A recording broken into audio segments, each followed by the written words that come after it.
Chapter 1. Maud, it is time to rise. Breakfast is ready. Maud Maris rubbed his sleepy eyes, extending his index finger to trace a circle in the air.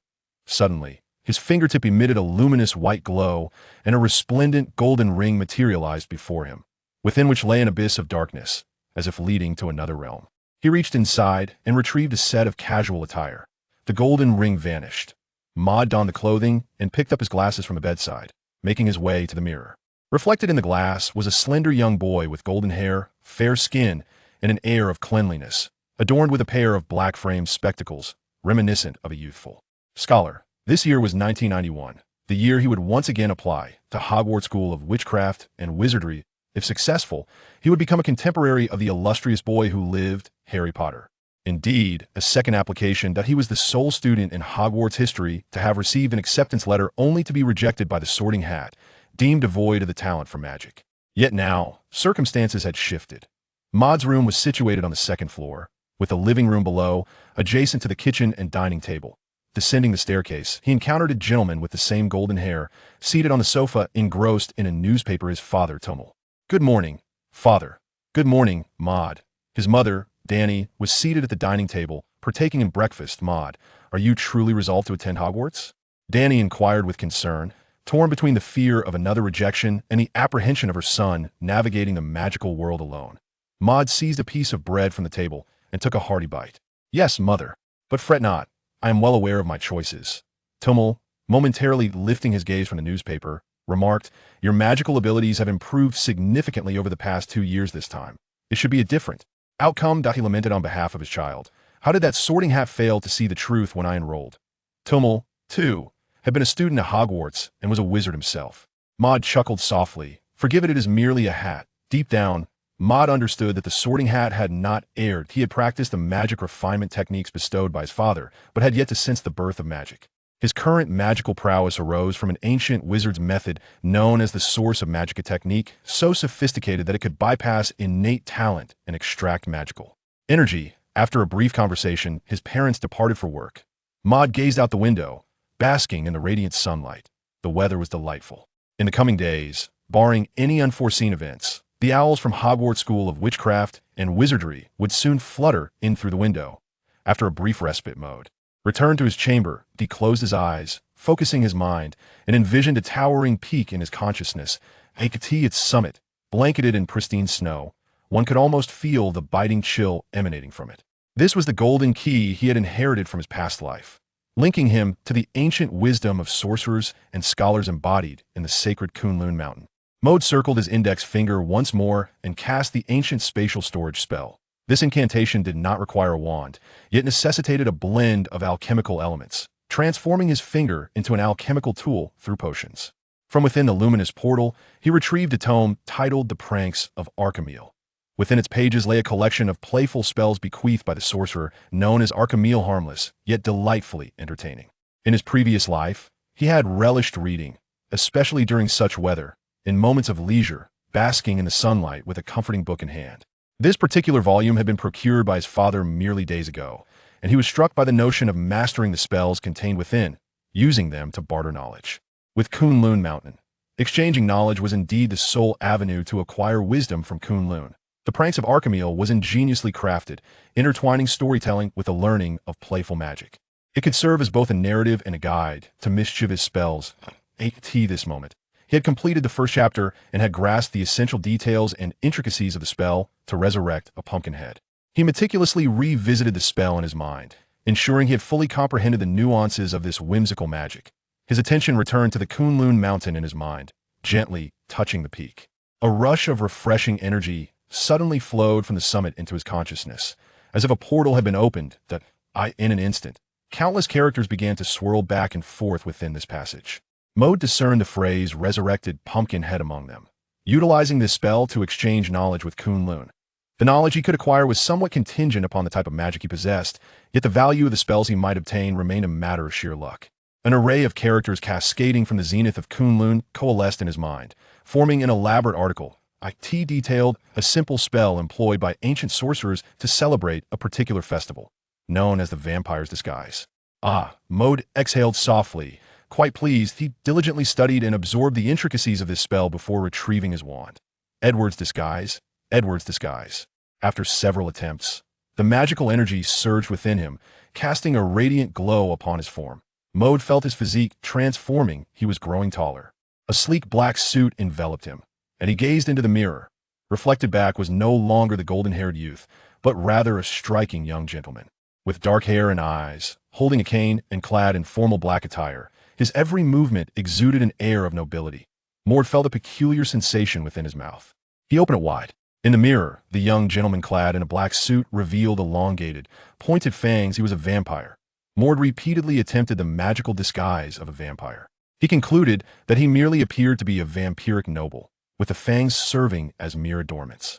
This enchantment resembled a potion's effect, differing in that it required no strands of hair or other items from anyone. Only magical energy was necessary.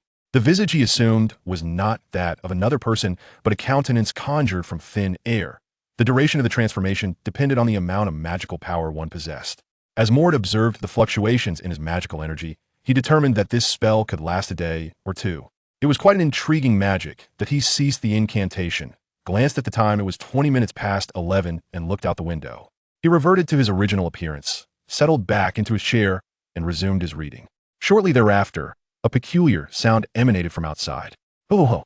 A snowy owl, its body adorned with white feathers interspersed with speckles, perched upon the windowsill, emitting a crisp call directed at Maud. It was an owl from Hogwarts School of Witchcraft and Wizardry. Maud waved at the owl, which then fluttered from the windowsill to his desk. Clutched in its talons was a slightly yellowed piece of parchment. Maud took it, unfolded it, and read, "Dear Mr. Maud Maris, we are delighted to inform you that you have been granted admission to Hogwarts School of Witchcraft and Wizardry. Enclosed is a list of required books and items. The term commences on September 1st, and we eagerly await your owl's response by July 31 ST. Yours faithfully, Minerva McGonagall, Deputy Headmistress. The books you will need include History of Magic, and the items required are 3 plain robes black, a wand, and a cauldron." Maud felt a swell of relief and joy at the arrival of this letter. He was grateful to have broken the curse that had barred him from learning magic, thanks to the ancient wizard's source of power. He was also elated at the prospect of entering a true, fantastical world of magic. It had been 2 years since he had last been denied entry to Hogwarts. He carefully stored the letter and retrieved another piece of paper to compose a reply, which he tied to the owl's claw. "Off you go." The owl soared out of the room through the window. Just then, a figure materialized unexpectedly within the room. It was an elderly man, draped in a gray robe, with silver hair cascading down to his waist and a silver beard reaching his chest, adorned with crescent-shaped spectacles. He appeared entirely out of place in the modern world. "Long time no see, Mr. Maris," he said. Maud smiled. "Indeed, Professor Dumbledore. It has been a while." He endeavored to clear his mind, for this old man was adept at understanding human emotions and could discern the thoughts of others. Albus Dumbledore regarded Maud with a twinkling. I sincerely apologize for my intrusion. I knocked, but upon receiving no answer, I took the liberty of entering. You may harbor some misconceptions about me indeed. I am an eccentric old man with a modicum of magical ability, yet I cannot fathom the intricacies of the human heart." Maud replied with an awkward smile. It was quite evident that he was understood, despite the claim of ignorance. He resolved to seize an opportunity to master the art of mental occlusion post-haste. Maud invited Dumbledore to take a seat in the living room on the first floor and poured him a cup of coffee. "Professor Dumbledore, do you require my assistance with something?" Dumbledore's unexpected visit took Maud by surprise. He could scarcely fathom what matter could warrant such a summons from the esteemed wizard. "I just visited a child, approximately your age," Dumbledore explained. "It is not far from here, so I decided to drop by." Harry Potter? It was likely only this boy who lived could compel Dumbledore to make a journey from Hogwarts. Over the years, Harry had gained notoriety in the magical realm as the sole individual to have escaped the clutches of the perilous dark wizard Voldemort. Maud's thoughts were unguarded after all. Many were familiar with Harry Potter. Indeed, Mr. Potter is renowned, though this is not entirely fortuitous. One must refrain from uttering the name of that dangerous dark wizard, for his minions may sense it, Dumbledore cautioned. Furthermore, I am here primarily to extend an apology for the Sorting Hat's rudeness during your last encounter. It was remarkably insensitive to the sentiments of a child. In the interest of making amends, he continued, glancing at the clock. "I presume you have yet to partake of lunch?" Maud nodded in affirmation. "Then allow me to treat you to a sumptuous meal." Dumbledore produced his wand and tapped the dining table. Without warning, an array of delectable dishes materialized before them. Steak, mashed potatoes, roasted chicken wings, and lamb chops. This is an exception. A wizard should not cast spells indiscriminately in public. After enjoying their lunch together, Dumbledore took his leave, imparting one final remark. He is indeed a remarkable young boy. The following day was a Saturday to celebrate Maud's admission to Hogwarts School of Witchcraft and Wizardry. Tummer and Danny decided to take him to an amusement park. Maud was indifferent to the amusement park and contemplated declining, yet ultimately chose to visit the nearby zoo instead. His father was wholeheartedly supportive of his enrollment at Hogwarts, while his mother, Danny, felt a twinge of sympathy for him embarking on a journey into the magical world. Yet, she was equally delighted for him. The three of them drove to the zoo, where Maud glanced around as if searching for someone. "What is it, Maud?" his mother, Danny, inquired, noticing his behavior. Maud shook his head. "It's nothing. I thought I saw someone familiar, but I must have been mistaken." As he entered the zoo, Maud trailed behind his parents, somewhat disinterestedly observing the surrounding animals, such as tigers and bears. These creatures held little allure for him. He would much prefer to remain in his room, engrossed in books and studying magic. Speaking of magic, the standard introductory spellbook had been confiscated by his father, Tomail, ever since Maud was denied admission to Hogwarts due to his lack of innate talent. The intention was to redirect his focus towards the refinement of his magical abilities. He would need to ask his father to retrieve it upon returning home. "What's wrong with this snake?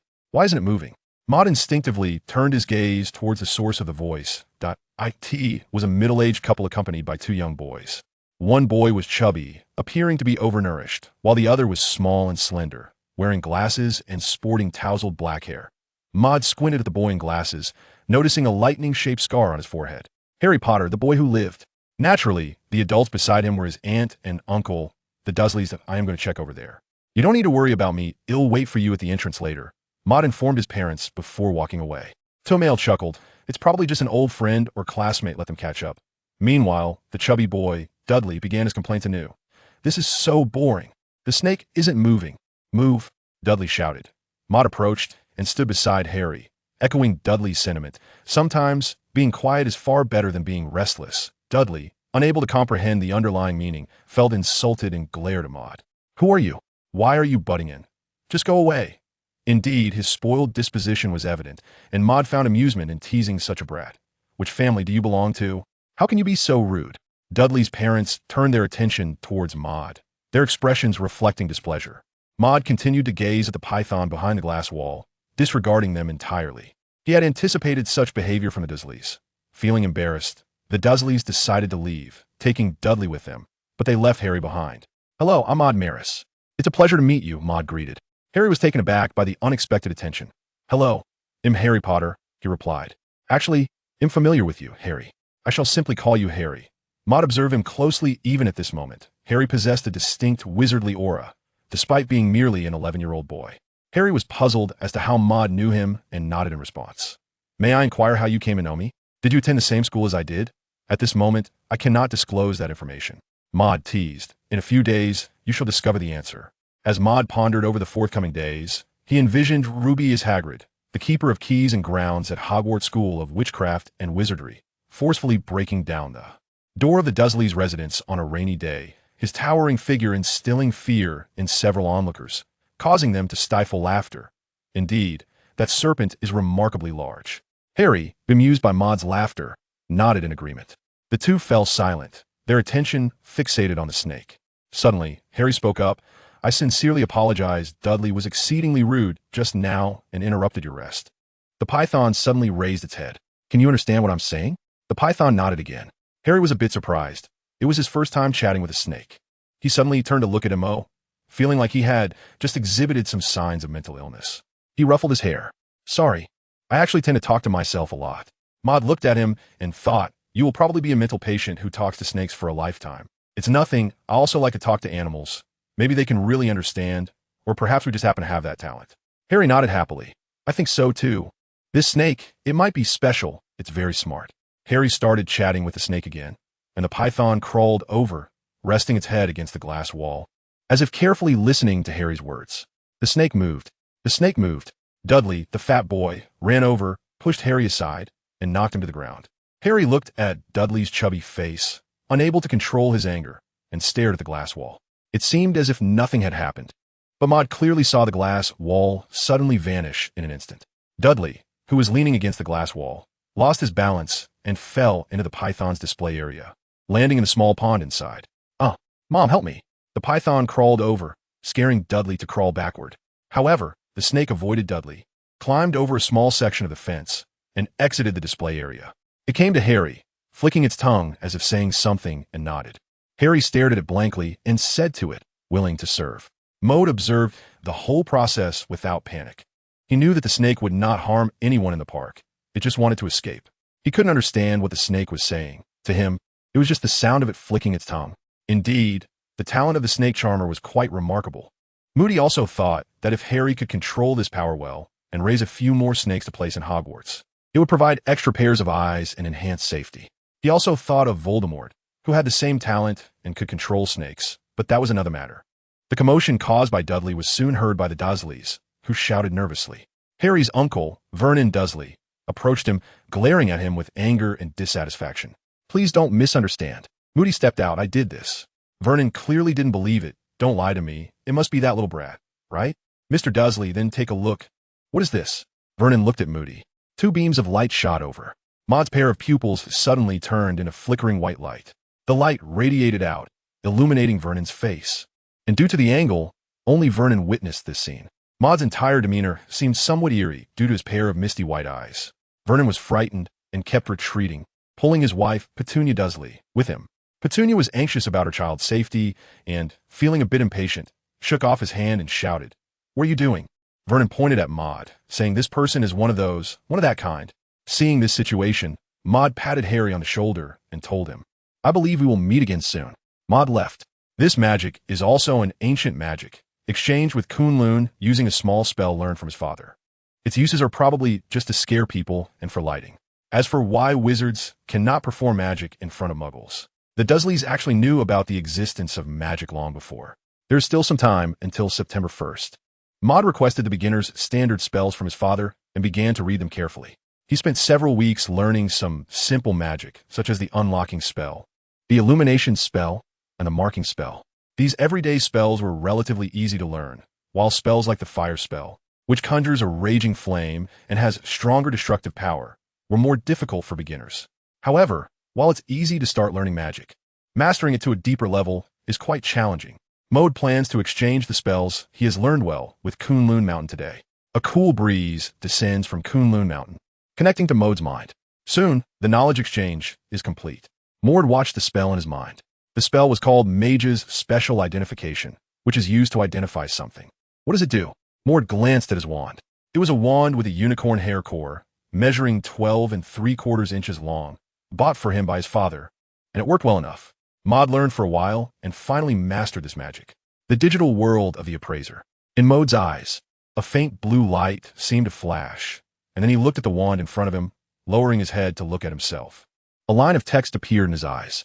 Item wand. Compatibility level 35. Effect. Provides 0 magic power amplification. This one can meet your basic casting needs, but nothing more. Maud looked stunned for a moment. Although he didn't choose the wand in person, it seemed to be a bit disappointing. It looks like he would have to run to Diagon Alley to buy a new wand.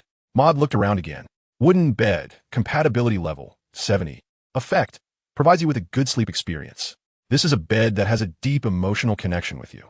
Water cup. Compatibility level 40. Effect. Quenches thirst. This is a new cup, and it's obvious that you don't like it much. Maud looked around and found it quite interesting. Maud ran out of the room and looked down at his father, Tomail, from the stairs.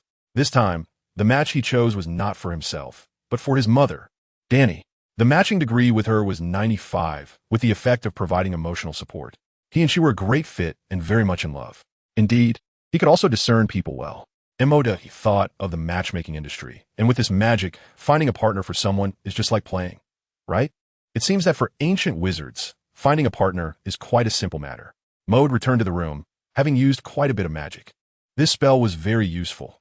No matter what it was, whether it was a wand or other magical items, it had to be suitable. This magic provided a visual and measurable data, and just the aspect of selecting a wand could be a great help. He also thought about how Kunlun could exchange magic and alchemy, which was essentially an exchange of knowledge. So, what would happen if other knowledge were exchanged? Medina picked up the book on the history of magic and spent an hour reading it, finishing a small chapter. This chapter discussed the development and changes in modern magic. as well as some institutional reforms that occurred in the magical world. She read it several more times and organized her thoughts with a pen, remembering most of the important points. Maud returned to his mind once again, reconnecting with Kunlun Mountain. Mo was thinking about the history of magic he had just learned. The numerical symbols began to flow again. It worked. The amount of knowledge exchanged this time was surprisingly large. Maud, the Holy Lord of Magic, having taught magic to the world, marked the beginning of the Wizarding Era. In the 13th year of the Wizarding Era, the first wizard appeared, a magical genius among commoners. Hagrid. In the 30th year of the Wizarding Era, countless wizards emerged. In the 115th year of the Wizarding Era, the Tower Master Hagrid revised the magical cultivation system, significantly accelerating the promotion speed of wizards. The talents of wizards are supported by their souls and bloodlines. The stronger the soul and bloodline, the faster and more powerful their mastery of magic will be. Maud was a bit stunned. What is this Wizarding Era? The current magic is said to have begun in 382 BC, when the Ollivander family started making wands, but there has never been any mention of a Wizarding Era. He speculated that it might be a strange world, or that the Wizarding Era is hidden in even older times. He thought of Voldemort when he saw the wizard's talent, which mainly comes from the soul and bloodline. Voldemort is known as the strongest dark wizard and is also the most outstanding wizard in soul research in recent times. If the soul is indeed the pillar of talent, then Voldemort's example certainly supports this idea. Voldemort's soul was divided into 7 parts, embedded in 7 Horcruxes. Such a soul can only be described as powerful. His ability to learn magic was also strong, as evidenced during his time at Hogwarts.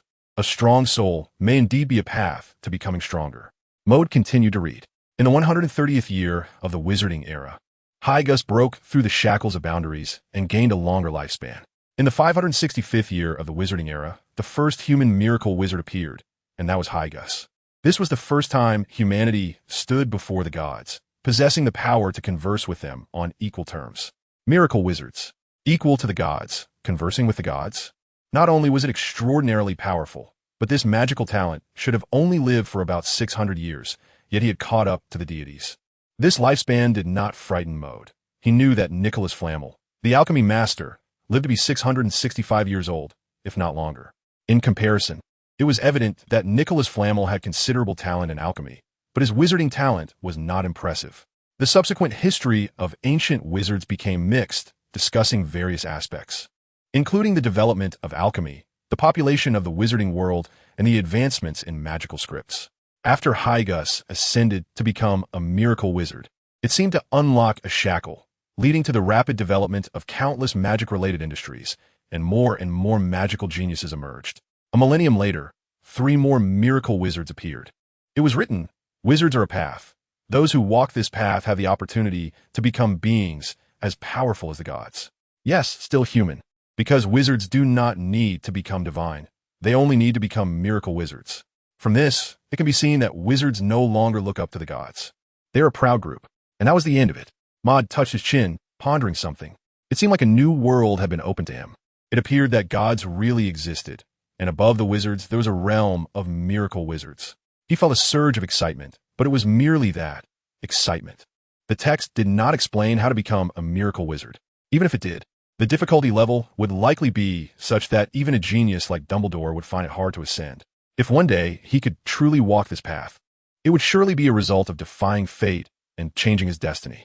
Tomer brought Maud to the Leaky Cauldron. It was a very small and shabby bar, and this was Maud's second time here. Upon entering, he noticed the walls were very rudimentary, as if they had never even been painted. Maud thinks that these wizards who like to stay here for a long time might have some issues, more or less. The bar is dimly lit by a few candles, and there are quite a few people inside, dressed in various strange outfits. There are all kinds of odd characters here. Perhaps the person you see completely covered, not revealing their appearance, is someone wanted by the law enforcement agency of the magical world. Maud immediately spotted the eccentric Quirinus Quirrell, the professor of defense against the dark arts at Hogwarts. Professor Quirrell wore a heavy turban, spoke in a stutter, and kept his hands clasped together as if in prayer. There was also a strange smell about him, and combined with his behavior, Maud's first impression was one of discomfort and disgust. Even though he had a decent appearance, he failed to leave a good impression. This Professor Quirrell had managed to transform himself from a handsome man into someone unpleasant to look at, all in an effort to diminish his presence. Maud had no interest in greeting Professor Chilo. He looked around, but didn't see Harry. After all, how could it be so coincidental to run into him once or twice? Tomail led him into the inner room, which looked simpler. The walls were made of red bricks. Tomail knocked on a few bricks on the wall with his hand, and the bricks around them began to rotate and reorder, eventually forming a passage. He turned to Maud and said, "You need to learn how to knock these bricks. You might come to Diagon Alley on your own in the future." Mul nodded. "I understand, father." Outside the passage was the famous Diagon Alley. At a glance, there were crowds of people wearing wizard robes and hats, bustling about in the narrow street, which seemed very crowded due to the number of people. Here, you can buy all sorts of trinkets related to magic. Items mentioned in the acceptance letter can all be found here. If you like pets, you can even buy an owl here. Is there anything else we need to buy? Tummel asked Maud. Maud shook his head and said, "No need. The ones I bought before are almost all new. Just buy a wand.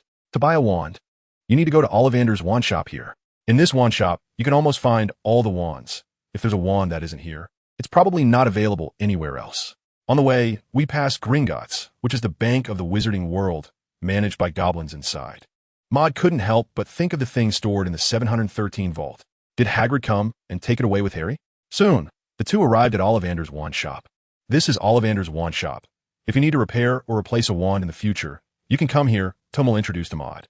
As they prepared to enter, Maud took out the wand he was planning to discard and quietly cast a small spell, a special identification for wizards, behind Tummel.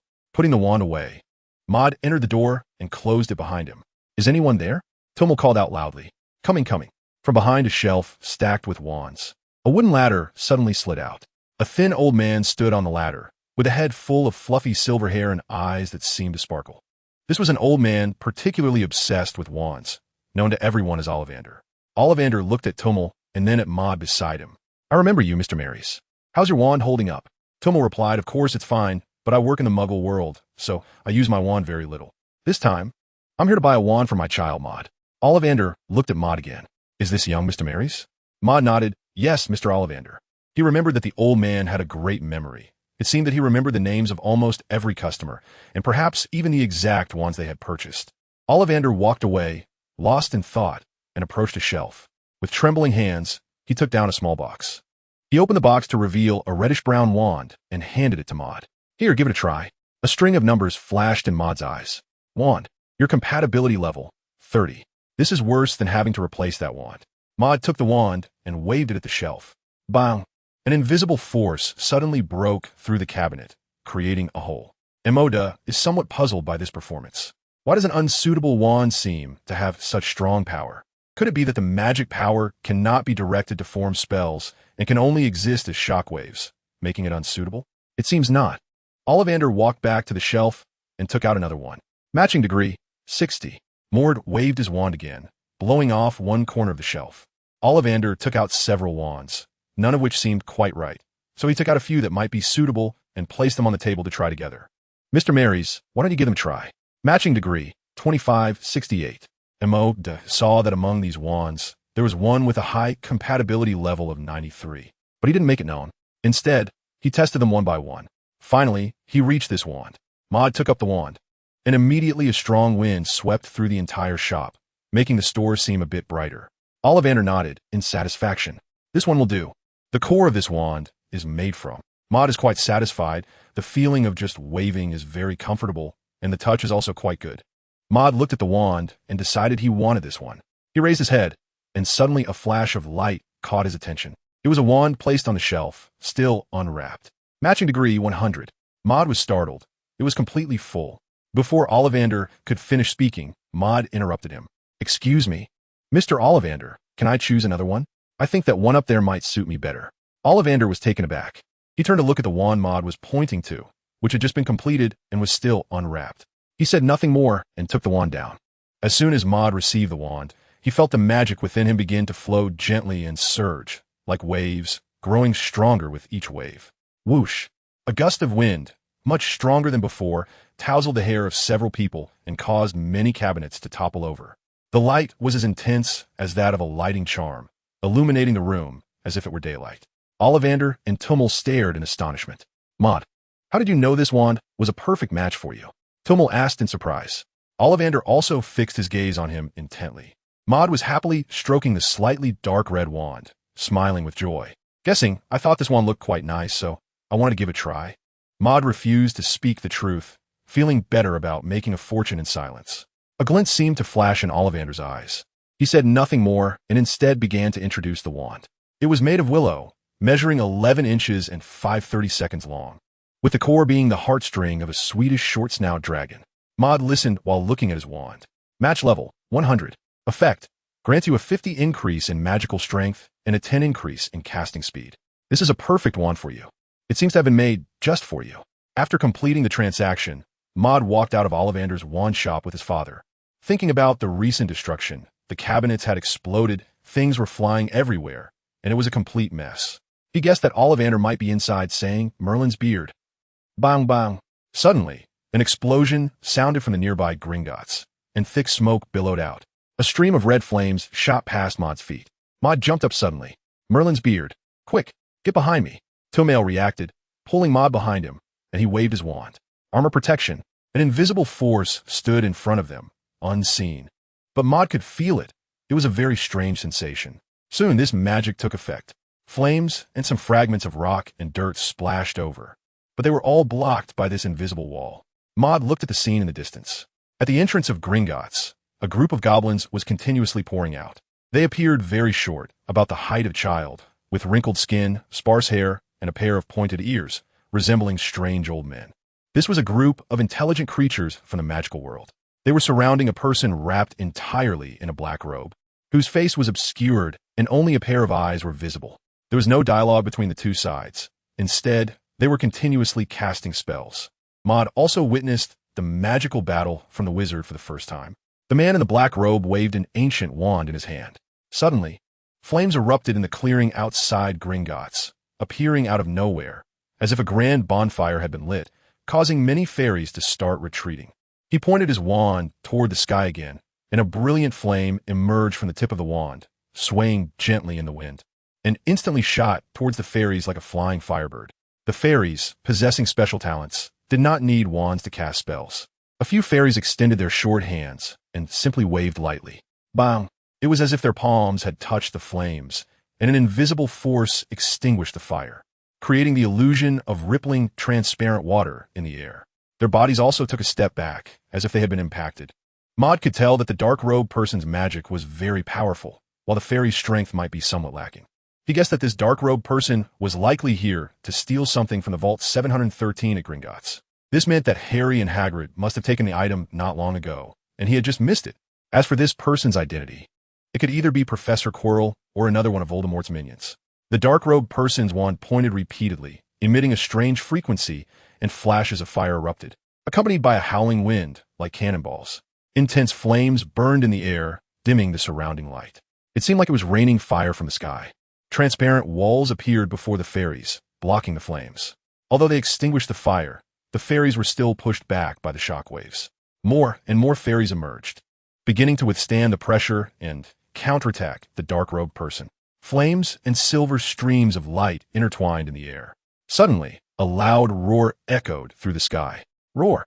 A terrifying aura suddenly surged. Even Maud could feel it. A dragon. This was the sound of a dragon. The dark-robed person suddenly paused, and a flash of fire exploded before him, blocking everyone's view like a circus trick. The person then soared into the air like a bat. In the sky not far away, the figure suddenly vanished. The fairies, seeing they could not catch up, did not pursue further and instead began to clean up the aftermath. They had not suffered any losses. Soon, under the magic, the shattered buildings and the chaotic streets were restored to their former glory. Maud's heart surged with excitement. He had never seen such a grand display of magic. At home, he only occasionally saw his father, Tomail, cast one or two small spells. Were these flames truly blazing? Maud thought this was also a type of flame spell, but it should be a more advanced one. This was already a spectacular magical duel scene. However, in a magical world, the magic of top wizards like Dumbledore and Voldemort is truly grand and magnificent, and of course, deadly enough. Let's go to Meyer's side. He didn't expect to see a fight in Diagon Alley. Such things shouldn't happen in Nocturne Alley, where dark wizards often frequent. Back home, Maud ran back to his room. He was very curious about the effects of this wand with a match score of 100. He closed the door and windows and drew the curtains. He was ready to try out some commonly used auxiliary spells. Maud shattered an old cup that had been replaced earlier, the rim was cracked. It was completely broken, the cup reduced to small pieces of glass.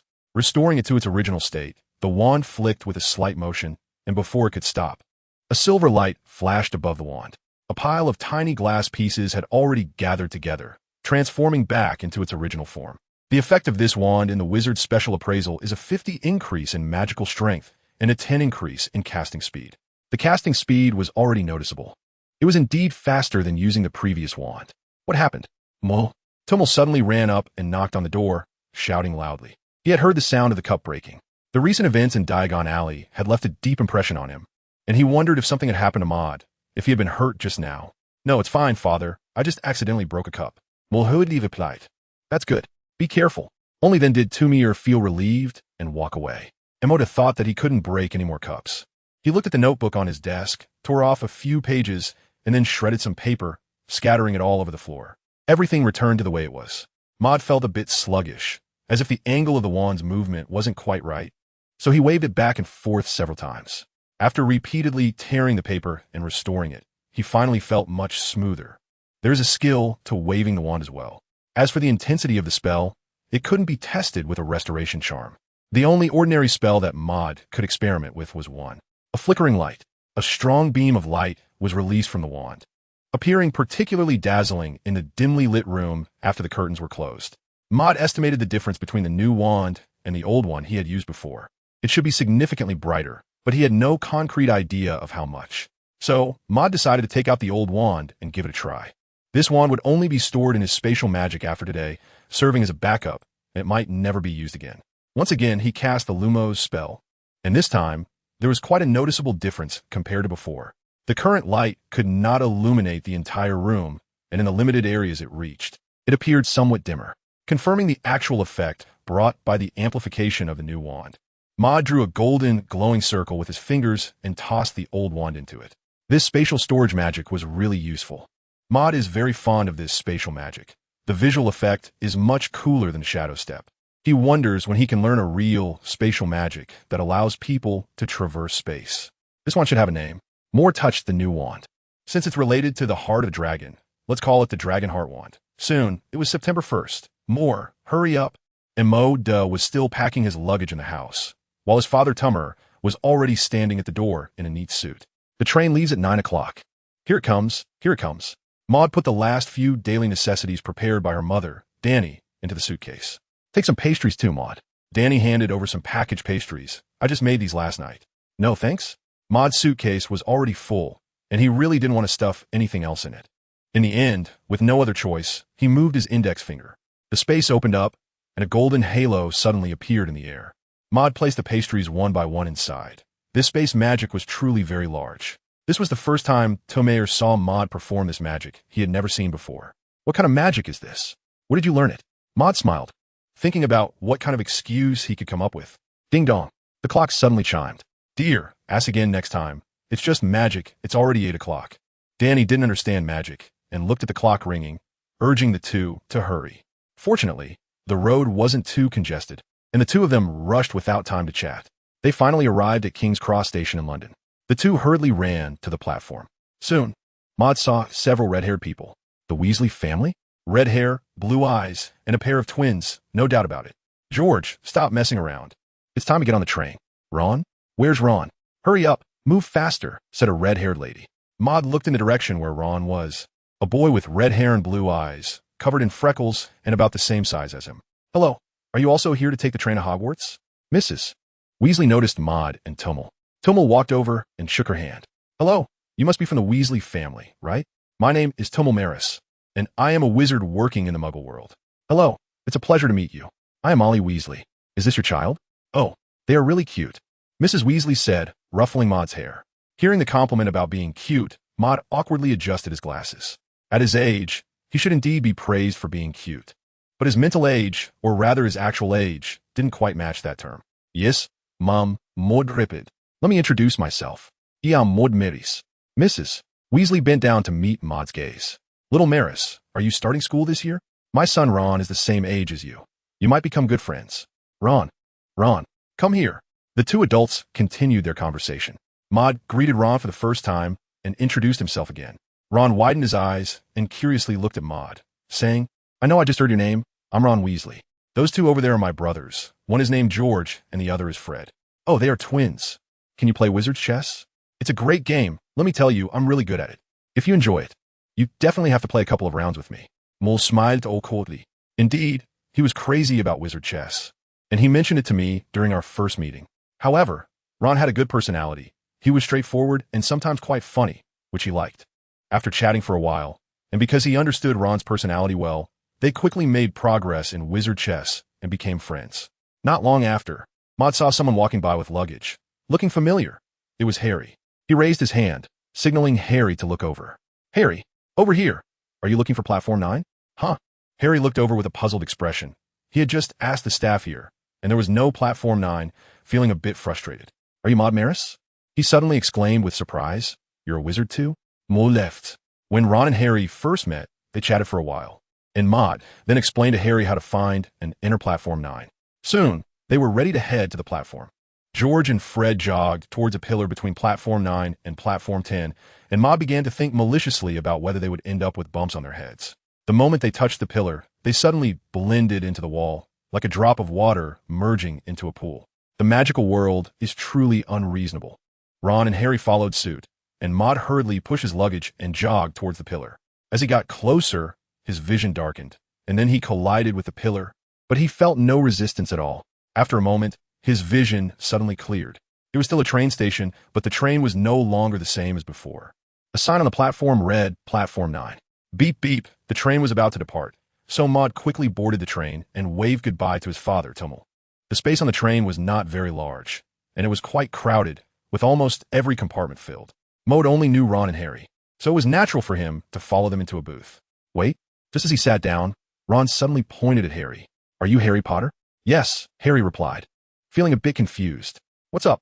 Huh, Harry Potter. Ron's expression was somewhat strange. What wizard doesn't know Harry Potter? Moore was watching the play when suddenly Ron called his name. Do you know? He is the boy who lived. Mo nodded simply and said flatly, I know. Ron, who was just about to share the legend of Harry with Maud, was suddenly taken aback by this response. You knew all along, didn't you? Do you need to buy some snacks? A small cart rolled over, laden with various snacks that Maud had never seen before. Maud's father preferred things from a muggle world, so he never bought wizard food. Harry looked at Maud and Ron, took out a stack of coins from his pocket, and said, I'll take it all. Indeed, he was a big spender. He was really wealthy.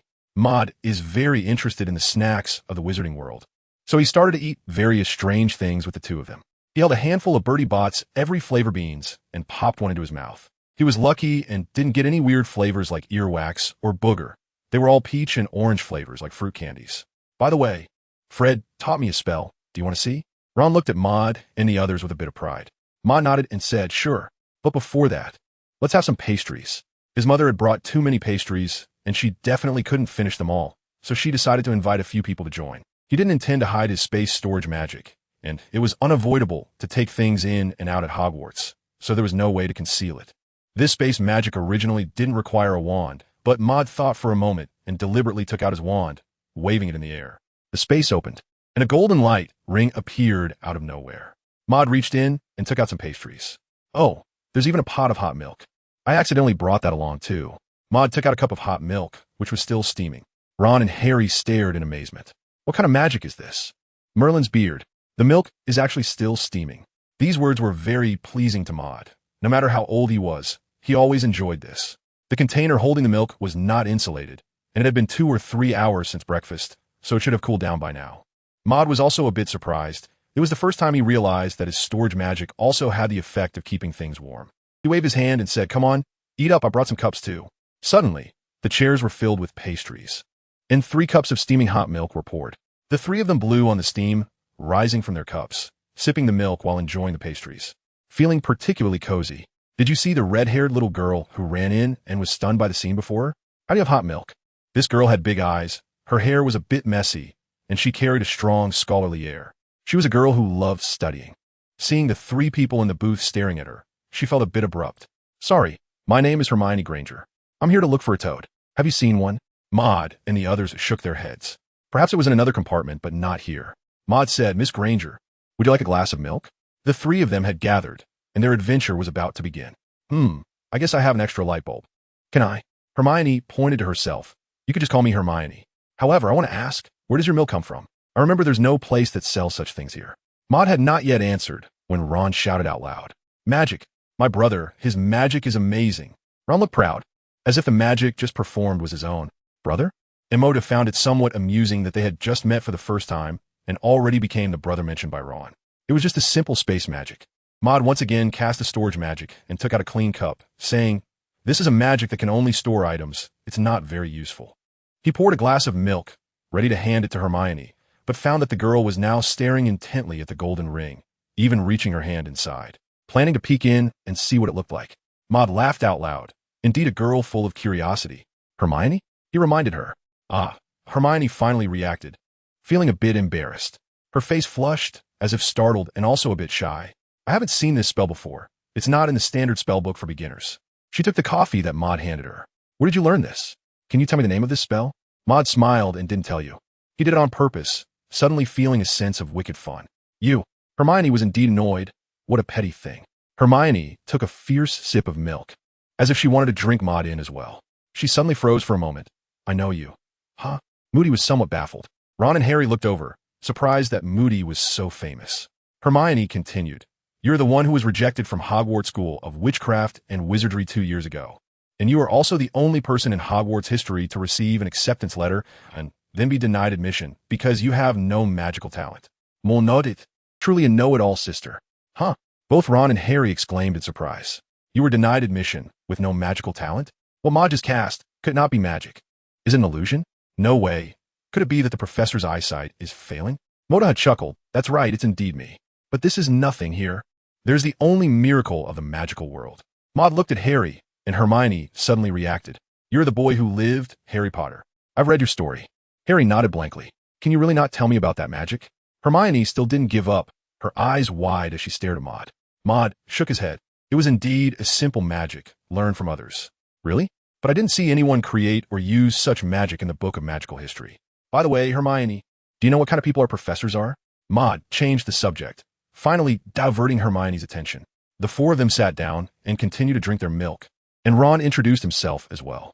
Your milk is quite good, Hermione said, pointing her wand at Harry's somewhat broken glasses as a reward. Restored to original. A magical force infused into Harry's glasses, and the originally shattered lenses instantly became smooth and new. The train arrived at the station, and Ma got off. Coming towards him was a giant of a man. He was a half-giant, over 3 meters tall, dressed in a full coat made of mole fur, with a face full of beard and long, slightly curly hair, looking like a lion. He was Rubius Hagrid, the keeper of keys and grounds at Hogwarts School of Witchcraft and Wizardry. This was not Maud's first encounter with Hagrid. He had seen him here 2 years ago. Maud walked up to Hagrid, feeling an invisible pressure from his height. Hagrid saw Maud and found him somewhat familiar. Have you been here before? Maud nodded, yes. I came here 2 years ago, Hagrid. Harry recognized Hagrid and greeted him. First years, follow me, come over here to take the boat. Under Hagrid's guidance, Maud and the others soon arrived at a castle. This was Hogwarts School of Witchcraft and Wizardry. Maud was a bit emotional because the castle was truly enormous, with many staircases. The castle had an ancient charm, and upon entering, one could feel the aura of the magical world. The staircases seemed to go on for several levels, and Maud followed the crowd, ascending until he finally reached a large door. Inside was the school auditorium, and in front of the door stood a professor. She wore square glasses, a dark green robe, and a pointed wizard hat, appearing quite aged. This was Minerva McGonagall, the deputy headmistress of Hogwarts School of Witchcraft and Wizardry, as well as the Transfiguration professor. Welcome to Hogwarts. Soon your sorting ceremony will begin, Professor McGonagall said with a serious expression, which was her usual demeanor. She introduced the upcoming sorting ceremony and explained some of the school's rules regarding rewards and punishments, as well as the fact that the college with the highest scores at the end of the year could win the House Cup. The sorting ceremony is about to begin. Please wait here for a moment. Professor McGonagall entered the auditorium and closed the door behind her, leaving a group of new students outside to start discussing. A new environment always tends to spark conversation. It seems the legend on the train was true. Harry Potter has come. My name is Draco Malfoy. A boy with golden hair suddenly stepped in front of Harry, speaking to him somewhat arrogantly. Seeing his slick-back hairstyle, Maud looked at his height and found it increasingly discordant. Unable to help but laugh, Ron also inexplicably laughed. Malfoy, who had just been smiling, suddenly turned sullen. I know you. with your red hair and shabby robe. You must be a Weasley. He glared at Ron, then turned to look at Maud. As for you, a student who was expelled from the school 2 years ago. Maud was a bit surprised. It seemed that this matter had spread quite far, and even Malfoy knew about it. Harry Potter, soon you will realize that some wizarding families are superior to others, and you probably wouldn't want to mix with the wrong friends. Ron showed a somewhat indignant expression. Maud didn't seem to care much, even smiling and nodding, which really didn't provoke his anger. Malfoy felt as if he had punched air, somewhat uncomfortable. Umph. He snorted coldly. Someone like you, without magical talent, is just here to show off. You were eliminated 2 years ago when you came here, and today will end the same way. The people around looked at each other. They had never heard of Maud's story, but someone without magical talent? How did such a person get into Hogwarts? Maud clapped his hands, saying, "Not bad, not bad. Mr. Malfoy is indeed well-educated." He suddenly decided to provoke Malfoy a bit. I hadn't heard these words in a long time. They were indeed thought-provoking, truly worthy of Mr. Malfoy. Malfoy listened to Maud's words, hearing Mr. and worthy of, as if you're not being talked about negatively at all. So you know me. He raised his head, thinking that Maud knew about his family and was afraid to oppose him, thus saying nice things to make up for the previous offense. Of course I know. Maud smiled, revealing his white teeth, a person who only relies on the family legacy of pure blood and is nothing without it. Oh no, wait, you also have a noble slick-back hairstyle. Malfoy's face was already red, and if there were a vent, steam would probably be escaping from it. Ron burst out laughing. That's so right, Maud. Haha. The surrounding freshmen couldn't help but start snickering as well. Malfoy had already clenched his fists. Maud knew that a fight was definitely not going to happen because Professor McGonagall would come out soon. His impression of this troublemaker was already poor, and upon meeting him again, it seemed to worsen. Come in, Professor McGonagall suddenly patted Malfoy's shoulder and addressed all the new students. The new students lined up and walked through the door, and Maud finally saw the scene inside. The dome of the hall resembled a night sky, filled with twinkling stars. But it was not open to the sky. It was due to magic. Beneath the night sky, there were rows of floating candles, burning and providing light to the entire hall. Students were lined up, and there were many of them, including upperclassmen and students from 2 years ago. This person looks a bit familiar. Yes, I've seen him before. He came on the same train as me 2 years ago, but he was later refused admission. How come? The upperclassmen began to whisper among themselves. Harry looked over, and Ron nudged him with his elbow, signaling him not to pay attention to what they were saying. Maud also heard it. He shrugged and didn't care. When someone pokes at your wound, you only get angrier when it hurts more. But now he had magic. Learning spells was not a problem, and even if he had wounds, they had all healed. Quiet. Professor McGonagall stood in front of the first-year students, waving her hand to signal all the students to settle down. Next, Professor Dumbledore had something to say. The elderly yet spirited Professor Dumbledore still wore his half-moon glasses. Squinting his eyes, "Ladies and gentlemen, before the new term begins, I have a few points to address. It is strictly forbidden for any student to enter the Forbidden Forest. Mr. Filch, the school caretaker, would also like to remind you that if you do not wish to suffer and die, do not enter the corridor on the right side of the 4th floor." Maud looked at Professor Dumbledore's serious expression and wanted to roll his eyes. Telling a group of young wizards not to go to a certain place was just deliberately piquing their interest, wasn't it? It was undoubtedly fishing. After Professor Dumbledore finished speaking, Professor McGonagall took over. She mentioned the peculiar black sorting hat and said, "Those whose names I call, step forward. Hermione Granger." Maud watched Hermione take deep breaths, saying some encouraging words to herself. Come on, Hermione. The current Miss Granger still seemed quite young. Gryffindor. Having successfully entered Gryffindor House, Hermione smiled. The new students below also began to applaud. Next, Susan Bones, Hufflepuff, Draco Malfoy, Slytherin, Ron Weasley, Gryffindor, Harry Potter, Gryffindor. When Harry's name was called, Maud observed the expressions of Dumbledore and another professor. Professor Dumbledore, sitting in his chair, suddenly straightened up. The other professor, Snape, fixed his somewhat indifferent eyes on Harry. Soon, Mulmais. When his name was called, Maud stepped forward, once again seeing the slightly crooked hat that could faintly reveal faces up close. As the sorting hat was placed on Maud's head, it shouted loudly, "I remember you, Maud Maris, the one who was expelled from Hogwarts 2 years ago. You have no magical talent." The students below began to murmur again. What's going on? What is this situation? He has no magical talent? How did he receive an admission letter then? I know, Maud Maris. I greeted him on the same train 2 years ago. He was indeed expelled by the sorting hat. He has no magical talent. On the professor's bench, several professors also showed strange expressions. They had seen Maud at the sorting ceremony 2 years ago and had indeed noticed he lacked talent. How could he be enrolled now? Some professors looked at Dumbledore, but Professor Dumbledore only squinted and smiled. Maud didn't pay attention to the Sorting Hat's words. He was wondering which house he would end up in this time. Slytherin, Hufflepuff, Ravenclaw, or Gryffindor.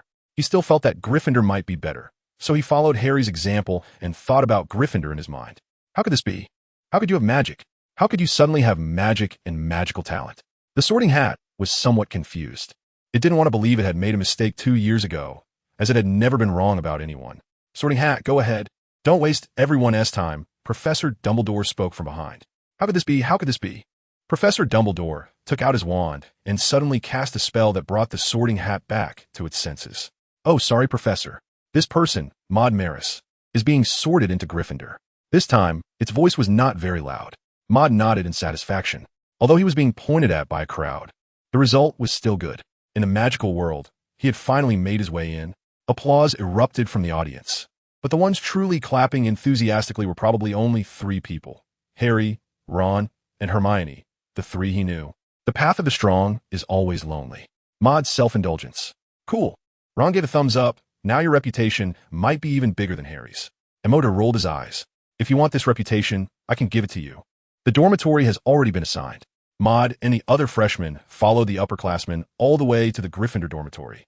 Soon, he saw the famous moving staircase. Maud looked up, and the entire ancient building was filled with images, with the stairs occasionally twisting. If one didn't remember the direction well, it would be easy to get lost if they took the wrong staircase one day. He looked up the stairs, all the way to the 4th floor, the place that was referred to as the Forbidden Area by Dumbledore. He had no intention of going in, just curious to take a look. Hey, Hermione came up. You don't want to take a risk in the Forbidden Area, do you? It's too dangerous. It's worse than death. You might get expelled. Moody looked at Hermione with amusement. In her opinion, the worst thing that could happen was being expelled. Don't worry, I'm not the kind of person who likes to cause trouble. Besides, the troublemaker should be Hermione, and those 3 little ones will soon go in there for an adventure. Then a group of people arrived in front of a painting, which depicted a fat lady. Her name was indeed the Fat Lady. Suddenly, the painting came to life. The password. The fat lady in the painting opened her mouth and said the 2 words. The Gryffindor prefect, Percy Weasley, answered, Dragon Dumb. A passage opened behind the painting, leading to the Gryffindor common room. The fire in the fireplace was burning, and beside it were a few chairs and a long sofa. There were 2 staircases, one on the left and one on the right, leading to the boys' dormitory and the girls' dormitory, respectively. Emoda walked into the dormitory and looked around at the environment. The dormitory was quite spacious, with no bunk beds, each person having a large bed. Maud touched the blanket, feeling very comfortable. The accommodation was indeed quite nice. He then walked to the window and looked outside, where he saw a vast expanse of water. It must be the sea. Hey, Maud, you're here too. Ron and Harry came over, looking at Maud in surprise. Maud also thought it was quite a coincidence that they were assigned together. After packing his luggage, Maud climbed into bed. Maud, how did you do it? I mean, how did you learn magic? Ron asked. Harry turned to look at him as well. Magic? Isn't it just learned with a wand? The next day, not long after dawn, Maud got up. After washing up, he took out a book on basic spells. If he remembered correctly, the first class today should be Professor McGonagall's Transfiguration class. The more complex the Transfiguration, the more magical power it requires.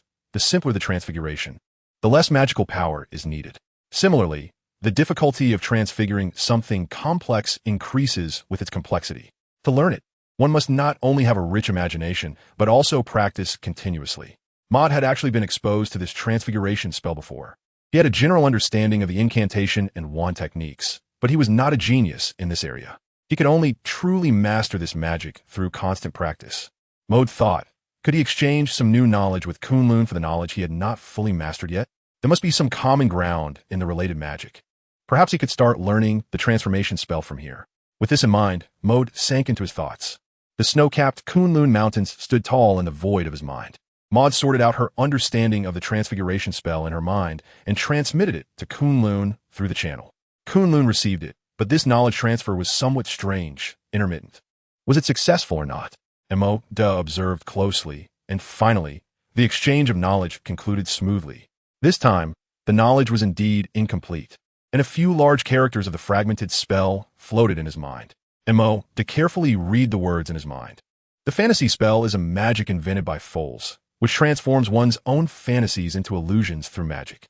As long as your imagination and magical power are sufficient, these illusions are indistinguishable from reality. This magic has two characteristics: instant casting and ease of entry.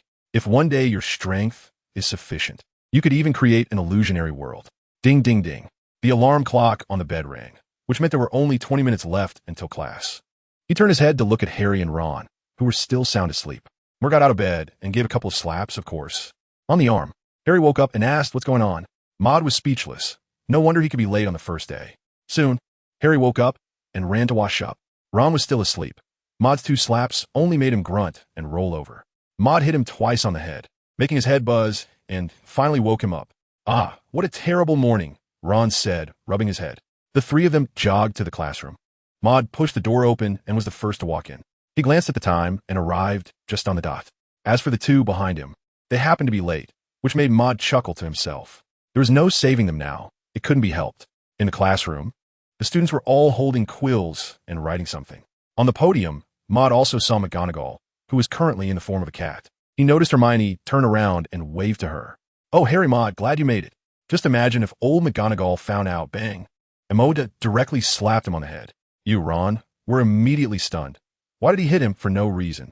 Maud pointed to the podium. The cat on the podium had transformed into Professor McGonagall, and she walked over. Ron immediately chuckled awkwardly. "You 3, Professor McGonagall, I came in at 6:59. Just in time, not late at all." Professor McGonagall's serious face suddenly stiffened. Even if he wasn't late, he should have listened to me finish speaking. This habit of interrupting others is unacceptable. She was about to teach Maud how to learn some manners. Maud raised a hand and politely said, "Professor McGonagall, I know I was wrong, and I promise not to step into the classroom late again." "Oh well." Professor McGonagall nodded, and Maud walked to his seat. "What about you 2? Do you have no sense of time? Do you need me to turn you into a watch so you can experience what a sense of time is?" The class officially began. Professor McGonagall stood at the podium, discussing her views and some techniques regarding transfiguration. Transfiguration is the most complex and dangerous magic you will learn at Hogwarts, and I want you to take it seriously. Anyone who causes trouble in my class will be removed and never allowed to return. Remember, when performing transfiguration, you must concentrate. Although most of what Professor McGonagall spoke about was from the textbook, she also included her own insights, which were very beneficial to Maud. More listen carefully, continuously taking notes on paper. "Now, it's time for our attempt." Professor McGonagall handed each person a matchstick. "Now, try to turn this matchstick into a needle." Maud turned his head to see how Hermione, the academic achiever, was performing. When Hermione saw him turning his head, her expression immediately became serious. She had to let this guy know that she, Hermione, was also a little genius. After several attempts, she successfully transformed the matchstick into a needle. Hermione cast a proud glance at Maud. Maud turned back and looked at Harry again. "Wow, it's almost a success. Is this the power of top students and geniuses?" Maud began his first attempt in class. He waved his wand continuously, reciting the spell, but the matchstick remained a matchstick, and nothing happened. Again and again, he focused his mind.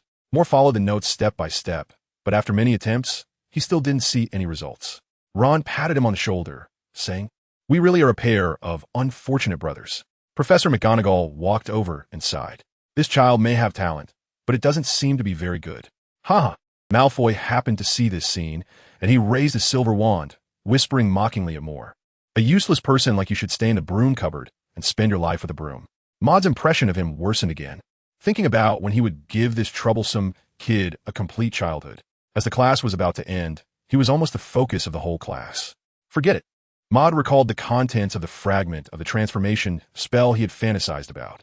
Silently reciting the incantation, he waved his wand lightly, igniting a match. Under the influence of this magical power, the match slowly transformed into a silver needle. It was an illusion, but a silver needle didn't require much imagination, so it looked real enough. Malfoy gasped and froze. He turned his head, feeling that Maud had just been toying with him, clearly capable, yet still pretending. Gryffindor earns 5 points. Professor ensconced. Harry gave a thumbs up, and Ron said, "Hey, Maud, you tricked even me." Ron thought Maud was deliberately stringing him along to annoy Malfoy, so he continued to act as if he couldn't perform the transformation spell. Learning the transformation spell either required genius to succeed after a few tries, or meant honestly going through the stages from a match to a match that looked a bit like a silver needle. Hermione also shot a glare at Maud. Maud smiled, feeling that this feeling was quite nice. He hadn't mastered the Transfiguration spell, but he had to regain his face. As for the transformation spell, he could learn it slowly later. If it really didn't work, he still had the illusion spell, which could make the fall seem real. As soon as class was over, Mode thought about going to the library. On one hand, he liked reading, and on the other hand, his golden finger, Kunlun, also required him to read. But Mode didn't know how to get there. Maud immediately spotted a head of messy red hair in the crowd. He went straight after it. If anyone among the students knew where the library was, it had to be Hermione. "Why are you following me?" Hermione looked at him curiously. "I'm going to read," he replied. "Then why are you following me?" Maud also gave a strange look. "I don't know the way, but aren't you going to the library? I can just follow you." My little Hermione's face was slightly flushed. "I'm on my way to the girls' restroom now." And Mode touched his hair and smiled awkwardly. "I thought you were either in the library or on your way to the library." Maud asked Hermione for directions to the library and made his way there alone. The Hogwarts library was indeed extraordinary. The entire library covered an area comparable to a Quidditch pitch, with shelves densely packed with books. Each shelf held numerous volumes with somewhat antique covers, and Maud struggled to count the books on just one shelf. There were books covering various aspects from the astronomical history of the magical world to cultural geography, making the collection extremely rich. Most importantly, one could find almost all the spells in the magical world here. There were standard spell series, magical theory, beginner's guide to transfiguration, 1,000 magical herbs, and introductions to potions and their brewing. Medina picked up the standard spell level 2 and glanced at it, finding it filled with dense introductions to various spells. However, every spell here was different from those he had seen in the standard spell level 1. Additionally, there were standard spell levels 3, 4, and 5 as well. Maud sighed. With his magical talent, he wondered if he would ever finish learning these spells by the time he got old. He picked up a book on magical theory, hoping to find some tips in magical learning that could help him improve his learning ability. "Hey, you actually came over to read." Hermione's figure appeared, and she jumped over playfully, startling Maud. Maud looked at her with a glance. Why would I come to the library if not to read? Hermione picked up a book, sat down opposite Maud, and began to read seriously. Maud also sank back into the content of the book. Swish, swish, swish. The sound was faint, but the frequency was particularly fast, finally catching the attention of Maud, who was reading. He lifted his head and looked at the scene before him. Hermione Granger was flipping through the pages, spending no more than 2 or 3 seconds on each page, reading the book as if she were just flipping through it. She had already read nearly half of the book in that time. Emoda looked at the book he had just read, pages 1, 2, and 3, and realized he had just gone through 5 pages. No wonder Hermione is called the know-it-all. This must be photographic memory. In comparison, his reading speed felt like a turtle's crawl. Truly, comparing people makes one feel inferior. Molkovs. Miss Granger, it's not right to read like this. When we read, we must read carefully, paying close attention to every sentence, rather than just skimming through. Reading like this, you won't learn anything. But I remember it all, Hermione said, looking up in confusion. You remember, but do you understand? Magic is something that needs to be studied, not just memorized. If memorization were enough to learn, how much magic could one learn in a day? Maud is just being mischievous and saying that on purpose. Hermione was only slightly disturbed and did not change her reading method. It has already become her habit and is not easily changed. Of course, there is no need to change it. Maud was just joking. After the afternoon, the two of them stayed in the library, having eaten a little something for lunch and not stopping since then. Maud is also able to endure, having experienced solitude and reading many times. It's normal for someone of his age to do so, but Hermione, this little girl, really can't be measured by common sense. Hermione. Harry and Ron came over. We've been looking for you two for a long time. Turns out you were both here reading. The two of them looked at so many books and felt a bit dizzy, finding it hard to believe that the two had been reading such dull books all afternoon. Isn't playing wizard chess better? Why put yourselves through this? Are you two at odds with yourselves? My goodness. Ron rubbed his head. Do you think those two are crazy? Harry? Harry didn't know what to say for a moment. You two, Harry and Ron, why don't you learn from us and take a good look at the books? This can help us become great wizards, Hermione said, delivering a profound lesson that left Maud in a daze. This girl is also a chatterbox? Enough with the great wizard nonsense. Cough, cough. Great wizard. Ron imitated Hermione's tone. I see it's more like becoming a great pest. Hermione's cheeks turned red with anger. Harry covered Ron's mouth to prevent him from speaking further. You guys continue. Don't mind me and Ron. Haha. Harry dragged Ron away. Maud found it amusing. Calm down, little scholar. Ron is just joking with you. He has a bit of a temper. Don't be mad at him. Hermione was about to voice her disagreement, but he spoke too quickly. Next time, just give him a good punch. This sentence caught Hermione off guard, and she couldn't say what she wanted. Ron? In the evening, Maud processed the knowledge he learned today and wrote it down in his notebook. Why don't you learn magic to help you take notes? Harry suddenly suggested to him. Over the past few days, he had seen a lot of magic, and, noticing that Maud liked taking notes, brought up the suggestion. Huh, what did Emma to think of? Thank you. Harry, Maud feels a bit stiff. In a magical world, who needs to take notes or write articles? Isn't that what magic is supposed to do? Magic is the primary productive force in the magical world. Harry is indeed the best. Emma would have noted down this need, thinking that he would go to the library tomorrow to learn this magic. Of course, he would see if it was difficult, if it was hard. He would first memorize the incantation and some details of the spell, and learn it gradually. Maud sat down and continued to finish his notes, organizing the content. Since he was only reading theoretical knowledge, he had seen some wand usage techniques, but it was bedtime now, which wasn't suitable for practice. Maud has invested this knowledge into Kunlun. From it, he exchanged for some more practical techniques for casting spells, as well as a type of magic called the construction of magical tomes. Maud understood and was immediately overjoyed. The magic of note-taking that he had just thought of was now in his grasp. Harry truly had good luck. This was a magic that could create a book of magical energy. All the text he saw, or the lecture content he heard, or the ideas he thought of, as long as he wanted to remember them, the words would automatically arrange themselves in this book. This was a magic suitable for top students. Of course, what was recorded in the magic book did not mean that he had remembered or learned it. The main function of this magic was still to help you take notes. But Maud was already very satisfied. This magic did not require high magical talent. At least for Maud, this difficulty was much less than that of the Transfiguration spell. He originally thought that it was late at night and didn't want to disturb others' sleep. However, Maud looked again at the description of this magic in his mind. No, it was too tempting. He had to stay up late to learn it. Maud covered himself with a blanket, holding his wand while thinking about the spell, occasionally waving the wand. Although the white blanket was quite thick, bursts of bright light still emanated from it.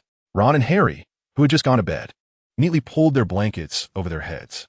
Maud had studied this spell for a full 2 days, reading during the day and practicing with his wand while walking, occasionally rehearsing it. The others showed no reaction. Such behavior was quite common in the magical world. There were also many students who studied magic diligently, just like that boy in Maud's grade who liked to turn water in cups into wine. Finally, Maud successfully cast the spell. A book with somewhat yellowed pages appeared in Maud's hand, with nothing written on the cover. Maud thought for a moment and decided to name the book Magic Diary. The cover of the book naturally displayed these large characters. This magic consumes very little magical power. Maud even felt that he could hold it in his hand all day. When he no longer needs it, he can dispel the magic, and it will return to nothingness. Of course, everything recorded within it remains, which is the wonderful aspect of this magic. Maud tucked away his wand, holding the spellbook under his arm, and walked into the library. Inside the library, Hermione's figure was quite noticeable. Hermione looked at him. Where's your wand? Why aren't you studying magic? Hermione and the others had been watching him these past few days as he walked and cast spells, so it was a bit strange not to see his wand now.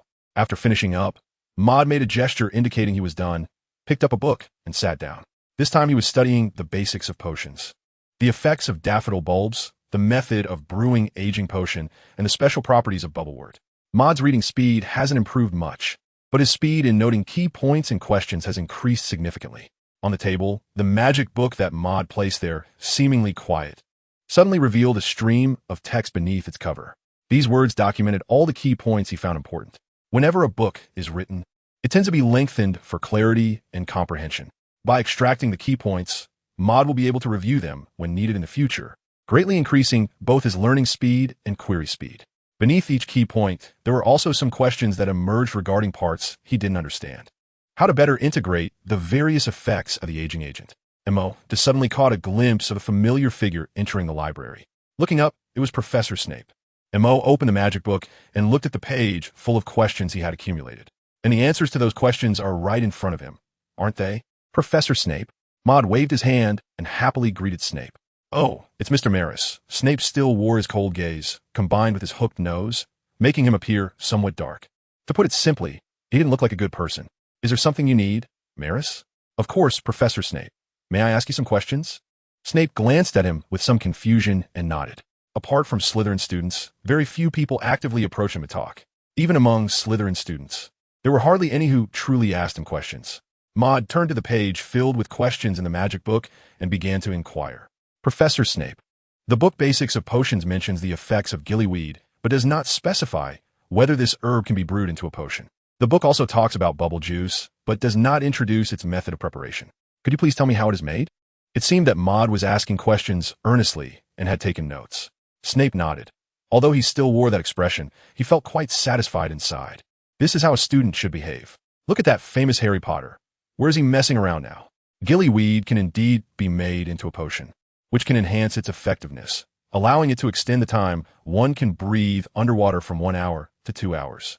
Snape provided a lengthy and detailed explanation for these 2 questions. Moody pretended to take notes, but in reality, the spellbook was already forming the text on its own. Any questions? Snape asked. Of course. Moore continued to ask questions. Snape went on a long discourse again. Is there more? Yes.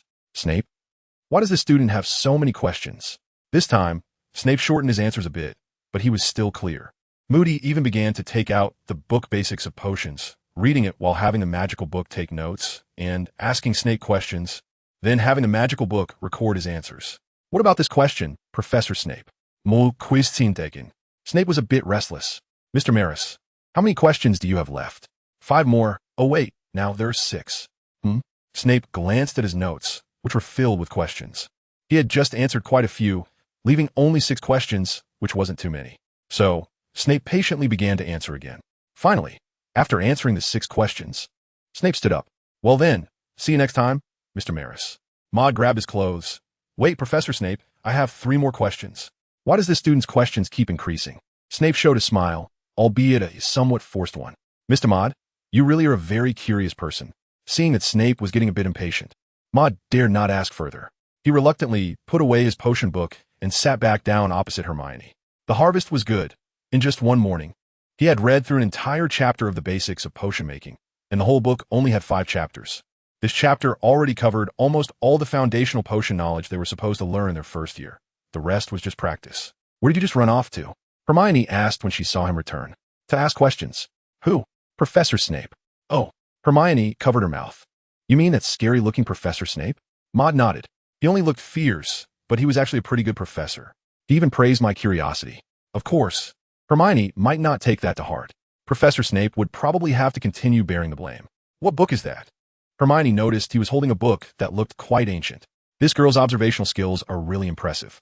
It's my notebook, Maud replied. A notebook? Can I take a look? Maud casually handed her the magic book. Wow, Hermione exclaimed.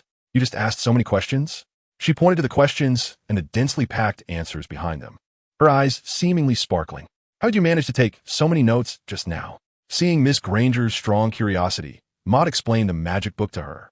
This is a spell for taking notes. Just like this, on the page Hermione was holding, a line of large text suddenly appeared. Hello, Hermione Granger. Then, that line of text vanished. My goodness, Hermione gasped, attracting the attention of many around her, and she quickly covered her mouth. Is this the spell you've been studying all along? Yes, that's right. Maud took a sip of water. It's the spell I've been practicing madly on the way. What kind of spell is this? Emoda looked at her expression, as if she had seen a treasure. Hermione is truly obsessed with learning such things. This magic is my closely guarded secret. I might be the only one in this world studying it right now. Motun paused, seeming ready to launch into a lengthy discussion. Hermione also focused her attention. This was a kind of magical spell, a very convenient one. Of course, what exactly the spell was a secret. Hermione listened intently, but suddenly heard the word secret. She rolled her eyes and scoffed. You're such a miser. Maud did not continue to read, but instead looked at his notes. These notes were only recorded in the spellbook, and he still needed to study them himself. He spent quite a long time initially consolidating this knowledge. He then named this knowledge chapter one of the basics of potionology. Maud thought, what could the knowledge of potion making exchange for in Kunlun? Ancient potion knowledge? Or the skills to brew potions? Mo closed his eyes and transmitted the organized knowledge all at once to Kunlun. The snow-covered peak of Kunlun seemed to reveal a hint of golden light. Maud is very strange. What is the golden light? In the past 2 years, Maud has never seen such a situation. After inputting knowledge, Kunlun would directly exchange knowledge with him. He has also never seen any color other than white at the top of Kunlun Mountain. Maud concentrated and gradually magnified the golden light on Kunlun Mountain. Finally, he saw it. It was a golden sphere of light buried in the snow of Kunlun. It appeared to be transparent, but the golden light gave it color. The mountain transmitted the information of this light sphere. It was a legacy from the first elf king and master alchemist of the wizarding era, Gudges. This was an accidental potion experiment in the wizarding era, which inadvertently created an alternative potion. The potion was called Elf Bloodline. Those who possessed this bloodline would become elves, a being born from magic. Elves? Maud associated them with the house elves in the current magical world. Are they referring to such elves? Kunlun Mountain provided him with the answer. This was a magical creature with two appearances. The original appearance of the elves was as they were, but they could also transform into their original human forms. Maud saw the appearance of the elves, a group of beings with pointed ears, human faces, and human bodies. Some had glowing eyes, while others were covered in flames, showcasing a variety of forms. It seemed that there was more than one kind of elf. But no matter how you looked at it, they had no relation to the domesticated house elves. The elven bloodline has 4 levels, with the sage elf being the first and the elf king at the top. All elves possess magical learning and control abilities beyond the imagination of wizards. The first level of the elven bloodline, the sage elf, is a natural scholar with a profound talent for learning magic, particularly skilled in memory and divination magic. Maud carefully looked at the introduction of this wise elf. He couldn't help but think of himself, of Hermione and Harry. In comparison, his own performance was somewhat hard to bear. Reading at a snail's pace, learning magic? His transfiguration magic was still in its infancy. The golden sphere was the elven bloodline legacy left by Gudges, which could be inherited after some potions were used for assistance. It can be directly inherited? Maud looked over it again and confirmed that it could be inherited directly. The elven bloodline is a product of potion making, but the method of production is very complex. Just the materials for making it that Maud just saw filled several dense pages. However, this elven King Gudges has already arranged everything for the successors. Maud looked at the potion materials for the assistant, the unicorn horn. It was a potion he had seen while studying potions yesterday, and now it was available in the magical world. Didn't this mean that he could become an elf? Becoming an elf was very significant for him because his magical talent was not great. The memory ability of the sage elf and the ability to learn magic hit directly at his core. Thinking of this, Maud tightened his grip on the spellbook, deforming the entire book. What are you doing? Hermione couldn't stand his actions toward a book. Books are the ladder of human progress. How could he treat them like this? Slap. Hermione directly slapped his hand away. Emma woke up.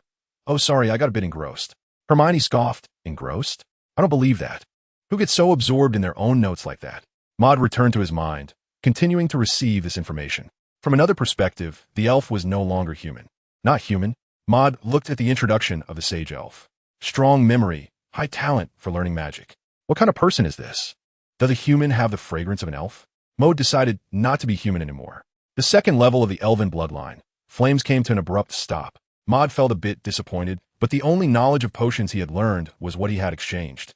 The rest still required him to continue studying hard. Maud needs the auxiliary potion for inheriting the sage elf bloodline, and all its materials are noted in the spellbook. Immediately, the spellbook hides the text on this page, turning it into a blank page. This is also a function of the spellbook, which can conceal text. Next, the materials need to be prioritized, and there are several ways to obtain them. Diagon Alley, Nocturne Alley, and Professor Snape's office. Snape? However, there is one item inside, a unicorn horn, which is hard to find. How to get it? And Maud knows that after a while, Harry and the others will definitely be able to see a dead unicorn. This is the way to obtain it, and it is somewhat dangerous. But for the sake of his future, he can only sacrifice his current safety. Maud put down the spellbook and picked up the basics of potion making again, continuing to study the second chapter. This chapter involved even more herbs, other materials, and more potions. It was filled with more questions. It was obscure and difficult to understand, as the potions and terms mentioned were quite unfamiliar. Before he knew it, Maud had filled a page with questions. Professor Snape. Maud raised his head and looked around to see if Snape was still there. It had only been a few hours since they last met, but he found himself missing him. Unfortunately, Professor Snape might have returned to his office. In any case, he wasn't here now. After finishing the book, Maud followed Harry, Ron, and Hermione to the dining hall for a big meal. It was quite lavish with steak, lamb chops, bread, and corn. The four of them chatted as they ate. Maud, why are you eating with a book? Ron exclaimed dramatically. Oh, you must have been influenced by Hermione. She loves to carry books taller than herself around everywhere. Humph. Hermione looked a bit displeased. Stop talking nonsense, Ron. Harry patted Ron on the shoulder.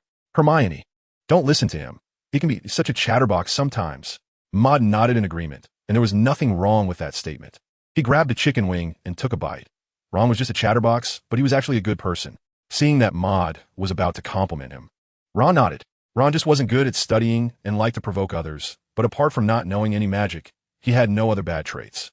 Ron, is this a compliment for me? Harry and Hermione burst out laughing. I know where Hagrid lives. Do you want to go together later? Harry suddenly said. Hagrid? Isn't he the big guy who welcomed the new students at the train station? Ron thought of Hagrid's appearance and gestured with his hands. He was really tall, like a lion. Hagrid was the keeper of keys and grounds at Hogwarts. I heard he was actually quite nice, Hermione said, as she was well informed about school matters. The three of them agreed to go, and then they all looked at Maud. Maud nodded. Okay, let's do it together. Maud thought for a moment, ran out for a while, and quickly came back. After finishing their meal, the group left the school, jogging all the way to Hagrid's hut. It was a very simple stone house, with a chimney on top that was slowly puffing out smoke. Moody knocked on the door. Knock, knock, knock. Soon, the tall Hagrid opened the door, holding a crossbow aimed at them outside. Harry had come from behind, watching Hagrid's stance. What was going on? Oh, it's you, Harry. Hagrid lowered the crossbow. I was on guard against some ill-intentioned people. Come in. As soon as Maud entered the door, he saw a large black dog. The dog's head was twice the size of the heads of the group of little wizards. It was big, but not scary, because the dog's face looked both chubby and silly. Oh, this is my pet, Yaya. Don't worry, it doesn't bite. So a few of them gathered around and circled Yaya, occasionally reaching out to pet it. Yaya also let out some silly sounds. Moore also felt the texture of Yaya's hand, and then found a chair to sit down. He took out his magic book and flipped to the back pages. Common magical creatures appeared in front of him. He had just run out during his meal to find this book. However, he didn't bring the original book, but instead copied dozens of pages of the original text into his magic book. This is a function of the magic book, to transfer the text seen into the magic book. It's somewhat similar to the function of a camera. Hagrid is someone who has a deep understanding of magical creatures, and in the future, he will become the professor of care of magical creatures at Hogwarts. Since he could come to Hagrid today, how could he waste the opportunity? You guy. Hermione, seeing Moore's performance, was also inspired to work hard. She took out a book of her own and immersed herself in it. Harry and Ron finished feeling Yaya and turned around to see this scene, stunned. Do you think, Ron, that we are not studying hard enough? Harry thought, wondering if all the students in the school were like this. Is the real oddity actually himself? No, we're normal. They might be crazy. Yeah, really crazy. Ron's mouth was agape, and he couldn't close it for a long time. He casually took out a Bertie Bott's every flavor bean from his pocket and popped in his mouth. Ugh, that's terrible. It tastes like earwax. Hagrid was also a bit stunned. Mr. Moore and Miss Granger, you really are, really studying hard. Harry, you should learn from them. Hagrid hoped that this little boy, who had a special relationship with him since childhood, could have a better life. And studying was also a way to help Harry. Of course, Hagrid, I will, Harry stammered. Like Ron, he didn't like reading. For them, reading was worse than eating earwax-flavored Bertie Bott's every flavor beans. Mr. Moore, what are you reading? Hagrid saw the big words magical creatures on Moore's book and suddenly widened his eyes. So you like magical creatures too? Oh, that's something we have in common. Just call me Moore, Hagrid. Moore, looking at the book, lifted his head and said to Hagrid. Hagrid walked over to Moore's side and looked at the content in his book. Oh, this hippogriff. I have one too. It's a little cutie. Moore silently nodded. Hagrid was so interested in magical creatures. It must be that he also liked being asked questions about them. It seemed that the upcoming question and answer session would be quite heartwarming. Hagrid stood beside Maud, looking at the contents about common magical creatures while discussing the book with Maud. The three of them, including Hermione, read for quite a long time. Meanwhile, Harry and Ron had been playing with the dogs for a while and were wandering around, looking for something new. At this moment, the two of them were tired and lay on the table, counting the number of patterns on its surface. Maud has already noted many questions about magical creatures in the spell book without Hagrid knowing. With Hagrid explaining beside him, the questions are relatively fewer. Maud flipped through the magic book and found the page that recorded these questions. Hagrid, I know you have extensive knowledge about magical creatures. Hagrid felt a bit embarrassed and waved his hand. No, I'm just a little interested in this, that's all. Can I ask you a few questions then? Maud looked up at Hagrid's eyes. Hagrid was taken aback for a moment and nodded. He felt very happy inside because someone recognized him and acknowledged his knowledge of magical creatures. Of course you can. Come on. Maud asked the first question. Hagrid, this book only introduces the appearance of unicorns, but it doesn't mention their habits. Is the owl, commonly used as a messenger in the magical world, Also a magical creature? What magical features does it have? Hagrid answered Maud's questions with a hearty laugh. These questions were all within his knowledge. During his school days, he didn't excel in other subjects, but if he had to rank his knowledge of magical creatures, he would definitely be among the top. It wasn't talent, but rather a strong interest. Hagrid appreciated Maud as a nice boy, partly because of his love for magical creatures. Are there any more questions? After answering a few of Maud's questions, Hagrid felt a bit unsatisfied. He really enjoyed the feeling of being a professor and the opportunity to interact with children. Of course, Emoda turned the page and continued to ask about the content on the next page.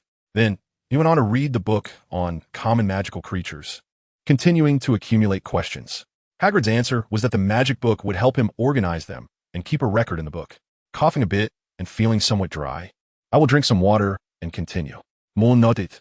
Hagrid finished his drink and continued to answer Maud's questions. Time passed quickly for Maud. The sky outside was already getting a bit dim. Hagrid's throat was a bit hoarse, and his smile looked a bit stiff. He finally realized something was off. It seemed like the questions were increasing. Were there really just a few questions? Maud, cough cough, do you have any more questions? He asked Maud while coughing. Maud looked at Hagrid's condition, and it was clear he needed to rest his throat. He glanced at the time. It was getting late. Next time. Hagrid nodded and suddenly felt a bit happy, laughing. If I have time tomorrow, I'll come by. Maud, listen to me. It's not very safe outside the school. The few of them returned to the Gryffindor common room. By this time, it was completely dark outside. Hey, Moo. Hermione was holding a book, flipping through the pages. She pinched a few dozen pages of the book, like a victor in a Quidditch match. I've read so many books already. Forget the rest. When it comes to reading, I won't back down. Maud appreciates Hermione's competitive spirit, but also finds it amusing for some reason. This little girl has a particularly strong sense of competition when it comes to studying. Moody gave her a thumbs up. Hermione raised her head in satisfaction, ready to return to the dormitory to rest. Oh, when it comes to studying, I certainly won't. Ron began to mimic Hermione's tone, but halfway through, Harry covered his mouth. Wah wah wah. Fortunately, Hermione walked quickly, so she didn't hear it. Emoda and Holly returned to their dormitory. What class is tomorrow? Maud suddenly remembered that tomorrow seems to be Professor Snape's potions class. He thinks this class is quite good, and he can learn more about potion knowledge. However, Maud looked at Harry, who was chatting and laughing with Ron. Should he do something? Maud thought for a moment and said to Harry, Harry, what's up, Maud? Harry looked over. Do you want to learn some potion knowledge? Tomorrow is Professor Snape's potions class. No, I don't think so. Harry smiled awkwardly and declined. I plan to go to sleep. Maud is speechless. When it comes to studying, he just wants to sleep. This seems to be a characteristic of a certain group of people in the Muggle world. Maud picked up a pen and wrote something on the paper. The stomach of the water goat is filled with aconite. After finishing, he tore off the paper and tossed it to Harry. Harry, remember the answers to these 3 questions. They'll be useful tomorrow. What? Harry looked confused, not understanding what Maud had written, although he didn't understand why Maud wanted him to remember these things. He still picked up the paper and memorized it. In fact, there were no more than 20 words on the paper, so it was easy to remember. The next day, Maud got Harry and Ron up early. The 3 of them arrived at the classroom on time this time. Hey, Maud, you guys actually made it on time today. Hermione, sitting nearby, looked over. I thought you. You shouldn't say that. Moore interrupted Hermione. That's right, know-it-all. Ron echoed Moore's words. You're too controlling. I've never been late, Miss Granger. Only 2 people are late. Maud pointed at Harry and Ron. Harry and Ron. The 3 had just sat down when the classroom door opened once more. Professor Snape, dressed in a large black robe, strode into the classroom. With his sinister face, hooked nose, and cold gaze, coupled with the black robe, he gave off a very oppressive feeling, as if one were seeing an evil dark wizard. In my class, you do not need to pick up your wands, nor do you need to mutter incantations. In fact, I do not expect you to grasp the intricate science and rigorous craft of potion making. Of course, for the talented elite, I will teach you how to stir the hearts and confuse the minds of others. Professor Snape suddenly paused, staring at someone in the classroom. Some felt overly confident in their abilities and looked down on the need to pay serious attention. Maud looked at Harry on his left. Harry was writing something on the paper. Mr. Potter. It was only then that Harry, confused, looked up and stood up. Tell me, what do you get when you add daffodil root powder to mugwort infusion? Harry turned his head and glanced at Maud. He had already given him the answer to this question yesterday. The water of life, Harry replied. Snape narrowed his cold eyes. Then, Mr. Potter, could you please tell me where you would find a piece of bezoar? What is the difference between aconite and wolfsbane? The next 2 questions once again surprised Harry. Moody gave his 3 answers, and the order was the same as Snape's questions. Is able to divine? From the belly of the goat. These two are the same plant, collectively known as aconitum. Harry responded almost without hesitation. Beside him nodded in satisfaction. This time, it seems Harry has escaped. Good. Maud could guess what Snape was going to say next. 5 points to Gryffindor. Mr. Potter, Snape paused and then said, "Can you tell me which potion is commonly made using wolfsbane?" Suddenly raised his head. Why is there still an extension of the question? Harry secretly glanced at him, showing a look of confusion. Why didn't give me an answer to this question? Then, his expression turned a bit awkward again. He really didn't know. I don't know, sir. So, Mr. Potter, tell me, what are the side effects of the water of life? Harry lowered his head and glanced at again. Shrugged helplessly. He could see that Snape had made up his mind today. He was definitely going to give Harry a warning today. The last question, what is the use of Bezoar? Harry shook his head again. What a pity. It seems that reputation does not mean everything. Snape showed a look of regret, but his stiff and cold face did not fully convey that regret. Maud couldn't help but roll his eyes secretly. He guessed that Snape must be good at wizard chess because he didn't play by the rules. Oh no, he played chess. Snape happily deducted 5 points from Gryffindor for the rude behavior of some students towards a teacher. This provoked Malfoy from Slytherin to look over provocatively, even silently smiling at Maud. Then came the practical session. Maud carefully brewed the elixir of life and death. This lesson was about the preparation of this powerful sleeping potion. He added powdered daffodil root to the mugwort infusion, and, as the temperature rose, the powder began to dissolve in the liquid. Then, the cauldron started to bubble. Was it a success? Maud was staring at the potion, which had been successfully brewed without any issues. Of course, it wasn't due to luck, but rather because of some key techniques he had learned earlier about brewing the elixir of life. He had succeeded in one go. Oh, Ron exclaimed, Harry, look at Maud. He succeeded right away. Harry looked at the blackened residue in front of him and nodded helplessly. This potions class was really unfriendly to him. Hermione quickly finished as well, and she was successful too. She raised her cauldron and gestured to Maud. Silly girl, put down your potion. Snape walked over and said to Hermione, Professor Snape, I have some questions I want to. Maud raised his hand all of a sudden. The potion was brewed, and next, he could continue asking questions. Moody had not finished speaking when Snape had already hurried past. He shouted loudly, his voice drowning out all the whispers of the students. Oh, Mr. Potter, your potion brewing is truly the opposite of your reputation. Bang! The new aconite infusion that Harry was just about to use was knocked over, and the liquid flowed down the table. He was startled by Snape's yell.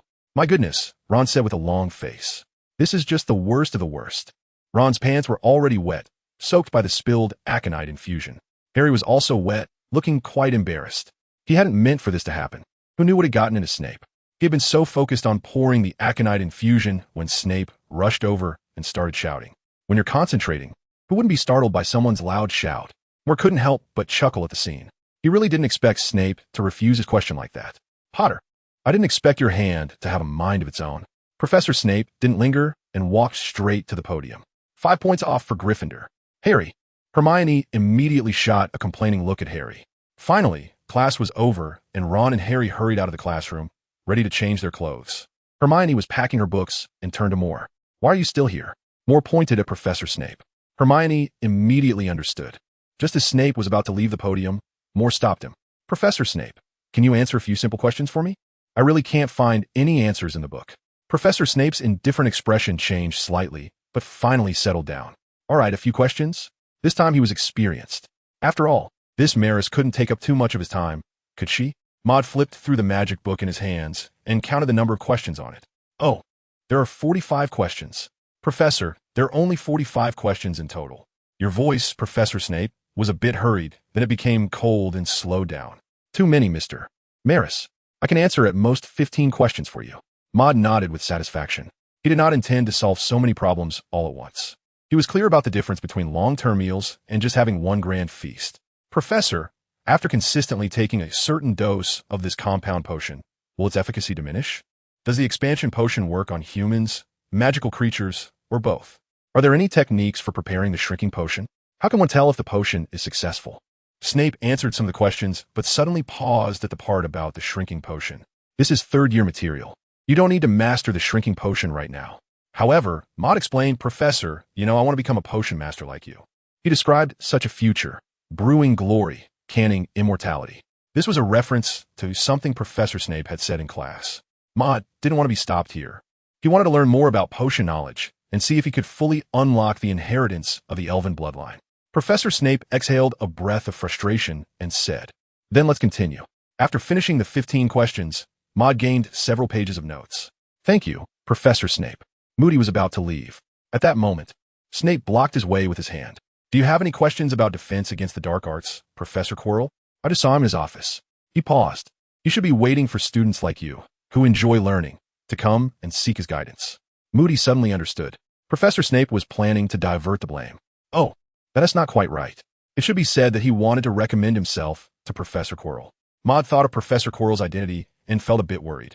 Snape sensed Maud's concern about the authenticity of Quirrell's knowledge, fearing that Quirrell might mislead him instead. After all, Quirrell appeared to be a stuttering fool. He sneered, claiming that Quirrell's knowledge was not inferior to his own. Of course, with the exception of potions. Professor Snape added, "There's no need to worry. He won't go so far as to tell lies to deceive you little wizards. If you're really uneasy, you can always ask me later." Maud felt relieved, and Professor Snape pointed the way for him again. Then Professor Snape left. Since Professor Snape had said so, Maud thought he should cherish these opportunities to visit Professor Quirrell. After all, Professor Quirrell couldn't always be in his office. Who knows, he might have to go out on business in a few days. Maud arrived at the library and found a book on the basics of defense against dark magic, carefully reading some of its content. A boggart is a dangerous creature that can transform into whatever you fear the most. If you encounter one, the only thing you can do is to imagine it in a funny and ridiculous form and confront it with laughter. Of course, we should actually learn to face our fears. Maud has a deep memory of boggart, which can transform into any creature, even a Dementor. It is a monster that can see into a person's heart. So, if Voldemort sees a boggart, what would it turn into? Professor Dumbledore?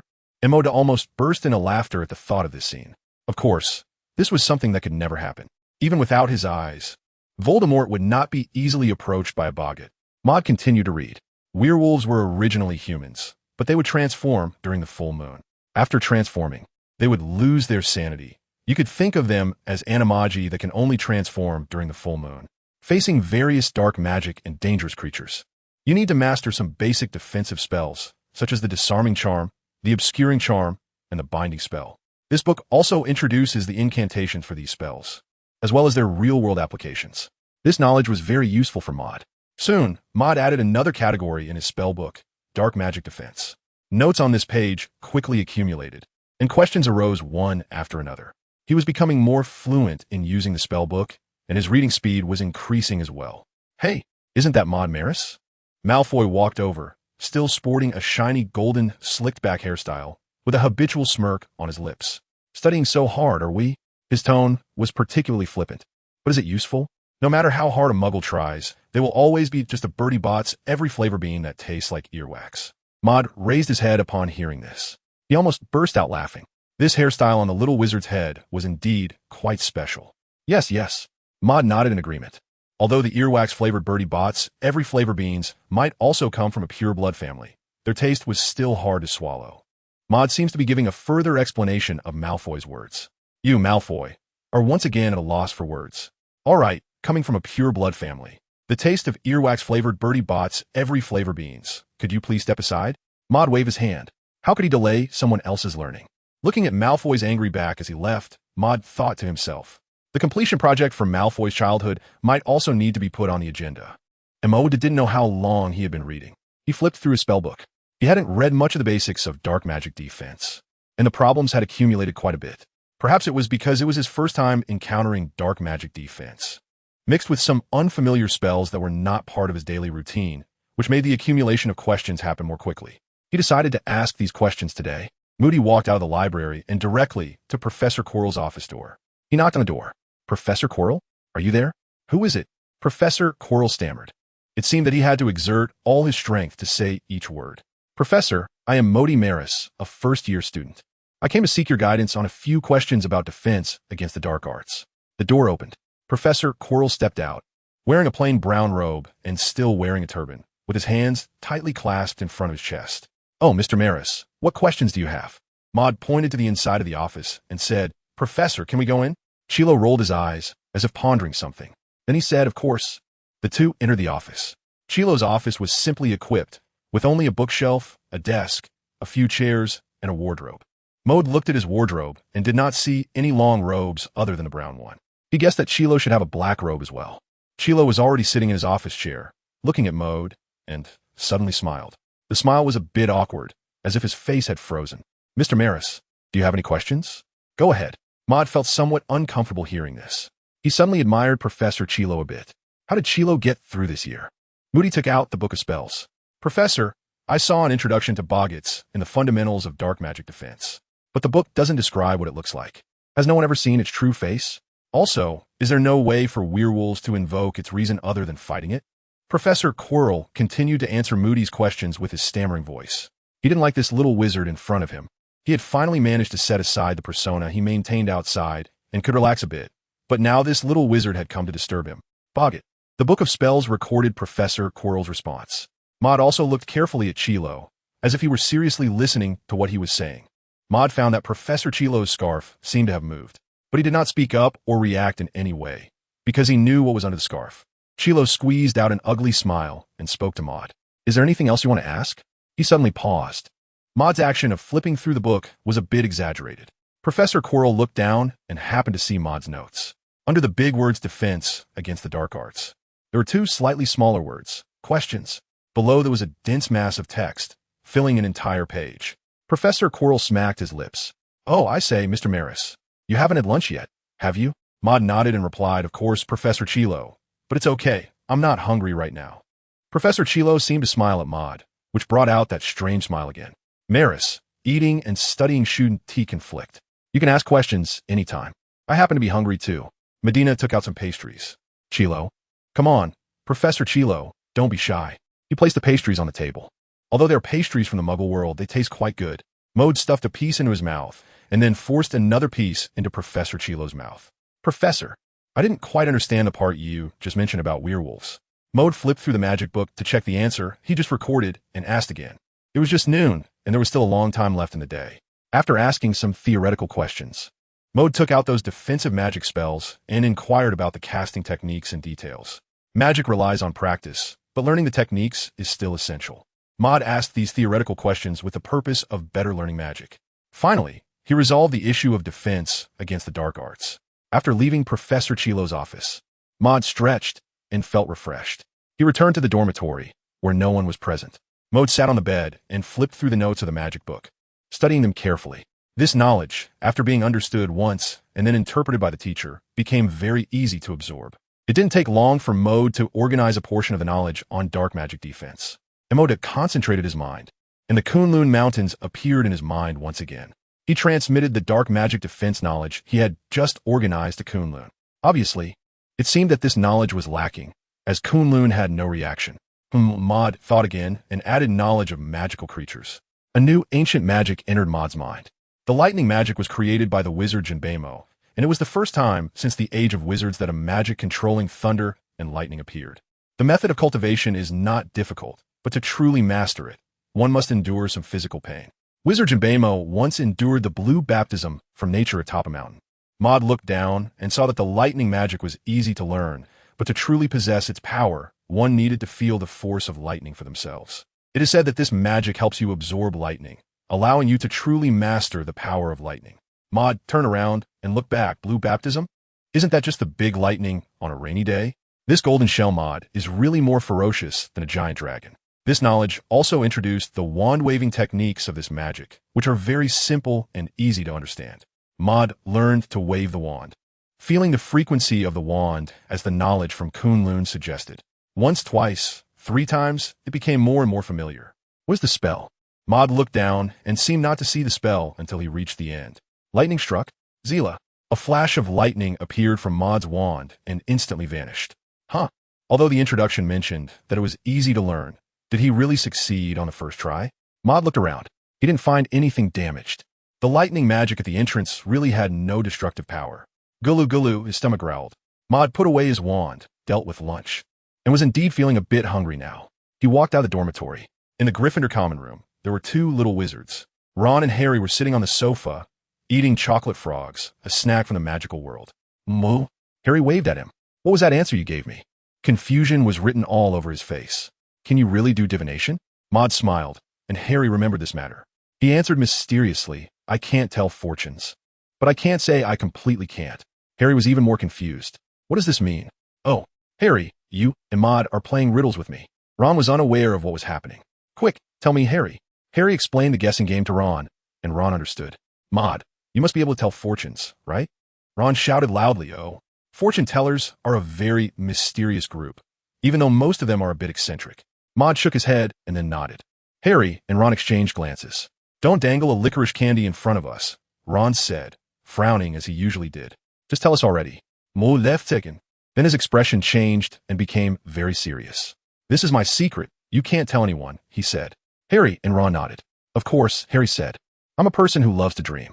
One day, I discovered that there was something magical about my dreams. The things in my dreams happened in reality a few days later. Maud borrowed the setting of Harry's dreams to tell a fictional little story. After finishing, he paused. I really can't predict the future, but sometimes I do have strange dreams. Harry thought of himself. He often has strange dreams too. Come on, Maud. What other prophetic dreams have you had? Ron exclaimed, excited and very interested in the topic. Have you dreamed about me? Mole nodded. Really? Ron was very surprised. Did you dream that I became the head of Gryffindor? I've always dreamed of becoming the head of Gryffindor.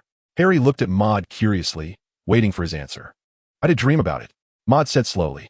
Ron, you become the Gryffindor prefect. Oh, really? That's great. Just managing an ordinary Gryffindor student. Ron, in the flying class, Madame Hooch was standing in front of the first-year students.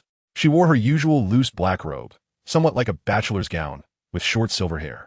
What impressed most was her pair of yellow eyes, which looked like those of some kind of animal. Next, it's your first flying lesson. In this class, I will teach you how to properly use a broomstick for flying. Emoda is not very interested in this flying class. He tried it yesterday, and his magical talent seems to not support his flying. Maud remembered that even students with poor talent could make a broom move. But this common knowledge did not apply to him. Now, you all stand to the left of your brooms, Madame Hooch said. Place your hand over the broom and shout up. All the students followed Madame Hooch's instructions. Up. Harry was the first to try. It was incredibly easy for him. The broom that lay on the ground rose into the air and was quickly caught by Harry. Hermione shot him a surprised glance. Emoda was also marveling at Harry's talent in his heart. The talent of the Savior is truly remarkable. Hermione's talent in flying didn't seem to be very good either. After shouting a few times, her broomstick was just spinning around on the ground. But that's okay. Get up. Maud made another attempt, but the broom lay on the ground motionless. Get up, get up, get up. Everyone was trying, and Maud felt embarrassed to slack off, so he could only join in the effort. The difference was that the other little wizards were gradually getting their brooms to start moving. Mo did guess that this flying technique might indeed be linked to magical talent. After all, he had previously been unable to extract magic. Slytherin's Malfoy saw his actions and let out a snicker. It seems that Mr. Maris's magical talent is quite poor. Malfoy proudly lifted his head. Up, up. In just 2 attempts, the broom obediently flew into his hand. He turned back to Emoda and said, This is the talent of a noble wizard. A wizard with pure blood lineage. And you are just a lucky muggle. Emoda rolled his eyes. You noble wizard. Why do you have to ask about everything like a house elf? Malfoy was once again at a loss for words. All right, Malfoy the house elf, you don't need to ask anymore. Mode continued his attempts. Soon, the little wizards in the class took their brooms one after another. Even Ron and Neville, who were usually a bit clumsy, succeeded. The Quidditch pitch was left with only a few sounds. One was Mode, and the other 2 were unfamiliar little wizards. But it was obvious that they lacked talent as well. Oh, Malfoy spoke again, this time loudly. Isn't that Mr. Mellis, who successfully brewed the potion of life and death in the last potions class? It was as if he had just discovered Mode's performance. No way. Isn't flying a talent that every wizard possesses? Even those with poor talent are no exception. Mellis, you won't. He deliberately paused. Are you a magical waste? A real muggle? His words quickly attracted the attention of other students and sparked discussions. No way. Didn't Mellis successfully cast a transfiguration spell last time? It's hard to say. Maybe he just faked it that time. Malfoy seemed to have heard this and spoke again. Mellis, you didn't really use some muggle magic last time, did you? You deceived Professor McGonagall, right? He stared intently into Mode's eyes, as if examining a prisoner from Azkaban. Mole smiled. He thought that Malfoy, the little brat, might have gone crazy recently because of him, which was why he was putting on this act at this moment. Maud didn't need to pay attention to what he was saying. Hermione walked up to Maud's side. Harry also stood in front of Maud. Malfoy, you're going too far. His voice was a bit raised. Ron was staring at Malfoy with a look of indignation. Maud looked relieved and made a gesture. He turned and said, Mr. Malfoy, you really look like a toad I've seen before. It loves to open its mouth wide and croak loudly. Maud is not a submissive person. The argument didn't last long. Quiet. Madam Hooch came over and shot a stern glare at Malfoy.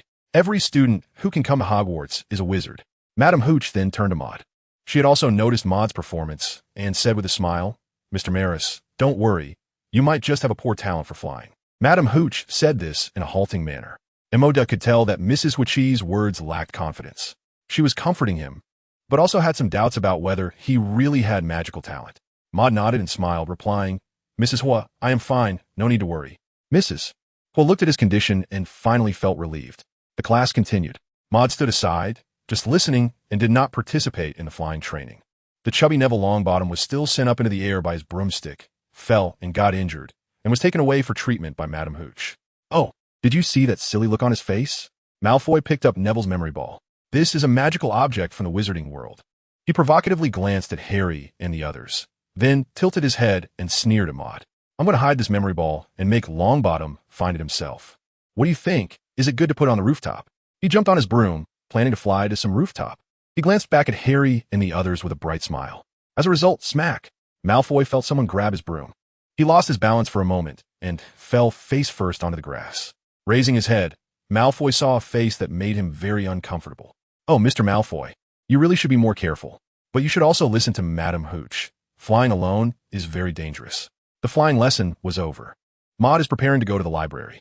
Harry and Ron have already left. Hermione is following Maud, as the library is a must-visit place for her every day. Are you okay? Hermione is thinking about what happened in class earlier. She is a bit worried about Maud's condition. Moo Smythe. Don't worry. My heart holds the entire magical world. He indeed was not affected by what had just happened. Not being able to fly is not a big deal. Besides, who knows if there are other magics in a magical world that can allow flight? They arrived at the library. Medina took out his wand, ready to summon the magic book. He looked at the wand and suddenly froze. This wand was found using a special identification method by the wizard. Since the wand can see the matching degree, can magic do the same? He raised the wand, the world of the identifier in numbers. Maud cast the special identification spell of the wizard. He looked at the books on the shelf and found the standard spells, beginner. Looking at the entire book, the matching degree of the book with you? This is a line of question marks and does not display a specific matching degree. Emoda thought for a moment that it might be due to the excessive content inside. Indeed, with various types of magic in a single book, how could there possibly be a specific match? Maud opened the book and found the magic of blazing flames. He continued to try, and soon a line of text appeared again. Flame spell, compatibility level, 37. Flame spell? When Maud saw these 3 words, he had already guessed. Identifying magic is also effective against magic. He continued to read on. Effect. No effect. This is a magic that does not match you. You may need to spend more time learning it. Maud continued to flip through the pages, looking at other spells. Illumination spell, your compatibility level, 86. Repair spell, your compatibility level, 83. Maud looked into many things and found out why he had never been able to master Transfiguration and the fire spell. One had a compatibility of 30 and the other 35. Too low. In contrast, high compatibility spells like the light spell, which reached above 80, were basically learned in just a day or two. In summary, Maud realized one thing. He had to focus on his strengths. Although there might not be any significant enhancement due to low compatibility, the spells that suited him could be practiced quickly. That was enough. Maud flipped through the pages, skimmed through briefly, and then looked for a few more books. He found 4 spells with the highest compatibility: Weapon Exclusion 97, Mind Closure 100, Levitation Spell 98, and Shrinking Spell 99.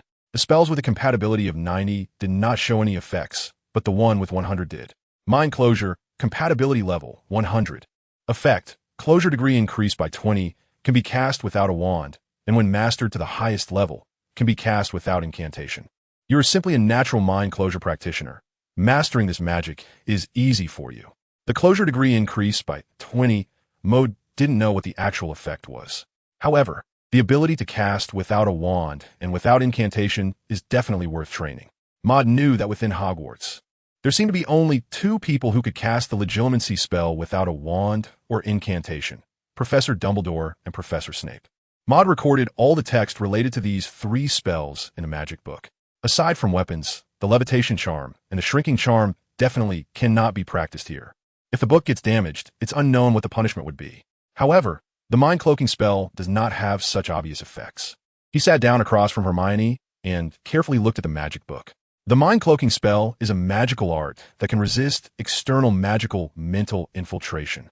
Its most prominent function is to counter the soul-sucking spell. It can completely clear the thoughts and emotions in one's mind, and at a higher level, it can completely restrain one's thoughts and emotions without needing to clear them. This is a very simple spell, mainly used to counter the soul-sucking spell. With this, Professor Dumbledore's soul-sucking should be able to be resisted. Although he did not know to what extent Dumbledore had mastered the soul-sucking spell, after reading through it, Maud gained a certain understanding of this magic. He closed his eyes and began to try to empty his mind, then followed the steps outlined in the book. One by one, he recited the incantation and raised his wand. A beam of white light flickered and entered Maud's own mind. Hermione looked over. "What are you doing?" Hermione glanced around and saw no traces of magic. Learning magic. Moody still had his eyes closed. Little Hermione was still full of curiosity, occasionally looking up at him. What kind of magic was he practicing? Emoda felt the thoughts and emotions in his mind as if they had just been cleared out. Now, he was like a monk without desires. This left him with no feelings of excitement. He succeeded in one attempt. Maud waved his wand again and again, practicing to become familiar with this magic. The white light flickered again, drawing Miss Granger's attention repeatedly. It was unclear how much time had passed. Maud realized it was time, and he put down the wand. Even his hands did not move. He simply recited the spell. A white light shone again. At this moment, he cast magic without a wand. This was also Maud's first attempt at casting magic from this world without a wand. He should have been very excited. But the emotions from just now were once again cleared away. "Hey!" Emoda opened his eyes. Hermione across from him had her eyes wide open. "You're so." Maud made a quiet gesture because many people were looking over. He didn't want to be the center of attention. Hermione glanced around and immediately blushed. She switched to a low voice and said, "You just cast a spell without a wand, right?" "Mo nodded." She excitedly said, "So your magic level is this high?" "It's not." Emoda shook his head. "I'm just a quick learner. This is the truth." But Hermione didn't believe it. She rolled her eyes. Maud refocused on this magic. Perhaps because of the 100 matching rate, his casting speed was incredibly fast. White light flickered continuously, and eventually, the white light converged. His proficiency improved, and the execution of the brain closure technique became increasingly unnoticeable. One downside of learning this magic is that he had to constantly clear his recent emotions. Emoda repeatedly jumped between reason and emotion. Finally, this magic was cast, and he was able to contain his thoughts and feelings without needing to clear them anymore. The traces of the spell were almost invisible. He simply recited the incantation, his lips moving silently. All thoughts and emotions were suddenly gathered within. Emoda could clearly feel that his emotions and thoughts were being protected by a force. He speculated that if there were a proficiency display for magic cultivation, it should be over 70, close to 80. The speed at which he was learning magic was astonishingly fast, almost frightening. Soul capture and thought extraction. Emoda thought that since the compatibility of his brain closure technique was so high, then theoretically, the mind-reading ability, which is similar in nature, should be about the same. Mind-reading is the ability to read other people's emotions and memories. In simple terms, it is telepathy. As long as someone harbors malicious intent towards you, it can generally be sensed. It may seem of little use, but it is a magic that every top wizard in this magical world learns. People like Dumbledore, Voldemort, and Grindelwald have all studied this magic. This magic is not allowed for young wizards to learn at Hogwarts School of Witchcraft and Wizardry. It is classified as a forbidden spell and is currently stored in the restricted section of Hogwarts. It shouldn't be obtainable in the short term. Maud set aside his thoughts and reopened the magic book. He planned to organize some ancient wizard spells he had learned. As he thought, lines of text appeared on a certain page of the magic book. Lightning magic. Mastery of the magic of thunder and lightning. Construction of magic books. Creating a book of magical energy. Fragments of fantasy spells.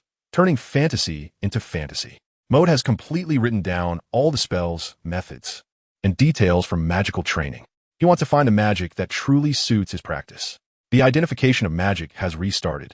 Lightning magic, your matching degree, 83. Magic books, your matching degree, 95. Fantasy spells, your matching degree, 75. Light eye magic, your matching degree, 60. After searching through them all, the highest matching degree is the magic books. Maud was not very satisfied. He lacked truly powerful magic. In the following days, Mode did only two things. One was reading. He was eager to acquire more ancient knowledge and find more high-matching spells. The other was to practice the high-matching spells he currently possessed, such as the disarm and levitation spells. Although these spells had a matching degree of over 95, and their practice wasn't as fast as the brainlock spell, it was definitely not slow. He could grasp the basics in 1 or 2 hours, and during these days, his proficiency skyrocketed, making it increasingly easier to cast spells. The spells he had learned before suddenly became incomparable, while those spells also had a matching degree of around 80. Practicing spells above 95 truly made him understand what it felt like to be a genius. "Hey, Mode, have you heard?" Ron said excitedly, putting his arm around Mode's neck. Heard what?" Maud leads a monotonous life, and he really knows little about the outside world. However, he has guessed something. Harry has become the Seeker for Gryffindor. Ron explained to Maud, and then turned to Harry, saying, "Harry, you must be the youngest Quidditch Seeker." Moody nodded. Although the incident with Neville's memory ball was disrupted by Moody, Harry's flying talent was still discovered. "I don't think I can do it." Harry didn't feel the excitement of becoming the youngest Seeker. Instead, he felt some worry. "I've never played a Quidditch match before. What if I make a fool of myself?"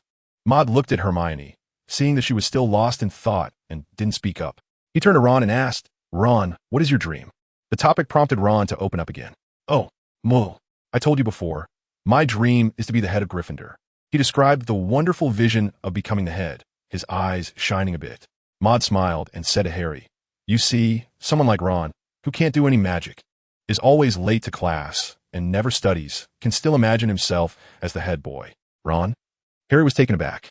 Maud continued, "Then why can't you imagine yourself holding the Quidditch trophy, being a miracle of the magical world with such a high talent for flying?"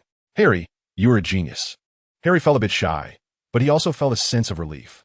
"If you don't believe in your talent, there's another piece of evidence." Maud looked at Hermione. "Miss Granger, it's your turn." "Huh?"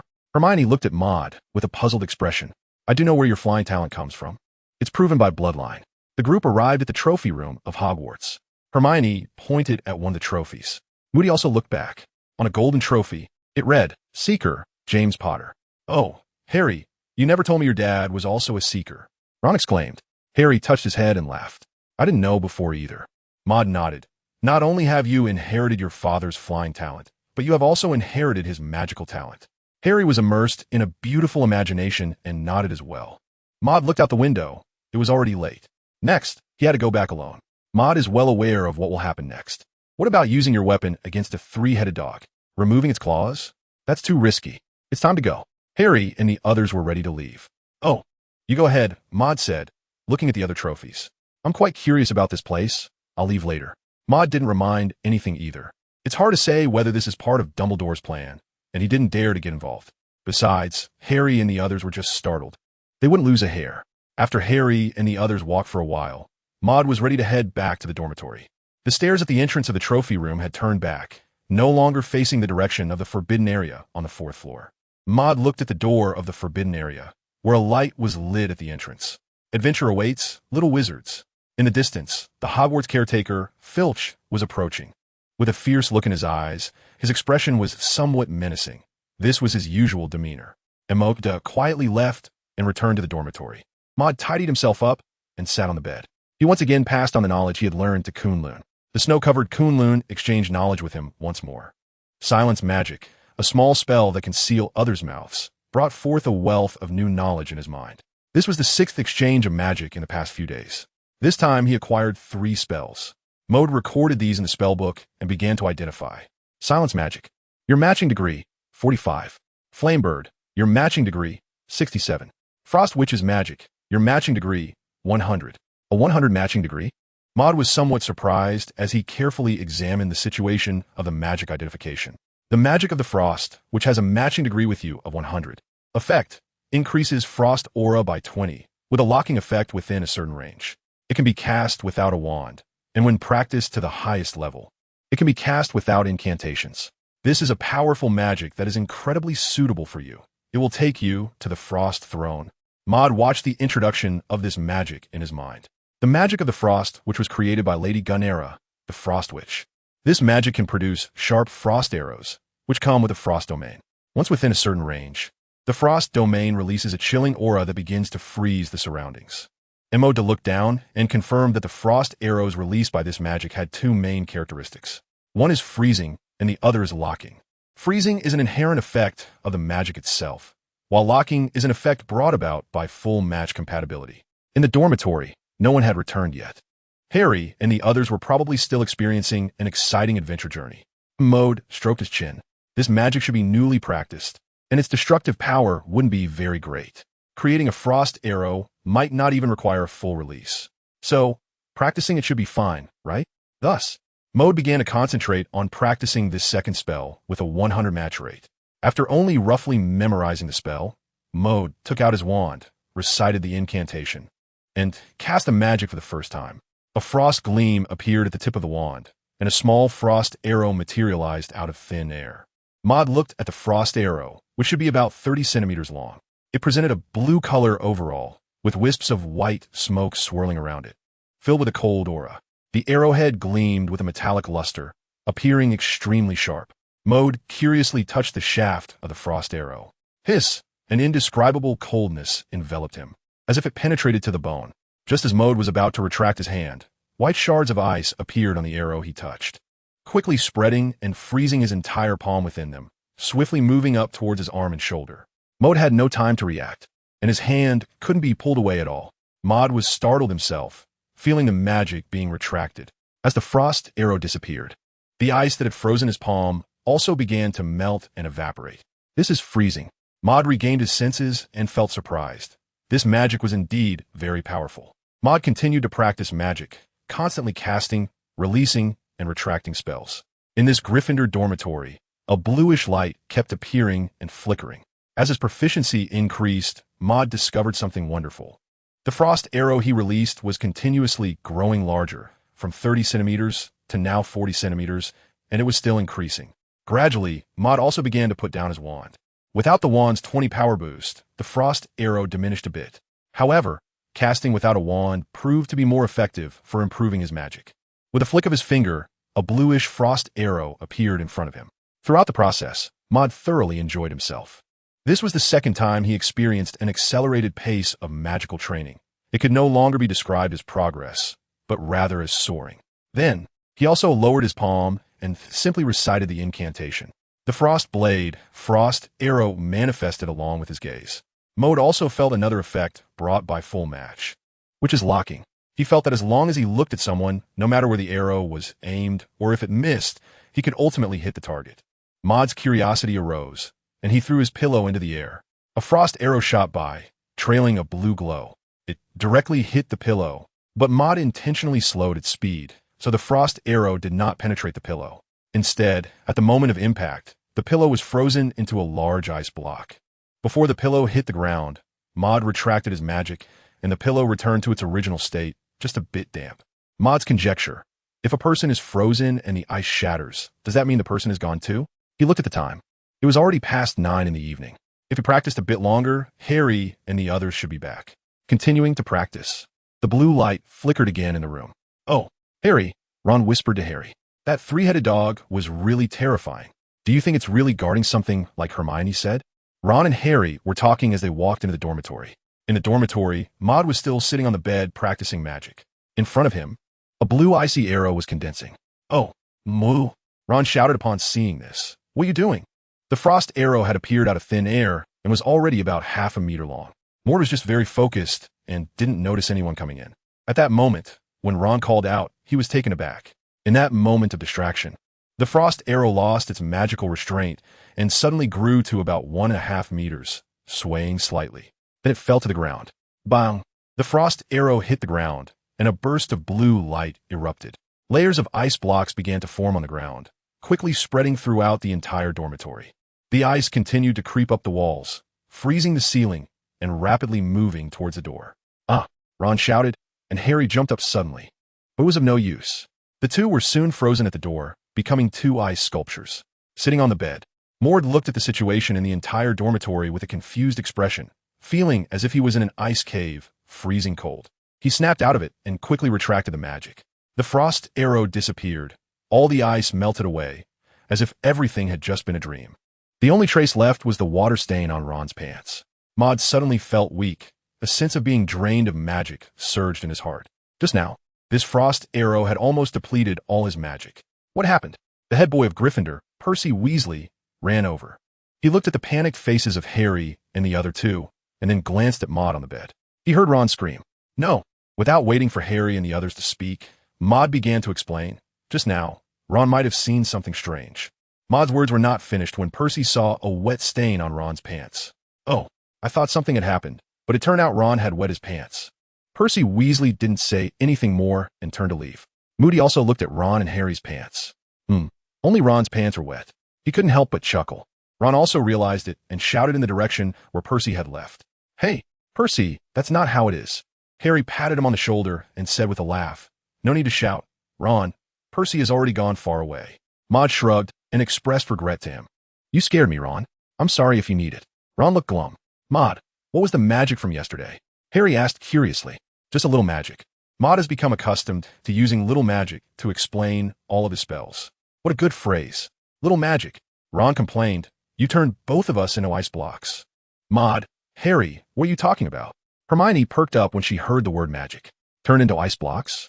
I've never seen such magic before." She turned to Maud. "Is it another new spell?" Emoda shrugged and did not deny it.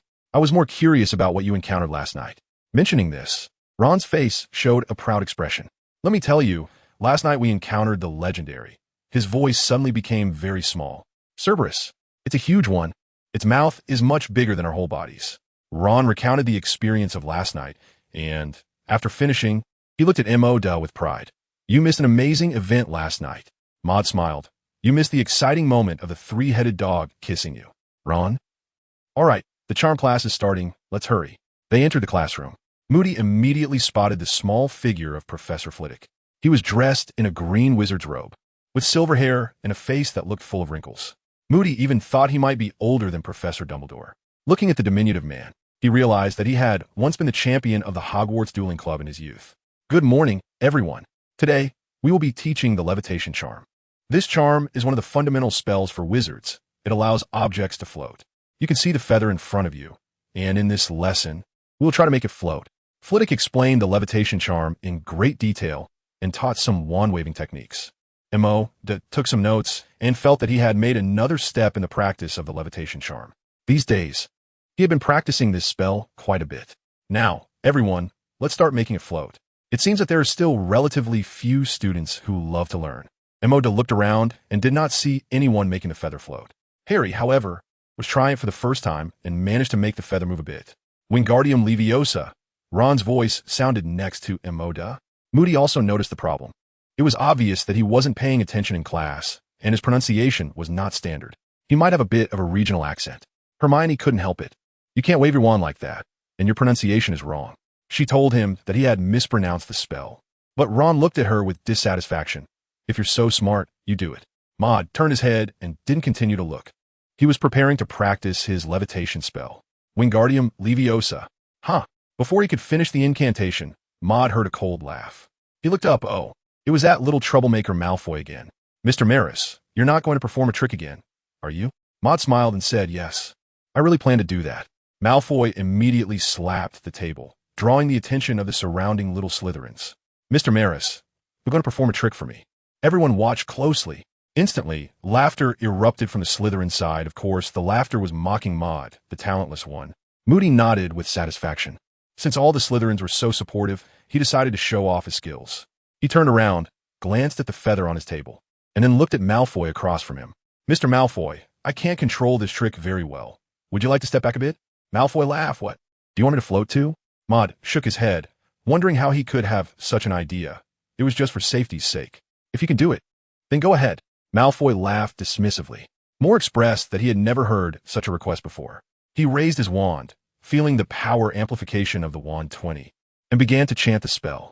Wingardium Leviosa. A mysterious force caused the feather to float, but it was hovering very low. Malfoy, on the opposite side, being further away, couldn't see any change in the feather at all. Huh! The Slytherins were laughing quite loudly. Maud looked at Malfoy, raised his wand, as if pulling something. A feather flew up high, reaching the ceiling of the classroom. Malfoy, across from him, suddenly floated into the air as well, flailing his arms in panic like someone drowning.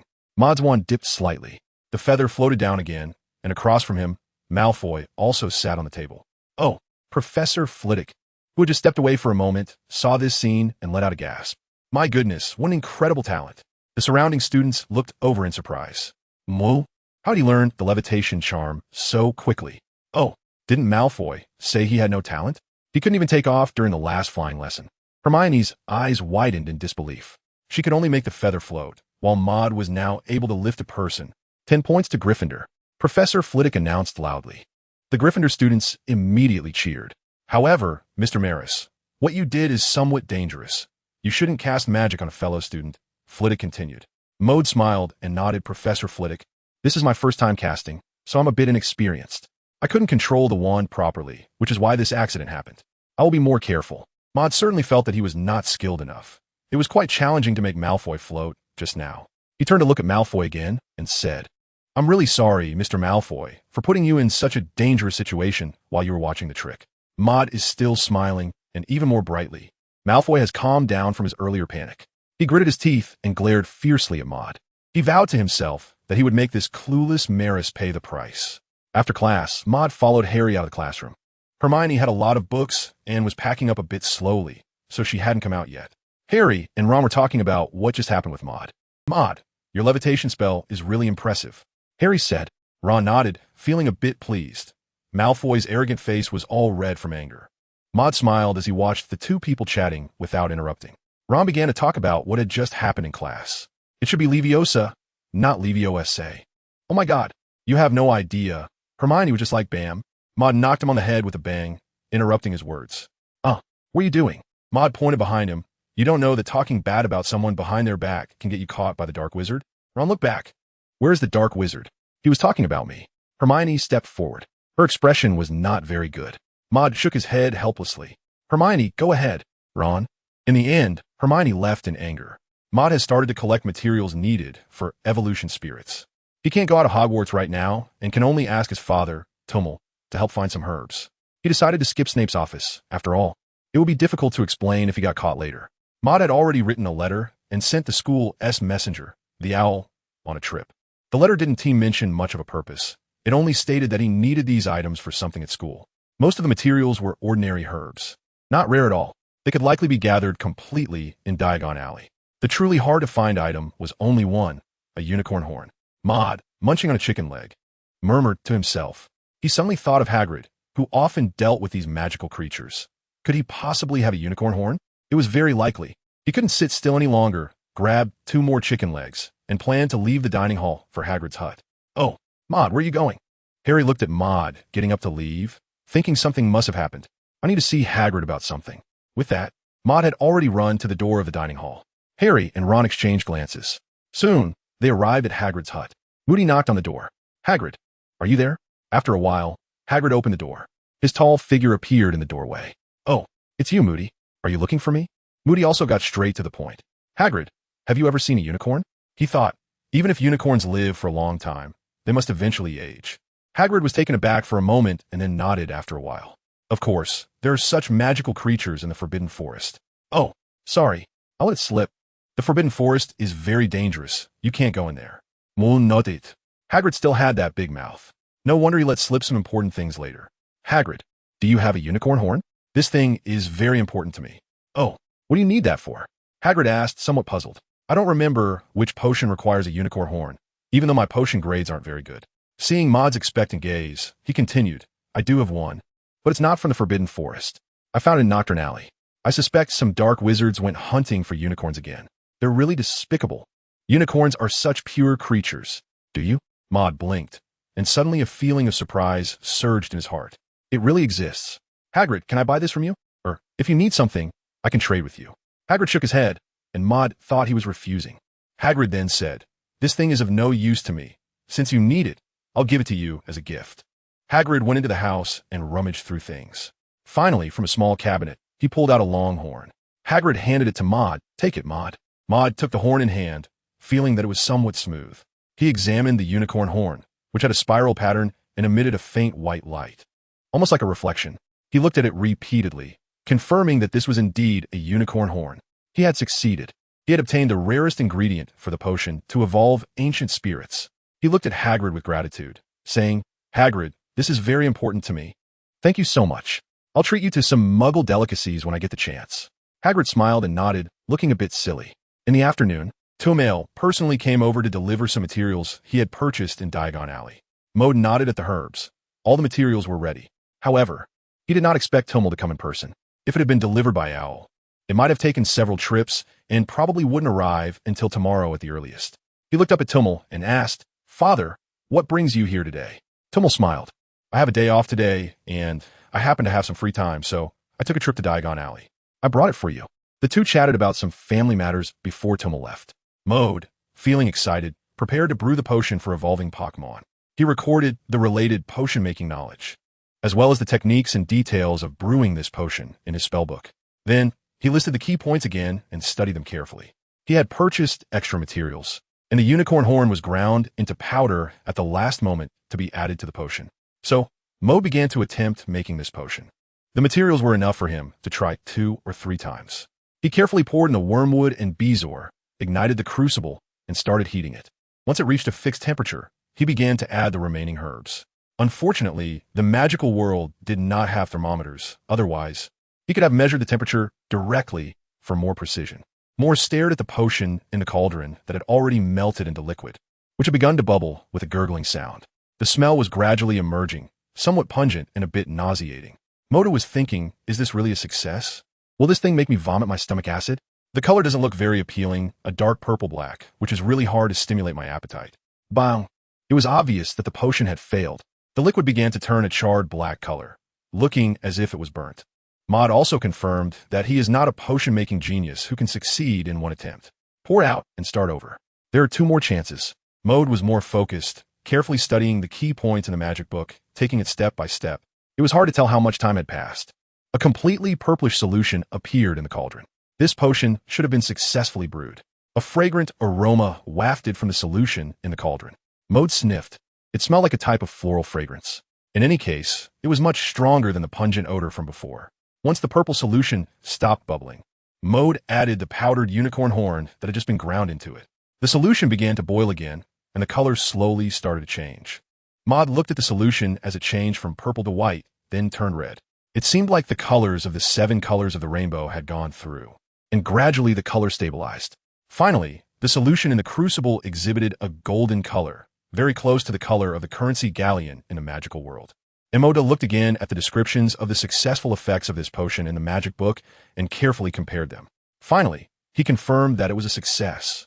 Medina picked up the crucible and poured the solution into the cup. He raised the cup and took a final sniff.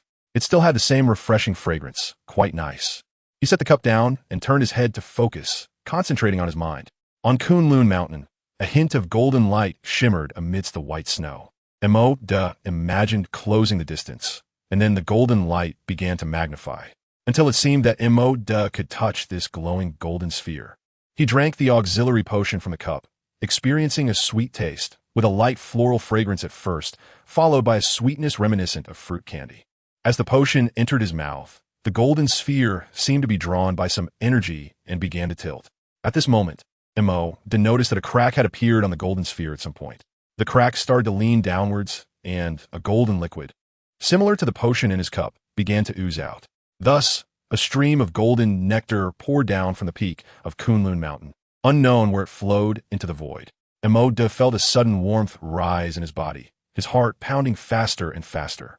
He knew that a magical power was transforming his body. I inexplicably felt very comfortable. A white light radiated from Mode's body, making him appear like a bright lamp. Soon, the light gathered into a dense beam, eventually forming a ball of light. From the outside, it seemed as if Mode had become an egg hatched by some kind of magical creature. Emoda lost his perception of reality, and his whole being felt somewhat muddled. He didn't know how long it had been. The white eggshell cracked, and Emoda's figure reappeared. His prominent long ears spread out like wings. And then Emoda opened his eyes. A somewhat dazzling light emanated from his eyes. His pupils were now a brilliant gold, radiating golden light. His entire body had also grown taller. Emoda found a mirror and took a look. Not bad. In the mirror appeared a handsome young elf with long ears, a high nose, and softer golden hair. His golden pupils were still emitting a faint glow. His hands and feet had also become slender yet strong. Opened his arms, and a faint white light radiated from him. Maud felt that the magic within his body seemed to have suddenly increased, and he gained a deeper control over it. He raised his hand and made a grabbing motion toward the cup on the table. Whoosh! The cup floated into the air and flew toward him. The cup was firmly grasped in Maud's palm. This was a strong control over magic, which also required a certain amount of magical energy. Remembered that such a scene usually occurred with adult wizards who had strong magical abilities. In other words, his control over magic and his total amount of magical power had at least reached the level of an adult wizard, and perhaps even higher. Maud was a bit excited. He sat on the bed, savoring the records of the sage elves in his mind. The sage elves, born scholars, possess an extremely high magical talent, especially adept in memory and divination magic. Their grasp of knowledge far exceeds that of humans. Their magical power greatly surpasses that of their human peers, with a more robust and precise control over magic than humans. The evolution of humans into sage elves is a tremendous opportunity. Maud touched his long ears. With a talent for magical learning, he opened the magic book, snapped his fingers, and recited the incantation. Identification of magic initiated. Excluding your weapon. Compatibility level, 110. Levitation spell. Compatibility level, 120. Magic book. Compatibility level, 130. Frost Witch's magic. Compatibility level, 130. Maud blinked in surprise, assuring himself that he wasn't mistaken. The compatibility level was overflowing. The Frost Witch's magic. Your compatibility level, 130. Effect. No wand. No spellcasting required. A 50 increase in Frost Aura, capable of precisely locking onto all items or enemies within your sight.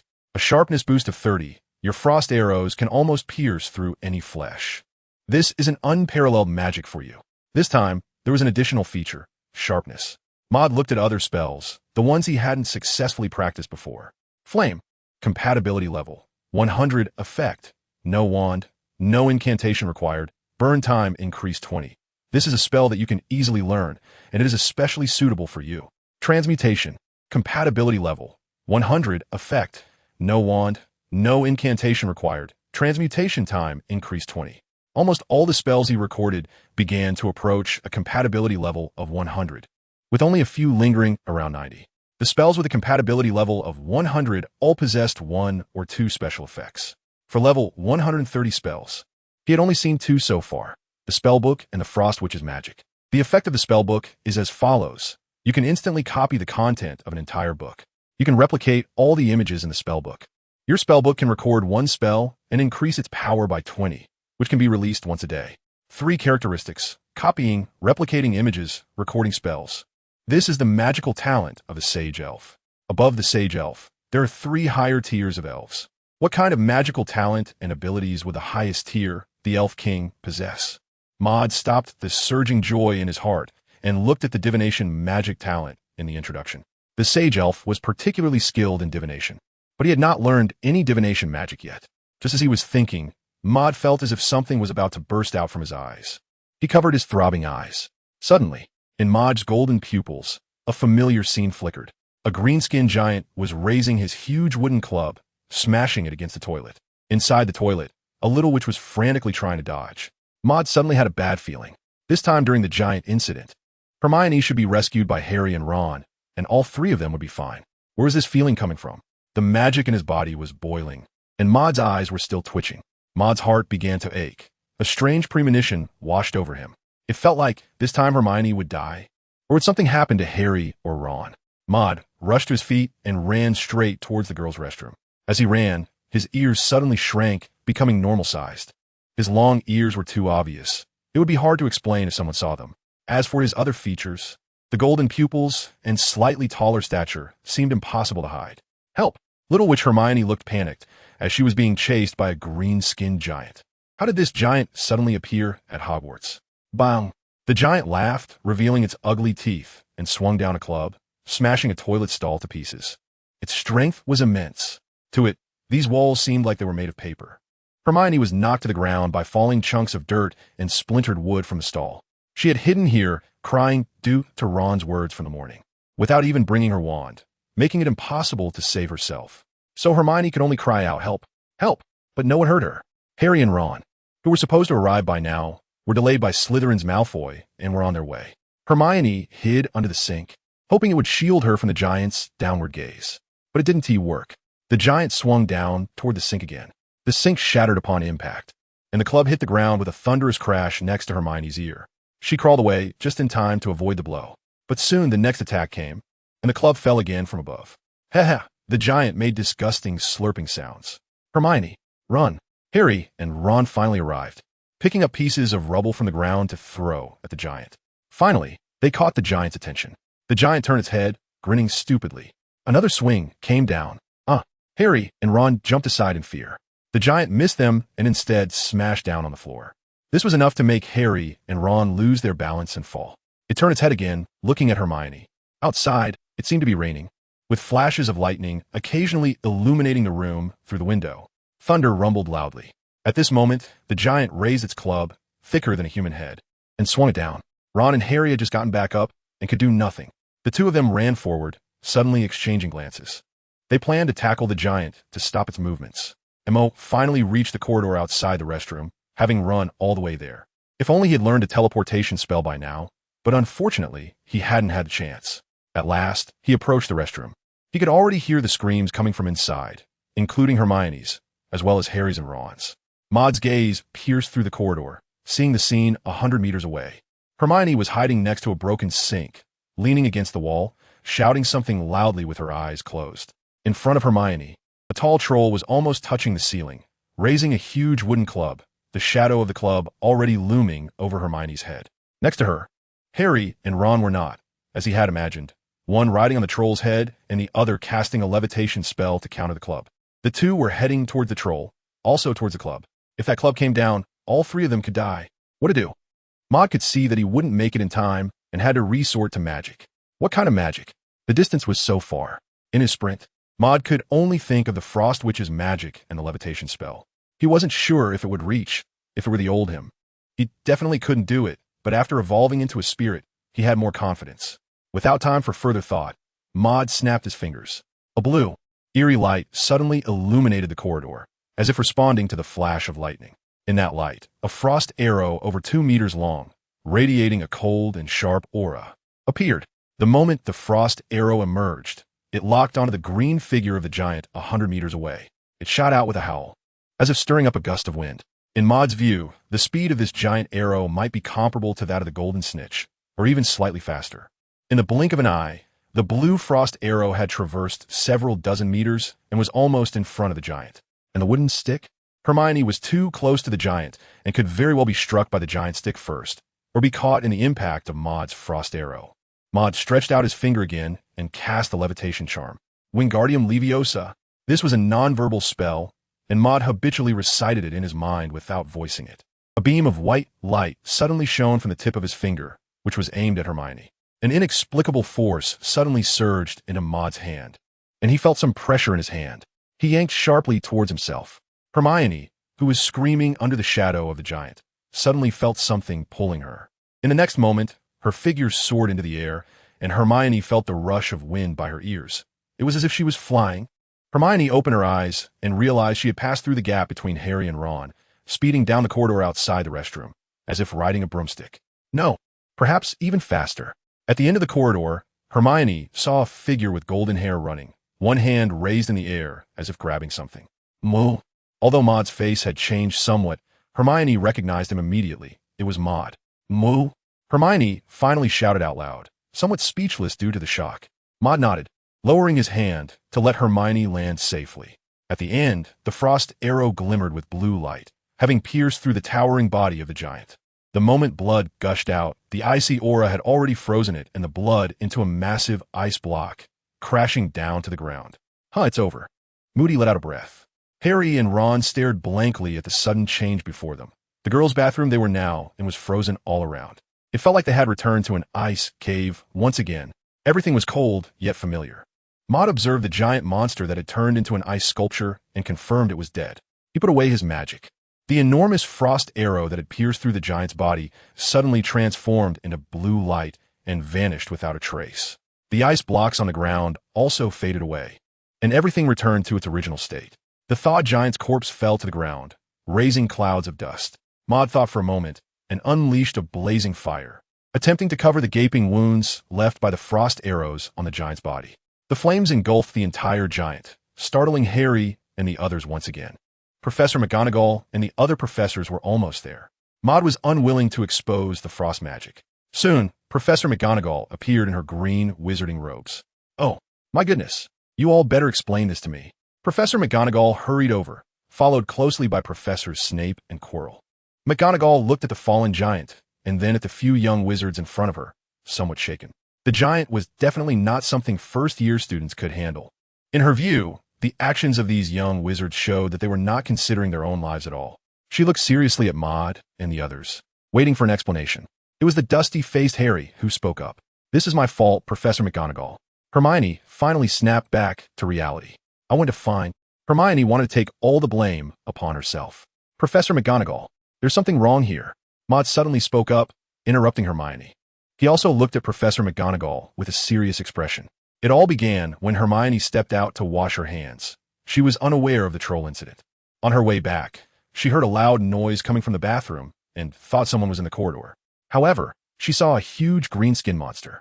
"Harry, Ron," and I thought of Hermione and ran out together to find her, which led to the current scene.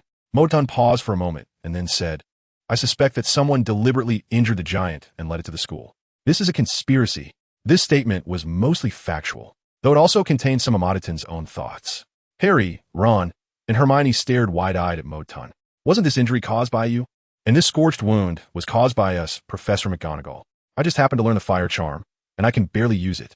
Maud took out his wand from behind and pointed at the giant troll's body. Professor McGonagall sighed, considering that Miss Granger didn't do it on purpose. "I won't deduct points this time. And you three, I hope you remember that not many first-year students can survive when facing a troll. Everyone gets 5 points." Harry and the others exchanged smiles.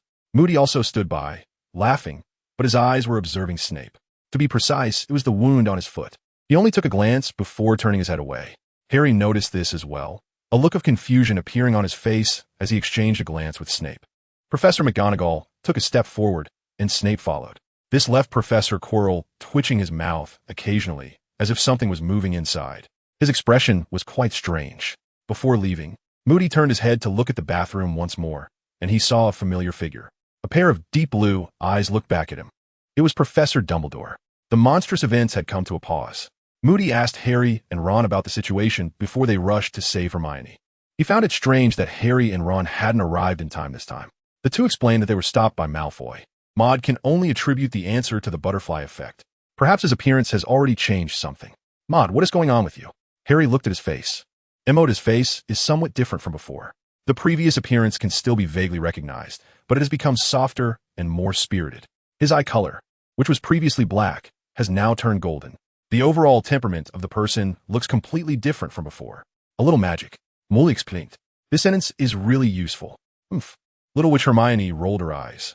"Why is it still this sentence? Your magic cannot be explained by mere small spells." She appeared spirited again, casting spells without a wand, and such great power that even trolls cannot withstand it. Maud could see her love for magic. He explained again, "I might not be right, let me rephrase." At that moment, Hermione and the others focused their attention on him. "Modon has changed. My changes are all because I am now in puberty, and it's normal to have big changes." Harry and the others. "I suspect the troll is the work of Professor Snape," Harry suddenly said in a low voice. "In the bathroom, I saw a wound on his foot." He looked at Maud again. "Maud, you saw it too, right?" Moody nodded. Snape's fate was ultimately inescapable. If it were him, he would first suspect Professor Quirrell. This person was too strange in behavior and demeanor, completely unlike a professor. Moreover, Professor Quirrell graduated from Ravenclaw, a house known for its wise and knowledgeable graduates.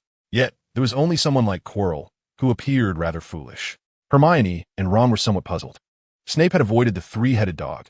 He wanted what the dog was guarding. Harry continued, "It's the highly confidential item from Hogwarts that Hagrid and I took out from Gringotts." Moody listened quietly to his reasoning without saying anything. After a while, an owl flew over, clutching a large letter in its claws. It dropped the letter in front of Harry. "The delivery is a bit early," Hermione said curiously. She had never received mail delivered this early. Harry caught the letter and placed it on the table. "I've never received mail before," Harry said, feeling a mix of excitement and confusion. Maud knew who had sent the email. He smiled at Harry and said, Maybe you have some relatives after all. Of course, I'm not talking about the Dursleys. Harry adjusted his glasses, pondering whether he truly had any other relatives. Unfortunately, he didn't know much about his background. However, this didn't dampen his joy. After Harry and Ron excitedly opened it, Maud also saw what was inside. A flying broomstick, the Nimbus 2000. The broom was exquisitely made, with a slightly reflective handle. This broom was said to fly faster, and of course it wasn't cheap. Maud looked for a while and didn't see any difference between the Lightwheel 2000 and other brooms, apart from the appearance. He speculated that this flying broom was probably also a product of alchemy. Suddenly, Maud felt his eyes twitching again. He covered his eyes with one hand. Through the gaps in his palm, some light and shadow leaked through. His eyes sensed something for the second time. What was happening? A premonition? What was it this time? Some information popped up in Maud's mind. Although it was vague, it made him feel somewhat uncomfortable, as if some of his privacy was being... Who could it be? Gradually, the images in his golden pupils began to clarify. Two familiar figures appeared before his eyes. This was in a place that resembled a study. There were many bookshelves here, some already covered in dust, filled with ancient-looking books. Professor Dumbledore's fate was suddenly shrouded in a layer of mist. What a remarkable boy. Professor Trelawney from the divination class had a glimmer in her eyes. She wore black round-frame glasses and had fluffy, hay-like blonde hair. Unlike other professors who dressed neatly and cleanly, she wore a tattered green spotted robe. The whole person had an indescribable eccentric aura.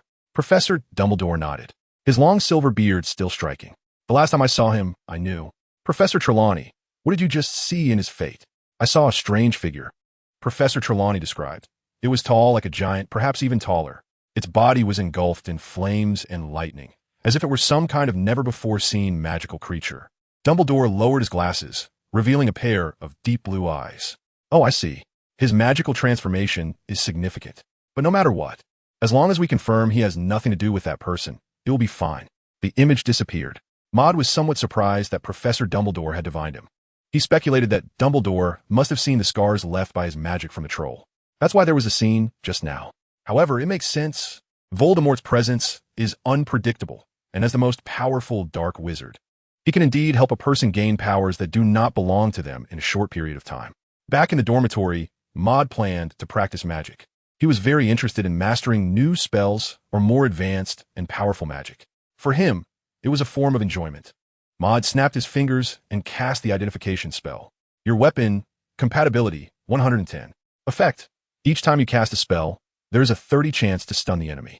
You can cast spells without a wand and without incantations. Your weapon, now, has a stunning property.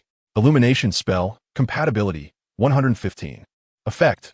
Your illumination spell can choose to release a strong, stimulating flash that can cause discomfort, tears, and even make it hard to open one's eyes. You can cast spells without a wand and without incantations. The illumination spell, now, has a flashing property. Armor protection, compatibility, 120. Effect. The invisible armor you create can dissipate 20 of the energy from any magic that attacks it, and additionally, the armor's strength is increased by 20. You can cast spells without a wand and without incantations. Armor protection now has two properties, one for dissipation and another for strength. These are the three spells Maud chose to study today. The weapon and illumination spell have already been practiced, and the next step is to master them more proficiently. While the armor protection spell is completely unfamiliar, it was recorded previously but never practiced. However, this spell is very useful, as it can provide defense against almost all magic, except for the killing curse, which is a strange spell that cannot be defended against and can only be evaded. Maud wondered if this dispersive characteristic would be effective against the Avada Kedavra curse. Of course, there was no answer to that now. Maud has started practicing magic. Once all the magic compatibility increased, practicing became effortless. The difficult feeling of learning transformation spells and the like no longer existed. He snapped his fingers, and white light continuously struck the void from his palm. Since there was no one to let him try casting other than your weapon, he could only do it this way. Maud thought about whether he should find a time to locate the wish-granting house. With the wish-granting house, he would be able to better see the effects of magic and wouldn't have to be so hesitant as he was now. He remembered it was on the 8th floor of Hogwarts Castle. Maud put aside his thoughts and immersed himself in magic again. He could feel his proficiency with the exorcism weapon skyrocketing, with his casting speed increasing and the power of his spells growing stronger. After reaching a profound level of mastery, he switched to the illumination spell. This time, The commotion was particularly loud. Bright flashes erupted in the room from time to time. And even though it was still bright outside, the huge difference between the inside of the dormitory and the outside was still palpable. Maud also tried the flash of the illumination spell. Hiss! A flickering ball of light appeared, bright and dazzling. As soon as Maud looked at it, he felt as if he were staring directly at the sun, unable to resist the urge to close his eyes. After looking for a while longer, tears started to flow from his eyes. He quickly retracted the magic. Maud was also surprised by this effect, as it was no longer just a supportive magic. The magic of armor protection also showed no signs of activity. This kind of magic creates a transparent and invisible armor, or rather, a transparent wall. Maud even wanted to throw a fireball to test the effect of this magic, but after thinking about it, he decided against it. If the dormitory caught fire, he might not have a place to stay at night. He didn't know how long it would take to recover. Feeling that the sky was getting a bit darker, Maud finally stopped. Maud took out the magic book again and flipped through it casually. There are still quite a few spells that haven't been recorded in it. What is this? Maud stopped when he saw the fragment of the illusion spell he had learned before. Because of his identification magic, he read some strange things. The illusion spell, combined with your elven bloodline, can become an illusion creature magic, creating illusion creatures. Matching degree, 150. Effect, related to the generated illusion creatures, currently unknown. This is a very magical spell. What's going on? Maud was somewhat confused. Could this illusion spell really combine with the elven bloodline to become an entirely new magic? What was a fantasy creature? Suddenly, relevant knowledge surfaced in his mind. This was obscure knowledge left over from the ancient elven heritage. The blood of elves could give life to fantasy creatures and endow them with certain magical powers and special talents. Fantasy creatures that gained elven bloodlines had the chance to become powerful magical beings, attaining lifespans far beyond imagination. Furthermore, elves could share their longevity with these fantasy creatures. Longevity? Mentioning this, Maud recalled Nicholas Flamel, the alchemist who had lived for over 600 years. Flamel relied on the Philosopher's Stone, although he had never seen the man. It was said that he looked very old. Maud speculates that the Philosopher's Stone may be able to sustain longevity or even immortality, but it cannot maintain a youthful appearance. Could the method of sharing longevity with fantastical creatures break this impossibility and preserve a person's youthful looks? Maud continued to watch. The fantasy creatures were formed by a special kind of magic, combined with elven bloodlines. They may not have originally existed in the world, but only appeared through the imagination of the caster. Each rich imagination would grant the fantasy creatures incredible energy and talents. This aligns closely with the results of the identification of fantasy spells. Maud suddenly became very interested in this fantastical creature. It can grant longevity, and its abilities are endowed by imagination. Although the matter of talent doesn't mean that one can have anything just by imagining it. Simply creating a new creature can provide a unique sense of accomplishment. Maud revisited the fragment of the illusion spell. How should it be combined with the elven bloodline? Does it mean creating an illusion and then adding a drop of blood to it? The introduction was somewhat vague, and Maud wondered if it was due to insufficient information. After all, this magic was still a fragment. Maud thought about making a complete exchange of knowledge about the transformation spell with Kunlun. He had indeed not learned it before. But now the matching level of this transformation spell had increased, making it not difficult to master. Kunlun transmitted the knowledge back. The entire text of the illusion spell suddenly felt like it was undergoing some kind of chemical reaction in his mind. The original words gradually changed. The illusionary creature magic was created by the second-generation elf king, Jiralgu. It could create companions for elves, allowing them to share talents and lifespans. The illusionary creature of the second-generation elf king Jiralgu, the Hellfire Dragon, was renowned for its powerful strength throughout the wizarding era. The cultivation method is as follows. The spell has been transferred to the magic book, and upon using the identification magic again, it reveals Fantasy Creature Magic, your compatibility level, 180. Effect. The fantasy creatures you create will possess at least 50 of your own magical talent. You can share at least 80 of the special talents of the fantasy creatures. The remaining effects are related to the generated fantasy creatures and are currently unknown. This is a unique creation magic. It adds a talent bonus and share talents. Moreover, the compatibility level has reached 180, which is the highest compatibility level of magic that Maud has encountered so far. Maud revisited the cultivation method. It's quite simple. After mastering magic, one creates an imagined creature and carefully considers the reasonable range of talents it possesses. The core of creating a fantasy creature is 3 drops of elf blood. Isn't that simple? With a matching degree of 180, he could directly enter. Mode placed his palm forward, and an inexplicable creature instantly appeared in the void, its form unclear and very vague. No problem, he continued to cultivate. Soon, the fantasy creature he created became clearer. It was an old man with silver hair cascading down to his chest, wearing a pair of crescent-shaped glasses, and his pair of deep blue eyes sparkled with wisdom. Maud carefully examined it. Not bad, very detailed. He couldn't help but laugh. Then he waved his hand, dissipating the illusion. This was just an experiment with magic. How could his fantastical creature possibly look like this? The magic had matured, and next it was time for the 3 drops of blood. Maud wanted to find a needle in the dormitory, but it was a room full of boys. Would there be any needle and thread? Unfortunately, Maud could only pull down the zipper of Ron's pants. After a bit of adjustment, it could barely prick a finger. Finding a small container, he squeezed 3 drops of blood into it. As an elf, his blood was a bright red with a hint of golden shimmer. Maud carefully observed and was somewhat surprised, confirming that he had indeed become non-human. He cast a spell again. A magnificent white light shone brightly. Within the light, a magical creature was taking shape. In Maud's imagination, this fantastical creature was a dragon. Unlike the Swedish short-nosed dragon with wings, it resembled an Eastern dragon, its massive body coiling through the sky, overshadowing everything. Existing between the realms of illusion and reality, it could change its state, allowing itself to become a void that no one could see. Maud named it the Dragon of Reality and Illusion. This is also its first talent, which can be described as invisibility, but unlike typical invisibility, it can penetrate anything. The reason Maud conceived this talent was for self-preservation, as the lifespan of the fantasy creature can be shared with him. Soon, the fantasy creature took shape, with the head of a horse, the tail of a snake, deer antlers, and eagle claws. It looked majestic, spiraling around the dormitory, its body almost too large to fit. However, Maud did not feel any tangible presence from it. Because it was intangible, Maud guessed that the magic was not over yet. Then, the light converged, and the fantastical creature shrank, becoming smaller and smaller, until the light converged into the shape of an eggshell, and the dragon also resembled a small snake, burrowing into it. It became an unhatched egg. This is the first time Maud is casting. Does he have to hatch the egg himself? He carefully searched through the knowledge in his mind and finally found a solution.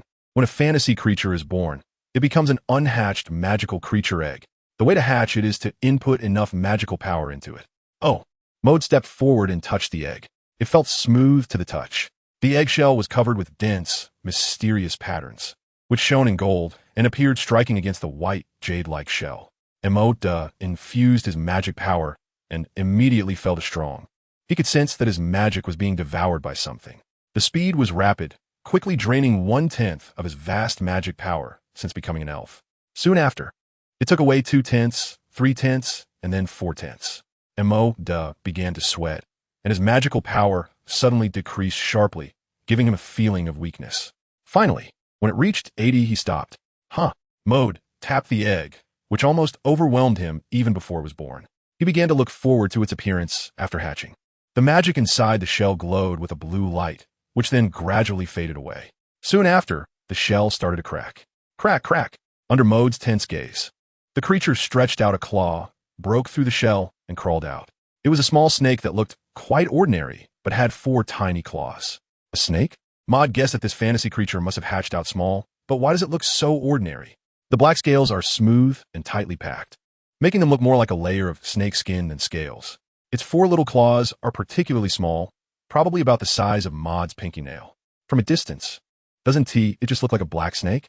In Maud's imagination, it should have a majestic body in a bluish-green color. So why has the color changed? This dragon, which straddles the line between reality and fantasy, seems to have noticed him and slowly crawls over. It nudges Maud's hand, and he can feel its excitement. How can he understand the emotions of a magical creature? Is it related to his own creation? Maud used identification magic to look. Fantasy creature, real and illusory dragon. Your compatibility, 200. It possesses the same magical talent as you and has immense magical power. Its existence has been recognized by the world. From a magic to a being, no longer consuming your magical power, with the same magical talent and immense magical power as yourself. Maud continues to observe. It has a long lifespan that it can share with you. It can grant you 3 powerful abilities, which are 1. True illusory form. You can switch and change your existence state at any time. When you are in the illusory state, you will be unobservable, and your body will be as if it does not exist. No object can obstruct you. 2. Domain of Thunder. The owner is skilled at controlling thunder and lightning, able to wield the powerful and magnificent force of thunder. Thunder magic has become second nature to you. 3. Heart of Lava. Spitting flames means molten magma. The owner's fire magic can transform flames into a semi-molten state, increasing its power by 150. Mock envisioned more than just these 3 talents. He looked at the little dragon, and more information emerged. The misty aura grants the owner the ability to soar and traverse, making the void as solid as ground. The reverse scales cover the entire body with incredibly tough scales. Even a giant dragon would need time to break through. There are a total of 5 talents, but only the first 3 can be bestowed upon him for use.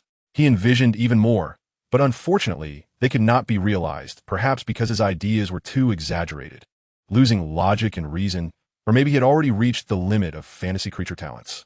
And the effects are not yet fully revealed. It can connect seamlessly with your mind, understanding all your words, and you can even communicate with it mentally. Its gaze is your gaze. You can see the world through its eyes. It will be your powerful and unmatched partner in the future. This is all there is. In summary, M.O.D. concluded that there are 4 effects: talent endowment, shared lifespan, spiritual connection, and vision acquisition. Indeed, he nodded in satisfaction. This dragon, oh no, it should be called the Black Serpent, which is its new name. It fits its current appearance very well. Moody thought about whether he should have some time to meet Voldemort's snake. He shook his head, dismissing the idea. That thought was a bit dangerous. It would be better to meet Ron's pet rat instead. Scabbers. The black snake suddenly coiled around his hand, and then his body turned into nothingness and disappeared. This is the effect of the real and illusory body. Maud was curious and also used this talent. Then, his body gradually turned into nothingness, and he could no longer see his own body. However, the perception of his body still existed. He tried to touch the table, but touched nothing. M.O.D. walked to the center of the table again, suddenly stepping into the solid table's middle. It felt very strange. Then, a peculiar wave of sensation came over him. Maud felt as if his body was under some powerful pressure, as if some force was oppressing him. He quickly withdrew and canceled the illusory form. What was going on? Maud checked his body and found no abnormalities. He tried several times and finally figured it out. This illusory form can maintain invisibility for a long time, but the effect of being untouchable requires certain conditions to be sustained. Otherwise, it only lasts for a few minutes. These conditions could be a powerful physique or something else. As for the domain of thunder and the heart of lava, Maud raised his hands, and a strong electric current swirled around them. This wasn't exactly magic, but it did borrow from magical power. The true utility of the domain of thunder was to enhance his talent in lightning magic. After dispelling this magic, Maud carefully conjured a small, blazing flame. The fierce flames twisted in the void as Maud snapped his fingers. The fiery red flames transformed into a deep blood red, and a wave of rising heat rushed towards him. Although the amount transformed wasn't large, the temperature increased significantly. Tick! 1 or 2 drops of molten magma were about to drip onto the ground. Maud snapped his fingers again, putting away the magic. Black snake? Maud shouted in his heart to the black snake. The black snake reappeared on Maud's arm. He was somewhat curious. The black snake should now be in its juvenile dragon state. So, what kind of power would it have in this state? Maud conveyed his thoughts directly to the black snake. He thought for a moment and then looked out the window. Outside was a vast ocean. It should be fine to cast a spell here. He could just aim in that direction. M.O.D. pointed at the sky over the ocean. The black snake glanced back at him. Gulu, this is the sound of the black snake. Maud was a bit taken aback. Was this the sound the dragon made when it was a child? The black snake conveyed its answer to him. Although it was small, it was very clever. The noise might be a bit loud, which was what Maud understood from its call. It was indeed magical that he could understand the sounds of magical creatures. Don't worry, there's no one at sea. Just go ahead and unleash it. M.O.D. leaned out of the window to take a look, then spoke to the black snake. The black snake's body suddenly emitted a violent blue light. Maud could sense that the magic, originating from the same source as him, was boiling. The sky outside had turned somewhat dark and oppressive. It was a sunny day, but now some dark clouds had appeared. Goo-goo. The black snake seemed to be roaring, although its voice was still quite immature. Sudden bursts of purple lightning appeared, flowing through the sky and constantly flashing with a captivating brilliance. From time to time, bolts would crash down from the sky, like a sword of thunder piercing into the sea. Immediately after, the lightning seemed to boil. The clusters of lightning gathered together, as if brewing something. In the next moment, a purple light illuminated a large expanse of the sky. A tree of lightning unfolded, revealing countless branches. Purple thunder instantly spread all around, piercing through the night. Hiss! Maud exclaimed in surprise. On one hand, it was because of the power of the black snake. On the other hand, he saw a bat-like figure appearing under the lightning, as if it had been struck. It looked like it had broken its wings and fell down. If he wasn't mistaken, it was Snape. Maud's first reaction was him, but thinking about it, it seems that Chilo also has a robe like this. Moore also had little reaction time because it was too far away and did not see the person's face. Just when Moore thought this person might have sunk into the sea, a shadow staggered up again. This time was clear it wasn't Snape. This person did not reveal their face, and their figure was different from Snape, more similar to the figure in the black robe from the day of the Gringotts heist. Maud immediately guessed his identity, Professor Quirrell. Professor Quirrell's outfit still had a bit of a dark wizard style, and who knows what he was up to this time. Looking at Quirrell's somewhat singed turban and black robe, Maud speculated whether his head had been struck as well. He couldn't help but laugh. If it were Professor Snape, he would have felt nervous, as it was a matter of life and death. Since it was Professor Quirrell, he figured it was best to let him be. Professor Quirrell? Soon, Hogwarts urgently announced that the entire school was on high alert. This situation was different from the time of the troll. Professor McGonagall said to several professors, "This time, the intruder at Hogwarts could be some magical creature, or perhaps a dark wizard. The truly frightening thing is the unknown.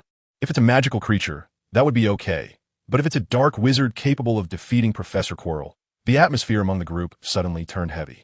This statement indicated that even the professors did not know whether Hogwarts was safe at the moment. "What about Professor Dumbledore?" asked the short Professor Flitwick. "He went out and might return tomorrow," Professor McGonagall replied. "Tonight's safety is up to us."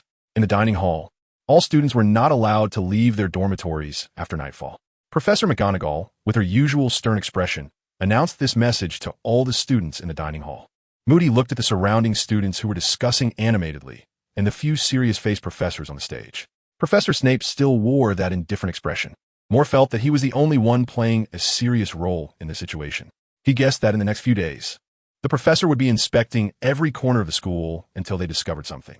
What exactly had happened? Harry was a bit surprised. "I heard that Professor Quirrell was injured." Hermione continued his words. "He's currently lying in Madame Pomfrey's hospital bed, and I've heard that his back is somewhat burned, as if he had been scalded by fire, and he is still in a coma. I suspect that there is a dark wizard at the school." Hermione, who spoke these words, looked very serious. Moody almost couldn't hold back his laughter. In this school, the greatest dark wizard was Professor Quirrell, and the other fake dark wizard was a newly born snake. Oh no, a baby dragon. Ron was also rare to listen seriously to Hermione's analysis. "So, does that mean Hogwarts is no longer safe?" he said. Maud waved his hand. "How is that possible? The one in danger right now should be the dark wizard. After all, he is still lying in bed, unconscious." M.O. speculated that Professor Chilo might have fainted after being struck, and the professor who later flew could very likely have had his body taken over by that person. Of course, this also helped conceal Chilo's identity. As for how the secret in the back of his head wasn't discovered during treatment, there might also be some method involved. Moody continued, "Professor Dumbledore is here. Hogwarts is the safest place." Harry and Hermione nodded immediately. The night at Hogwarts fell silent once again. Maud looked out at the scene outside the window. The moonlight was bright, and the two crescent moons reflected off the water surface. Occasionally, small waves rippled across the sea, and the sea breeze flowed into the dormitory. Outside, faint footsteps could be heard. It was likely the professor patrolling for that dark wizard. Soon, he fell asleep. It was the first time he had absorbed so much magical power from the black snake, and upon returning to the dormitory that night, he fed it more magic. He truly felt very tired. The next day, Maud arrived at the library early. Inside the library, Hermione, the little witch, was already sitting in her familiar spot. In front of her was a tall stack of books. Truly the Miss Know-It-All. "Hey, Moo." Maud nodded and greeted her as well. He picked a few books and placed them on the table. There were Standard Spell Level 2, Standard Spell Level 3, Ancient Potionology, and so on. The pursuit of knowledge is endless, and so is magic. He wouldn't think he could stop just because of some progress. On the opposite side, Hermione was still reading quickly, turning a page in just a few seconds. Noticing Maud looking at her, Hermione asked curiously, "What's wrong? Is there something on my face?" "Well, then, there's indeed something." "What is it?" "It's a bit slow." Moody continued, "Learning should be proactive. Your reading speed is too slow and needs improvement, Hermione replied. Last time I talked to her, I think it was you who said that reading should be slow and careful. Moody, Hermione, Ron, and Harry walked in. Moody turned his head and looked at them strangely.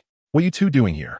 Harry smiled awkwardly and said, looking for some books related to the Quidditch match.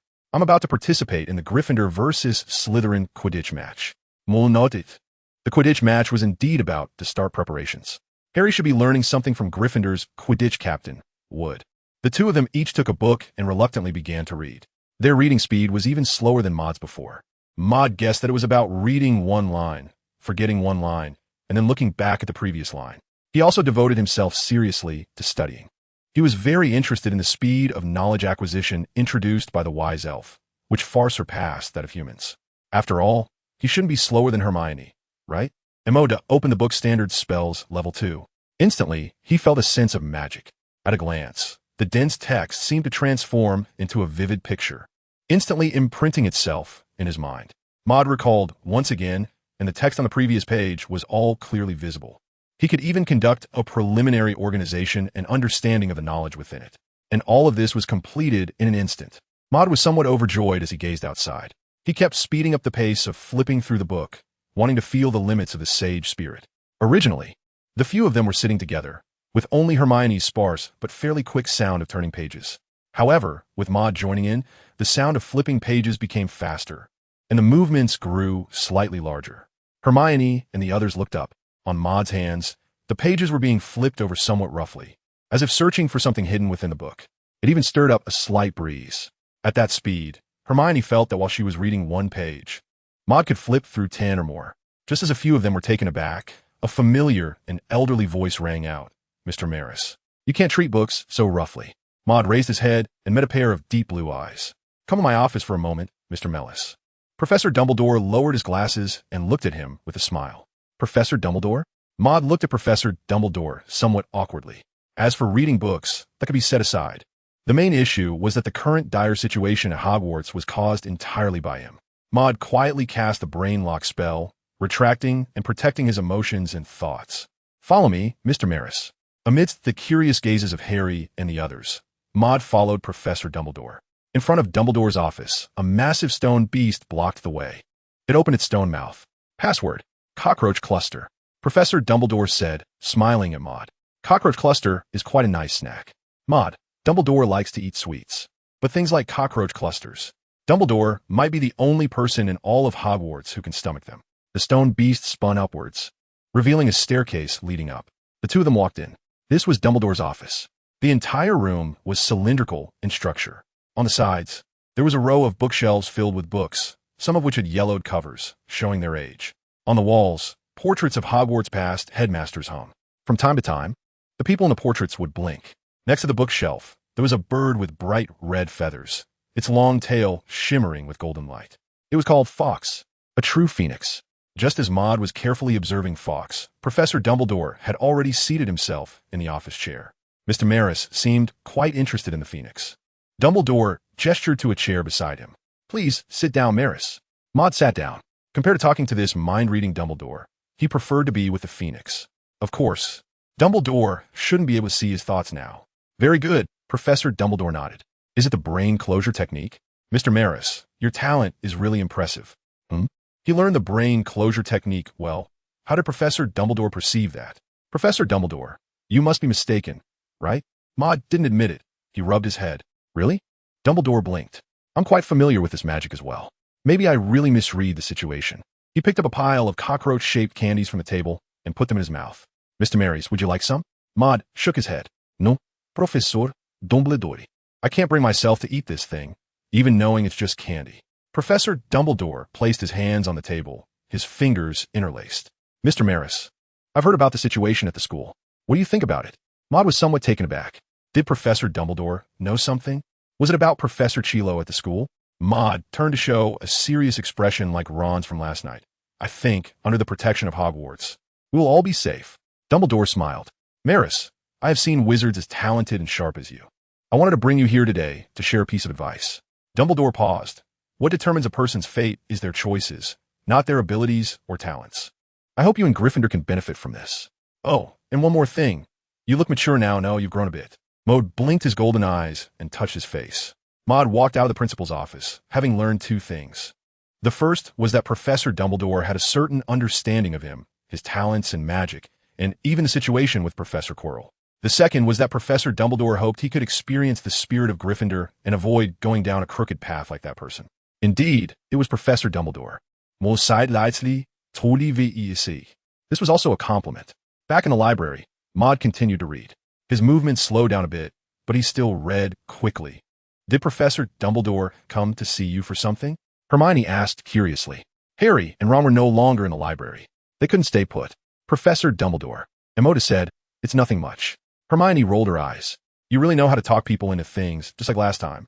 Modric also looked at her strangely. Haven't I always answered your questions seriously? Forget it. Emoda shook his head. Since you want to know, Hermione nodded. I want to know, go ahead. Professor Dumbledore invited me over for some sweets. Moore continued, you know, Professor Dumbledore has a fondness for this. Hogwarts, always on high alert, finally announced the lifting of that status a few days later because Professor Quirrell had woken up, but he only said that he had been struck by lightning. He certainly wouldn't explain that he had gone out in a black cloak to do the things that dark wizards do. During these days, Moore also refrained from using magic. The professors outside were inspecting too closely. He took advantage of these days to study some books thoroughly, accumulating a wealth of knowledge and engaging in deep organization and learning. Emoda sat on the bed, once again immersed in his thoughts. On the Kunlun Mountains, a hint of golden light mixed with the white snow. Mode categorized the knowledge and delivered it multiple times, acquiring some simple magic. The cleaning magic of Gob, the prank of the flame, and the farsight magic. Maud looked down. These were all relatively common daily use spells. Next came the input of knowledge on potion making. He gained the potion-making experience of the original Master Vander, the ancient wizard's introductory techniques for potions, and a comprehensive guide to potion-making tools. These were theoretical knowledge and some practical skills that could help him advance further in potion-making. What Mode truly cares about is whether he can successfully unlock the second level of knowledge and auxiliary potions of the elf bloodline inheritance today. He has been investing more time in potionology these past few days for this purpose. More knowledge of potionology has been infused into Kunlun. In Modes, finally, a faint golden light flickered. A piece of information entered his mind. Elf bloodline's second level. Howling Moon Elf. A magical being that dances under the moonlight and drinks moon dew. It was intermittent and abruptly stopped. Just a few words came out. Mul sighed helplessly. The path of studying is long and arduous. However, some novel knowledge caught his attention. The fundamental soul magic is a spell created by the master of soul manipulation, while it allows you to truly connect with the realm of souls. Soul magic? Maud carefully examined it. Soul-based magic can help you enter people's dreams, obtain their thoughts, and create cursed dolls. Its power can penetrate the underworld, granting you the ability to summon the souls of the dead. However, it does not have the ability to resurrect the deceased. Maud looked a bit surprised. The ability to summon the souls of the dead? That was already astonishing enough. And at the end, it was written, Master Wall once said, top-tier soul magic can control life and death, with the chance to resurrect the deceased. Of course, this refers to those who died unexpectedly, not those nearing the end of their lifespan. All power lies in the depths of the underworld. This is the charm of soul magic. Having control over life and death is also one of the reasons why most wizards are drawn to it. Even powerful wizards cannot escape the regret of a person they wish they could have saved for life. Maud thought of Professor Dumbledore for a moment. Dumbledore, the most powerful white wizard today, could not save his own mother, who died because of the magical outburst of his sister.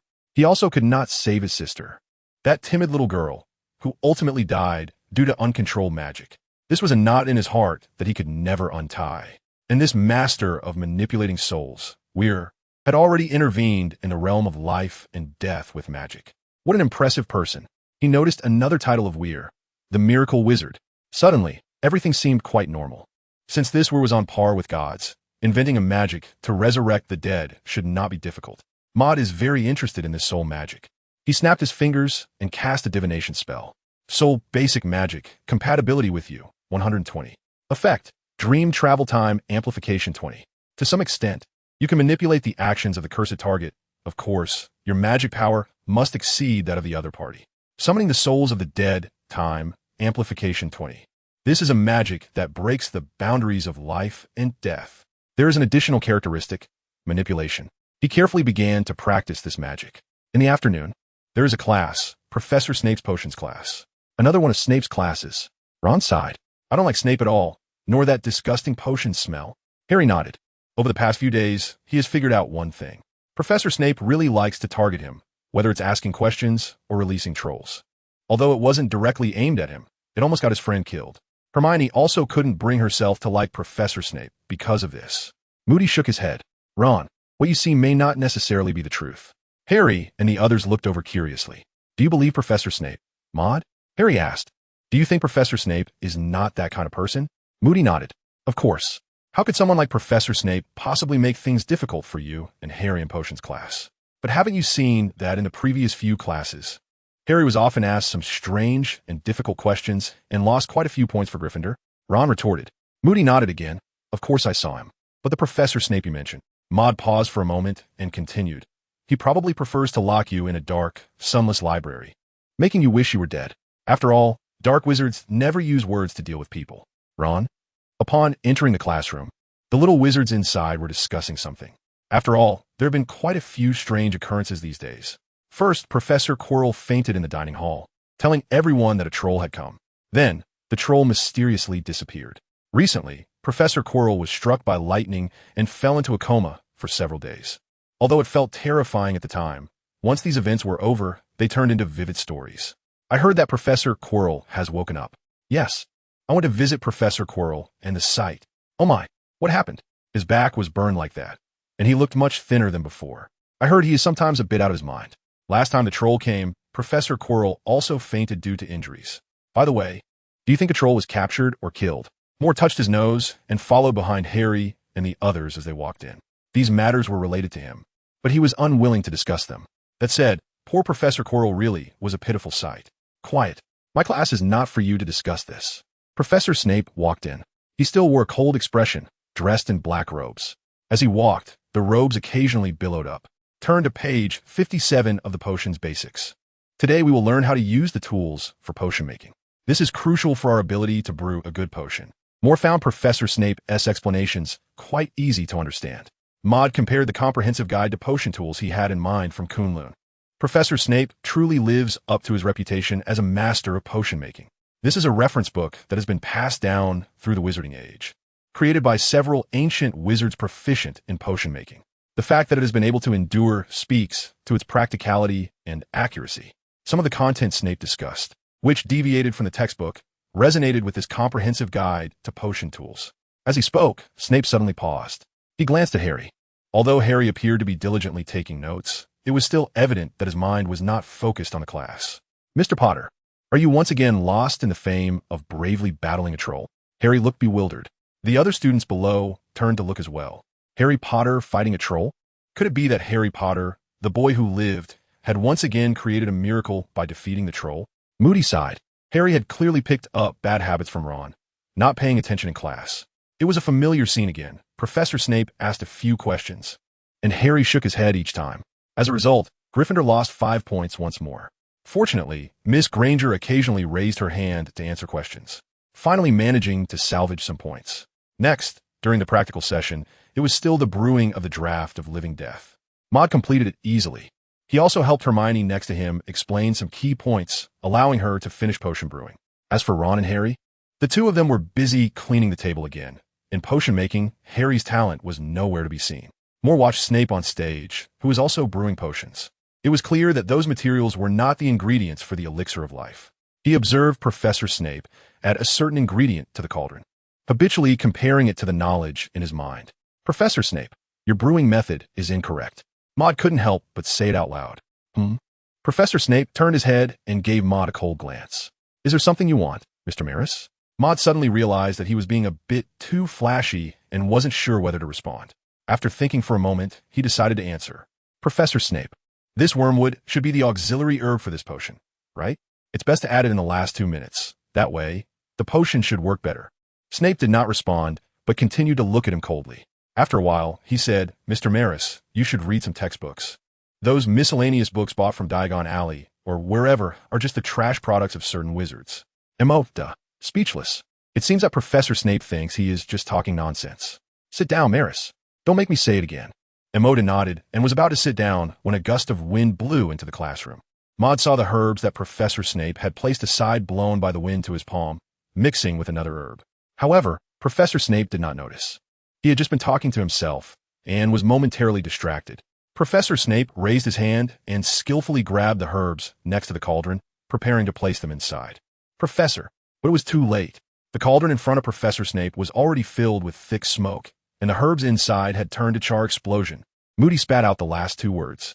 He looked at Snape's face, which had turned dark, blackened by the smoke. The young wizards below could no longer hold back their laughter. Moore had already guessed what was coming next. Gryffindor lost 5 points because some little wizards disturbed others while brewing potions. Professor Snape said with a stern face.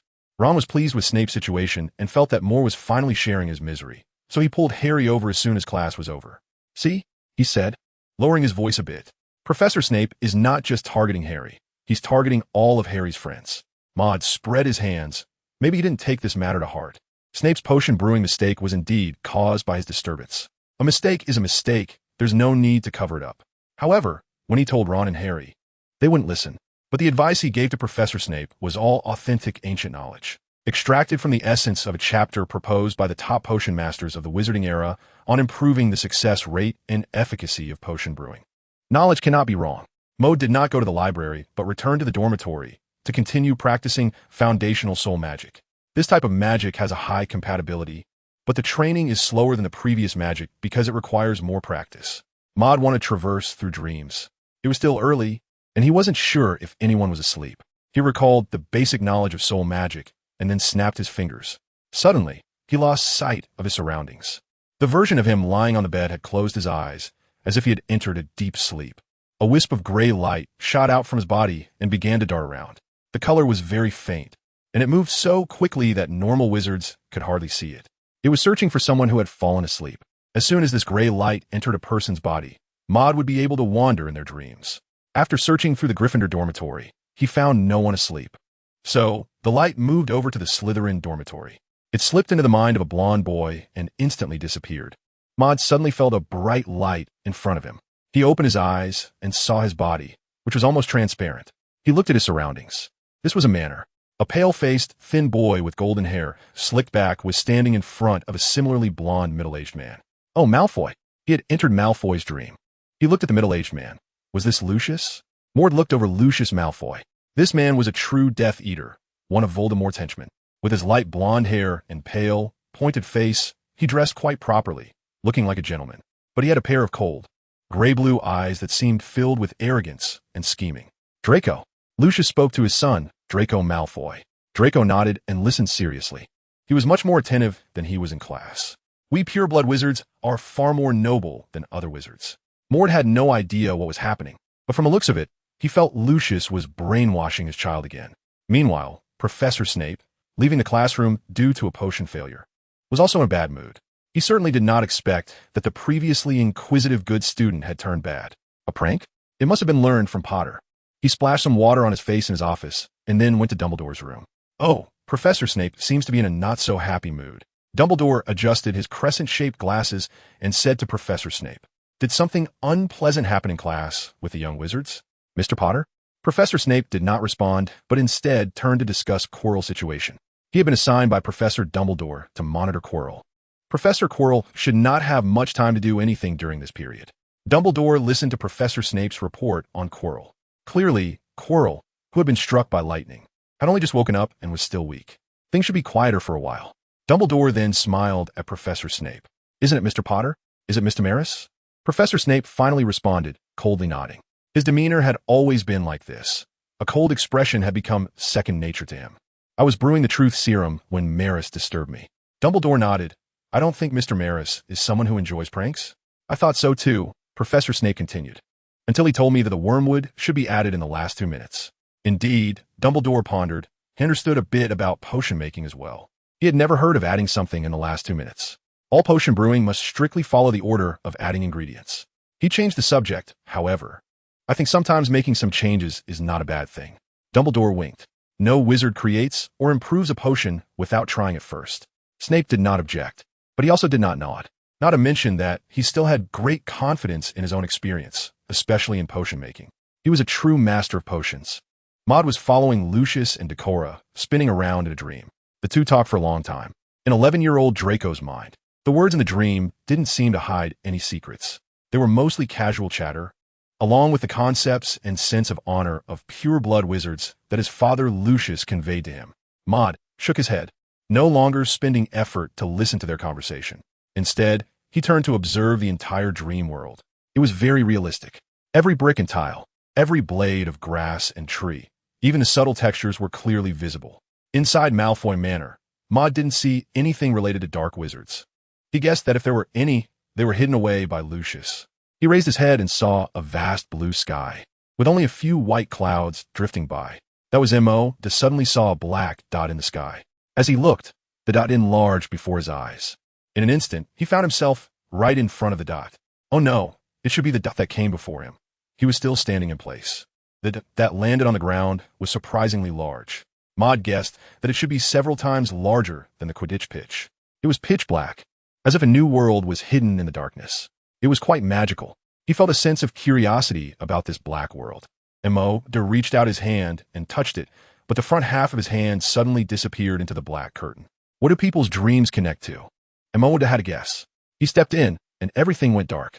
It was like entering a dark broom closet. Soon after, a beam of light fell from above, illuminating the area ahead. Beneath the light, figures began to emerge. Maud looked over and found that these people all resembled Draco Malfoy. In his mind, he also searched for some information. Soul-based magic would help you enter the dreams of others. After that, you need to find the subconscious world connected to the dream.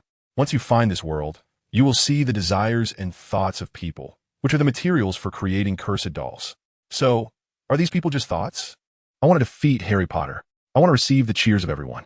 The Draco lookalikes, appearing like zombies, were unconsciously murmuring something. Maud was observing with great interest. Soon, he noticed some unusual figures in the crowd, because there was a Draco without a slick-back hairstyle. Indeed, Modenadith. It's not good to have such a big slick-back hairstyle down like this. M.O. stopped and patted Draco's head. Slap. It felt surprisingly good to touch. He decided to take away a thought, and this was it. Maud snapped his fingers. A hazy gray light burst from his body, instantly enveloping the Draco in front of him. In the blink of an eye, under the light of the subconscious world, one figure was gone. In reality, in the dormitory, Maud opened his eyes and sat up from the bed. He raised his hand, and a gray sphere of light was hovering above his palm, within which seemed to be a shadowy figure. Upon closer inspection, although it was somewhat blurry, he could still make out the appearance of Draco Malfoy. Place the thoughts together with the doll you have prepared, and finally cast the soul magic once more. You will obtain a cursed doll. Maud looked around. Puppets? There were none of those in the bedroom. With no other options, Maud tore a few sheets of paper, crumpled them into balls, and tied them together with some thin strings. It had limbs, a head, so it could be considered a complete human-shaped puppet. Oh no, a paper puppet, I suppose. M.O. tossed the gray light orb. The orb immediately floated above the paper doll. He snapped his fingers again, and the orb instantly burrowed into the doll, emitting strands of light from within. He picked up the glowing paper doll and carefully felt it. It seemed that the material of the doll had changed. It no longer felt rough to the touch. Instead, it felt as if it was wrapped in a thin film, making it less prone to tearing. Is this enough? Maud reached out with his hand towards the table opposite the bed. The quill pen on the table floated over and landed in his hand. After a moment's thought, he wrote a few barely visible words on the doll's forehead. My dad is Lucius. Maud nodded with satisfaction. Meanwhile, a faint glow appeared on Draco Malfoy's forehead in the Slytherin dormitory. The glow gradually retracted, and eventually, a few small characters slowly emerged. In Snape's office, Professor Snape was rebrewing the truth serum. Whenever he had a moment of free time, he would engage in potion making. Even familiar potions, he would practice repeatedly. This was one of the reasons he could become a master potion maker. He skillfully added materials such as bezoar, asphodel, and others into the cauldron one by one. He added some water as well. Professor Snape's movements were very proficient. Unlike young wizards who might appear flustered, there was an indescribable fluidity and comfort to his actions. As the temperature rose slightly, he added the dried nettle and bubblewort. His hand grasped the wormwood. No wizard creates or improves a potion without trying first. He recalled Professor Dumbledore's words. After some thought, he ultimately set the wormwood aside. He planned to add it in the last 2 minutes, as Maud Maris had suggested, to see the effect. If it didn't work, he could brew it again. Making this potion was not difficult for him. Finally, the potion was nearing completion. Professor Snape added the wormwood he had set aside. Hopefully, it would be useful. Snape felt an inexplicable sense of anticipation. Dumbledore's words were usually not baseless. Would succeed? In Snape's indifferent gaze, the potion in the cauldron gradually turned to charred black. A burnt smell wafted through the air. Professor Snape's expression grew even colder. How could he trust the joke of a young wizard? Snape tossed the potion from the cauldron aside and began to brew again. This time, he relied entirely on his own experience. It went smoothly, and soon the potion in the cauldron shimmered a deep purple, a very clear color. He nodded and poured it into a small vial. He lifted it to his nose and smelled it. The scent was still the same as before, just more fragrant. Professor Snape felt something was off. How could the truth serum have a fragrant smell? He lifted it up again and sniffed harder. The fragrant scent seemed not to be emanating from this vial. Snape looked around and finally found the source of the smell. The charred potion he had tossed aside had cooled down to a sticky, glue-like consistency. Its charred surface had cracked open, revealing a golden glow within. What is this? Professor Snape picked up the plate that contained the potion-making waste. The charred potion had begun to ooze a trickle of golden liquid from the crack. A more pronounced, fragrant scent wafted towards him. Snape leaned in to smell it. After a moment, he felt dizzy, his mind a bit foggy. Was this the sensation of taking the truth serum? A slight glimmer appeared in Professor Snape's indifferent gaze. There were not many things that piqued his interest, but potions were one of them. He could sense that this potion had undergone some miraculous change. Otherwise, how could the truth serum make someone feel mentally unclear just by smelling it? Professor Snape conducted a series of tests, occasionally extracting a bit of the golden liquid and dripping it with some sort of reagent. He smelled it again, feeling the changes in its effects, while also observing the color variations of the solution. In the end, he reached an unbelievable conclusion. This golden liquid had at least 3 to 4 times the potency of his brewed truth serum. Moreover, it also exhibited a certain volatility. The scent it emitted had an effect of inducing truth-telling. Just a drop, or even half a drop, could put someone into a truth-telling state, whereas the original truth serum required at least 3 drops and needed to be stored for half a month to mature. Snape summarized his test results. Being able to enter the body through inhalation broke the previous notion that the truth serum could easily fail due to human error. This was a major discovery. Since the field of potion making emerged in the magical world, every potion had a fixed brewing method and order of materials. No one will be foolish enough to modify the brewing method or the order of ingredients because, for each potion, they believed it was these seemingly simple yet intricate brewing methods and material orders that produced the results. If modified, it would either become another strange potion or turn into waste. And now, this conclusion, which was almost a truth for potion-making professionals, had been broken by the young wizard Maris. For times the potency. Professor Snape paced around his office. Finally, he left the office. He planned to find Maris and ask him how he knew this. Maud, what are you doing? Harry and Ron returned to the dormitory. At this moment, Maud had just finished fiddling with the Draco doll and was skillfully studying the knowledge of summoning the dead in basic soul magic. Learning to summon ghosts? Ghosts? Like Sir Nicholas? Ron asked. Harry also recalled the headless knight he had seen at the beginning of the term. Maud shook his head, similar yet different. The similarity is that they are all ghosts, but the difference lies in the fact that the summoned ghosts can only exist in the present world for a limited time. TCH. Ron made a dissatisfied sound. Maud looked just as neurotic. Harry, let's go. Don't worry about it. What kind of ghost is summoned? Can the deceased be summoned? Harry thought of something. His eyes flickered with an indescribable emotion. He remembered his parents, James Potter and Lily Potter. In that dark little storage room, he was always thinking about them. Maud could sense Harry's emotional fluctuations just by looking into his eyes. Maud nodded and said seriously, one day, I will be able to do it. In fact, Maud could do it right now. However, Harry easily immersed himself in emotions, especially regarding his parents. Being caught up in it would wear down his will and make him lose direction in life. Later, the Mirror of Ariste would witness this. Therefore, before Maud learned top-level soul magic himself, he did not plan to reveal the truth. It would harm Harry. Mr. Mellis, a cold, emotionless voice suddenly sounded. Moody turned to look. Professor Snape was standing at the entrance of their dormitory, his indifferent face appearing somewhat frightening in the shadows. Harry and Ron also saw him and fell silent. They felt both annoyed and afraid. Professor Snape, is there something you need from me? Maud is also strange. Snape would actually come to the student dormitory to look for someone? Harry doesn't get that treatment. Is there something urgent? Follow me. Snape didn't explain the reason and turned to leave. Emoda looked puzzled. When he arrived at the office, Snape's eyes revealed seriousness about the quadruple potency. Huh? What quadruple potency? Maud touched his golden hair. What does it mean? You said in class that Snape said, the time to add wormwood to the potion increases its effectiveness to 4 times the original. Professor Snape still maintained his indifferent expression, even though this was quite surprising. Maud was also surprised to hear this. This was knowledge he had acquired not long ago, and he had not tried it himself. So, ancient potionology is this powerful. Where did you learn this? Snape's eyes were fixed on him. I might be guessing, but it was clear that this statement wouldn't fool Snape. So, Maud continued, I had previously tried to brew some potions and forgot to add wormwood, and only remembered it later, then I happened to discover it. Professor Snape's gaze still revealed skepticism. Do you know what this means? Maud shook his head. This changes the existing potion theory, and you are very likely to receive the Sir Merlin level 3 medal. Emota shook his head again, this time in refusal. He said, I don't like this fame. This award is of no use to me. Moreover, too much fame is not a good thing for a small wizard. I will discuss it with Professor Dumbledore and the others. Professor Snape looked at him and did not comment on what he said.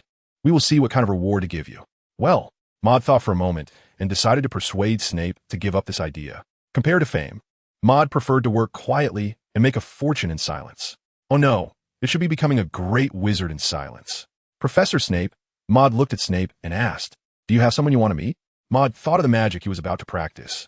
I have a spell that can let you meet the deceased. He paused. In exchange, you must keep it a secret, both the potion knowledge just shared in this spell. Professor Snape frowned. Mr. Maris, do not speak of such strange things. Maud paused for a moment and continued, I am serious. Professor Snape, if you want to meet Lily Potter. Bang! Professor Snape suddenly grabbed Maud's shoulders, knocking over the bottle of golden liquid on the table. Are you sure you can bring Lily back?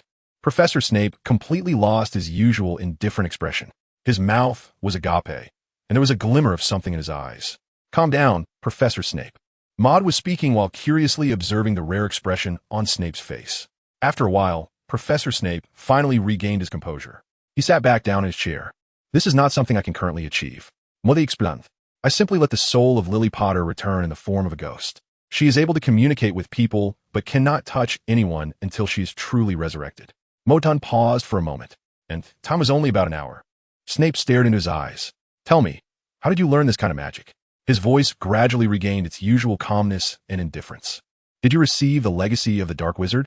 Also, how do you know about Lily Potter? Maud shook his head. You can understand it as me having inherited the legacy of a certain white wizard. Or it can also be that I created my own magic. Just like Professor Snape invented the Sectum Sempra. Maud, as for Lily Potter, there are quite a few people who know about it. I was just asking them for advice. He played it slick, not directly pointing out where he got this information. After all, this thing needs to be verified, and it has to start from his past life. Snape frowned. He had many questions. If Maris was a dark wizard, it would be better to turn back sooner. That is definitely not a good thing. Maud smiled and replied, Don't worry, Professor Snape. I'm not someone who stays in dark corners. Professor Snape then asked about bringing Lily's soul back. So, Mr. Maris, how can we bring Lily's soul back? First, we need to return to the place where she took her last breath. All right. The two hurried outside Hogwarts. Professor Snape directly grabbed Maud's hand, raising his other hand with a wand. Apparition. The two seemed to be caught in a whirlpool of space, instantly disappearing from their location. Maud first felt this magic. It felt like rolling in a washing machine. In an instant, Maud found himself in another scene. Maud was unable to suppress a few dry heaves. After recovering, he lifted his head and looked around. This was a warmly decorated house, but it had been uninhabited for too long, with a thick layer of dust covering the floor and the tables and chairs. The air was also filled with a musty smell. Come with me, Professor Snape said as he walked into a room. When the door opened, warm yellow curtains were visible, and framed pictures of a laughing family hung on the walls. Near the wall, there was a wooden crib. Moody touched the crib, which was also covered in a thick layer of dust. This is where the fame of Harry, the boy who lived, was born. It is also the place where Lily Potter lost her life. This is where Lily lived, and Professor Snape's eyes were filled with nostalgia. 10 years ago, it was here that he saw Lily for the last time. Oh no, he didn't even see her for the last time. He only saw a cold corpse. Maris. He suddenly turned his head, looking coldly at Moody. I hope you're not lying to me. Oh, of course. Professor Snape. Maud also responded solemnly. Are you ready, Professor Snape? I'm about to begin. Professor Snape nodded. Maud took out his wand and began to chant a spell. He wouldn't reveal at this moment that he could cast spells without a wand or incantation. Too much had already been exposed. A blinding light emerged inside the house. Outside, even in broad daylight, The light could be seen streaming out. Professor Snape unconsciously tightened his grip on his wand. He was anticipating it. The return of the soul. The dazzling light flashed once more, as if a miracle was about to occur. Suddenly, the light vanished, and there was nothing in front of him. Maud was also taken aback. Failed. This soul magic is indeed more complex to cultivate than other types of magic. A cold, piercing gaze suddenly fixed on him. Sorry, Professor Snape. Maud looked a bit awkward and smiled, not very skilled. After all, this was a complex spell. I cast it again. Maud revisited the key to casting spells. When summoning the dead, you must always remember that person's name or their appearance. You need to have a strong desire and firmly believe that you can break the cycle of life and death, casting aside other distractions. He raised his wand once again. Souls return. This time, there was a violent green light, as if shining from the depths of the underworld. History was revisiting. Blurry shadows appeared in the room, replaying the scene of Lily Potter's last moment. Gradually, the phantom of Lily Potter became more solid, until she floated out from the light and shadow. At that moment, the red-haired, green-eyed Lily Potter's gaze became clear, no longer immersed in death. Severus? She said, somewhat confused. Lily? Snape said, somewhat incredulously, his voice trembling. I remember I was dead. Lily Potter recalled something and raised her hand to touch herself. Indeed, she felt nothing. Lily smiled. It seems my luck is still good. I can come back and see old friends. By the way, Severus, how'd you change so much? Lily scrutinized Professor Snape's face. Clearly, there were more wrinkles, and he had become colder. Lily Potter smiled at Professor Snape. Don't get excited, Severus. This isn't like you. She quietly waited for Snape to calm down. It's me, Lily. It's been 10 years. Professor Snape still couldn't let go of this feeling. It has been a full 10 years. Even Harry, your child, has entered Hogwarts. Right, Lily Potter said in surprise. It seems Harry is doing well. How is he now? Has he grown up? Who is this? Lily Potter suddenly saw the golden-haired boy in front of her. Ahim, Mulkofts. Hello, Mrs. Lily Potter. Iam Haris Klasmate, Modmeris. I'm also the wizard who summoned you back from the underworld. Harry's friend? Lily Potter blinked her special green eyes, looking at him curiously. So, do you know Harry well? Of course, I share the same Gryffindor dormitory with him. Maud looked at Lily, who had the same eyes as you. Lily Potter nodded. Is he doing well? Not bad, just sometimes he misses you guys. Lily Potter then looked at Professor Snape. Severus, how about you? Have you been doing okay all these years? Professor Snape's tone softened. I'm Euphine. He suddenly realized that he was waiting for Lily's soul and didn't know what to say. And you? Me? Lily laughed. I'm doing well too. She smiled with her eyes squinted, feeling as if she had taken a nap. I can feel that I should continue to sleep for a while longer. Moody nodded. You only have an hour, after which the soul will return to where it belongs. Lily Potter showed no reaction. For her, being able to come back once was already satisfying enough. Of course, it would be even better if she could see Harry. Is there no way? Professor Snape widened his indifferent eyes. Is there no way to bring someone back? I remember that when we were at Hogwarts, you said it wasn't possible at the moment, which means that in the future. Yes, Professor Snape. Mole nodded. Just because I can't do it now doesn't mean I won't be able to in the future. Although I haven't acquired top-level soul magic yet, I should be able to exchange it for a wealth of knowledge in the future, right? It might even be soon. Professor Snape's expression changed and finally returned to his usual calm demeanor. Do you need any help, Mr. Maris? Maud shook his head. I only need the knowledge within Hogwarts.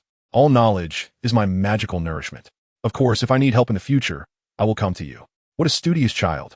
Lily Potter interjected. She crouched down and tried to touch the top of Maud's head with her hand. My child should be just as lovely as you. Mole smiled awkwardly. Another lovely compliment. Severus, he's quite like you. That magic, I suppose ordinary little wizards wouldn't be able to learn it, right? Just like you, he's a genius. Maud noticed a momentary abnormality in Professor Snape's expression. However, that was the wrong thing to say. Even if Professor Snape is the Half-Blood Prince, he should be less talented than Nicholas Maud Maris, the Philosopher's Stone. Is Harry here? Can I see him? Lily Potter looked at Maud pleadingly, then glanced at Snape. Professor Snape was just about to speak. I'm sorry, Mrs. Potter, but Harry is not here. Even if he were, you shouldn't meet with him. Mole replied. I really like a saying, giving a person a brief moment of freedom is far worse than never giving it to him at all. Lily was taken aback by this. Indeed, I hadn't thought it through. Maud continued. There will be opportunities in the future because I am a genius like Professor Snape. Lily thought for a moment, as if she could see the scene of their future meetings, and smiled with her eyes narrowed. Thank you, Maud. Can I call you that? Maud nodded. Moo. Then I'll trouble you from now on. For the rest of the time, Maud didn't disturb the two. He walked outside the room, sat on a chair, and observed everything inside. After a while, feeling bored, he simply closed his eyes to organize the knowledge in his mind. He deeply recalled the two recent summonings of the deceased, turning those experiences into memories stored in his brain. His foundation in soul-based magic had already shown results. Lily was summoned, and the Draco doll was also created. He thought of the words he had written on Draco's forehead and couldn't help but chuckle. Inside the room, the conversation between the two was coming to an end. Take care of yourself, Severus, Lily said to her friend in front of her. You might want to start a family. Snape shook his head. Lily, we will meet again. His tone revealed a sense of reluctance. Lily smiled and nodded. Then, her transparent form shattered, turning into light points scattered throughout the room. The last smile was etched in Snape's eyes. Snape watched calmly until the last trace of Lily's existence completely vanished from the room. He paused for a long time. For him, Lily Potter was a light in the dark life he led. He fell in love with her because of that, even if he couldn't be with her. But just being able to see her alive was enough for him. Professor Snape? Maud also estimated the time and walked in. It was time to go. Otherwise, Professor McGonagall would be worried. How often can this magic be cast? Professor Snape asked. He guessed that such a magical spell should have many limitations. Just like the magical unicorn blood, which can extend life but also curses the person. Once a month, Professor Snape replied. Mul responded. Perhaps soon, his magic would reach a new level, or the frequency would increase. Snape caught his hand. Apparate. The two disappeared from the room in an instant. The whole house fell silent again. Back in the dormitory, Harry and Ron went out again. Maud sat alone on the bed. He felt that Snape's fate would change after meeting Lily Potter today. In his impression, Professor Snape was a person worthy of respect. He went undercover among the Death Eaters, maintaining his true self even in the darkest places of the wizarding world. As Harry would later say, he was the bravest person I had ever seen. Likewise, he was also a pitiful man. In the end, he was still killed by Voldemort, dying while looking into Harry's green eyes, reminiscing about Lily. Maud tapped his face. He was a bit hungry. He snapped his fingers. The space storage magic was cast. A golden halo appeared in the dormitory. Emoda reached in, wanted to take out some pastries. He felt around but found nothing. Are they all gone? Emoda remembered that he hadn't eaten much before, so there should still be quite a bit left. He leaned forward to take a look. A blinding light made him squint. He raised his head and was instantly astonished. His mouth agape. This place was no longer the dark void he had seen before, but a vibrant scene. Green trees, green grass, sunlight. And amidst the greenery stood a magnificent palace. The plaque on the palace bore golden letters, the sole secret realm of the Elven King. How did this place change like this? Maud looked at everything in front of him with surprise. He stood on his tiptoes, as if climbing over a wall to enter the school, skillfully crawled into the golden halo. Then he patted the earth on his hands that carried the scent of grass. Maud walked into this space and realized that this world was surprisingly small. In the sky, a few white clouds floated in the blue, and a sun emitted dazzling light. It looked exactly like reality.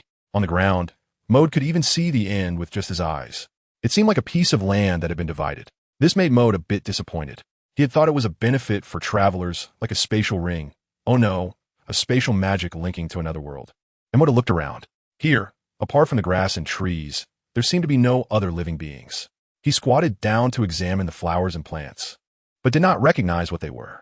There were many varieties, mostly green in color, but there were also others in different colors. These were different from the herbs he had seen in the magical world. He also touched the towering trees. These trees had various shapes, and here, the most striking feature was the palace, with the inscription, Sole Realm of the Elven King. Maud walked over, standing in front of the palace. He felt the grandeur of the palace that occupied almost 1/5 of the entire space. This was when he truly understood what magnificence meant. The doors were made of some kind of metal, classical yet with a brilliant luster. Maud pushed the door. Creak. The door opened. Maud stood at the door, surveying the scene. Inside the palace, it was resplendent, with glazed tiles on the floor and ancient incense burners in the center of the grand hall, surrounded by swirling smoke.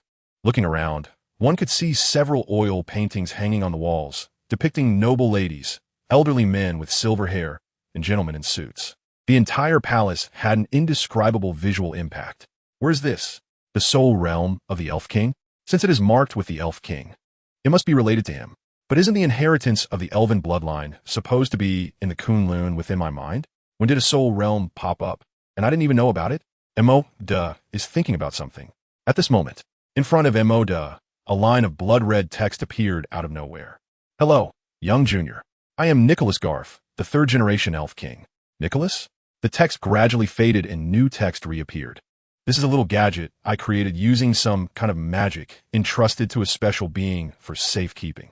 It will drift through the void with that being until its master appears. Do you wish to obtain my knowledge and wealth? Go ahead, I placed everything there. Huh? Emoda found this sentence somewhat familiar. The words were automatically written in the air. Do you see the golden eggs on the stone platform in the center of the hall? Break them, and you will receive rich rewards. Emoda turned his head. In the center of the hall, a stone platform had appeared at some point, with 7 golden eggs placed on top. Next to it, there was a wooden hammer. Ma began to have some guesses. He blinked and walked towards the stone platform with a strange expression. He raised the wooden hammer and examined it carefully.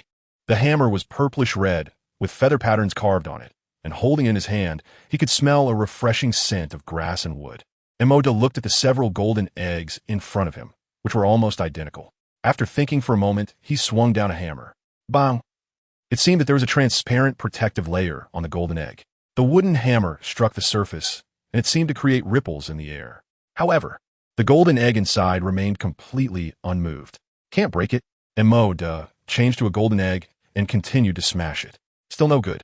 Changed to another one. Crack. The golden egg easily shattered. Emoda opened those fragments and saw what was inside. It was a small feather pen dipped in red paint. A line of blood-colored text reappeared before his eyes. Each feather pen had a specific type of paint, and the background colors of each portrait on the wall were different, corresponding to the paint on the pen.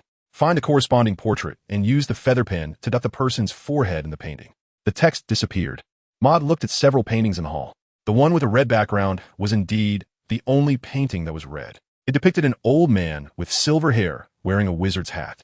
Maud walked up to the portrait. He raised the feather pen in his hand and dipped it in red paint, dotting the old man's forehead. The portrait instantly glowed with a red light. Emoda felt a strong pulling force, as if he were being sucked into a vortex, unable to control himself. Immediately after, he was drawn into the painting. He also fell into a daze. A child's aged voice rang out in front of him. Maud was startled. He looked up and saw a tall, imposing old man standing in front of him, dressed in a long black robe and wearing a tall, pointed wizard's hat. He held a thick book with a metallic cover in his hands. Maud was completely shrouded in shadows. He paused for a moment. Who are you? The old man chuckled. I am Hygus, a wizard. Haikus. Maud suddenly remembered this name. It was mentioned in the history of the Age of Wizards. The master of the Wizard's Tower, the first miracle wizard of the Age of Wizards, Hygus. This is a divine figure. Hygus bent down and looked at him kindly, just like an ordinary old man. I am indeed a miracle wizard, but I am not a god. Also, I can see your thoughts. Emoda suddenly understood. Just like Dumbledore, he could read minds. He used a mental shielding spell and looked at Hygus again. However, he had no confidence at all. This person was a miracle wizard. This magic was good. It could suppress one's own emotions and thoughts.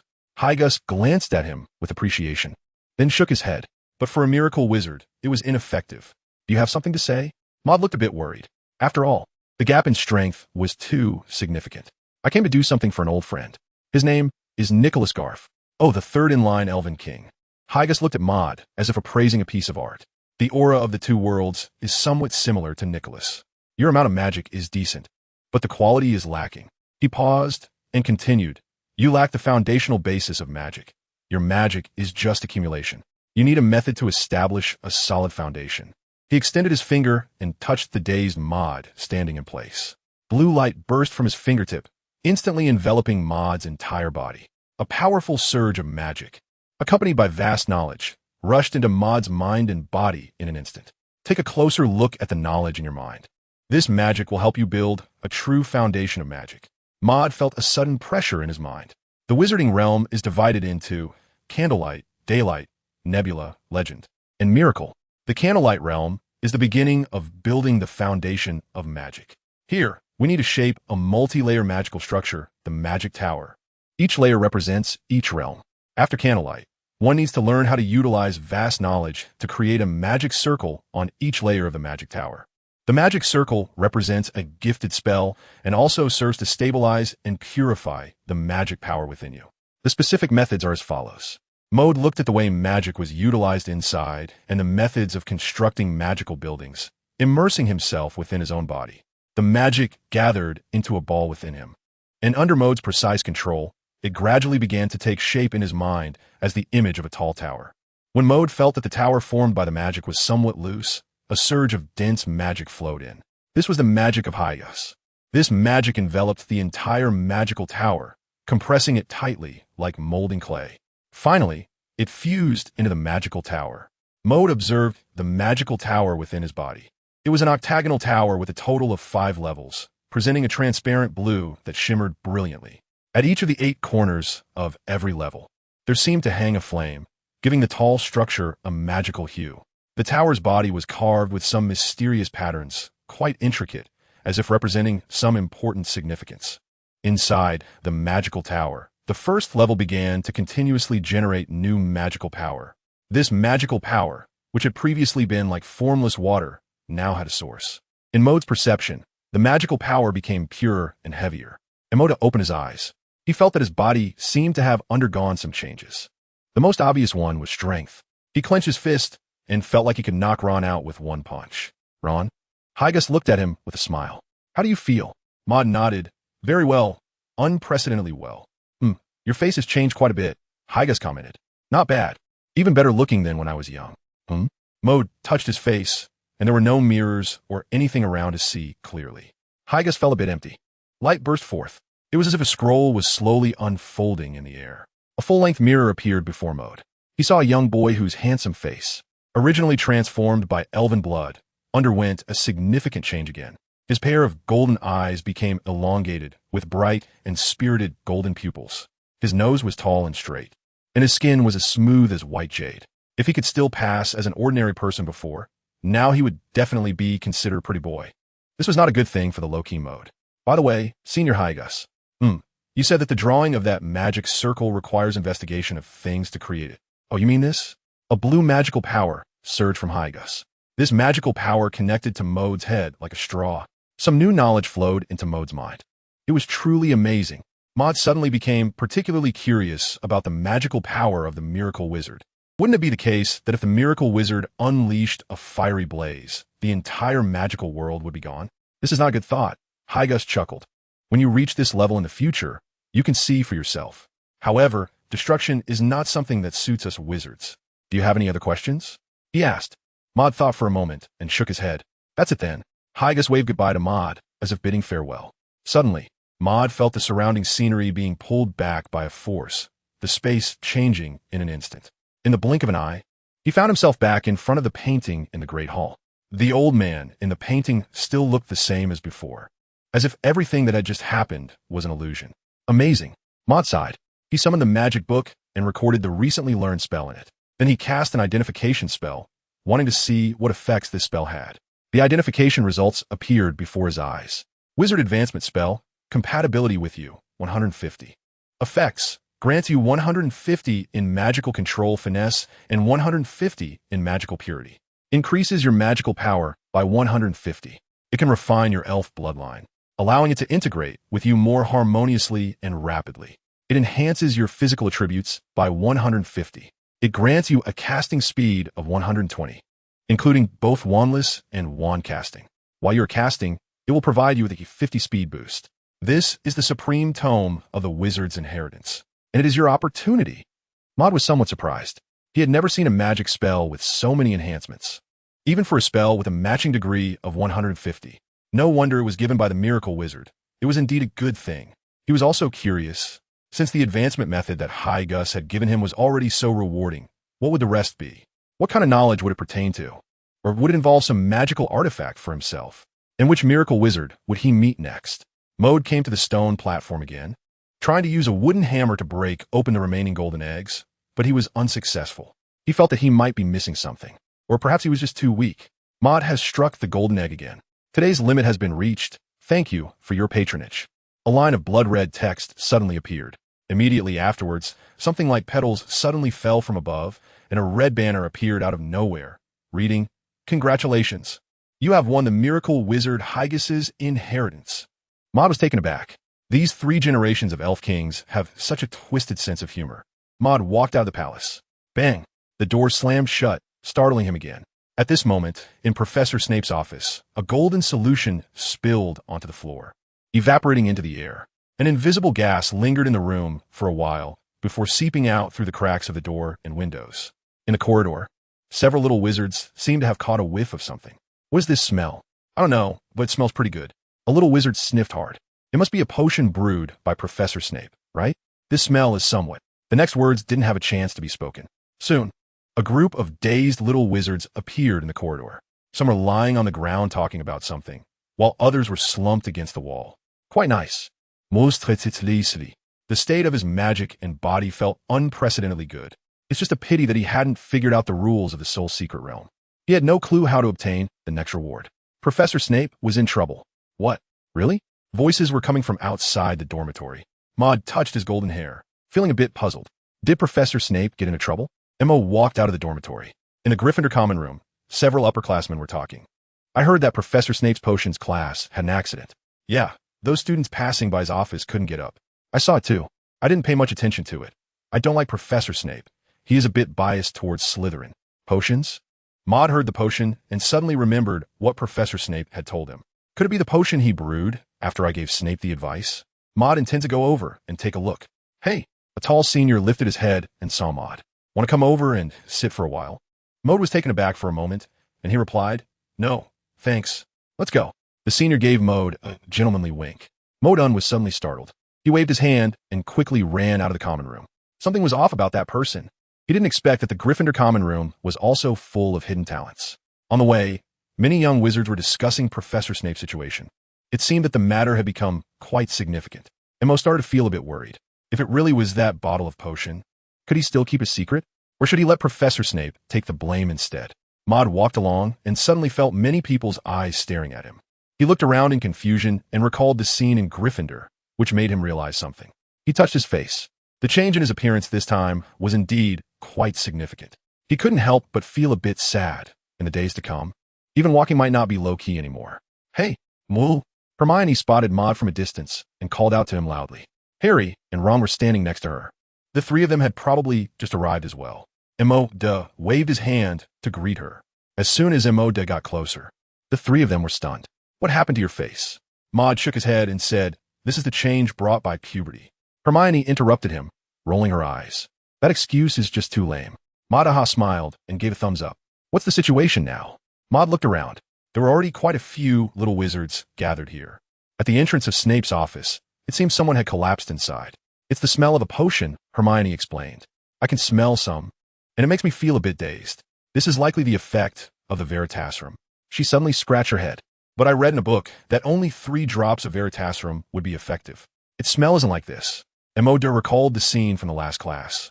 It seemed that Professor Snape really did brew a truth serum. Maud stepped on his tiptoes and finally saw the situation inside.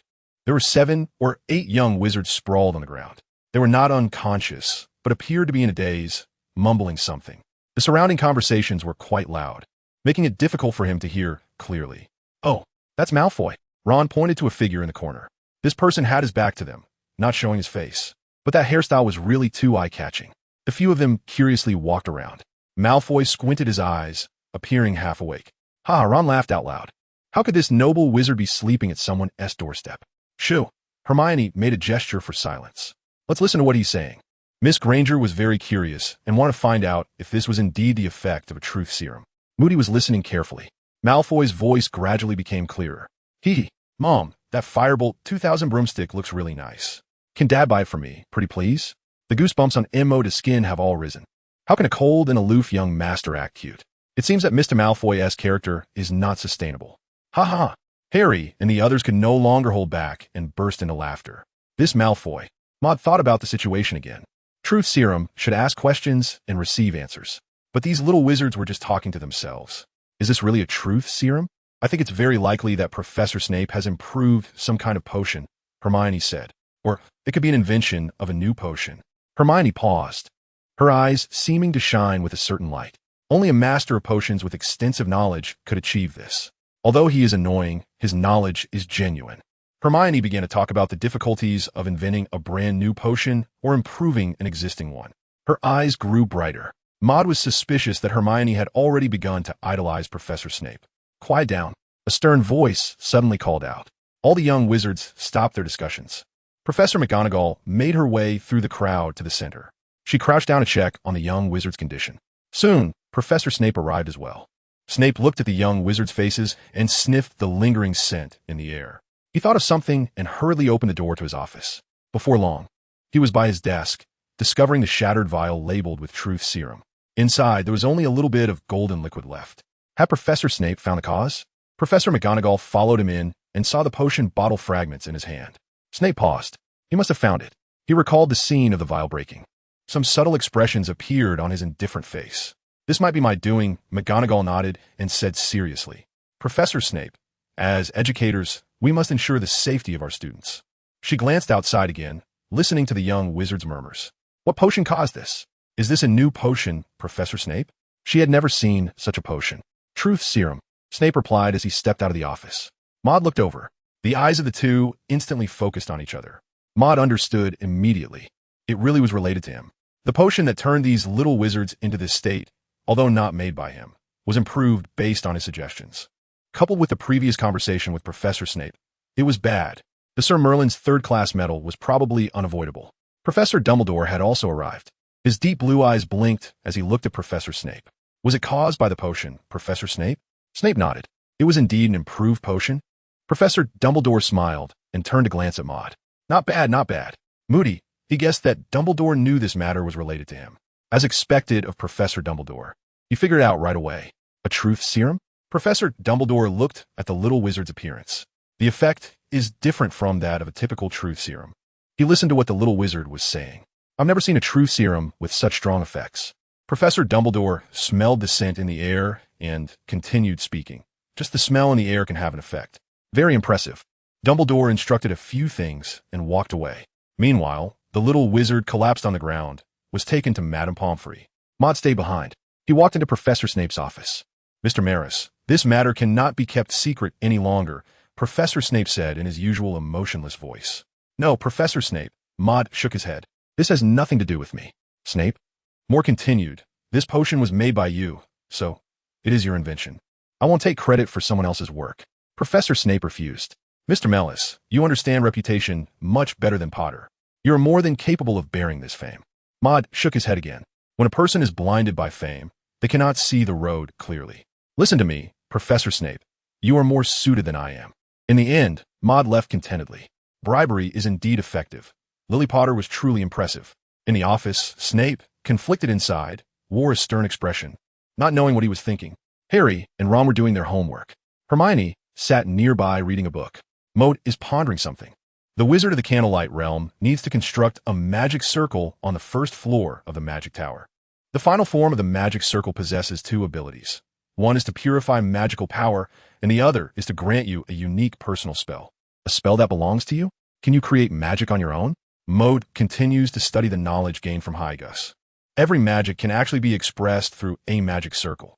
The methods of creating each layer of the magic circle are different, but they all require investigation of things to obtain the fundamental knowledge of the magic circle. Everyone's magic circle is different and unique. You need to observe and create your own magic circle. Maud understood the method for creating the first layer of the magic circle, a certain amount of magical knowledge, the study of objects and auxiliary potions. It seems that wizards can never be separated from knowledge and potions. The study of objects involves using a magic called the Eye of Observation to observe all things. It helps you see a magical structure that the human eye cannot perceive. This structure is rich in knowledge for constructing magic circles. The more powerful the race, the more suitable its magical structure is as a reference. By extracting the essence of each magical structure and using one's own knowledge, one can create their own magic circle and develop unique innate spells.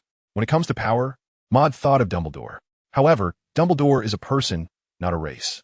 The powerful races in the magical world should only be those magical creatures. Magical creatures in the Forbidden Forest. Maud thought that to find magical creatures, he would probably have to go to the Forbidden Forest, where the number of magical creatures was the highest. The Forbidden Forest? Hermione heard him and whispered, "You want to go there? Are you crazy? It's very dangerous. And the school doesn't allow it." Harry and Ron, overhearing, put down their quills and gathered around. Those professors really don't know what they're thinking. Assigning so much homework. Do they really think everyone can finish it? We don't want to write it at all. Maud, that's not a good place, Harry said. Exactly. The three-headed dog we encountered last time. I heard there was some in the Forbidden Forest too. Ron mentioned the three-headed dog experience, still feeling a bit proud. Mole nodded. Indeed, this was too dangerous for ordinary little wizards. Hermione nodded in satisfaction. It's best to listen to advice. Unfortunately, I'm not ordinary. Hermione, if you insist on going, we will follow you. Hermione said angrily. That's not possible. Maud shook his head. How can you compare yourselves to me? Harry is at even greater risk. Maud doesn't want to be watched by Chilo and Voldemort all day long. Come on, let you see the magic of a top student. Maud glanced around and noticed there weren't many people nearby. He looked at the entrance to see if any professors were patrolling. After confirming there were none, he extended his hand, and a flash of red light appeared. A fire butterfly, about the size of a thumb, emerged. It flapped its exquisitely patterned wings made of flames, swirling around his fingertips. Although small, the fire butterfly emanated a scorching aura. Flames flowed continuously on its surface. Its essence was pure fire.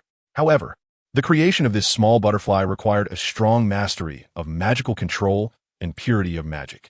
This was something Maud could only perform after learning advanced wizardry. Ouch! Ron foolishly reached out to touch it, but before he could fully make contact, he screamed. The air around the butterfly was already very hot. Harry quickly covered his mouth. Be quiet, Ron. How is this possible? Hermione was also taken aback. Such a feat required strong magical control. Only a professor should be able to do this, right? She looked at Maud suspiciously.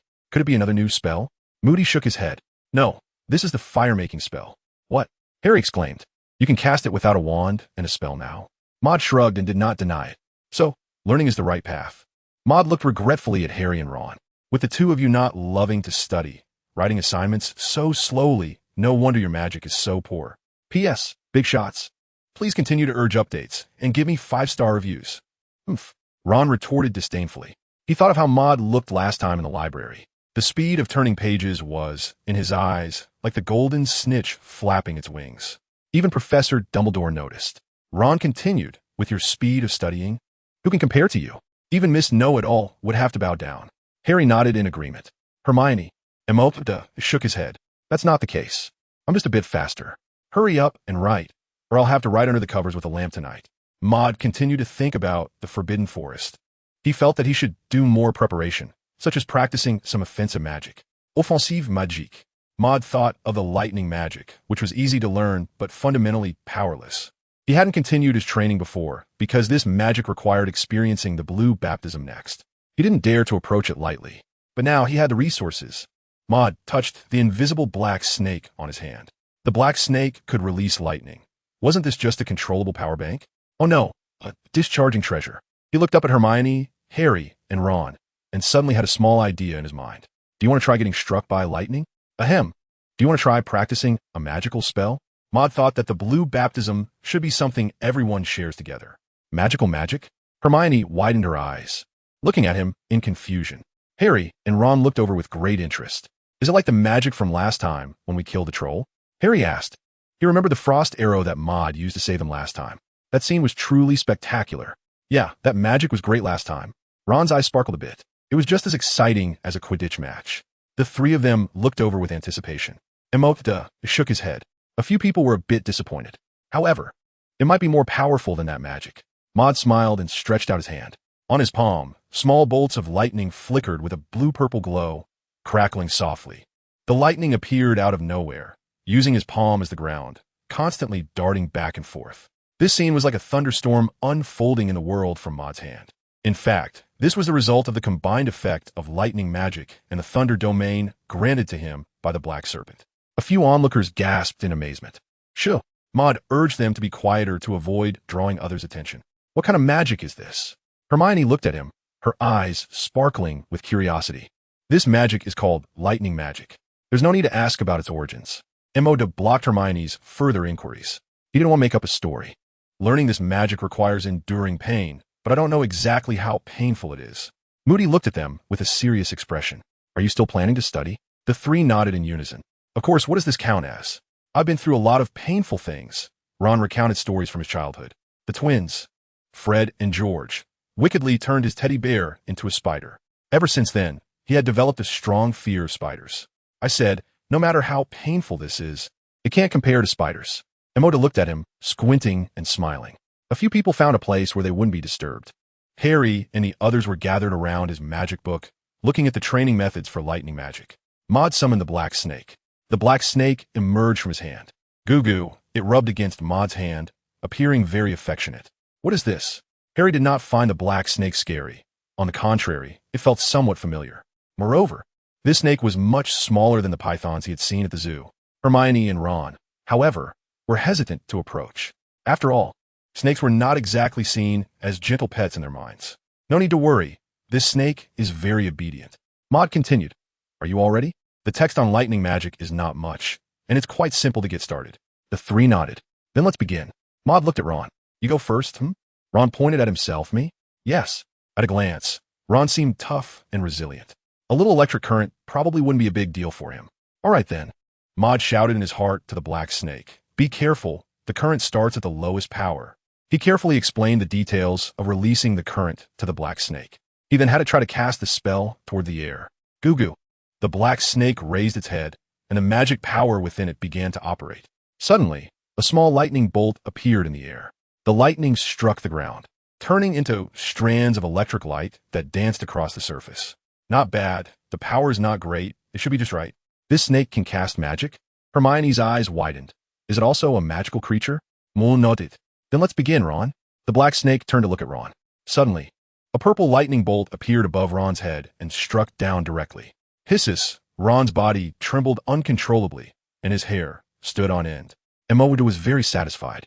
Ron did not shout out loud, which indicates that the power of the lightning was completely acceptable. Don't forget to learn magic. Mole reminded Ron.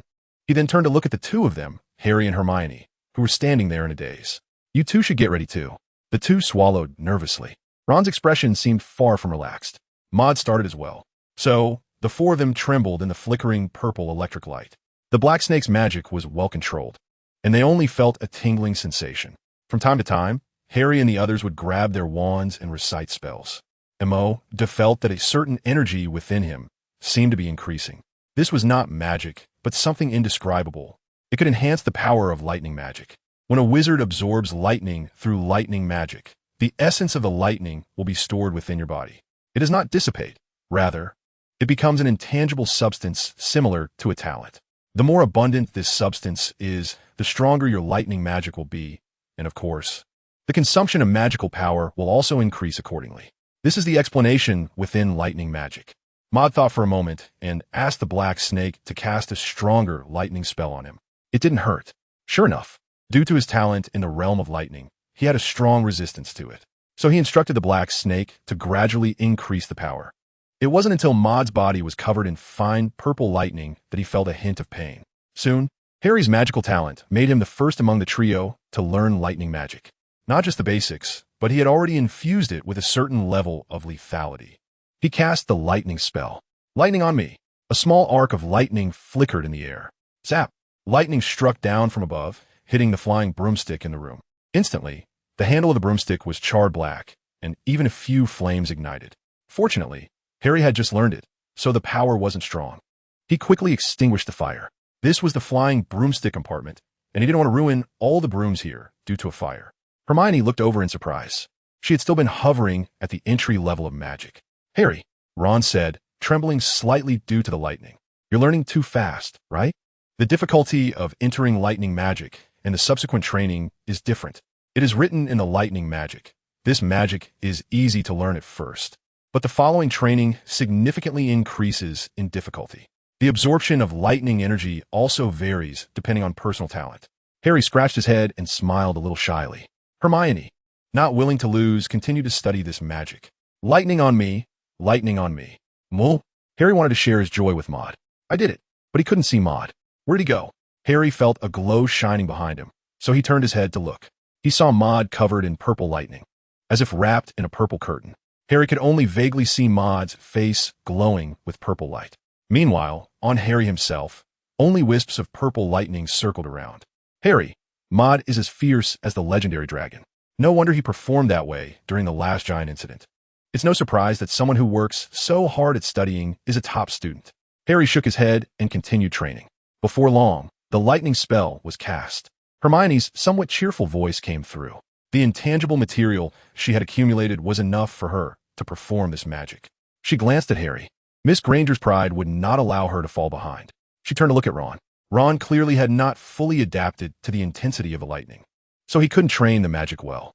Moreover, his magical talent was not high, and he didn't like studying. Hermione immediately sighed in disappointment. Ron? The lightning above Maud's head gradually increased in power. His talent allowed him to adapt to the lightning particularly quickly. What had just been a slight pain now turned into a tingling sensation. Strikes of lightning continued to fall on Maud's head. The magical power emitted from the black snake had increased significantly. Maud also clearly felt that the accumulation of that substance within him was speeding up. He thought of the founder of lightning magic, Wizard Jinbemo, who had undergone a blue baptism from nature.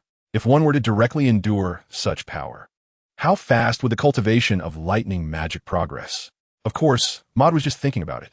He wouldn't dare to imitate. Who knows if Wizard Jinbemo at that time had already become a miraculous wizard. After a while, Maud has stopped practicing lightning magic. The lightning above his head has become dense enough and is quite powerful. However, such lightning is insufficient to support his upcoming training. And no matter how great the power is, Maud looked at the small room, or rather, the cubicle. It was too small, and he feared that the lightning from a black snake would destroy it in an instant. He had no idea how much those flying brooms were worth in galleons. Unlike Harry, he wasn't someone with a bit of inheritance. Maud looked at Harry and the others again. Indeed, Harry and Hermione were making steady progress in their training. Mr. Weasley was slightly lagging behind, training at a slower pace. Next, Emma thought of his fingertip fire butterfly. If he could control his magic to cast fire spells like this, then lightning should be possible too. He extended his hands and began to cast lightning magic. The raging purple lightning flickered back and forth between his hands, occasionally sparking with electric light and emitting a crackling sound. Moden could feel that the power contained within was much stronger than the lightning he could unleash alone using the domain of thunder. He also began to understand that the difficulty of controlling lightning seemed to be a bit higher than that of fire. As time passed, the restless lightning finally calmed down. The purple lightning flowed between his palms like water. Maud nodded in satisfaction. Then, he instructed the lightning to change into the shapes he imagined. First, it became a sphere, then a cube, and a rectangular prism. It started off a bit clumsy, but slowly, he felt more and more in control. At this point, Harry and the others also gradually stopped practicing their lightning magic. They didn't have Maud's elven physique and lightning talent. By now, they felt a bit fatigued. Continuing was not suitable. This magic was truly amazing. Ron was a bit excited and planned to share his training experience. But before he could finish, he was interrupted. "What is this?" Hermione exclaimed. She saw that on each of Maud's fingers, there was a small spherical lightning swirling around. The lightning crackled and emitted a dangerous aura. Ron said dissatisfiedly, "What could this possibly be?" "Miss Know-It-All, you're overreacting. He can even conjure fire butterflies." Hermione shot Ron a glare.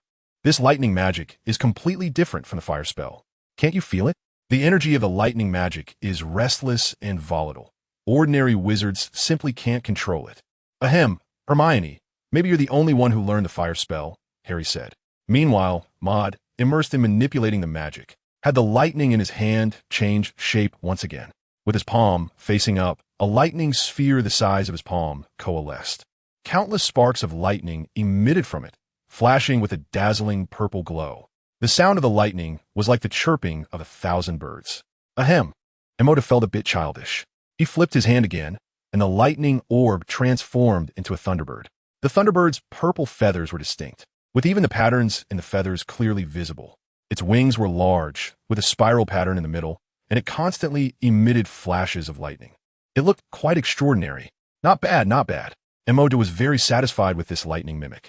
Just as he continued to observe the thunderbird, the bird formed by lightning suddenly opened a pair of golden eyes, sparkling with a lively gleam. P.S. Emoda. Who is Naruto? Why does that sound so familiar? Dear readers, keep urging me for updates and showering me with 5-star reviews. Mode blinked his eyes. He thought he had seen it wrong, but soon, he noticed the difference in this magic-created thunderbird. Chirp, chirp, the thunderbird let out a call. Maud, whose magic makes a sound? Thunder Sparrow leaned over and rubbed against Maud's arm. An electric arc exploded on Maud's arm. Maud felt a slight electric shock in his hand, but he was used to being struck by lightning, so it didn't hurt. He looked at the lively eyes of the thunderbird and listened to its crisp calls. It's confirmed. This thunderbird is alive. Hermione and the others approached. Is this a new magic? Hermione noticed the uniqueness of Maud's magic. She couldn't imagine that this could be created by the lightning magic she had just practiced. This is amazing. Harry looked at the Thunderbird. It was just like a living messenger owl. Ron ran up to the Thunderbird, staring into its eyes. They were having a staring contest. Well, saying it's a new magic isn't wrong. More than nadie. In fact, he himself had not yet figured out what exactly had happened with this magic. However, he thought of something. Maud snapped his fingers and cast the identification spell. Lightning magic, your matching degree, 150. Effect, grants a chain effect.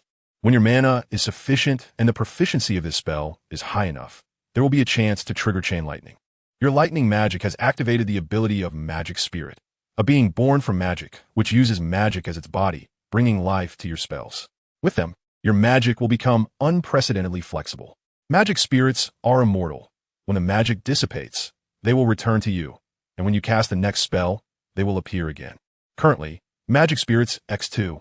2 traits, chain and magic spirit. Maud looked at the golden eyes of the Thunderbird. Magical spirit. This is the reason why this Thunderbird came to life. The immortal beings born from magic. And he has another such magical spirit. Maud stretched out his other hand, and lightning gathered, instantly transforming into a thunder phoenix. With its proud head, magnificent purple feathers, and a long tail sparkling with arcs of electricity. At this moment, he shaped it according to Professor Dumbledore's fire phoenix, Fox. The thunder phoenix also opened its eyes, which were exceptionally lively, and then let out a melodious and soaring cry. What is this? Harry had never seen Fox. Maud replied about the appearance of the phoenix. Maud calmed his mind and faintly sensed 2 lives connected to his body. He didn't speak it out loud, just thought about letting the 2 magical spirits take flight. Chirp, chirp. A Thunderbird and a Thunder Phoenix flapped their wings and flew gracefully in the small compartment. Wow. The 3 little ones looked at the Thunderbird and Thunder Phoenix in the air, watching their agile bodies and the purple arcs of electricity surrounding them, feeling that they were remarkably divine. Maud also focused on the 2 magical spirits. He felt it was still somewhat monotonous. It would be even better if he could cast magic himself. With this thought, Maud immediately sensed the magic power within him being drawn. He quickly restrained his magic and looked up. The Thunder Sparrow opened its mouth wide and unleashed a bolt of lightning, which dissipated into the air. Meanwhile, the Thunder Phoenix had a glowing sphere of lightning appearing on its claws, shimmering brilliantly. A Thunder Phoenix version of SAS. Not bad, since they are all magical spirits. What's wrong with casting a spell himself? Is it reasonable? Very reasonable. Maud waved his hand, and the Thunder Sparrow and Thunder Phoenix dissipated into arcs of electricity in the air. It felt as if something had been added to his body. Let's go. We've learned what we needed to learn. It's time to leave. The black snake suddenly became invisible, wrapping around his hand. He left the broomstick compartment first, leaving Harry and the others dumbfounded. Did you see that? His magic can actually release spells. In the days that followed, Maud set aside the Forbidden Forest and focused on practicing various spells. Thus, he and the trio led a secretive life at Hogwarts. They avoided students and professors, working hard to learn magic. What have you been up to lately? Why are you avoiding me? Professor McGonagall looked at Maud and the 3 with suspicion. These little wizards have been dodging her lately, seemingly avoiding other professors as well. Professor McGonagall, we're doing something secret. Harry quickly covered Ron's mouth. Recently, when they spoke, they often used the term secret. At that moment, Ron couldn't hold his tongue. Maud coughed twice. It's like this, Professor McGonagall. Recently, a few of us formed a study group.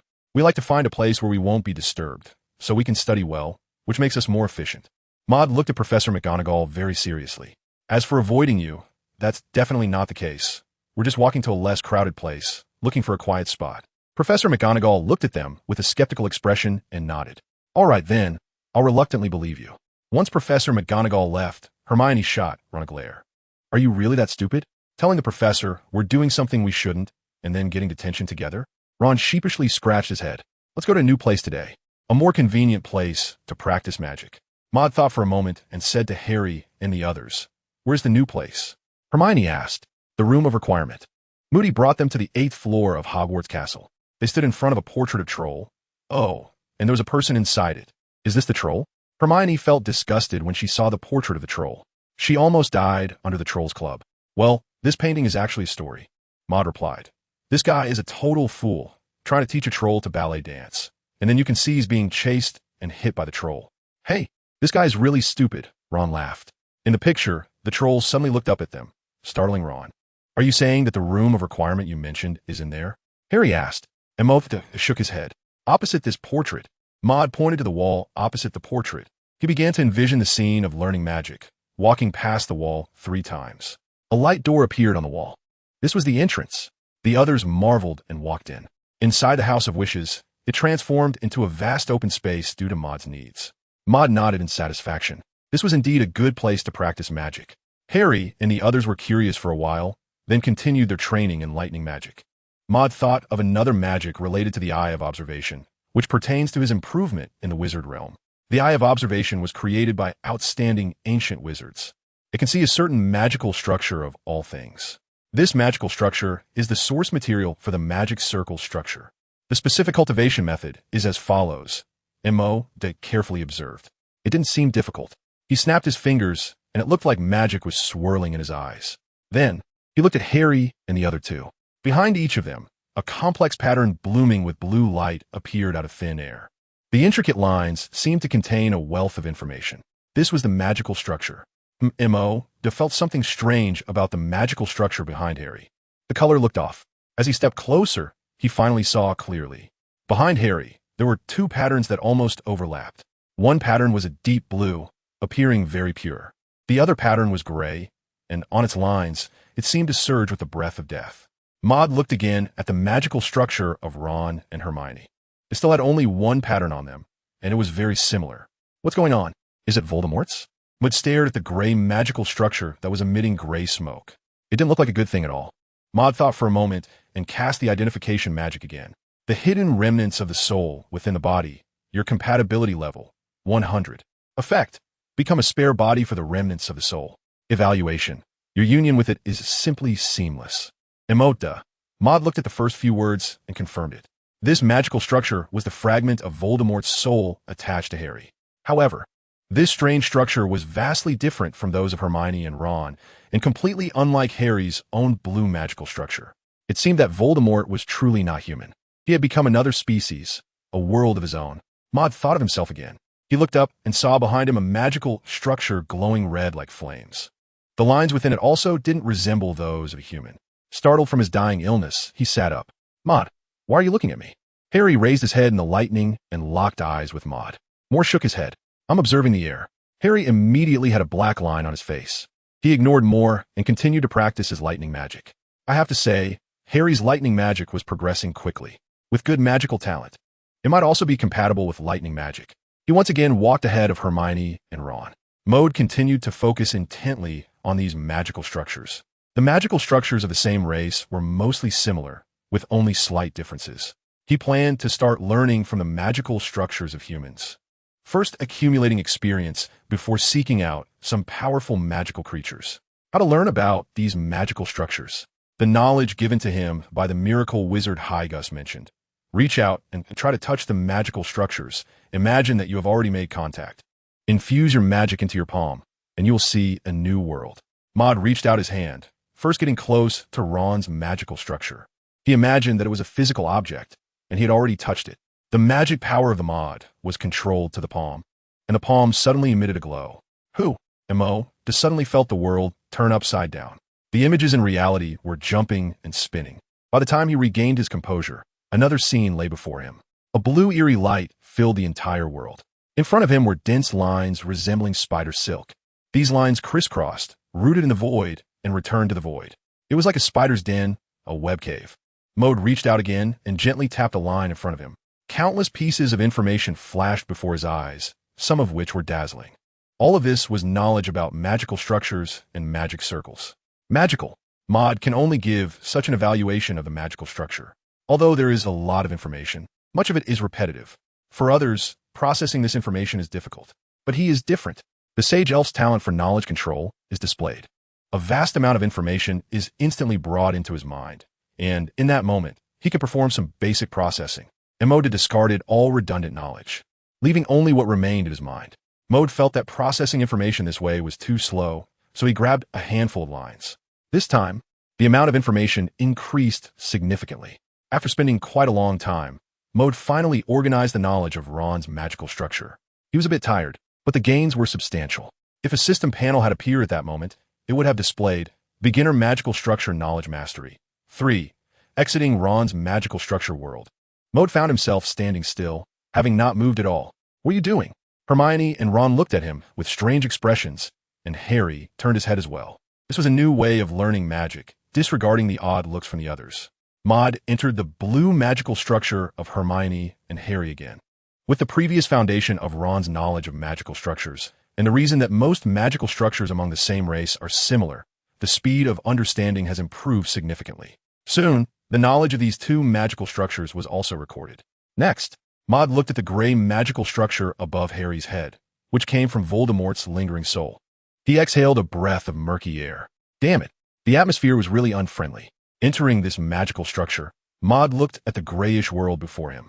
Just standing in it, he felt a suppressive aura. Huh, a house? Maud looked far into the distance. He discovered a gray house in the distance.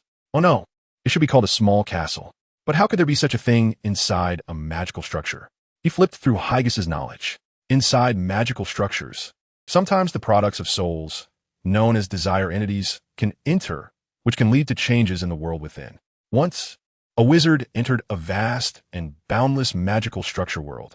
Understood. This should be the reason for the unexpected presence of things within the magical structure, caused by Voldemort's lingering soul. But what exactly is the embodiment of desire? Could it harm others, or might it leak his information? The embodiment of desire is a product of the soul, and its birth requires an extremely complex combination of factors. It takes on a human form, as if it is a human soul. He carefully reviewed the relevant knowledge and finally felt relieved. Maud walked up, intending to observe the small castle in this gray world up close. Dumbledore, Harry Potter, the magical world, should belong to dark wizards, belong to me. Just as I got closer, Maud heard sounds coming from inside. It was a hoarse voice. In front of him, there was just a window. He leaned out and saw the scene inside. The person was dressed in a black robe, tilting his head back, revealing a face as pale as wax, with eyes filled with blood. His face bore the marks of madness. It seemed he was hoarsely repeating the words he had just spoken. Although there were some differences from the resurrected Voldemort's face that was familiar with, he still recognized him. This was Voldemort's desire form. Maud carefully looked at the Voldemort in front of him, as if he were a living person. Voldemort seemed to notice Maud's arrival. He suddenly turned his head, his blood-red eyes looking over. He just caught a glimpse of the upper half of Maud's face. "Who are you, little wizard?" he said in a hoarse voice. Emoda was taken aback. This face looked even more frightening from the front. The twisted features and blurred facial features resembled someone who had been burned by fire. A suddenly arrived traveler. Maud didn't want to tell Voldemort his name at all, even though he was just a desire entity that couldn't even be considered a residual soul. Voldemort opened his strange mouth and smiled. "Oh really? I don't like such guests." He raised his wand, and a green light instantly filled Maud's eyes, the light exploding forth. P.S. Please urge for updates. Please give 5-star reviews. Everyone, lend me your inspiration. The green light carried the aura of death and, in an inadvertent moment, had already penetrated Maud's body. However, Emoda stood still, remaining there without moving. He even blinked, as if sensing something. The light passed through him, traversing the gray void, and ultimately transformed into speckles of green light dust that vanished without a trace. "What is this?" Voldemort frowned, looking at his body, then glancing at the place where the killing curse had gone. Smythe. "Mr. Riddle, this is not how to treat guests." Maud's heart wasn't as relaxed. To be honest, the aura of this magic made him feel very uncomfortable. This Voldemort really doesn't play fair. Oh no, the wizard.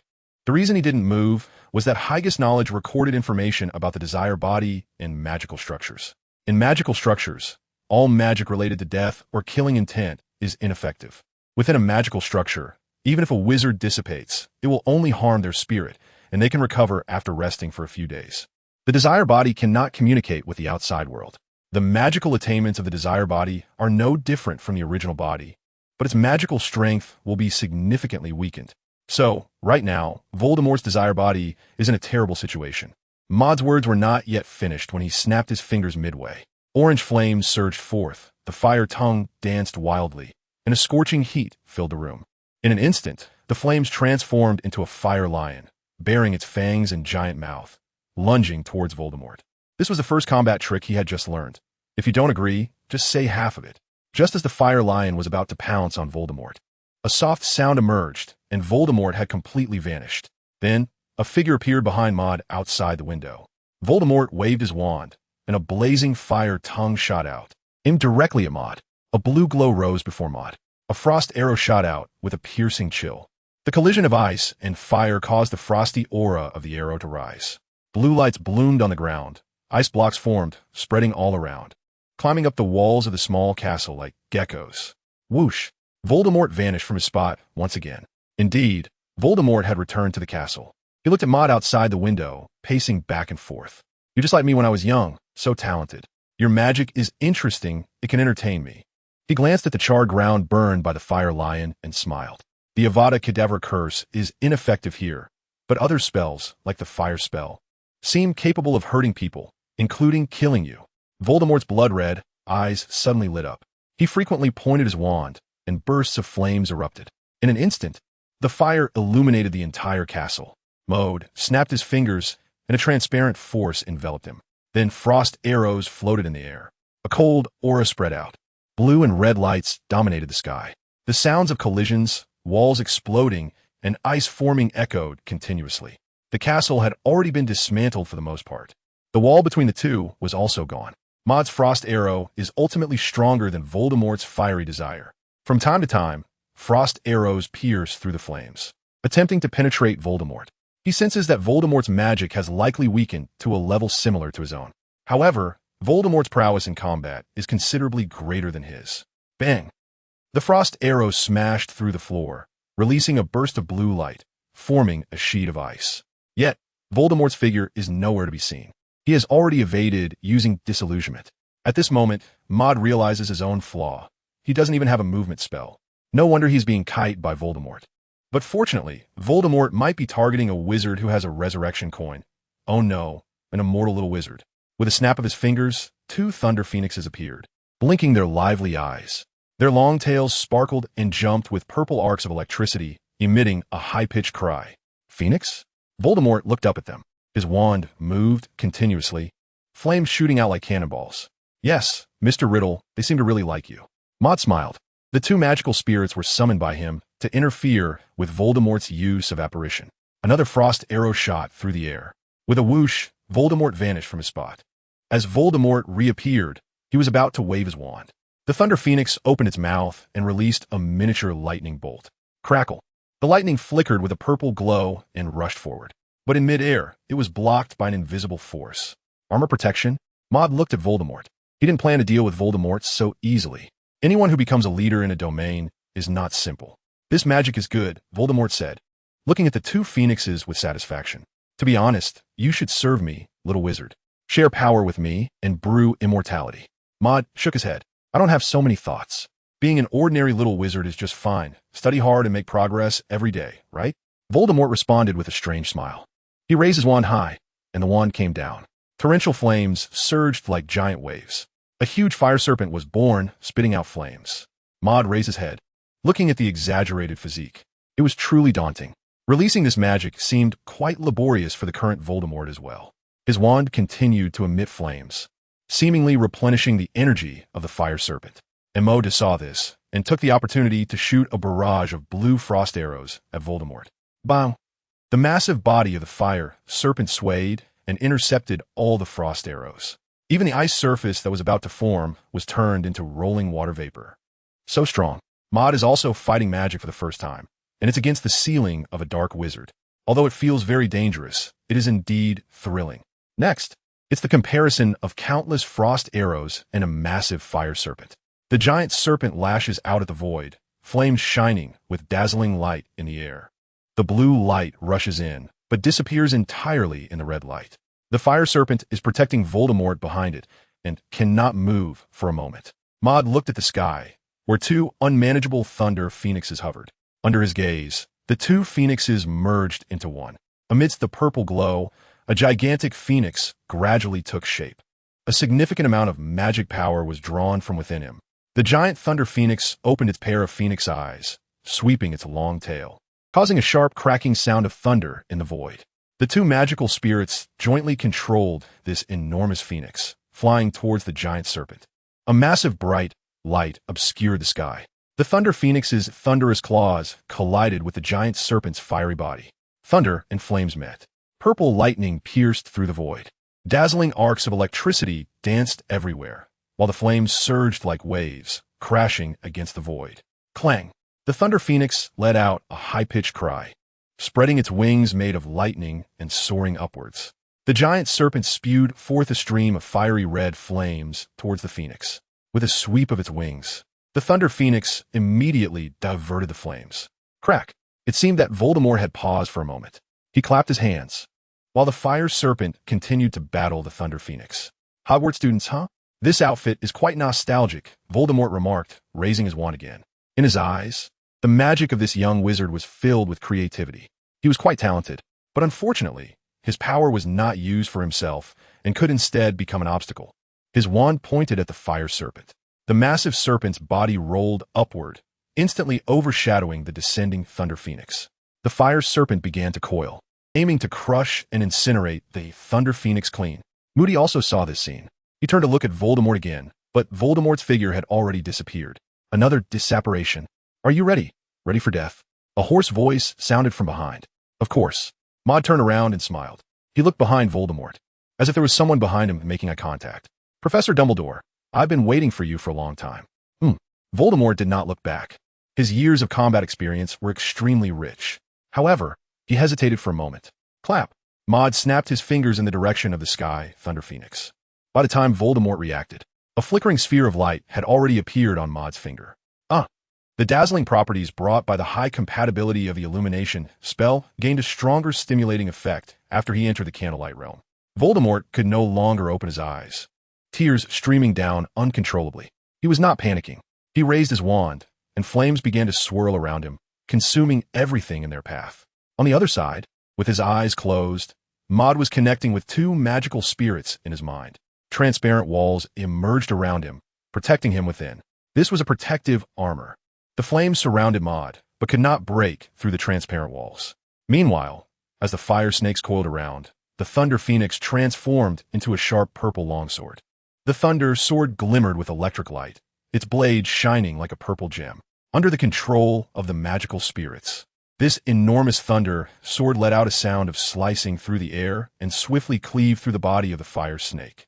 The thunderous energy surged downward, continuously dissolving the out-of-control fire snake's body. The long sword rose into the air again, as if it had eyes, aiming its blade at Voldemort, who was wrapped in flames on the ground. At that moment, the thunder sword descended from the sky. Thunder pierced through the gray void, instantly howling towards him. It seemed to pierce through the void and the flames, directly hitting Voldemort. Boom! Voldemort, this embodiment of desire, didn't even have time to scream. His body dissipated like light dust, vanishing along with the electric glow. Victory! Cough, cough. Maud, who had already opened his eyes, watched the scene of Voldemort dissipating. He felt a bit excited after defeating the boss. He also thought that Voldemort truly had a rough time. While others died once, he had to die at least 5 or 6 times. Well, now was one more time added. Emoda patted the dust off himself. He was also covered in grime. What's this? The place where Voldemort died, there was a faint gray light floating. It looked like a worm, wriggling in the air. Modest cast the identification magic. Light of Demise, your compatibility, 120. Effect. When applied to magic, there is a chance to inflict a soul wound upon hitting the enemy. This wound is difficult to heal unless the soul is healed together. Otherwise, one can only wait for a long time for the soul to self-heal. This is a very rare, special energy. Impressive. It directly harms the soul. Although it's only a chance, it's strong enough. This means that every magical attack could potentially leave a wound that is hard to heal. Isn't this a critical hit? Mode approached the gray light, and before he could reach out to touch it, the gray light had already flowed over and entered his body. But Mode could feel that within him, there was an additional energy that was different from magic. He simply had a thought, and the light of extinction followed suit. In the end, it slowly combined with the magic like honey dissolving in water, the two merging into one. Maud nodded in satisfaction. Dual experience 1, equipment 1. He looked at the thread of gray light in the distant void. All right, after defeating the boss, it's time to learn. But before that, he planned to see what the magic of this gray light would be like after fusion. He stretched out his palm, and flames suddenly erupted. In reality, Hermione and Harry were still studying lightning magic, while Ron was already slacking off. What exactly was Maud doing? Maud kept one hand extended, touching the air, Ron waved his hand in front of him, but Maud, with his eyes open, seemed completely unaware. Suddenly, a flame appeared in Maud's hand, startling Ron. "You scare me to death," Maud replied. Ron noticed that Maud still looked the same, seemingly not hearing him. He turned to look at the flame in Maud's hand. It definitely looked like fire, and he could feel its heat. However, the color was quite strange. It was a fiery red mixed with black. "What is this?" Maud, in his wondrous state, curiously examined the flame. The magical power within him had just merged with that gray light. It seemed that when casting magic, his magic power was slightly out of control. It felt like the magic in reality was also stirring a bit. He didn't delve deeper, but continued to scrutinize the flame in his hand. The black flame was sandwiched in the middle, resembling a wick, while the outer flames were orange-red. Black flames? What could that be? Maud feels like he's drifting further away on the path of cosplay. Boom! What sound is that? Maud looked towards the source of the sound.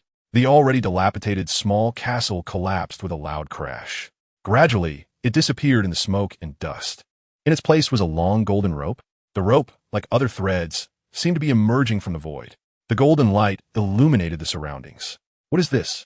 In Maud's eyes, the identification of the magic shows, product of a special magical structure, your compatibility, 130 effect.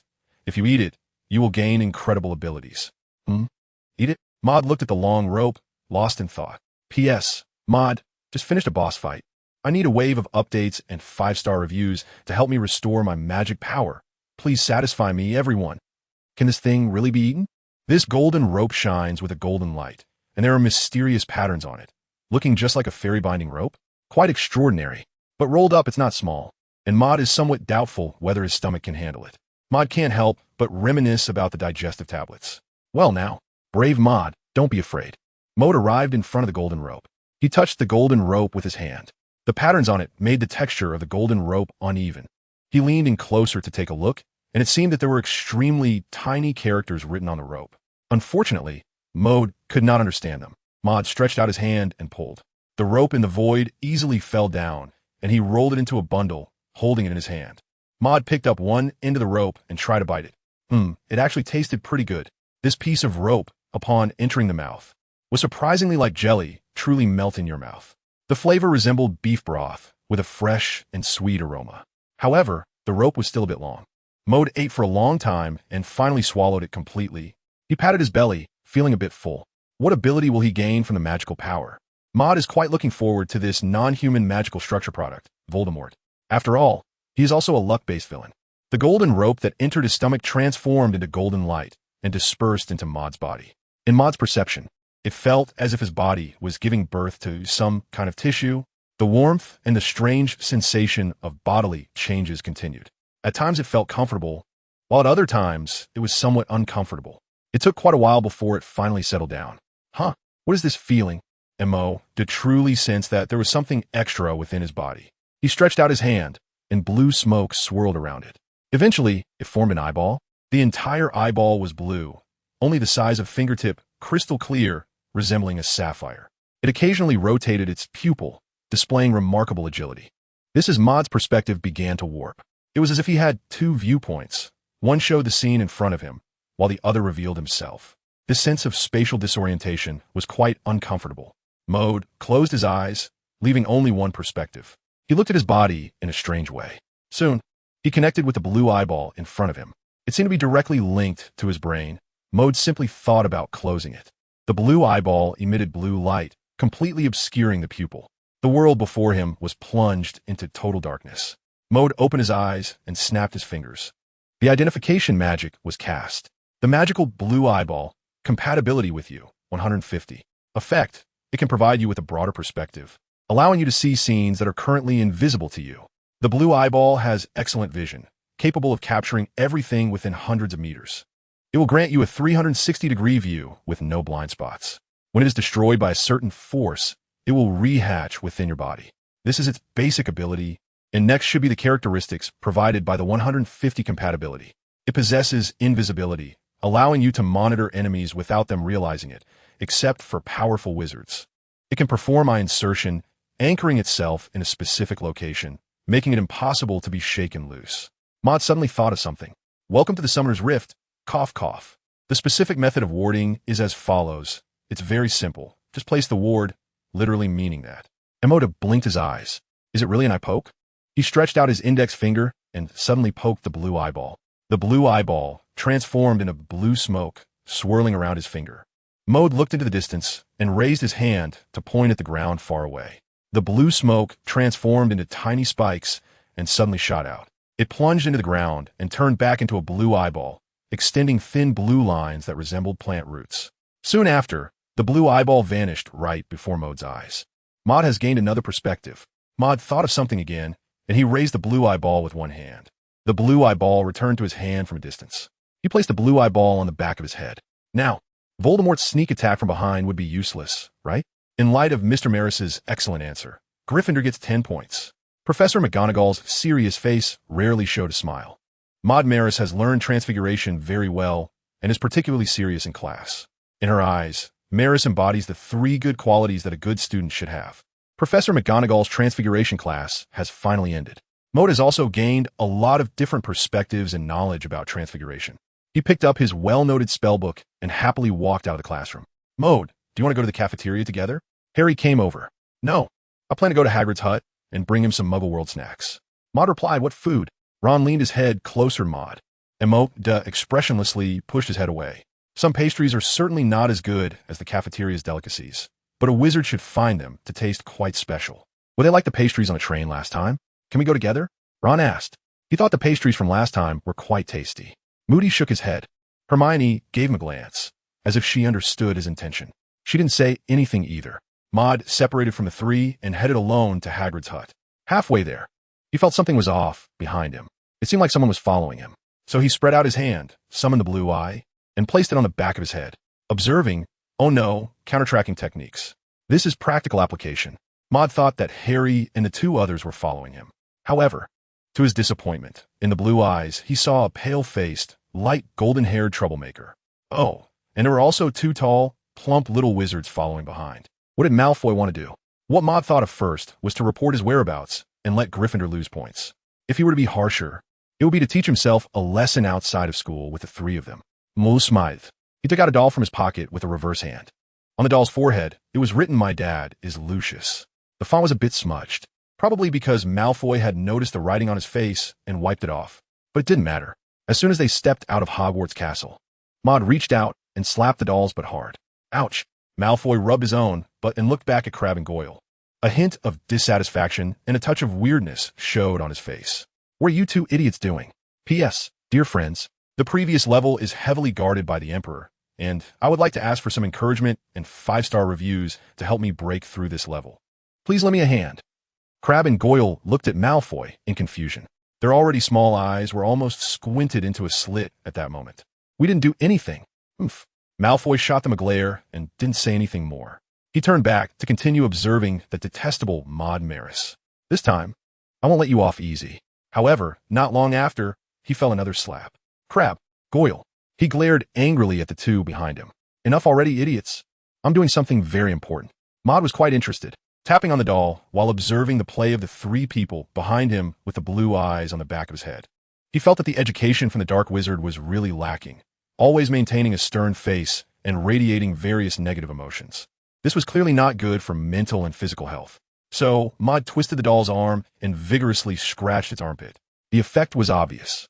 Laughter from Draco could already be heard behind him, possibly the first time he had laughed so heartily since his birth.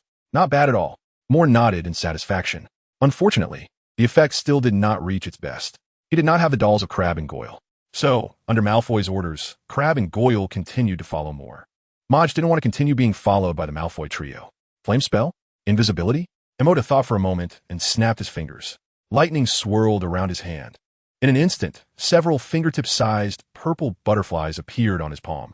The butterflies were adorned with purple-blue patterns, their thin wings flickering with a faint purple light, with arcs of electricity occasionally flowing around them. Maud released these electric butterflies. The electric butterflies danced gracefully. Maud used the vision of the blue-eyed balls to make them fly around in a circle and land behind Malfoy's trio. A few butterflies landed behind the 3 of them, close to the clothes on their backs, just perfectly hidden in their blind spot. Maud snapped his fingers again. This time the effect should be good. Maud moved a bit faster. Behind him, the 3 Malfoys were walking.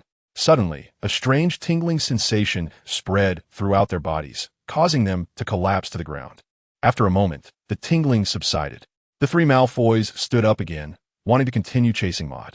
A faint purple light flickered behind them. The three of them fell to the ground again. What was going on? Malfoy thought Crabbe and Goyle were playing a prank. You guys, in Malfoy's eyes. Crabbe and Goyle's hair was all standing up. Your hair, sir. Crabbe and Goyle pointed at the top of his head. His slick back hair had become fluffy and curled, making him look significantly taller. My hair?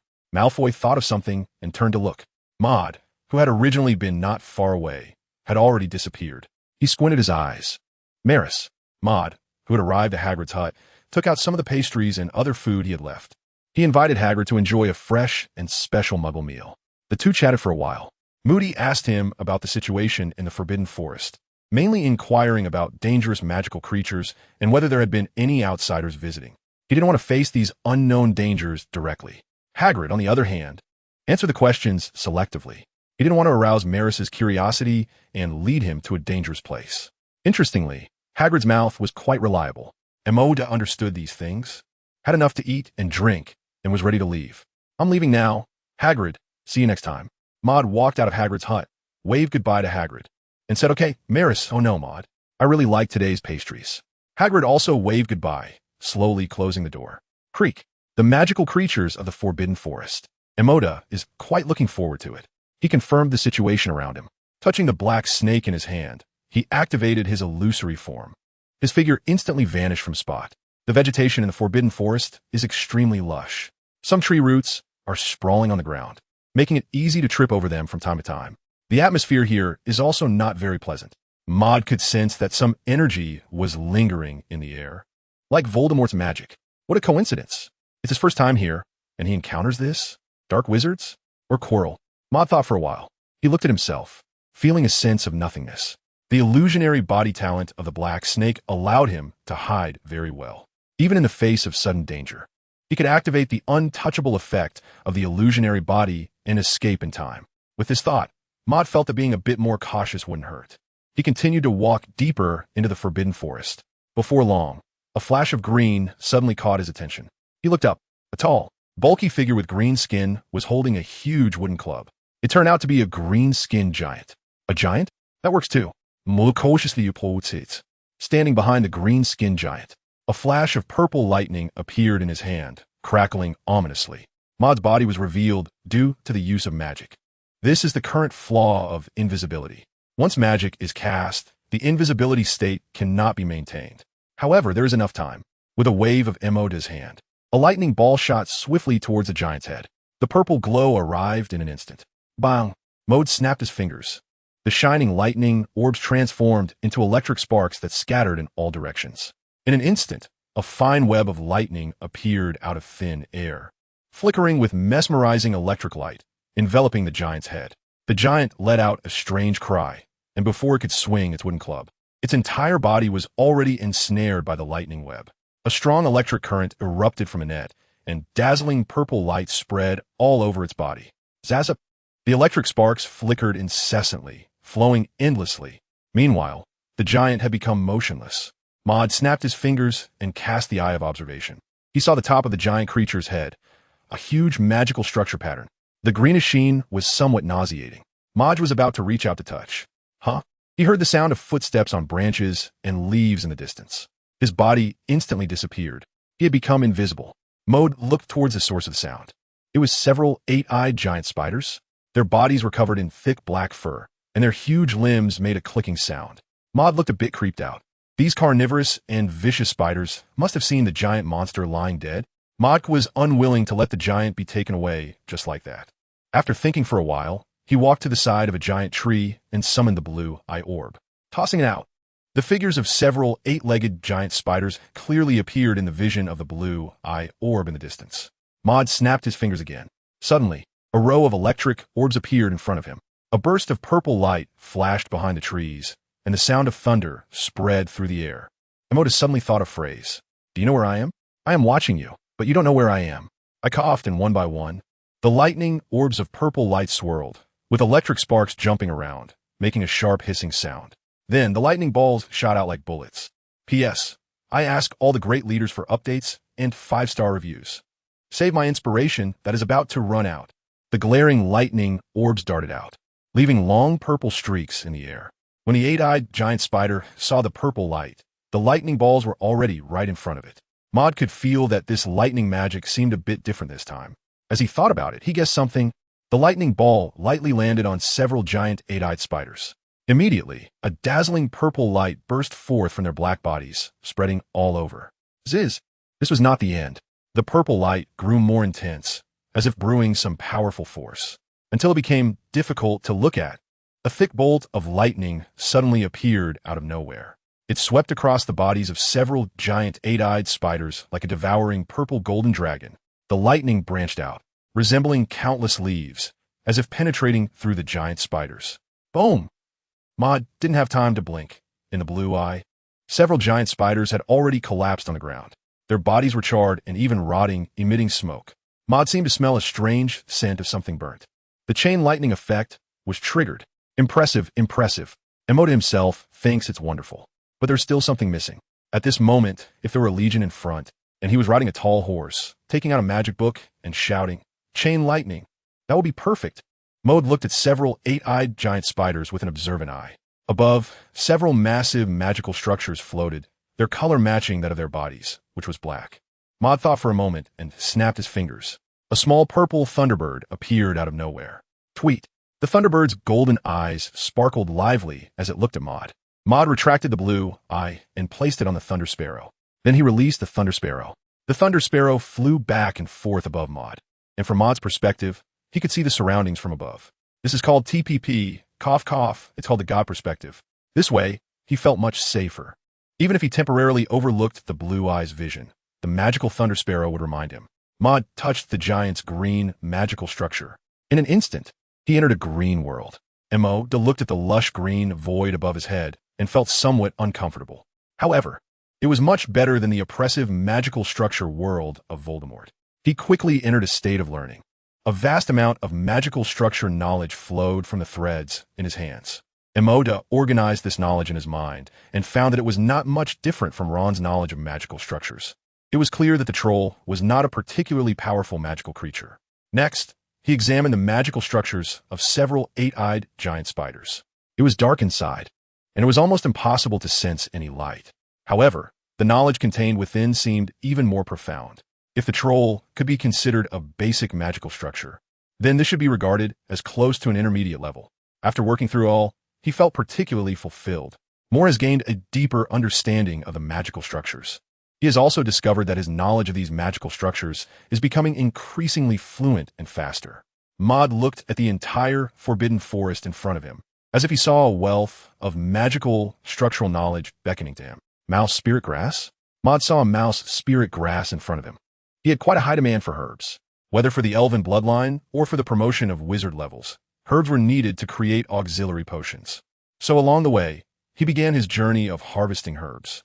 The Forbidden Forest had many magical creatures and a good number of herbs as well.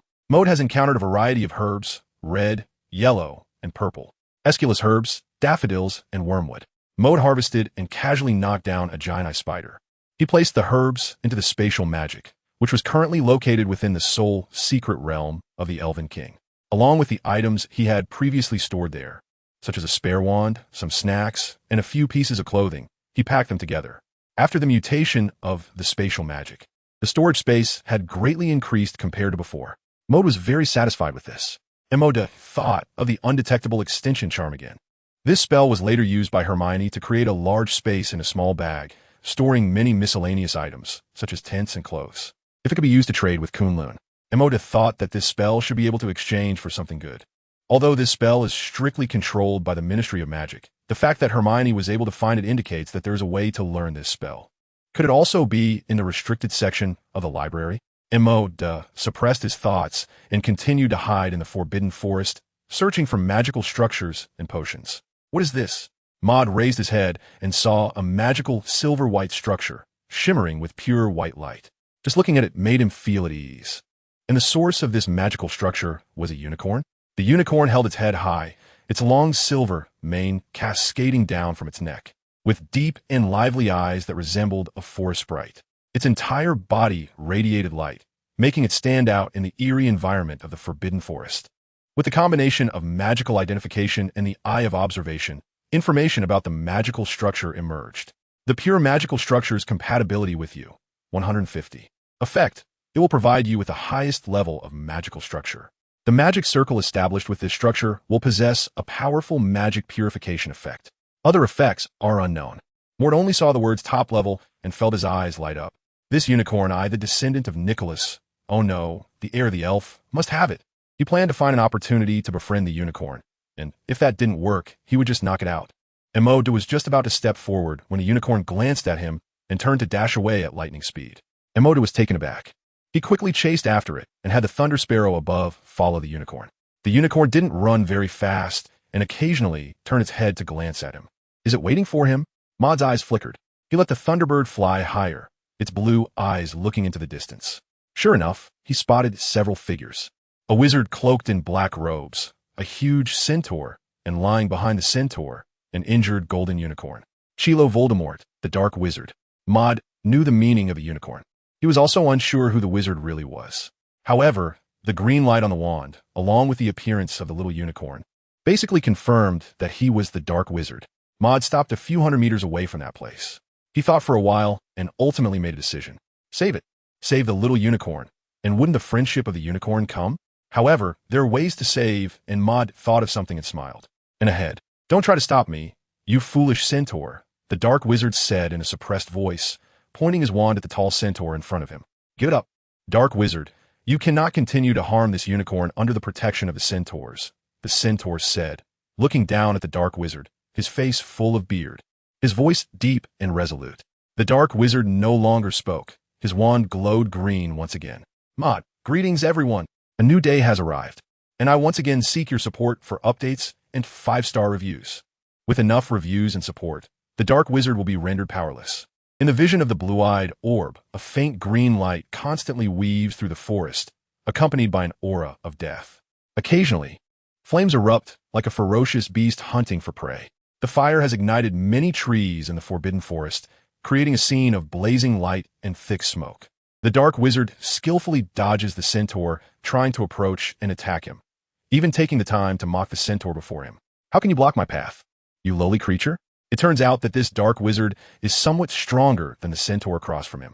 Although the centaur is strong and tall, he is better at archery, and without his bow and arrows, his disadvantages become apparent. The green light continuously chases him, and his massive size instead makes him a moving target. Maud carefully observed and did not rush to act. Instead, he was preparing to find a good opportunity for a decisive strike. Although he wasn't very sure how to control such timing, he understood that knowing oneself and knowing the enemy leads to victory in every battle. The centaur's body soon bore many scars, primarily burn marks. They were also skilled in healing magic, but now was not the time for that. My kin will arrive soon. Dark wizard, if you don't leave now, you won't be able to escape, the centaur said in a deep voice, hoping to scare off the dark wizard in front of him. However, it had little effect. Dumbledore from Hogwarts will soon take notice of this, he continued.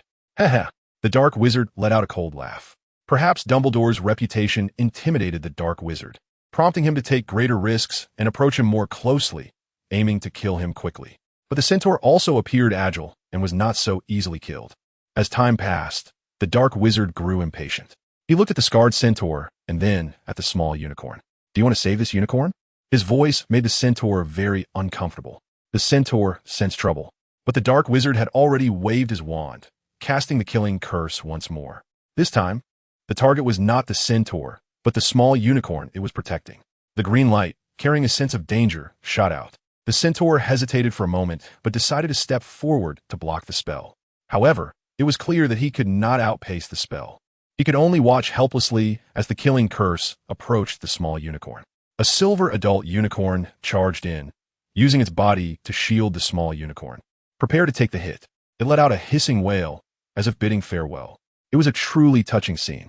The dark wizard intended to strike again, aiming his wand at the dazed centaur from behind. Crack! It was not the sound of something shattering, but rather the sound of ice freezing. The dark wizard looked on in astonishment. A faint blue light suddenly entered his vision. Frost arrows fell from the sky, and the massive arrow body collided with the green light of the killing curse. The arrow body cracked a bit, but the green light dissipated, transforming into star-like specks carried away by the wind. The shattered frost arrow suddenly flashed with a dazzling blue light. The blue light bloomed like a field of flowers, and a chilling aura enveloped the surroundings in an instant. In the blink of an eye, the ice surface had extended to the dark wizard's feet. The dark wizard hurriedly stepped back, but the surprise was yet to come. A series of piercing sounds came from above. He looked up. Frost arrows were descending, all aimed at his body. He couldn't figure out where these things were coming from. Obstacles everywhere. He shouted the spell. His reaction was quite timely, but unfortunately, it was not just one frost arrow, but many. The blue light surged forth. Bang, bang, bang. Multiple frost arrows struck a transparent wall simultaneously. The transparent wall was instantly breached. The frost arrows, losing their momentum, fell down and bloomed with blue light again. Countless ice blocks surged forward, surrounding the dark wizard. They climbed up his feet, calves, and thighs. He realized he cannot break free at all. This all happened in an instant. Then he lost consciousness. The subsequent frost arrows pierced the immobile dark wizard. In an instant, they transformed into blue light, obscuring the view of the centaur and the unicorn around them. Finally, the blue light dissipated, leaving behind a sculpture of ice that resembled a piece of art. What is this? The centaur stared in astonishment. He had never seen or heard of such magic. What kind of magic carries such a chilling aura? He exhaled a breath of foul air. Regardless, both he and the unicorn were saved.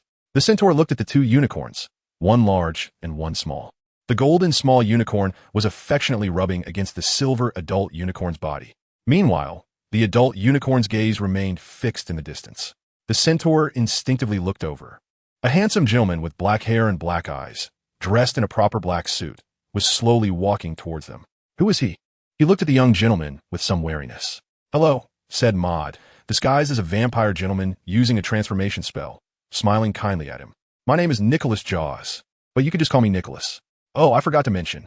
He pointed at the ice sculpture. "This ice sculpture is my work. Oh, it looks so disgusting. I truly apologize." Maud waved his hand, and the surrounding ice turned into specks of light and disappeared. The dead dark wizard also lay on the ground. Emoda glanced at the face exposed beneath the black robe of the dark wizard, not recognizing him. He walked up to the centaur and extended his hand. "Nice to meet you, Mr. Centaur," he said. Although the centaur's face was covered in a lot of hair, he actually looked quite young. It seemed like it was his first time shaking hands, and he appeared a bit at a loss. After a while, he finally extended his hand, and their large palms clasped together. Maud felt inhuman strength, but fortunately, he was not human either. "Hello, I'm also very glad to meet you. I am Fairben." He touched his own hair. "Mr. Nicholas Zhao's, your name is really nice." Maud also nodded. "Thank you, Mr. Fairburn, your name is quite nice." He looked at the unicorn that had brought him here. "Nay." The silver unicorn approached, leaning close to him as if to express its gratitude. Maud curiously reached out his hand, tried to touch the unicorn. The unicorn did not run away. It accepted his touch. It felt similar to petting a cat. Comfortable. He looked at the golden little unicorn. The little unicorn's bright blue eyes immediately turned to him. "I plan to take it back to the tribe for treatment. It's very dangerous here," the centaur Felben told Maud. He wasn't sure if there were any dark wizard around. Maud nodded. "Would you like to visit our tribe, Mr. Nicholas?" The centaur continued. "Is it convenient?" Maud thought of the magical healing and archery skills that the centaurs excelled at. He was quite envious of these two things. Therefore, he was looking forward to this centaur tribe. "Of course." Felben nodded vigorously. "You saved my life, so you are a friend of the centaurs." Maud looked at the two unicorns beside him again, as well as the huge and pure magical structure behind them, and nodded once more. "P.S. Dear friends, please grant me infinite power, give me updates, and 5-star reviews." "Fearbin, what's wrong? Who is this?" Before reaching the centaur tribe, Maud saw a taller centaur walking over. He had deep blue eyes, silvery hair cascading down, and a silver horse body. He looked very handsome. "Uncle Ferenz, this is my friend who just saved me from the dark wizard," the centaur Fearbin said, adding, "Oh, and he also saved this little unicorn." He pointed to the golden little unicorn behind him. "Ferenz? That sounds like a familiar name."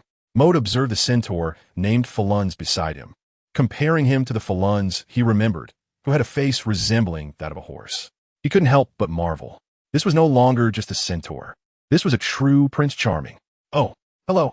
Thank you very much for saving Felben." Felunz examined the wounds on Felben and the appearance of the little unicorn, and realized what had happened. Gratitude sparkled in his eyes as he extended his hand to Maud. "This gentleman is Nicholas Zhao's. You can call me Nicholas," said Falunz. Maud shook hands with him, once again feeling the strong grip of the horseman. "Mr. Nicholas, this way." Ferenz made an inviting gesture, wanting to invite him into the tribe. But before he could finish his sentence, another voice interrupted him. "Ferenz, we do not welcome human wizards here." Maud turned to look. It was a black-haired centaur, with a full beard and a face full of wildness and pride. "Bane, please don't be so rude," Falunz said to him, still responding in a calm tone. "Mr. Nicholas saved Felbin. Isn't that enough for us to thank him?" Unfortunately, this centaur named Bane inherited all the pride of his kind. He would not make any concessions. Falunz winked at Maud, signaling him to take Felbin inside. "These two unicorns will stay with me for now. I will heal the little unicorn." Maud followed Fearbin into the centaur tribe. This settlement, which looked quite simple, was built of stone and wood. The vampire body that Mo has transformed into is already in adult form. But in this place full of centaurs, he has become small again. "Mr. Nicholas, don't pay attention to Bane's words. He has a great misunderstanding of human wizards." Fairbairn explained to Mo about what just happened. Mul smiled. He knew that Fairbairn was not telling the truth. The hatred for human wizards was not just held by Bane, the centaur. The rejection of human wizards seemed to be engraved in the very bloodline of the centaurs. Similarly, the Ministry of Magic on the wizarding side also classified centaurs as beasts. Just as the words were spoken, Maud noticed that more and more centaurs were paying attention to him.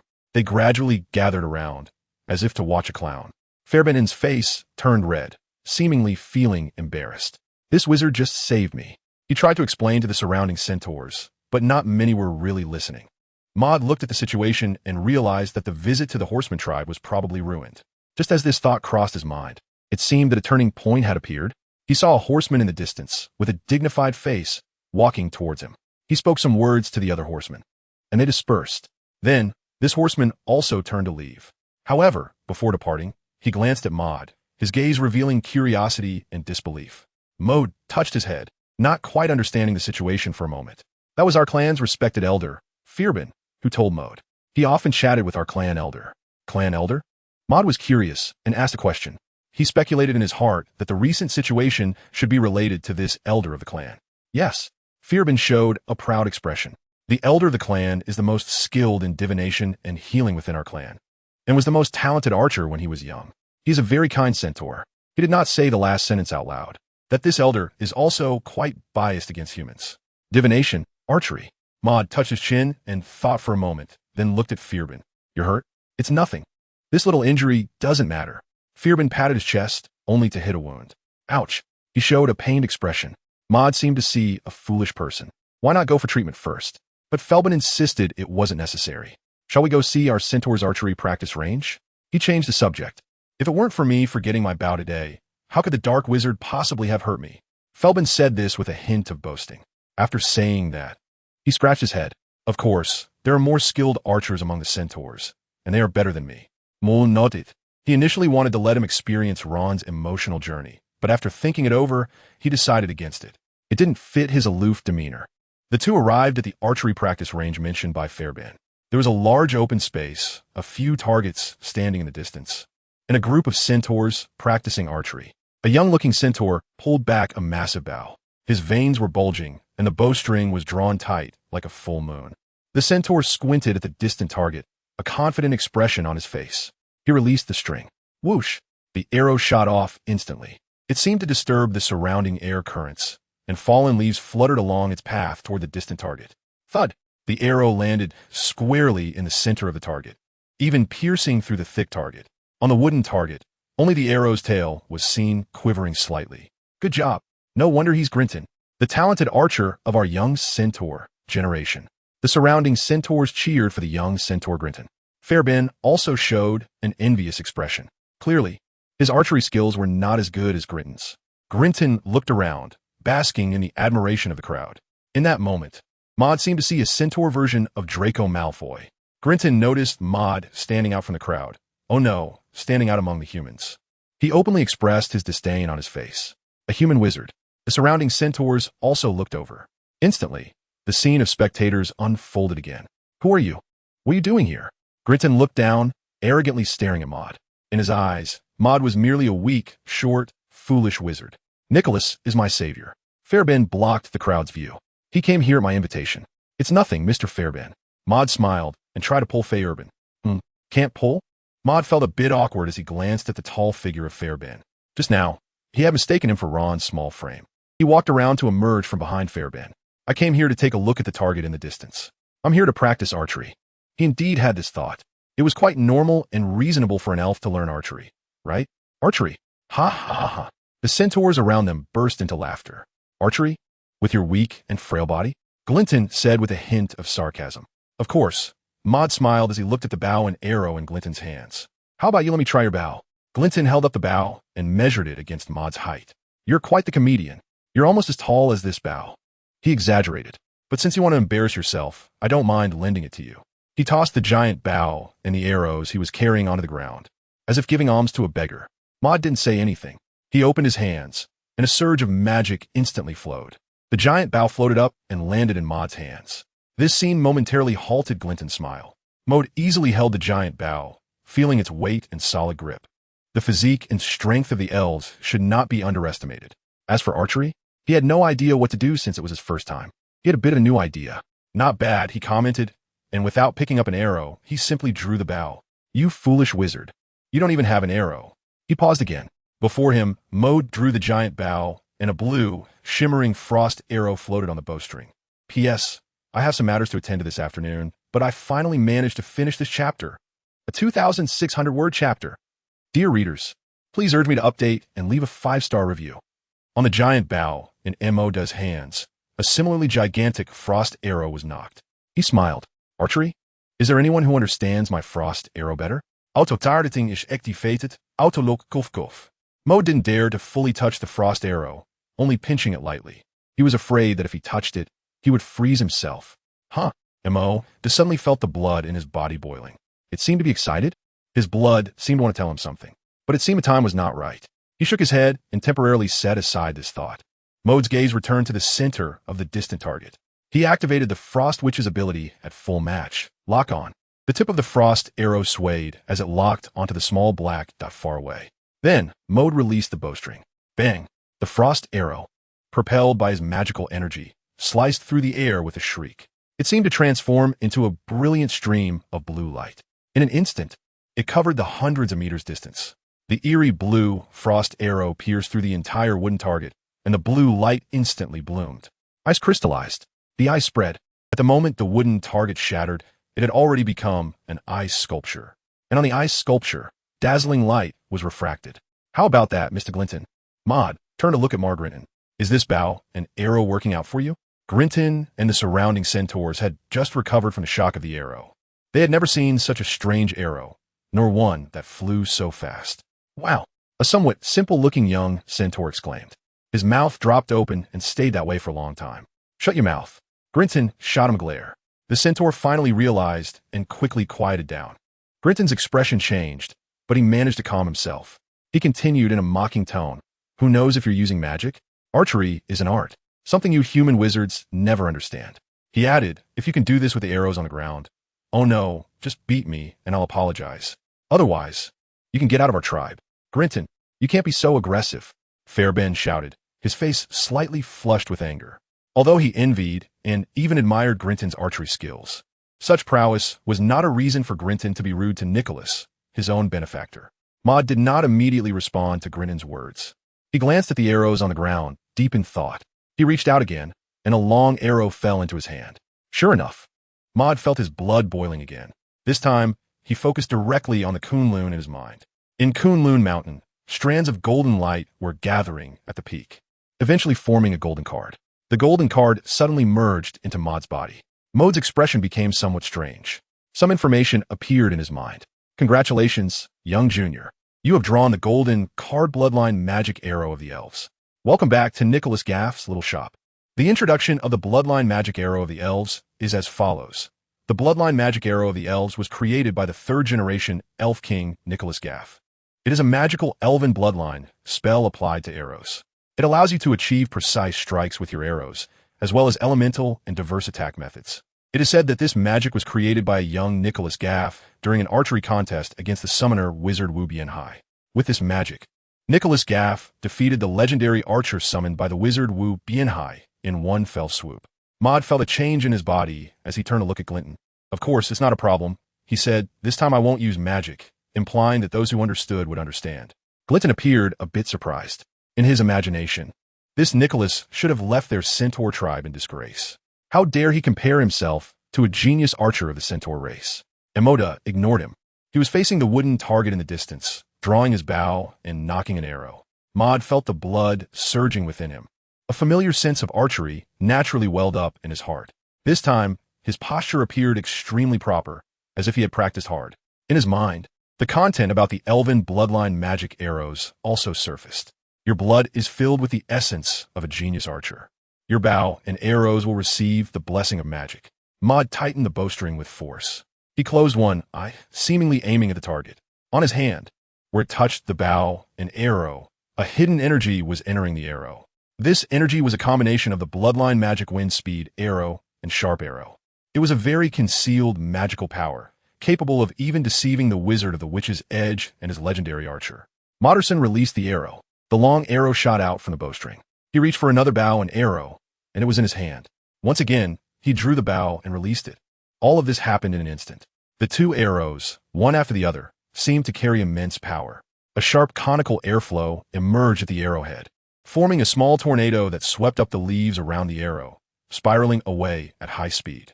Whoosh! The second arrow's momentum was clearly stronger, quickly catching up to the first arrow. As the second arrow lightly touched the tail of the first arrow, the long arrow in front veered off its original path, shooting off at an angle in another direction. In the blink of an eye, poof, poof, the second arrow pierced through the target that Moderson aimed at, while the first long arrow shot through the distant first target. But it seemed that it was not over yet. Both long arrows continued to whistle towards the forbidden forest in the distance. The spiraling leaves spread out like flowers scattered by a celestial maiden. The sound of breaking air continued to echo. Bang, bang, bang. Most of the falling leaves, like sharp blades, easily embedded themselves into the surrounding trees, while the rest grazed past the trees, leaving deep marks. This time, even Glinton had nothing to say. How was this possible? The centaurs exclaimed, witnessing a truly magical scene, but Glinton himself could assure that he saw no traces of magic or magical power. Maud looked over with a smile. Glinton, now you should apologize. Fair Ben, who had come to his senses in shock, also shouted at Glinton. He turned to Maud, his eyes seemingly sparkling. As a proud centaur, Glinton seemed not to allow himself to refuse to fulfill his promise. I'm sorry, I underestimated you, he said hesitantly. But the determination in his eyes revealed an unwillingness to back down. He vowed to catch up with the small wizard in front of him and to be stronger than his bow and arrow. Fair Ben. Suddenly, a voice came from a distance. Maud looked back and saw a middle-aged centaur. The clan elder asked you to take Mr. Nicholas over there. Maud was taken aback. He originally planned to continue researching bow and arrow magic. What could the centaur elder want with him? P.S. Finally finished writing. Continue to urge for updates and 5-star reviews. Please fulfill my request. Elder Grandpa Centaur Fire was speaking to the old centaur in front of him. Maud looked at the old man among the centaurs. He appeared frail and withered, his face covered in wrinkles, and his brown-red horse body looked both old and thin. A mane of silver hair hung down, partially obscuring a deep scar on his forehead. Maud's focus was more on his pair of pitch-black eyes, which appeared deep and bottomless. Hello, Mr. Nicholas. The voice of the old horseman was still strong and powerful. He squinted as he looked at Maud, seemingly unable to see clearly. Hello. Maud also politely greeted him. I am sorry for what you experienced in our tribe, he said while pacing back and forth in front of Maud. All right, my name is Theotis. I'm one of the oldest elders in this tribe. Maud shook his head. It's fine, I don't really mind. Anger is anger, but composure must be shown. Did you call me over for something? He couldn't believe that such a high-ranking centaur elder would seek him out just to apologize. Theotis seemed not to hear his words. He continued, we centaurs and human wizards don't get along, but you're different. You're not Mr. Nicholas. He looked at Maud's face with a half-smile. Those deep-set eyes seemed to say, I can tell at a glance, you're not human. Emoda was taken aback. The first thing that came to his mind was that the current transformation was that of a vampire. Could it be that Theotis has dealt with vampires a lot? Did you notice it? Or guess it? That's not a good thing. He knows that centaurs have a greater disdain for vampires. But Theotis's next sentence negated that thought. I have never seen a race like this, with long ears like house elves and Gringotts goblins, yet their appearance is closer to that of humans. Maud squinted his eyes. He realized that Theodice had seen through his true nature. Mr. Theodice, how did you figure it out? Theodice waved his wrinkled hands. Lower your guard, Mr. Nicholas. We have no intention of being your enemies. I simply saw this encounter in the starry sky, along with a vague glimpse of the future. Divination. Maud thought of the divination that the centaurs excelled at. Theodes nodded. I came to see you today for two reasons. One is to apologize for your experiences with the centaur tribe. The other is to befriend Mr. Nicholas. Mul Smythe. What do I have that is worthy of friendship with the Marin tribe? Oh, there are plenty of things. Oh, like what? For example, you will replace Dumbledore and become the most powerful white wizard. That's hard to believe. Dumbledore has been the most outstanding genius of the past 200 years and is currently the greatest white wizard. Maud raised his hand subconsciously. He was just an obscure little wizard. There was no need to inexplicably put a high hat on him. Theodice nodded, as if agreeing with his statement. Dumbledore was indeed the most outstanding among human wizards, but he is different from you. The words that followed were not spoken by Theodice, but Maud understood his meaning. Dumbledore is the most outstanding wizard among humans, but what does that have to do with you, an elf? Fairbairn, who was listening nearby, felt confused. This conversation was not friendly at all for him, a rough centaur. You can go now, Fairbairn, Theodice said to him. Fairbairn had no choice but to leave the room obediently. Well, compared to this, he preferred to learn archery at the archery practice range. Roger. Theodice then addressed the middle-aged centaur beside him. Roger? Maud was taken aback. The middle-aged centaur took out an old yellow scroll and a giant bow from somewhere. He held them with both hands and handed them to Theodice. This scroll records the archery and healing magic that we centaurs take pride in. Theodice picked up the scroll and said to Maud, I heard that Mr. Nicholas performed remarkably well at the training grounds. So I'm giving you this bow and arrow as well. He handed the bow and scroll together to Maud. Maud looked into Theodice's eyes. He glanced at the things in his hands again. Let's proceed, Mr. Nicholas. Theodice noticed his hesitation. Don't worry. I only have one request. After you become a great wizard, if my centaur tribe is in trouble, I hope you will lend a helping hand. Maud thought for a moment and finally nodded. After Maud left, Elder, why do you value him so much? The middle-aged horseman looked in the direction where Maud disappeared, puzzled as to why the Elder treated this person with more seriousness than he did with Dumbledore. Zayudi slowly said, because I can hardly see his future. I only glimpse a corner of time and space, a huge figure filled with destructive energy, a solitary explorer standing in time and space, seeking infinite knowledge. And his lifespan seems very long. He blinked and looked at the middle-aged horseman. You just need to know that investing in him is far more important than getting on good terms with Dumbledore. The last few words he spoke with great emphasis. Time was running out. Maud went to see the 2 unicorns that stayed in Florence. Don't worry, during this time, I'll take good care of them. Florence smiled, thinking that Maud was concerned about these 2 unicorns. If you have time recently, you can come over to see them. Maud looked at the 2 pure, white magical structures behind the unicorn. He nodded, appearing quite reluctant. Of course I will. On the way back to Hogwarts Castle, it was smooth sailing. The invisible Maud made his way directly to the Gryffindor dormitory. He took off the invisibility cloak before entering the dormitory. Oh, Maud. Ron exclaimed when he saw Maud come in. Where have you been? We haven't seen you all day. Harry also looked at him curiously. Yeah, we went to Hagrid's and didn't see you there. Looking for me? Mul blinks. Harry and Ron nodded. I didn't go anywhere, you know. I was fishing in the Black Lake. Lying in bed, covered with a blanket, Maud took out a scroll from spatial magic. He used identification magic to look at it. Centaur healing magic compatibility with you. 120. Effect. It can heal almost all external injuries, of course. Severe injuries require some time and possibly multiple treatments. It can attach the healing magic's ability to candy. Candy? Maud thought of Dumbledore's pile of cockroaches. He also remembered when the dark wizard rushed at him. He pulled out a lollipop from his pocket and popped in his mouth. P.S. Please urge for updates. Please give 5-star reviews. Dear Big Shots, dear Emperors. Ding ding ding.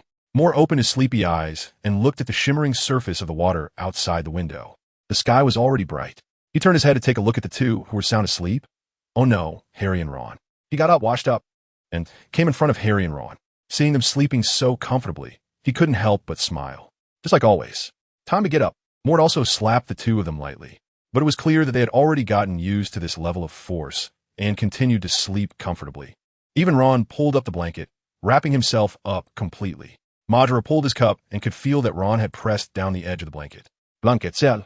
Emoda tugged at the blanket again. Just as he pulled a little bit away, Ron pulled it back. Moditon's face darkened. He stroked his chin and thought for a moment. Have you ever felt a winter cough with just one hand? It is now autumn, and the coolness is gradually setting in.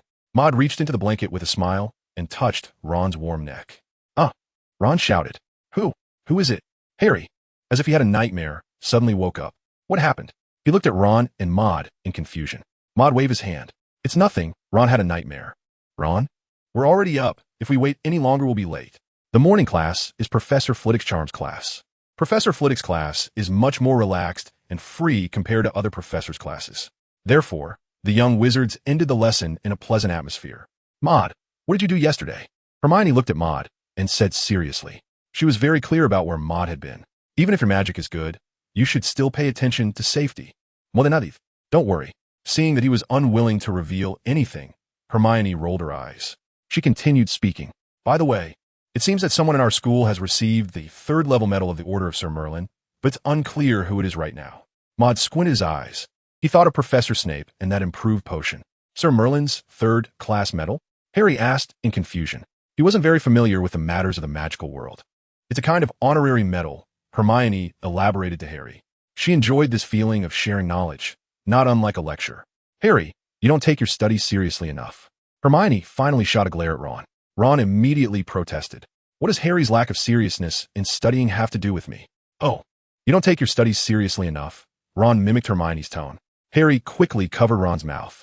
MMM. Maud sighed and looked at the furious Miss Granger. Don't mind him. After all, he had a nightmare this morning. Nightmare? Hermione was taken aback. He dreamed that he was lying in an ice cave. After listening to the interesting story that Maud told, Hermione felt her mood finally lifting a bit. Are you going to the library later? Me? Maud looked at the magic book in his hand, which was once again filled with accumulated questions. He thought for a moment. No, I will ask Professor Snape about the questions after separating from a few people. Moody went straight to Professor Snape's office. He knocked on the door. Who is it? Came Snape's cold voice. Professor Snape, it's me, Moody Maris. Come in. Moore pushed open the door. Professor Snape still had a cold expression on his face, dressed in his long black robe. He looked like a bat. What do you want? Snape asked. Moore nodded. He took out the magic book. Professor Snape, I have a few questions to ask you. Professor Snape glanced at his magic book. As expected, the last question number on the page Maud opened was 98. His indifferent face couldn't help but twitch.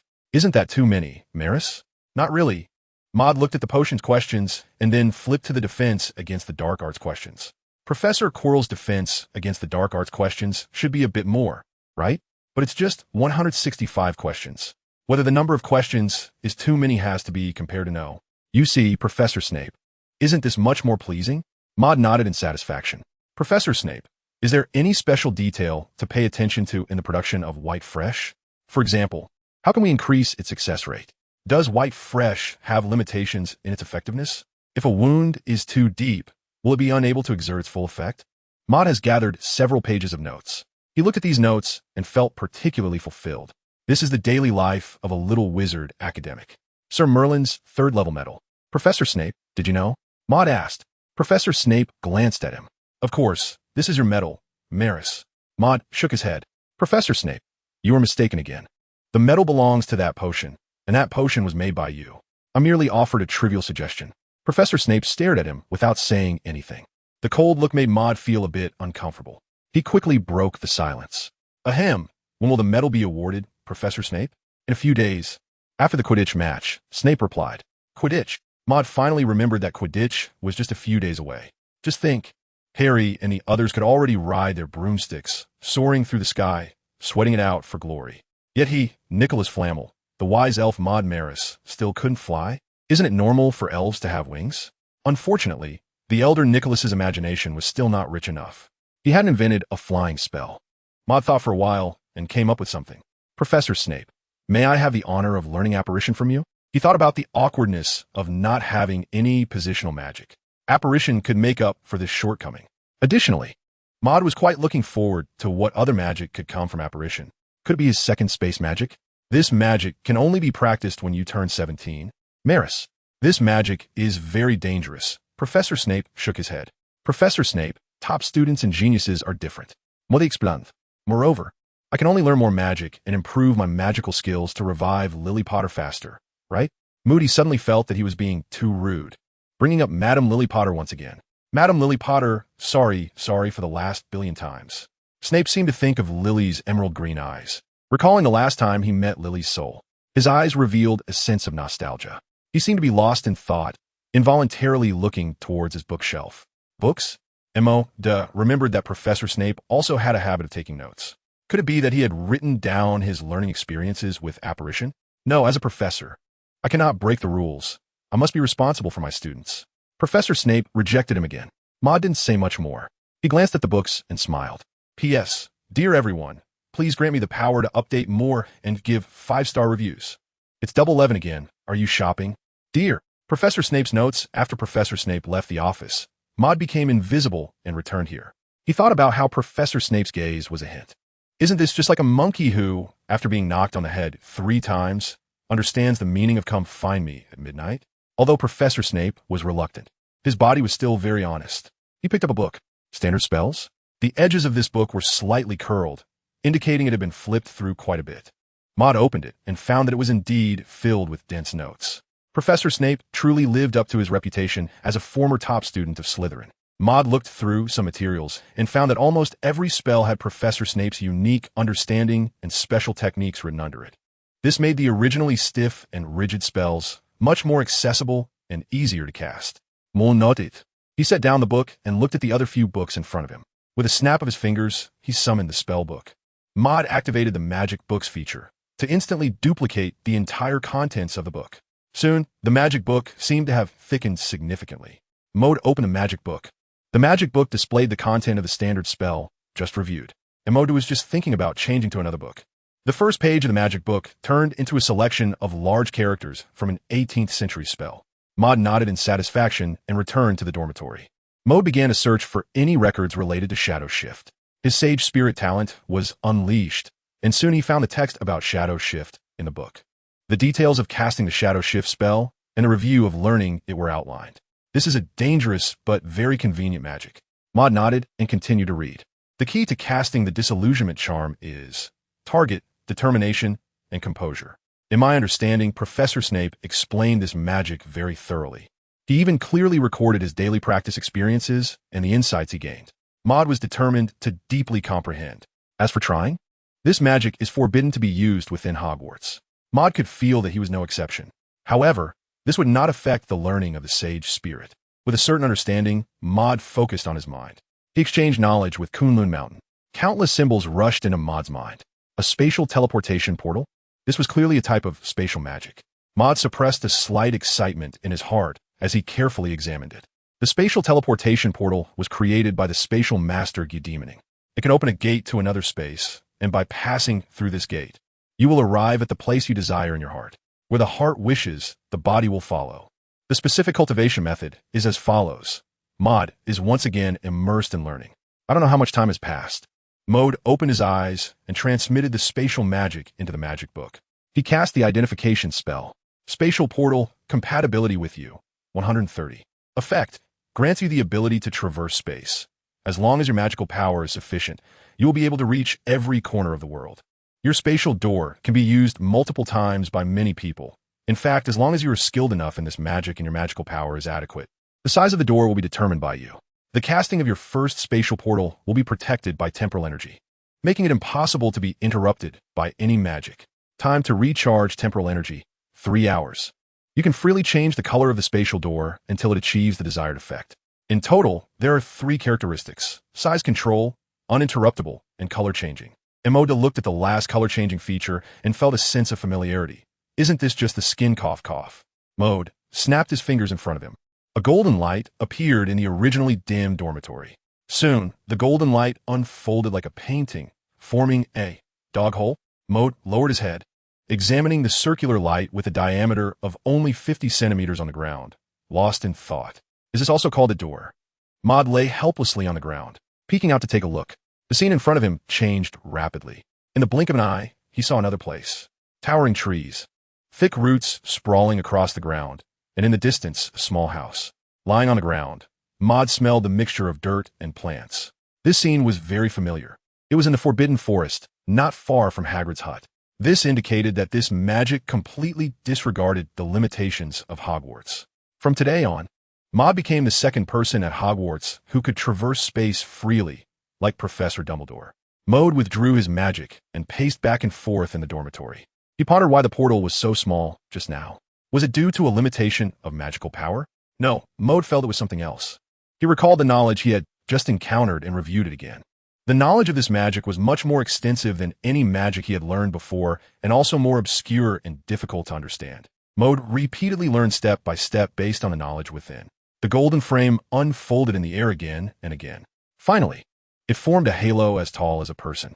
The edges of the halo sparkled like sparks, dazzling and brilliant. But Maud shook his head. It was too ostentatious. He snapped his fingers. Red, orange, yellow, green, cyan, blue, purple. After numerous trials, the color of the halo kept changing. In the end, Maud chose transparent white. At this moment, the edge of the space gate displayed a faint white light, like the glow of a night lamp. And Maud circled around the spatial gate. Taking a careful look, he found that this state of the spatial gate was difficult to detect as long as it was not during the night. Maud looked at the center of the space portal, which was hazy like it was shrouded in fog. By passing through this layer of mist, he would arrive at another place. Maud deigned to walk over. In an instant, he stepped into a puddle. Huh, water? And Maud walked into the corridor in front of him while surveying his surroundings. He was still in Hogwarts Castle. He felt a strange sense of familiarity and turned around to take a look. The smooth tiles, a corner of a partition, and the white sink were visible. Maud was taken aback. Was he just thinking about the giant? A familiar voice came from beside him. Maud, what are you doing here? Hermione walked over, looking at Maud with suspicion. Aren't you supposed to be looking for Professor Snape? Maud nodded seriously and snapped his fingers behind him. The glowing white space door instantly disappeared. Of course, just now Professor Snape mentioned going to the bathroom for a chat while walking. Hermione turned to look at the restroom sign and was momentarily stunned. P.S. The Quidditch match is coming up. Please urge updates and 5-star reviews. Everyone, wow! The Quidditch pitch was buzzing with excitement. Whoosh! On the vast pitch, the players from Gryffindor and Slytherin were soaring through the blue sky on their flying broomsticks. Welcome to the first Quidditch match at Hogwarts. Today, Gryffindor will face Slytherin, announced the dark-skinned commentator with an enthusiastic voice, declaring the start of the Quidditch match. Harry, go for it. Go Gryffindor. Ron was the first to shout. Soon, all the little wizards began to cheer. Go Slytherin. Go Gryffindor. Even the proud Draco Malfoy was shouting with a flushed face. Hey Maud, do you think Harry will win? Ron suddenly showed a somewhat worried expression. Maud couldn't help but roll his eyes. Weren't you the one shouting the loudest just now? Maud shook his head. This was a sigh over Ron's changing moods. Oh, don't you think highly of Harry either? I mean, it's Harry's first time playing Quidditch. Moody looked at Ron and said, Do you think you can become the Gryffindor prefect? Of course. Ron answered without hesitation. Maud nodded, and that was the answer. Ron seemed pleased by Maud's affirmation. Maud continued, You're both inexperienced and love to play. How could Harry lose? Ron? Hermione chuckled. The few of them chatted while watching the Quidditch match. Gryffindor scored the first goal very smoothly. The movements were fluid and seamless. Angelina Johnson scored. Gryffindor gets 10 points. The little wizards of Gryffindor cheered loudly. The performance of the Slytherins was really poor. It seems at this time, Gryffindor is sure to win. Ron saw the performance of both sides during this goal and instantly felt the situation was clear, and his mood improved a lot. Hermione, holding a strange telescope with eyes, also cheered happily. Maud clapped his hands. It was his first time watching Quidditch, and he found it quite intriguing. However, what were Professor Quirrell and Professor Snape doing now? Were they starting to prepare to cast spells? He curiously looked towards the opposite stand. Professors Quirrell and Snape were sitting over there, but they were a bit far away, making it somewhat blurry to see. Maud snapped his fingers. The Farsight spell was cast. A faint golden light emanated from his golden pupils. This was a magic that allowed one to gain a farther and clearer vision.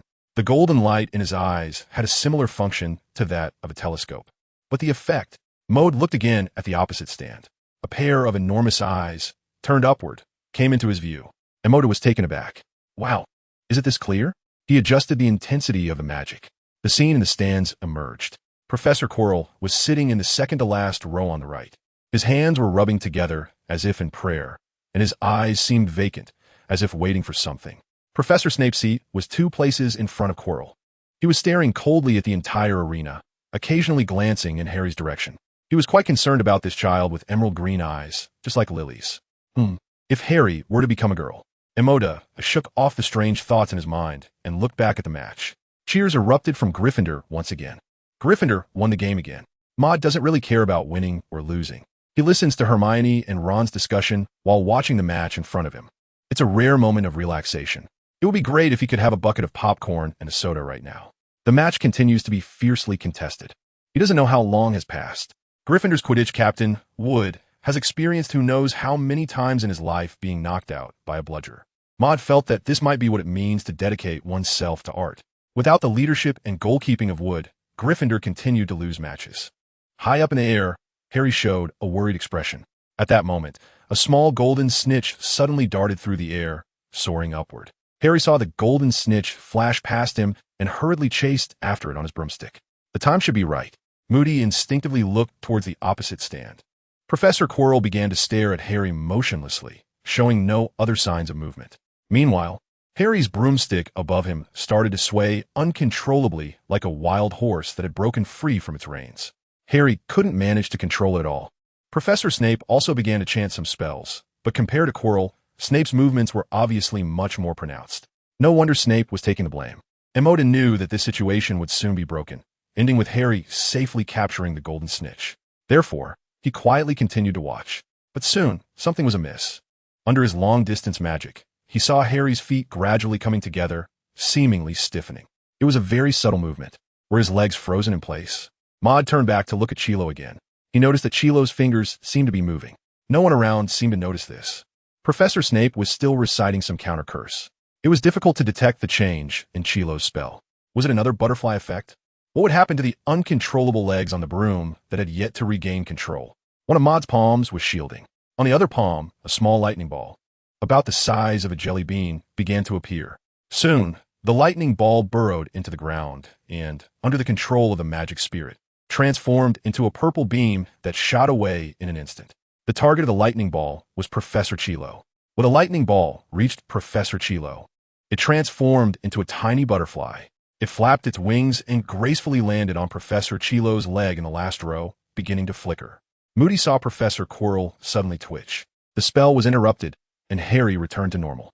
But unfortunately, Professor Quirrell's mouth moved slightly, as if he were talking to someone. Then, the magical spirit sent a message.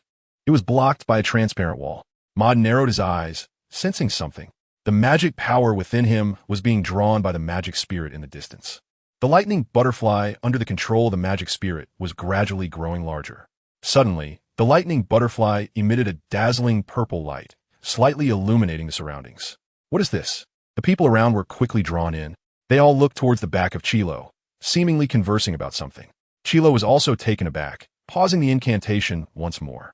Meanwhile, the lightning butterfly had quietly vanished after Maud snapped his fingers. No one noticed anything, as the people around refocused on the match. Professor Chilo began to look at Harry again. Here it comes again. Maud touched his chin.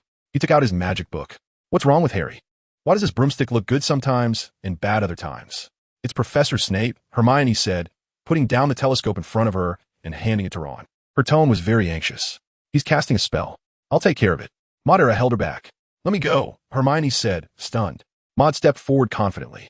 His spellbook had already turned to the page on defense against the dark arts, revealing a plethora of questions and a series of numbers that continued up to 165. P.S. Please urge for updates. Please give 5-star reviews. Dear Masters. Professor Quirrell stared seriously at Harry high above, seemingly worried about his safety. His hands clenched tighter. Professor Quirrell instinctively turned his head to look and saw a blonde little wizard holding a yellowed book, politely greeting him. The little wizard had changed a lot, but he still recognized him. Mr. Mellis? He stammered, his eyes narrowing for a moment as if he were pondering something. Moo nodded. Yes, Professor Chilo. I would like to ask you for a favor. A favor? What is it? It's like this. I've recently read quite a few books on defense against the dark arts, but my knowledge is limited and I can't understand many of the concepts. So I have a few questions left. Maud opened the magic book while speaking. These are the questions. Chilo glanced at Maud's magic book. Indeed, there were dozens or even hundreds of questions on it. This Mellis is not quite right. His mouth twisted unconsciously as usual. Is that so? How unfortunate. The competition is still. By the way, Professor, would you like something to eat? Medina took out a bag of Bertie Bott's every flavor beans. The charm of this snack lies in the unknown. Maud stuffed the Bertie Bott's every flavor beans into Quirrell's mouth. Professor Quirrell, this problem has begun to bring joy. Without Quirrell's little actions, things returned to normal for Harry. The chase for the golden snitch continued fiercely. On Hermione's side, she was watching Maud's performance with a telescope. In her little head, she couldn't understand why Maud went to find Professor Quirrell. And why did Professor Snape stop chanting at this moment? Did she sense something was wrong? But her train of thought was quickly interrupted by Ron. Hermione, look, Harry is back to normal. I hope Harry can catch the golden snitch. Ron said excitedly. Look at Harry's performance. Whoosh, whoosh, whoosh. The golden snitch is flying very low. If they want to continue the chase, they have to fly close to the ground. The water here is very tricky, and the difficulty is high.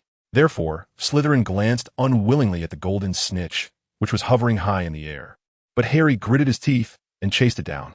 He did not fall to the ground. Instead, he rode the broom steadily, following closely behind the golden snitch. It must be said that Harry, like his father, had a high talent in this aspect. Harry stood on the broom as if he was wielding a sword. Oh no! Flying on a broom, he swayed slightly, extending his hand, wanting to grab the golden snitch that was just in front of him. Ron, Hermione, and Hagrid on the stage all had their hearts in their throats. This was too risky. Moody also saw it. He knew that a classic scene was about to unfold. Harry, unsteady on his feet, fell from his broomstick. Amidst the gasps of the crowd, he directly swallowed the golden snitch. Although he couldn't catch it with his hands, at least he managed to get it into his mouth. Gryffindor wins the match. Professor Hooch, the flying instructor, shouted loudly. Instantly, the Gryffindor side erupted with excitement. Maud looked at the magic book in his hands and the questions on it. He shook his head. Happy times are always short-lived. Hey, Maud, Hermione called out to Maud, who had just walked out of the Quidditch pitch. What just happened? She stared at him with her big eyes. I mean, Professor Snape and Professor Quirrell. Moody pondered for a moment, stroking his chin. What do you think? He asked. I suspect Professor Snape cast the curse, but you were looking for Professor Quirrell. Hermione hesitated. And as a result, Harry returned to normal. Of course, Ron chimed in. It must be that Professor Quirrell had his eyes on Professor Snape. Snape certainly wouldn't dare to continue. Harry also looked over curiously. In his mind, he too believed that Professor Snape was more suspicious. Malfoy looked at Ron with a knowing glance. He then turned to Hermione and said, There is someone here casting a curse, and someone else reciting a counter curse. If I say that the one casting the curse is Quirrell, Ron interjected, how is that possible? Professor Quirrell has no reason to target Harry. I think so too, Malfoy. Harry chimed in. Hermione, on the other hand, was deep in thought. Emoda shook his head. Sometimes, what the eyes see is not necessarily the truth. He did not explain further. After bidding farewell to a few people, Emoda walked to a corner of Hogwarts. He snapped his fingers and instantly, a white light appeared out of nowhere, as if a canvas was being unfolded. A portal appeared before Emoda's eyes. Maud snapped his fingers again, and his body began to change. In the blink of an eye, he transformed into a tall, handsome gentleman. He adjusted his black tuxedo and pressed down his black hat, walking in with a certain grace. Mr. Nicholas? The silver-white horse-bodied Firenze noticed Maud approaching from a distance. Maud waved his hand. He approached Mr. Firenze. It's been a few days since we last met, Mr. Firenze. I'm here today to check on the 2 unicorns. I hope it's convenient. Firenze blinked his bright blue eyes. Of course. Firenze led Maud to the 2 unicorns and then left first. He had other matters to attend to. Nay, the large and small unicorns saw Maud and seemed very happy, their eyes shining with a certain light. They walked over and affectionately rubbed against Maud's palm. They even stuck out their tongues, wanting to lick Maud's face. Fortunately, Maud reacted quickly and dodged. Maud touched the bodies of the 2 unicorns with his hand, feeling the comfortable texture while activating the eye of observation. Compared to petting the unicorns, he preferred to be a ruthless learning machine. A shimmering light appeared, and 2 incredibly sacred magical structures emerged behind the unicorns. Emoda reached out to touch the magical structure of the little unicorn. In an instant, he entered a world of white mist. It felt really comfortable. Maud feels a sense of physical and mental comfort in this world. The white light seems to have some kind of special effect. Maud looked at the glowing white silk thread in front of him. He reached out and grasped it. A multitude of characters suddenly flickered in his eyes. Maud focused on organizing this knowledge. After a while, Maud saw that there was some magical structural knowledge that was different from the ordinary. The Radiant Pact Array is a type of array that can bind an item to you. It allows an item to possess the abilities of luminescence and transformation. P.S. Maud, Where are the updates and 5-star reviews? I must bind them. Everyone, please lend me the updates and 5-star reviews. Transformation and light transformation? Mode, thought of a type of energy. After this energy flickered, a tall horse ran out onto the road. This is commonly known as fighting spirit, cough cough. Mode continued to watch. This item engraved with the radiant array will have the ability to respond to your voice. No matter how far away you are, you can sense it and activate it to return in light. The radiant array can only bind one item, and each wizard can only use it once to bind a specific item. Mode looked at the items on him and thought about the miscellaneous things in space magic. The only thing that could be considered important was the dragon heart wand that matched him perfectly. It seemed quite good. Mode hadn't used this wand for a long time. However, in a crisis, it was definitely a life-saving treasure, because it provided a 50 increase in magical strength and a 10 increase in casting speed. This attribute might not seem very significant in the hands of a small wizard, but in the hands of a powerful wizard, even minor changes could lead to completely different outcomes. So, how should this radiant magic array be carved? The conditions for carving the radiant contract magic array were extremely harsh, requiring a light feather. This light feather could only be condensed by a unicorn that had reached a certain level of growth. Mod paused for a moment. The light feathers of a unicorn? Is there such a thing in the magical world? Don't try to kill the unicorn that can gather light feathers to obtain them, because when you acquire the knowledge of the Radiant Covenant array, your information has already reached the Unicorn King, who sleeps in the endless void. This array is closely related to him. Boom. In a world of magical structures, it feels like the earth is shaking. Even the void is trembling. What Mode had not yet reacted. A hazy and ethereal voice directly invaded his mind. This aura, Nicholas, is that you? The voice was haunting like a bell, ringing directly in Mode's brain. Mod was stunned on the spot. Oh, it turned out to be a little sprite infused with Nicholas's aura. Countless dazzling platinum lights suddenly appeared in the magical world of results, continuously converging inward.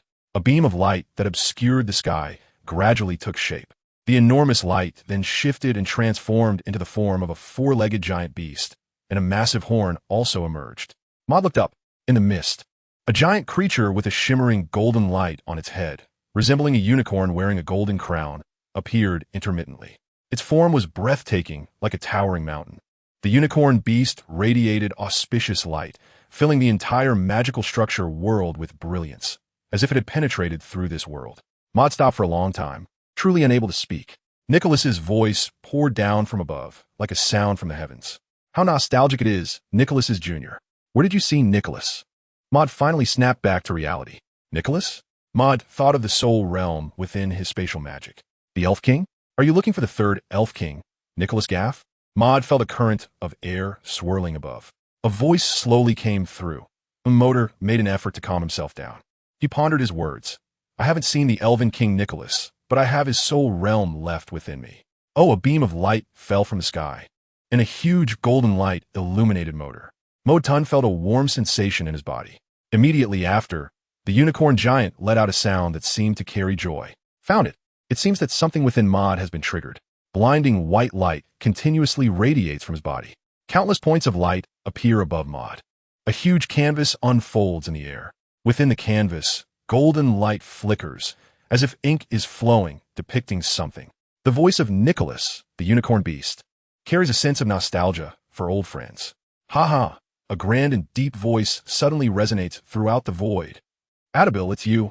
Long time no see, ha ha. The voice of the unicorn beast seems to waver. Nicholas, where have you been all these years? A booming voice echoes again. Attabill, I went to pursue my path to endless knowledge. That is my quest. Then why not join me? Ha ha. The dangers on that path are too many. I cannot endanger you. Attabill, whom I have raised since childhood. I don't care. Two resounding voices communicate in the sky. Mod was stunned below.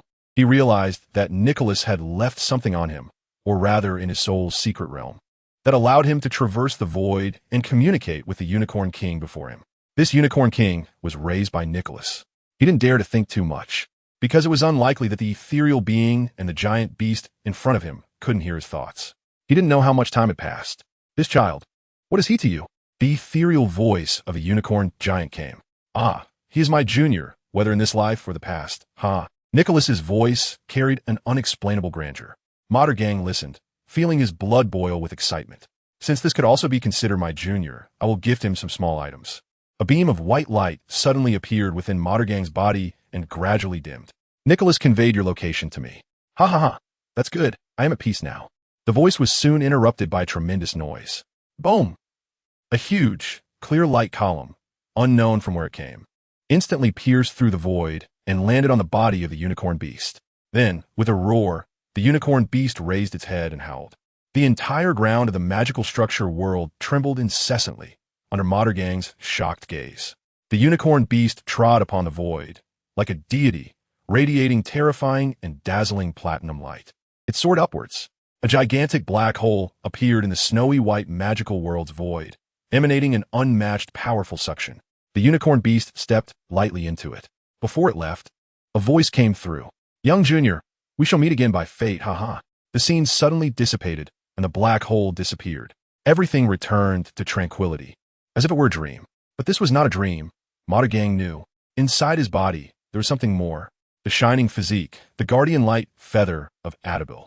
P.S. How is this cameo of the Elven King? Ha ha ha. This is purely a cameo, will not intervene in this world. Dear readers, please urge for updates and give 5-star reviews. The shining physique, the unique constitution of the unicorn king Adabel, was created through magic by the Elven King Nicholas Gaff. It grants you the ability to summon phantoms of light, allowing you to obtain a phantom that can swap positions with your body. When you encounter mortal danger, the shining physique will emit the light of life, preserving the last trace of vitality in your body and transforming it into light, sending you to a location you have previously marked. As for Adabel's guardianship, it is introduced as follows. Adabel's guardianship contains the soul power of Adabel. It will protect your soul from destruction twice. As long as this power does not surpass Adabel, it cannot be broken. In summary, the gift from a Unicorn King Adabel is equivalent to giving him 2 life-saving spells. Mod has already seen his future title. The Great Disaster, no, the Undying Sage Spirit, Nicholas Zhao's Mod Maris. The trigger method for the Radiant Physique is as follows. Mod carefully looked at the content. The triggering method is very simple. Emoda calmed his mind. He could sense a warm energy within him. This energy seemed to be nurturing something, eager to break free. Emoda imagined poking it open. Ha! A faint cracking sound seemed to come from within. A warm current radiated from the center of the stomach. It felt like drinking a bowl of hot milk on a cold winter day. Emoda felt the subtle changes in his body. His body was being endowed with some kind of power. Something was trying to escape from his mouth. It was getting more and more constricted. A white object appeared in Mod's mouth. He tried to open his mouth wide. Finally, an egg fell out of his mouth. Emoda blinked his eyes. Isn't this something only a green-skinned Namekian would do? Mod picked up the egg. The shell was entirely white, emanating a hazy glow. The surface already had some cracks, as if something was about to hatch. This reminded Mod of the birth of the black snake and its appearance during its evolution. Soon, the shell completely broke apart. A swirling mass of white mist that kept changing shape appeared before Mod. Then, in an instant, the mist entered Mod's body. Mod's body surface emitted a faint white light, seemingly shrouded in mist. Mod knows that the Radiant Physique has been unlocked. He is also aware of the abilities it has granted him. Light Mirage, a real illusion magic that allows you to summon a mist of light, which can take the form of any creature. It will dissipate when attacked, and the light mist will return to your body to be nurtured again. The nurturing time will gradually shorten as your proficiency and magical power increase. The creature formed from the light mist can swap places with your body. Its use is somewhat difficult, requiring adaptation and proficiency. This is Light Mirage. The other ability is Life Radiance. This magic is blessed by the King of Unicorns and the Elven King. When you suffer a fatal attack, it can protect the last vestige of life in your body, but it does not work against soul magic. When you are on the brink of death, your body will transform into light and be transported to a place you have previously marked. This is uncontrollable magic and can only be triggered before your death. One of these abilities is practical, while the other is for survival. Mod nodded. I have to say, Nicholas Jr. really has good benefits. Mod raised his hand, and a hazy white mist appeared in midair, seemingly merging with the magical white structure world. Then, in Mod's imagination, this mist gradually took shape like a face sculpting game. It became a figure over 2 meters tall, with a body as strong as steel, displaying a combination of red, purple, and white lines. In the center of its chest was embedded a diamond-shaped gem. A sharp horn grew from the top of its head, shining with a metallic luster, and its eyes resembled 2 bright lamps, radiating a platinum color.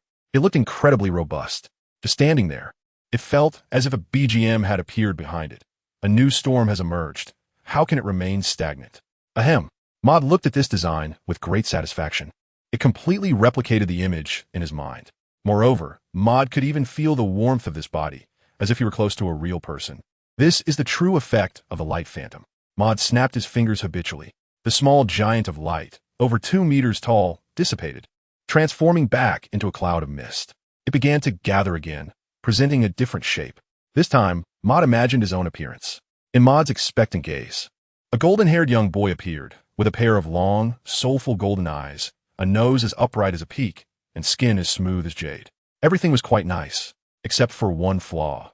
He was lying on the ground, rolling his eyes like a dead fish, and his body was twitching intermittently. Maud was taken aback for a moment and touched his golden hair. It was then that he understood why the information from the light phantom stated. Its use has a certain level of difficulty, requiring adaptation and proficiency. It turns out that if one is not proficient, it will work inconsistently. No matter, he decided to keep grinding. Thus, a mass of fog continuously formed and dissipated in front of Maud. Maud himself didn't know how long it had been. It was very tedious. However, there were results. His light phantom finally stood properly and could perform some simple actions, such as raising a hand to touch its head, walking, and squatting. Maud imagined the future of this ability. Strategic maneuvering. As long as the light illusion performance is realistic enough and his imagination keeps up, then his light illusion can distract the enemy. It can constantly reposition to evade attacks, occasionally showing a fearful expression. As long as he buys some time, his true self can safely retreat nearby. Maud felt the presence of the light phantom that looked exactly like him walking a little further away. He could sense the light phantom's existence even with his eyes closed. The limit of this sensation was at 100 meters. After sensing it, Maud focused his mind, as if a rope appeared, binding him to the light phantom. Then, he imagined their bodies instantly swapping positions. There was not a single sound. The scene before Maud suddenly changed, like a fast rewinding image. He turned his head and found the phantom of light, maintaining the same posture as him, standing in the exact spot where he had just been. P.S. To those urging for updates and 5-star reviews, do you dare to respond if I call you out? Dear readers, please urge for updates and 5-star reviews. Not bad. Maud looked at the phantom of light, thinking to himself to make it move. The phantom of light turned its eyes and met Maud's gaze. A strange feeling of seeing himself surged in Maud's heart. The phantom attempted to make expressions, smiling, crying, and looking helpless. In the end, it mimicked Professor Snape's indifferent expression. It was so similar. The phantom's expression was quite stiff, but paired with that cold face. It instantly conveyed Professor Snape's characteristic smirk that didn't reach his eyes, even though it seemed he had never been seen smiling. Maud took out the magic book. He recorded the practice and shortcomings of the illusion of light in a magic book. Just as he closed the book, a stream of information suddenly flowed out from Kunlun and spread into Maud's brain. 3 years of brilliance, 5 years of application. Authored by Nicholas? Maud thought of this name and suddenly remembered something. 3 years of college entrance examination, 5 coughs. His expression became somewhat subtle. 3 years of brilliance, 5 years of application. Also known as The Expansion and Application of Brilliant Physique, published exclusively by the Elf King Nicholas Gaff. Maud looked down and found that there was very little content here. Rather than a book, it was more like a chapter. The radiant physique can be matched with some light-related magic, which may produce unexpected effects. The tested magic includes Radiant Rain, Endless Light Staff, Holy Light. Many spells were listed, but Maud did not recognize them until he saw the light I spell. This spell was something Maud had learned a long time ago. It is an ordinary illumination spell, just with a slightly different area where the light appears. Maud tapped his fingers and cast the identification spell. He opened the spell book, and the content of the light I magic emerged in glowing letters. Sure enough, there was a change. The light I magic can create a new magical illusion eye of light when combined with the radiant physique. The compatibility of the light illusion eye with you is 135. Effect. The pupils of your light illusion will gain an illusion effect. Anyone who meets your gaze, as long as their soul strength is not greater than yours or does not resist, will lose their sense of direction. They will misjudge directions such as up, down, left, and right. Note, this misjudgment will lose its effect if the enemy is highly rational or if it is repeatedly cast in a short period. as they will correct their sense of direction and quickly identify the true direction. It grants you the effect of inconspicuous spell-casting trace. During casting, the eyeball of the light illusion will not exhibit any glowing or unusual phenomena. It amplifies your spellcasting effect, increasing your illusion effect duration from 1 second to 3 seconds. There are 2 characteristics: no trace and duration. Mode reviewed the content of the light, I'm magic, and snapped his fingers. Mode felt that some of his magic was being extracted by the distant illusion of light. Then, the illusion of light maintained its appearance and looked over at him. Mode did not attempt to resist and suddenly felt dazed. There was a sensation of being turned upside down, and he even found it difficult to distinguish between his left and right hands. This feeling was also accompanied by a slight sense of weightlessness. 3 seconds later, Mode shook his head and regained his composure. This magic, if used on someone unprepared, would be quite effective. If there is a directional misjudgment within 3 seconds, then the magic loses its accuracy. This is extremely deadly in a life-and-death situation. Maude practiced the light illusion eyes and the movements and expressions of the light illusion for a while before dispersing the light illusion. There were still things on him that needed to be dealt with. Light feathers. Maude felt the lingering warmth within his body. A pure white feather floated down from the sky, landing on Maude's hand. This light feather resembled a quill, occasionally emitting a platinum glow. It felt soft to the touch, like caressing cotton fluff. Its purpose, the light feather, formed from the essence of a unicorn, has one unique function, which is to create the radiant contract array. It can endow your ink with magical power, transforming the array from a mere pattern into a truly magical formation. Maude's knowledge of the radiant contract array in his mind is still not complete. He has only grasped a portion of the knowledge of this magical structure world. Therefore, he retracted the light feather, allowing it to transform into radiance and return to his body. He immersed himself again in the threads of the magical structure, submerged in the ocean of knowledge. Finally, it was done. Maude exhaled a breath of turbid air. The knowledge of the unicorn's magical structure was more complex than any magical structure he had seen before. The amount of knowledge was also greater. He couldn't adapt to it for a moment and felt a bit overwhelmed. However, he had also gathered complete knowledge of the radiant contract array. He organized it. The engraving method for the radiant contract array used light feathers to inject magical power into the surface of an object, drawing the shape of the array.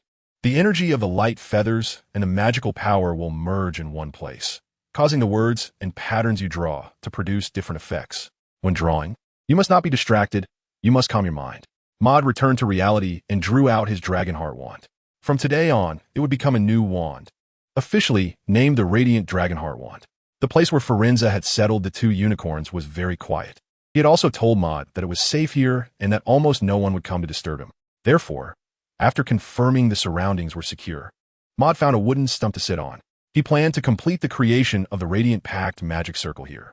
Light flickered, and light feathers appeared in his hand. He focused on recalling every line and direction of the Radiant Pact magic circle in his mind. He began to write. The light feathers traced the strokes, and suddenly, shining lines appeared on the wand.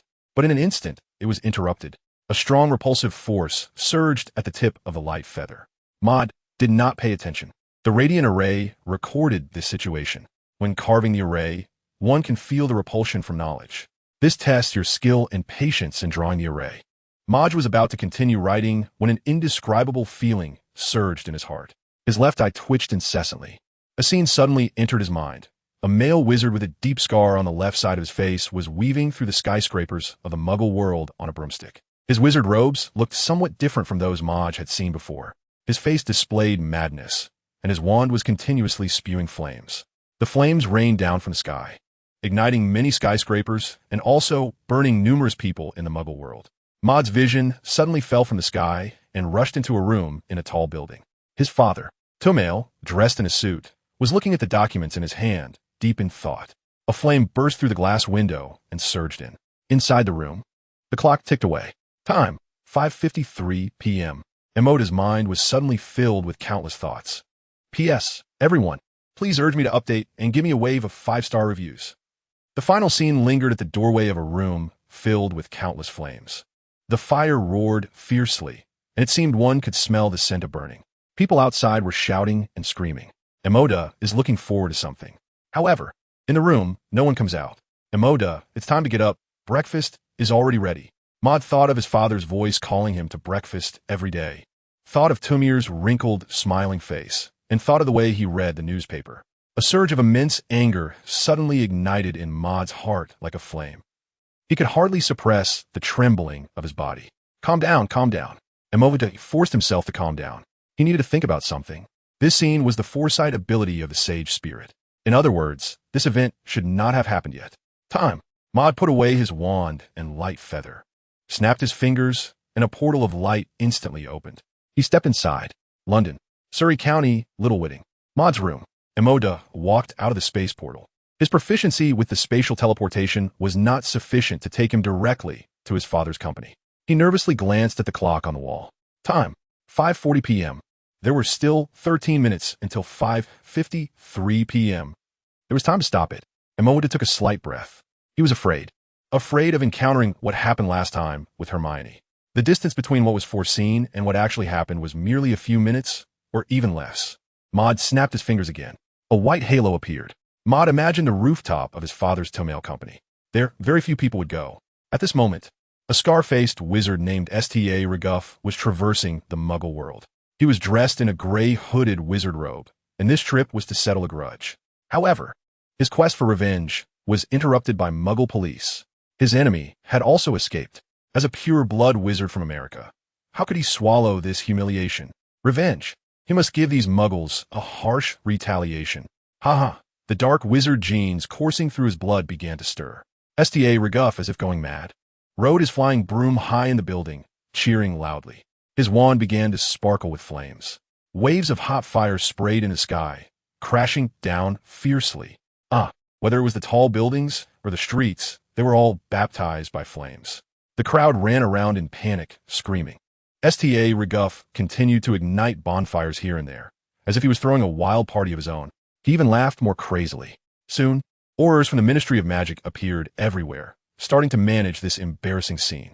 Stop it. A middle-aged auror appeared on a rooftop. He stared at Sta Reguff, loudly reprimanding his actions. Hee.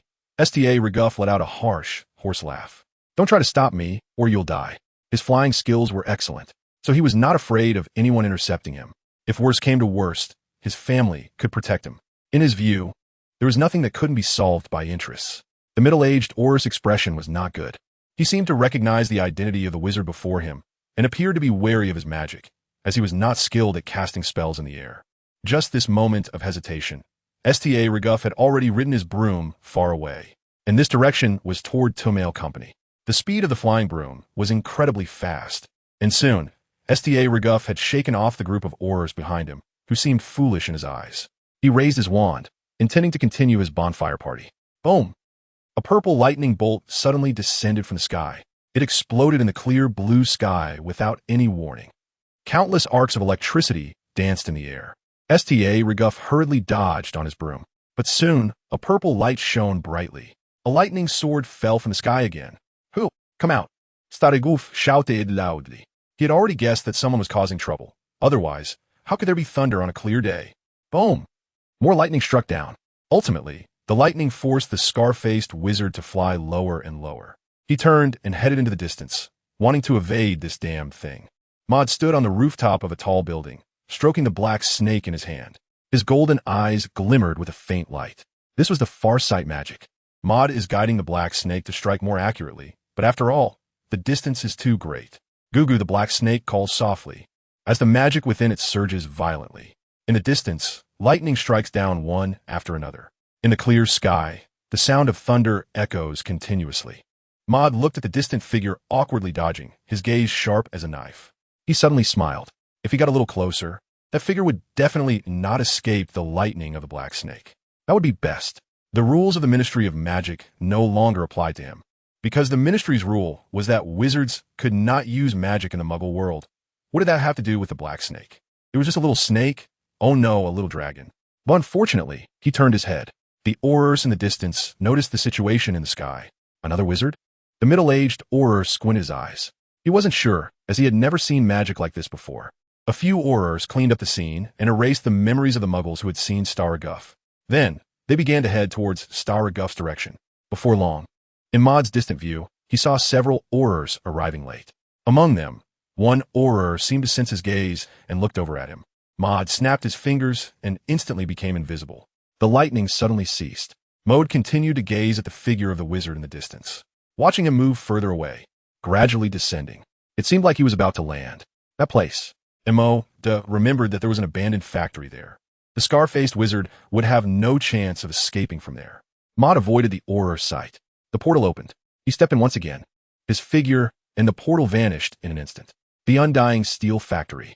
It looked like an abandoned factory. All the things inside were cleared out, leaving only dust and an empty space. Star Reguff landed. He was gasping for breath, his heart racing. He almost thought he was going to die. Bastard. He cursed out loud. Let me know which wizard did this. I will make him. Oh, what will you make him do? A young voice interrupted Star Reguff's words. In front of him, a shimmering halo of brilliant white light appeared out of nowhere. A figure stepped out. He was dressed in a black suit, with black hair and black eyes. P.S. Please urge for updates and 5-star reviews. All the emperors. Who are you? Star Reguff asked, both wary and angry. He did not recognize this wizard at all. He raised his wand. Me? Maud adjusted his black top hat and chuckled. He seemed calm, but in his laughter, there was an indescribable anger. Because the wizard before him was not only ugly, but also wanted to kill his family, if he hadn't foreseen it and arrived in time. I'm just a simple person who wants to see God. He paused. Sta Reguff observed Maud's situation. He noticed that Maud didn't seem to be carrying a wand at all. So what was that lightning just now? I am from the Reguff family of North America, closely related to your Ministry of Magic. Is that so? But I don't want to know about this. Maud derived some information from his words. The person in front of him was not a British wizard, but belonged to North America. He himself belonged to a family called Reguff. Although he did not know much about this family, these clues were enough for him to investigate and prepare. The stair wand had already revealed a flicker of fire.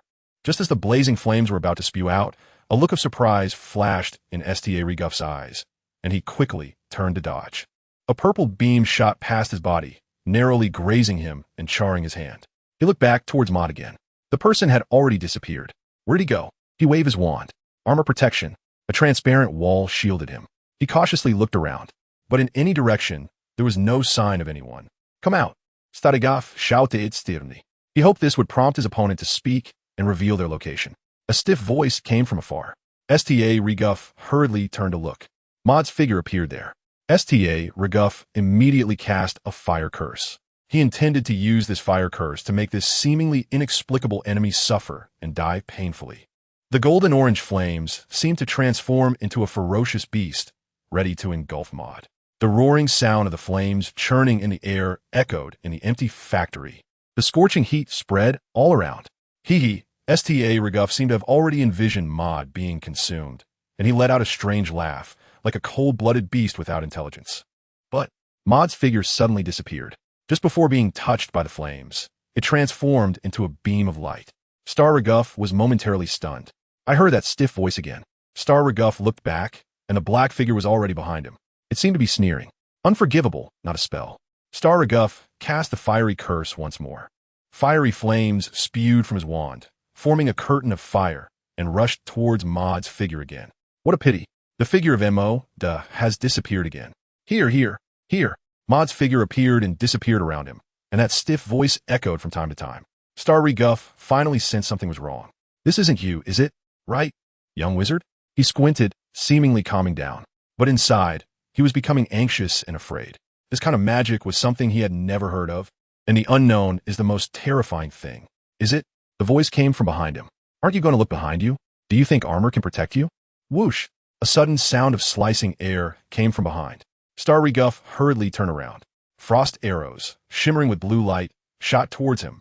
He quickly mounted his broomstick and flew into the air, trying to dodge the frost arrows. But unfortunately, the frost arrows had locked onto him. Even though he was flying fast enough on the broomstick, he couldn't escape the pursuit of the frost arrows. This was what Maud was doing while using the illusion of light to confuse him, concentrating the frost arrows to prevent him from escaping on his broomstick. Armor protection, he shouted. An invisible transparent wall blocked several of the foremost frost arrows. The blue light instantly burst forth. The icy breath spread through the air, sending a shiver down Star Reguff's spine. The moisture in the air twisted into chunks of ice crystals, constantly falling down. At this moment, Star Reguff saw Maud's figure behind the factory. He was instantly overjoyed and hurriedly flew away on his broomstick. Maud raised his head to look at him. Watching him fly over, he smiled at him. A chill suddenly rose on Sta Reguff's back. He knew that there must be another surprise waiting for him. But he was unwilling to give up the chance to catch this wizard. This wizard was too good at hiding. Maud snapped his fingers. He had already exchanged with the Light Phantom. The Light Phantom was still locking eyes with Star Reguff. A wave of weightlessness surged in Star Reguff's heart. The Light Phantoms, I was at work. Star Reguff lost his sense of direction, and for a moment, he couldn't control his broom, which flew low to the ground. His legs kept rubbing against the surface. He let out a terrified scream. The frost arrows in the sky are shooting down in an instant. Bang, bang, bang. Blue light kept blooming. The ice surface crystallized and spread out. It began to creep up Star Reguff's feet, and soon, he couldn't fly or move anymore. His feet were completely frozen. Before he could finish his words, he was already dead. He was pierced through by several frost arrows and died. His body turned into an ice sculpture, refracting light. Maud snapped his fingers again. A flame-covered fire line appeared, its body flashing with deep red and gold-orange colors. Occasionally, it dripped 1 or 2 drops of molten lava, creating little holes in the ground. This was the lava heart talent bestowed upon him by the Black Snake. The lava fire lion leaped onto the ice sculpture. The ice surface melted into blue light points and dispersed. Flames and half-molten lava gradually devoured that body completely. Mo finally felt the weight in his heart lift. He looked up at the sky and then towards his father, to my air. A gentle breeze brushed by. It was calm and comfortable. The weather was nice. He waved his hand. Not far away, a blue orb shot towards him and entered his body. The phantom of light transformed into light mist and vanished. The fiery lion also dispersed. A portal of space unfolded in the air like a canvas. Maud pressed down his black hat and walked in. After a while, a few figures appeared in place, and they were the previous Aurors. The leading middle-aged Auror looked at the scorch marks and the various craters on the ground. He vaguely guessed that the crazy wizard might already be dead. The Regulus family. He shook his head. Alas, it seems that it can only be left to those above to handle. Maud, causing trouble? Just raise it up. Dear everyone, please urge for updates and 5-star reviews. Hey, you guys look at this. Ron exclaimed, pointing at the newspaper in his hand. This newspaper was just delivered by an owl. Mo sat opposite him, just catching a glimpse of a corner of the newspaper. Shock. A wizard in North America brutally murdered in the Muggle world. What a shock. What a brutal murder. Mo narrowed his eyes, thinking about the events he had encountered. He guessed that this newspaper was talking about that matter. What's wrong? Harry asked curiously. Could it be a major event, like the previous theft at Gringotts? I'm telling you, you will definitely be surprised. Ron is keeping us in suspense. This made Hermione roll her eyes. Just say it, stop wasting time. Hermione, you're such a killjoy, Ron said, seeing Hermione glare at him again, and obediently continued with the newspaper's content. A direct descendant of the Regulus family from North America, Star Regulus, is suspected to have been attacked by dark wizards in the Muggle world.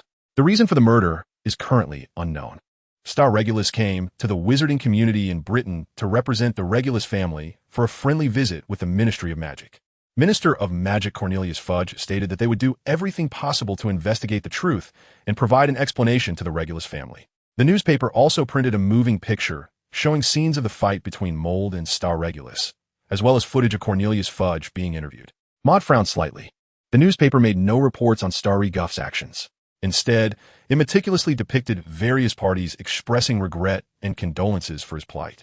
Here, he had become a thoroughly brutal dark wizard, while Star Reguff was merely an innocent visitor to the Ministry of Magic. He suddenly smiled. His mood fluctuated a bit, but he could accept it, because the Ministry of Magic had indeed been largely corrupted by power. Moreover, this was the doing of Nicholas Flamel. What did it have to do with him, Maud Maris? What is the matter? My goodness, does it mean that a dark wizard has entered the Muggle world, and that Star Reguff is already dead? In that moment, Harry thought of his parents' fate. He felt a bit gloomy. Dark wizard? Hermione propped her chin on her hand. Her eyes darted around, as if she was pondering something. She happened to catch Maud's smile. Maud, do you know something? Everyone turned to look at him. How could he smile at such bad news? If he didn't know the truth, did he have something wrong with his mind? Of course. Maud smiled and said, Really? How do you know? Hurry up and tell me. Looking at the eager eyes of the 3 little ones, he could only continue, I don't know. TCH. But the answer is obvious. What do you mean? Hermione stared at him, waiting for him to say something insightful. Far away in the sky, close at hand, Maud said with certainty. This made Hermione pause for a moment. Does this mean he is talking about himself? But how is that possible? Maud is just a little wizard who knows a bit of magic. She shook off her thoughts. The culprit is right there. Maud pointed to a popular science column in the newspaper. Here, a few people thought Maud was really going to share some useful information, but upon seeing it, they couldn't help but roll their eyes. You thought you were going to say something, but it turns out the culprit is on the map of Britain? Let's not talk about this, Harry said. We're still investigating the identity of Nicholas Flamel, but so far, there's been no progress. Hagrid mentioned that the three-headed dog is guarding something very precious. This matter is between Professor Dumbledore and Nicholas Flamel. They should not get involved. But how could the curiosity of the young wizards be dismissed with just one sentence? Ron sighed as he listened. Don't say that. I'm about to throw up after being buried in the library all day. Hermione shook her head as well, indicating that she hadn't found anything either. Oh, Maud, you might not know. Ron planned to explain the plot to Maud. Maud looked at them and smiled. Hermione, you really don't know Nicholas Flamel? You're Miss Know-It-All. Hermione was stunned. Me? She pointed at herself and thought back, but couldn't recall any information about that name. Well, you read books slowly and not carefully enough. You need to work on that. Hermione's face fell. First, you said I read slowly. Then you said I don't read carefully. Now it's combined, is it? Exactly, Hermione. As Miss Know-It-All, how do you not know this? Ron chimed in. He really didn't want to go back to reading those books that were as boring as Bertie Bott's Every Flavor Beans. Hermione took a few deep breaths, seemingly about to lose her temper. She really couldn't stand Ron's nonsense. Oh look, you're really petty. Wah wah wah. Harry quickly covered Ron's mouth. More than Adith. Harry's movements became faster and more skillful. Ron, you're not doing it right. Maud began to teach Ron how to conduct himself in the world. Although you look... Moton paused for a moment.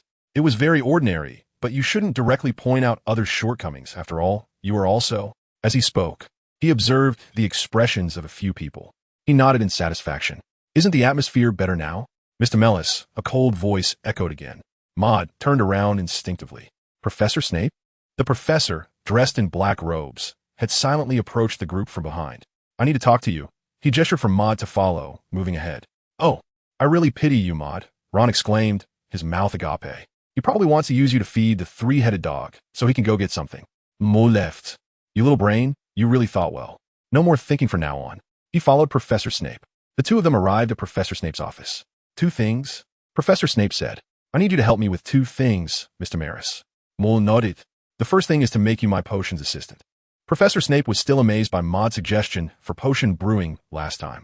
He wanted to see if this Maud Maris truly had a talent in this area. If so, his talent must not be wasted. Huh. Well, they look confused. The second thing is that it is time for the matter of Mrs. Lily Potter. Maud was suddenly enlightened.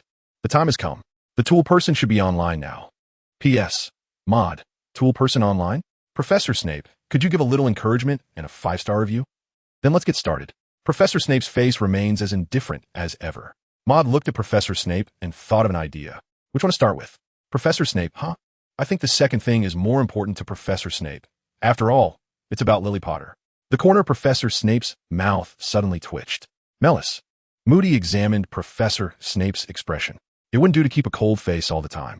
Look, is there more emotion now? Professor Snape's eyes grew colder. He called out Moody's name again. Moody Maris. Oh, I'm here. Professor Snape, let's go see Madame Potter first. I also miss Madame Potter quite a bit. Maud walked ahead. The use of apparition was banned in Hogwarts, which had its pros and cons. The downside was evident here. After running out of Hogwarts, they arrived at the entrance of Hogsmeade. Professor Snape performed apparition. In an instant, the two vanished from their spot, seemingly swept away by a spatial vortex. In fact, Maud felt the same way about this magic. Apparition washing machine, spatial vortex. They arrived at a familiar little house, under Professor Snape's somewhat indifferent yet expectant gaze. Maud cast the soul foundation magic. He drew out his dragon heart wand, half engraved with a radiant magic circle. Return, souls. A green light flickered in the room, coming from the depths of the underworld. A soul from 10 years ago was awakened once more. Lily Potter was just like last time, as if she had been awakened from a deep sleep. She opened her hazy emerald eyes and blinked. After a moment, she said, Severus, we meet again. And you, dear little Maud, oh, how have you become even more adorable? Maud made an awkward expression. I didn't want to either. It's just that the Elven bloodline compels me. He replied with a smile. It's the developmental stage. Young wizards are like this, right? Lily Potter teased him. Of course. Mul nodded. Lily turned to look at Professor Snape, studying him. Severus, you haven't changed a bit. Her tone was somewhat fluctuating, as if she were a bit angry. You should have taken my advice last time and exposed yourself to more sunshine in this world. You can't be like Professor Dumbledore and remain single your whole life. Ahem. Professor Snape coughed, interrupting Lily. He looked at Maud. Lily, I need to speak with Maris for a moment. The two reached the door. Maris, wait outside for a while. In an hour, when we return to Hogwarts, we'll start brewing potions. Bang. The door closed. Mother blinked. As everyone knows, a while equals an hour. He shook his head. Professor Snape, this is a typical case of ingratitude. The road has narrowed. But the topic is too explosive. Professor Dumbledore, you set a bad example. Take care of yourself. He then recalled Professor Snape's sunny and cheerful demeanor, laughing heartily. Was he still smiling like a blooming flower? Maud nodded with satisfaction. If Professor Snape were to become this way, then the greatest contributor would belong to me, the sage spirit Maud Maris. Goodbye, Lily. Snape bid farewell to Lily once again. His cold tone and brief words could hardly conceal the turmoil within him. Severus, you still didn't listen to my advice this time. I'll say it again next time, Lily Potter said, arching her brows and smiling as she waved goodbye to Professor Snape. Her figure turned into dust and dispersed. Professor Snape watched the dust completely vanish. The thoughts in his heart had changed quite a bit. He could feel it himself. The reason was simply that Lily might be resurrected. Maud had opened the door for a while, but he did not disturb Professor Snape. The feeling of parting life and death, as well as the emotions of meeting again, were very sacred. He was unwilling to disrupt this atmosphere. It wasn't until the green light faded that Maud knocked on the door. Knock, knock. Professor Snape came back to himself. Come in, Meris. What I'm brewing is the polyjuice potion, so pay close attention. If you have any questions, feel free to ask me. Snape added 12 lacewings that had been brewed for 21 days, 1 ounce of coarse antimony, leeches, and fluxweed into the cauldron. He continued, do not overlook any details, and do not assume that what is written in the book is correct. No potion master would foolishly copy everything from a book. Moody nodded. He thought of Professor Snape's notes on the Half-Blood Prince. Snape often tried to think outside the box, making the steps of potion brewing seem simpler and more efficient. Maud looked at Professor Snape, stirring the potion in progress, appearing very serious. He treated the potion as a work of art to refine. You can take notes on this potion and some operations you don't understand. When I finish brewing, I will check your notes. Mul noted. Taking notes is great. I'm the best at taking notes. He took out the magic book and held a quill, as if he were writing something. In fact, there was already a lot of content written down. More content was quickly being formatted and taking shape in the magic book at an astonishing speed. Maud has actually been taking notes since the very beginning. Maud looked at Professor Snape's actions, contemplating the ingredients of the potion. Suddenly, he thought of the potion knowledge he had recently acquired. Adding another 14 ounces of fluxweed would enhance the potion's effects and speed up its efficacy. As he organized these thoughts in his mind, he watched Professor Snape brew the potion. Professor Snape, adding another 14 ounces of fluxweed would yield even better results. Maud couldn't change his habit of pointing fingers. Sighing internally, he thought that this habit needed to be fixed. Professor Snape glanced at him. His eyes flickered, as if he was contemplating something. He listened to Maud's suggestion and poured in another 14 ounces of fluxweed. The liquid in the cauldron changed once again. Finally, he added a hair to the mixture, forming a cup of purple golden solution. It was a success. The aroma of malt filled the air. This was undoubtedly the best-smelling potion Snape had encountered in years. What kind of magical effects would this have? Snape was starting to feel a bit excited. Emopta also saw the appearance of this solution, but his attention was not on this. He saw something interesting in his mind. A transformation potion. Oh no. A gender transformation potion. P.S. Maud. Want to try a strange potion with unknown effects? Darling? Mul blinks. Transgender? Good stuff. He had a bold idea. Melis, you should give it a try. Professor Snape held the bottle of the polyjuice potion solution. He gently shook the bottle. Immediately, the solution in the bottle rippled with mysterious shades of purple and gold. Me? Moody pointed at himself. Are you suggesting that I, the guinea pig, have to do it myself? Isn't that a bit excessive? Professor Snape, I advise you to. Right. Professor Snape said coldly. Don't worry. Based on the materials and the resulting solution, they're all harmless. The effects are time-sensitive, and I've also tested the toxicity. Maud touched his golden hair. How about letting Malfoy give it a try? I heard he really likes potions. Professor Snape shook his head. It's not appropriate if you want to keep it a secret. This statement directly shut Maud's mouth. All right then. Moody took the purple potion. Professor, whose hair is this? Harry asked. Oh, M.O. sniffed the compound decoction in the bottle. A strong aroma of wheat filled the air. He took a small sip. The texture was like milk with a taste of wheat and a hint of sweetness. The flavor was really quite good. Modula gulped it down in one go. After savoring it for a while, he exclaimed, "This is even better than the pure milk from 1982. Give me a refill, cough cough." A strange sensation gradually emerged within Moda. His muscles were changing, his bones were altering, and his skin and hair had also transformed. However, this feeling was not unpleasant. Soon, he resembled Harry Potter with emerald green eyes. Snape watched Moda's transformation, and his gaze unconsciously became even colder. He began to jot down notes with a quill. He muttered, "It should taste quite good. No adverse reactions during the transformation. Duration, 30 seconds. Good. What do you feel now? I mean, how does it differ from the polyjuice potion described in the book?" Moda did not answer directly. He closed his eyes, as if feeling something inside him. After a while, he replied, "I think I can make myself return to my original state in an instant." Ma just thought for a moment. His whole body changed again. He became that blonde. Professor Snape stared with his cold, indifferent eyes. "Incredible." He said this phrase heavily. In that instant, Maud transformed into Harry's appearance again.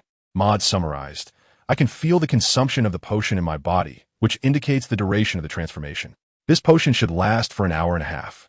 Moreover, it seems that this potion can only grant 3 transformation opportunities, for me to Harry, back to me, and finally back to Harry.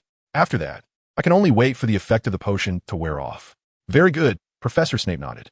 "Compared to the ordinary polyjuice potion, this is much stronger. The regular polyjuice potion has only one function, which is to allow a person to transform into another person for 1 hour. However, this improved polyjuice potion has increased the effect from 1 hour to an hour and a half. Don't underestimate that extra half hour. It has increased the original potency by 50. Additionally, it allows wizards to sense the remaining duration of the transformation, greatly avoiding the embarrassing situation of forgetting the time due to distractions, and it may even help avoid a very dangerous situation. Its transformation effect has also become more flexible, providing 3 opportunities for transformation. An hour and a half has passed. Maud indeed transformed back to his original appearance. Professor Snape stared at him intently, his expression more serious than ever. "Mr. Maris, whether you have acquired knowledge from others or if it is your own talent, it has now become your advantage in potion making. I hope you'll make good use of this advantage and not waste it." Professor Snape paused. It could potentially revolutionize the entire field of potion making. As he said this, Professor Snape's eyes seemed to light up as well. Maud, sat happily in the wish-granting room, holding the potion he had borrowed from Professor Snape. He was seriously preparing to brew the potion, which was called the gender-bending potion. The gender-bending potion, created by the potion master Filth, could change a person's appearance to that of the opposite sex within an hour. This process would not turn one into another person, but rather become an opposite-sex version of oneself. Additionally, it had more attractive benefits. The brewing process of this potion was somewhat complex, providing great advantages for novice potion makers. Brewing this potion could accelerate a potion maker's proficiency in the preparation of ordinary potions and the use of tools, enhancing their perception of herbs and other materials, helping them find better ratios, a truly magical effect. Furthermore, this potion, when combined with another potion, the seductive potion, had certain benefits for learning magic. It was a great thing that benefited both others and oneself. On one hand, brewing this potion could help Maud become a potion master more quickly, which would greatly benefit his future magical training, whether it was auxiliary potions for Elven bloodlines or those for advancing wizardry. Similar warnings were written. Subsequent auxiliary potions would gradually become stricter regarding potion-making knowledge and operations, as even small mistakes could lead to potion failure. On the other hand, this potion was simply perfect for Harry. There was no helping it. Maud Maris, was left with only this hobby. He heated the pot, prepared the crucible, and lit the fire. Grass leaf powder, licorice powder, ancient wood flour, snake skin. Maud was at the door when Harry and the others walked in. Ron's greeting made Maud's hand tremble a bit. Maud instinctively threw the crucible away. Bang! Sure enough, it exploded. Cough, cough. Harry and the others were coughing nonstop with their faces covered in soot. "What are you doing, cough, cough? What is this? This smell is really awful." "Moo!" Hermione shouted. "I'm here, cough, cough. I'm here." Maud touched his nose and looked at the miserable state of the 3 little ones, unable to help but laugh out loud. Under Hermione's murderous gaze, he quickly closed his mouth again. "You can't blame me, Ron sighed. Maud shook his head. "You're talking too loudly. It's affecting my potion brewing. This is a good thing I'm making for you." "A good thing?" Harry asked in confusion. "Modenadith." "That's right. This can help you master magic faster. But of course, there are a few side effects. P.S. Moody. Harry, I'm doing this for your own good. Learn magic faster? Hermione blinked. Is there such a potion? Mo nodded. A small potion. Hermione rolled her eyes. Maud has always explained the strange things about him like this. Little magic, little potion. She really wants to open Maud's little head and see what's inside. Oh, really? Can it really change my somewhat poor level of magic? Ron is a bit excited. He also thinks this is a good thing. With this potion, wouldn't he have to drink a few bottles to rise to the position of Gryffindor prefect sooner? Not bad. Maud nodded with a smile.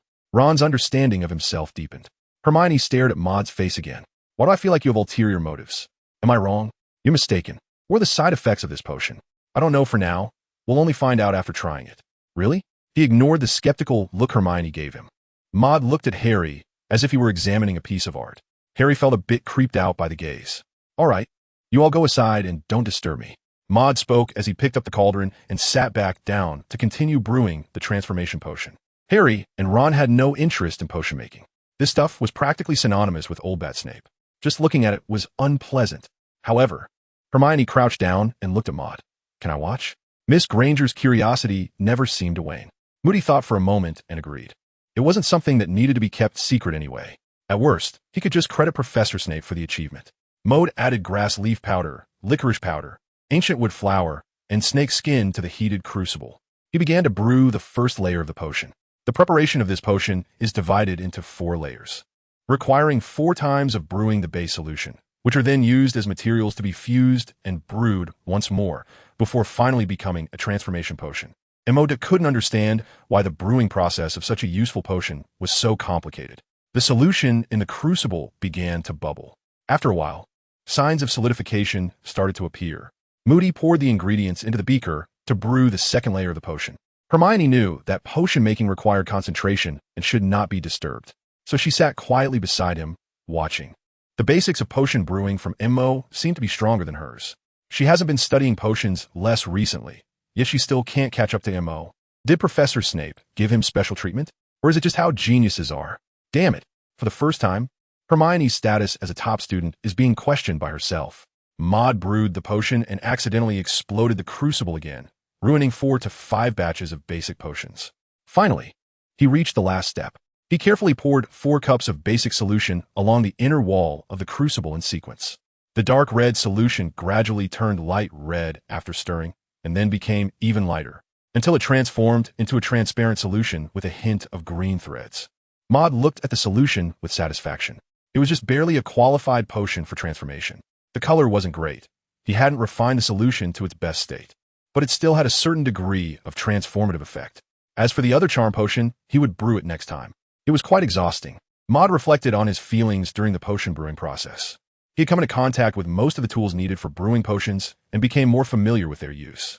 Additionally, his understanding of herbs had also improved. It was a strange feeling, as if he could start to communicate with the herbs and various materials, allowing him to better control the proportions of each ingredient. Not bad. Hermione watched as Maud shook the cup of solution and caught a whiff of the licorice scent wafting from it. It did smell like licorice. Is it done? She asked. Mon nodded. Harry. He looked towards Harry and Ron. Harry was being struck by the black snake's lightning. Ron had just been struck and was taking a break. Huh. The black snake stopped the lightning. Harry lifted his head and looked at Maud. He also saw the potion in Maud's hand. What's wrong, Maud? Nothing. I just want you to try this potion. Me? Why don't I give it a try? Ron said eagerly. He couldn't wait to try the potion. You? Maud gave him a disdainful glance. This cup is for Harry. No mistake there. You see, this solution can only be considered a semi-finished product. Later, there will be a complementary potion, and both need to be taken together to help with learning magic. However, I want to see if this one is successful. Harry tilted his head. He didn't quite understand how this related to him taking the potion, but he nodded anyway. Then I'll give it a try. He took the bottle of potion and gulped it down. The licorice flavor wasn't as strong as the licorice wand. It was quite tasty. Ron listened, feeling an urge to lick the bottle cap. Oh no, lick the cup. He quite liked licorice as a snack too. But soon that envious look changed. Oh! Ron and Hermione exclaimed in unison. They saw Harry's body changing, heading in the direction of becoming a girl. Moody watched quietly, but in his heart, he kept comparing Harry's face to that of Lily Potter. This was so interesting. Meanwhile, Harry felt his body changing right before his eyes. His hair was getting longer. His features were becoming softer. His hands and feet were becoming more delicate, and his skin was turning fairer. Merlin's beard. Harry, you've changed. Ron, watching the transformation, took out a Bertie Bott's every flavor bean from his pocket and started to eat. This was just like a Quidditch match, so exciting. So adorable. Hermione exclaimed as she stepped forward and pinched Harry's little face.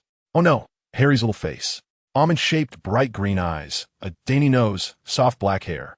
The shape of his face was also starting to resemble that of Lily Potter. Maud seemed to see a small version of black-haired Lily Potter. 3 people were surprised, while Harry was left in confusion. When Hermione took out a small mirror for him to see, he finally shouted in shock, "How did I end up looking like this?"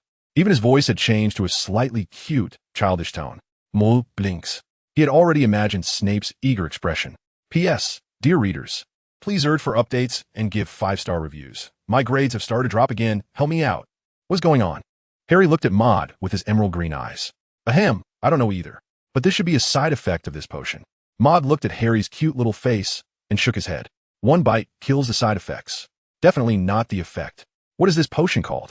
This is called Charm Demon Potion number 1.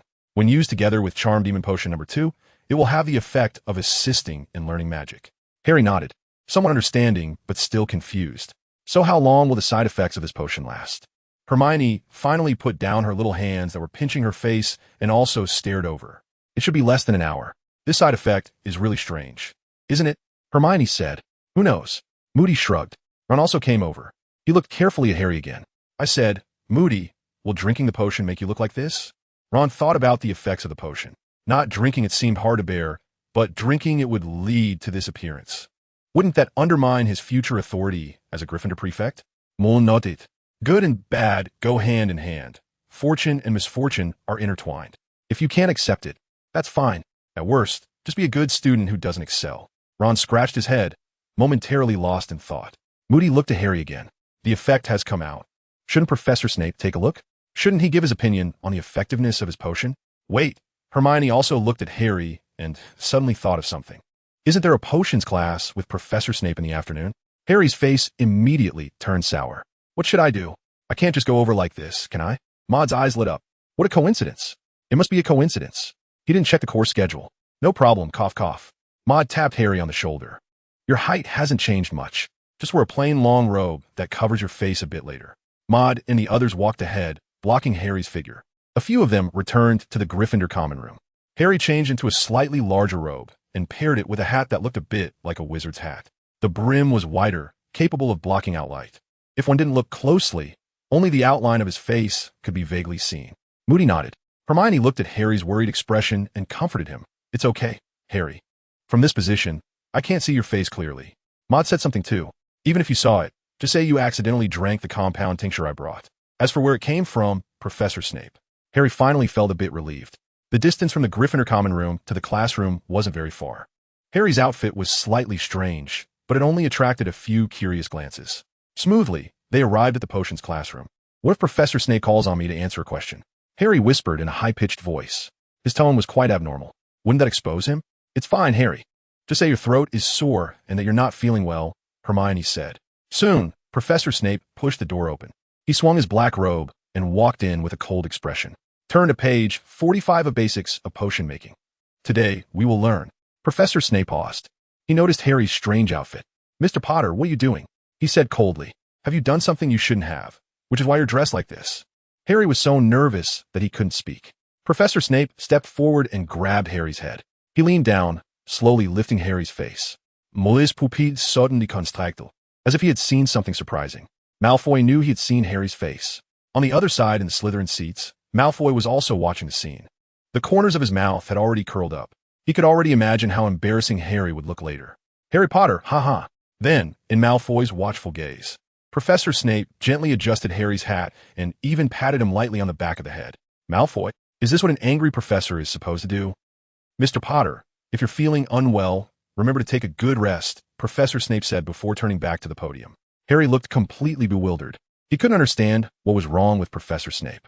Couldn't he see how strange he looked right now? Had Snape lost it? Hermione and Ron also looked confused. Moody almost laughed out loud. Professor Snape must be feeling a bit off. There's no helping it. Lady Lily Potter is just that powerful. Next, let's continue discussing the use of tools and potions, specifically how to use a cauldron and the precautions to take.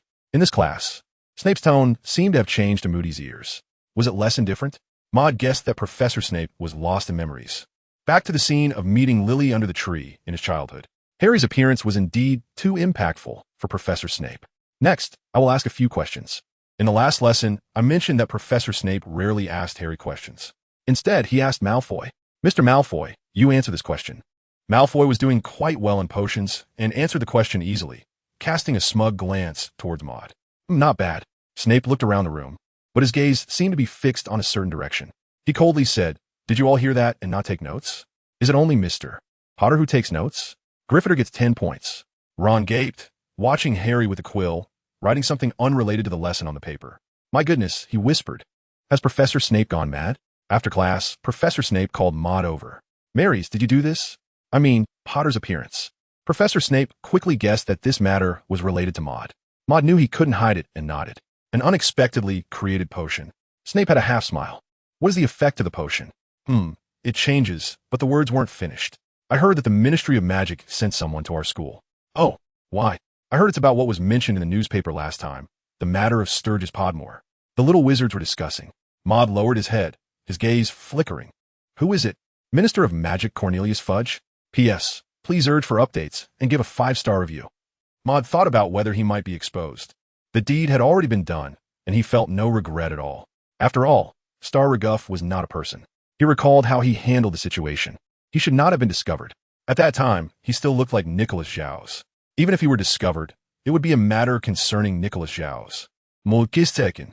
The Ministry of Magic probably didn't find any clues, but deliberately let this matter escalate to Hogwarts. The reason, after all, cannot escape power and... Professor Snape of the Ministry of Magic slightly moved the corner of his mouth and murmured to himself, "About the potions, I'll come to you next time." He didn't finish listening to Maud's introduction to potions and hurriedly left. He was probably going to find Professor Dumbledore. Maud looked at the departing figure of Professor Snape and shook his head. A new storm had already emerged. At this moment, at the entrance of Hogwarts Castle, Lucius Malfoy walked in, with his light golden hair, pale face, and a pair of gray-blue eyes flashing with arrogance. He glanced at Professor McGonagall, who seemed to be there to greet him, and the little wizards gathered around to watch, coldly smiling as if mocking something. "What brings you here, Lucius?" Professor McGonagall asked. She knew that the Ministry of Magic's arrival this time was not with good intentions. "Oh, Professor McGonagall, I am here, of course, for official business from the Ministry of Magic," Lucius said, sweeping his gaze around, "to investigate the clues of the Star Regulus incident." "Hogwarts has no clues you want, does it? But in any case, I must conduct a routine inspection of this school." Ignoring Professor McGonagall's angry glare, he walked leisurely into the castle. Soon, a figure with silver hair cascading down to his chest approached from the front. Lucius, Professor Dumbledore, adjusted his glasses, revealing his wise, deep blue eyes. "What brings you here this time?" "Oh, Dumbledore, Lucius feigned surprise." He smiled. "I am here, of course, to clear Hogwarts of suspicion. After all, I'm also a graduate of this school." Professor Dumbledore smiled back. "Is that so? Then let's discuss in my office." At this point, if it turns out that the Star Regulus incident is related to Hogwarts, Dumbledore, your position as headmaster may not be secure, Lucius said, laughing heartily, as if he had thought of something amusing. "Perhaps you might even end up in Azkaban to spend your last days." The last sentence was said with certainty and a heavy tone, as if he had already determined that this matter was the doing of someone from Hogwarts. "Oh." Professor Dumbledore looked up at him, squinting his eyes, and said nothing more. He already knew. Lucius's visit was mostly to cast dirt. As long as I determine that it is something Hogwarts did, even if the facts are not so, in the end, it will have to be. This is the attitude of Lucius and the Ministry of Magic. And the reason may be his overly loud reputation or his powerful magic. Who knows? In the dining hall that evening. "Have you heard? The Ministry of Magic has sent people to investigate the culprit of the Star Regulus incident," Hermione said to Maud and the others. "What does that have to do with Hogwarts?" Harry asked curiously. "Exactly. Has the Ministry of Magic lost its mind?" Ron seemed to forget that there was also someone from the Ministry of Magic in his own family. Moody continued to eat the chicken leg in silence. The chicken leg was crispy and fragrant, quite good. Hermione continued. "The one who came this time is a man named Lucius Malfoy." "Malfoy?" "Yes. He's the father of Draco Malfoy, also a graduate of Slytherin House." "Then he must be a bad guy." "Lucius?" "So it's him." Ma Jean was savoring another chicken leg. He was thinking about what changes Lucius's arrival would bring. He was also a Death Eater. Next, Would Chilo join forces with Lucius to steal the Philosopher's Stone? Or more straightforwardly, would they kill Harry Potter, the prophecy's enemy of Voldemort? Emoda subconsciously squinted his eyes. He felt that this was not impossible. A reddish-brown figure suddenly flashed by. Maud raised his head. It's Chilo. Mull. Hermione waved in front of Maud. What's wrong? Maud regained his senses and picked up a chicken wing. The voice of Hermione suddenly became quieter. When will the potion number 2 for the charm demon be brewed? Are you interested? Of course. Hermione nodded. It's just a little side effect. Indeed, the desire to learn magic outweighs the fear. This is the essence of being a top student. I actually have a bit of interest, Harry said, somewhat stammeringly. He seemed a bit embarrassed. Although he didn't like studying, he couldn't resist the allure of becoming a magic academic elite. Mull noted. After all, it was Harry who fell in love with the girl, cough cough. What did he fall in love with? I don't know either. I really don't want to become like that. Ron has already made up his mind.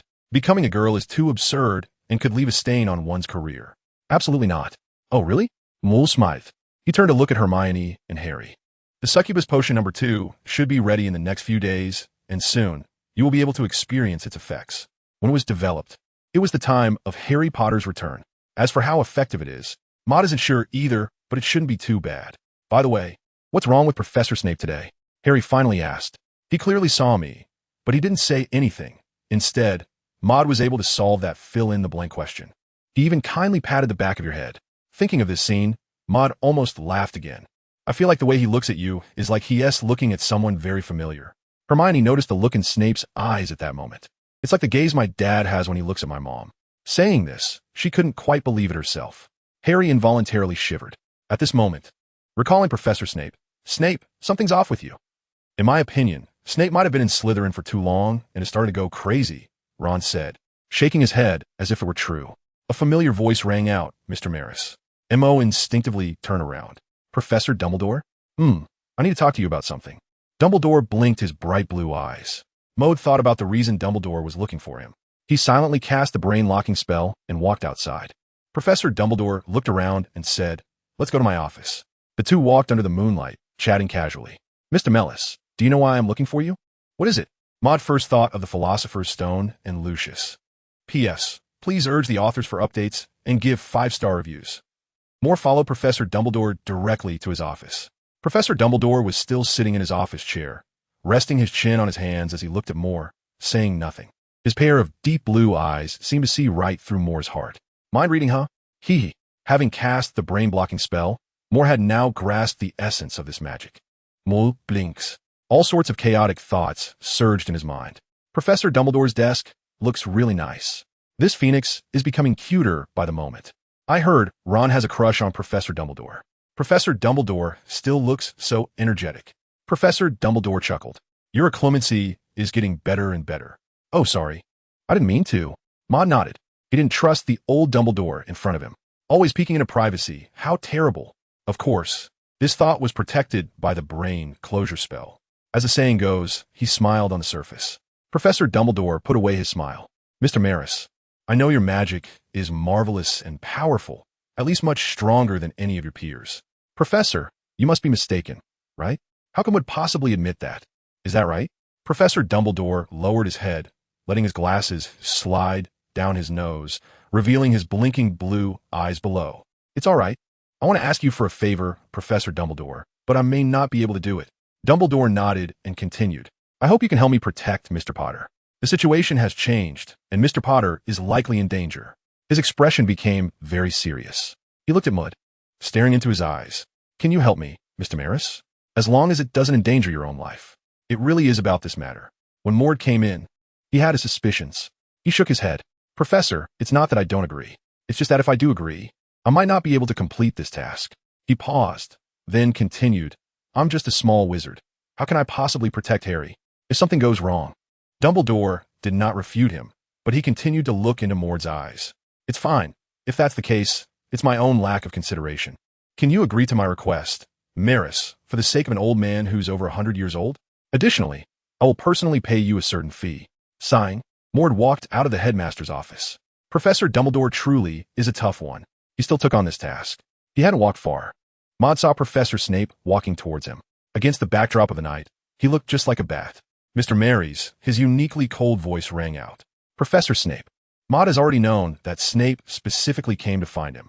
Coincidentally, Maud also wanted to find him. Maud came to Professor Snape's office again. Maris, I want to ask you for a favor. I can feel that your magic is quite good. Goodness, even the opening line is the same. Moody knew his thoughts were likely in agreement with Professor Dumbledore. Moody spoke first. Protect Harry? Huh. Professor Snape suddenly looked up and stared at Moody. You know, Professor Dumbledore. Snape also reacted. Moody continued. Professor Snape, I mean if Harry is in danger. I believe that if you arrive in time, Harry's safety is more assured. Professor Snape shook his head. But I may not necessarily arrive in time. No, you and Professor Dumbledore will surely prioritize getting there. Maud also shook his head.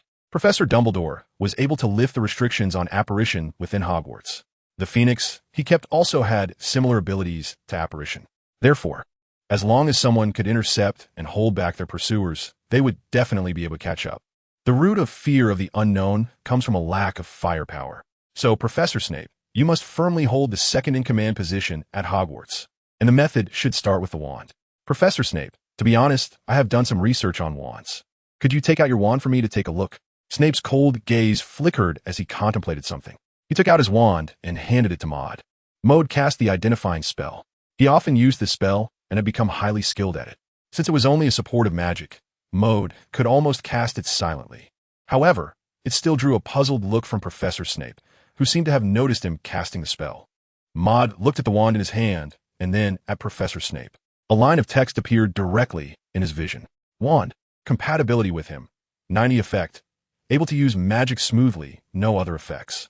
This was a wand that felt very comfortable for him to use. Indeed, the compatibility of this wand was not high. If Professor Snape were to switch to a wand with 100 compatibility, it would mean a 50 increase in magical power and a 10 increase in spell casting speed for someone as powerful as him. What would that mean? Even if he might not surpass Professor Dumbledore, his strength would definitely be enough to firmly suppress Lucius or Quirrell. Professor Snape, I want to give you a new wand. Your original wand can be kept as a souvenir. Professor Snape's cold voice sounded again. Why? Because this wand limits your magic. Moore blinked. Trust me, Professor Snape. Choosing a wand is my family's ancestral skill. Snape thought of the peculiarities about Moore and nodded. For the time being, he believed him. Now, tell me what happened with Harry today. Oh, Professor Snape, it's a potion that helps young wizards' physical and mental health, and also helps them establish a more solid foundation in magic. Is that right? If it's convenient, could you also give me a bottle? I'm very interested in it as well. Maud returned to the Gryffindor dormitory. He reflected on what had just happened. He had taken on a task to protect Harry. Then, Maud shared this task with Professor Snape. As long as Professor Snape became powerful, he could continue studying magic with peace of mind. He was quite looking forward to it. Later, when Professor Snape was ambushed by Voldemort's snake, would he be able to cast a spell that would directly break its fangs? Emoda blinked his golden eyes. Go to bed early, as tomorrow he still needs to choose a wand for Professor Snape. P.S. Dear readers, please urge for updates and give 5-star reviews. The next day, Maud sat on the bed in his dormitory. In one hand, he held the Dragonheart wand, and in the other, he held a light feather, carving the Radiant Covenant array. His hands became steadier, no longer easily repelled by the sculpting repulsion as before. His carving speed also increased. He was quite looking forward to the birth of the Radiant Dragonheart wand. The array patterns on the wand gradually increased. Finally, the patterns connected end to end. Buzz. In that moment, the wand suddenly floated in midair. The wooden shaft was completely covered by dazzling white light. Then, the wand transformed into light particles and scattered away. Maud felt something. He opened his hand, silently reciting the incantation for the wand. White light dots flocked to him and returned to Maud's hand, transforming back into the original dark red wand. Not bad. Maud thought of something and threw the wand away. It seemed he wasn't afraid of damaging the wand, until the wand was about to hit the wall not far away. Sword kof wand come. Emoda blinked and raised his hand. The wand suddenly transformed into countless white dots of light, suspended in the void. At that moment, it felt as if time had stopped. Then, the dots of light surged and coalesced into a beam of brilliance, swiftly darting through the air. Maud only saw a flash of white light in front of him. He had already grasped the dark red wand again in his hand. A thought crossed his mind. The dark red wand transformed into a ball of light, twisting continuously. Then, the light dissipated. What appeared was a long black staff. Medina held a cane and tapped it on the ground. Thump thump, this ability is not bad. Maud waved his hand. The wand transformed into light, like a drop of water falling into a pool. It naturally merged into Maud's body and disappeared. From now on, Maud's wand, fully named the Radiant Dragonheart Wand, would match the grandeur of his name. Sage Elf Nicholas Zhao's Maud Maris. Harry? Maud had just left the dormitory for a short while when he encountered a small wizard dressed in a loose black robe. The black hat on his head had a wide brim that seemed to cover the little wizard's face. This outfit was exactly the one he had put on Harry yesterday. Maud stepped forward and patted the little wizard's shoulder. The little wizard exclaimed in a cute, baby-like voice. I really feel guilty for using this adjective. He turned his head, saw Maud's face, and finally breathed a sigh of relief.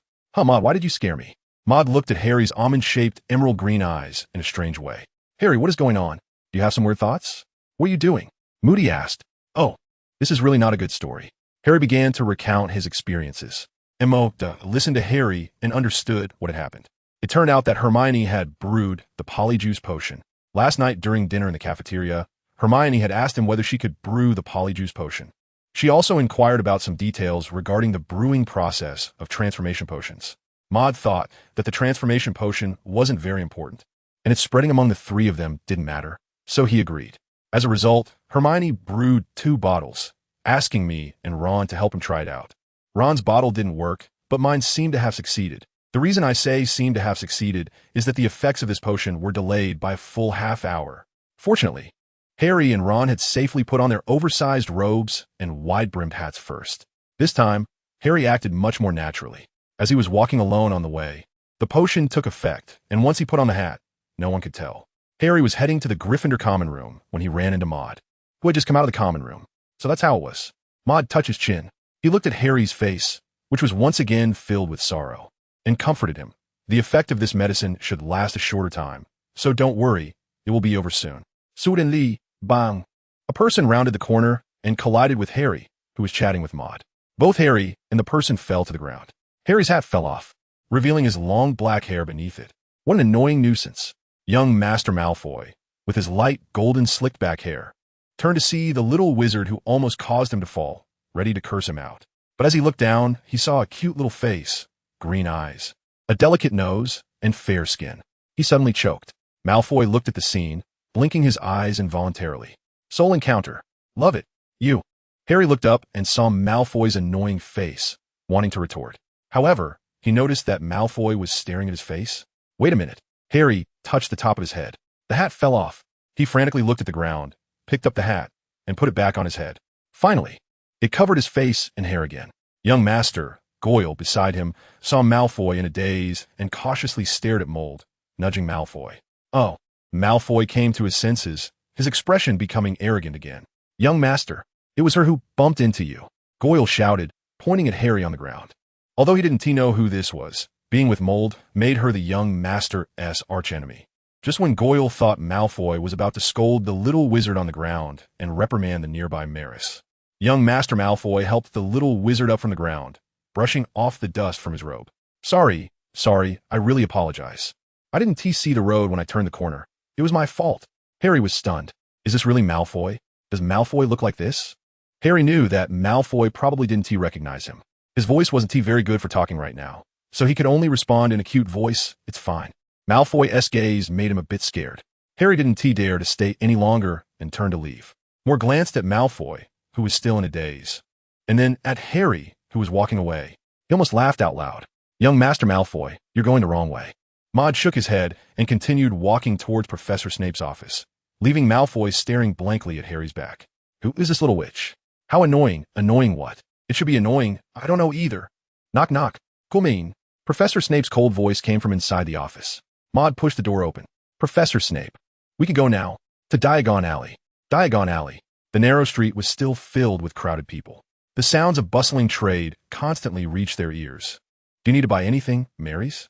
Professor Snape flicked his black robe, walking beside Maud. Me?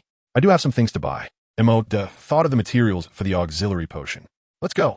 Maud looked at Professor Snape's face. This means, are you going to buy it for me? The two of them arrived at Slughorn's apothecary. Hello, I would like to buy some herbs. 4 ounces of wormwood, 5 ounces of asphodel, 5 ounces of 4-leaf fresh. Oh, is there anything else? I also need some wolfsbane, Cuban yam, and daffodil moonlight grass. Maud's mouth was a bit dry from talking. He raised his head to look at Professor Snape, realizing it a bit late. Professor Snape, can I still buy some? Professor Snape's mouth seemed to twitch slightly. With a cold expression, he replied, yes. More, please. Professor Snape turned his head and unconsciously touched his pocket. P.S. This chapter is just about some interesting daily life. Please don't read too much into it. It's purely a bit of fun. Please urge for updates and give 5-star reviews, everyone. Moody walked out of the pharmacy with satisfaction. Professor Snape patted his pocket again, looking quite pleased as well. Let's go, Professor Snape. Straight to Ollivanders. Maud spoke to Professor Snape. In fact, he and T been able to gather all the potion materials. Some of them didn't seem like those of a white wizard, or were rare herbs that weren't available at Slughorn's apothecary. He could only wait for another opportunity to check out Nocturne Alley in Professor Snape's office. Professor Snape nodded and coldly said, Mr. Maris, is your knowledge of wands derived from the same source as your knowledge of potions? What? Maud touched his golden hair. Are you probing my background again? Professor Snape, knowledge of wands is a family tradition. Just a bit of knowledge, isn't it? Snape's eyes flickered, as if he understood something. Ollivanders' wand shop. Maud raised his head and looked around. The entrance still had that faded golden sign, which read Ollivander, established in 382 BC, for expertly crafted wands. Professor Snape pushed the door open. Ollivander was wiping the dust off the shelves while organizing the wands.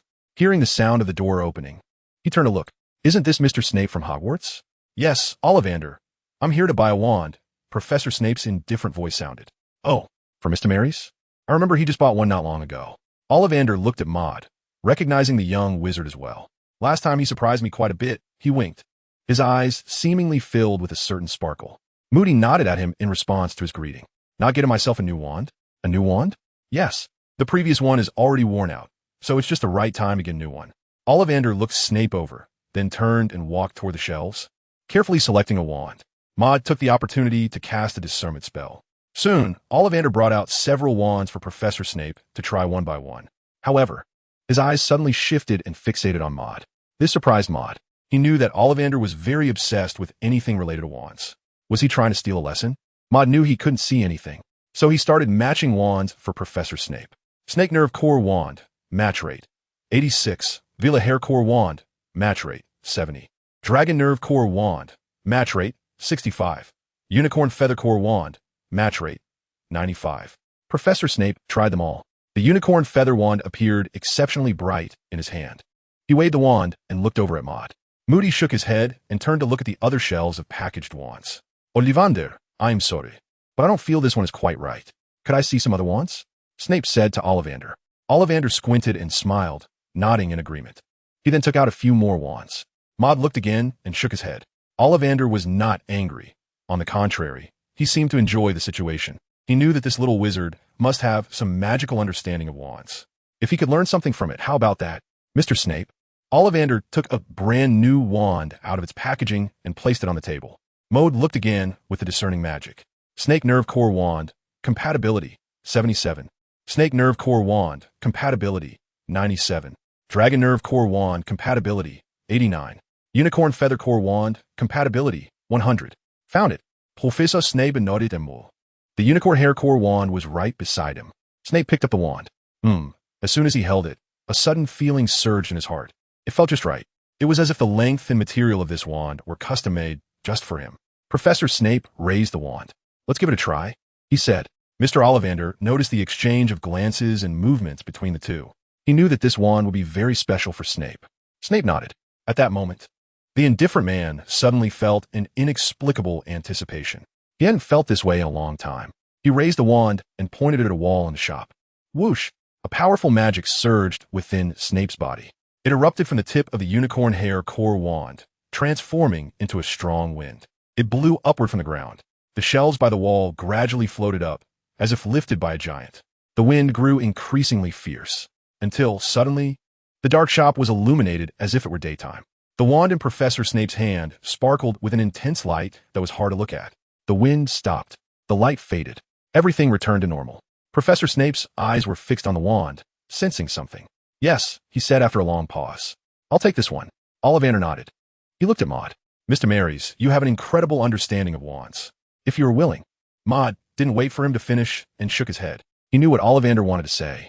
It's a pity that after leaving the wand shop, the two didn't linger. Professor Snape used apparition to return to the entrance of Hogsmeade Village. The unicorn feather wand core matched with him. 100.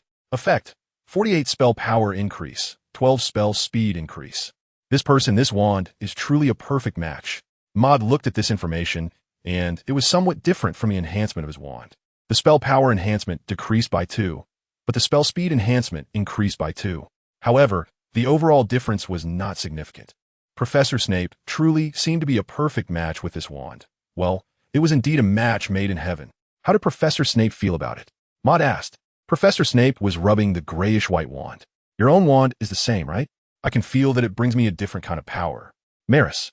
Professor Snape gave a meaningful glance. He had already begun to realize how significant this wand effect on him was.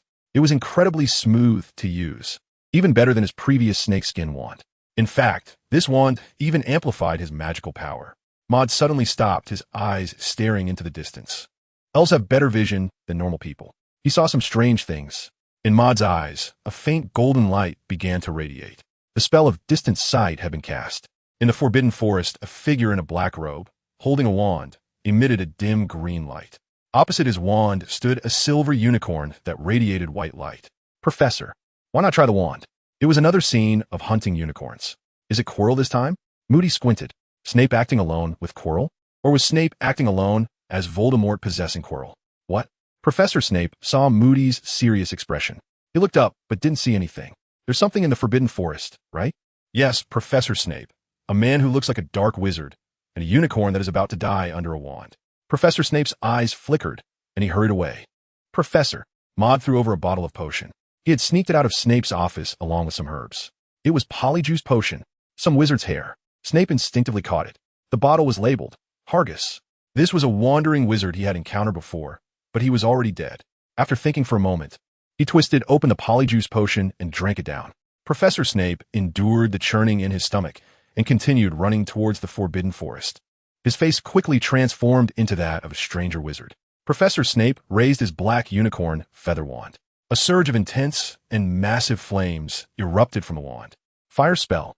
This flame was at least half again larger than what he had conjured before. If the previous flames were like a skinny doe, now it was like a majestic lion. In an instant, the flame seemed to transform into a fierce beast, shooting through the void with great speed. The dazzling firelight filled the surroundings. The scorching heat surged forth. The dark wizard looked up, and the green light from his wand instantly extinguished. Following that was a transparent wall that rose up. The raging flames were stopped by the transparent wall, dispersing in all directions as fiery currents. Crackling, the flames ignited the surrounding grass and trees, almost setting the dark wizard behind the transparent wall on fire, forcing him to retreat a few steps. Professor Snape, now with a stranger's face, arrived. Both were surrounded by flames. Snape could only see the person's eyes, but the brows and eyes were very familiar. It seemed to be. He looked coldly at the dark-robed wizard. Who are you? Why are you here to kill unicorns? The dark wizard laughed. Hee. Don't ask me why he laughs like that. Do you want to die too? He raised his wand, and a faint green light flickered. Hee. Professor Snape sneered. Boom! A massive flame erupted like a cannonball. The firelight instantly filled the dark wizard's eyes. The dark wizard's eyes suddenly narrowed. He didn't have time to cast the Avada Kedavra curse. This wizard was faster at casting spells than he was. He couldn't confront it head-on. He leaped aside. Whoosh! The flames embraced a towering tree behind him, as if a person were opening their arms. The orange flames immediately blazed up. Professor Snape squinted his cold eyes. He felt somewhat surprised by the effect of his wand. The speed of spell casting, while not as fast as Dumbledore's, was not far off. The power of the magic had also greatly increased. The dark-robed wizard, having avoided the flames, did not pause for a moment. He turned and pointed at Professor Snape. A faint green light flashed. Avada Kedavra! The green light shot out like an arrow, but Professor Snape was faster. A sizable stone on the ground seemed to inflate, its surface twisting continuously, and in an instant, it transformed into a fierce hound. The hound bared its teeth and leaped to bite at the green light. Upon contact, boom! The green light dissipated, and the hound turned to stone, completely exploding into fragments and dust, scattering everywhere. Amidst the swirling dust, the dark wizard's figure was obscured. Another green light exploded forth. The dark wizard laughed again, seemingly envisioning Professor Snape's tragic state on the ground. However, he did not notice that the fragments that had just scattered had not yet touched the ground. The tip of Professor Snape's wand glowed faintly. A barrage of attacks. The fragments floated in the air, shooting forth like bullets. They came from all directions, overwhelming the dark wizard and the recently cast Avada Kedavra curse. Bang, bang, bang. The green light was instantly neutralized by several fragments. In a panic, the dark wizard cast Protego, but it could not withstand all the fragments. Oddly shaped, but sharp little stones came crashing down. More dust filled the air, but the dark wizard's screams echoed from within. The dust quickly dispersed, revealing the dark wizard in tattered robes, blood flowing from all over his body. He looked quite miserable, but his eyes were still fixed on Professor Snape. The firelight glowed on his wand. During the brief moment obscured by dust, he had already cast the Fiendfire curse. Golden orange flames continuously surged from his wand, enveloping and protecting his body. Professor Snape still showed no expression. He raised his wand, aiming at the dark wizard. He could feel that his wand should be able to handle this easily. More and more Fiendfire transformed into massive, cold snake heads. The fire snake heads opened their huge mouths, exhaling scorching flames. They suddenly dove down, their massive jaws dripping with fire, looming over Professor Snape, seemingly ready to swallow him whole. But unfortunately, Professor Snape's wand was raised high, and a tremendous suction force emanated from it, as if it concealed a miniature black hole. The flames seemed to be drawn into a syringe, continuously being extracted. The fire snake heads raised their heads, as if howling in pain. They retreated. A thin line of flame, like a connection that could not be severed, tightly linked the fire snake heads and Snape's wand. The fire snake heads rolled about. The suction grew stronger. The line gradually transformed into a small fire tornado at the tip of Professor Snape's wand. Before long, Professor Snape gently flicked his wand, completely drawing in the last thread of flame. Think of it like sucking up a noodle, this. Upon seeing this, the dark wizard retreated while casting Avada Kedavra again, as the green light just began to rise. Boom, boom, boom. Professor Snape's wand tapped the void repeatedly. Massive red-orange flames shot forth. The dark wizard was interrupted in his spell casting, the first ball of fire approaching him. However, his expression suddenly changed. Hee. A strange laugh echoed. Then, he transformed into a puff of black smoke. Like an arrow shot into the air, he vanished in an instant. Professor Snape did not pursue, but instead watched thoughtfully. In the distance, Maud, who had been watching the whole time, blinked his glowing golden eyes and stroked his chin. It should be Quirrell. As for the appearance of someone who seemed like a different person afterward, those who understood would understand. It seemed that Quirrell was completely overwhelmed by Professor Snape in this fight. Maud nodded with satisfaction. The wand was the right choice. Once Professor Snape got used to the wand, there should be improvements. Maris, you dropped the potion. Professor Snape looked at Maud, who was approaching. Ahem, Professor. It's easy to be retaliated against by dark wizards if they can't be killed. Changing faces makes a difference. The chill was getting closer. The little wizards at Hogwarts began to put on thicker and more clothing. Maud stepped out of the Gryffindor common room and looked up at the sky outside. It's quite cold, he said, exhaling a puff of white mist. Maud wrapped his clothes and went straight to the room of requirement at Hogwarts, intending to continue his studies on the brewing of the Polyjuice Potion No. 2. This potion was even more complex than the Transfiguration Potion. Unlike the Transfiguration Potion, which a novice potion maker could brew with some effort, the success rate was frighteningly low. So far, Maud had not succeeded in brewing it. However, fortunately, this potion could be considered a continuation of the Transfiguration Potion. It was equally effective in improving potion-making skills. Soon, Maud arrived at the 8th floor of Hogwarts Castle, opened the glowing door to the room of requirement, and walked in. Inside the room of requirement, Hermione was sitting there with a dark expression on her face, still brewing potions. She seemed to be obsessed with potions lately. Moo. Hermione waved her hand. Moo nodded. He sat on one side, where there was also a set of potion-making equipment. What is this potion about? Hermione asked curiously. I feel like I'm becoming more familiar with the materials for potions. Moo nodded. This is the effect that comes with the transformation potion. Hermione would certainly feel this way. I feel it too. Do you want to know the reason? I want to know, Hermione replied. Since you want to know, I'll tell you. Well, this is because Moton, it has special effects that we don't know about. Hermione, it sounds like an explanation, but it also seems like it doesn't fully explain. Maud ignored the eye roll from Hermione. He was tidying up his tools, preparing to continue working on the Charm Demon No. 2 potion to fulfill Harry's dream as soon as possible, to bring some joy to Snape and to let Mrs. Potter see a more cheerful and optimistic Severus. A good goal. Come on, let's do it. Moody just lit the fire under the cauldron. I lost, Harry said, playing wizard chess with Ron. I spoke normally, but then why did it turn into a babyish voice? And what a look back. Harry had indeed transformed into the appearance of a little girl again. Harry also realized it and covered her small mouth. Her almond-shaped blue eyes blinked, and her face gradually showed a faint blush. Shiva, my potion isn't quite right, Hermione suddenly explained. So it turns out that Harry was used as a guinea pig. If Harry has turned out this way, you must take full responsibility. P.S. 2,470-word chapter. Please urge for updates and seek 5-star reviews. Maud shook his head. If Mrs. Lily Potter came out, she would definitely give Harry a few servings of bamboo shoots stir-fried with meat. M.O. wondered if there might be a potion that enhances masculinity. A bowl of Charm Demon number 1 potion, a bowl of masculinity potion, to neutralize Harry. From now on, it will be referred to as Charm Demon No. 1 potion. Modus shook off these strange thoughts and began to focus on potion brewing. The Charm Demon Potion No. 2 also requires a basic solution to be refined as the next step's material. Unlike Charm Demon Potion number 1, it needs 5 different basic solutions. Moreover, these solutions seem to have attribute conflicts.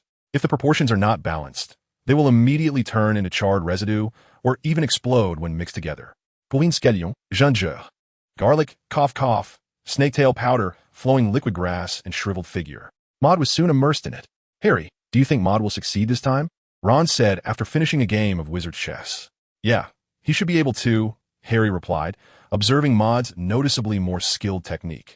He was close to succeeding last time. But weren't you not planning to take that potion again? Ron nodded. Of course, I don't want to use it at all. Last time, Hermione forced me to, and luckily the potion wore off. My gosh, I really don't want to go through that again. Suddenly, a puff of black smoke burst from the cauldron. This situation should be a sign of failure. However, Maud smelled a sweet fragrance resembling honey from it. This was not the scent of potion residue. Was it a success or a failure? As thick smoke billowed up, Maud patiently waited for it to clear. Finally, beneath the black smoke, the solution in the cauldron became faintly visible. A light yellow solution shimmered slightly on the surface. Modus cast the identification spell, Siren Potion number 2, inferior version. Your compatibility level, 80. Note, this potion needs to be used in conjunction with Siren Potion number 1. Grants a clarity effect for 30 minutes. You will have a clear and focused mind, making it more suitable for learning. Grants a magical learning effect for 30 minutes. Your talent for learning each magic will be raised to the highest average level of your usual magic learning. Additionally, your magical talent seems to have increased by 8, making it easier for you to learn magic. Side effect. The duration of the transformation effect will increase from 1 hour to 3 hours. This is a magical potion. Of course, this is the inferior version. Did it succeed? It smells really good. Hermione asked. Harry and Ron also leaned in. Moon nodded. It was a success. The effect was passable, just barely qualified as a potion. However, there were still side effects. It would increase the effects of the first potion's cough side effects to 3 hours. Who wants to give it a try? Maud looked at the 3 of them. Ron shrugged and declined. I don't want to touch that thing. I'll do it, Harry said, still looking like a little girl. He bit his lip and agreed. In this weather, he had unconsciously developed 2 rosy cheeks. Anyway, I'm already like this now. We don't have any classes today. Maud was holding back a smile and nodded seriously. This expression was truly laughable every time he saw it. Harry was almost ready to give up on himself. Fine.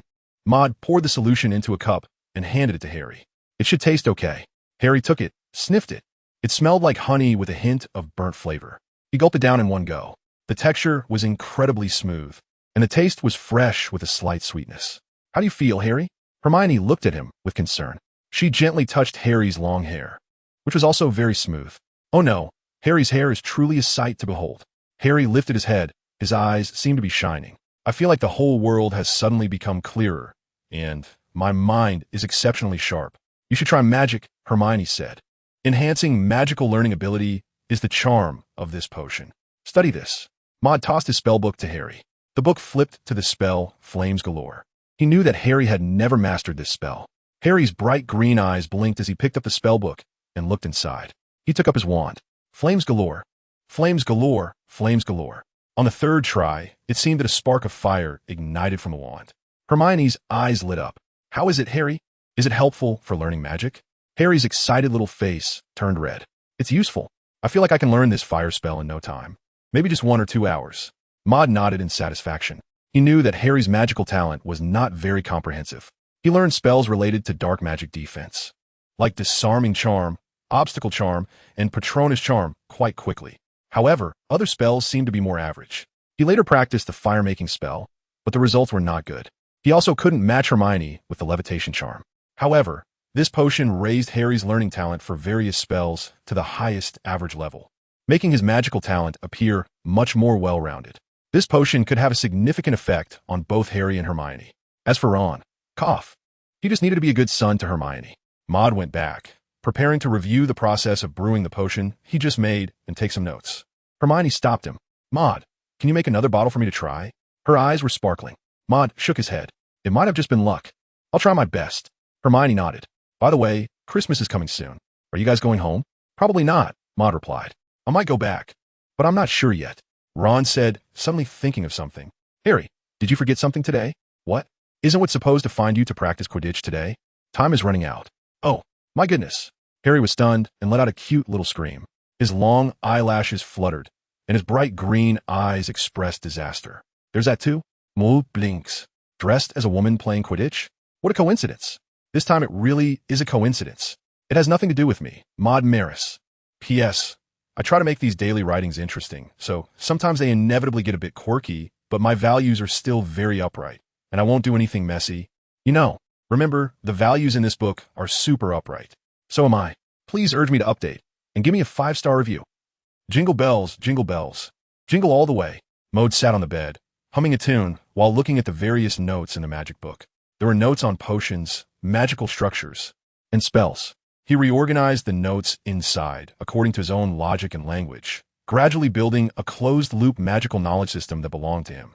Of course, it wasn't he closed yet. This was his learning habit. Maud put down the magic book and stretched. He suddenly thought of the bottle of love potion now, one that Professor Snape had asked him for. Has any research come up with something new yet? Maud blinks. Professor Snape would use it for. A strange thought popped into Maud's mind. Dalong, cough. Harry, come. It's time to take your medicine. Hiss. Maud threw the scene out of his mind. He focused back on the new magic recorded in the spellbook, which he had obtained from Kunlun today. One was called Whirlwind Magic, and the other was called the Haunted House of Roti. The introduction to the identification of the magic was Whirlwind Magic, your compatibility, 120. Effect. You can summon a water vortex on the ground that will trap the lower half of your enemy's body for 1 to 3 seconds. If it is destroyed by magic, it will disperse. The enhanced transformation ability of the vortex allows you to practice turning the water vortex into a water column. This gives your water column a high-pressure jet effect. As long as your magical power is sufficient, your water column can completely knock your enemy away. Not bad. This should be the first magic he obtained that can bind and obstruct enemies. The other one is much simpler. The Haunted House of Roti, your compatibility, 110. Effect. Summons an invisible haunted house that provides a certain level of psychological intimidation to the opponent, with a chance to cause the enemy to be immobilized for 0 to 1 seconds. You can manipulate the actions of one ghostly shadow within it. Note, this haunted house is invisible and has no attacking ability. Those with strong minds can distinguish between reality and illusion, directly ignoring the haunted house. This is just a prank magic with little effect. Maud blinked his golden eyes, climbed down from the bed, and snapped his fingers. Gurgle. Sound of flowing water. A stream of transparent blue water instantly gathered at his feet, spinning rapidly to form a funnel-shaped vortex that was narrow at the bottom and wide at the top. A powerful suction came from his feet. Maud felt as if his feet were fixed in the distance. He tried to lift his feet, but it was difficult to move, as if both feet were tied to a giant rock. This was the rudimentary vortex magic. The Maud scattered the water flow, leaving only the damp ground, and the haunted house magic of the road. Maud snapped his fingers. Oh, Harry, this is an invisibility cloak. Ron, munching on snacks, looked at the black cloak on Harry in surprise. Who sent it to you? I don't know. Harry shook his head. The letter only said to use it well. This is a very rare piece of clothing. My goodness, it's the first time I've seen it in person. This is really... Crash. The room suddenly dimmed a few degrees. The light coming in from the windows and the fire in the fireplace seemed to be obscured by a layer of green curtain, turning into a dim and eerie green glow, like ghost fire. What's going on? Harry? I don't know either.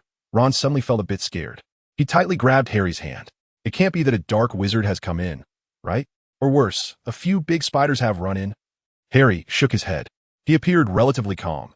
After all, he had spent countless nights sleeping in narrow, dark staircases. It won't happen. By the way, where's Maud? Ron suddenly realized, right? Maud's magic is so powerful. He can definitely help us. My goodness, this is truly spooky. Moo, moo, Ron shouted loudly. Harry, don't grab my shoulder. I'm not grabbing. Huh. Ron instinctively turned around to look. A seemingly normal middle-aged man with black hair? Who are you?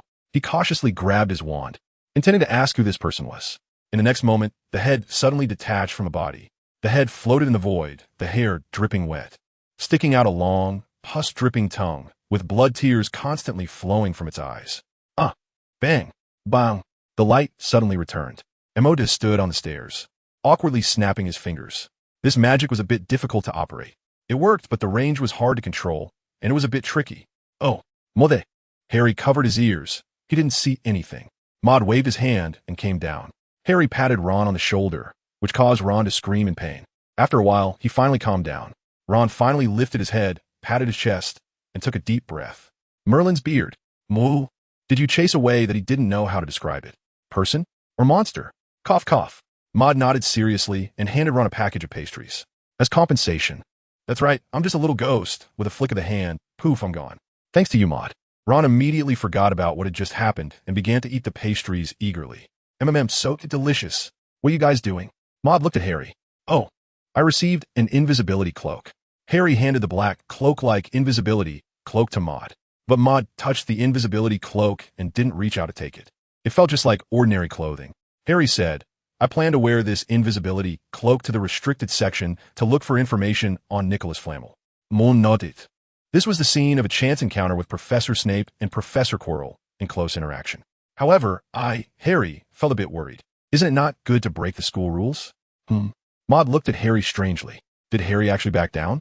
Was it because he had been in women's clothing for too long? Everyone has a responsibility to push the plot forward. He replied, how could that be?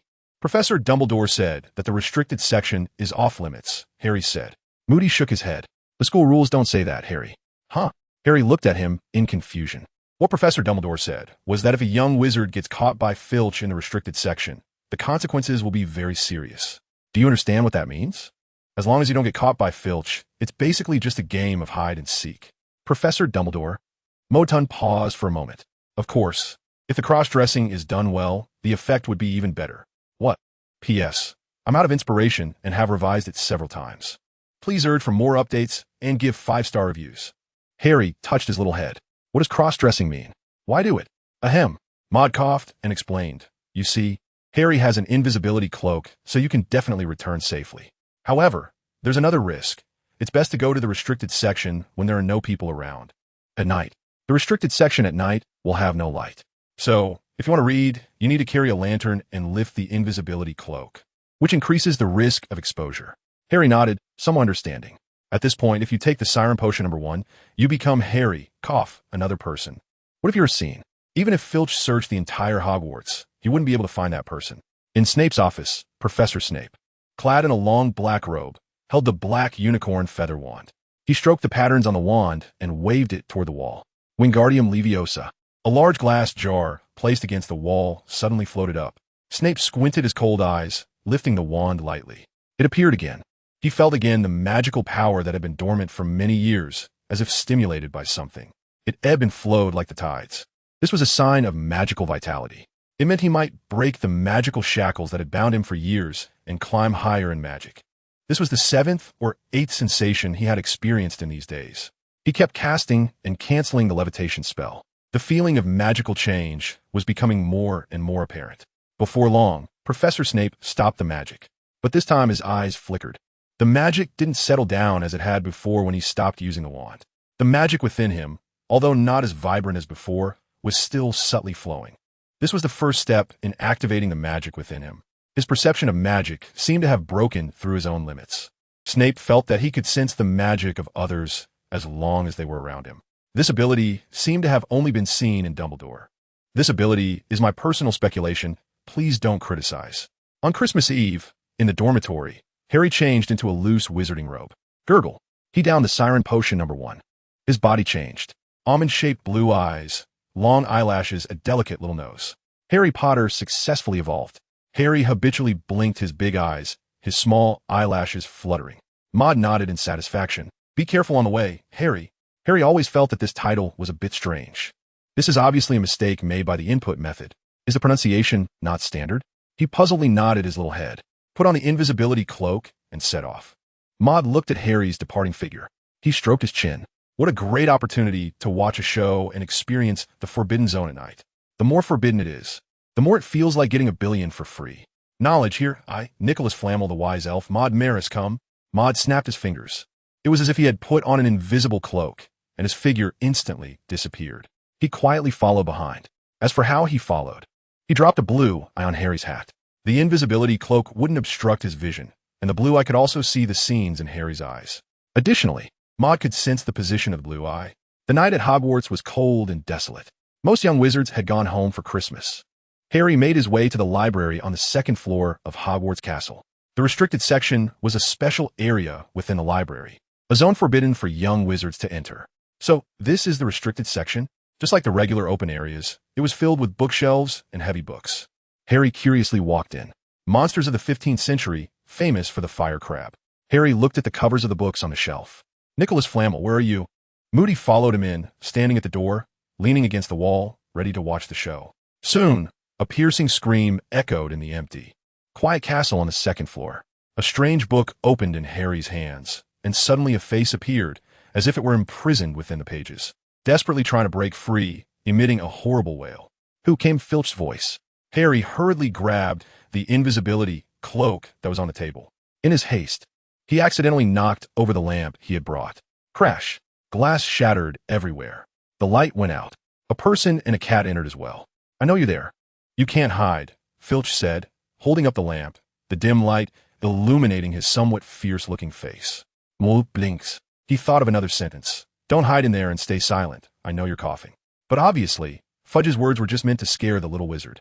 He couldn't see Harry under the invisibility cloak. Harry nervously crept out against the wall. In his big, bright green eyes, light flickered. He was very nervous. Maud followed closely behind. Maud thought to himself, the next scene would be one of camaraderie. It was about Professor Snape and Professor Quirrell on the night of the XXXDH encounter. Harry turned the corner and heard a noise. Severus. Professor Quirrell's voice seemed filled with tension and fear. You definitely don't want to be my enemy, Quirrell. Snape's voice remained cold. Harry watched the scene with a somewhat naive expression. Professor Snape had Quirrell by the collar, pinning him firmly against the wall. Professor Snape really isn't a good person.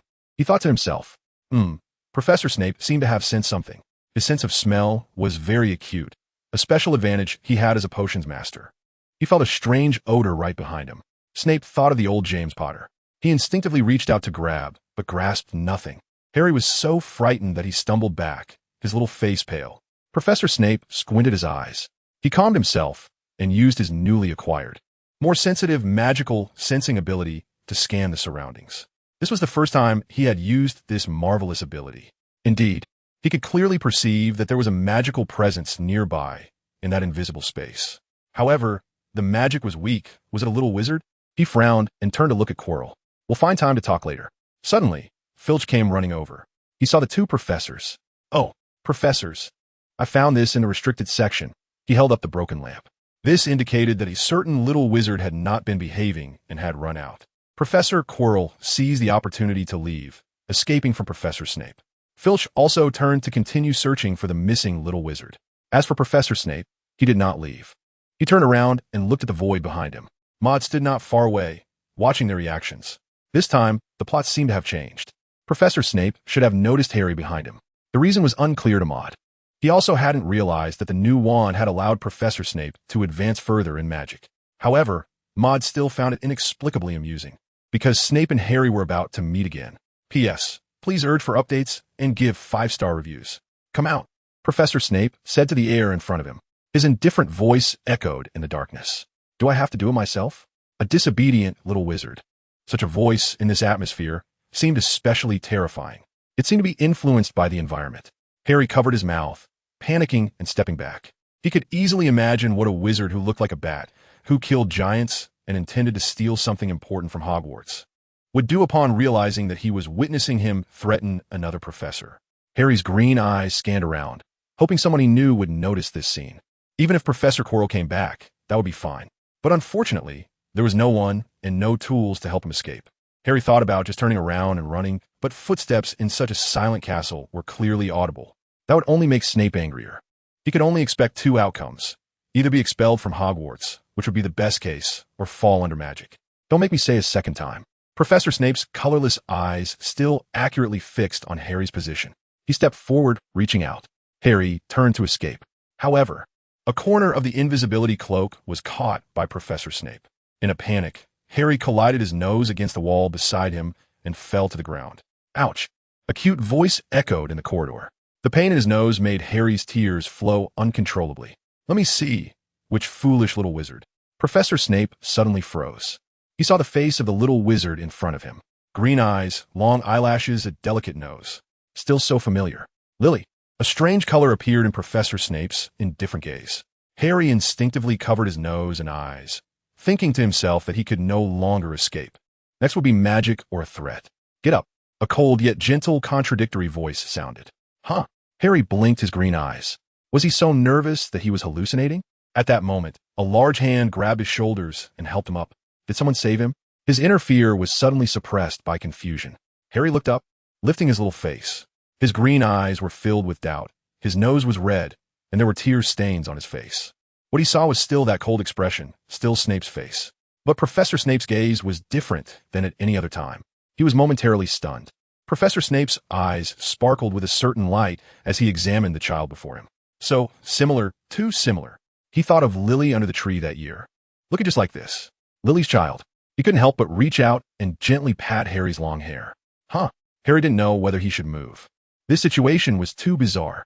He had two thoughts in his mind. One was that Professor Snape might not be a bad person. The other was that this Professor Snape was a human disguised by a potion, just like he transformed into this appearance. But the former clearly conflicted with so many previous events, and with so many coincidences. Harry's little brain couldn't process it for a moment. Who's there? Filch's voice echoed nearby. He had heard Harry's earlier call. Snape tilted his head to listen to the footsteps and immediately spread the cloak, enveloping Harry in an instant. Harry vanished in confusion. Let's go. Hurry back to the dormitory. It's not safe outside. Harry looked at the dim lights in the distance. Not having time to think about anything, he instinctively took off running. Professor Snape. Filch panted, asking, Did you just hear any sounds? Did you see the little wizard? Professor Snape's slightly nostalgic expression turned cold the moment he turned his head. The art of changing faces. He shook his head and said coldly, I just ran over and didn't see anyone. Mo-de hid in the darkness behind, grinning and almost laughing out loud. It was brilliant, so brilliant. Maud saw that the play was over and planned to return to the restricted area. Lock the door. Isn't that just right?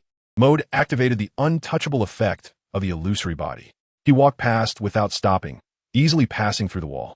He entered the forbidden book area. Outside, Furchie was shouting, determined to find this detestable little wizard who dared to trespass into the forbidden book area. Inside the forbidden book area, Mo-de leisurely started browsing. This book cover is too ugly, right? Oh, this cover is much better. It seems to be gilded. The Encyclopedia of Black Magic?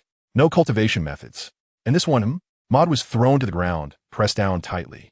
It was you just now, right? Making such a fuss. The faces in the book twisted under Maud's pressure, but they couldn't make a sound. Calm and carefree, with no one to disturb. Tonight, Melis is the king of the forbidden book area. The next day, in the cafeteria. The cafeteria during Christmas was also cold and desolate. Only a few young wizards were dining. I think there might be 2 Professor Snapes in the school, Harry said after taking a bite of bread. Last night, I met another one. He thought for a moment and continued. Another very gentle Professor Snape. Impossible. Ron shook his head. He fell asleep early yesterday morning. Harry, you must have been dreaming and got confused. Ma didn't speak. He knew that Harry should be unable to explain the previous coincidences, whether it was the targeting in class or Snape's foot injury during the troll incident. Moreover, it's hard for a person to overturn their own judgment because he had already told himself in his mind, I am right. This is a common psychological phenomenon. Harry touched his little head. But how could a person have 2 faces? The truth will eventually be revealed. Maud said, don't jump to conclusions too early. Instead of thinking about this, it's better to spend more time learning magic. Speaking of which, Harry nodded and couldn't help but think of the feeling he had when he learned the fire spell with Charm Demon number 2 last time. A smile appeared on his small face. Maud looked at his smiling face. For a moment, he thought of Lily Potter. This is bad, this is bad. When Mrs. Potter is revived and sees her son like this. It has nothing to do with me. It has nothing to do with me. Maud Maris. Well said, Maris. Professor Snape, dressed in a black robe, approached with a cold expression. Mr. Potter, you really should study magic more. His face showed no signs of anything unusual. As if nothing had happened last night. Truly a master of expression management. Harry and Ron quickly lowered their heads to eat, no longer speaking. Maris. Professor Snape raised his black wand in his right hand. I have a few things to ask you, and by the way, discuss the issue of potions with you. The issue of wands and potions? Emoda thought about Professor Snape's performance last night and seemed to understand something. As for potions, what was being discussed? A siren? Ahem. P.S. Please urge for updates. Please give 5-star reviews. Did Professor Snape's wand have a problem? Moody examined the wand. Did Snape feel Harry last night? Thanks to this wand? Snape twirled the wand and then placed it on the table. Can you see any changes in him? Moody shook his head. Professor Snape pondered for a while and said, This wand has revitalized the magic within my body. In other words, my long-standing magical bottleneck has loosened, bringing vitality. Maud blinked his golden eyes. Does this wand have this function too? Maud picked up the black wand, and a magical power surged. The identification spell was instantly cast. Did you cast a spell? Professor Snape sensed Maud's magic. Huh? Maud touched his golden hair. Professor Snape, you must be mistaken. When did you first sense the change in magic? He changed the subject.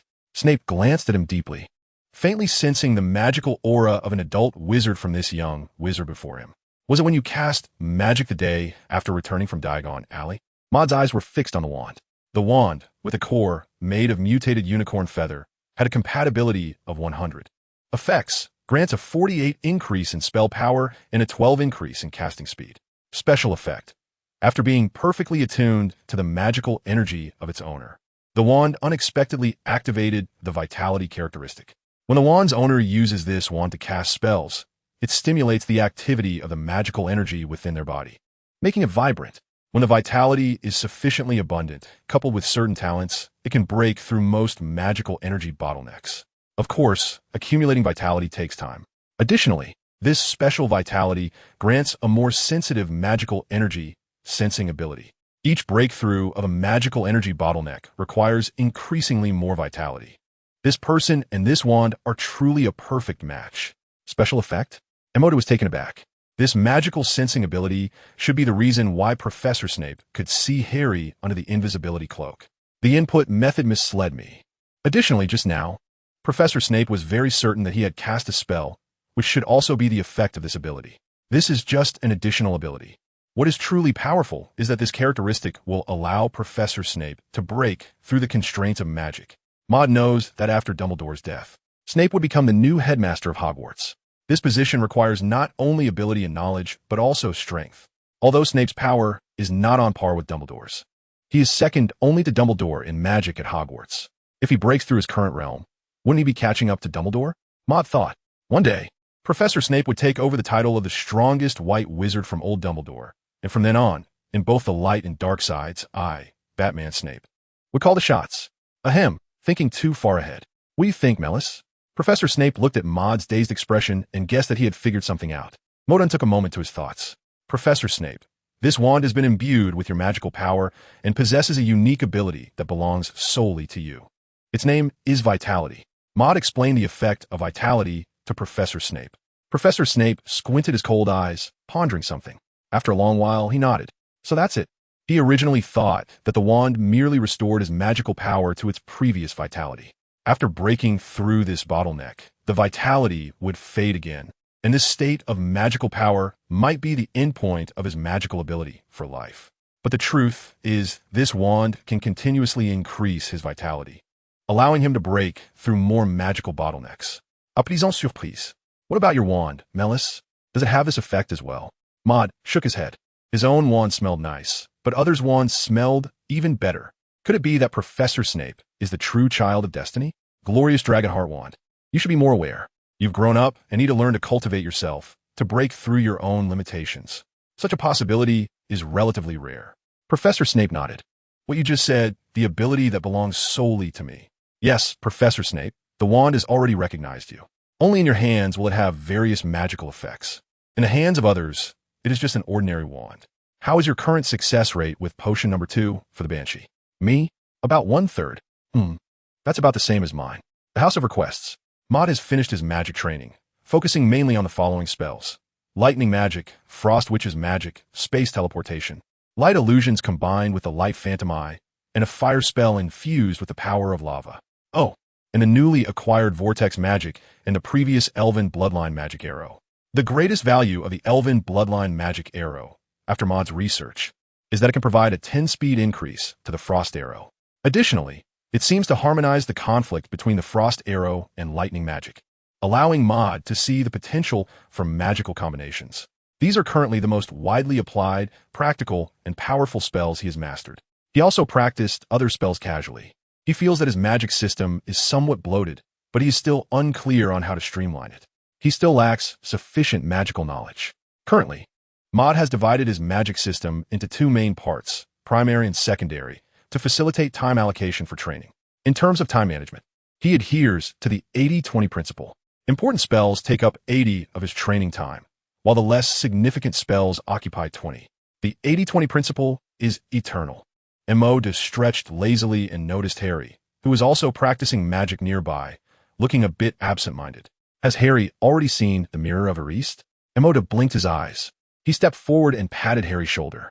He touched Harry's thick hair, which had grown luxurious and smooth due to the potion he had taken for his magic training. That hair, as dense as a black waterfall, would be worth a lot if sold. Huh? Harry blinked his bright green eyes and looked over. What are you thinking about, Harry? I saw a strange mirror and saw my parents in it, Harry said as he touched his little head. I miss them, he added, his voice growing softer. He was lost in some emotion. Harry, I need to tell you something, Maud said mysteriously. Do you want to know about the prophetic dream I had regarding your parents? P.S. Please urge for updates and give 5-star reviews. Huh? Harry's little head was almost bursting with question marks.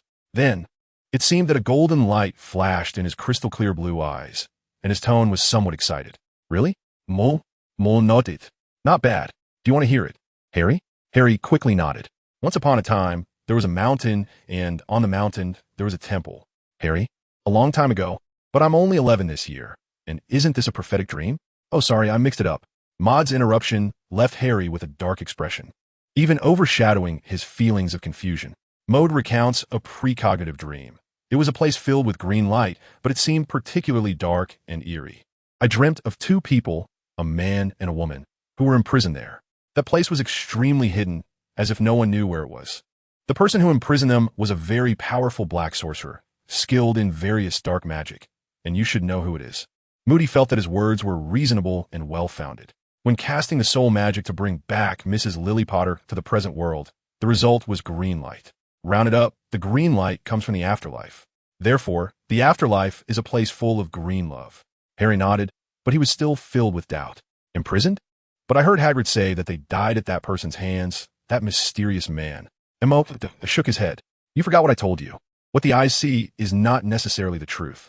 Moreover, the only true witnesses are you, your parents, and the mysterious person.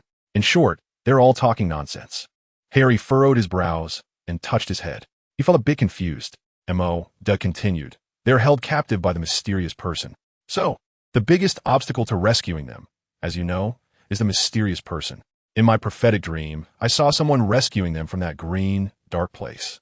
But I only saw that person's profile. It was very vague, but they looked. Maud turned around, astonished. When Harry heard the last sentence, he noticed a strange expression on Maud's face. He scratched his head. Maud may just want to comfort himself, right? He spoke his mind. Is this really a prophetic dream? Maud stared intently into Harry's eyes, slowly nodding. Harry, you must know that in the world of magic, anything is possible. From my years of experience with dreams, I can assure you that this dream is a prophetic one.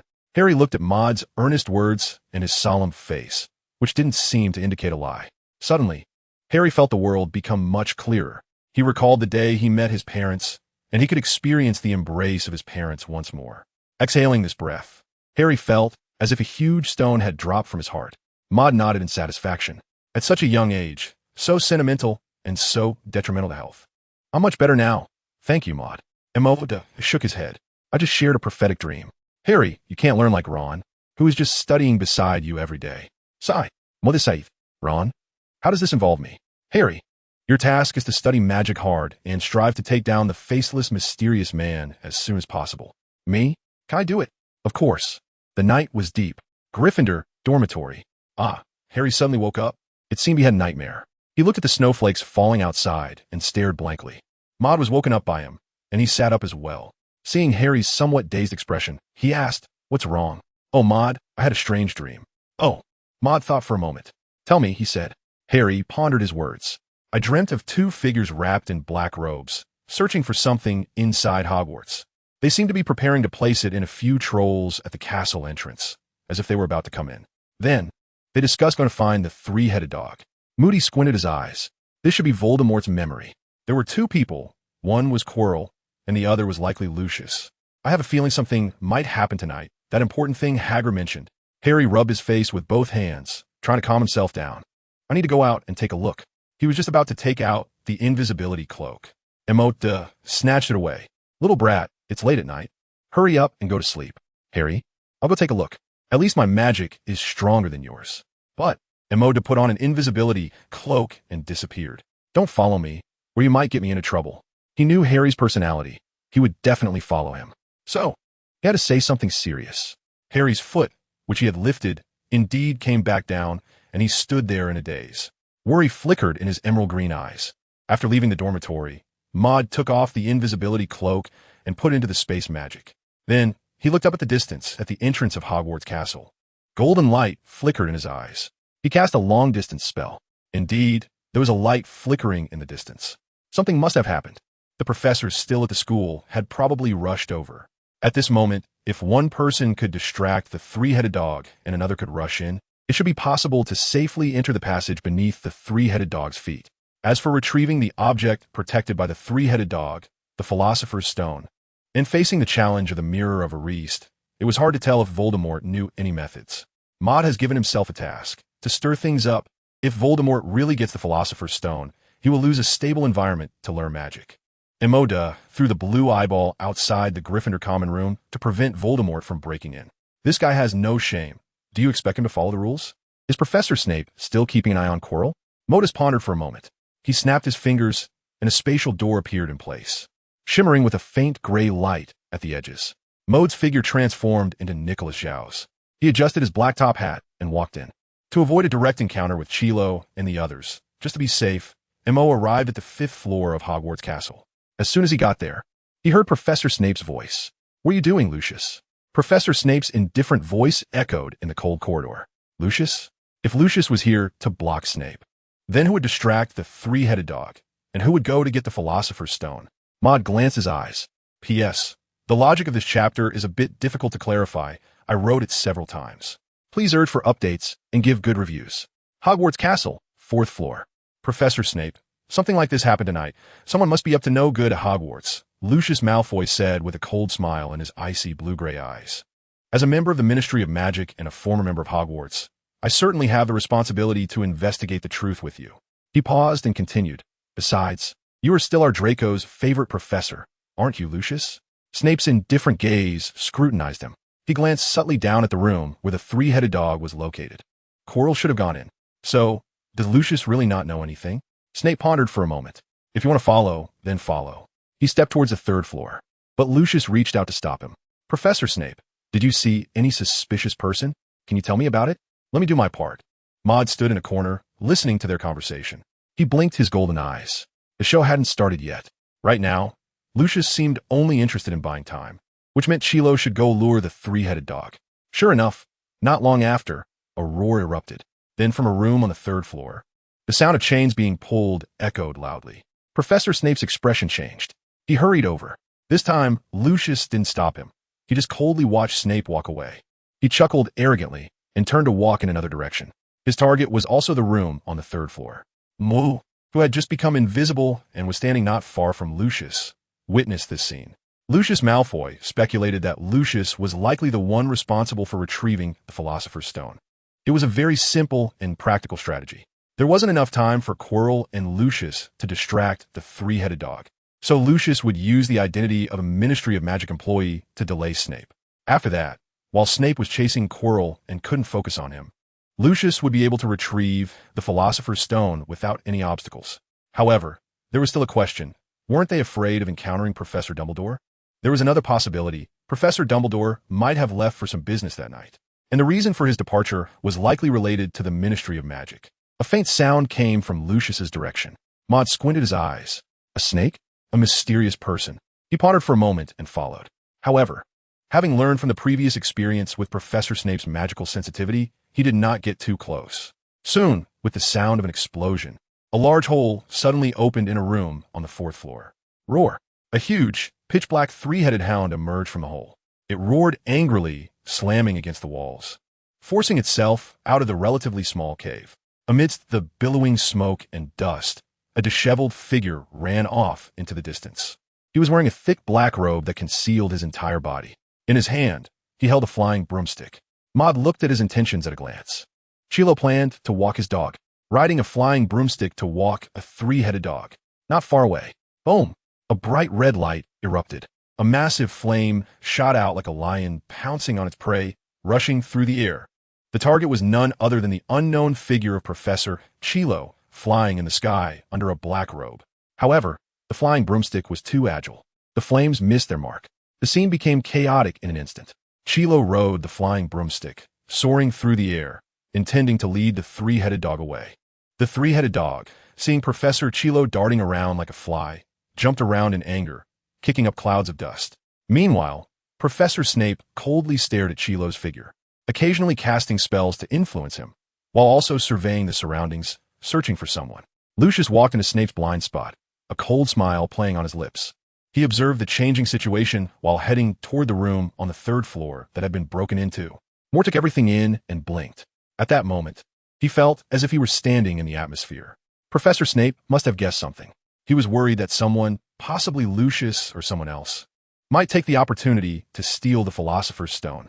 Professor Quirrell was also acting quite suspiciously. Although he was flying around to avoid the three-headed dog, it was clear that his movement direction was always towards Gryffindor's common room. Snape noticed this too, and his brow furrowed. If Quirrell wasn't stopped, Harry would likely be in danger next. He weighed his options, his gaze flickering uncertainly, and ultimately decided to pursue Quirrell. Upon seeing this, Lucius stopped hiding and strode towards the room on the 4th floor. Maud touched his chin. Should he go in with them, or stir up trouble here? Maud thought of something. He stayed in place, watching Lucius walk away. Then, he walked around the corner. Recalling the location of the restricted section on the 2nd floor of Hogwarts Castle, the three-headed dog room, Harry entered a classroom from the restricted section and found the Mirror of Ariste. The intersection of the two locations should be there. Maud snapped his fingers, and a flickering gray halo appeared in front of him. He walked inside. It was a classroom on the 2nd floor. This seemed like an abandoned classroom, with a large number of desks and chairs piled against the wall, casting a dense and massive shadow on the floor under the faint night light. On the wall opposite the desks and chairs stood a huge mirror. Is this the Mirror of Eris? Maud looked curiously at the mirror. It was his first time seeing the Mirror of Eris. The mirror reached all the way up to the ceiling, and its golden frame was quite eye-catching, supported by 2 claw-like feet. The upper edge of the mirror was engraved with a line of text that looked like a long and strange name. But when you turned it upside down, the text became, "What I reflect is not your face, but the desires in your heart." This was a magical mirror that could reflect the images of your inner desires. It was a bit large, though. Emoda stood in front of the mirror and saw a tall, slender, indistinct figure standing in the void. Is this what he would look like when he grows up? Mode snapped his fingers again, summoning the portal once more. This time, he opened the spatial gate to its maximum. The Eris magic mirror stood upright, certainly unable to fit through, but lying sideways. Maud slowly laid the magic mirror down and gently pushed it into the portal bit by bit. After finishing, he looked at the empty classroom. Maud felt a bit monotonous. Lucius and Voldemort traveled all the way here, battling through challenges, only to find that the end point was an abandoned classroom. Just this? How rude. Mode took out a feather pen and paper from spatial magic. With his left hand, he wrote a few slightly crooked big characters on the wall. Congratulations on becoming the first player of this year's challenge game. Sigh. Maud nodded, and even without a prize, it was only right to say congratulations. Are you ready? The challenge game player Lucius. Oh, maybe they're SA Snake too? P.S. Maud, are you ready? Let's start the challenge. Please urge for updates. Please give 5-star reviews. Maud finished these tasks and turned to walk into the portal. The gray-white light circle vanished in an instant. The House of Requests. The heir's magic mirror lay horizontally on the ground. Emoda stood aside with his eyes closed. His vision linked to the blue eye on the corridor outside the Gryffindor common room. He could see that the corridor was empty. The space portal opened again. Montag. It seems something big is happening outside. Yes, the entrance to the castle is on fire, and there's the sound of that monster. No matter what sounds are coming from outside, in this special situation, no one is allowed to go out. The little wizards who stayed at school for Christmas are talking about what happened tonight. They must have been woken up by the noise outside. From the sound, it seems to be the Weasley twins, George and Fred. Oh, and I can also hear Percy, the Gryffindor prefect's voice. Maud stood here, and the angry growls of the three-headed dog echoed in his ears. The three-headed dog and Chilo should be getting close. Maud arrived at a corner of the Gryffindor Tower, where the view perfectly captured the scene of the library not far away. From a distance, magic was once again at play. In the darkness, snowflakes danced in the air. The massive three-headed dog frantically chased the shadows in the sky. They were passing through a passage that connected the library to the Gryffindor Tower. P.S. The layout of Hogwarts is quite complex. I just spent a long time studying it, so please forgive me if there are any mistakes. Moody looked in another direction. Professor Snape knew that he couldn't catch up with Quirrell in the sky, so he didn't follow Quirrell but headed straight towards the Gryffindor Tower. Moreover, it seemed that Quirrell was deliberately waiting for Professor Snape. The distance between the two was not far. Maud touched his black hair that was blown by the wind and adjusted his black hat. It's time to get to work. He knew that bringing the Cerberus and Chilo over was not a good sign. It's fine to accidentally damage some flowers and plants, but he's worried about accidentally killing one or two little wizards. Professor Dumbledore's mission storyline is online. Unexpectedly, I, Nicholas Flamel, the wise elf Maud Maris, am a guardian of Hogwarts at night. Maud snapped his fingers. In the snowy sky, blue-hued frost arrows of varying lengths coalesced in the air. The arrowhead swayed, all locking onto the figure in black robes, Professor Quirrell, high above. The frost arrows shot out in an instant. Under the night sky, the small frost arrows mixed with the falling snowflakes, their ethereal blue light weaving through the void, seeming to become the only source of illumination in the darkness, creating a dreamlike scene from a distance. Professor Snape looked up and saw this scene. His gaze shifted to a shadowy figure wearing a black top hat on a distant tower. Something seemed to click in his mind. This is... Meanwhile, under the black robe, Professor Quirrell felt a vague sense of threat. He couldn't afford to think about anything else and hurriedly ascended to a higher altitude, no longer entangled with the three-headed dog. He focused intently on the dreamlike blue light darting through the distance like a flying shuttle. What on earth is this? Professor Quirrell swiftly traversed the night sky, feeling the bone-chilling cold wind, and glanced down at Snape. The three-headed dog, Snape, and some hidden wizard lurking in the shadows. The expression under his black robe grew grim. Did Lucius get that item? If not, withdrawing now would render today as efforts futile. But soon, Professor Quirrell's expression darkened even further, because he realized that no matter how he changed direction, those blue lights were relentlessly pursuing him. It seemed that this thing had eyes. It was utterly ridiculous. Which wizarding magic has this function? Taking advantage of a moment while turning, Quirrell caught a glimpse of the true form beneath the blue light. An arrow? It looked like an artistic piece, shimmering with blue light. Such a small thing gave him a bad premonition. It seemed that if he came into contact with it, he would likely fall off his broom. Ha! Maud looked at Professor Chelou, who was being chased by the frost arrow like the three-headed dog below, running around in a ridiculous manner, and couldn't help but laugh. Although Professor Chelou's flying speed couldn't match that of the frost arrow, his ability to turn quickly made it seem for a moment that the frost arrow couldn't catch up. But that was fine. Maud took out the longbow obtained from the Centaur tribe and tightened his grip on the sturdy bow arm. It was just the right time to test the speed enhancement of the frost arrow from the Elven bloodline magic arrow. As he drew the bow, the bowstring formed a crescent shape. With the length of his arm, a slender frost arrow appeared on the bowstring. The original 2-meter-long frost arrow was too eye-catching. He didn't want to attract all the professors at once. This length, width, and brightness were just perfect. Maud felt the blood boiling. An energy flowed from his body at the point where his palm met the bow, enveloping the entire bow and arrow, pulling the carved bow like a full moon. How fitting. Bang! With the twang of the bowstring, the slender frost arrow instantly transformed into a flash of blue light and shot away. The blue light pierced through the night, as if it had become a long rainbow. In the blink of an eye, a piercing shriek suddenly erupted near Chilo's ear. Whoosh, whoosh. He turned to look. A solitary arrow, like a lone swan, came rushing in, its sharpness unmistakable. This speed had already reached his limit. He couldn't dodge it. Chilo's eyes suddenly narrowed. At that moment, he wished he could turn into a golden snitch and fly away on that broomstick. In an instant, the arrow was upon him. The blue light surged like rolling waves. Professor Chilo executed the most skillful aerial drift of his life. However, his feet and the tail of the broom were still swept by the blue light. The ice quickly solidified. Under the backdrop of the cold winter night wind, Chilo felt a bone-chilling cold.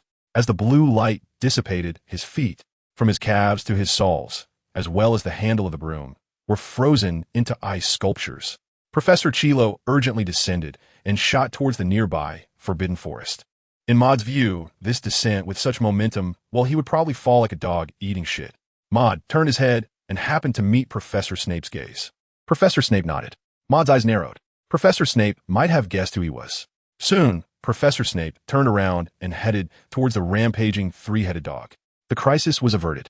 The thief Quirrell, who stole the crystal, was taken down by our ADC, the Frost Archer. Victory. Has Lucius cleared the level yet? Maud touched his chin. There didn't seem to be much commotion in the direction of the library. With Lucius's strength and Voldemort's keen eyesight, they should be able to get through the obstacles quickly. What would Lucius's reaction be when he saw the congratulatory message for successfully passing the challenges? And what about that snake? Would it be overjoyed? P.S. Please urge for updates.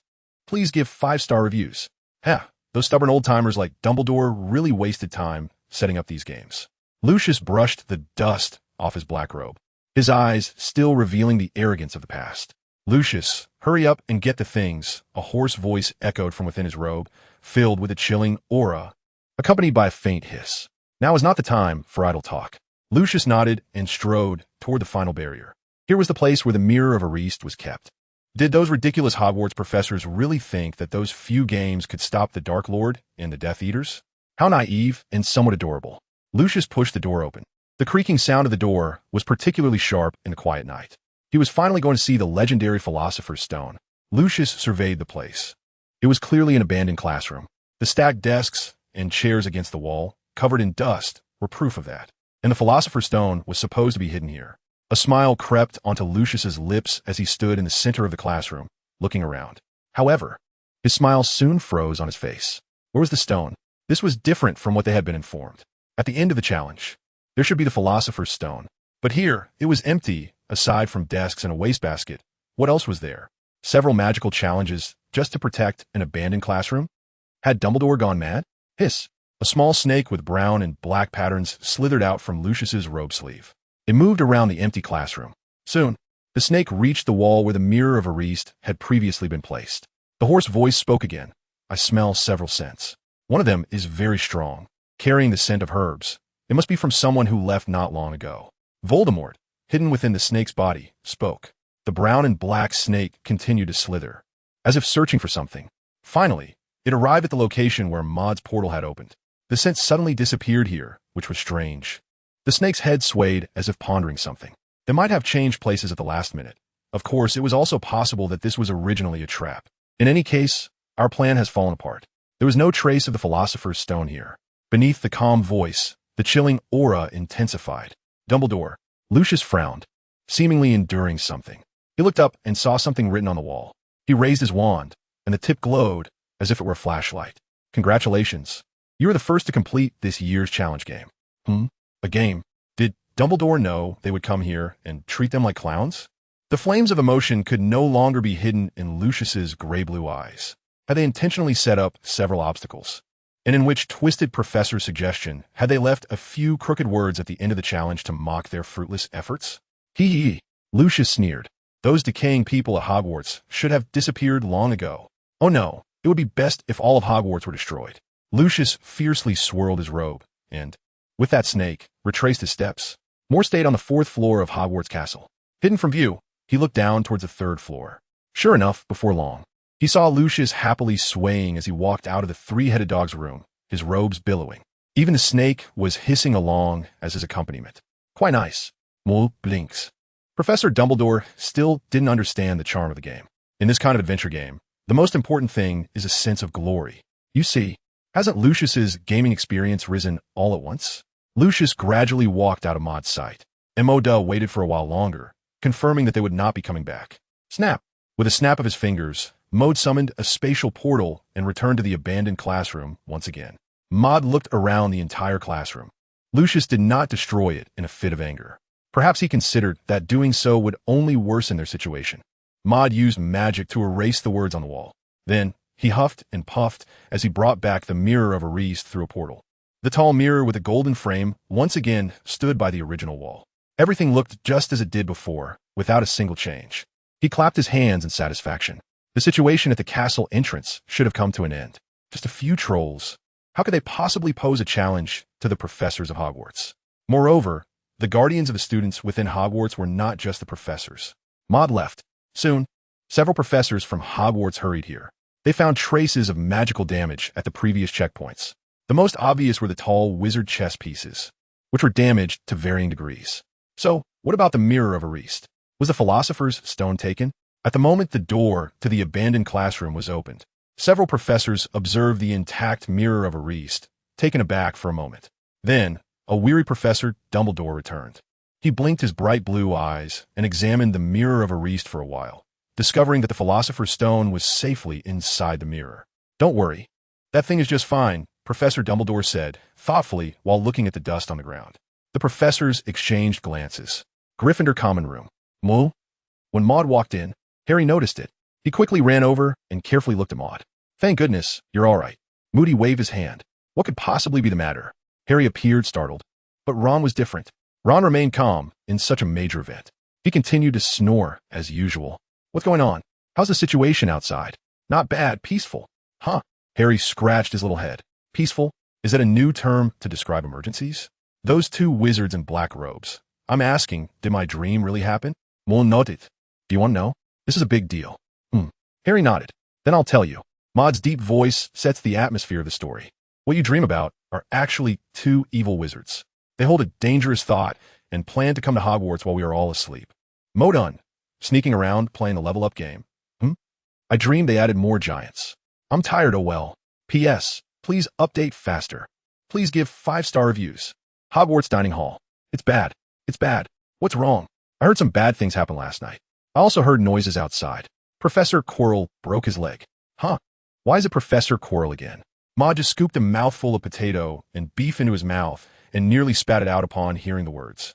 After giving it some thought, Professor Chilo really does have bad luck. Sigh.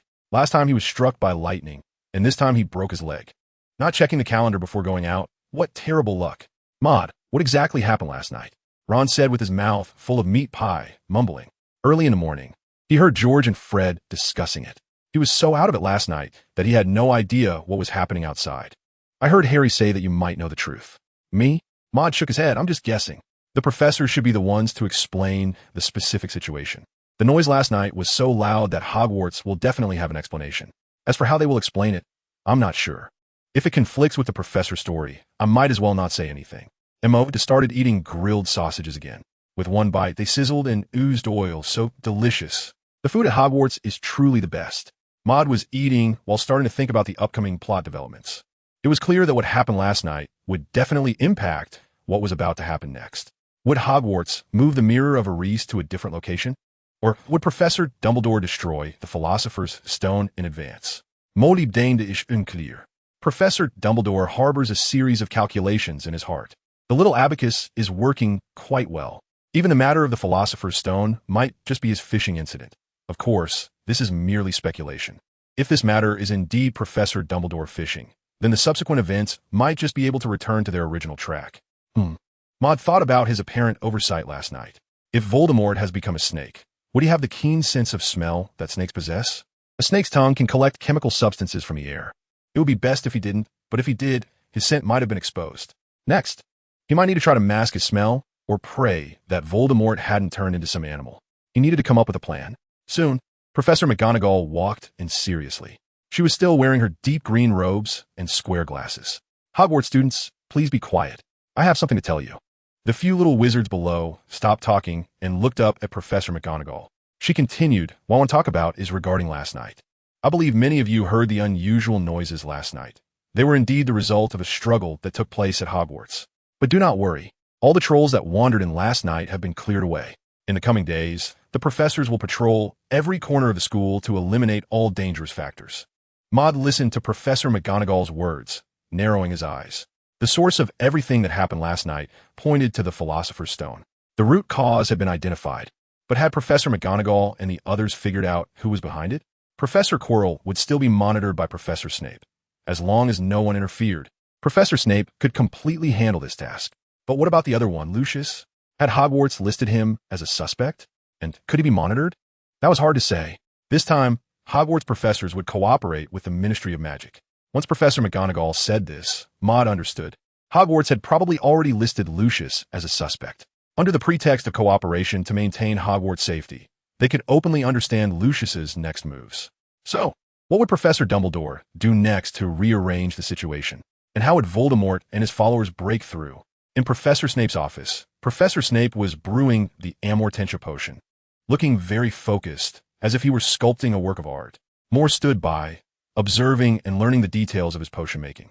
Unknowingly, Snape had become much more proficient in the preparation of this potion set than he was.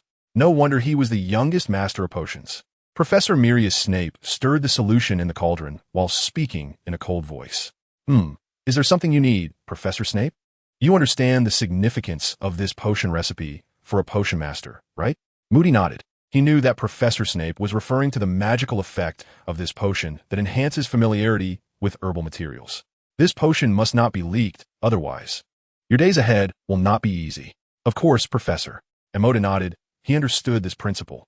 The more magical and precious something is, the more likely it is to attract a pack of vicious dogs. Just like the Philosopher's Stone, which attracted that person drifting in the sky that day. Oh, and the two players who broke through the challenges. Professor Snape pondered for a moment. He opened the cabinet of his desk and took out all the potions inside. Potions? Maud walked over and opened the cabinet. It was filled with bottles of potions. Goodness, aren't these all Siren Potion number 1 and number 2? Truly impressive, Snape. I don't have a place to test here. Maybe you can help me try it. Ahem. Moody interrupted Professor Snape. He blinked. Don't worry, Professor. I'll take care of this. Dead friends are better than dead poor monks. Harry, you've worked hard. Oh no, you're the lucky one. Professor Snape glanced at him and said nothing more. He must have known his plan.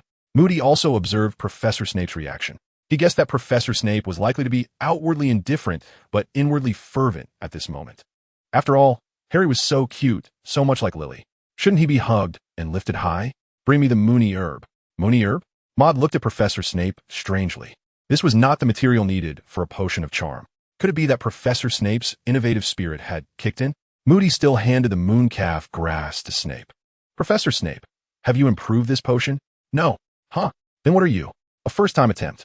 Maud instinctively ducked and held his head back, just trying to take a little safety precaution, and the potion master is already this fierce? Sure enough, just as he finished speaking, a huge flash of light flickered from the cauldron. Professor Snape immediately threw it out. Bang! The door to Snape's office was blown apart. The power of this was incomparably greater than that of ordinary potions. P.S. Please urge for updates. Seeking 5-star reviews. I realize that not writing a detailed outline is really not working. If the logic goes wrong, revising the text takes a long time. I need to learn to write detailed outlines. The door shattered into pieces, exploding everywhere. Fragments flew past Professor Snape's ears. Professor Snape calmly watched the scene of the cauldron exploding, his face as indifferent as ever. He looked just like someone smoking a cigar amidst a hail of bullets and explosions. Oh, I see. Professor Snape, you are this. Maud raised a finger, but then corrected himself and gave a thumbs up instead. Professor Snape said nothing and lifted his black wand. The tip of the wand glowed, and in an instant, as if time was reversing, the shattered wooden door fragments that had scattered across the room were pulled back by a force and reassembled in the air. The cauldron fragments also gathered back together in an instant. Moments later, a brand new wooden door was reinstalled at the entrance, and the cauldron was placed neatly on the ground. Everything returned to its original state. This scene brought a strong magical visual effect. Truly wonderful. Professor Snape resumed fiddling with the potion-making tools and continued brewing. In Maud's astonished gaze, Professor Snape prepared to add another herb. Are you adding more? Maud asked. Of course. This is an unavoidable part of improving potions, Professor Snape replied as he added the herb. Another bright light flashed. Professor Snape skillfully tossed the cauldron aside and continued speaking. I plan to find a herb that can harmonize with the conflicting base solution of the charm potion number 2. This will better improve the success rate of potion brewing, although it may not be possible. After all, the person who invented this potion recipe must be a potion master who is 10 or even 100 times better than me. Bam! The door shattered again, this time accompanied by rolling black smoke. Maud admired this spirit of constant trial and error. To improve potions, one must rely on continuous experimentation combined with ample knowledge. However, could you please consider the feelings of this audience member a little? Maud touched his ear and pressed it, feeling a buzzing in his head. The intense explosion sounds were quite unfriendly for him, an elf whose hearing was better than most. Professor Snape used the repairing charm again. He felt his internal magical energy gradually increasing. It not only enhanced his magical activity, but also improved his potion-making proficiency. A win-win situation. Then, he took out the cauldron, lit the fire, and continued the preparation of the charm of the Enchantress Potion number 2. This time, Professor Snape planned to add a herb with mild effects before the base solution was fully integrated. Professor, why not directly concoct a base solution as a blending agent? Let me try that in a moment. Bang! Thick smoke billowed again in the room. Professor Snape poured the remaining solution from the cauldron on the floor into a cup. He sniffed it and took out some reagents to test something. He wrote it down with a pen. In this potion-making process, the addition of this ancient snake herb did indeed reduce the conflict between the base solutions, but it also significantly diluted the potion's effectiveness. He wrote while explaining this to Maud. The magic book in Maud's hands also began to record these experimental results. This is also a form of knowledge. Next, in Professor Snape's office, the door would occasionally burst open. Bright light would sometimes break through the room, shining outside. For the students' safety, Professor Snape asked Maud to write a warning to keep the students away from his office. So, Maud blinked and wrote, "Frequent accident area ahead. Please take a detour." Combination magic. Maud was ing the knowledge of the Elven bloodline magic arrows in his mind while contemplating the possibilities of combining magic. What he wanted to do was not merely to enhance the speed of the frost arrow. Instead, he aimed to integrate the power of lightning magic into the frost arrow.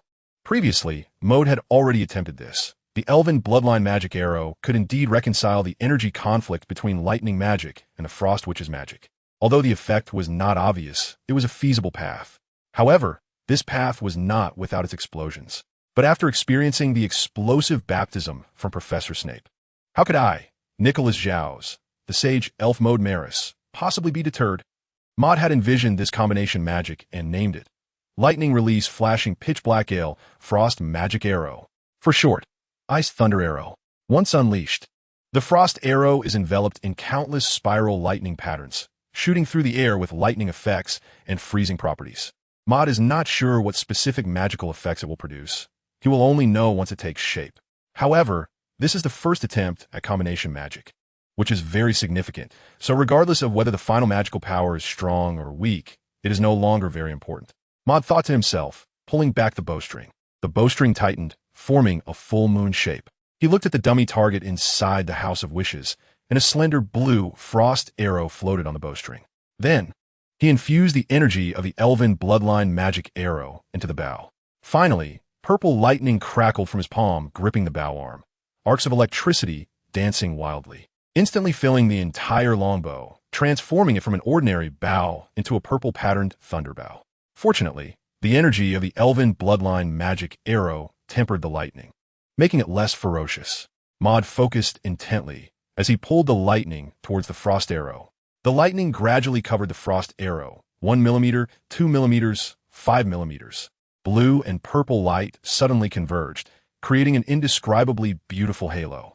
But before Maud could feel happy, a sense of foreboding surged in his heart. On the frost arrow, a violent aura erupted. Lightning surged, and blue light exploded. Boom! Maud directly shot out the frost arrow, drawing back his magic, and jumped backward. With a snap of his fingers, the armor instantly protected him. Sure enough, the purple-blue frost arrow covered in lightning exploded at that moment. Bang, bang, bang! The dazzling white light instantly turned the surroundings into a white world. Countless electric arcs flickered and jumped around the wish-granting house, crackling loudly. The scene was once out of control, but the wish-granting house held its ground. Maud sat on the ground and clapped his hands. Fortunately, he cleverly drew back the powers of frost arrow and lightning magic at the last moment. Otherwise, the damage would have been significant. Ouch! What happened? Maud, you crushed me. Ron's voice came from underneath him. Oh, sorry. Maud quickly got up. Harry looked at the purple electric arc blocked by the transparent wall with a confused expression. Just now, he almost thought he was blinded by the light. What kind of magic is this, Maud? Harry's voice was sweet and innocent as he spoke. Maud couldn't help but shake his head. Madam Potter, your child's gender might not have been filled out correctly when he was born in the underworld. Such a good voice. Isn't it a waste? Oh, this is just a little magic, isn't it? Maud looked around the scene. The purple electric arcs around had not yet dissipated, and a white smoke, containing a chill, was rising from a spot where the frost arrow had just exploded. Ice chunks were continuously forming in the air and crashing down to the ground, as if a small hailstorm had occurred. However, the Wish-Grantaire room had only suffered a slight damage to the floor. This explosion was very well controlled, perfectly executed. Oh, my face. Ron rubbed his reddened cheek, which looked like half of a monkey's, but Harry blinked his emerald green eyes, looked at Ron's face, and couldn't help but burst into laughter. Finally, the magical effects completely faded away. Maud took out the magic book and recorded the recent casting process. It included the amount of magic power used, the effects produced, the extent to which frost arrows and lightning were fused to create an explosion, and so on. These details would help him better control magic next time, reduce explosion effects, accumulate experience, and gain more knowledge of combination magic. Suddenly, he thought of something and looked at Harry. Harry, have you gone to see that mirror in the past 2 days? Ah. Harry's face turned slightly red as he shyly replied, I still miss them a lot, so I want to see it again. Moody squinted. Harry looked back at the mirror of Ariste and was not surprised. After all, he was just an 11-year-old boy, lacking strong self-control. What he was focused on was that after Christmas, the mirror of Ariste was still in its original place. Had the plot returned to its original track? Oh, I also ran into Professor Dumbledore. Indeed, Professor Dumbledore had set everything back on course. Old fisherman. Oh, I also went to see it, Ron chimed in. I saw myself becoming the head boy of Gryffindor. His tone was very excited. Although I haven't become it yet, at least I got to see it. I am destined to be the head boy of Gryffindor. What a pity. Such a magical mirror, Professor Dumbledore said. He only saw a pair of woolen socks. Ron said regretfully, how could that be? Maud shook his head. This mirror should reflect the desires of your heart. How could such a great white wizard as Professor Dumbledore possibly value a pair of woolen socks? Harry and Ron looked over curiously. Moo. Do you know what Professor Dumbledore really saw? Moody nodded. Of course, what exactly is it? What Professor Dumbledore saw was actually Moton paused. 4 pairs of wool socks, cut. The 2 learned Miss Granger's eye-rolling technique, especially Harry, who learned it quite well. Mo left haltily. The wool socks symbolize familial love. However, what Professor Dumbledore really cares about are 4 family members. His parents who died when he was young, his sister Ariana, and his brother Aberforth Dumbledore, who does not want to acknowledge his brotherly identity. The Christmas holiday has ended. The Christmas tree in the hall has been dragged away by the tall half-giant Hagrid. It may have been replanted near his hut for convenience for the next Christmas. At night in the hall, Maud was flipping through a book. Yes, flipping through a book, because his actions couldn't be described as reading or looking at a book. Harry was searching for some information, while Hermione was staring at a thick book to pass the time. Ron, on the other hand, was desperately trying to finish his homework. There was no way around it. He hadn't touched his Christmas homework at all. He could only work on it on the last night, with a pen, a lamp, and alone. Of course, Ron wasn't one to believe in miracles. After writing for 10 minutes, he started talking to Hermione about the incident that happened during Christmas. Hermione, you missed something big. He cleared his throat, building suspense. Hermione rolled her eyes. What big thing? Just tell me. TCH, your reaction is really underwhelming. Ron began to recount the sounds others heard while he was sleeping during Christmas, and the story formed by combining it with what Professor McGonagall said later. That night, there was a huge noise outside. Monsters were roaring. Giants had invaded Hogwarts Castle, and the professors quickly understood the situation and went to handle it. Just like that, the professors eliminated all the invading giants. Hermione seemed to be pondering something. Then she said, I think the cause of this incident is likely related to what the 3-headed dog is guarding. Maud looked up from his book and glanced at Hermione, clicking his tongue in amazement. Miss Granger's intelligence was truly impressive. At such a young age, she got straight to the heart of the matter. No wonder she was the know-it-all.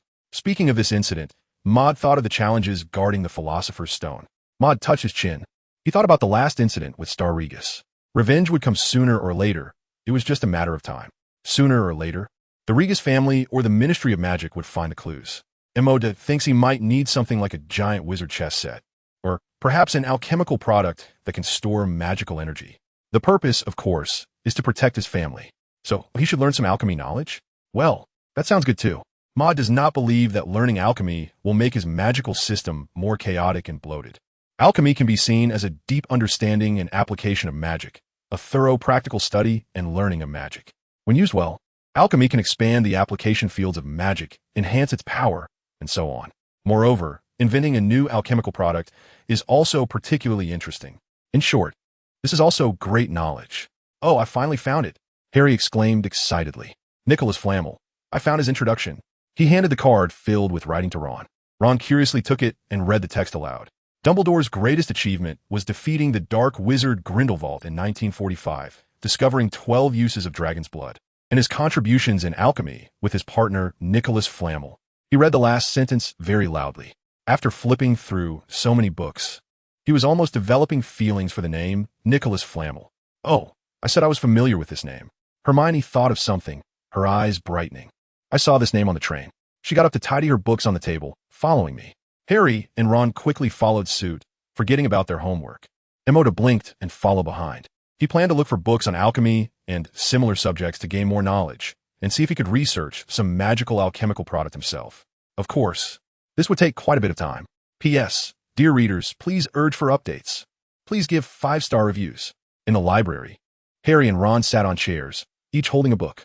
They were passing the time, waiting for Hermione to find the book she saw on the train that contained information about Nicholas Flamel, the origins of ancient alchemy and the development of modern alchemy research.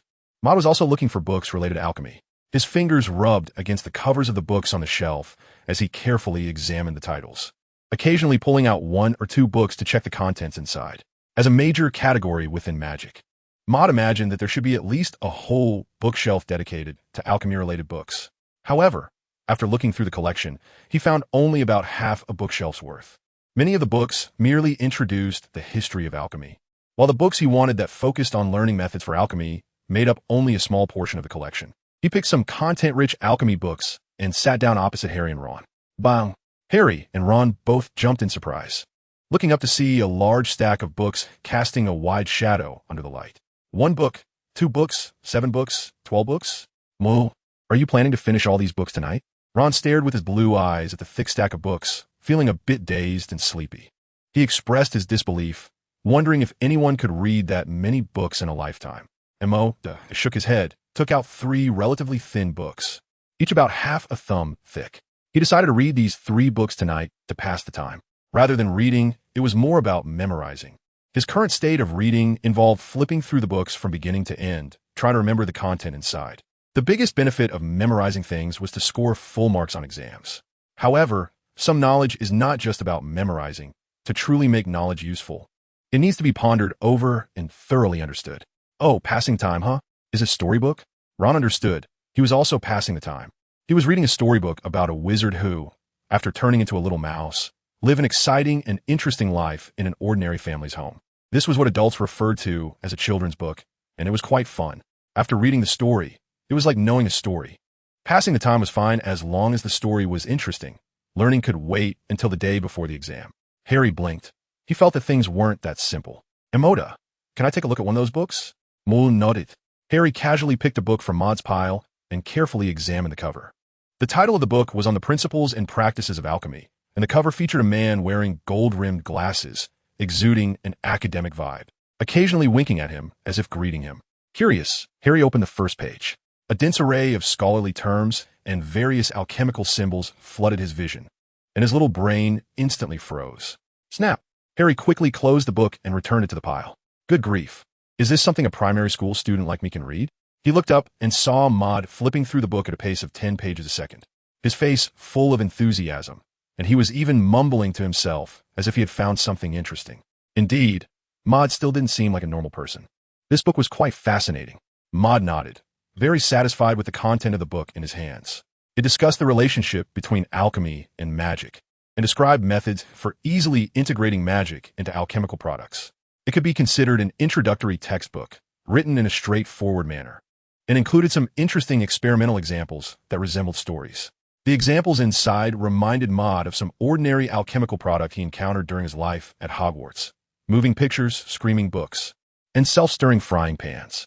Maud blinked, a thoughtful expression on his face. He planned to start with something simple. He wanted to learn how to create a complete set of magically powered automatic furniture to practice and gain some experience. After that, he would observe those peculiar Horcruxes at Hogwarts, like someone's diary or an old man's pot, and use that as a foundation to create a high-level, personal masterpiece. I told you I had seen the name Nicholas Flamel before. Hermione's voice interrupted Maud's thoughts as she approached with a huge book, slamming it down on the table with a thud, startling Harry and Ron. The book was twice the size of her head, and from the side, the pages looked a bit yellowed and wrinkled, indicating it was quite an old book. Hermione opened the book. "Look," she said, pointing to a passage, "and read softly. Nicholas Flamel is the only known maker of the Philosopher's Stone. The Philosopher's Stone is a powerful substance that can turn any metal into gold and produce the elixir of life, which grants immortality to those who drink it." As she read, she looked up at Harry and Ron, her eyes seemingly sparkling with excitement. Miss Granger really enjoyed this feeling of sharing knowledge. Immortality? Ron furrowed his brow, a look of confusion on his face. This seemed to exceed his vocabulary range. "Yes, it means eternal life." Hermione glanced at him and explained. "I know what it means," Ron quickly retorted, feeling the sting of being treated like an illiterate. "Sure." Harry raised a finger to his lips and glanced around. Sure enough, quite a few people turned to look because of Ron's voice. Hermione shot Ron a glare and continued reading. "Nicholas Flamel is the only known maker of the Philosopher's Stone. This famous alchemist celebrated his 665th birthday last year." The number 665 made Harry and Ron's eyes widen. But Maud, who was nearby, just observing, showed no signs of surprise on his face. "Do you know what that is, Maud?" Hermione asked, unable to detect any hint of astonishment from him. Maud smiled. "Isn't it just 665? He touched the invisible black snake on his arm, feeling its smoothness like metal. He believed that with the black snake, he could not only get through 665, but also surpass 997. Hermione continued to examine his face and shook her head. "I can tell from your eyes that you must have known about Nicholas Flamel long ago. Oh, and last time, you said I should know this name." A strange expression appeared on Hermione's somewhat freckled face. "Maud, did you use some special magic again?" "Don't be ridiculous, I didn't." "Well, interrupted Hermione. He certainly didn't have the hobby or magic of spying on others' privacy. P.S. Dear readers, please urge for updates. Please give 5-star reviews. I need to take the high-speed train back home for a trip, and there are still quite a few things to do at home tonight and tomorrow. I'll try to write the second chapter later. If I don't finish it by 6 o'clock, I'll squeeze some time to complete it tonight, which might be very late. I'm just making a guess." Maud looked at Hermione's brown eyes and said seriously, "Logical reasoning is not only your strong suit. There are quite a few others who are good at it too. For example, a little student with glasses that often reflect light, nicknamed Washing Machine, and of course, me as well. Nicodemus Lamay, Harry mentioned last time, is Professor Dumbledore's partner. So, as the partner of the greatest white wizard, being able to do what others cannot is completely understandable, and that's why I'm not surprised at all. Is that so?" Hermione blinked, pondering for a moment. She felt there was indeed some truth to it, so she stopped questioning Maud. She cleared her throat, organized her thoughts, and began to share her speculation about Nicodemus Lamay and the three-headed dog Fluffy. The three-headed dog Fluffy guards the door beneath its feet, which leads to the Philosopher's Stone. Maud couldn't help but nod. "Oh, Mau Mau is such a nice name. It really suits the adorable three-headed dog." Harry and Ron exchanged glances, their expressions quite subtle. The evenings at Hogwarts are just perfect for a stroll in the fresh air. Especially the Forbidden Forest, the scenery is quite lovely. The three little ones stealthily made their way to Hagrid's hut. Maud stood behind them like a little light bulb, watching their waddle-like steps with some amusement. He looked up at Hagrid's hut, where smoke was still billowing from the chimney. The small wooden house and the towering half-giant really seemed mismatched. Harry knocked on the door, and Hagrid opened it with a crossbow in hand, his expression as wary as it had been last time. When he saw it was little Harry and the others, his tense expression relaxed. "Oh, I'm sorry, but there are no entertainment activities tonight," Hagrid said, gripping the doorknob and preparing to close the door again. At this time, little wizards shouldn't be outside Hogwarts Castle. It was very unsafe. But the door didn't close. Harry held the door open and said seriously, "I know about the Philosopher's Stone." "Oh," Hagrid seemed somewhat surprised. He let go of the doorknob and welcomed the 4 little wizards inside. "We think someone is planning to steal the Philosopher's Stone. It's definitely Professor Snape." "I think so too." Ron and Hermione agreed that it was Professor Snape who intended to do this. Harry had thought the same before, but after the last experience in the restricted section, he had seen a rather strange Professor Snape. So, Was it really Professor Snape? He felt somewhat indecisive. Maybe I'm saying, could we have gotten something wrong? Ron exaggeratedly opened his mouth wide. Harry, don't forget about Professor Snape's injury and how he seems to target you. From all the current clues, the most suspicious one is definitely Professor Snape. Hermione nodded in agreement, turning to Maud. What do you think, Maud? Maud touched his chin and looked at Harry, their emerald green eyes meeting. Harry, I don't want to give you my own opinion. I'll just give you one piece of advice. Learn to think independently and don't be influenced by anyone. Maud believed that Harry wouldn't understand or absorb this advice at the moment. That's fine. Maintaining the plot has its benefits. Sure enough, under the influence of Hermione and Ron, Harry still regarded Professor Snape as the prime suspect. Maud blinked. Professor Snape ultimately took the blame behind his wide bat-like robe. From then on, Batman's nickname had to be changed. Bat Blackpot Hero? Hagrid had just boiled a pot of water and, listening to their conversation, shook his head. Are you still suspicious of Professor Snape? Yes, we suspect he is the one trying to steal the Philosopher's Stone, Ron replied. But he is one of the professors protecting the Philosopher's Stone. How could he possibly steal it? Hearing Hagrid's words, Hermione frowned, a look of contemplation appearing on her face. Maud shook his head, leaned against the back of the chair, and took out a spellbook to look at the book he had just copied. Next, they just had to wait for young Master Malfoy, who was monitoring them, to arrive. Before long, a faint sound came from an iron bucket roasting over the fire. Hagrid took out a hot, human head-sized golden egg, instantly capturing the attention of Harry and the other two. What is this? Harry asked curiously, looking at the golden egg. Oh, I think I know, Ron said, peering closely at the golden egg. This is a dragon's egg. But Hagrid, how did you get it? He looked at Hagrid. Oh, I won it from a stranger in a bet at the pub, Hagrid replied. Suddenly, the dragon egg burst open, and the shell flew everywhere, nearly hitting the three kids. A piece of golden eggshell also fell from the magic book in Emoda's hands. Maud picked up the eggshell, which felt like a piece of tin, smooth on the surface, and it emitted a faint, fishy smell. Cheep, cheep, the little dragon hatchling that had just broken out of its shell made sound. Maud was very curious about the legendary Wester dragon, so he moved a chair over, placed it by the table, and examined the Norwegian Ridgeback. This little dragon was a dull gray color, with a triangular head and wings resembling those of a bat. Its claws were black, long, and large, even bigger than its head. This small creature, about the size of Maud's palm and looking somewhat cute, would grow into a mighty and imposing Norwegian Ridgeback. The little dragon seemed to burp twice and then breathed a puff of fire at Hagrid, singeing his thick black beard. Hagrid chuckled and didn't mind, waving his hand to try to extinguish the flames on his beard. However, his smile suddenly froze as he looked towards the narrow glass window of the small cabin. There, a person with light golden hair stood, observing Maud, Harry, and the others inside, as well as the little dragon. Emoda smiled to himself. Finally, the young master has arrived. The interesting things are about to begin. Maud took out the Charm Demon No. 1 potion, leaned toward Harry's ear, and looked at him seriously. Harry, whether we lose points next depends on you. Harry was confused, his emerald green eyes filled with.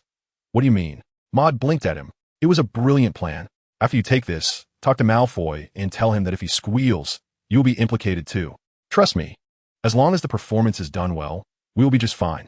Maud named this plan the magic version of Naruto XX technique. What does it mean?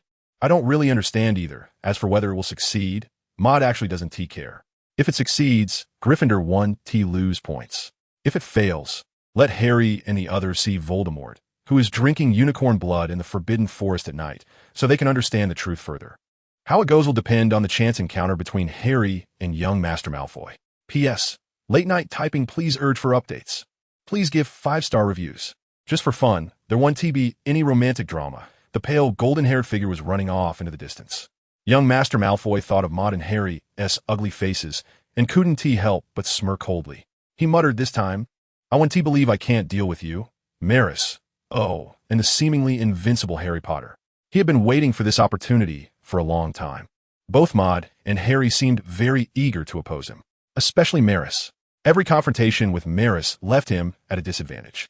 Last time, while tracking Maris, he inexplicably collapsed to the ground and was beaten by the delusional Goyle and Crabbe. How frustrating.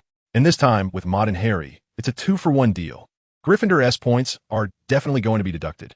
The cold wind of the night blew against his face. He felt a bit chilly in his nose. But it couldn't stop his running. Young Master Malfoy glanced back to see if anyone was chasing him. What is this? He saw a small figure cloaked in a large black robe, with long black hair fluttering in the night sky. Did he see it wrong? Malfoy's steps faltered. His speed unintentionally slowed as he suddenly felt a bit of anticipation. Should he stop? Should he see if it was that person he encountered last time? Hey, wait for me. The cute voice floated along the quiet dirt road, causing Malfoy's steps to come to a complete halt. He turned to look at the small figure, who also raised their head, revealing a familiar face beneath the wide brim of the hat, with bright green eyes. It's you. Malfoy suppressed his inner joy, but his tone inevitably wavered. He had a good impression of the little witch he met at the corner last time. It was a kind of inexplicable fondness. Perhaps the childish recognition and impulse to befriend a peer. What was he thinking? Of course, it was just ordinary fondness. Look, Potter, the same bright green eyes as yours. But her eyes and eyelashes are so delicate. A smile involuntarily tugged at Malfoy's face, but quickly he reined it in. The figure with green eyes and black hair caught up and stood in front of him. It really is as Maud said. He stopped. Harry was a bit surprised by Maud's prediction. He felt some resistance toward the upcoming conversation. He wasn't good at acting, especially not in front of someone he disliked. A stiff expression appeared on his face. He wanted to smile, but the smile froze before it could fully form. Hello. Oh, you cough, hello. I'm Draco Malfoy. Malfoy said somewhat haltingly. He wanted to revert to his previous aloof style, but now. I can't do it. Did you come to find me for something? Harry, feeling the awkward atmosphere, spoke very softly. Oh, it seems you noticed Maud and the others at Hagrid's hut. They're my friends. I ran out with them. Malfoy pretended to cough twice, trying to make his voice sound more assertive, but halfway through, it felt like a flat tire. Yes, they're so despicable. You might not know, but they particularly like to oppose me. For such villains, we must give them a harsh lesson. I'm telling you, I plan to file a complaint against them, but I would also be punished and might even be grounded. Harry still forced himself to show a not-so-awkward expression. He felt that this sentence was somewhat like acting cute. How could that be? Cough. That is not it. I want to issue a challenge. Malfoy seemed to be sweating a bit. He gently rubbed his Slytherin robe. How could I do that? When dealing with such despicable opponents, I always face them head-on. Yes, just face them head-on. The second face-on was said while Malfoy was looking into Harry's eyes, sounding very determined, as if he had convinced himself. Looking at this delicate face, he felt that he must befriend the little wizard in front of him. He glanced at Harry's oversized black robe, but at the sleeves. He didn't see any house insignia. He frowned and stuttered again. See, can you tell me which house you're in? Is it the best Slytherin house? Or, can you tell me your name? Harry's delicate little face was confused. How to say it? Maud didn't teach me this. He instinctively looked up at Malfoy, only to find that the annoying Slytherin with gray pupils was staring intently at his face. Malfoy, you're acting strange. He suddenly thought that this pure-blood Slytherin was a hentai. What does that mean? I don't understand. Malfoy looked at the silent Harry, scratched his light golden hair, and lowered his head a bit, feeling a bit embarrassed, thinking he might have said something wrong. Oh, excuse me, now is not the time for this. A voice that Malfoy deeply despised rang out. Maud stretched out his hand, blocking between the two, smiling as his golden eyes sparkled under the moonlight. I'll talk to Mr. Malfoy. He turned to Harry. You go join Ron and the others. Harry let out a breath, his expression completely relaxed. That was truly a terrible conversation. He turned and ran towards Hagrid's hut, where Hermione and Ron were waiting outside. Wait.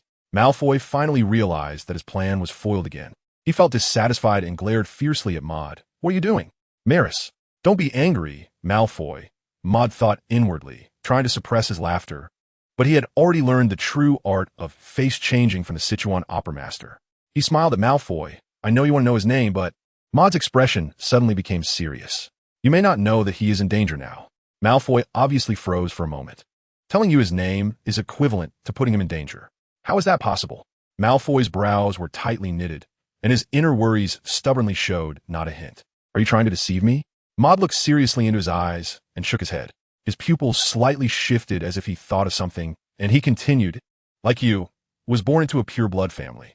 His father drilled the idea of pure blood supremacy into him, and over time, the weight of the family's bloodline and glory suffocated him. Malfoy's gaze suddenly froze. He realized that this statement could also describe himself. Could that little witch have had a similar experience? He felt an inexplicable sense of glee inside. Maud looked at his reaction and nodded in satisfaction. Today, he had to give Malfoy a round of brainwashing. He continued, saying that he felt bound, with his inner emotions locked in a dark, small room. He didn't dare to make friends, as most of the little wizards around him were either half-bloods or muggleborns. He felt lonely, with no one to share his inner pain. The atmosphere around him made him want to cry out at night, but he still loved his home and his family. Until one day his father, who worshipped power and money, provoked a powerful dark wizard. To protect her only child, his mother sent him to, well, you should know where, while leaving him a letter. The letter said, "Do not reveal your name, nor bear the burden of pure blood. As an ordinary little wizard, you can escape danger. What truly matters is that you grow up healthy.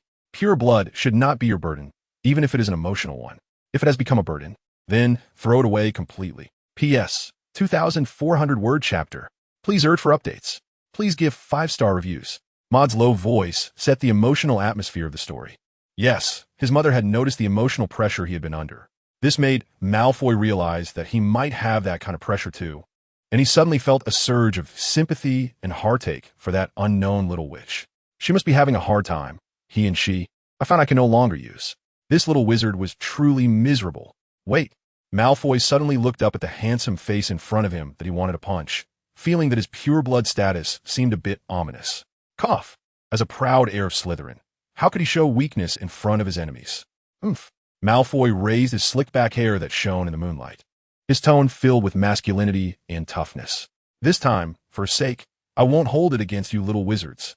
If there's a next time, He mimicked the Slytherin headmaster's dramatic cloak swish and turned to leave. Ouch. Malfoy tripped over a protruding clump of dirt on the ground, bracing himself with both hands to avoid a close encounter between his head and the dirt, and naturally transitioned into 2 standard push-ups. Oomph. After letting out one final cold snort, young Master Malfoy left in style. Maud looked at Malfoy's departing figure, his shoulders twitching slightly, almost laughing out loud. This was really a killer push-up. In the evening, in the Gryffindor common room, Maud and the 3 little ones sat by the fireplace, where warm flames burned, driving away the chill brought by winter. Maud leaned back on the sofa, casually flipping through a book, continuing his study of alchemy. Harry, Ron, and Hermione were pondering the matter of the Philosopher's Stone. It is well known that these 3 are the most curious and justice-driven young wizards at Hogwarts. I still can't figure out what Professor Snape wants with a Philosopher's Stone. Harry paced back and forth in front of the fireplace, expressing his confusion. Oh, immortality, Ron said, looking at the flickering flames, suddenly feeling like a wise man who sees the truth. As a wise man, how could he not use some obscure terms? Immortality, yes. Isn't that reason enough, Harry? Hermione nodded, adding, also, the ability to turn any metal into gold would attract many people. But Harry was thinking about Professor Snape's situation. As a master potion maker, he surely wouldn't lack galleons. And for immortality, he seems much younger than Professor Dumbledore. Even Voldemort, before his death, didn't seem to have sought the Philosopher's Stone. Maud looked up from his book, assessing Harry, gradually revealing an appreciative gaze. Harry's mind was back. Sometimes Harry clearly forgets to bring his brain, being particularly silly, but his logical reasoning was spot on at this moment. Tonight, the 4 of them were supposed to be in detention, and the plot had clearly stalled due to the loss of clues from the encounter with the noseless man in the woods. I hope I didn't get that wrong this time. Therefore, the heir of the prophetic dreams, Maud Maris, volunteers to take action. Harry, have you ever thought that someone might take something not necessarily for themselves?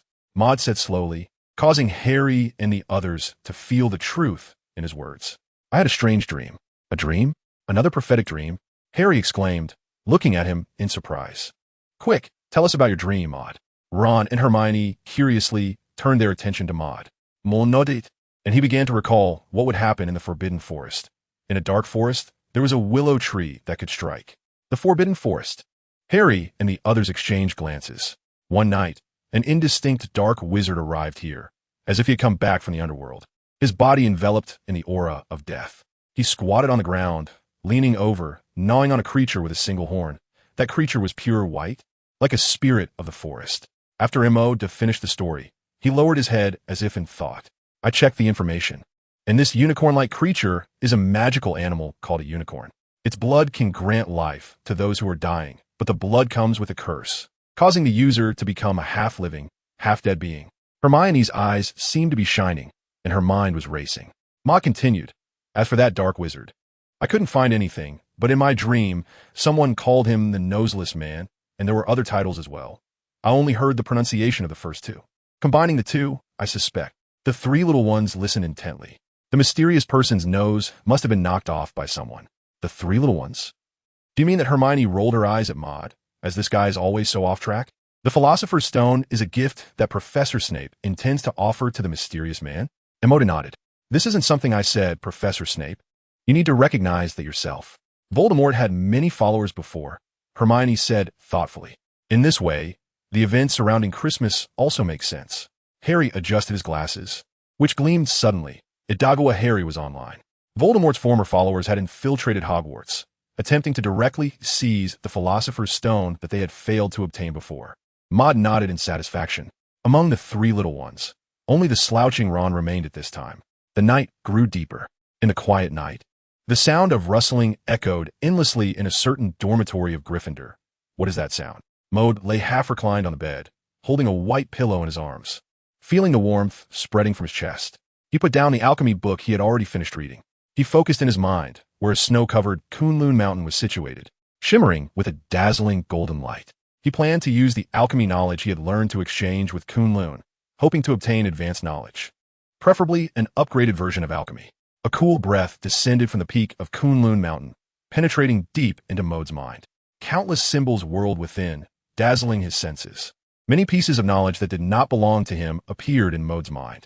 The magical beast trap, created by the trap assassin renowned Goffin the Wizard, is a magic used to hunt magical elemental creatures. It can create a trap made of magic. This is a trap that can touch and consume pure magic. It was once referred to as a little gadget that could deplete a wizard, and in fact, it is also a work of alchemy. P.S. Please urge for updates. Please give 5-star reviews. Dear readers, Maud looked with great interest at the content of the magical beast-catching trap. He took out a somewhat yellowed spellbook from the bedside behind him and opened it to the first page. Soon, the blank paper of the spellbook was filled with densely packed, dim yellow dots of light, which quickly flowed and formed glowing words. Then, the light disappeared, leaving black text on the paper. Maud snapped his fingers, and in his golden pupils, data flowed endlessly. This was the effect of the identification magic beginning to take effect. Maud stared at the magic book filled with knowledge about the magical beast trap. Magical beast trap, your compatibility, 115. Effect. After casting the spell, it will create a trap that devours magical power, suitable for placement in hidden areas to set traps. Casting range, within 5 meters. When the magical beast trap is triggered, it will have 3 seconds of invisibility. Once the prey is hooked, the invisibility will automatically.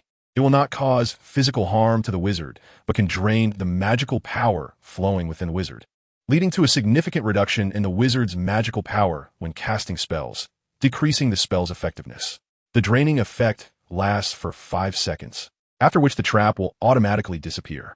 Of course, if it is precisely targeted by magic, the draining effect will be reduced to 2 seconds, and it will disappear immediately after suffering 2 magical attacks. Theoretically, as long as your magical power is strong enough, you can drain a wizard to the point of exhaustion. This has been tested by the wizard Goffin. Characteristics: grants 3 seconds of magical locking. Once the prey is caught in the trap, it will leave a magical marker, allowing you to sense changes in the prey's displacement direction within 3 seconds, enabling your next spell to strike the enemy more accurately. Additionally, if you're interested in creating a one-time magical trap with an alchemical product, the triangular core, then carry it while casting the magical beast trap. Once the magic hits the enemy, it will also add a 3-second burning effect. This level of pain will affect the enemy's combat judgment, although those with strong willpower may be immune.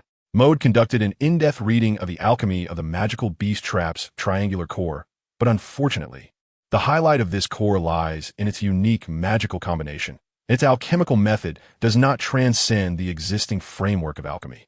However, as a magic item, its functionality is quite good. Maud yawned under the moonlight in the deep night, rubbing his tense temples to refresh his somewhat weary mind. He then grabbed the blue-patterned quilt beside him and covered it over his head. The quilt flickered with a white glow.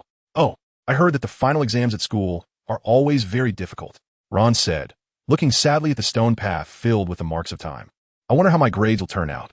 "I think it's fine," Hermione, walking beside him, said casually while pressing down her fluffy brown hair that was blown up by the wind. For the final exams, Miss Know-It-All only wanted to express her view in 4 words. "Just having hands is enough." "That's just you," Ron instinctively retorted. "Others won't." As soon as he finished speaking, He seemed to realize something and turned to look at Maud, who was holding a magic book in his hands, walking and flipping through the pages. He was taken aback. Look at that speed of flipping pages. Is this reasonable? This is even more terrifying than Hermione. No, a top student powerhouse. Maud raised his head and glanced at Ron, who was in a daze. He shook his head, realizing that he needed to give Ron a bit of confidence and help him understand that the differences among young wizards weren't actually that significant. He said, Ron, why are you looking at me? I'm just an ordinary little wizard. I usually just get full marks on tests. It's nothing special. That stuff, mole post. It's just the simplest common knowledge for wizards. A normal person could get full marks too. Ron? Ron frowned and looked at Harry, finally showing a smile. Only by looking at Harry could he feel like he was in a normal world. Harry, what do you think? Huh? Harry looked at Ron with some confusion, as if he hadn't heard Ron clearly. He furrowed his brow and gently rubbed the lightning scar above his bright green eyes, a mark of his survival as the boy who lived. He said, I feel like my scar has been burning. Hermione looked at him with concern and asked, have you experienced this before? Yes, but this time is different. You might want to see a doctor, Hermione suggested. I think it's a warning, telling us that a crisis is about to come, Harry replied, his expression still not looking very comfortable. He suddenly looked up at the small wooden cabin sitting on the green grass outside the castle. Hagrid was sitting on the second step of the cabin, holding a reddish-brown flute and playing a somewhat fresh and melodious tune, though it didn't seem very skilled. Harry blinked, and a spark of thought flashed through his green eyes. From the side, Emoda couldn't help but raise an eyebrow. Wow, from this angle, Harry's glasses truly reflected the light in the evening sun. The magical world's version of a washing machine is about to announce, there's only one truth. How do you say Conan in Chinese-style Japanese? Why didn't I think of this earlier? Harry, feeling anxious, strode towards Hagrid in the distance, continuing to say, what Hagrid wants most is a dragon, but that person just happened to have a dragon egg. I mean, how could someone casually carry a dragon egg in their pocket? There's a huge problem here. As he said this, he quickened his pace, breathlessly reaching Hagrid. Hagrid, who gave you the dragon egg? What did that person look like? The flute music floating over the grass stopped, and Hagrid raised his rugged face, looking curiously at Harry, who asked the question, but he still patiently explained, I don't know, he was wearing a hood, so I couldn't see his face. However, he wanted to know what magical creatures I kept, and I told him I had a 3-headed dog. Raising a dragon would be a piece of cake for me. I also told him that the key to taking care of a magical creature is knowing how to soothe it, like Fluffy, the 3-headed dog. As long as I play music for him, he'll fall asleep. I shouldn't be telling you these things. Hagrid quickly covered his mouth. Maud was eager to applaud. As expected of you, Hagrid, with so many magical creatures raised, even your mouth has evolved. The impenetrable ruby is Hagrid, Professor Dumbledore's warm big coat. P.S. I got off the high-speed train after 10 p.m., bought a little something to fill my stomach, and hurriedly finished this chapter. No need for everyone to stay up late for the second chapter. If I don't get stuck, I should be able to write it tonight. If I do get stuck, I will definitely make it up tomorrow or the day after. Please urge for updates. Please give 5-star reviews. Harry and the others rushed to find Professor Dumbledore to inform him of the bad news that the Philosopher's Stone was about to be stolen. Emoda didn't follow. He stood on the grass that smelled of earth, watching their figures recede, gently tapping his fingertip back and forth against his nose. Harry, who was not as tall as Miss Hermione, looked like a little girl from behind as he ran, his black robe swaying in the wind, as if he were twisting his body. Is he doing the yanga? Maud thought for a moment and then stepped toward Hogwarts Castle. But he was not going to find Professor Dumbledore.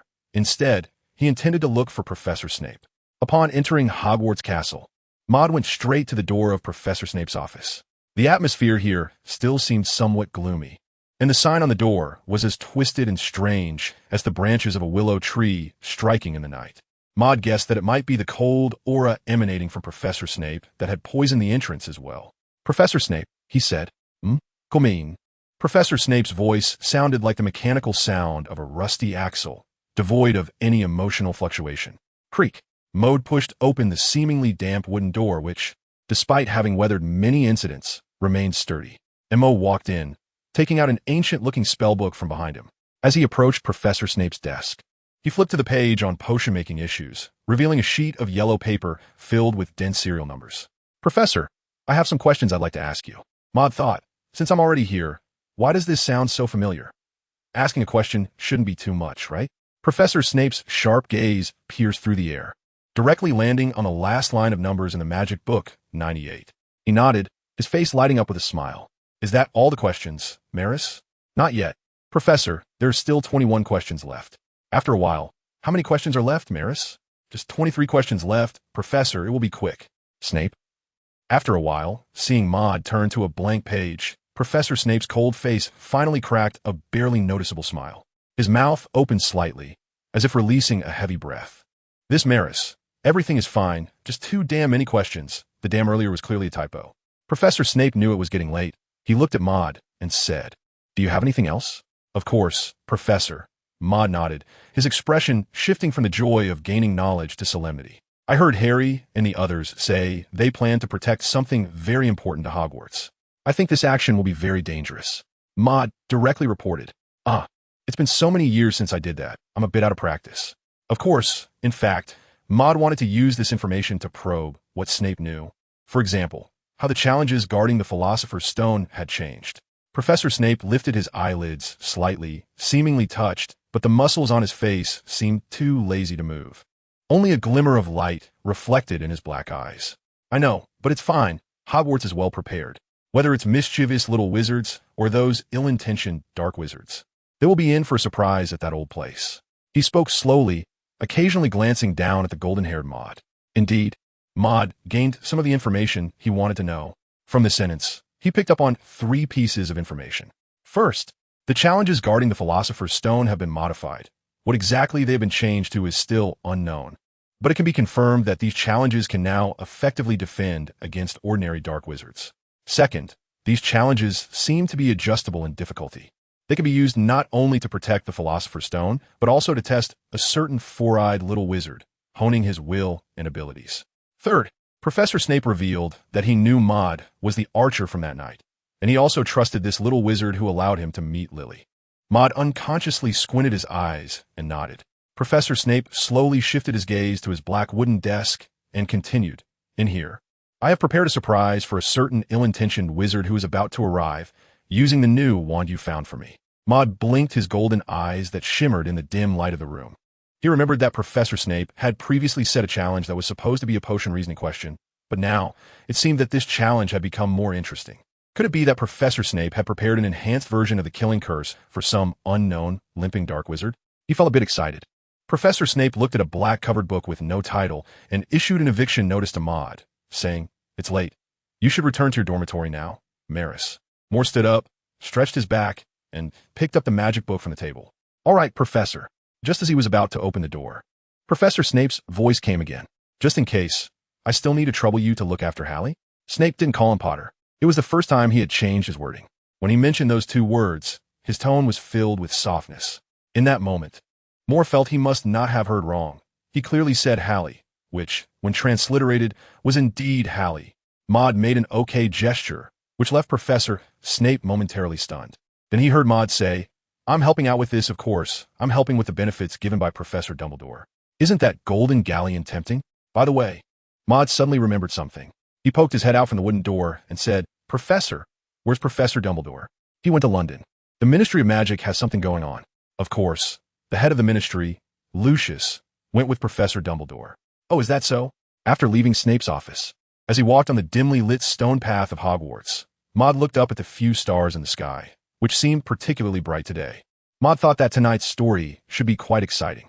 He quickened his pace towards the Gryffindor dormitory, as Harry and the others should have been ready to set off for the forbidden area where the 3-headed dog was kept. What about that unknown limping dark wizard? Was he on his way, or was he already enjoying the surprise? The night was dark and windy, perfect for causing trouble. As for how not to disturb Harry's training, there were indeed methods to follow while joining them in their antics. P.S. Late night writing. Please urge me to update. 5-star reviews requested. Everyone. Thud. As soon as Emoda entered the Gryffindor common room, he saw Neville, a chubby boy in blue-patterned pajamas, lying stiff on the floor. His hands and feet were tightly curled, and his skin had a faint stone texture. Opposite Neville was Hermione, holding her wand and apologizing. She had used Petri Ficus Totalis on Neville. "Who?" Harry instinctively shouted upon seeing a shadowy figure emerging from the corridor in the dim light. He looked up and let out a sigh of relief. "Emoda, you scared me." He thought tonight's mission was going to end without any results. Maud looked at the expressions of the 3 little ones, blinked his golden eyes, and said with a smile, "How can you have such an adventure game without me? I can help a little." Hermione, like a victorious swordsman in a competition, retracted her wand and tucked it into her coat. Tonight, the three little ones weren't wearing the plain robes with the Gryffindor emblem, but were dressed in casual clothes. She looked at Maud, thinking it was good to have Maud's magic. It would ensure our safety a bit more. However, this is quite dangerous. She wanted to tell Maud about the level of danger involved in today's operation, but Maud waved his hand before Hermione could finish. Speaking of this, you should be more careful, especially you, Ron. His index finger pointed at the three of them, swaying left and right before aiming at Ron. Tonight, your chances of sacrifice are quite high. Ron? This is a bad start. Maud has set a flag for him. What should he do? Waiting online. Very urgent. Moody ignored Ron's fallen face, looked at the knight outside the common room, turned to Harry and the others, and said, "Come on. Tonight should be an unforgettable night. Not just for you three, but for a certain dark wizard as well. Of course, the latter must be unforgettable today, as it is his last day in the world." Maud took the lead and stepped out of the common room, and Harry exchanged glances with the other two before following. After leaving the Gryffindor Tower, Maud changed positions and walked behind the three. He found an opportunity to hide behind a corner and quietly released a light illusion version of Maud Maris, allowing it to follow while he became invisible and trailed behind. This was the best method Maud could think of to not affect the outcome of the trial while still enjoying himself. The moonlight poured down like water, illuminating their figures and casting long shadows on the slightly lit ground. Then, the three of them and the illusion squeezed under an invisibility cloak and arrived on the third floor of Hogwarts Castle. Looking at the particularly dim, forbidden area without any lights, Harry unconsciously swallowed and pushed the door open. This time, they were very cautious, opening the door only slightly and walking almost on tiptoe, without attracting the attention of the bulb-eyed caretaker, Filch, and his brownish-yellow cat. Upon entering, they walked straight to the right and found an old wooden door firmly secured with a bolt. More listen carefully. The elf's more sensitive hearing allowed him to hear faint music coming from inside the door. It was very gentle music, indeed quite suitable as a lullaby. So, Chilo must have arrived early. Alohamra. Hermione picked up her wooden wand and gently tapped the air. A faint light illuminated the dim room, opening the tightly shut door before them. The few of them slowly slipped through the slightly ajar wooden door. Snore. Oh, it's snoring. A foul breeze blew from the mouth of the huge, three-headed dog, causing their invisibility cloak to fall from above their heads. Maud, who stood invisibly nearby, quickly held his breath. He smelled the stench of rotten fish and meat. How long had Fong not brushed his teeth? It's a harp.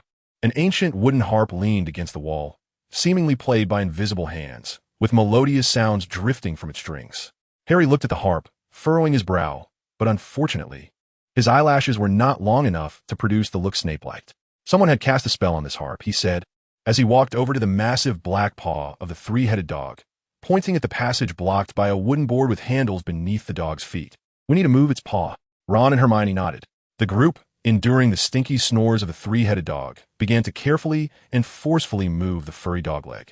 The light phantom followed suit, but unfortunately, it was just a phantom. How could they expect it to move anything? Maud, on the side, did not step forward. He crouched in the corner, examining a black cloth strip stained with blood on the rough floor, lying in the darkness, almost invisible. Maud felt that this was not a strip of fabric fallen from a robe, as its texture was different from the British coarse linen of the wizard's robe and was closer to the fabric of the trousers worn underneath the robe. So, has some wizard torn his trousers? Didn't he change them? Could it be that they're a hole in the back? Maud suddenly felt that this scene was a bit hard on the eyes. Professor Chilo, if you haven't changed your pants, you are dragging down the fashion standards of the magic world. So I just end it. This strip of cloth also made Maud realize that Cerberus's fur must have undergone some changes, possibly due to some training. Its strikes, oh no, I mean its claws, are aimed at the vital points. Or perhaps it's in its ears. Emoda thought of this, walked to the side, and took a look at the three-headed dog's thick ear. He couldn't help but blink. Goodness, a three-headed dog branded wooden earplug. You deserve it. The professors at Hogwarts are quite adaptable, aren't they? So, the three-headed dog shouldn't be hypnotized by music now? Emoda looked into the three-headed dog's eyes while Harry and the others were bending down to move its paws. A gap appeared, shimmering with faint light. Then, it closed its left eye, opened its right eye, and slightly moved its nose, seemingly trying to identify the scent of the little wizards in front of it. I can go down now. You all wait for me up here. Harry frowned, staring seriously at Ron, Hermione, and the expressionless phantom. But before Hermione could respond, The three-headed dog blinked its mouth and couldn't help but drool. Although the little wizards didn't have much meat and were told not to eat, smelling it wasn't prohibited, right? Suddenly, Ron felt a sticky liquid on his neck, which then flowed down and covered his entire body. The liquid had an unpleasant fishy smell that made him uncomfortable. He twisted his face and wiped the liquid with his hand, then smelled it at his nose. A huge black shadow appeared on the ground, and Harry and Hermione instinctively looked up to see the three-headed dog staring down at them with one eye open and one eye closed, tears streaming from the corners of its mouth. Harry quickly grabbed the iron handle on the ground and pulled open the wooden board, revealing a dark passage underneath. Without caring about anything else, he shouted to the others, "Jump!" He was the first to leap into the passage, followed by the other two, who also jumped in. The invisible found the scene amusing and looked up to see the three-headed dog seemingly staring at him, drool still flowing. It was then he realized that he was only invisible. The scent had not been eliminated. Maud smiled as he took out a bottle of his special potion for eliminating odors from his pocket, sprayed it on himself, and gracefully walked into the passage. P.S. Please urge for updates. Please give 5-star reviews. Below the passage was a gloomy scene. Vines slithered in the darkness like snake bodies, overlapping and spreading all around, climbing up the walls. In the dim light, the shadows intertwined with the vines seemed to sway slightly, like venomous snakes ready to strike. Maud, hidden among the vines, smelled the damp scent of grass and wood. He touched the vines beneath him.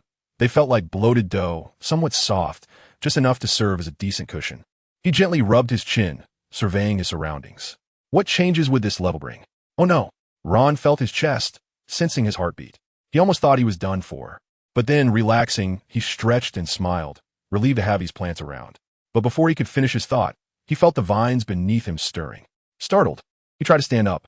All the vines suddenly acted like awakened venomous snakes, writhing madly around the young wizards, instantly binding their bodies. Harry and Ron suddenly realized they could no longer move. At that moment, it seemed like this place had turned into the gaping mouth of a black beast, wanted to swallow them whole. Harry and Ron struggled nervously, but the vines only tightened their grip, making it hard for them to breathe. This was the devil's snare. Don't move. Hermione's brown eyes showed no panic. She calmly said to the others, "You need to relax, or you'll die faster." As Hermione said this, the vines entwined around Mord gradually receded, and he silently freed himself from the plants, landing steadily on the ground below. The light illusion also fell down. This scene of the light illusion left Ron and Harry stunned. They couldn't figure out how Mord suddenly got rid of the vines. This is the way to escape from the devil's snare. Hermione looked in the direction of the light illusion, realizing that as long as they didn't move, the devil's snare would loosen the vines binding them, and they would be safe. But how can we relax like this? Ron grasped the vines on his shoulders with both hands, his body below his head wrapped up like a zongzi, and his face looked quite bad. "I can't relax at all." Moody leaned against the corner of the wall, looking up at the struggling Harry and Ron, when he suddenly caught a whiff of a familiar smell. He turned his head and saw a bottle of golden liquid with an open cork placed against the wall. The truth potion? Maud blinked, and he immediately recognized that this was the improved Veritaserum potion brewed by Professor Snape after he made a suggestion. This potion emitted a pleasant fragrance, quite nice, but made one's mind unclear after smelling it. It was similar to the tsundere young master who had been acting spoiled at Professor Snape's door last time. In this state, if he were to rush into the next challenge, he would probably be quickly turned into a beehive by the winged key. The invisible Maud sensed the subtle changes in his mind and knew he couldn't delay. He raised his hand, and while Hermione was still coming down, he cast a light charm. His fingertips suddenly lit up, and a dazzling white light instantly shot out. It spread through the gaps of the devil's snare, scattering into the upper space, driving away the darkness in an instant, making the entire enclosed underground passage as bright as day. In such a grim environment, this light appeared extraordinarily grand and majestic. Stimulated by the light, the devil's snare began to retract, and the three lost the support of the devil's snare, freeing themselves from the vine's bindings and falling down together. My face! Ron, face down, kissed the ground directly, and when he lifted his head, his face was already imprinted with the uneven pattern of the stone floor. "Are you okay, Ron?" Harry quickly helped Ron up. Hermione looked towards Maud's light illusion, puffing her cheeks in discontent. She realized that her identity as a top student seemed to have no effect in front of this show-off. "What is going on?" "Moo." Harry blinked his emerald eyes, looking at the light illusion, wondering why these plants suddenly released us. Maud manipulated the illusion of light and pointed at Hermione, speaking in a tone devoid of emotion, much like Professor Snape. Ask Hermione. I believe Miss Know-It-all would be more than happy to enlighten you. It wasn't that he was unwilling to speak, but rather that if he talked too much. This strange manner of speaking would lead Hermione and the others to discover that he was an imposter.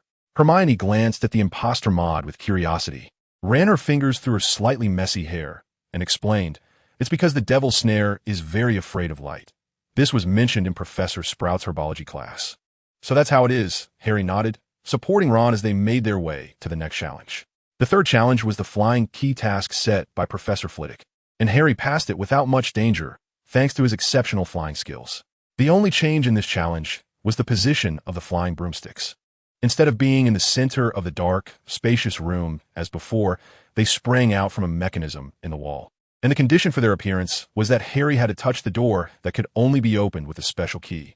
As Harry panted heavily, the group stepped into the darkness. Maud saw the towering stone statues in the darkness, with high horses and sword-wielding soldiers. The atmosphere was not very pleasant. Upon entering, the first impression was that they had entered a high-end tomb adorned with statues. "Is this a tomb?" Harry blinked his green eyes, scanning the statues warily. The shadows of the statues, illuminated by faint light coming from somewhere, gave a suffocating feeling. He always felt as if these statues might move. "This is not a tomb." Ron scrutinized the statue in front of him, then quickly walked over to the others and said confidently, "This is a wizard's chessboard." Suddenly, the lights turned on. The blue and white, marble-like chessboard reflected light, and all the statues became distinctly clear at that moment. Ron's eyes sparkled with a different color. He was very familiar with this thing. "The door is over there." Harry pointed to the door, illuminated by the dim candlelight across from them, which was the entrance to the next level guarding the Philosopher's Stone. Maud, who was invisible, squinted his eyes at some point, feeling that something was off. It seemed that these wizard chess pieces were hiding some bad vibes. The three of them prepared to walk over. The light illusion ran back and hid in a corner away from everyone's sight, and Maud's true form appeared seamlessly from thin air. "Wait!" Boom!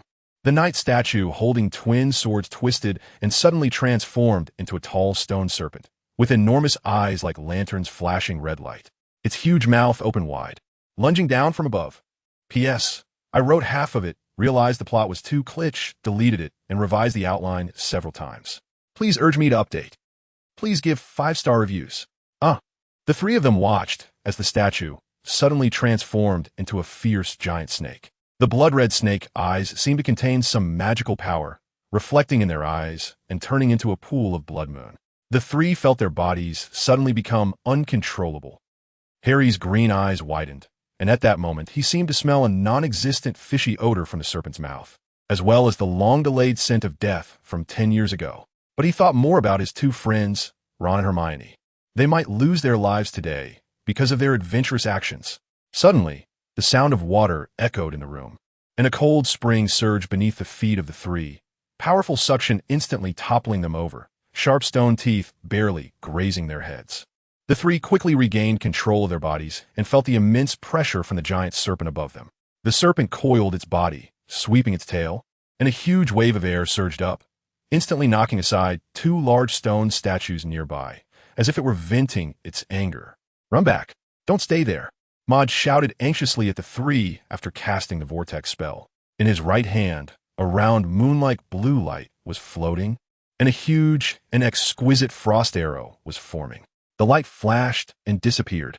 The frost arrow struck the giant stone serpent, making a booming sound. But the stone creature was incredibly hard, only swaying slightly and dropping a few small stones. Immediately, the blue light surged like waves, a cold breath filled the air, and the ice spread, climbing up the serpent's body and turning into thick blocks of ice. This bought Harry and the others some time to escape. "Quick!"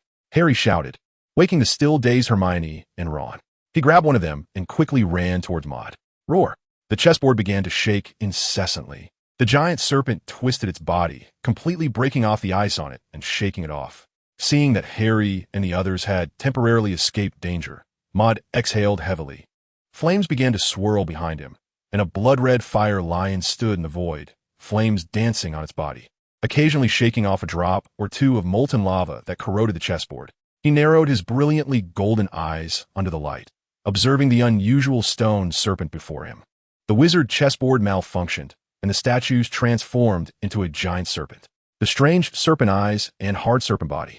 Such a significant change in this level likely indicated that Voldemort had intervened early.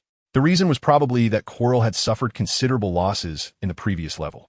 The fire lion leaped into the air, its 4 hooves circling the flames, entangling with the giant serpent that lunged forward.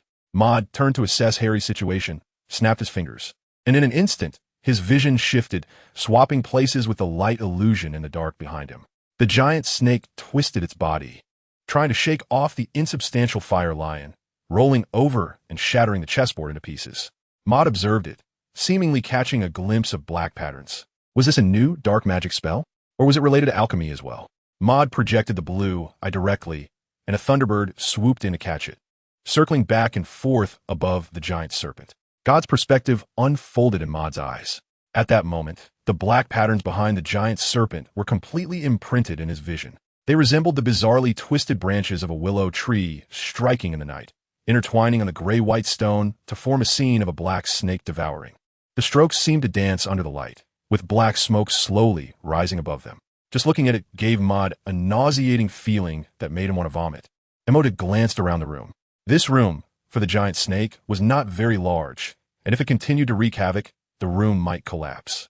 The fire lion gradually dissipated into the air, the last trace vanishing under the giant snake's strikes, but it also left numerous charred, corrosive marks on the giant snake's body. A flurry of blue, ethereal frost arrows gathered around Emoda and soared into the air, as if a blue storm had swept through the room. Thunderous roars echoed continuously, with more frost arrows constantly forming and launching toward the giant snake. The blue light crashed against the giant snake like ocean waves. Layers of ice rapidly climbing up its serpentine body, completely merging its tail with the ground.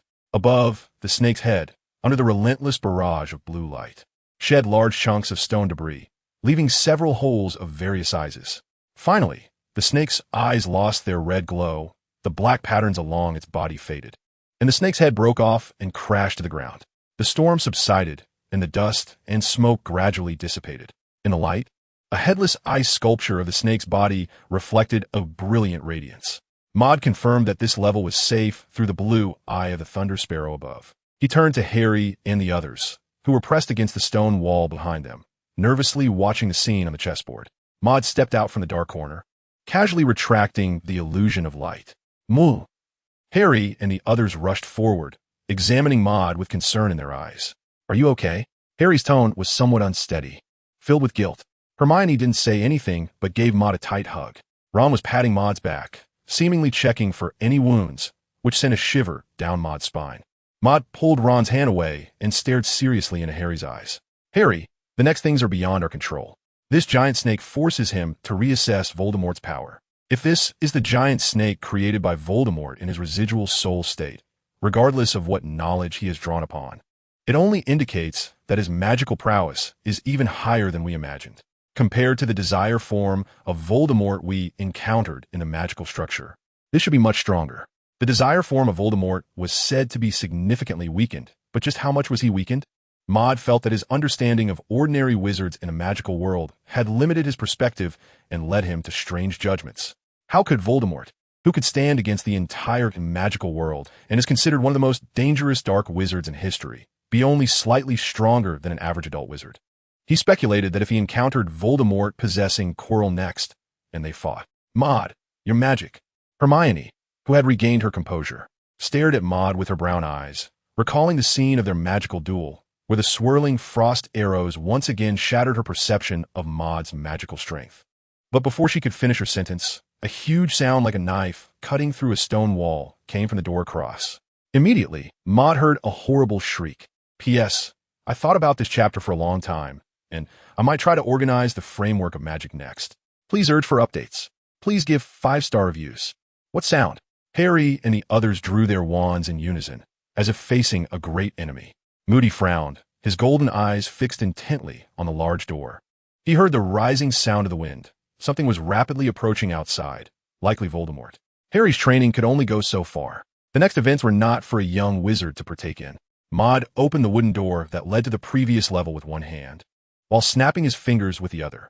Suddenly, a faint gray light illuminated outside the wooden door, and a spatial portal opened discreetly on the other side of the door. "What is this?" Ron asked in surprise as he saw the changes outside the door. "Hurry up." "Ouch." Maud kicked Ron, who was blocking the way in front of him, in the butt, causing Ron to let out a sharp scream and disappear through the door. He then grabbed Harry and Hermione, ready to follow him in. Boom! A loud crashing sound came from the opposite side, and the door suddenly opened a crack. A cloud of black smoke slowly seeped out from the gap, and an uncomfortable aura began to flow through the air, seemingly affecting the portal. Zzz, the grayish portal flickered with light, like a flickering light bulb, and vanished in the blink of an eye.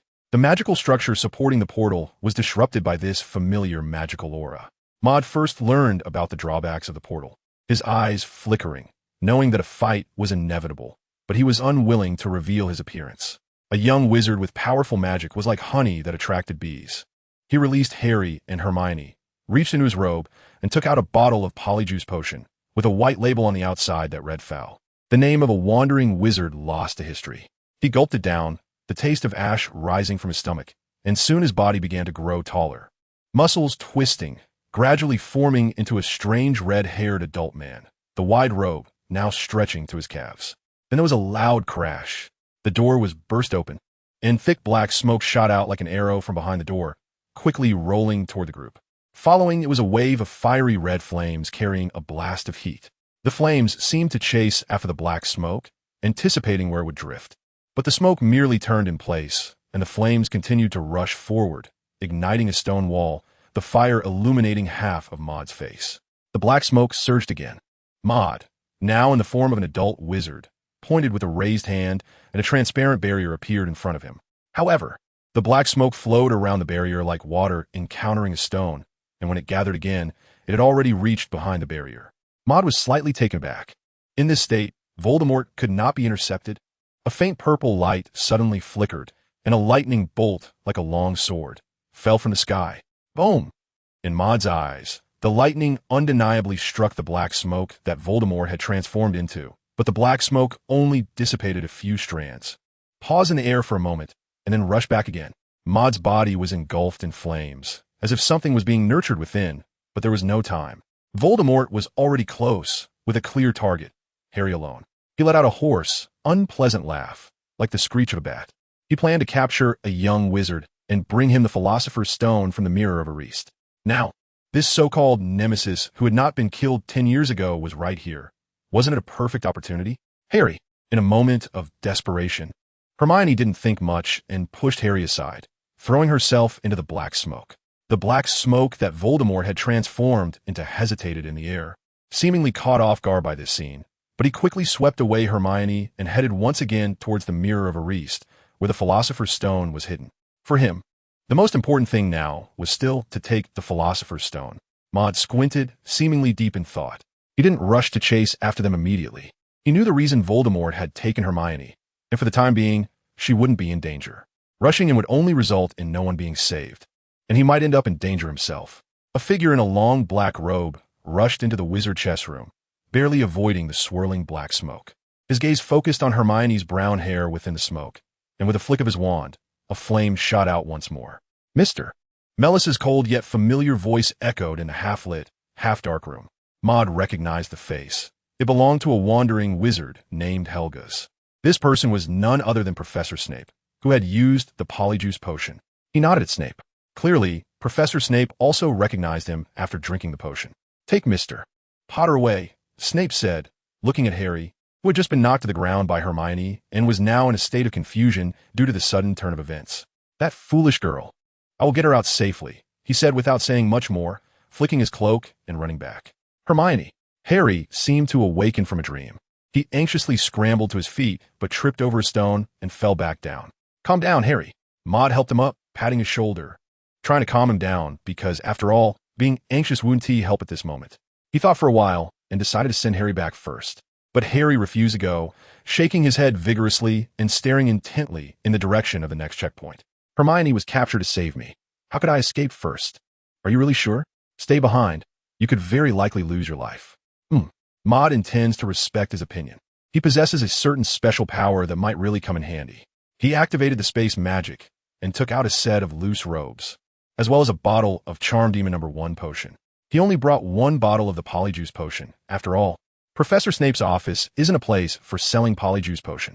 With a different appearance, Voldemort probably wouldn't be so crazily intent on killing an ordinary little witch named Harry, right? Drink it, put on this robe, and then you need to hide well. Hermione needs to be saved, and the Philosopher's Stone must not be taken by Voldemort. Mode summoned the blue-eyed orb and placed it on the Thunder Sparrow. The Thunder Sparrow let out a clear chirp and headed inside the door. As the view shifted, Mode saw the potion checkpoint inside, with bottles of potions overturned on the wooden table, as if it had been splattered with various colors. There was a long and deep scratch on the wall, nearly penetrating the entire wall, and opposite the scratch were two flame gates, one purple and the other red. Maud blinked. He guessed this was Professor Snape's Sectum Sempra. The loud sound of slicing he had just heard must have come from here. Voldemort used his knowledge to avoid the traps of this level and reached the Mirror of Ariste, only to encounter Professor Snape. As they fought, they returned to the Potion Challenge, where Voldemort likely experienced the trap of Sectum Sempra. It was very possible.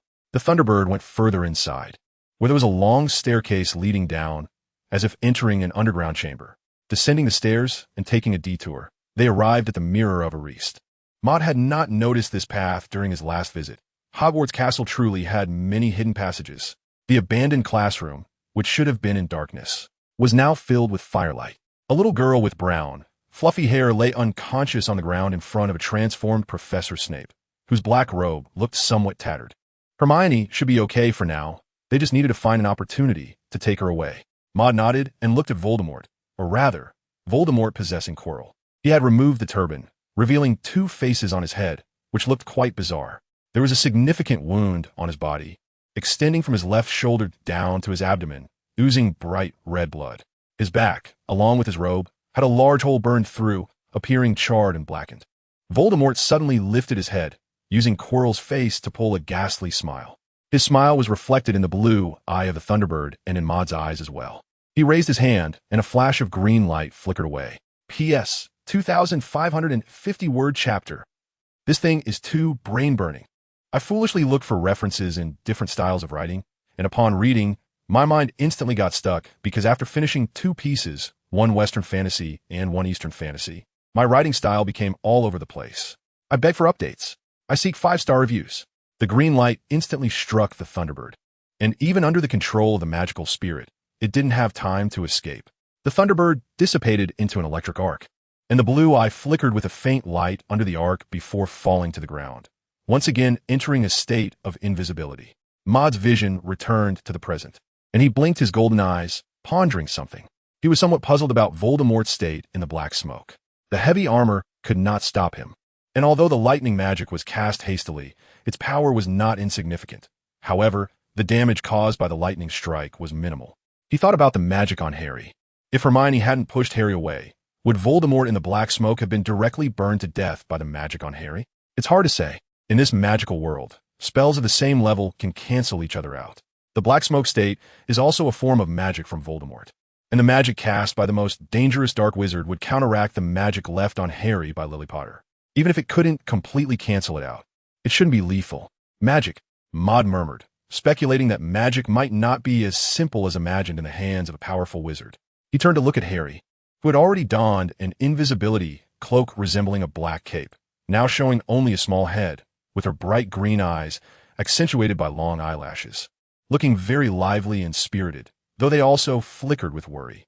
Maud grabbed the heavy bow and arrows leaning against the wall and slung them behind him, feeling the weight of the weapon as he reiterated, "Stay here and wait for Hermione to join you. If that black smoke, or rather the mysterious person, returns." Mysterious person? Harry exclaimed, her still childlike voice breaking the tense atmosphere with its clear and bright tone. "Yes," Maud nodded. "I suspect it is him. Listen, you stay here. Remember 3 points. First, if you hear any sounds approaching, run back. Otherwise, you might become our new burden. Second, the invisibility cloak must be worn at all times. Third, do not reveal your real name." Maud wasn't sure if the invisibility cloak could hide them from Voldemort's sight, but it was better to have it than not. Maud turned and walked into the next level's door. The terrain here was quite convoluted, and he needed to get closer for his magic to reach. He passed through the dark corridor and went through the completely destroyed magical gate, arriving at the final level, the room of the heiress mirror. Using the firelight that surged from deep within, he walked down 2 or 3 steps of the stone staircase and took down his longbow. The distance was sufficient. Voldemort couldn't see him here, but with the blue eye still inside and the frost arrow, he could directly lock onto him. The sound of fighting had already reached Maud's ears. He blinked, and his vision shifted again. The heiress mirror was safely nestled in a corner, and across from it, a long corridor was engulfed in roaring flames, the sound of burning echoing around, shattering the tranquility of the night. Voldemort transformed into black smoke again, weaving through the empty corridor, occasionally emitting an indescribable shriek, while Professor Snape stood calmly in place, gently tapping the air with his wand, releasing bursts of scorching flames. The flames beside him grew higher and higher, forcing Professor Snape to free up a hand to absorb the flames that should have been conjured by Voldemort's fire spells into his wand. The current situation was tense. Neither could do anything to the other. Although Voldemort had sustained serious injuries, his speed and agility in flight were too fast. And Professor Snape also knew that he couldn't completely kill Voldemort. It was unwise to expose his identity by using his more adept and personal spell, the Shadowless Sharpness, as it was a magic of his own creation with distinct personal characteristics. Maud raised his bow with one hand and drew the bowstring until it formed a crescent shape. Strands of blue light appeared out of nowhere, as if attracted by a magnet, gradually gathering into a sizable glow. An exquisite frost arrow had already suspended itself on the bowstring, and then a surge of blood flowed within his body, an invisible force enveloping the bow and arrow. Bang! The sound of the bowstring instantly caught the attention of Voldemort and Professor Snape, both of them looking up towards the nearby stone steps. The ethereal blue light erupted, piercing through the darkness and flames in an instant, accompanied by a whooshing sound, transforming into a radiant rainbow, shooting towards them. Voldemort merely squinted slightly, his eyes reflecting the frost arrow, which suddenly turned into black smoke and scattered in the air. A hoarse voice echoed in this space. The magic was decent, and the spell was good, but unfortunately, it was cast by a wizard who only understood brute force. Brute force? His thought connected, and Voldemort's words easily reached Maud's ears. Maud instinctively touched his now red hair. Last time, your desire formed in T say that. It clearly stated it could please me. Why are you being so inconsistent? However, Voldemort's words aligned with his earlier speculation that the factors for casting magic were not just magical power, but also something else. So, what could that something be? From his words, Maud had already guessed that this arrow would likely not cause any harm to Voldemort. Sure enough, the frost arrow pierced through the black smoke Voldemort had transformed into, as if striking a ball of cotton. The black smoke was blown away by the wind, only to instantly regain its form. Next, a chill enveloped the area, blue waves surged, and the ice surface solidified, yet it had no effect on Voldemort. He merely floated gently, the black smoke settling on the chill, standing on the now non-extending ice surface. This kind of magic might work against an average adult wizard. Voldemort let out a strange laugh, then turned into smoke again to evade Professor Snape's flames, continuing, if you want to become a skilled wizard, you must have your own things. His voice suddenly rose, as if proclaiming some kind of truth. I can grant you. Come on, strange wizard.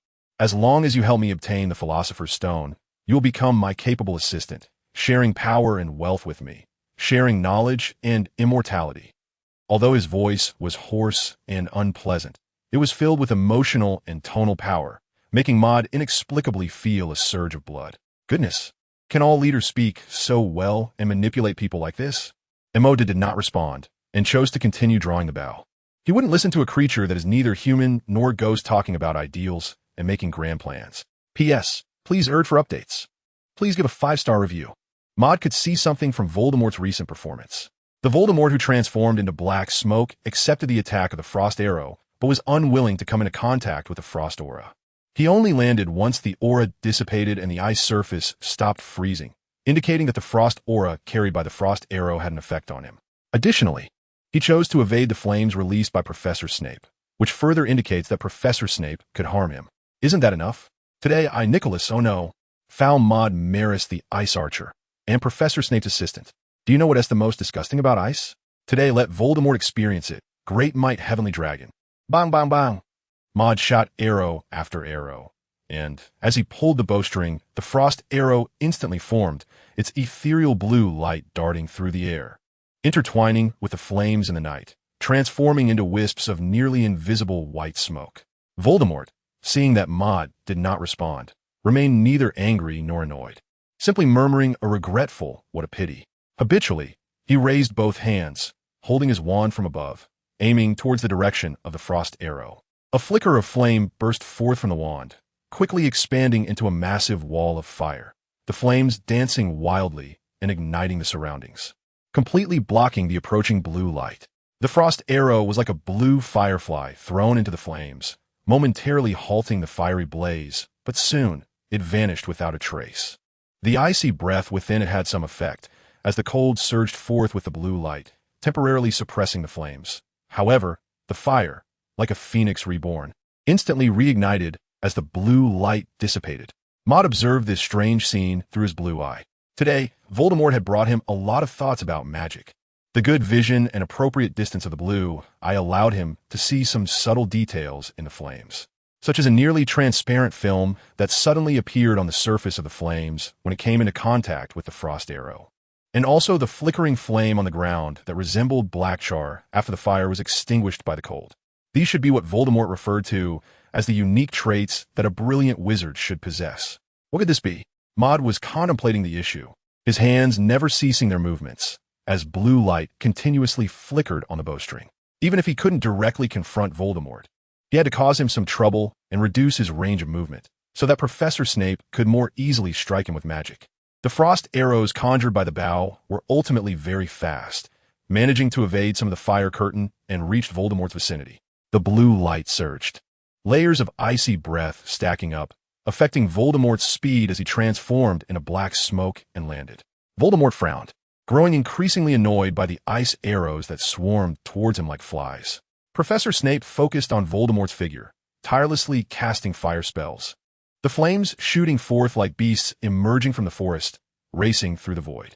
During Maud's careful observation, he noticed a subtle difference in Snape's flames. When they burned, they emitted a faint white glow, reminiscent of the pure white body of an adult unicorn.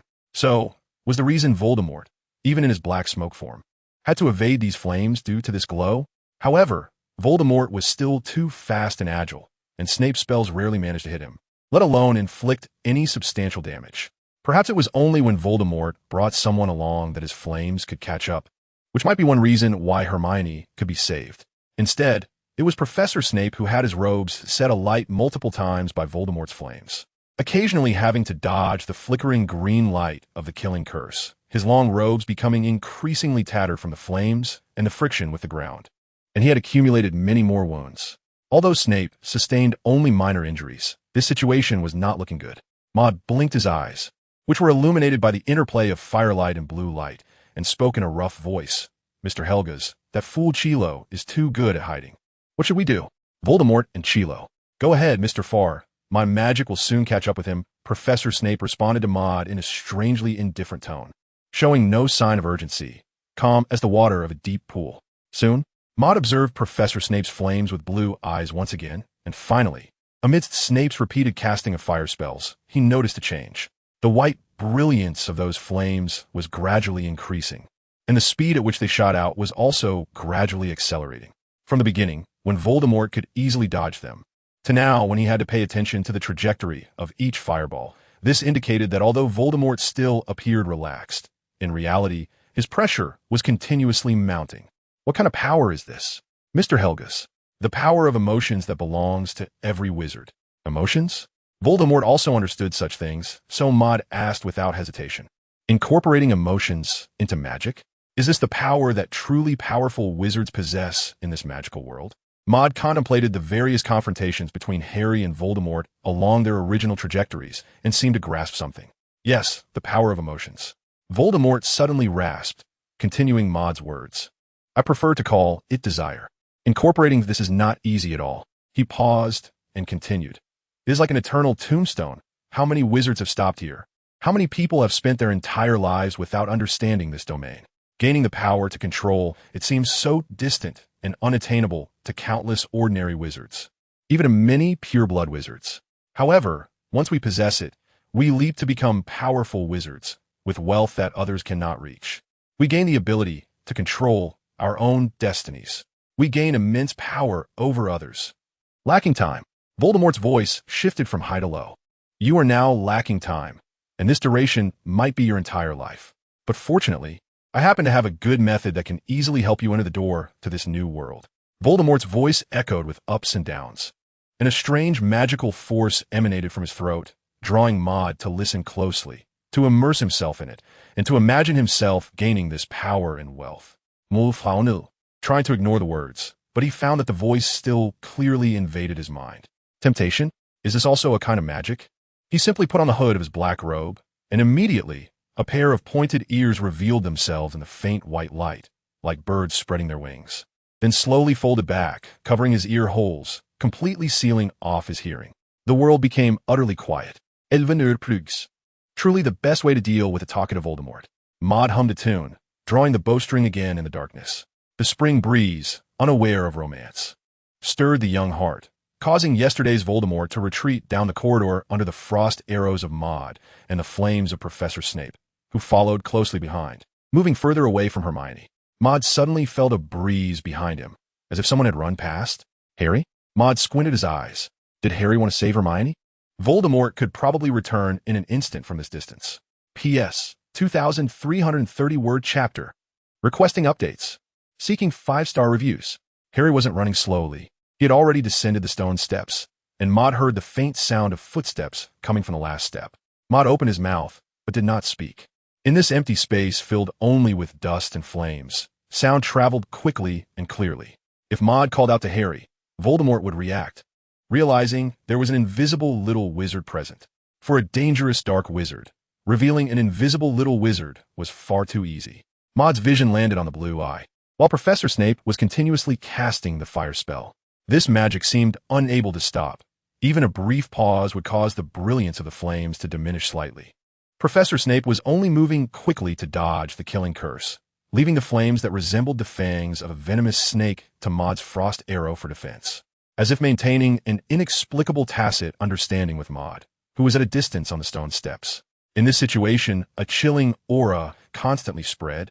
The flames erupted in the night, intermittently weaving through deadly green light, and every subtle change could bring more variables. Maud was currently exerting the full power of the Frost Witch's magic and the Elven bloodline magic arrow, along with the basic action of archery. Any movement would inevitably slow down the magic in his hands. In this scenario, what would happen if he slowed down? Would he suddenly be engulfed by the fierce flames?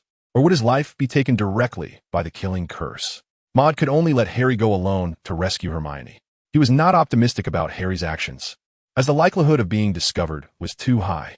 With her small frame, how could she easily bring Hermione back? Her rescue would surely require removing the invisibility cloak. And coupled with her adventurous yet reckless personality inherited from James Potter, it was a risky move. But what could he do? He could only stand still, continue casting spells, and pray. Sure enough, faster than Maud had imagined, Voldemort suddenly looked over from the corridor, his gaze piercing through the flames and landing on the unconscious young witch, a grotesque smile curling at the corners of his mouth. He saw the movement of the young witch's body and the hand of Harry, which peeked out from the edge of a plain robe. This might be the key to breaking the deadlock tonight.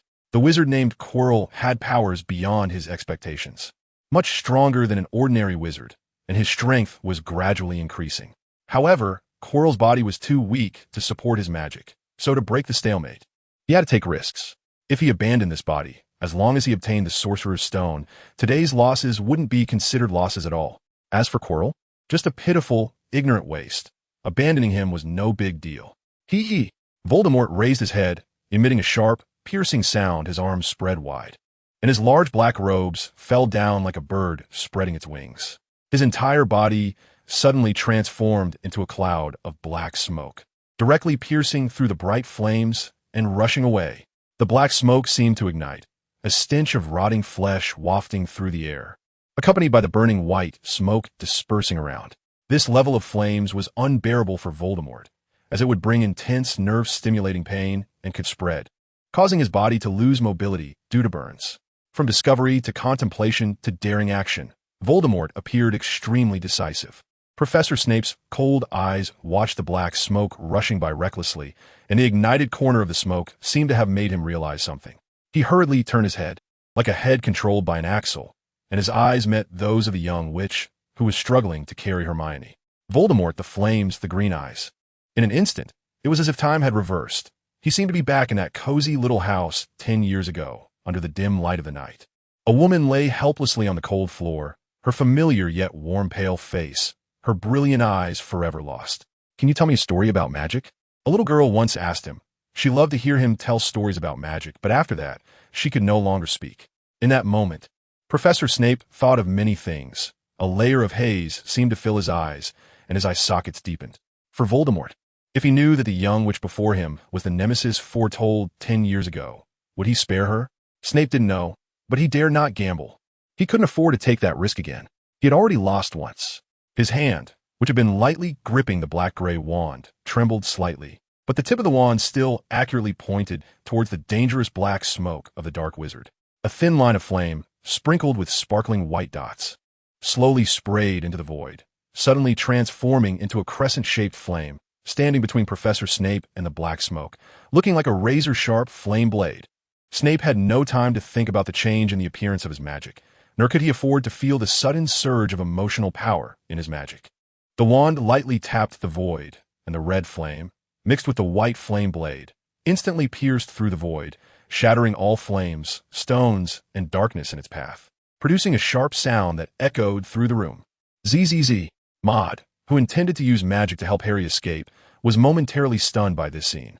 In his blue eyes, he saw the sudden change in the flames and felt the emotional flow in Professor Snape's gaze. But that wasn't the key. The key was that the elven blood within him was now surging, a miraculous energy frequency resonance igniting a certain extraordinary vision in Maud, allowing him to see an intuitive yet indescribable scene. Emotions transformed into a magical energy, flickering with a faint glow, gradually merging into the entire complex process of the flame spell. Maud felt that he could give it a try, and his inner self was telling him that this was a rare opportunity, a chance to experience the profound magic of emotional integration. If he missed it, it might be gone forever. Although he might not be able to fully grasp and retain this feeling, having the experience would make future learning much easier. In the eyes of Professor Snape and Voldemort, this power is called emotion, also known as desire. Human emotions are an external to internal sensation, a complex and stable evaluative experience. Thus, emotions are far more than just the 7 emotions and 6 desires. So, what should he immerse himself in?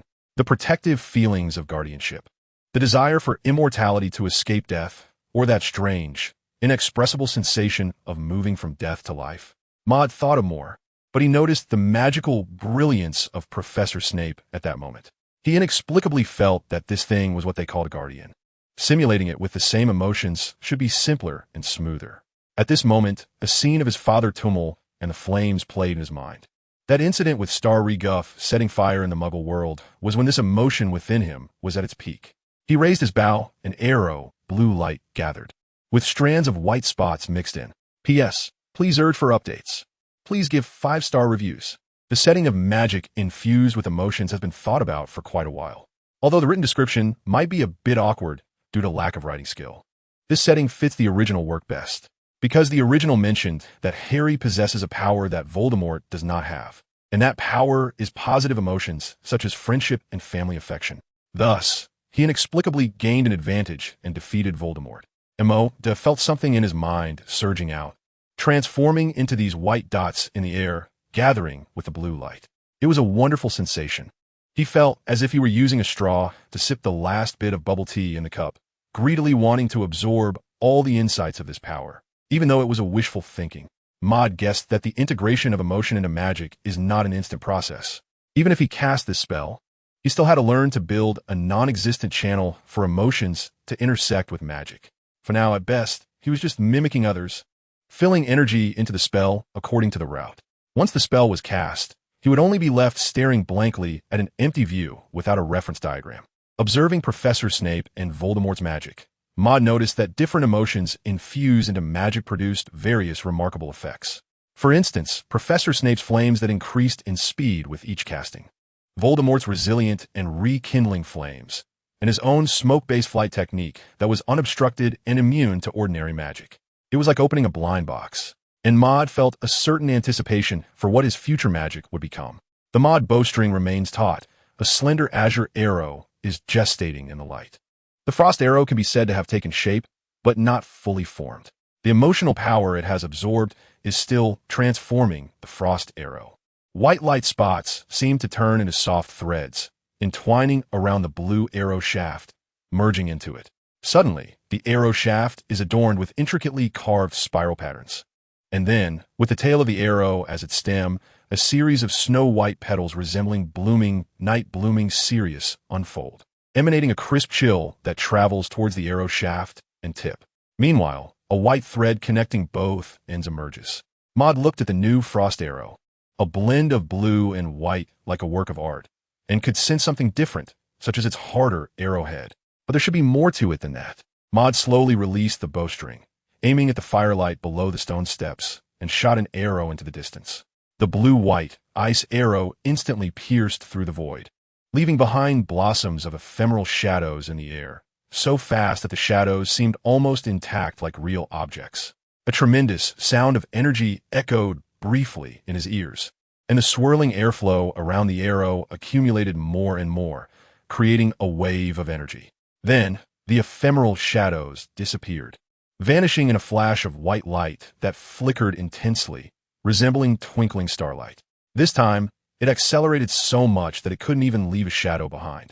In the next moment, Maud saw the frost arrow reappear less than 10 meters away from Voldemort.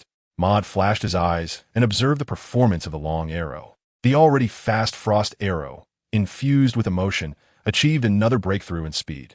In the blue eye, he simultaneously noticed Professor Snape's flame blade, which was red with white spots, resembling the true form of a godly sharp weapon. The flame blade didn't seem to prioritize speed, but still surpassed Voldemort's flying speed. Its power lay in the fact that it carried continuously flying stones and dust behind it. It was like an automatic plow, creating sparks and lightning at a considerable speed, directly plowing through the hard stone floor of the castle, with smoke and dust billowing everywhere. Maud's gaze shifted to the plume of black smoke surrounding Voldemort, and he suddenly felt a twinge of sympathy for him. Today, he was about to be struck by 2 spells that far exceeded normal power.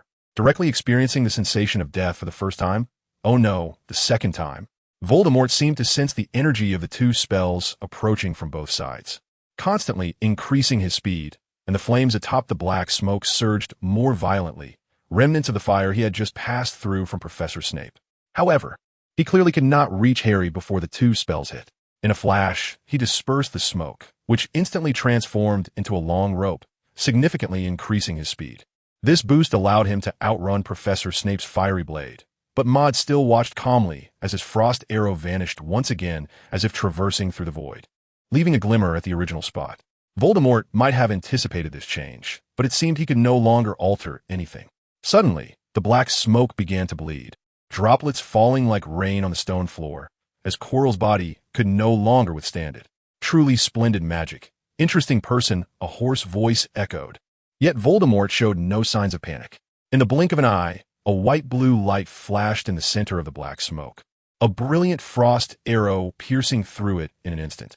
The speed momentarily slowed, but this was a good sign, indicating that the arrow had indeed harmed Voldemort in his smoke form, marking the first time Maud had inflicted damage on him with magic. The entire arrow sank into the smoke, leaving only the white tail of the arrow exposed, followed by a powerful gust from the arrow tail. Waves of blue light surging forth, white petals mixed with blue hail swirling violently in the wind. Crackle! The entire corridor and that abandoned classroom seemed to be engulfed in a snowstorm. Time and space felt as if they had been paused.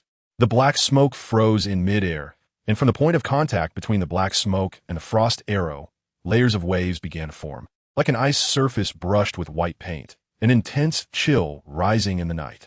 Maud felt that after the frost arrow was infused with the emotion of protection, it primarily gained a boost in speed. Its power was not fatal to Voldemort, but that was okay. Professor Snape's flame edge had arrived. Fala! The flame surged with a slightly white glow, easily slicing through the black smoke, and ice like a hot knife through butter. Then, at the interface between the black smoke and the flaming blade, thick white smoke quickly billowed up, and the black smoke gradually transformed into Quirrell's body, which was ignited by the scorching flames in the shape of the blade's wound. Voldemort was still controlling that face and laughing, even though his body seemed to be completely split in 2 by a fiery thread, as if it were still melting.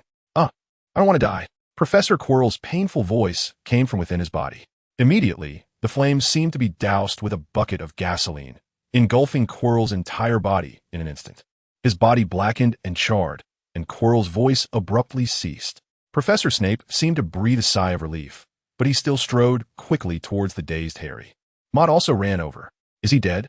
There seems to be no movement in the flames, and the person is charred black. But what about Voldemort's lingering soul? Why hasn't it moved? Could it be that this soul has already escaped? Maud focused on the fingers of the body in the firelight. Harry, pull Hermione away from there. Hurry! Maud shouted loudly, and Professor Snape also noticed the moving fingers, his expression changing. The two raised their hands, preparing to use the levitation spell to take Harry and the others away. However, a sharp laugh suddenly pierced the night. In the firelight, a mass of black smoke controlled a charred half-body, flying towards Harry once again. There wasn't enough time. Maud suddenly thought again about the magic of Mrs. Potter that Harry carried. In this state, Voldemort should no longer be able to endure it. Cover his face. Harry, push against him directly. Harry looked at the bizarre, burned face, her small face wrinkled in distress. But she still chose Maud's words, even though Maud's face had turned into that of a stranger. The delicate, pale little hand instantly raised, blocking the nose of Voldemort, who was rushing in like the wind. At that moment, Maud saw the suffocating expression on Voldemort's face, as if he were drowning. P.S. 2,300-word chapter. Please urge for updates. Please give 5-star reviews. Zila. It sounded like vegetables being thrown in a hot oil in a frying pan. That originally somewhat charred and ugly face was now billowing with gray smoke. Hey. Voldemort held up stubbornly, not screaming like Quirrell, even though he was almost suffocated to death by a little which blocking his nostrils. His voice, though in pain, still clearly articulated words, as if announcing an impending fact. The night is ultimately coming. Even if everyone fears the dark when I return to the world, I will once again dominate the entire magical world. A plume of black smoke suddenly shot out from Quirrell's body, passing through Harry's body, soaring into the air, and vanished in the blink of an eye into the night. Quirrell's body also turned to dust, scattering across the ground. Harry closed her eyes. Her cute little face instantly tilted to the side, and she collapsed to the ground. A large hand supported her, cradling her. Professor Snape, in a black robe, rushed over, his brows tightly furrowed.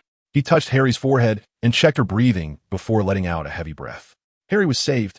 Harry seemed to be in a nightmare. Her originally relaxed little brow furrowed, her expression reflecting some kind of pain. Professor Snape watched quietly, as if looking at his own child, infused with a sense of nostalgia for the departed. He gently smoothed Harry's messy hair and eased her furrowed brow. This obedient appearance was much better than the troublemaking Potter. Maud blinked and touched his red hair, honestly standing aside watching the show, acting like a little oh no, a 1.8-meter light bulb. He suddenly thought of something and turned around to see Miss Granger, dressed in a red and black striped sweater, half covered by an invisible cloak. Even in danger, Harry hadn't forgotten to wrap the cloak around her first, but now she was lying on the cold stone slab, her fluffy brown long hair strewn across the ground. Oh my goodness. I'm so sorry. I almost forgot about you, Miss Granger. Maud quickly helped Hermione up. Professor Severus Snape's cold voice echoed. Thank you for today. You're welcome. Professor. Moody nodded, his face showing no expression. Professor Snape's voice, even when thanking someone, sounded like he was saying, you still owe me money. When will you pay it back? You can take Miss Granger, and I'll take Harry to Madame Pomfrey later. All right. Maud looked at the unconscious Hermione and then at Professor Snape's unfamiliar face, now marked with a scar on the right side, lost in thought. Does that mean Miss Granger is unworthy of going to the hospital wing? In Snape's office, bottles and jars of potions covered the table, with cauldrons that still held a trace of greenish liquid and various disorganized potion-making tools set aside. The air was thick with the scent of potions and wood shavings. The wooden office door, with the distorted letters spelling Snape's office, leaned against the slightly yellowed wall, emanating a fresh sheen. Professor Snape, is there a grading system for magic? Moden was flipping through a book of magic, organizing the emotional magic he learned from Professor Snape and Voldemort last time. The existence of this thing was somewhat beyond his expectations. He thought that in this magical world, the power of magic was merely determined by the might of the spells themselves and the amount of magical energy one possessed. But clearly, what was revealed was only a small part of the iceberg. Professor Snape fell into deep thought, carefully choosing his words, and said, these things should not have been told to young wizards. Magic does not have a clear hierarchy, especially before the advanced wizard level exams. However, in the higher circles of wizards, it is generally accepted to divide magic into two levels. The first level is ordinary magic, which is further subdivided into levels 1 to 6. Within this level, learning magic relies on magical talent and a lot of practice. Molnotit. In other words, the magic he is currently practicing with his elven talent is actually hovering around levels 1 to 6. The second level, called emotional magic, also known as advanced magic, is what we talked about last time, which involves incorporating emotions into magic to form a type of magic that deviates from its original characteristics. Ordinary magic finds it difficult to deal with advanced magic. Professor Snape picked up a slender, transparent cup resembling a potion bottle from the table, took a sip of water, and continued. The acquisition of this advanced magic does not have any systematic pathway. Rather, he paused.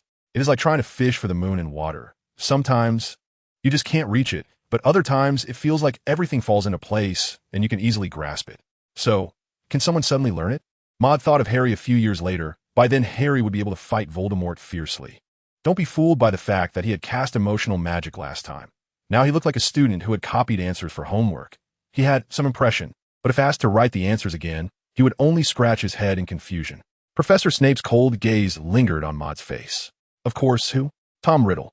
Maud was not surprised. If Voldemort didn't have this ability, he might be living a carefree life in Azkaban by now. But who knows? Do they have to do morning exercises and tread on sewing machines inside? Professor Snape, how did you learn emotional magic? 10 years ago, oh. The death of Lily Potter 10 years ago had a huge impact on Professor Snape. Does that mean this kind of learning requires intense emotional turmoil? Maud pretended to take notes in the magic book, then looked up and asked, "Are there no study tips, Professor?" Professor Snape was silent for a moment, then slowly said, "Yes, experience." Maud understood that he meant to go through some unforgettable things.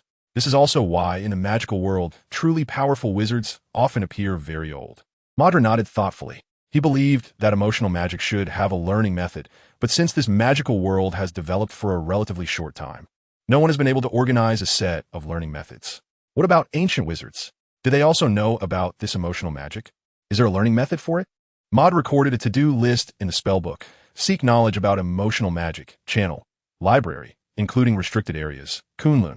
Professor Snape glanced out the window, as if he thought of something. Last time your magic should have touched upon emotion. This is a valuable opportunity. You could try to recall and feel repeatedly to see if you can regain that experience. His situation last time was quite similar to Maud's. Also a special case like this. All right, Maud answered, and followed Professor Snape's gaze to look out the window, where the dim yellow light of the setting sun was spilling in. Professor, Harry should be awake. Shall we go take a look? Two expressions seemed to appear on Professor Snape's face, one nostalgic and the other one of disappointment. No. All right, then I'll go, Professor. P.S. 2,200-word chapter. Please urge for updates. Please give 5-star reviews. Hogwarts Hospital Wing. In the evening, the hazy golden glow of the sunset filtered through the glass window, casting warmth on the white hospital beds, making the bedding feel cozy, as if infused with a taste of sunshine. On the third bed near the arched doorway lay a black-haired boy. On the small table by the bed stood a card resembling a Christmas card, propped up with the red words, "Get well," written on it. Next to the card were scattered a few candies and a pack of cookie snacks in a paper box. The boy on the bed opened his sleepy eyes, as if he had been asleep for a long time. He rubbed his eyes and groped for his glasses on the bedside, putting them on and staring at the ceiling for a moment. Then, he looked at the card beside the table, blinked, and laughed softly. "Good afternoon, Harry." Accompanied by a gentle and aged voice, Professor Dumbledore walked in. Today, he was rarely seen wearing a reddish-brown robe, with his half-moon glasses, and his deep blue gaze fell on Harry on the bed. "Professor Dumbledore." Harry blinked his emerald green eyes in response to Dumbledore's greeting. Professor Dumbledore smiled as he glanced at a cluttered table in the middle, which was also filled with cards, candies, and various snacks. "These are gifts from your admirers." Admirers? Harry looked at Professor Dumbledore in confusion. "Yes. The secret about what happened between you and Professor Quirrell in the basement has spread quickly. Now the whole school knows." Professor Dumbledore lowered his glasses, revealing his twinkling blue eyes. Harry smiled, showing his sharp canine teeth. The feeling of being admired was always nice. But then he felt something was off.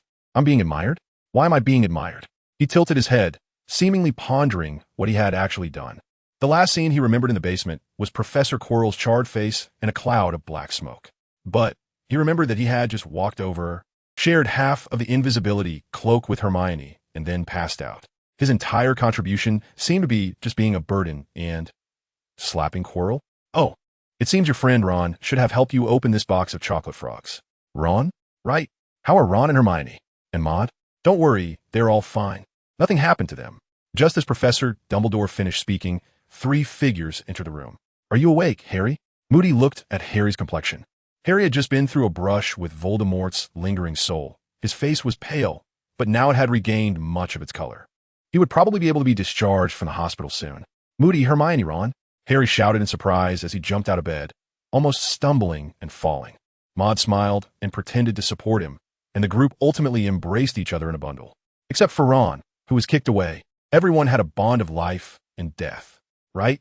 Harry calmed himself down and began to ask about what happened that day, the day when Professor Quirrell and that mysterious person were involved. Ron and Hermione had also learned about the dark hand in the basement from Maud over the past couple of days, so they were not surprised. However, Maud didn't elaborate on what had happened, so the two looked at him curiously. One died, and one escaped, Maud replied. As for how it happened, it all started with a little witch. Maud's eyes were somewhat hollow, as if recalling the events of that day. On that day, the night was dark and windy, and a little witch, facing danger, awakened the strong heart of a warrior. As you all know, the princess was in danger, and the prince had to slay a dragon for some excitement. That day, the battle raged on, shaking the heavens and the earth. Maud told a magical version of the story of a prince saving a princess, looking at Harry and the others with a sigh. Harry and the others were taken aback. What does this have to do with what happened that day? Hermione looked at Maud suspiciously. I have no idea what princes and princesses are in the basement. Could the princess be Hermione? Ron suddenly shouted, as if he had experienced a moment of brilliance, convinced that Hermione had triggered a passing handsome and powerful wizard. Before he could finish his sentence, he looked up and was met with Hermione's elegant eye roll. Moody shook his head, and that day, there was not just one little witch. Then who else? Harry scratched his chin with his index finger, and before I fainted, I remember there were only 3 people in the basement. Moody, Hermione, and a strange wizard. Oh, I almost forgot there was also myself. Maud looked at him with admiration. Didn't you say it out loud? Wait. Hermione made a pause gesture and looked at Harry. Could it be that the Harry from that day was playing the role of a princess? Harry, you drank the love potion, right? Harry nodded. Then, as if he understood something, his little face gradually twisted. The prince mentioned by Maud was that mysterious wizard. Hermione raised her left hand like a detective, holding her thumb and index finger upright, gently rubbing them against her chin. Her gaze towards Harry grew stranger, as if she were scrutinizing an outsider. Ron, realizing it late, exclaimed, FXCK, Harry, I didn't expect you. Harry had already covered his face, revealing only his eyes through his fingers. Don't say it. His tone was somewhat gloomy. Just turned into a little witch, and yet attracted a prince. That guy must be a weirdo, right? By the way, who is that wizard? Hermione asked Maud. I don't know. Maud blinked. I only know his nickname. What nickname? The 3 of them stared at him in unison. Batman. I don't remember anyone like that in the magical world. Hermione recalled some news articles and history books she had read. Someone who could contend with the Dark Lord should not be an ordinary person. What does he look like? Maybe I can figure out who he is from his appearance description. Hermione's words trailed off as she saw Maud had found a chair to sit in. Holding an old yellow book, studying, she immediately thought of the upcoming final exams and Maud's terrifying study ability, wondering how she could fall behind him. Hermione promptly took out a thick review material for the final magic exam and found a chair to start reading. Oh, I see. Ron was stunned, his mouth hanging open. Harry, have you studied for the final exam? Harry shook his head. I haven't even finished the homework from before I fainted. Have you finished it, Ron? Can I borrow it a copy? Merlin's beard. How could I possibly finish the homework? I haven't even copied last week's assignment. P.S. Once the writing habit is broken, one falls into the entertainment trap. When you finally climb out, you suddenly find words a bit unfamiliar and feel unsatisfied with your writing. So yesterday was really TM terrible. TM is an onomatopoeia. Dear readers, please urge for updates. Please give 5-star reviews. Please send some small gifts. Just trying to make a living. Maud is holding a magic book in his hands, currently reading a copied biography from the wizarding world titled The Early Life of Dumbledore. He is not reading this book to learn more about Professor Dumbledore. What does he need to know about an old man with a white beard? Maud's purpose is to draw on Professor Dumbledore's experiences with magical learning from within and to sort out his own thoughts on magic study. He has recently discovered that his magical learning seems to have entered an awkward phase, with many problems arising. For example, Maud has too many things he wants to learn, all concentrated in his mind, which brings him immense pressure and makes him lack the motivation to even start. This book can help him resolve these confusions and troubles. He is accustomed to recording important matters on paper, as it allows him to clear his mind and free up space to think through issues, tackling tasks one by one. This is an excellent method for clearing the mind. Dumbledore advocates that all problems in magical learning are best recorded in notes. This is because each problem only presents itself vaguely in the mind, and in this state, you might feel the problems are too complex, causing your mind to resist and unwilling to think. Only by turning problems into words can you know what kind of problem you need to solve next. And then thinking and resolving it will come easily and naturally. He has been reading this book for 2 days now. It is a very thick volume with a sister series totaling 10 volumes, written in a diary format filled with various learning routines and experiences. As for who wrote it, it's anonymous. But Maud suspects it was the old man Dumbledore himself. Otherwise, how could it be so detailed, even knowing the color of his underwear? This is the first volume, which he has already finished. It is indeed thick, but fortunately, the eyes of a sprite are like cameras, and memory is photographic. Slowly savoring this biography feels like reading a series of interesting stories, which is quite nice. However, the sprite bloodline forces him to read quickly. On a certain page of the magic book, he begins to reorganize the language, recording notes that can provide inspiration and resolve Maud's current confusions. Maud took a deep breath, feeling the warm sunlight behind him. He looked up at the afterglow outside the window. A sense of satisfaction from acquiring knowledge surged in his heart. He glanced at Harry and the others. Hermione, full of energy, was crazily working through problems with a quill in hand. Harry and Ron, on the other hand, had long faces, surrounded by a pile of workbooks at the bedside, copying each other's homework. Look, the difference in study attitudes between the top student and the underachievers. Maud sighed. How could such a top student like Mrs. Lily Potter give birth to a slacker son? The big account is useless. Let's create a new one. I'll just give this one to Professor Snape as a potion experiment subject. Next, Maud organized the to-do list from the spellbook and prioritized each item based on its importance and urgency. Currently, the first thing he plans to do is to learn emotional magic, at least to get started, as this will enhance his ability to counteract such skilled wizards, preventing him from just getting beaten up and improving his survival skills. Channel, library, including restricted areas. Maud rubbed his chin, planning to first go to the library to see if there were any records of knowledge in this area. In the following days, Maud immersed himself in the library, searching for books related to emotional magic. The vast library had very few records on this subject, which disappointed Maud. But then he thought that such emotional magic was something only a small number of people knew about, and those who had a certain understanding of it would be even fewer. Considering this, Maud began to estimate how many people in this magical world truly understood emotional magic. He wondered if Chilo knew, as every time he attacked him, it was through ambushes catching him off guard. He never truly saw Chilo use any magic before being completely defeated. This phenomenon might be called As Long as I Die Quickly. You want my details? Professor Snape and Dumbledore definitely would know it. Professors Flitwick and McGonagall were quite elderly, having experienced a lot, and it was very likely they also understood emotional magic. Therefore, correspondingly, the dark wizards capable of mingling with the professors at Hogwarts should also have reached this level. Molluscus. So it turns out the clown is actually me? I still can't get carried away. Previously, I obtained the Elven bloodline and gained a magical power no less than that of an adult wizard. I felt that the world was so big, and I wanted to explore it. But now that I think about it, it's better to just keep a low profile. M.O. just suddenly felt like he had set a flag. He heard that those who say they want to stay low-key often have to go out and face the dangerous world due to various inexplicable situations. M.O. shook his head, dismissing the strange thought, and continued to read, organizing knowledge related to emotional magic. The book at hand had a red, faded cover with a few golden characters that had lost some color, titled Modern Magical Research. It mentioned advanced magic, which refers to emotional magic. Advanced magic is the kind that incorporates emotions into spells.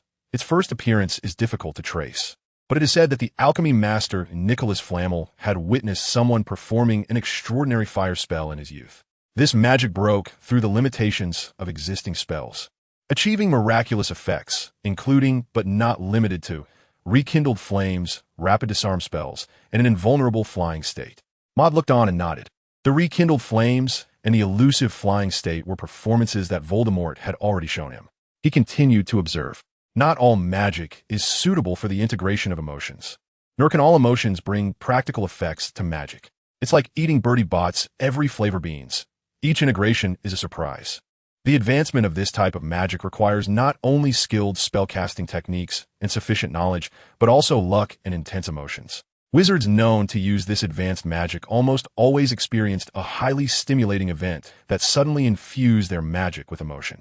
I have browsed countless texts and found no related methods for advancement, but it is said that the secret to the use of emotion lies within the ancient Patronus charm. The Patronus charm? Maud blinked his golden eyes and thought of the introduction to this magic. The Patronus charm is a manifestation of one's inner self, a very profound magic. When casting this spell, the wizard needs to concentrate and think of the happiest thing in their heart. This magic is indeed closely linked to emotions.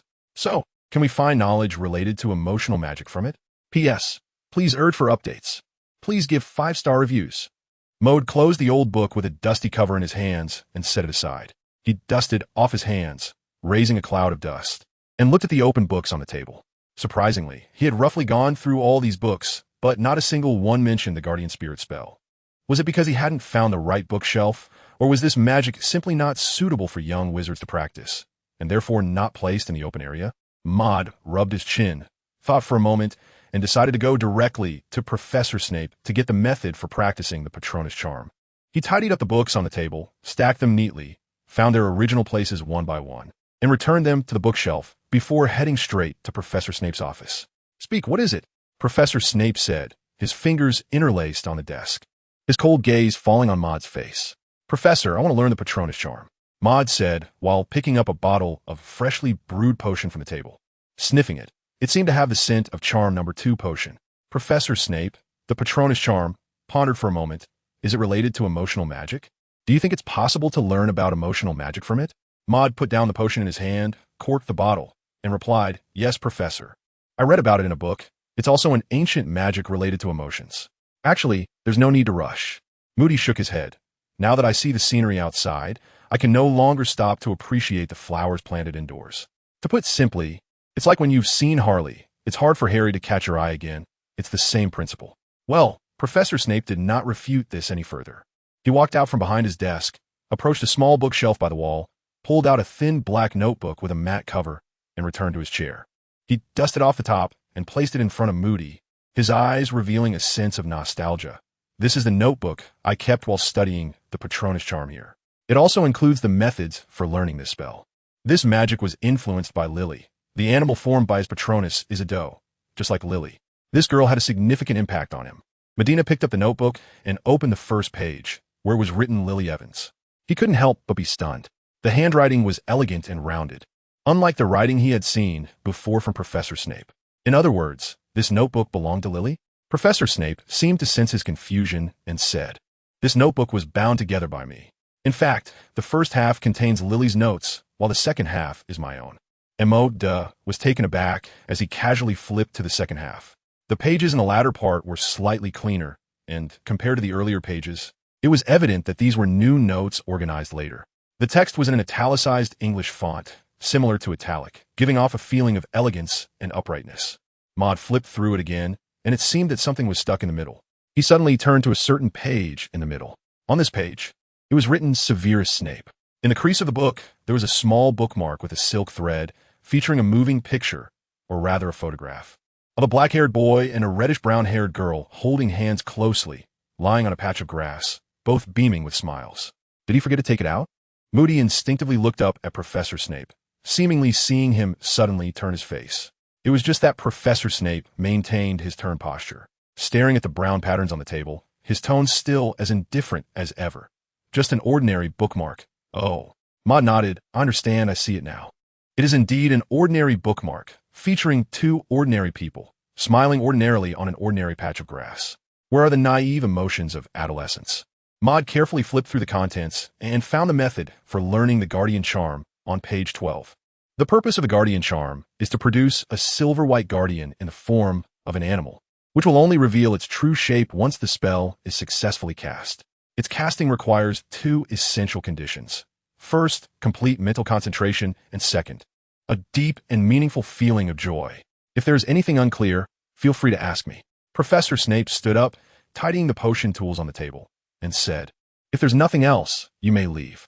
He paused and continued, "Also, leave that bookmark. I still have use for it." Duh was amazed and imitated Professor Snape's indifferent expression, showing no emotional fluctuations. "Understood, Professor." He carefully placed the bookmark on the table. In the afternoon, the sun was warm, the sky was blue with white clouds, making it a perfect time for studying. Maud walked through an arched doorway in the wall and entered the House of Wishes. Inside the House of Wishes, the fireplace in the center was crackling with flames. And in the large room, the flickering firelight and flashes of lightning mingled with a strong herbal aroma. Maud carefully observed the two girls who were learning lightning magic and fire spells, and realized that they were two little girls. Harry could understand, as she was used to it, but Ron would never drink, and I definitely don't want to become like this. Ron's words still lingered in my ears. How did such a tough Ron become like this? Not bad at all. Maud walked over to Ron, circling around him twice, carefully observing the changes in the sturdy Ron. His once somewhat square face had now lost its sharp angles, adding a softness reminiscent of a little girl, resulting in a round little face. His eyes had grown larger, his mouth smaller, and his teeth appeared much more even. Overall, he looked like a cute round-faced girl with brown hair. Unfortunately, he lacked the stunning presence that Harry had. "What are you looking at?" Ron covered his face with his hands, and through the gaps, one could see a slight blush rising. After all, he had been so tough just a few days ago, and now he felt so embarrassed. "It's nothing," Maud shrugged. "How does it feel? How does it feel to practice magic now?" Ron blinked and thought for a moment before replying, "Not bad. Although I don't learn as fast as Harry. It's definitely better than my usual self." "See, the one who said he wouldn't drink the charm potion is now really enjoying it." Maud nodded with satisfaction, walked to another corner, took out Professor Snape's black notebook, and turned to page 12. He snapped his fingers, and the identification magic was activated. "P.S. Please urge for updates. Please give 5-star reviews." A faint white light flickered in Maud's eyes, and dense data symbols began to appear within. The identification magic had already been cast. Guardian spell, your compatibility, 100. Effect, your guardian can speak and convey messages to you from a distance. You will learn this magic much faster than ordinary people, but you still need time because it is not an ordinary magic. A very good emotional magic. Is that all? Maud was taken aback.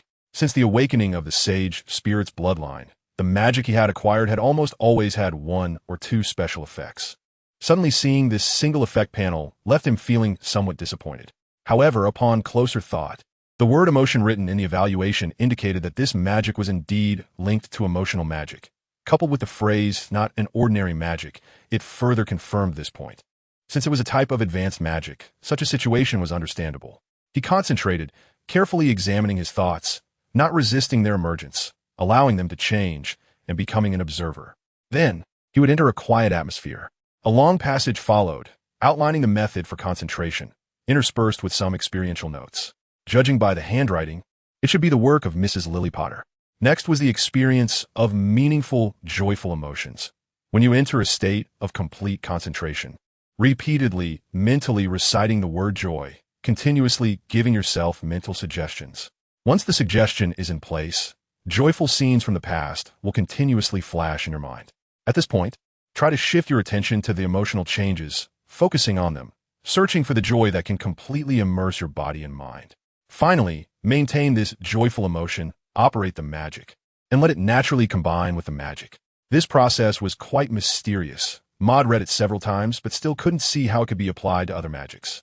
Maud carefully read all the text, then closed his eyes and organized the words in his mind, pondering them deeply. He calmed himself and tried to enter a state similar to meditation. At first, Maud unconsciously thought of the phrase concentrate, instinctively wanting to clear all thoughts from his mind. However, thoughts and ideas constantly grow in a changing environment. How could one possibly clear them all just by closing their eyes? Therefore, the path of achieving mental concentration through the elimination of thoughts is wrong, or rather, very few people can actually accomplish it. Maud put aside the idea of clearing his mind and entered another state, letting his thoughts flow. However, as soon as he entered this state, an inexplicable image of Snape in a green robe with fiery red lips suddenly flashed in his mind, causing him to lose focus and his emotions to fluctuate. Just as he suppressed this image, the scene of Ron in women's clothing began to play on repeat in his mind, brainwashing him once again. This is a mistake people often make in this state. immersing themselves in their thoughts and each imagined scenario, emotions surging, completely forgetting that they should be an observer. As time passed, Maud gradually found his groove. One must say that the sage elf seems to have some talent in matters of the mind. By the time the sky grew a bit dim, he silently chanted, "Guardian Spirit." In his mind, Maud raised his hand and pointed. A silvery light like a hazy veil spread out, landing on the empty ceiling of the room of requirement, as if lighting a white lamp. Guardian charm? Hermione seemed to immediately recognize this magic. Her brown eyes, which could speak, blinked, and her expression froze. She knew very well that this was an ancient magic, notoriously difficult to learn, even among adult wizards. And Maud was just an ordinary little wizard. Oh, almost forgot. Maud's performance while reading didn't seem like that of a normal person. Barely acceptable. Right, but he hasn't learned it yet.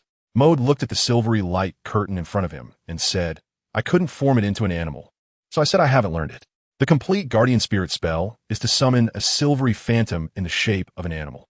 Currently, his progress in forming this magic is only about 20, and he needs to continue to work hard to strive for an early entry into a complete state. The saying that you still need time in magic identification is not just empty talk. It indeed requires much more time compared to other spells. However, this also means he has a preliminary understanding of the knowledge, reaching the threshold for exchanging knowledge with Kunlun. Before that, Maud wanted to take a look at the restricted area to see if there would be any other gains. In the nighttime restricted area, it was quiet and empty, with occasional faint sounds of cat meowing. Moonlight spilled down, casting the patterns from the window onto the floor in a slanted reflection, extending long and reaching beside the bookshelf.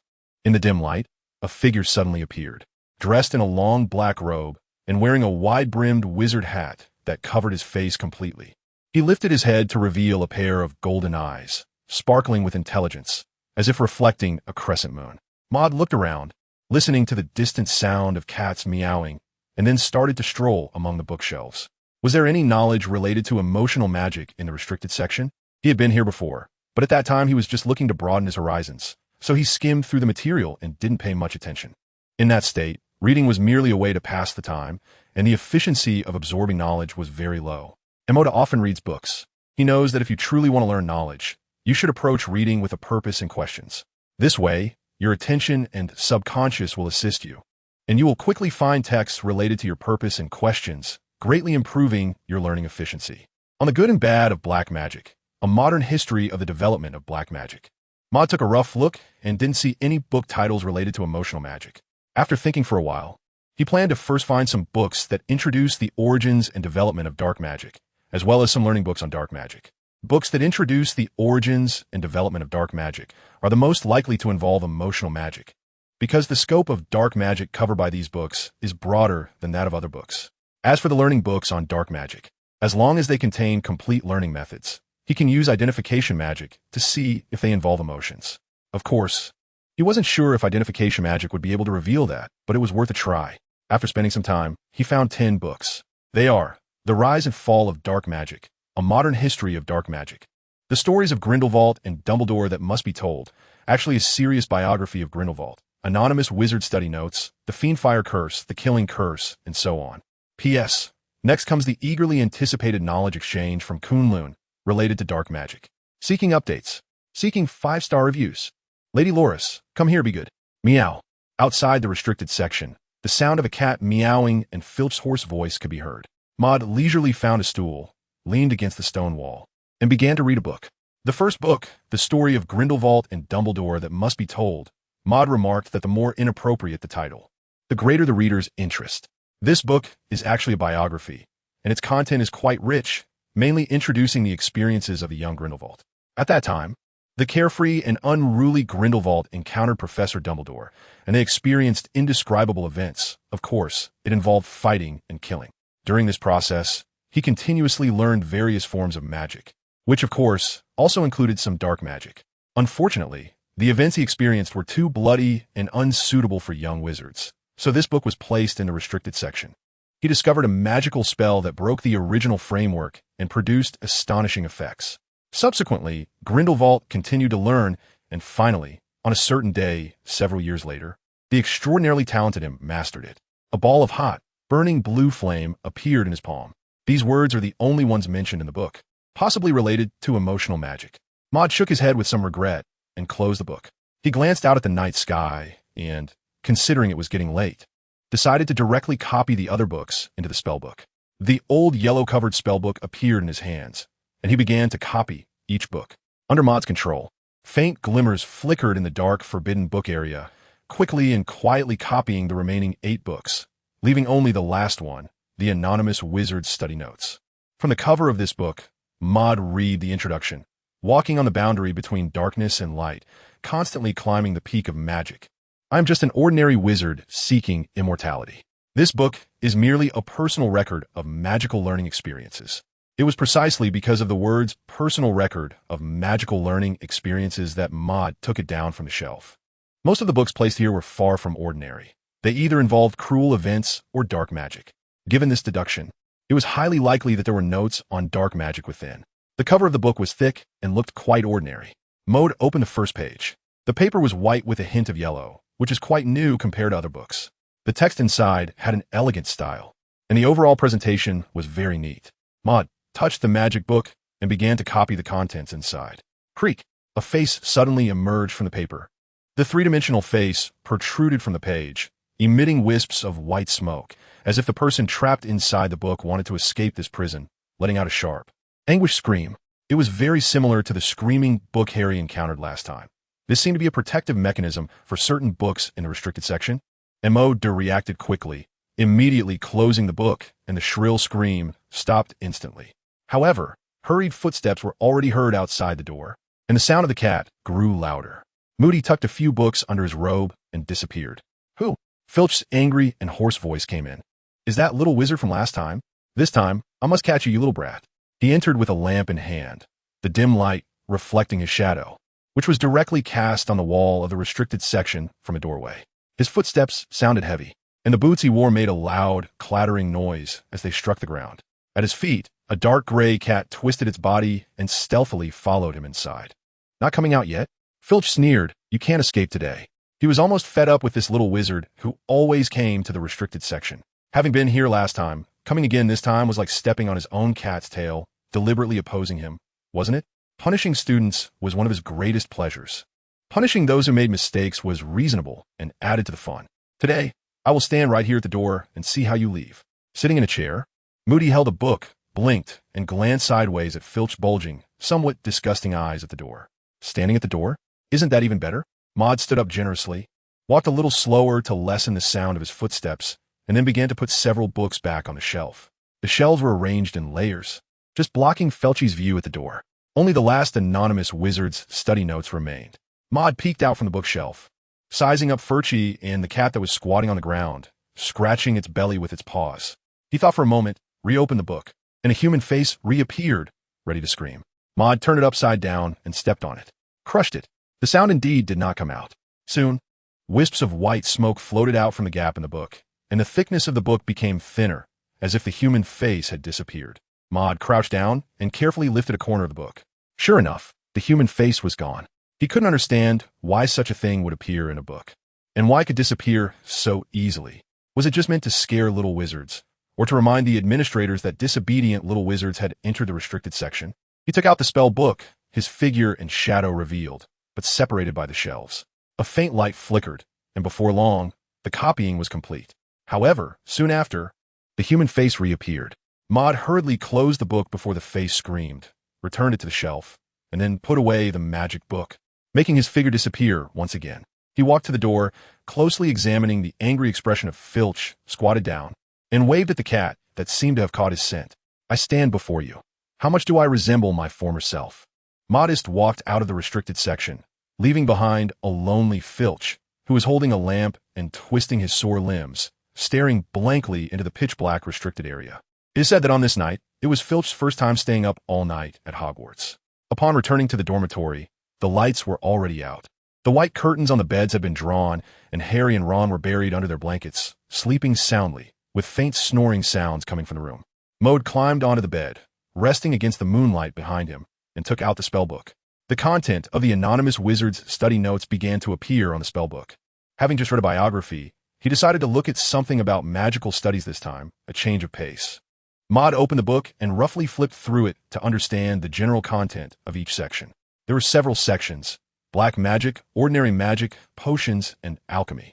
He flipped through the book lightly, and a faint rustling sound echoed in the room as he read quickly. Before long, Maud noticed some very fine text in the book, written in tiny letters, specifically placed around the creases of the pages, making it difficult to attract attention. Maud is not human, and his eyesight is considerably better than that of a human. Maud lowered his head and brought his eyes closer to see, and only then did he use his keen elfin eyesight to read the text. After several pages, he discerned from the gaps between the words that this dense text, resembling swarms of insects, was filled with the two big characters, eat people, or rather, kill people, because this magic is called a Horcrux. It is one of the most dangerous dark wizards today, the current Dark Lord Voldemort, Tom Riddle's most relied upon magic, the means of his immortality, and also his final trump card. P.S. Next, I will integrate all the magical knowledge learned over these days and exchange them with Kunlun. The appearance of this magic in the restricted section is a personal addition that may contradict the original setting, but for the sake of the plot, I will try to make it more logical. Please don't flame me. Requesting updates. Requesting 5-star reviews. Horcrux? Maud blinked his golden eyes. The book originally documenting the magic of soul vessels was called Advanced Dark Magic Deciphering, but it seemed that after Voldemort learned this magic, it was taken away by Professor Dumbledore and no longer kept in the restricted section. So, could this book possibly be a note left by Voldemort? It's very likely, but Maud had no evidence. There were no words in this notebook that clearly indicated the identity of its owner. Far from death, brewing immortality. This was the evaluation written by the notebook's owner regarding this magic, and Maud thought it was the most Voldemort-like phrase. Because Voldemort's name, Voldemort, contains the meaning of transcending death and being far from death. Want to learn? This magic requires violating one's conscience to murder those who have no enmity against you. And once you do something that breaks your own bottom line, the broken window theory will come into play. From then on, your bottom line can never be maintained. It will be broken repeatedly by your own hands until you completely lose yourself and your conscience. Maud thought for a while and decided to learn. He would learn but not practice. Instead, he would use the knowledge to exchange with Kunlun, regardless of what he might gain in return.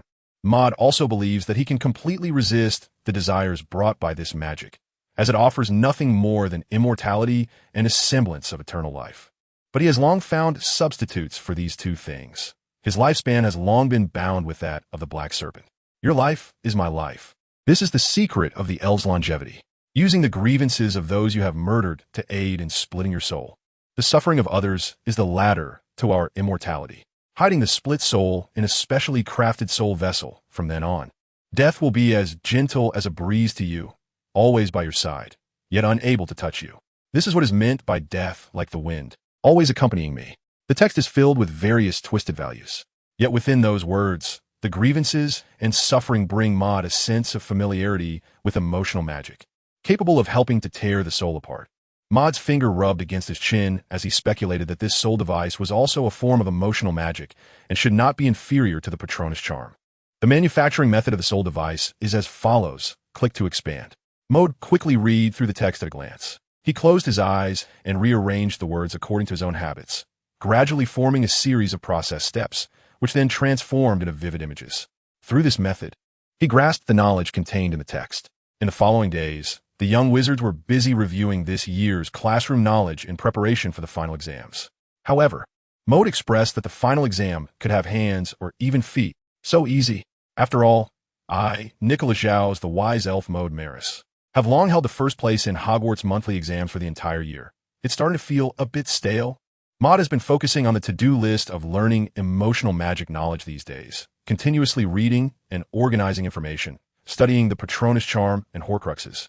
He has also looked into the Fiend Fire and the Avada Kedavra curses. The Fiend Fire seems to be related to desire, which explains its strange ability to devour everything, while the Avada Kedavra is associated with death, but he hasn't quite figured out the specific emotion connected to it. Unfortunately, these two spells only brush against emotions, and under the identification of magic, they don't qualify as emotional magic, so Maud has temporarily set them aside. Today, however, is a day of impending harvest after sowing. He has unknowingly organized quite a bit of knowledge about emotional magic. At this moment in potions class, Harry, who has drunk too much of the inferior potion charm of Enchantress No. 2, is wearing a wide-brimmed wizard hat, covering his head and face, and whispering to Ron. After so many accidents, Harry has developed a big heart, What's wrong with dressing as a girl? Can't he whisper in class while dressed as a girl? Maud looked at their little actions and shook his head. How can you talk in class? Isn't that drawing Professor Snape's attention? Ron, do you think you're Harry? Professor. Draco Malfoy, with his light blonde, slick-back hair, suddenly raised his hand. His gray eyes glanced sideways at Harry and the others, the corners of his mouth curling into a smirk, as if he was sneering. What's wrong? Professor Snape, pacing at the podium and discussing the basics of potions, lifted his head, his cold gaze piercing through the air and landing on Malfoy's face. Malfoy felt a shiver run down his spine, as if something bad was about to happen. Professor, Harry, and Ron are chatting in class, affecting my ability to pay attention. Maud was quite interested in watching this farce, also observing the changes in Professor Snape's expression. Next, there should be an exciting story. Oh really? A cold voice silenced the entire class of young wizards, but a boy and a girl chatting under the desk were still oblivious. Professor Snape turned to look at Harry and Ron. He didn't speak again, but walked slowly towards the two, raising his right hand and lifting the heavy textbook in his hand, aiming it at Ron's head. Smack! Ron, who was lying on the desk, suddenly felt stars in his eyes. He raised his head, looking around in confusion, and then turned to Hermione beside him. Hermione tilted her head helplessly, shrugged, and gestured for Ron to look behind him.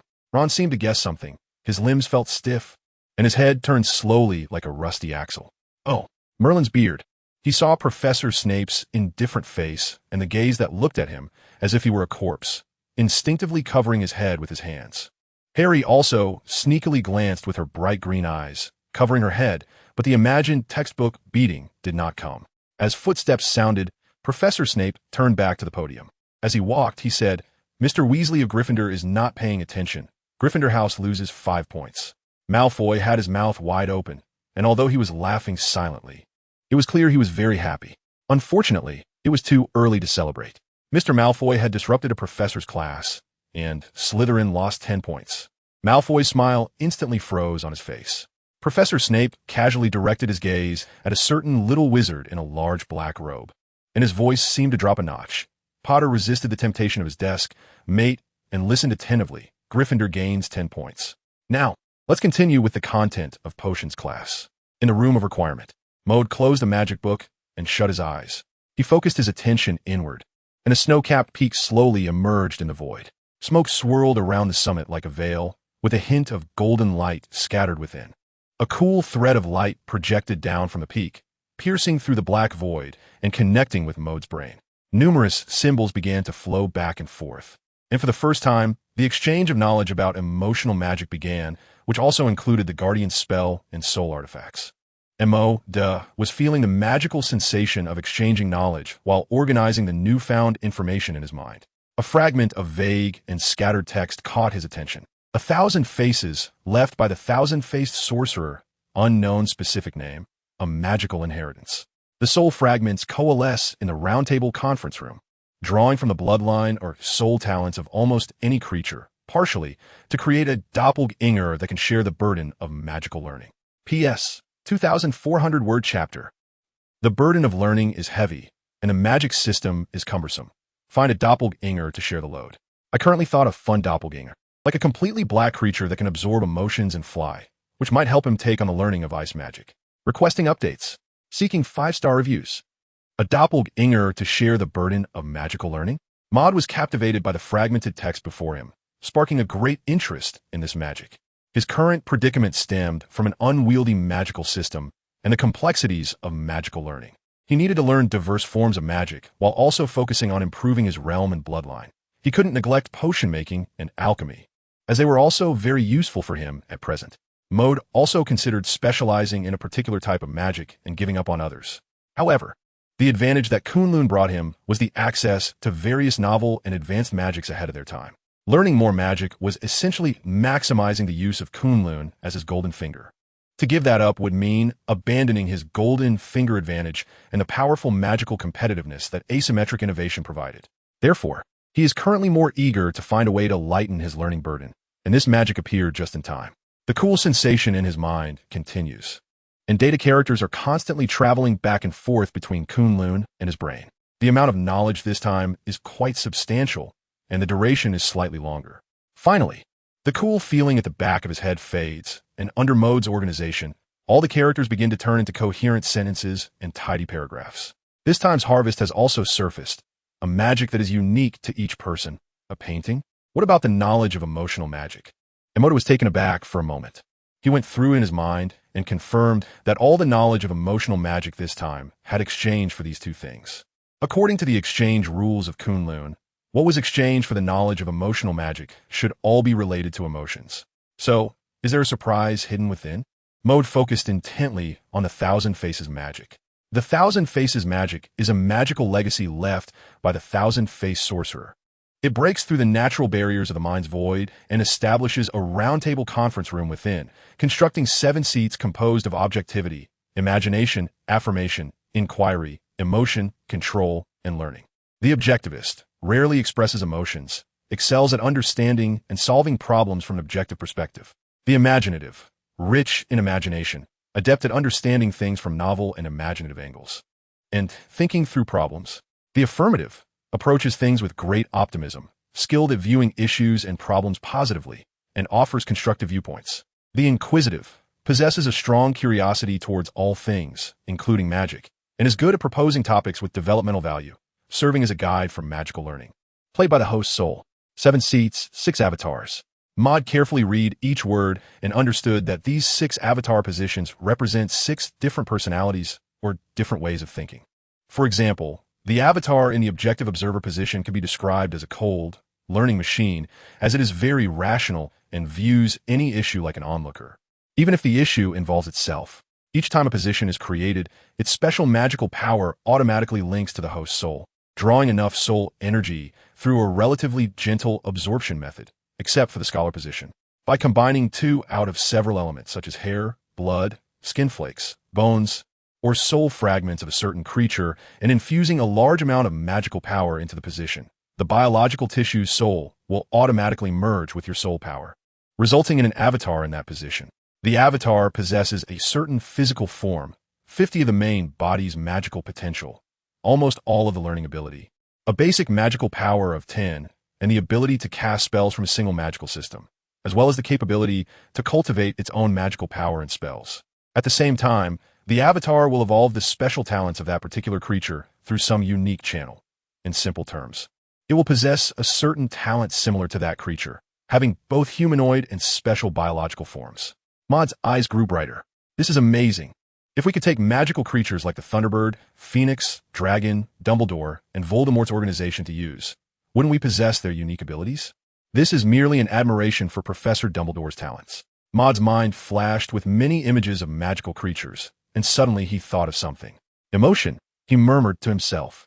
Among all the magical beings, Dementors seem to possess the ability to drain joy and hope, which could also be considered a form of emotional talent. If one had a Dementor as a counterpart, would it help in learning emotional magic? Maud's fingers rubbed against his nose as he pondered for a moment. He speculated that this possibility was quite high.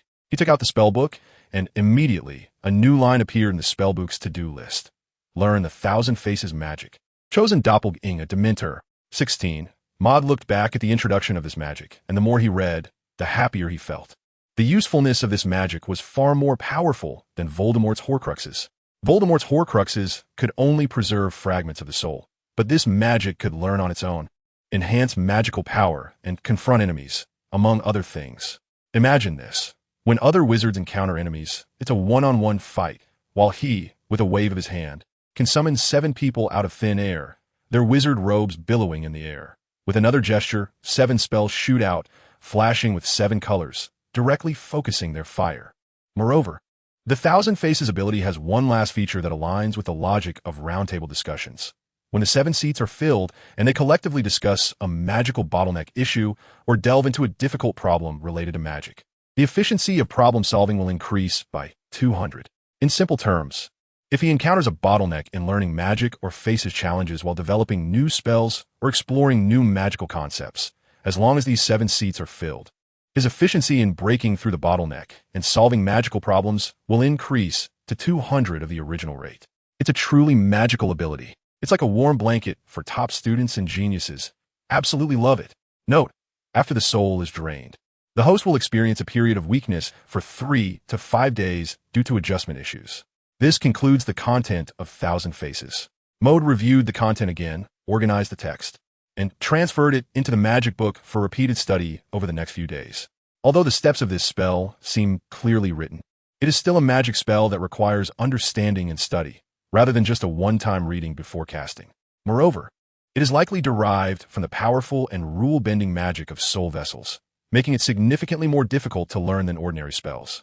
Emote stretched lazily, relaxed his spine, and extended his legs that had been sitting cross-legged for a while and fell a bit numb. Suddenly, a figure rushed past in front of him. Maud's outstretched foot just tripped the person in front of him, causing them to stumble forward, right towards where Harley was. Thus, the two cross-dressing big shots, the male Harley and Ron, were about to stage an awkward face-to-face moment, a tribute to a certain anime. Maud stared wide-eyed. Is this something us little wizards can see? He was quick on his feet, throwing the spellbook directly. Bang! Pop! Between Harry and Ron's faces was a thick spellbook.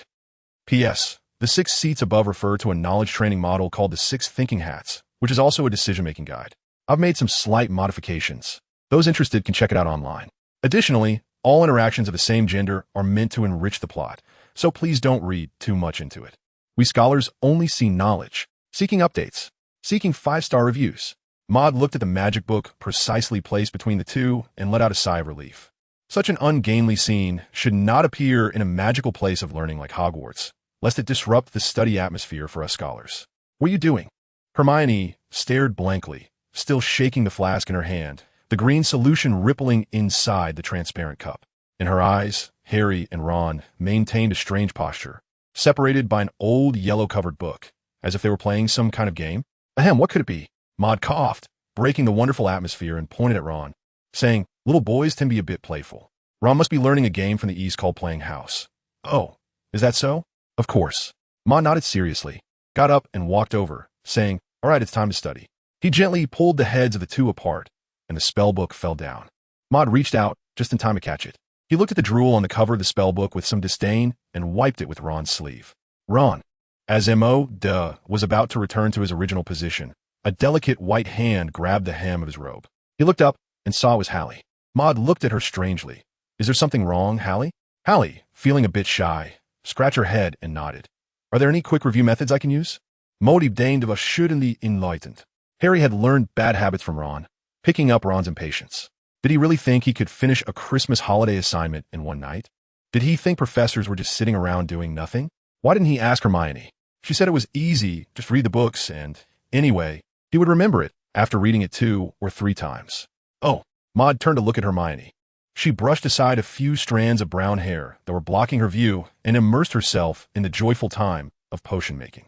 The little girl might really be relying solely on her genius to learn, as study techniques seemed to pale in comparison to her strong interest and memory ability. I, Maud Maris, am different. My excellence and repeated achievements of being the top of my grade are all due to my personal effort and the study techniques I've developed. What does having elven blood have to do with it? So Maud, can you teach me? Harry looked at Maud expectantly, blinking her emerald green eyes, her long eyelashes fluttering as well. Hiss. Moody's expression was expressionless, but his scalp felt a bit tingly, while Harry's facial expressions became increasingly natural. Mrs. Lily Potter, I've noted it down for you in my little notebook. In the future, make sure to add an extra serving of stir-fried bamboo shoots and shredded pork for him, right? And teach me too. As soon as Ron heard about the quick course, his eyes seemed to sparkle with excitement, just like when he talked about his dream of becoming the Gryffindor prefect. Maud looked at the anticipation in the eyes of the two and nodded. Having just absorbed a lot of knowledge, he decided to take a break. All right, I'll teach you, but this method may not necessarily suit you. The simplest method is... Moton paused. Risking being killed by the professor, Ron and Harry directly stole the exam paper. Hermione seemed to hear this and rolled her eyes. Of course, it was just a joke. Maud paused for a moment and said, if you want to memorize a long piece of text, there's a very practical technique. Find the keywords in the text. They can be scenery, a specific noun, or any word you think is important in that passage, and write it down on paper. Then, read through the text once, preferably write it out, and then close the book. Only look at the keywords you've written down.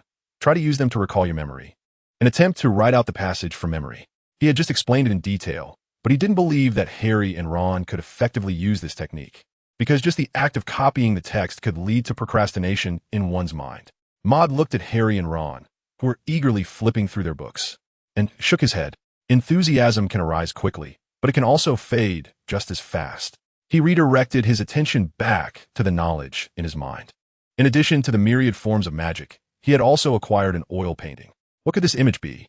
In Maud's mind, a starry sky painting slowly emerged. The size of this oil painting, in his estimation, should be about 1/2 meter long and 1 meter wide, with a brown wooden frame. In the lower left corner of the painting, the name Van Gogh was written, accompanied by smaller text that introduced the origin of this Van Gogh. Ancient wizard era. The magical painter Van Gogh, whose brush could create a brilliant and magical world. An ordinary painting of his could imprison the desires of countless wizards. Mo is pondering this name, contemplating this introduction. The painting has a small world, which means that it may contain some strange abilities, such as sucking people into it. Maud turned to look at the entire oil painting again. It was a starry sky full of movement and change. In the quiet night, the sky hung high. The blue torrents surged, serving as the base color for the entire night sky, while the golden full moon formed a massive vortex, with stars swirling and dotting the scene. Everything seemed to depict the passage of time, almost as if flowers were blooming in fury. Beneath the sky was a small village in peaceful slumber. And in front of the village stood a gigantic cypress tree reaching into the clouds, its body resembling dark brown flames. It waved its branches toward the constricting lines of the sky, as if battling against fate. This is fictional. It's just an inspiration. If there are experts, please be gentle with your critiques. Maud was momentarily stunned by the painting. It had an indescribable feeling, an ineffable charm. The branches seemed to stretch out in his mind. Buzz. The branches of the cypress appeared to truly extend from the painting, touching the dark void of his mind, and a cool breath flowed into Maud's body, concentrating at the back of his head. This sensation felt like exchanging knowledge with Kunlun. Indeed, Maud felt a surge of information entering his mind. The Starry Sky map serves as a visualization for the entry into the realm of magical arts. It will teach you how to integrate emotions, insights, desires, and other intangible things into magic. Maud blinked his golden eyes. This concept magic should be the term for emotional magic in the mouths of ancient wizards. Concept magic, recorded, has 365 types of concepts, but in reality, this number should be multiplied several times, or even more. In the current world, the best at using concept magic is the Elven king, Nicholas Gaff. His magic has transcended the original prototype of magic and has won the top wizard award for achievements in concept magic. According to relevant sources, a simple fire magic from Nicholas, under the blessing of his concept, can sweep across the world and create a furnace of hell on earth. P.S. Nicholas has appeared again. Please urge updates. Please give 5-star reviews. An ordinary magic creating a furnace of hell? With this magic, Voldemort might be finished in an instant, and the Harry Potter series would come to an end. Continued to watch. The artistic conception is divided into 12 levels. Understanding the first level of artistic conception is relatively simple, but understanding the second level will increase in difficulty exponentially. Similarly, the third and fourth levels will also follow this pattern. Of course, the star map can only help you comprehend one level of artistic conception. The fusion of artistic conception and magic has multiple channels, and the star map contains one of these channels, called trajectory observation. Your artistic conception will also be influenced by this painting, gaining a new way of presentation. Taking the artistic conception as 12 clusters of flowing nebulae. When you remember the trajectory of the artistic conception, it means you have mastered it. Junior, are you ready? Maud was taken aback. The last line of text slowly emerged in his mind, as if the painting had suddenly come to life and was engaging in a dialogue with him. Ready? What is about to begin? At that moment of contemplation, the sky of the star map suddenly surged with movement, the blue-green currents flowing like water, and the bright moon, along with the stars adorning the night sky, began to spin completely, forming mesmerizing whirlpools that seemed to resonate with the sound of howling winds in his ears. Emo only felt his consciousness blur for a moment, as if the wind and sand had blinded his eyes. In the next instant, the world spun around him. It felt like he had rolled countless times inside a high-powered washing machine. A strong sense of nausea surged up. Maud's eyes had yet to open, but his mouth was already moving. It felt like a storm was raging in his stomach, and, after a long bout of dry heaving, it finally subsided. At this moment, the uncomfortable sensation of suction in his mind also disappeared, and Maud finally opened his eyes. In front of him, a white hole was shrinking. Inside, a hazy white mist was swirling, and in the center, a figure was sitting cross-legged. That was himself, in reality, sitting in the wish-granting room, and then, The final ripples of emptiness faded away. Was this the world in the painting? Maud thought of the introduction to the wizard Van Gogh in the recently released Starry Sky map, which mentioned how his brush could paint vibrant and magical worlds. He looked at himself, pinched the soft flesh on his arm, and grabbed a strand of hair to examine it. It was golden. This meant that his current self, like in reality, was in a physical state. He stood up and surveyed his surroundings, realizing he was not on the ground. After careful observation, he discovered that he was standing on the crown of a huge dark brown cypress tree. The tree was so large that its crown was ample enough for him to stand on. However, when he bent down to look, he saw a bottomless abyss in front of him, and the houses in the distant village looked like ants. He estimated that he was several hundred meters high. For the first time in the air, with only 1 square meter of ground beneath him, a piercing cold wind rushed into his nose, and a chilling sense of suffocation surged up. Is it too late to call for help? Waiting online. Urgent. He recalled scenes related to the artistic conception or his most profound memories. Several golden words floated in the void, presenting themselves before Maud's eyes. Maud blinked his golden eyes at the text in front of him, as if he had thought of something. He sat cross-legged as the text instructed, closed his eyes, and began to recall. The images in his mind flowed incessantly, and Maud unconsciously immersed himself in the memories. Time seemed to rewind to an afternoon on a certain day. A fire, his father, the doorway of the office filled with flames, screams, and the ticking of an old clock. A strange emotion surged in his heart, and the images flickered instantly. Then, it was as if a straw was inserted into Maud's mind. The colorful images turned into black and white, gradually becoming blurry, and finally, the funnel-shaped image was instantly pulled away by the straw. Maud's heart suddenly felt empty. He instinctively opened his eyes, and a stream of black and white light had already vanished into the horizon, like a drop of water merging into the blue-green starry sky. The moving nebulae began to stagnate. The torrents broke apart and reorganized. The colors of the sky flipped violently, as if boiling water in a kettle. In just a moment, starlight converged, moonlight faded, and 12 massive nebulae filled the entire night sky, with the blue-green torrents restarting, flowing in strange trajectories. Golden characters reappeared. Observe the trajectories of the 12 nebulae. Remember them, starting from the nearest cluster of nebulae. When you enter this realm, your magic will gain an additional starlight aura. Accumulate 10 starlights to enter the first-level realm. Emo was reading the text carefully, then looked up to gaze at the nebula above. Can a person remember this? Emota's face darkened. Among these nebulae, the number of starlights might not be many, but their speed was extremely fast, with different trajectories that were winding and curving. For a moment, it seemed as if countless starlights were swirling, like a ball of cotton thread with no clear beginning or end. He lightly rubbed his temples, calmed his mind, and immersed himself in the observation of the nebulae. How should he remember it? Emota was contemplating while gazing at the nebula. He made a hypothesis about a single ray of starlight entering the gate, with 10 levels of intent. The memory of each individual starlight trajectory could potentially have an effect. Maud attempted to incorporate this hypothesis and gradually discovered that the cluster of starlight before him seemed to consist of exactly 10 beams of starlight, which matched the number of starlights in the first-level realm. In other words, his hypothesis was very likely to be true.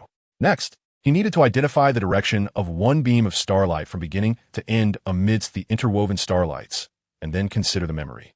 Identifying the direction of one beam of starlight sounded simple, but in reality, every intersection of starlight created a visual illusion, making it difficult to distinguish which beam was the one he had just observed. Coupled with the exaggerated speed, the difficulty increased significantly. Buzz. A sudden sound echoed from the sky, and a golden stream of light suddenly descended, directly entering Maud's body. What? Moo, who was carefully searching for the route of a beam of starlight, was taken aback. What was this stream of light? Giant golden characters leaped into the sky, responding to Maud's confusion. A gift from the Witch of Argotu, the descendants of Nicholas. Nicholas? Maud blinked his eyes. Every time this name appeared, it would bring a bit of local specialty to him. Truly worthy of being the Elven King, his social skills are impressive. Swish! It seemed like he could hear the elven blood in his real body boiling. Emoda felt his heart racing. The sound of wind beside his ears disappeared, and silence enveloped him. A flow of light danced in his eyes, colorful and vibrant. He had entered a familiar and inexplicable state. Then, he clearly saw it. In the nebula, countless paths of starlight flowed, now presented in a dashed line format. It was like navigating a maze. where someone directly granted him a god's eye view and even drew a roadmap for him. It was spot on. Emoda couldn't help but widen his eyes. He suppressed his inner joy and began to memorize the trajectory of a star's light. At this moment, he couldn't be greedy. He needed to follow the plan step by step, as remembering might be quicker that way. Being too greedy would disrupt the rhythm of the task, and in the end, he wouldn't achieve anything. As he had guessed, each star's light route was particularly complex. The trajectory he was observing twisted and turned, not to mention occasionally looping in circles. Just this one route was enough to dazzle anyone. Moreover, memorizing these routes was accompanied by a flood of inexplicable information.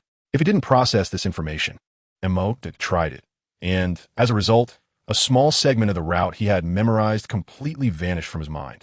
This also indicates that information and the route map are bound together. Neither can be missing. As more and more routes are fully memorized, an increasing amount of information floods into the brain, among which there's a lot of clutter and useless information that needs to be eliminated. The remaining information should be referred to as knowledge, which documents the process of generating a certain artistic conception, the meaning and content it contains, as well as the initial way of use. Mode is immersed in joy and satisfaction.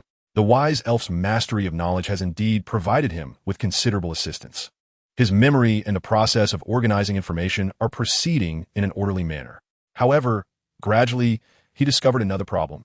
The complex routes of these starlights and the immense amount of information were causing Mode's mind to become increasingly chaotic, and the speed at which he processed information was gradually slowing down. His head was heating up like a CPU overload, making him feel somewhat uncomfortable, but he refused to give up this opportunity. Mod still had a feverish mind as he continued to memorize the starlight's route, until a starlight route was completely remembered by Mod. At this moment, a slight sense of unease also surged in his heart. Mode instinctively closed his eyes, no longer looking at the nebula, but it was too late. The immense amount of knowledge poured into him like gas into a saturated balloon, causing his body to crack open, white light spilling out from the fissures. In the next instant, bang, Mode has cracked open and exploded. Don't panic. I'm not dead. P.S. A 2,850-word big chapter. I'm not in a good state today, and the words I've written feel a bit awful. I'm a bit of a perfectionist. I'll try to adjust my state, and if I manage to do so, I'll deliver the second chapter later. If not, then, wishing everyone a good dream tonight in advance. Also, I'm asking for some motivation for updates and 5-star reviews. I'm off. Emoda opened his eyes, a hint of fear in his gaze, instinctively leaning back as if dodging a bomb.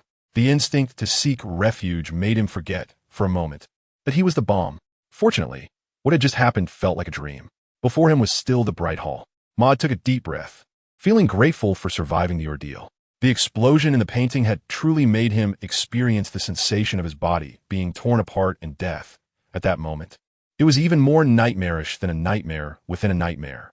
He propped himself up, sat up, and dusted off the dirt on his palms. Mod looked at the 3 dark shadows on the ground in front of him. He raised his head, and 3 pairs of eyes were fixed on him, with the same expression he often had when sighing over Ron's homework. Mod, what's wrong?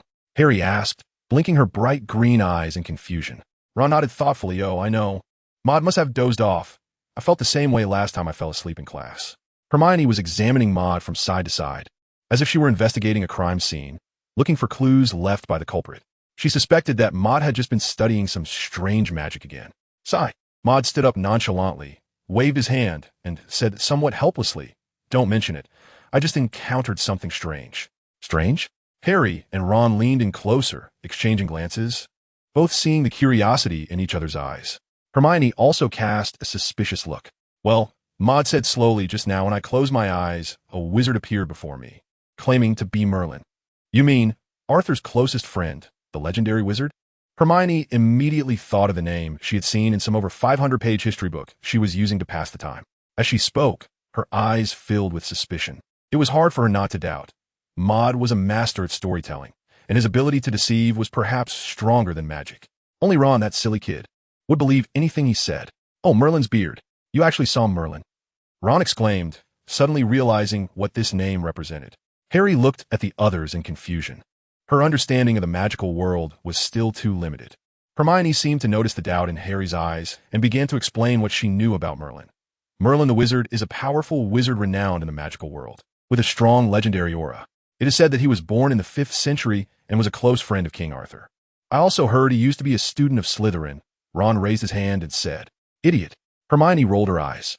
Hogwarts was established in the late 9th century, and Merlin was born long before that. That was just some upperclassman bragging. She had it in her mind, just like Maud. Modin stood quietly to the side, seemingly listening to Hermione's speech. In fact, he was feeling the changes within him. The recent explosion had no real impact on him. He was just a bit mentally fatigued, as if he had stayed up all night for several nights. However, this was completely acceptable compared to the pain of the explosion. Besides the fatigue, he also felt something extra inside him. As soon as he closed his eyes, he could see a golden flowing light, or starlight, swirling before him, like butterflies dancing in the void. This meant that Modin's protective emotional magic, or artistic magic, should have reached a beginner's level. Having crossed this threshold and entered the first tier of artistic magic, how far could he be from the next level? He just didn't know what tier Professor Snape and Voldemort had reached. Hermione finished her speech. The others turned back to Modin, seeing them all looking at him. Modin snapped out of his daze and blinked. "Do you still want to listen?" "Of course." They nodded. "Then I'll continue." Modin cleared his throat and began to tell a true story. "When I closed my eyes, a figure appeared before me, the wizard who called himself Merlin. He said he had traveled here and seen a..." Maud was stunned, and the exceptionally gifted person revealed an expression that suggested, as expected. Just like that, the wizard Merlin forcefully shoved his magical knowledge onto me. I kept saying I didn't want it, but he insisted. "The older generation is just too enthusiastic," Maud sighed. His tone was like that of someone talking about Mrs. Stephen, the neighbor who loves to dance in the square, who insisted on giving him the extra vegetable she bought. "Is this really true? Why does this sound a bit awkward?" Harry rubbed her hair, feeling that Maud's story sounded a bit fake. Maud shook his head and sighed. "Harry, you've changed. Well, let me show you the magic that Merlin taught me." A glimmer seemed to flash in Hermione's brown eyes. She guessed correctly. Maud was indeed learning new magic. A curious color also appeared in her eyes, as she had a strong interest in any knowledge in magic, which was one of the reasons for her excellent grades. Maud's face revealed a serious expression as he raised his hand, extending his middle finger towards a distant, empty wall. He also sensed the starry light within him. A complex emotion surged in his heart, an essence of guardianship. Flames blazed. Whoosh! A golden-orange fire sparrow materialized from thin air, its dancing flames scorching the air, while a stream of golden light rapidly circled around the fire sparrow, seemingly stirring up a whistling wind. The speed of this starry light's orbit was so fast that it appeared as if a golden silk ribbon was wrapped around the fire sparrow's neck. This was Hermione carefully observing the starry light beside the fire sparrow. "Be careful, I'm about to release magic." Maud adjusted his position to avoid hurting a few people, and he raised his hand and waved. Whoosh! The fire sparrow whistled out, and the starlight flowed faster and faster. For a moment, it seemed as if there was a thunderous roar tearing through the air. In that brief instant, it seemed that two fire sparrows appeared in the air simultaneously, piercing through the air. Maud's eyes flickered, as if contemplating something. In the original fire spell, although the speed of the flames was not slow, it was certainly not very fast, let alone capable of turning into an afterimage. However, this starlight allowed the fire spell to break through its original speed limit. Although the afterimage disappeared in an instant, it also indicated that the potential of the starlight was substantial. Maud's eyes flickered as he activated his magic identification. The fire spell Sira suddenly displayed new data, a mutated realm-enhanced fire spell with a compatibility of 110. Effect: your fire spell speed has skyrocketed. It has surpassed the original speed limit of the magic. You have initially obtained an afterimage effect. Due to the increase in speed, its fiery edges have the potential to develop into sharp blades. As long as the speed is fast enough, even a piece of paper can become a deadly weapon. It seems to have even more potential and effects waiting for you to explore. This is the most promising fire spell in terms of speed within the magical world. When your realm is high enough, your fire spell may be able to pierce through the void, traveling thousands of miles in the blink of an eye, truly deserving the term divine speed. P.S. Please urge for updates. Please give 5-star reviews. That's speed. Hermione Granger stared wide-eyed, pointing at the fire spell that Maud had ignited on the wall. Isn't that unreasonable? I think I saw 2 fire spells. Ron frowned, seemingly pondering whether he had been studying too much lately, causing his eyes to blur. Harry nodded. I saw it too. The speed of that fire spell is like the difference between the golden snitch and the bludger. Maud's heart felt as if he had just had a glass of iced milk tea on a winter day. It was refreshing and cool, but there was no expression on his face. He waved his hand and said, "Just a little magic, look." When it came to his magic, all Maud could utter were the words "little magic." Hermione rolled her eyes, which took up 75 of her expression. Maud was pondering the meaning of the words written in the identification magic. It meant that his current guardian state was no longer pure and had undergone some kind of mutation. He recalled his encounter in the basement a few days ago, when both Professor Snape and he had cast spells beyond their abilities due to his special state. In his memory, Professor Snape's state fire spell before this state manifested as continuous casting of magic, gradually increasing the speed of the flame's flight, with a very slow speed increase and an unknown speed limit. Later, when Harry nearly fell into Voldemort's hands, Professor Snape's state magic manifested as flames as sharp as blades and with a decent speed, at least fast enough to catch up with the injured Voldemort at that time. Combining this with his own entry into a wonderful state, which he tentatively called enlightenment. The performance of the frost arrow under the enhancement of this state was extremely fast speed, able to create afterimages, even disappearing over a distance, with the arrowhead becoming more solid, which could also be understood as sharper, allowing it to injure Voldemort in flight. Summarizing the three, the Guardian State should mainly bring two effects: sharpness, speed. However, the simulation of Professor Snape's state brought about a different effect, indicating that the distribution ratio of speed and sharpness in each person's Guardian State might be different. This situation could arise from different personal experiences. Although the emotions are generally consistent, there are still different elements within. This is understandable. Now, the identification magic also said that the state manifested as starlight has mutated. Can identification magic identify state independently? Maud held this question, waving his hand to disperse the blazing flames on the wall. He extended his hand, trying to guide the starlight in his mind to float out. Soon, a starlight, like a mischievous thumb-sized sprite, danced on his hand, scattering golden dots of light. Clearly, the starlight could be drawn out individually and could also be identified with identification magic. Speedy Guardian Realm, your match? As it is born from your heart, it always remains at full value.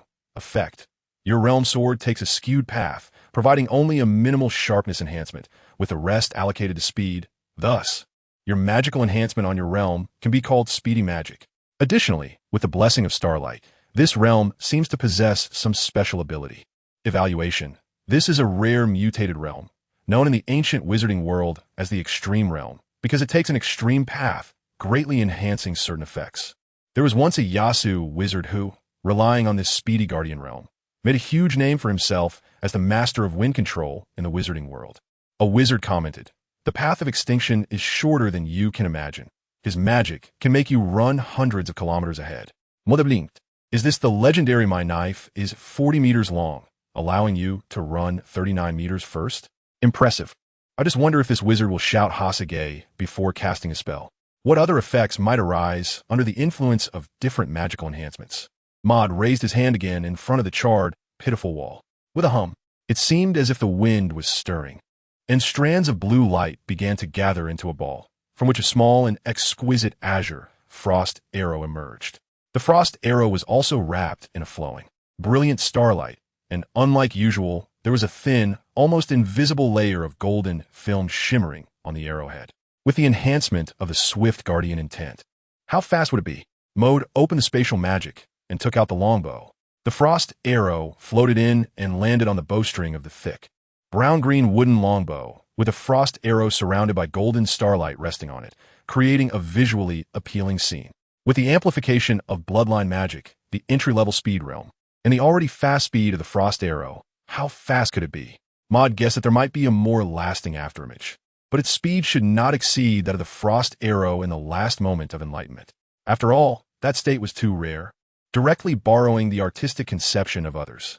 Bang! The full moon bowstring was released from Maud's fingertips. A blue stream of light, surrounded by golden radiance, instantly darted away, tearing through the air and emitting a piercing whistle. As Maud observed without blinking, the frost arrow, draped in a starlight ribbon, flew halfway, when suddenly there was a change at the arrow's tail. The airflow in the air exploded violently like water splashed by a foot. Immediately after, the frost arrow split apart in an instant, transforming into two eerie blue long arrows that shot forward one after the other. Maud couldn't tell which one was real. They were more realistic than the afterimages of the previous fire spell and lasted longer. He suddenly had an idea. The straight trajectory of the frost arrow transformed into a lateral motion.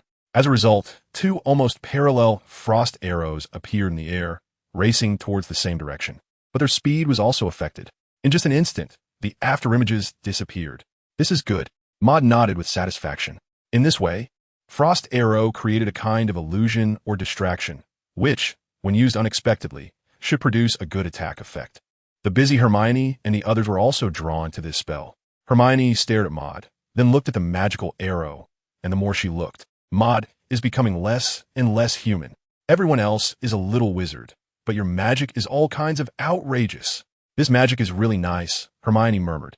This magical arrow, with its dreamy blue color and adorned with brilliant starlight, looks just like an accessory, full of intricate splendor. Although she preferred knowledge and magic, isn't this thing just magic, just knowledge? Learning from Maud? Hermione thought to herself, feeling a bit shy. Isn't it too shameless to suddenly reach out and ask someone for something? P.S. Please urge updates. Please give 5-star reviews. Sigh. Hermione pressed her lips together and gently sighed. Although she was young, she still understood some social nuances. People who take advantage of good friends often end up being disliked. This brown-haired girl with fluffy long hair decided to give up her fantasies. She didn't want to lose a good friend. In fact, she liked to show off her knowledge in front of others, but it was just to express herself and gain acknowledgement. Deep down, she always hid a somewhat insecure little girl. Maud, sitting not far away, glanced at Hermione with curiosity, wondering why she sighed inexplicably. He waved his hand to disperse the frost arrow that was about to hit the stone wall and shook his head. Frost Arrow, you see, you're already this big, and you still don't understand the importance of self-cultivation. Others look down on you. Frost Arrow, this is just a starlight. If there were more, what would these magic spells look like? Was contemplating the potential of this swift protective realm. With just a single starry blessing, the magic gained the effect of an afterimage.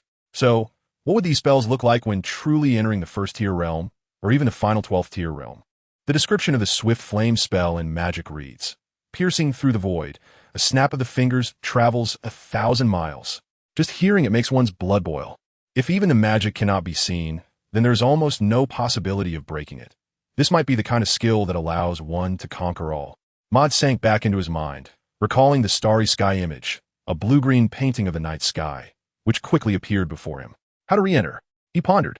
Try to enlarge the starry painting, imagining touching it. As he touched the golden full moon, the swirling strokes of the full moon began to spin. A pull came, as if success was imminent. But then, everything returned to calm. Emoda was taken aback. What was going on? Could it be that one could only enter once a day?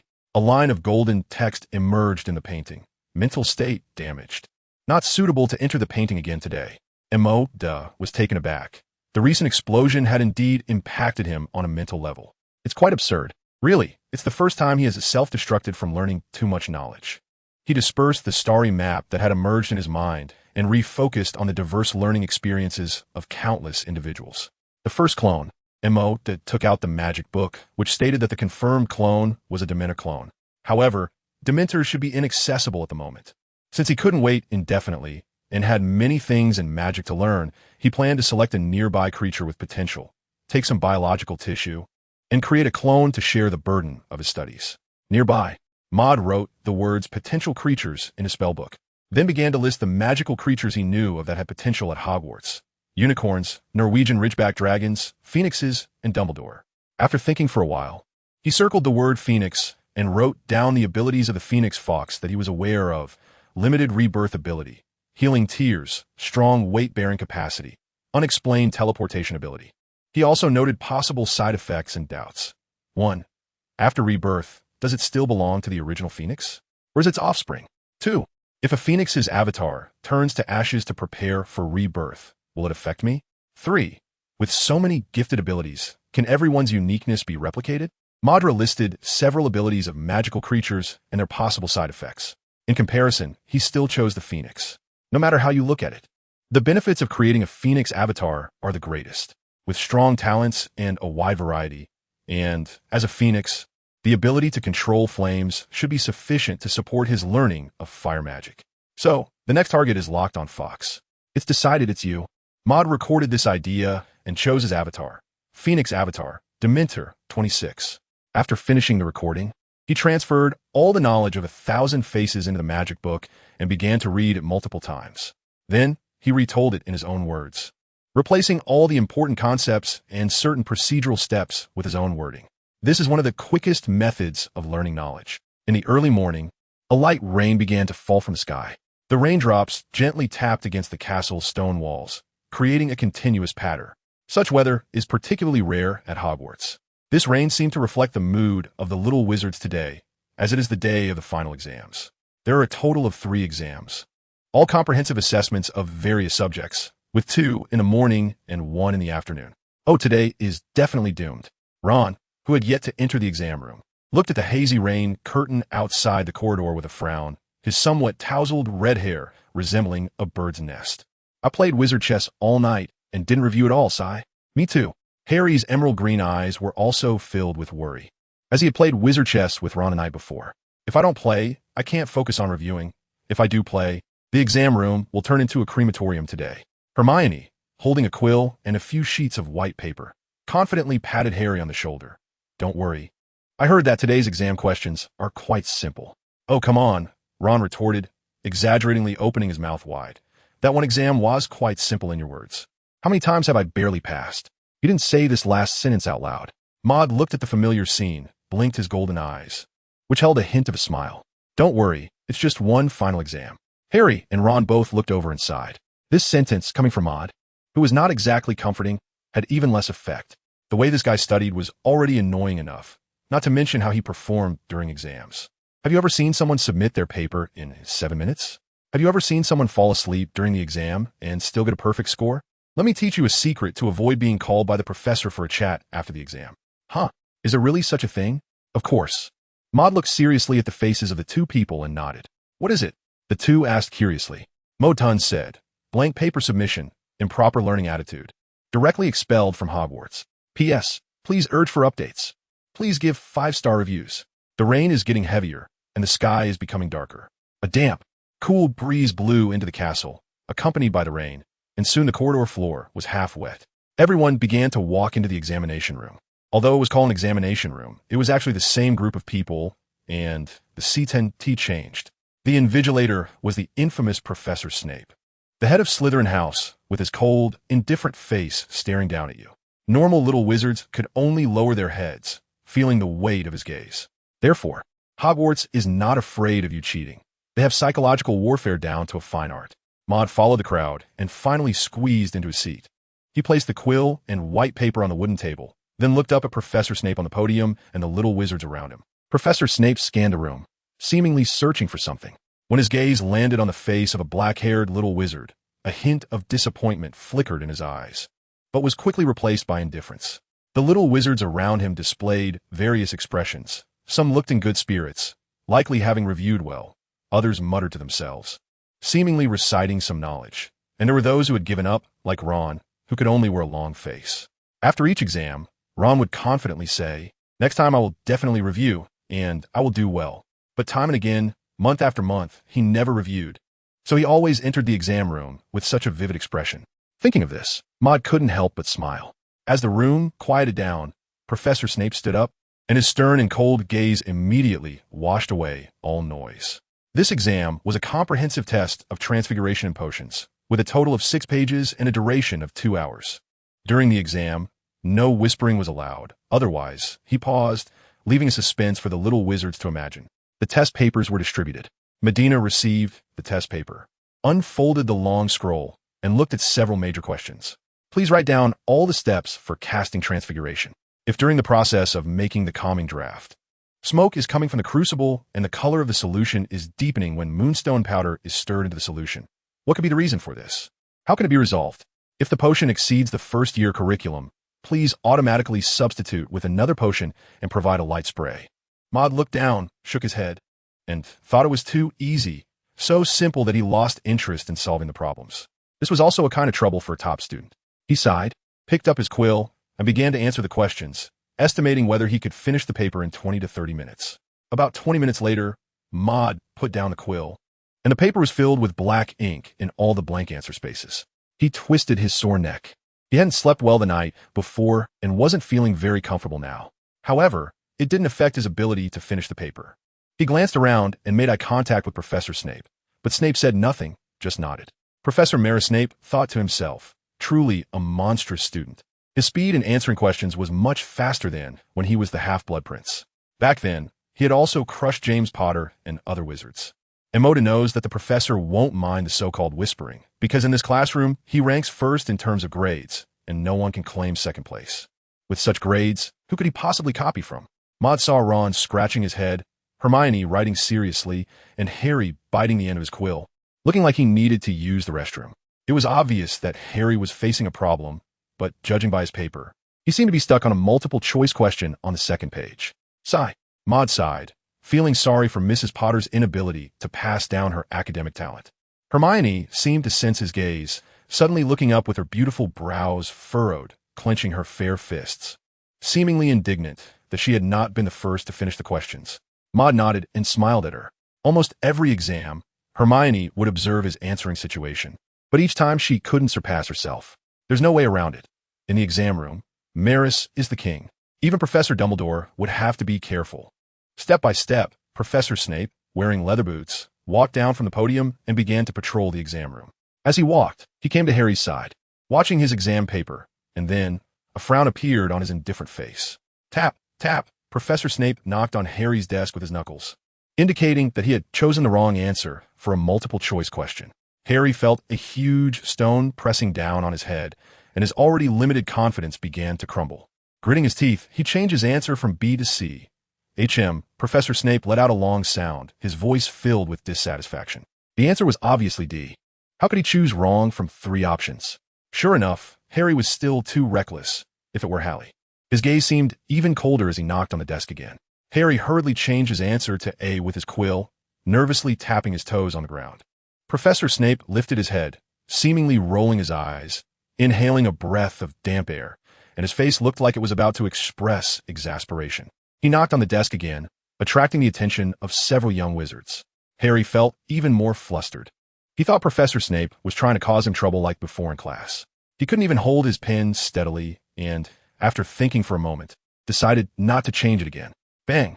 Maud saw this scene, his body shook slightly, and he unconsciously empathized with Harry. Professor Snape, covering half of his face with one hand, rolled up the book in his hand and tapped Harry on the head. Although the exposed half of his face still showed no emotion, Maud could tell that he was very angry. He was frustrated with Harry's lack of progress. Puffed. Moody couldn't help but chuckle softly. Harry must have chosen the wrong answers multiple times, and with him dressed as a sunny little boy today, it was no wonder Professor Snape's anger couldn't be contained. It's no surprise he got punished. The last exam of the afternoon was over. The clouds faded away, and sunlight poured down, making the puddles on the stone path of Hogwarts shimmer brightly. Maud looked at the colors of the sky for a while and felt inexplicably happy. The weather can really affect a person's mood sometimes. He quickly walked through the crowd and arrived at the wish-granting room.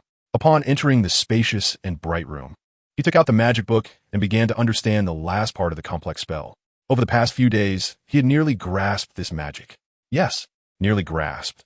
This magic was much harder than soul artifacts, and achieving this in just over 10 days was a result of Maud working overtime for several nights. Once he handled this part, he could consider the materials for the Phoenix duplication.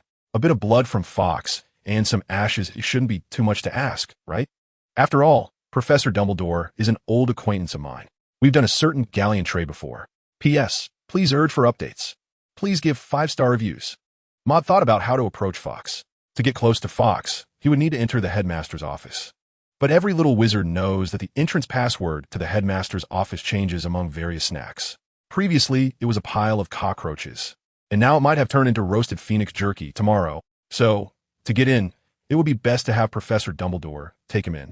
Maud lightly scratched his forehead with his fingertips, pondering what reason to find. Perhaps he could ask Professor Dumbledore a question. That reason should suffice. And it would also allow the headmaster to feel the eagerness and enthusiasm of an ordinary young wizard. On the yellowed pages of the spellbook, 2 more lines of text appeared. Gather all materials for the Phoenix's feather, channel, headmaster's office. Method 1. Ask Professor Dumbledore some questions about magic. Maud flipped through a few pages and came to the chapter recording the knowledge of 1,000 faces, starting to study it carefully. With a rumble, the stone door of the answer all questions room opened, and Harry and the other 2 walked in. Harry, What did you choose for the last multiple-choice question? Ron tilted his head, touching his cheek, deep in thought. He was thinking about the questions from the last exam, and that last multiple-choice question seemed to be beyond the syllabus.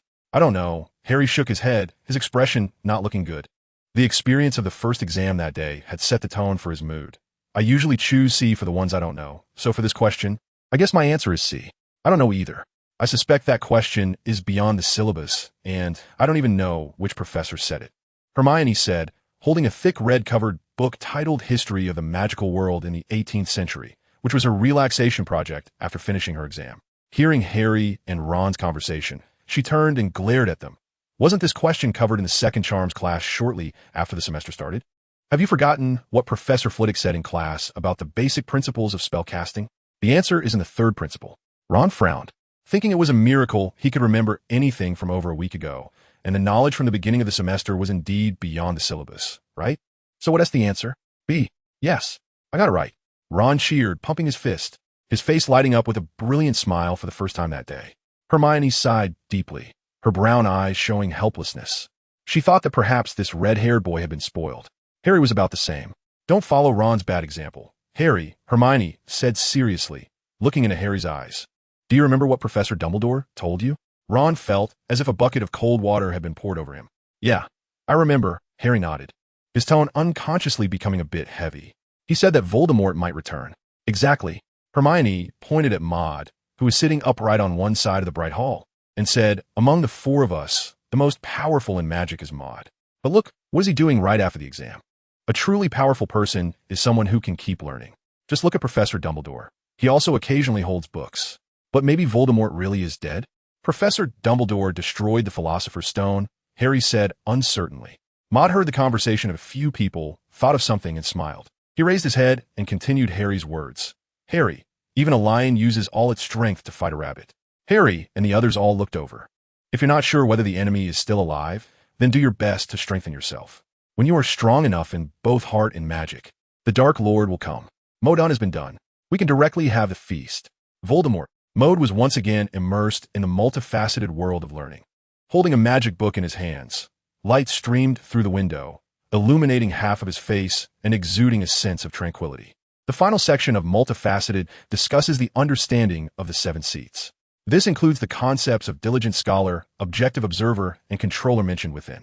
Although they are just a few words, they encompass the definitions and roles of these seats as defined by the multifaceted wizards, as well as some detailed yet crucial magical knowledge, which is essential for successfully materializing each avatar. Diligent scholar. The key to playing the role of a diligent scholar lies in curiosity and ambition. You must maintain a sense of curiosity about various things and try to embrace the changes of the world, proposing topics that can help you progress in the field of magic. However, curiosity has its limits. You should not delve into things that are tempting but lack any potential or value. They will only waste your time and energy. This part of the content reads somewhat like a moral education class, slightly dull. While reading this line, a circular magical symbol emerges in the mind, containing the intricate yet important magical knowledge. Maud understood this knowledge while memorizing the complex shape of the symbol and the intricate, ever-changing patterns within it. When it came time to condense the seat, this magical symbol would be directly carved onto the seat, giving it a certain magical power. This magic is used to nurture clones and is one of the cores of the entire magic system. After learning about 3 seats, Maud stretched and took a break. 15 minutes later, he immersed himself in his thoughts and began preparing to condense the round table meeting room. The first step was to break the seal leading to the void of his mind, which might be the most difficult step, as no one's mind's void is naturally open.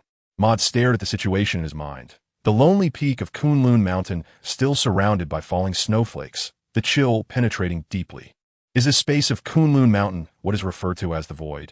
But this speculation contradicts the statement that the void in a person's mind is inherently opened without anyone present, and he couldn't be sure. So, holding on to this doubt, he began to search for a passage. After searching for a long time, he found no signs of any passage. He pondered for a moment and found notes on the term void in the mind in his magic book, comparing them to the meager descriptions of the void in the mind.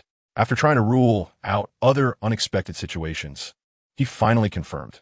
This most difficult step was indeed completed with the help of the golden finger.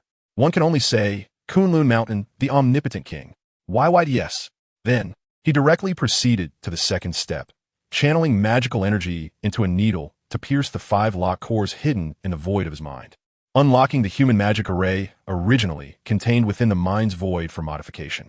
Maud carefully suppressed the jumping magic within him, allowing the calming magic to flow into the void of his mind, which is located in the vast space where Kunlun Mountain resides. P.S. Please urge for updates. Please give 5-star reviews. In the void of his mind, a spacious conference room has been officially completed, floating in a corner of darkness. Maud's consciousness gently pushed open the glass door and entered. This conference room is large, covering about 300 square meters. The floor is made of gray-white, cloud-like marble.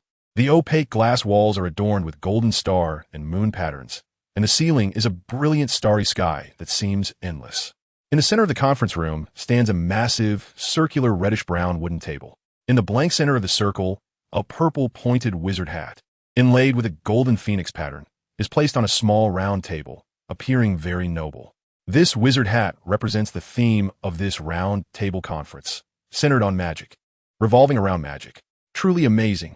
Maud was amazed as he surveyed everything, having to admire the knowledge of this master of 1,000 faces. The materials that made up this conference room were, in fact, the hidden human magic circle in the void of his mind.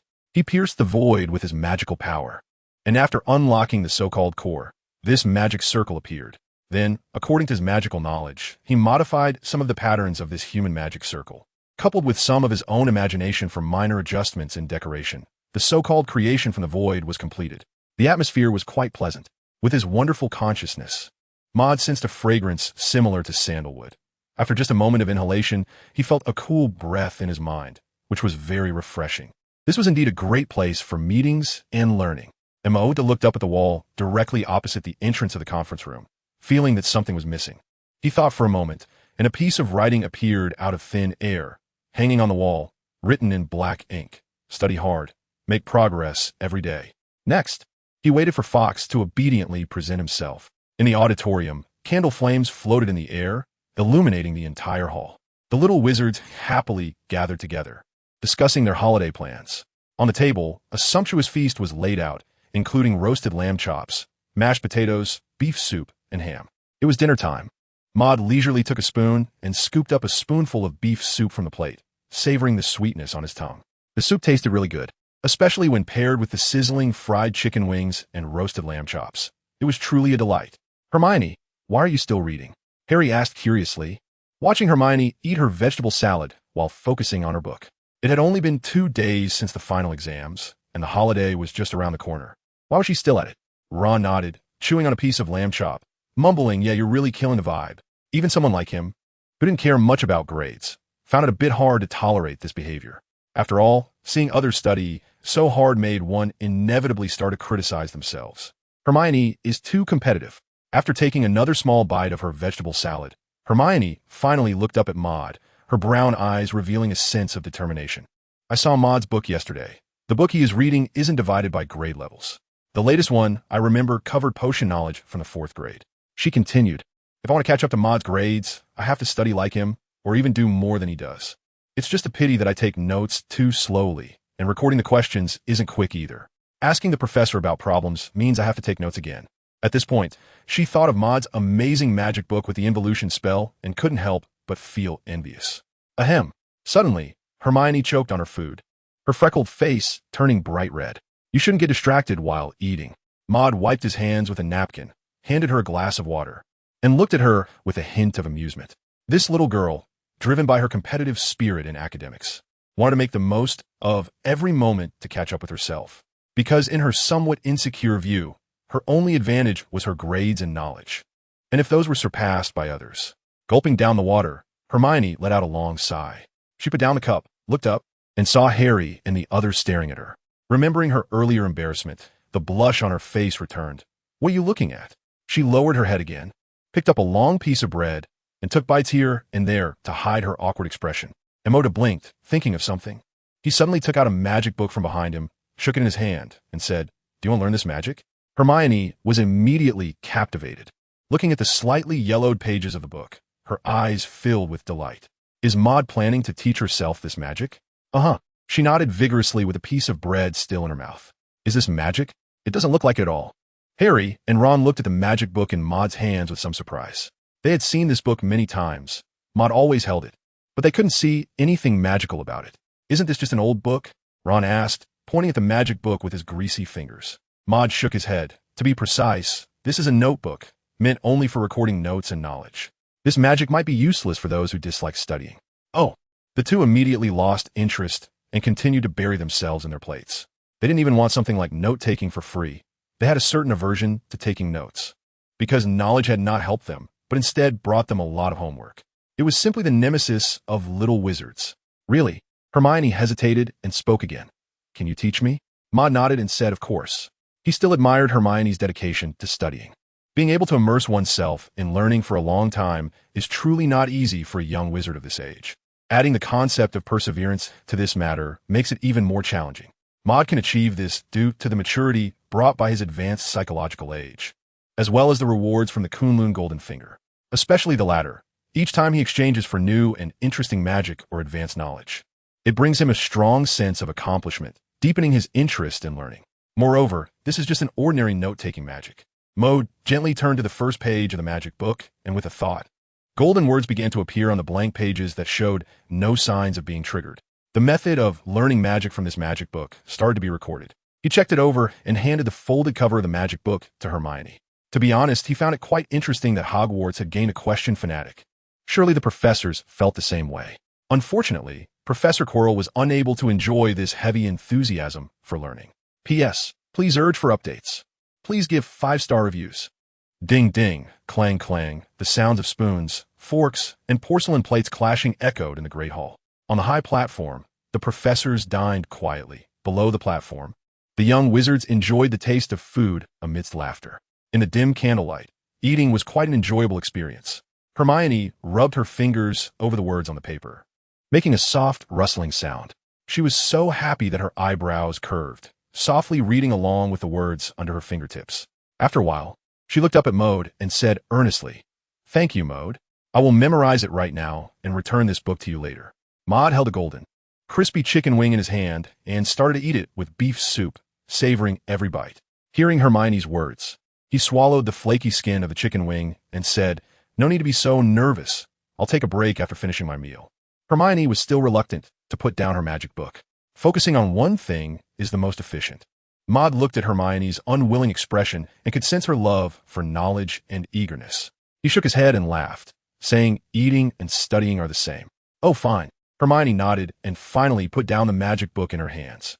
Speaking of studying, Harry suddenly remembered that the final exam results would be released tomorrow, and his tone unintentionally carried a hint of worry, unsure if he had scored higher than the last monthly test. "Don't worry, Harry, this exam wasn't too difficult," Ron said confidently, reaching out to pat Harry's shoulder for comfort. Midway, he noticed the grease on his hand and stopped, switching to the back of his hand, and continued, "I'm quite confident myself. Especially after guessing the last question of the multiple choice section right last time, it boosted my confidence. I feel like Ron, am doing well."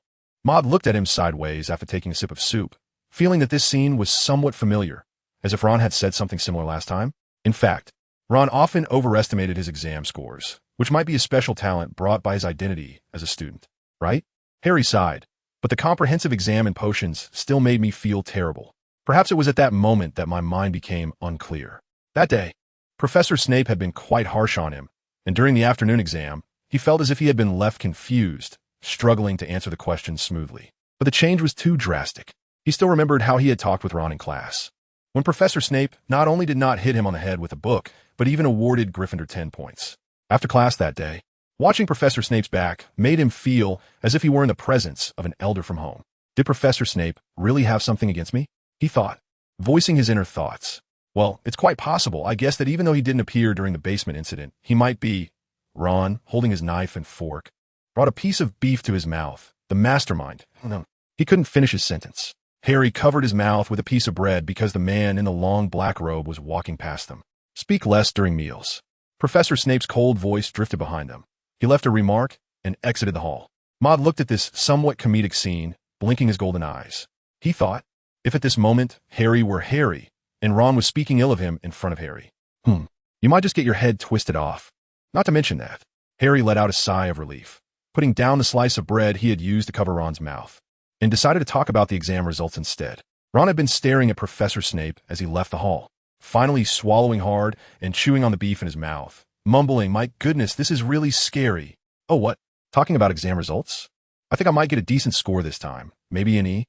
Exceeds expectations. Hermione, eating her vegetable salad, heard this and rolled her eyes at him. "You haven't even reached the passing line every monthly exam, and you're daydreaming about getting a good grade? Dream on. It really was a nice meal." Maud finished his meal, gently wiped the grease off his hands with a napkin, and took a sip of water, enjoying the dual pleasure of taste and a full stomach. He glanced at the clock in the auditorium, 7:12, then turned to look at the three little ones. Harry and Ron were still eating, while Hermione had already started reciting the knowledge from her spellbook. The sound of footsteps approached, and Maud instinctively looked over. Professor Dumbledore was slowly descending from the platform, wiping his hands with a napkin and walking towards him. Meeting Maud's gaze, he lowered his glasses, revealing his bright blue eyes beneath them, and blinked. "Mr. Maris, would you do me the honor of taking a walk with me after dinner?" "Of course." Maud nodded and quietly cast the brain-closing spell. His face showed no expression, but he felt a bit strange inside. Professor Dumbledore's words sounded a lot like the common phrases some gentlemen use to invite women in a CAF. It also reminded him of Grindelwald. The storybook didn't mention whether a lonely old man could take a walk with a young boy late at night. Should they just forget it? The moonlight was like water. The old man and the young boy walked slowly on the stone path of Hogwarts, filled with the marks of time, their shadows stretching long behind them. The evening breeze rustled through, and the untrimmed flowers and grass nearby made a faint sound, further highlighting the tranquility of Hogwarts at night. "How has this school year been?" Professor Dumbledore's aged but powerful voice rang out in the night sky. He stopped, looked up to appreciate the bright moon above, and suddenly a certain emotion appeared in his eyes. Tonight's moon resembled the shape of a woolen sock. Maud was fiddling with a green leaf he had picked up from somewhere, looking at Professor Dumbledore's wrinkled profile, and earnestly replied, "Not bad. I've gained a lot of knowledge, made a few friends, and under the professor's guidance, I've learned more and broadened my horizons. Especially Professor Snape, who made me realize for the first time the double standards of people." "Oh, that's really something." Professor Dumbledore smiled at Maud and continued down the stone path. "Well, congratulations. Mr. Maris, you have had a fulfilling year. What is your impression of this school? Can you share?" "Let me think." Modmai followed Professor Dumbledore by half a step, a thoughtful expression on his face as if searching for certain memories of Hogwarts in his mind. In fact, his thoughts had unconsciously turned to a certain phoenix. At this moment, Fawkes was alone. Oh no, a bird in the spacious and quiet office of the headmaster. And it must be quite lonely, right? "P.S. Please urge for updates. Please give 5-star reviews." Under the moonlight, Modem raised his head, and the moonlight reflected in his eyes. He felt the cool breeze passing through his robes, tightened his sleeves, and also withdrew the trivial thoughts from his mind. He slowly began to speak. "Hogwarts feels to me like a school that doesn't feel like a school." "Oh." Professor Dumbledore blinked, his hands crossed in front of him as if leaning on a cane. "What do you mean?" Maud walked while pouring and discussing the language. "Hogwarts is essentially like a muggle school, teaching students knowledge, ways to apply that knowledge, and methods of usage, helping students establish correct values. Therefore, it is a school." Professor Dumbledore nodded, as if affirming Maud's answer. Maud continued, "Saying it is unlike a school is because the relationship between professors and students here goes beyond teacher and student. On another level, they are more like companions, enduring hardships together, jointly protecting the academy and safeguarding a certain person or thing." At this point, Maud blinked and glanced at Professor Dumbledore, as if reminding him of something. The last commission to protect Harry, the payment from Gringotts, only covered the deposit, and the remaining amount has yet to arrive. A subtle reminder shouldn't be too much, right? An interesting statement. After saying this, Professor Dumbledore seemed to show a strange expression, as if he was both amused and at a loss. He paused and added, "I will give you the remaining commission money as soon as possible. It will be sent along with the professor's salaries in the next couple of days." "All right." Maud nodded in satisfaction upon hearing this. As the two walked and talked, they unknowingly arrived at the Quidditch pitch. The Quidditch pitch at night appeared serene and quiet. The deep green blades of grass swayed in the wind, and the dew hanging on the grass glimmered under the faint night light. Professor Dumbledore's azure gaze fell on Maud's face. "Mr. Maris, you did very well. After this, I may still need your help." Maud blinks. Today, Professor Dumbledore's topic of conversation with him was probably this. Continuing Harry's VIP status. Well, as long as the fees are paid in full. Considering that Harry is also my classmate, let's give a 10 discount. To thank you for your contributions and efforts this year, you can ask for some additional rewards. Well, of course, if this old man is able to provide them. Maud's eyes seemed to brighten. Can I have any reward, Professor? Professor Dumbledore nodded.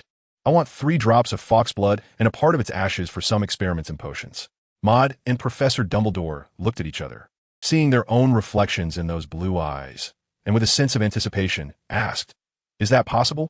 If not," Dumbledore squinted, as if sand had blown into his eyes. He adjusted his crescent-shaped glasses along his crooked yet proud nose, pondering for a moment before saying, "Of course, no problem, Maris." Maud smiled, and Fox was in control. However, a gentle yet serious expression appeared on Dumbledore's face, and his voice became much louder. "The blood of the phoenix is a wondrous and dangerous thing. You must use it with caution. Always remember, do not stray onto the wrong path, which is rugged and muddy and not easy to walk." "I will, Professor." Maud touched the Gryffindor crest on the sleeve of his robe and nodded seriously. He swore in the name of Gryffindor and Ron's achievements. Well, Professor Dumbledore looked up at the night sky again and asked, "What do you think of the moonlight tonight?" Maud looked up along Dumbledore's gaze and saw the golden moon. Soft and bright, the moon could best strike a nostalgia chord, and he guessed that Professor Dumbledore was thinking of his family, perhaps his sister or parents. "Very well." Maud's voice was clear and affirmative, like the gaze of a loved one. Yes, like the gaze of a loved one, gentle, pure, beautiful. The two stood in silence for a long time. Then Professor Dumbledore broke the silence. "Let's go to my office. I'll bring you some of Fox's specialties." "All right, Professor." Boom! At the entrance to the headmaster's office, the massive stone beast moved aside, revealing the spiral stone staircase inside. Maud walked out with a light step, a smile on his face, gently rubbing 2 narrow glass bottles in his hands, much like Professor Snape stroking Harry's hair. One bottle contained a few milliliters of bright red liquid, while the other held a small amount of gray substance.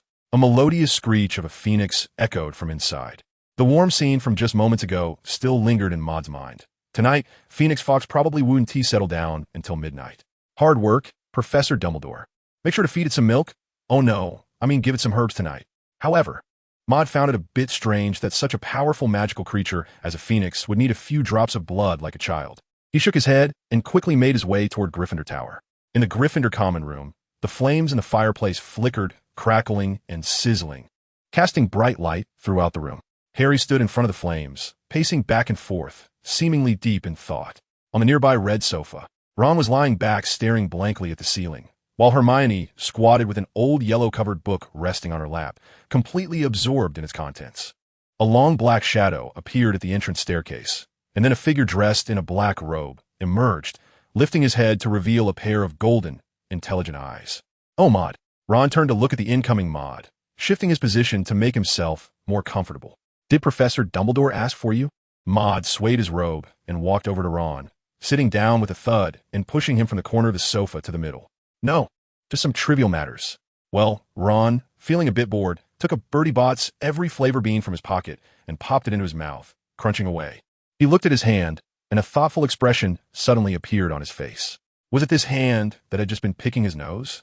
Maud closed his eyes and began to recall the diverse content, starting a new round of review. He needed to improve his mental state tonight to score well tomorrow. This step was noted to have a certain impact on the mind, so it was best to do it when in the best mental condition. But it was also fast approaching the arrival of the Phoenix's avatar. P.S. Please urge for updates. Please give 5-star reviews. Ding ding. The class bell rang. In the spacious Transfiguration classroom, the little wizards who were originally playing around returned to their seats, and the noisy sounds disappeared completely. Professor McGonagall, wearing a green wizard robe, walked in with a calm demeanor, her face still wearing a serious expression, holding a yellowed piece of paper. She stood behind the podium, raised the paper in her hand, and said, "The results of the final exam are all here." She paused and glanced at the little wizards below. "I believe you all have an idea of your scores." Below the podium, the little wizards held their breath, seemingly able to hear their own heartbeats.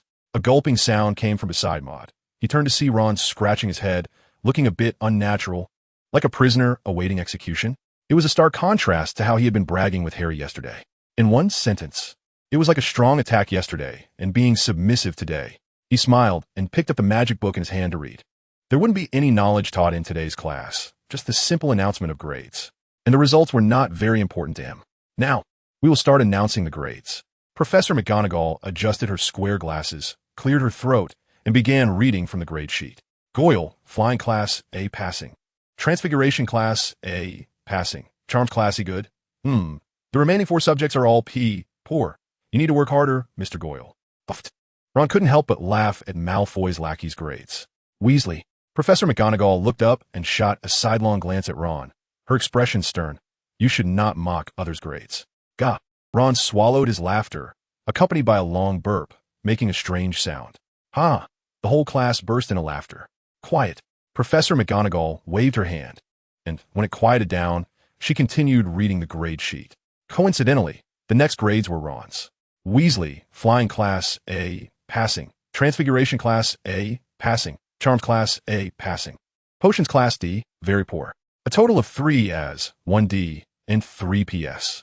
I hope Mr. Weasley will reflect on his studies during this holiday. Maud raised his head from the book, revealing an expression of realization. Just by looking at Ron's usual study habits, it was clear that achieving such results was inevitable. His learning ability wasn't strong, but Ron still didn't study seriously, was too lazy to do his homework, and didn't even want to make a last-minute effort, hoping for a miracle to suddenly occur. However, it was obvious that his luck wasn't great either. He looked towards Ron's direction. Ron was slumped over the table, his head resting on his hands, as if he wanted to bury himself in the desk, feeling like the whole world had abandoned him. A hand was resting on his shoulder. Harry was looking at him with sympathy. Hermione blinked her brown eyes, resting her chin on her hands, letting out a light sigh. She seemed to have anticipated this moment as well. On the stage, Professor McGonagall's voice continued without pause. Crabbe, Malfoy, 6 E's good, 1 A pass. Harry, Flying Class O, outstanding. Transfiguration E good. Charms A, pass. Potions E good. Moody thought his ears were malfunctioning. Did he just hear that Potions class was an E? Harry's Potions class should be quite average. So did Professor Snape give Harry special treatment? Or perhaps he just directly added up Harry's impression points. That is possible. Maud looked at Harry, who was equally incredulous, and thought of Mrs. Lily Potter. This score would not affect the little wizard's graduation. It was simply a check on their learning progress. But Professor Snape did a great job. Hermione received an E, acceptable, in Flying Class, while the other 6 subjects were all O, outstanding. Hermione looked at Maud with some reluctance. She knew that if she hadn't gotten an O in Flying Class, she would be chasing after Maud's scores. After a while, the report card was finally nearing its end. Professor McGonagall picked up the cup of water on the podium and took a sip. This time, McGonagall said, Gryffindor's average score isn't very good. It's 3 points lower than Slytherin's average and about 2 points lower than Ravenclaw and Hufflepuff. Yes, Draco Malfoy, with his slick golden hairstyle, made a gesture of encouragement and provocatively looked over at Maud. The other little snakes from Slytherin looked invigorated. However, Malfoy was taken aback. Professor McGonagall rarely smiled. Mr. Maris from Gryffindor achieved O in all subjects, and not a single point was deducted in any of his exams. His score alone raised the average score of Gryffindor by a full 5 points. Thus, this time, the first place goes to Gryffindor House. Please don't criticize. It's a bit exaggerated. My God, is this even human? How many times has it been? Incredible. Someone scored full marks on such a difficult exam. The classroom erupted into chatter as the little wizards began discussing Maud's score. Among them, the Slytherin little wizards had the strongest reaction. Their previous excitement had faded, and they all wore long faces. Malfoy let out a cold snort. They thought the first place was in their hands, but it was snatched away instead. That feeling of disparity was not pleasant. This time, Professor McGonagall did not scold the little wizards, but instead looked at Maud, who was still studying, with satisfaction and began to applaud first. Clap, clap. The classroom slowly filled with enthusiastic applause, especially Harry and the others, including the dejected Ron and the competitive Hermione. Clapped vigorously, clearly happy for Maud. Maud was very low-key. He symbolically responded to Professor McGonagall and his classmates with a grateful glance, and then continued to focus on his book. On one hand, he didn't really like such overly high-profile scenes. On the other hand, being praised for his grades and attracting envious looks was not something new for him. Sigh, he was used to it. The room of requirement. Bright light poured down from above. General, in one corner of the hall, Ron and Harry were playing wizard's chess to alleviate some tension from the morning's events. On the other side, Hermione was diligently adding some herbs into a cauldron, which was bubbling, and the solution inside was turning green. Maud sat on his side, with two transparent narrow-mouthed bottles and a beaker in front of him. A glass stirring rod stood upright in the beaker, used for stirring the solution. He closed his eyes and began preparing for the soul-splitting ritual based on the vast knowledge in his mind. Focusing his thoughts, his consciousness entered the round table conference room in the void of his mind.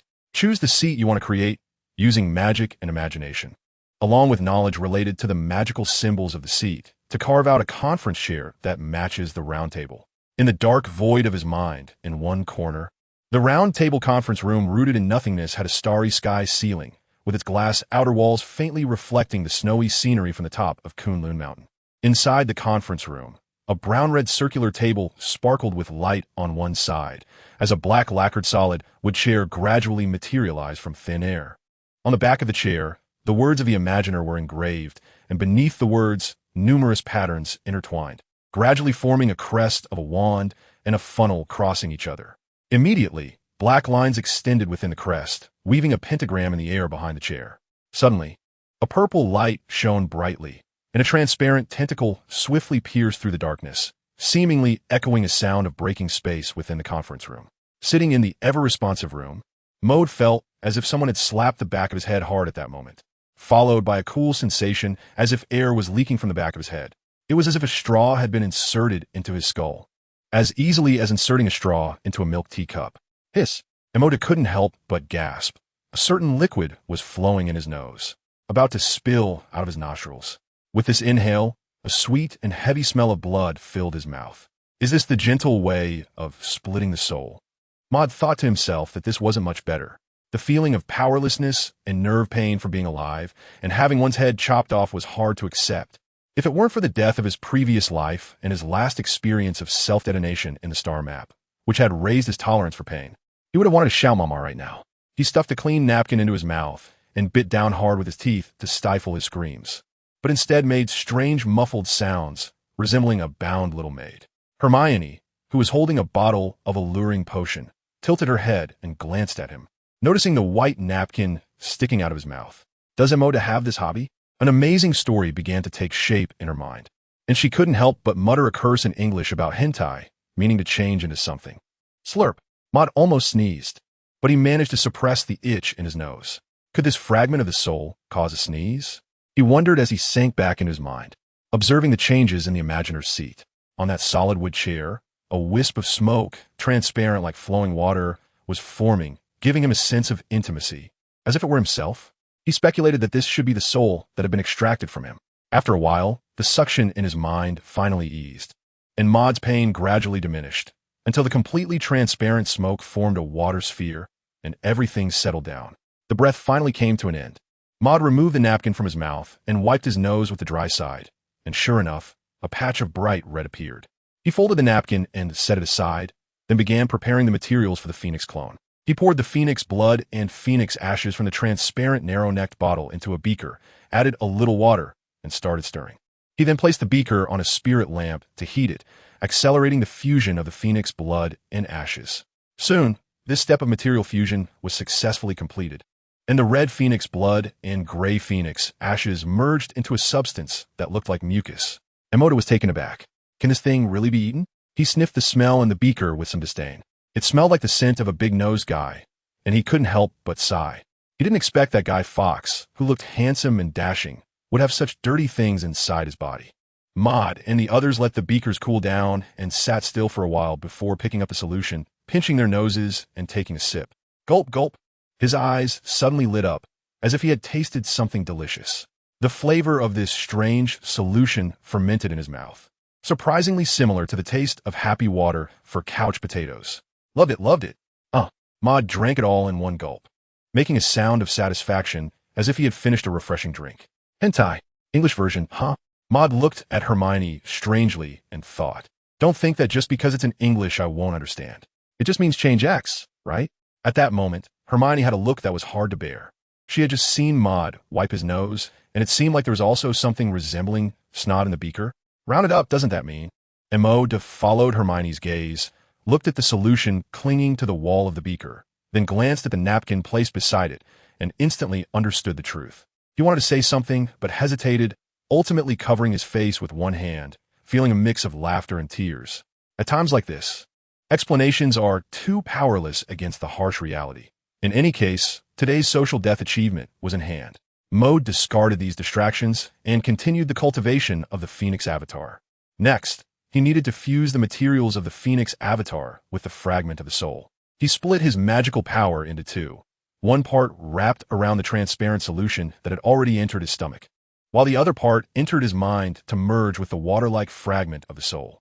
Then his consciousness touched the five-pointed star radiating purple light behind the Imaginer, and a mysterious connection inexplicably formed between the two masses of magical power.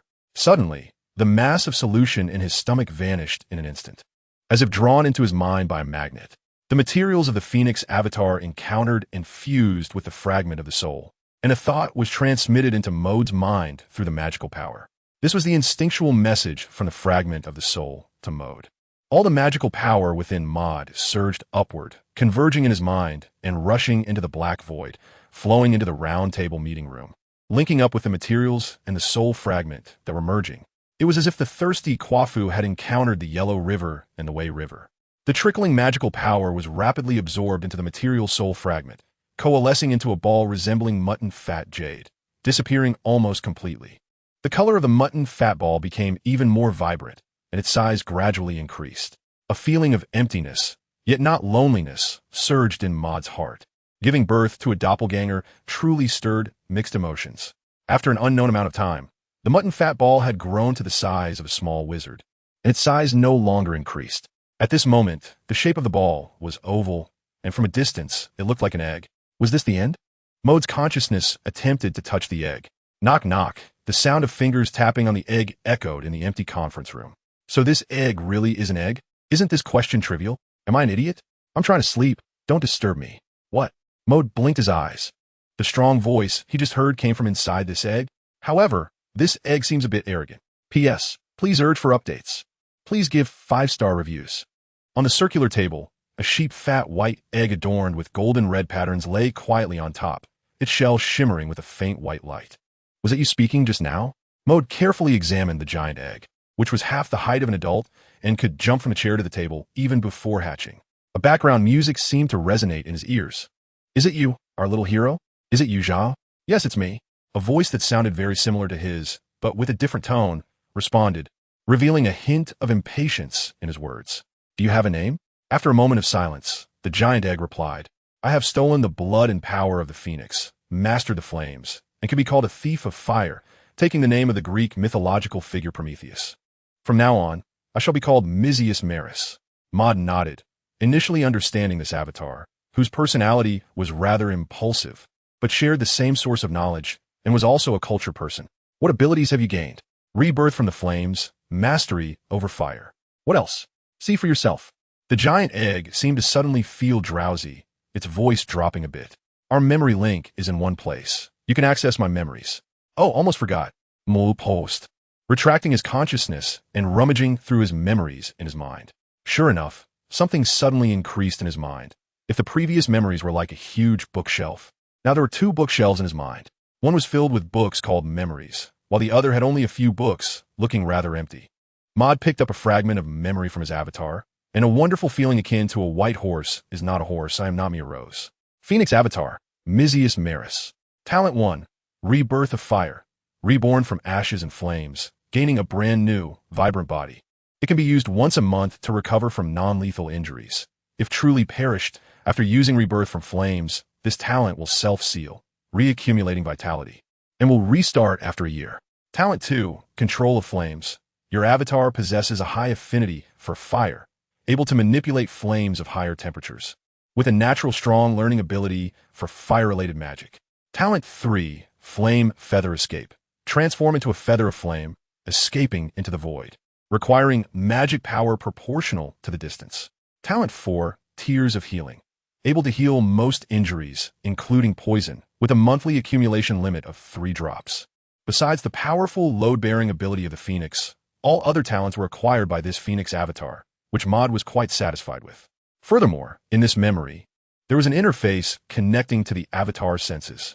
Mod's consciousness accessed the giant egg and felt the energy of the body inside. The magic power of the Phoenix avatar was very limited, estimated to be around 10, which was consistent with the description of 1,000 faces. The subsequent magic power would need to be cultivated by the avatar itself. He withdrew from this connection and re-entered the void of his mind. When will you be born? Maud asked. His question was aimed at asking when the Phoenix avatar would break out of its shell.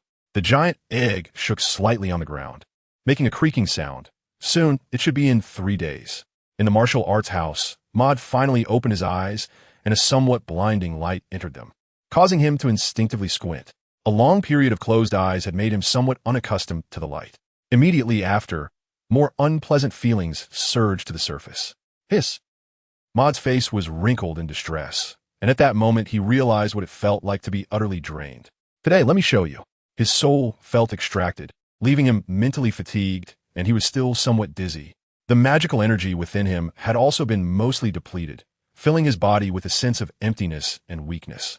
His nose was not very clear due to a nosebleed, making him feel as if he had just recovered from a serious illness. Are you okay? Hermione heard Maud's pained exclamation and turned to look. She was startled to see the pallor on Maud's face and quickly set down the herbs in her hand. Getting up to approach him, supporting Maud's left arm, she furrowed her brow in concern and said, "You look really serious. Let me help you to Madame Pomfrey to take a look." Maud waved his hand weakly. "No need. It's just an overuse of magic." He was aware of his own condition. It was just a temporary aftereffect of condensing his avatar, and it would resolve itself in 3 to 5 days. Ordinary medicine wouldn't work on the soul. Hermione didn't believe him. Really? But I think you should listen to my advice. She had read about the symptoms of excessive magic use in books, and they didn't match this situation. Ron and Harry noticed what was happening and came over. "Oh my gosh, Maud, you look terrifying," Ron said, staring at Maud's face seriously. "It's just like when I secretly ate flour in the bathroom last time. You must be sick." Maud looked at him with a hint of amusement, then shook his head. "I'll be fine once I catch my breath." "Moo, you should be resting in the school hospital."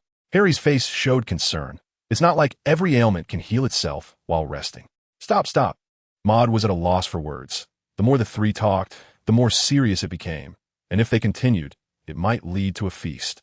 "Don't worry, I'll rest for 2 hours and my magic will recover some," he said. After a pause, he added, "If it's still not better by then, I'll go to the school hospital to find Madame Pomfrey." Hermione and Ron exchanged glances and finally nodded.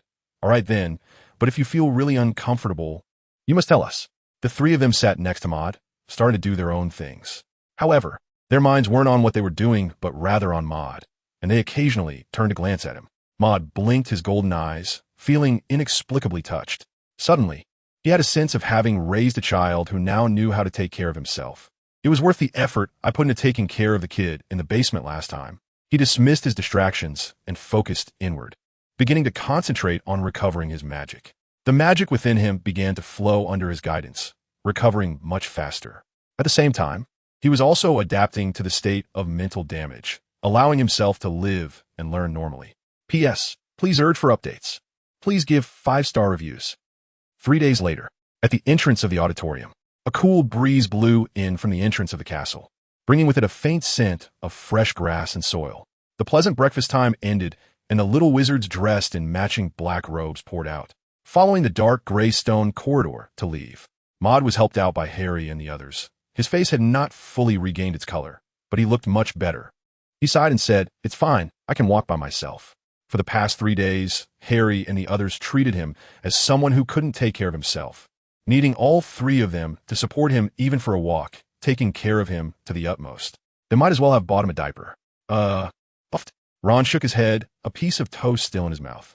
He probably wanted to say something, but his breath wasn't adjusted well, and the toast, along with saliva, sprayed out and fell to the ground. Ron quickly picked it up, looked at the still clean toast, wiped it gently with his index finger, and put it back in his mouth. This scene made Maud's face twitch. Is it really okay to eat something picked up within 3 seconds? Seeing that Hermione and Harry had no reaction, he repeated, "I can walk by myself now. You don't need to support me." Harry's gaze shifted from Ron to Maud, and he blinked his green eyes, saying, "Maud, aren't you going to ask for something? We're all going to learn magic. It's no trouble." Before Harry could finish, Hermione interrupted him, still holding a thick red-covered book in her arms. Maud shook his head. It wasn't a matter of whether it was troublesome, but rather the feeling of being taken care of in such a meticulous way made him somewhat unaccustomed. He glanced at the several hands gripping his arms tightly, already causing his sleeves to gather into circles of wrinkles. He knew he couldn't persuade them otherwise and could only sigh. All right, you can ease up a bit. No need to grip so hard. The three nodded, but their strength didn't lessen at all. The four of them walked away in a strange posture, attracting the attention of the little wizards along the way. Boom! The arched stone door of the House of Requests opened, and several little wizards walked in. In the bright hall, there was now an extra chair and a table on the empty ground to the right. On the table sat 5 or 6 bottles of green potion solutions, and even though the bottles were corked, a faint fragrant smell could still be detected. Next to the potions were a set of potion-making tools, including a crucible, a beaker, and some scattered herbs. On the other side of the hall, to the left, there were also 2 dummies dressed in black iron armor, holding silver long swords and shields engraved with some patterns. Their overall appearance was somewhat similar to the stone sculptures of wizard chess soldiers encountered in the basement, which Harry used as targets for practicing magic. Maud was helped to sit on a chair by the table. Then, Harry and Hermione each took out their wands from the lining of their wizard robes, preparing to practice magic. Ron stood in place, blinking as if he was thinking about something, and then ran over to the wizard chessboard he had left in the corner, planning to play a little chess before studying magic. In fact, every time he started playing wizard chess, he could spend the whole afternoon on it, while magic could be left for tomorrow, or the day after tomorrow, or maybe after the holidays. Hermione's wand flickered with blue light as she began studying her spellbook. She had a strong ability to learn, but this particular spell seemed to be stuck in her talent blind spot, just as difficult to grasp as riding a broomstick and flying, so it took her 2 or 3 days without mastering it. But at this moment, the flickering light on her wand indicated that she had reached the threshold of this spell, just a step away from crossing it. Meanwhile, Harry took out a potion bottle he carried with him and drank a dose of the charm potion, transforming into Hallie to continue his studies on the fire spell and lightning magic. In this state, learning magic was much easier for him, and it felt comfortable. The weather was really nice. Maud looked at the window high above and saw the clear blue sky and the warm sunshine outside. When feeling unwell, seeing the blue sky and sunshine, or some pleasant scenery, could greatly lift one's spirits. In the past few days, he had not practiced any magic, because on the first day, he had tried it, and casting spells only intensified the nauseating feeling in his muddled mind, affecting the speed of his mental recovery.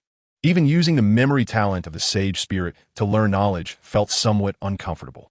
Therefore, he spent his time reading some light books and occasionally daydreaming at the sky. After a long period of intense study, suddenly slowing down gave Maud a unique experience. Emo closed his eyes and carefully felt the condition within his body. It seemed that he was affected by his mental influence. In his mind, the color of that void was somewhat dim, visually presenting as black turning slightly gray. However, compared to the day before yesterday, the gray color had diminished significantly. Maud attempted to cast a discernment spell, and this time his mind only had a slight reaction, like being pricked by a needle. He guessed that the situation would last at most another 2 days, after which he would fully return to normal. What should he do today? He opened his eyes, and in his golden pupils, a faint blue light flickered, the residual effect of the discernment spell he had just cast. After pondering for a moment, he looked over at Hermione. The blue light at the tip of Hermione's wand had just dimmed and then vanished completely. She spread her fingers and ran her hand through her long brown hair, deep in thought. Maud stretched out his palm, and a shimmering light appeared on his hand as an old yellow-covered book landed in his grasp. He opened the first page, revealing knowledge from the magic book, and then glanced at Hermione. Magic book, compatibility with her, 97. Effect, no special effect. Evaluation. This magic is not difficult for her to grasp at an introductory level. Huh. Maud was taken aback. He remembered that Hermione had been practicing this spell for several days, but hadn't made any progress. Now the identification magic showed a match rate of 97. This meant that either Hermione's learning method was wrong, or she had forgotten or overlooked a key point in casting the spell. Hermione said to him, "What is your understanding of the spell book magic? Or rather, how did you learn it?" Hermione was interrupted in her thoughts. She blinked her brown eyes at Maud and pointed to herself. Me? In my understanding, this spell is... Maud listened carefully to Hermione's words and compared them with his previous learning process. It seemed there was no problem. He looked down at the content in the magic book and rummaged through his mind for other knowledge about the magic book. Finally, he found the issue. Hermione was lacking in the prerequisite for casting this peculiar magic. She needed to have enough confidence in herself when performing it. Maud hadn't deliberately remembered this prerequisite before, as he was quite mature in his thinking and wouldn't lose confidence for no reason. But Hermione was different. She had an inferiority complex. After thinking for a moment, Maud said to Hermione, Hermione, listen to me. Cast the magic again. Hermione nodded. Imagine that you now possess a wealth of knowledge that surpasses all your peers and even the older wizards. But how could I possibly surpass you? Your memory is too amazing. Don't compare yourself to me. Oh, you need to seriously visualize this scene. You don't need to compare. I'm actually a little older than you. As he said this, Maud unconsciously calculated his psychological age. After 2 lifetimes, he should only be a few decades old. So saying he was a little older was quite reasonable, right? After a while, Hermione's wand began to shimmer with a blue light like waves, and a shadow gradually appeared in her hand. P.S. 2,450-word chapter. This chapter was written a bit slowly. It is well known that a person has 1 or 2 off days every month. Please urge for updates. Please give a 5-star review. With a clap, the shadow transformed into a heavy book that landed in Hermione's hands. Hermione was both surprised and delighted. She looked at Maud, and then at the book that had appeared out of nowhere in her hands.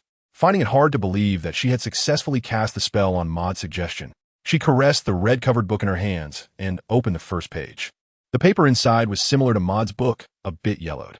She ran her slender fingers over the paper, producing a crisp sound that had a tangible quality. Thank you, Maud.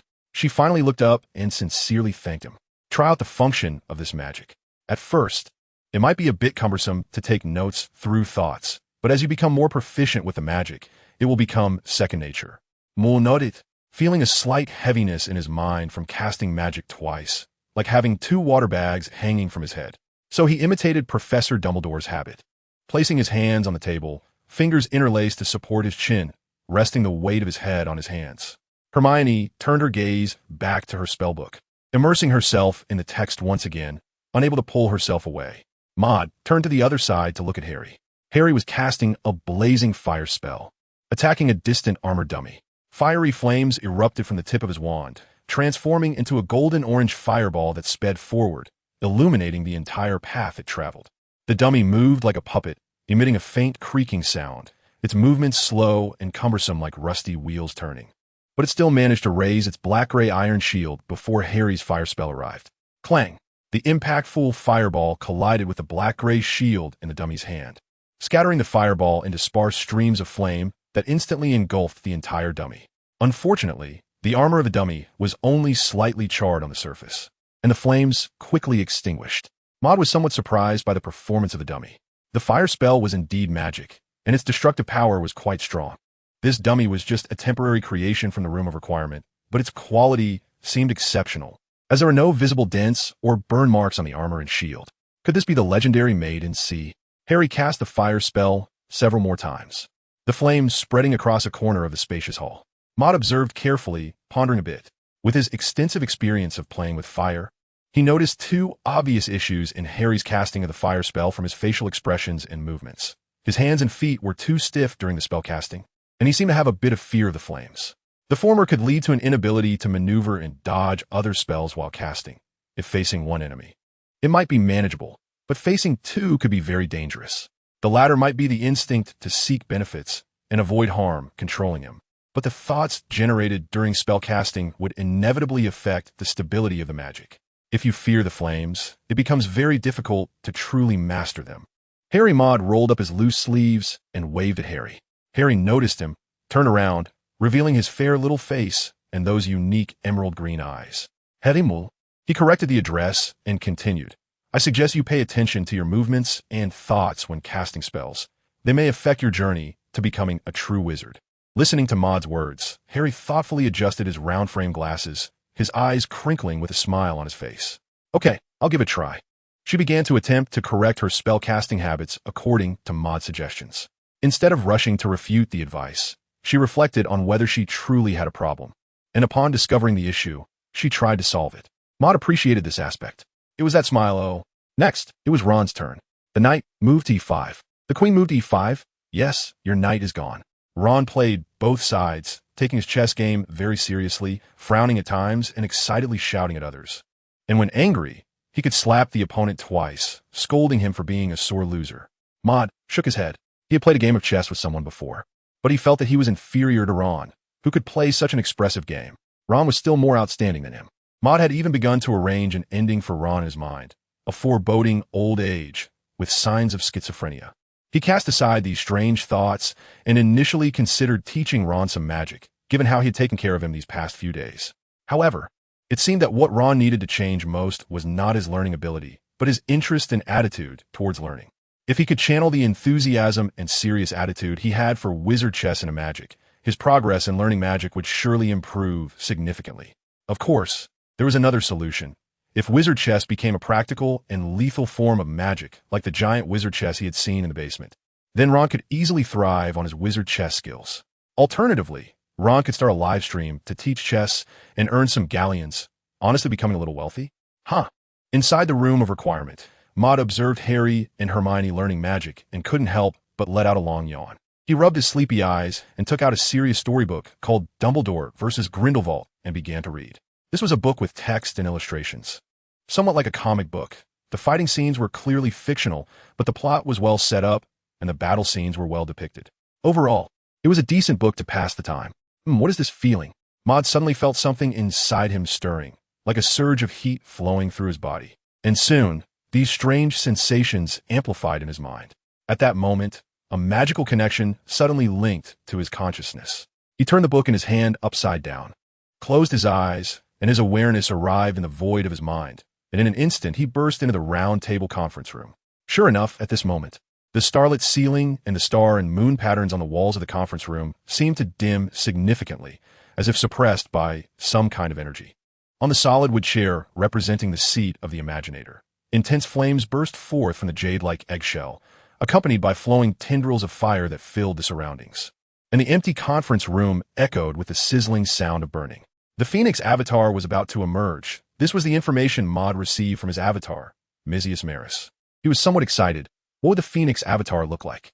In Maud's observation, after a short while, the giant egg underwent further changes. Crack, crack.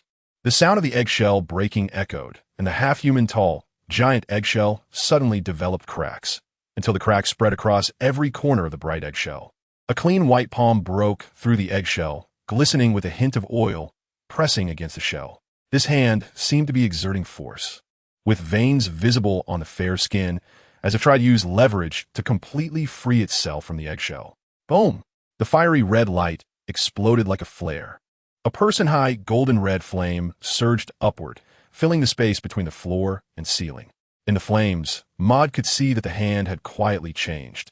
The originally pristine hand transformed into a hand of molten red flame, the fire swirling continuously on it, with the rising flames extending from this hand. The eggshell began to slowly dissolve, turning into a billowing white energy that reversed back, then disappeared without a trace, as if absorbed by whatever was inside. After a while, the shattered eggshell finally fell apart, splitting in two from the middle, and before it could hit the ground, it instantly transformed into wisps of white smoke. Whoosh! A pair of huge fiery red wings spread out in the flames, dispersing the white smoke, with a few fiery feathers falling gently from the tips of the wings. The surrounding flames were drawn together, forming a thick barrier of fire around the wings. At that moment, a figure emerged from the center of the wings. His body was also a molten red color, with flames swirling around him, resembling an elemental creature from Storybook. A pair of long, golden phoenix eyes suddenly opened, emitting sharp, piercing light that radiated from the fire. P.S. A 2,600-word chapter. Please urge for updates. Please give 5-star reviews. In the round table conference room, the flames and white fire intertwined in the air, pushing the remaining starlight into the corners. A pair of massive phoenix wings occupied Maud's entire field of vision, gently flapping and creating a gust of air that made the room whistle. Misius? Maud asked. His consciousness moved in closer, assessing the face under the flames, which was also a bright red color, flowing with fire. Looking somewhat strange as it spoke. Is this face going to be yours from now on? Strangely enough, this fire elemental creature's face, combined with those glowing golden, elongated phoenix eyes, indeed exuded an indescribable noble aura. Misius maintained a standing posture, not replying. He was adapting to everything within him, including the fire elemental body and these wings. His surface felt a slight chill, coming from Maud's body temperature, but the difference in temperature created this sensation. After a long moment, he finally turned his golden-eyed, fire-faced gaze towards Maud, like a noble phoenix glancing at him, and explained, I am adapting to the things within me. As for the face, he raised his bright red right hand, an and the flames dimmed slightly. As if shedding some. I can restore my skin color to match yours. This is just one of my forms. You can understand it as a fire elemental creature version of an animagus. After saying this, the flames on his body began to shrink to his right hand. The bright red completely faded, revealing the original color of his skin, leaving behind a long robe woven from flames. At this moment, Maud could finally see his appearance clearly. He had long limbs, was about the same height as Maud, and beneath a head of fiery red hair was a sharply defined face, with a straight nose resembling a mountain peak and long, pointed ears peeking out from his temples. Most striking were those golden, sharp phoenix eyes, which added a touch of noble elegance similar to that of a phoenix. You look a bit different for me. Maud expressed some confusion. In the descriptions before thousands, the avatars typically had the same face as the main body. He had a certain guess. Did you inherit the Elven bloodline? The Phoenix avatar, Mizius, nodded. The Elven bloodline allowed me to gain consciousness early, so I slightly modified my appearance, adding some Phoenix traits like these Phoenix eyes. A hint of condescension appeared in his gaze, which Maud found somewhat annoying, as he continued. Moreover, you look too unremarkable. I really can't accept this appearance. Oh, so you dislike your own looks? Maud couldn't help but chuckle. Are you that concerned about appearances? Such superficial things can only be considered an added value of a person. Mizius stroked his striking fiery red hair. But if it makes me happy, why not enjoy it without any cost? The two fell silent for a moment. The white smoke and flames in the conference room completely dissipated, and the starlight from the ceiling poured down again, covering the gray-white marble floor. How about changing your grandpa self-reference? Maud suggested. A person who looked handsome and aloof, with a noble aura, calling himself grandpa? Why change? Mizius refused, raising his hand to create a ring of fire, seemingly adapting to his power, then continued. No change. I like it. He snapped his fingers, and the fire ring returned to his hand, disappearing beneath his skin. He thought for a moment. From today on, you can hand over your fire magic to me for training. My body has a strong control over fire, so the training speed shouldn't be worse than yours. You can free up more time to learn other things and enhance our survival capabilities. All right, Moule replied, pointing to Mizius's wings, which were much larger than his body. Can those wings take you flying? To Maud, these wings resembled Fox's wings closely. Not right now. Oh, I see. Mizius's wings began to flap. I can only freely spread and flap them here. In the outside world, I might be able to summon them, but my muscle groups haven't fully developed, so I can't control them to fly normally. He pulled over his designated conference chair, a bright red-covered book appearing in his hand, and impatiently said, "Hurry up and leave. Don't disturb me while I study." Being secondarily disliked by his own avatar, Maud clicked his tongue and laughed. This avatar truly had a distinct personality. When can I let you go out to try magic? Here's fine too. The emptiness in my mind will not be affected by my own magic, and I still need some time to adapt. The Academy Cup is about to be awarded, which also means that the Hogwarts holiday is about to begin. From early in the morning, the hall started to bustle with activity, as young wizards used magic to clean the spacious hall, while the house elves in the kitchen were busy preparing a sumptuous dinner.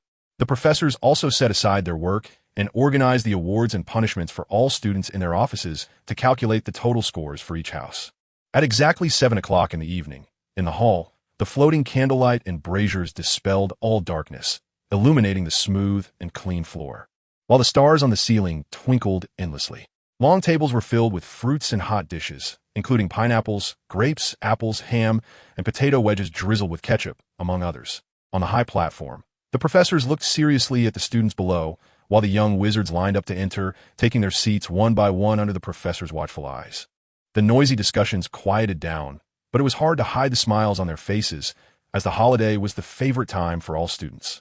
Maud sat next to Hermione, inhaling the fresh fragrance of the fruits on the table and the savory smell of the meat, instinctively swallowing. Today's food was much more abundant than usual. Harry, who do you think will win the House Cup this year? Ron grabbed a grape from the table and popped it into his mouth. I don't know, Harry replied, shaking his head in confusion. He had never bothered to keep track of the house points in class, and, with his own studies in disarray, he felt undeserving. He continued, What do you think, Ron? Ron chewed on the grape, the sweet juice bursting forth. Well, before our year, the winners of the House Cup were often Gryffindor and Slytherin. Oh, speaking of Slytherin, it's a bit disgusting. He unconsciously glanced at Malfoy, who was seated at the other long table, showing a look of disdain. Anyway, I hope Slytherin doesn't win. This time, with their own contributions, Many points lost by Harry and his friends had been recovered. It seemed the scores were roughly even with Slytherin at the start, Maud thought, swatting away Ron's hand as he tried to take his golden, juicy chicken wings. You want to take my wings? Ding ding. Professor McGonagall tapped her silver spoon against her glass, producing a crisp sound, and all the rustling noises in the great hall disappeared completely. She looked up, smiling, waiting for Professor Dumbledore to speak. Another year has passed. Professor Dumbledore stood up, looking at the young wizards below with a kind smile. He was wearing a purple wizard robe today, embroidered with black patterns, appearing much more vibrant compared to his usual gray and white robes. He rolled up the loose sleeves of his robe, clasped his hands in front of him, fingers intertwined, and said, "It's time to award the House Cup." Below the high platform, the young wizards were a bit expectant yet nervous, like the scene when final exam results are announced, hoping for good results, but inevitably feeling anxious. Ron also set down the chicken wing skin he was holding, wiped his greasy mouth, and wore a serious expression, hoping his house could win the House Cup. Dumbledore adjusted his crescent-shaped glasses, winking mischievously with his bright blue eyes, and changed the subject. Before that, I have something to discuss. He turned to look at Professor Snape, still dressed in black robes, then shifted his gaze back to the young wizards. This year, a professor at Hogwarts, with the help of a certain student. His gaze focused on a young wizard, continuing, through the study of a powerful potion, has been awarded the Knight of Merlin's third-class medal, bringing honor to Hogwarts, attracting investments from the wizarding community, and providing everyone with richer learning resources. Starting next year, you will see a more extensive collection in the library, possibly 10 or dozens of new books. Ron, disappointed, grabbed the chicken wing skin he had just set down and took a bite, muttering under his breath, "So, the Merlin medal is not as good as a few chicken wings or drumsticks. It's more practical." To be honest, I think the same, Maud, a certain student, agreed. The significance of the Merlin medal, aside from those books, indeed felt less valuable to him compared to some food. Let us congratulate Professor Snape and the certain student for their achievements and thank them for their contributions to the school. Professor Dumbledore was the first to start clapping. The great hall was filled with enthusiastic applause. The young wizards began to whisper among themselves, curious about who the certain student was, wondering why such an honor was not attributed to a name. A student assisting a professor in obtaining the Merlin medal? This should be a unique case, right? Yes.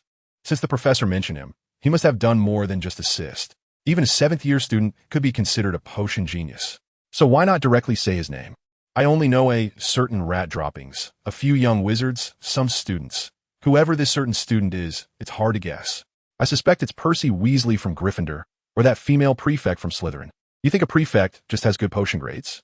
I think it might be a student from another school. Ron frowned upon hearing a familiar reference.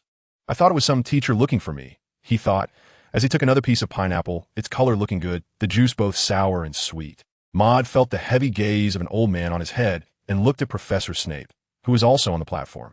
At this moment, the young man who had received both the second and third level medals of the Order of Merlin was the true star of the ceremony. However, he still had a tense expression on his face, showing no signs of joy, but rather a hint of reluctance, as if someone was forcing him to accept the award with Mrs. Lily Potter. But it clearly couldn't be me, Maud Maris. It seemed that Professor Snape noticed Maud looking at him, and, feeling a bit uncomfortable, turned to glare at Maud sternly. Maud responded with a smile, demonstrating a receiving award expression. Their gazes seemed to spark in the air. Professor Dumbledore, while speaking, followed Maud's gaze and spotted Professor Snape, blinking his eyes with a strange and appreciative expression. Next, the scores of each house were announced. Fourth place, Hufflepuff House, 352 points.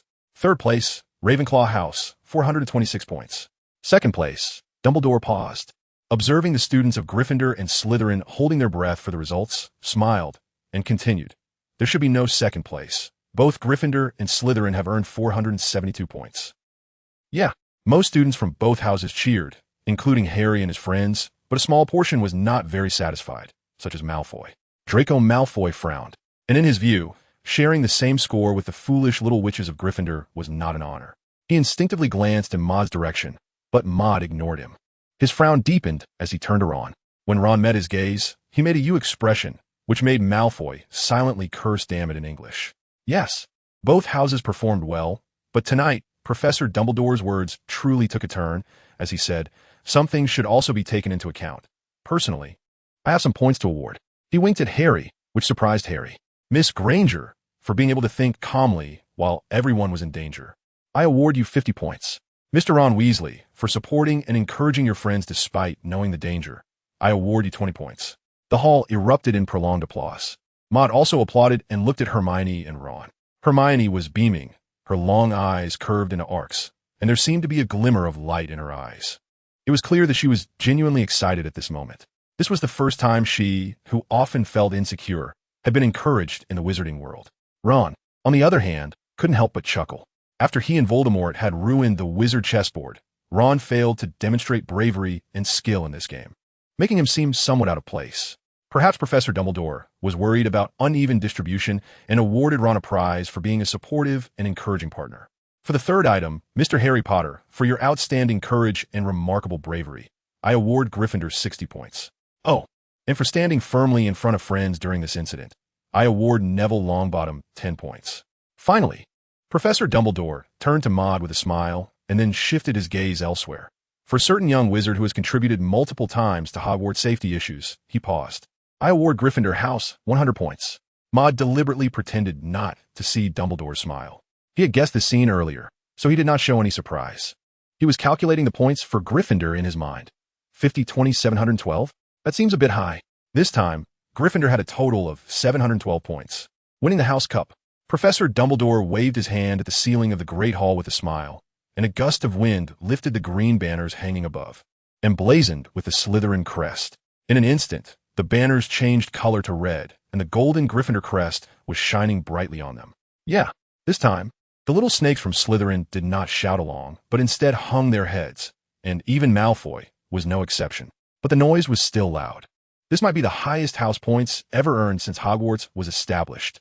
In Maud's eyes, the candlelight above was reflected, and under the influence of the surrounding atmosphere, he unconsciously smiled. This call also meant that Maud Maris's first year of magic study had come to an end. This year had been rich in harvest, knowledge, magic, teacher-student relationships, and friendship. The final ceremony in the auditorium concluded amidst the laughter of the young wizards and the sounds of hearty chewing. Under the professor's arrangements, the young wizards left in an orderly manner. Beneath the empty high platform, only tables of empty plates and cups remained, along with a few leftover foods and scraps. In the spacious hall, peculiar little house elves with thin, bony bodies and tennis ball-like protruding eyes, resembling bats with their ears, appeared out of nowhere. They began to clean up the remnants on the tables, each elf assigned to a spot, moving quickly. Before they left, Professor Dumbledore smiled and nodded at them in gratitude, receiving their bows in return. Once everyone had departed, Professor Dumbledore waved his sleeve at the air. The candlelight and braziers instantly extinguished, plunging the bright hall into darkness. And the stars on the ceiling of the starry sky also fell asleep. The train from Hogwarts to Platform 9 puffed steam, preparing to depart.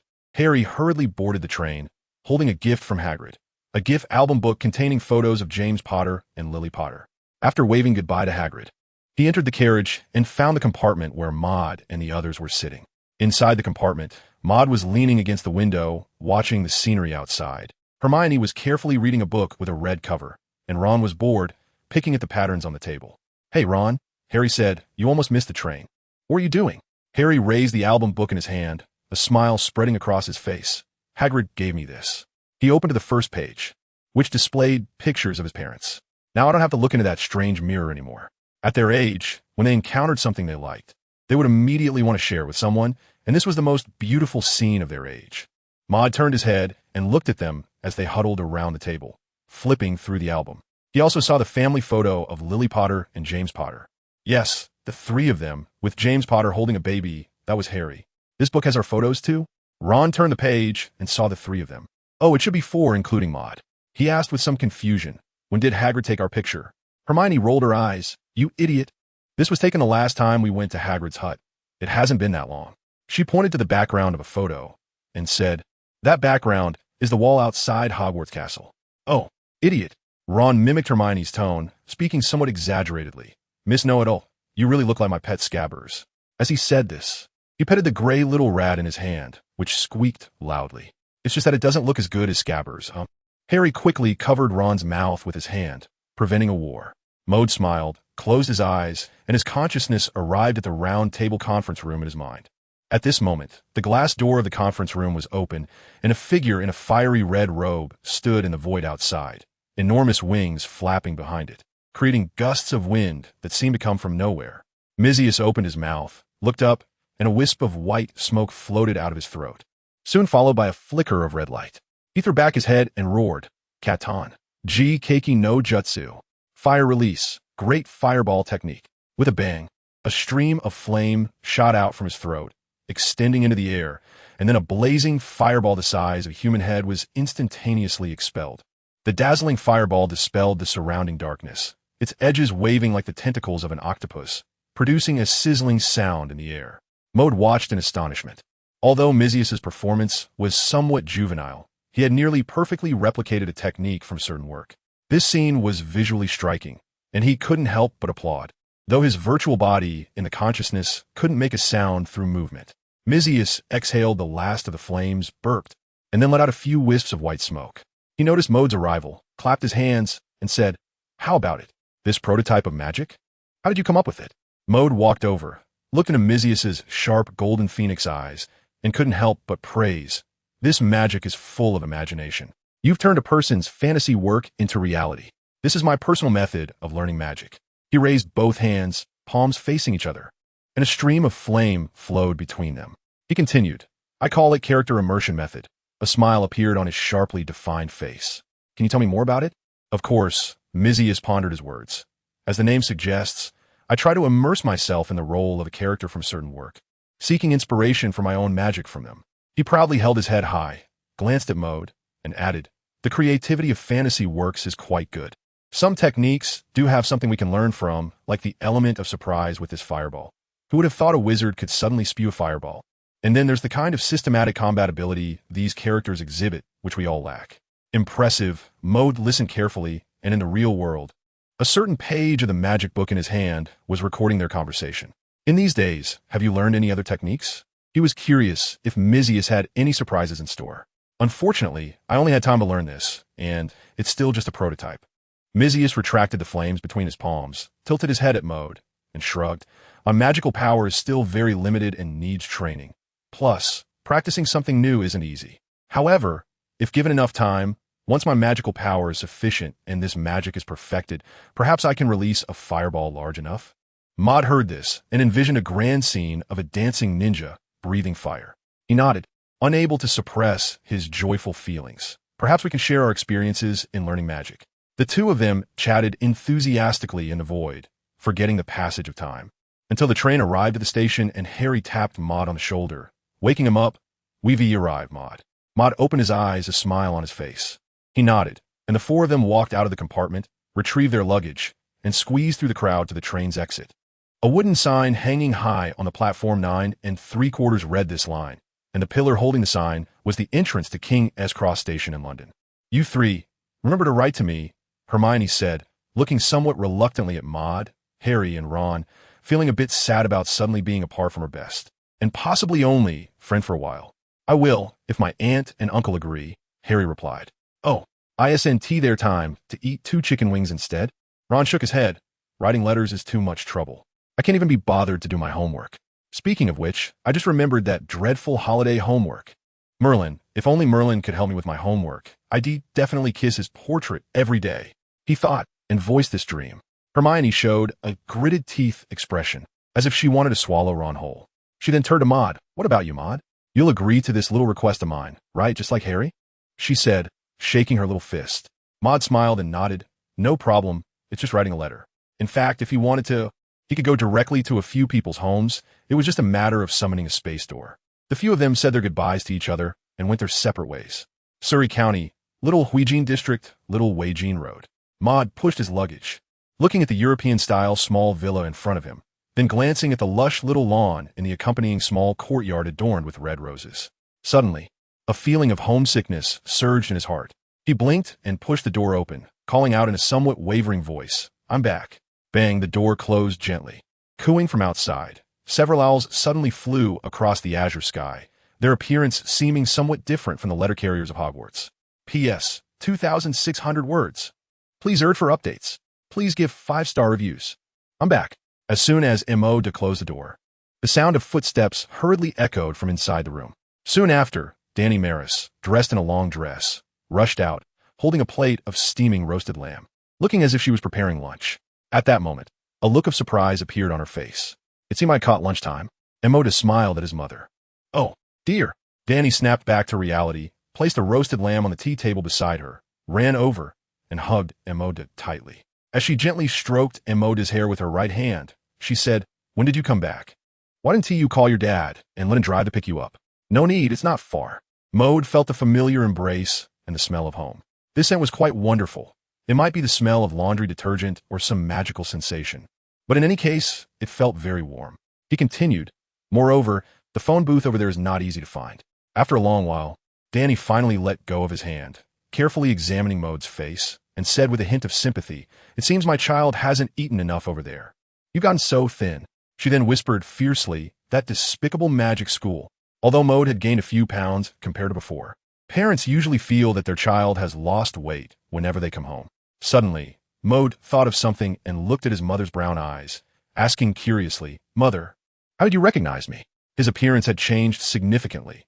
He had grown taller, and his face had become much more refined, almost as if he had undergone plastic surgery. Yet Danny still recognized him at a glance. "What are you talking about?" Danny gently patted his head, saying, "No matter how much you change, I can always recognize you because you're my son." She turned to the inner room and shouted, "Tummer, Maud is home." Soon after, Tummer Maris, dressed in a blue-striped suit, came out, exclaiming in surprise, "You." He gestured to introduce Maud to Danny, saying, "Are you sure you didn't make a mistake? This young man is Maud?" "That's right." This was indeed the normal reaction. Maud suppressed a laugh and greeted Tummer, "Father, good afternoon." Tummer's eyes widened as he recognized his child's voice. He approached Maud, examining his face as if appreciating a piece of art, speculating, "Did you drink a compound potion?" The more he thought about it, the more he believed it, pulling Maud's face, pinching it a bit painfully. "Whose hair is this made of? It looks quite good." Smack! Danny shot him a glare and forcefully swatted his hand away. "Who told you to pinch my child's face?" Then she pointed to a small black birthmark on Maud's left ear. "Did you not see this birthmark?" Tummer looked at her, somewhat aggrieved. Such a small birthmark on the ear, who would notice it? But how could his son have changed so much? His face quickly returned to its usual seriousness as he looked at Maud. "What happened to you? Why do you look like you've changed faces?" Maud looked at the scene and laughed heartily for a while. Once he composed himself, he met his father Tomel's gaze and replied earnestly, "Father, this is what the Eastern proverb says. A man changes greatly after the age of 18, becoming more and more handsome. Is there such a saying?"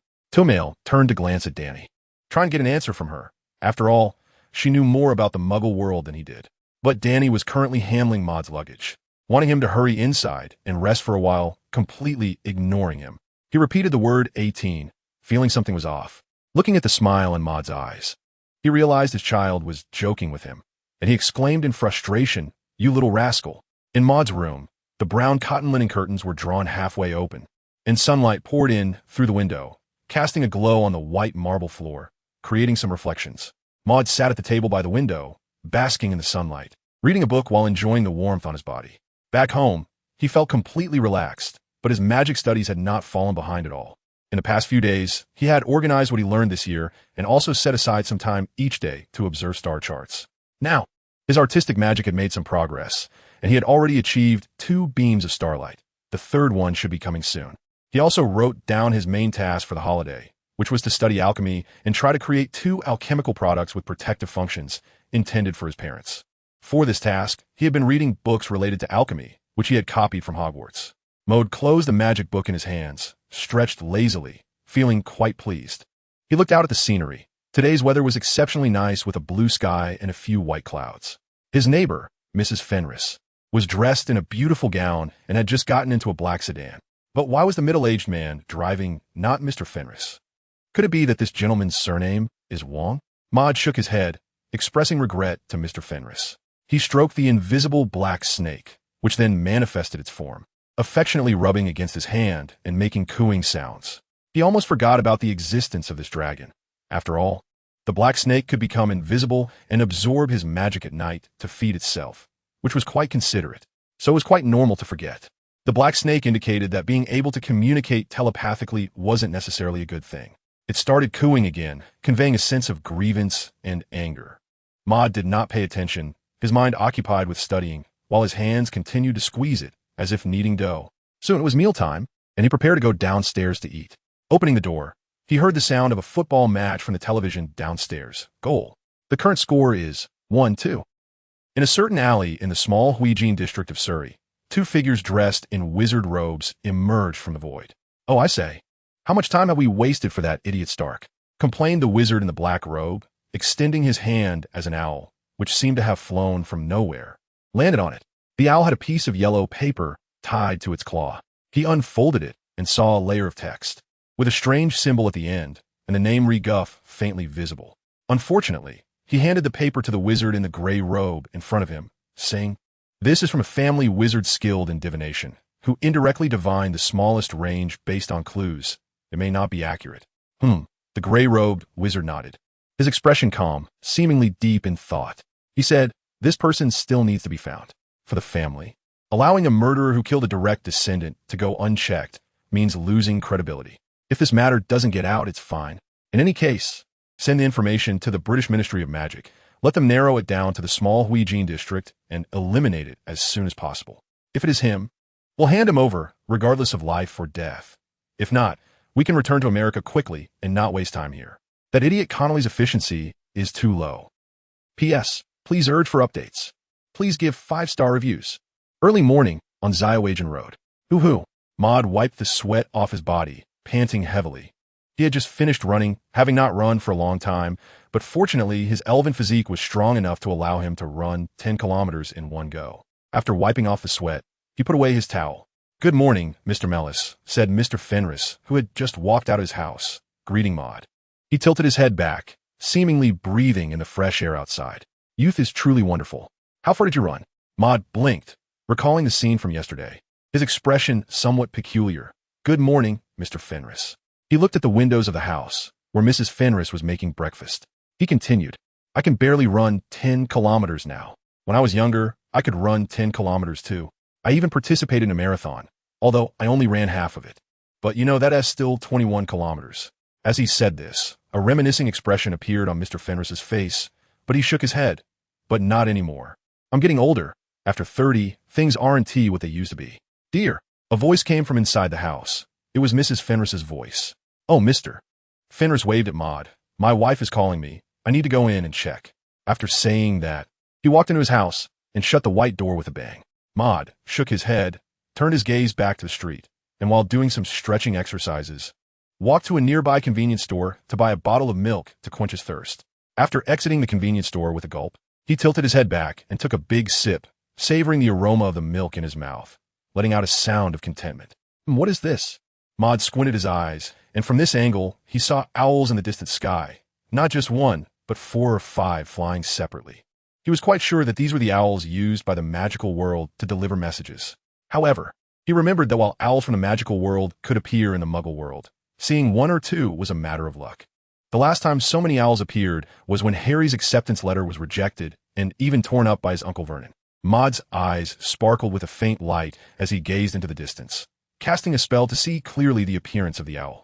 He also noticed the letter in the owl's claws, but he had never studied owls and couldn't tell what made them different from the delivery owls of Hogwarts. Was the Ministry of Magic capturing someone? Or was Hogwarts sending a letter to some young wizard again? Or perhaps he felt a vague unease as a long-forgotten name. Stas Reguff surfaced in his mind. Could it be because of him? Maud pondered as he made his way home. Inside the warm house, Tumul was sitting on the sofa, engrossed in a newspaper, a daily routine he never missed. As the editor-in-chief of a publishing house, he likely had a keen interest in words due to his work. "You're back." Tumul glanced up at him and then returned to his immersion in newspaper. Maud responded, looking at his father, Tumul, seriously reading the newspaper. He thought for a moment and asked, "Father, has anything happened here recently?" He hesitated and added, "Oh, I mean something related to wizards." Tumul didn't put down the newspaper. He just lowered it a bit, revealing his golden eyes. The furrow on his forehead added a touch of seriousness. "I don't think so. Why?" "It's nothing. I saw several owls outside, flying right above our roof." Maud pointed to the ceiling above. "Really?" Tumul said, "Maybe the Ministry of Magic is looking for someone. Or Hogwarts is sending a letter to a wizard." "Don't worry. The Muggle government has communicated with the Ministry of Magic. No wizard will use magic to influence people here." He winked, perhaps considering that he should teach his child to think independently. He continued, "If you're interested in finding out more about this, you could go to the Leaky Cauldron and see if anyone knows about it." Maud nodded, but he didn't agree with the first half of Tumul's statement. He felt that the Ministry of Magic, with Cornelius Fudge as its minister, was already rotten like moldy dough. Just look at the last time that such a ministry tried to protect Muggles. When Sturgis Podmore set fire to things, the ministry was still cleaning up his mess. However, going to the leaky cauldron to gather information was indeed a good idea, as the clientele there was quite diverse. At 3 o'clock in the afternoon, the sky was overcast and a damp wind was blowing, but thankfully it wasn't raining. Transformed into the appearance of Nicholas Flamel, Maud arrived at number 1 Diagon Alley. Surveying the narrow pub, the leaky cauldron squeezed between a bookstore and a record shop. Creaking, he adjusted his black top hat and pushed open the worn black wooden door, stepping inside and casually closing the door behind him. Oh, the pub owner Tom was an old man with gray hair. When he saw Maud, he greeted him. "Welcome, sir. What would you like to drink?" As he spoke, he poured brandy into another customer's glass. Maud observed his surroundings and walked up to the bar, casually saying, "A glass of mead." This place still had the old atmosphere, with peeling, unpainted earthen walls and a few candles emitting a faint glow. The only source of light in the bar. Simple, rough wooden tables were set up in the cramped space, surrounded by wizards in various robes, who were discussing something, their faces appearing somewhat eerie in the dim light. "The weather outside has been quite changeable these days," Tom said, placing the mead Maud ordered in front of him, the shallow yellow liquid rippling in the goblet. Maud nodded, picked up the cup of mead, took a sip, and felt the taste on his tongue. The honey sweetness was accompanied by a hint of malt flavor. Not bad, quite delicious. He took another sip and began to focus on the conversations of the unfamiliar wizards behind him. "Oh, I must say the brandy doesn't taste very good. Whiskey suits my palate much better." The boy Harry Potter, who had narrowly escaped death, had already completed his first year at Hogwarts. The Ministry of Magic seemed to be busy with something lately, often appearing in Diagon Alley. Recently, there had been many more owls in Surrey. Upon hearing the mention of owls, Maud raised his eyebrows. He continued to savor the mead while carefully listening to their discussion, but unfortunately, until his cup was empty, no one delved deeper into the matter of the owls. After pondering for a moment, he called out to Tom, "Refill my mead, please." "Sure thing. By the way, has anything special happened recently?" "Special?" Tom paused his pouring, thinking for a moment. "I don't know about anything special, but a significant event lately might be related to the Ministry of Magic." Oh, Maud blinked. "The Ministry of Magic?" "Yes. I've also heard people mention that they've sent quite a few personnel to Surrey, apparently to help North American wizards find someone." He continued pouring, the cup making a gurgling sound. It could be related to the Black family reported in the last newspaper. "Oh, is there anything else?" "Something interesting will be fine too." Maud talked to Tom about other topics, his face showing no change. Sure enough, Regulus came knocking. So those owls were also related to this matter? He thought to himself as he took the mead and drank again. P.S. Please urge for updates. Please give a 5-star review. By the time he returned home, it was already evening. A light rain began to fall from the sky, pattering against the window, and it was already dark outside. Maud took off his damp leather boots and put away the umbrella he bought from the convenience store. He fumbled in the dark to turn on the living room light switch. With a click, the light came on, illuminating the empty room, which felt very quiet. Tomail and Danny hadn't gotten off work yet. Maud furrowed his brow as he walked over to the sofa and sat down. He was contemplating the news he had just received at the Broken Pot pub. The Reguff family of North America was searching the entire Surrey County, in collaboration with the Ministry of Magic, to find the murderer of Star Reguff, and they might have even zeroed in on the Little Hyken area. He couldn't underestimate anyone, especially not a North American family that was said to still be very powerful. If another incident like the arson by Star Reguff occurred, it could put his loved ones in danger.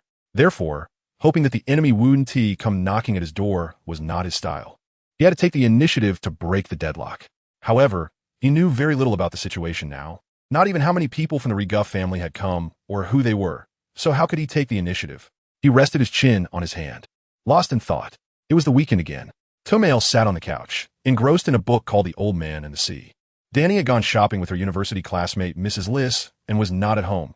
Maud was quietly studying in his room on the second floor. Ding dong, the doorbell rang. Tomail was taken aback. He couldn't remember any friends visiting him today.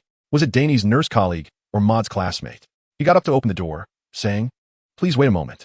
Click, the door opened, revealing 2 tall middle-aged men, both dressed in black wizard robes, though the style of their robes differed slightly. "Who are you?"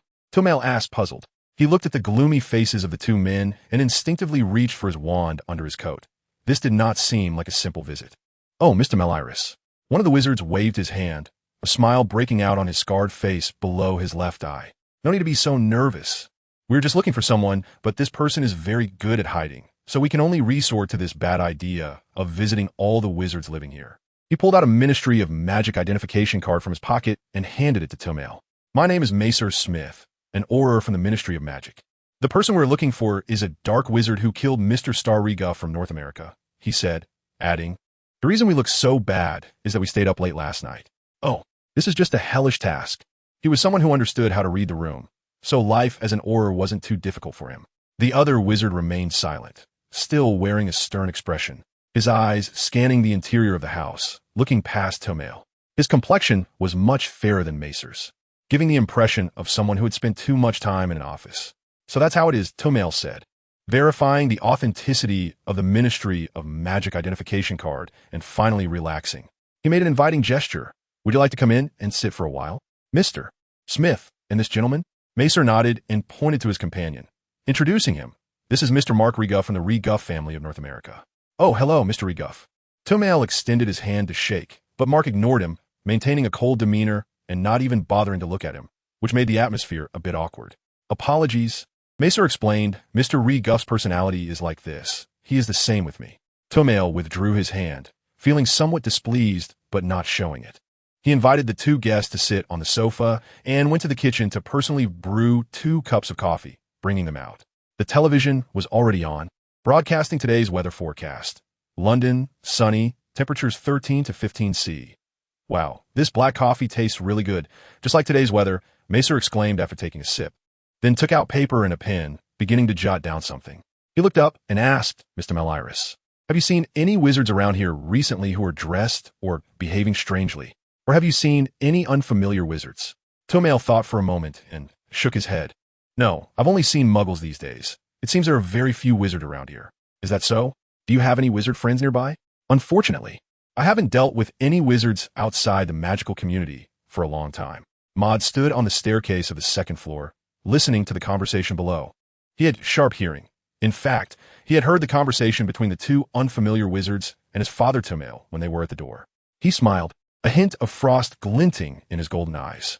From the content of the conversation downstairs, it seemed that the Reguff family had not yet confirmed his whereabouts and were likely still in the investigation phase. However, to find him, it was indeed no small task. Now they had traced him to his home. What would they do next? Would they exclude his family from the suspect list or continue to probe? Mo touched the black snake in his hand, feeling the coolness of its scales. He connected with the black snake through telepathy, instructing it to follow the 2 people. He wanted to know how they would find the dark wizard through their investigation. Gugu, the black snake called softly, entering its invisible state, its body instantly disappearing into the air. Then, using its innate ability mist of clouds, it drifted through the air to the living room on the 1st floor. Maud sensed a fine thread in his mind and gently tugged at it, causing the scene before him to change as he switched to the vision of the black snake. The living room scene appeared in his eyes. On the long sofa, Tomail was talking to a scar-faced man, while on a short sofa beside them sat a fair-skinned man, his face cold as he observed his surroundings. On the table were 2 cups of coffee, one half drunk and the other still full. Through his father's conversation partner and the content of their recent discussion, Maud identified the 2 men as Mazel Smith and remembered their faces. A flicker of light in his hand revealed an old yellow-covered book that had quietly settled into his grasp. Maud was recording some information subtly revealed in the conversation with the magic book while observing them through the eyes of the black snake. After about half an hour, the 2 were finally about to leave. I've read this book too. It's a good one, said Maxier, looking at the old man and the sea on the table with a smile. He stood up and signaled to Mark Reguff with his eyes. We have other matters to attend to, so we won't disturb Mr. Mellis while he reads. Tomail escorted the 2 to the door, and as he closed it, a small invisible creature slipped out. Maud stood by the window of the room, watching them leave. Mazier and Mark split at the intersection ahead, and the black serpent received Maud's response, turning to follow the fair-faced Mark Reguff as he walked away. Mark Reguff did not use apparition along the way.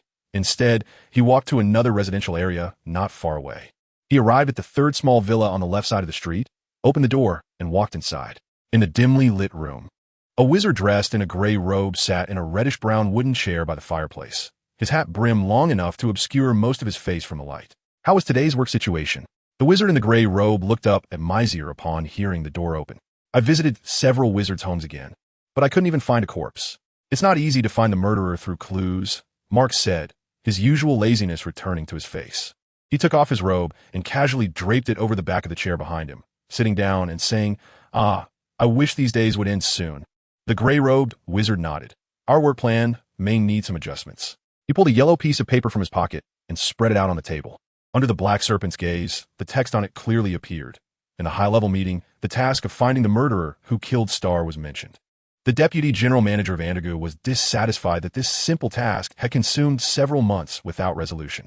He suggested that to save time and reduce workload, more manpower and resources should be directed toward the family's expansion endeavors and that adjustments should be made in the work. This task aimed to demonstrate the family's counterattack against all actions that infringe upon Reguff's rights and interests, to highlight the family's public prestige and facilitate the family's business in the British magical world. Therefore, the original task was adjusted to identify the area where the murderer is located, specifically any number of wizards in the Little Huijin area, and under the pretext of punishing the murderer, kill them and publish reports to showcase the family's strength and their intolerance towards such infringements. Currently, this proposal has been unanimously voted through by all senior management. Reguff Conference Studio. P.S. 2,870-word chapter. Seeking updates. Seeking 5-star reviews. Any number of wizards. Maud's eyes flickered, and his heart felt as if a bonfire had been ignited. The Reguff family intended to randomly select a few wizards as tools to respond to public scrutiny, using their deaths to declare the family's strength and inviolability. So, who would be on the list of these soon-to-be selected fortunate ones? Would it include himself and his father, Tummel? If not, could he treat the upcoming events as a tragedy unrelated to him? Feeling his conscience, Maud knew he couldn't do that. Anyone with a normal sense of morality couldn't turn a blind eye to this matter. What had those people done wrong? Why should they die because of his involvement? But now, how should he respond? Maud gently rubbed his chin, pondering the question. He recorded a line in his spellbook. Know yourself and your enemy. Understand their numbers, strength, and residence, while simultaneously improving your own magical abilities. Late at night, a golden crescent moon adorned the dark sky, and moonlight streamed through the glass window, spilling onto the marble floor, stretching up to the bed and illuminating a corner of the solid wood bed. On the bed, a blond boy lay with his eyes closed, lost in a dream, but it seemed he was dreaming of something unpleasant. He frowned tightly, pressed his lips together, and there seemed to be a faint glow around his eyes. Perhaps it was true that thoughts during the day influenced dreams at night. In his dream, Maud found himself in a dim and eerie room.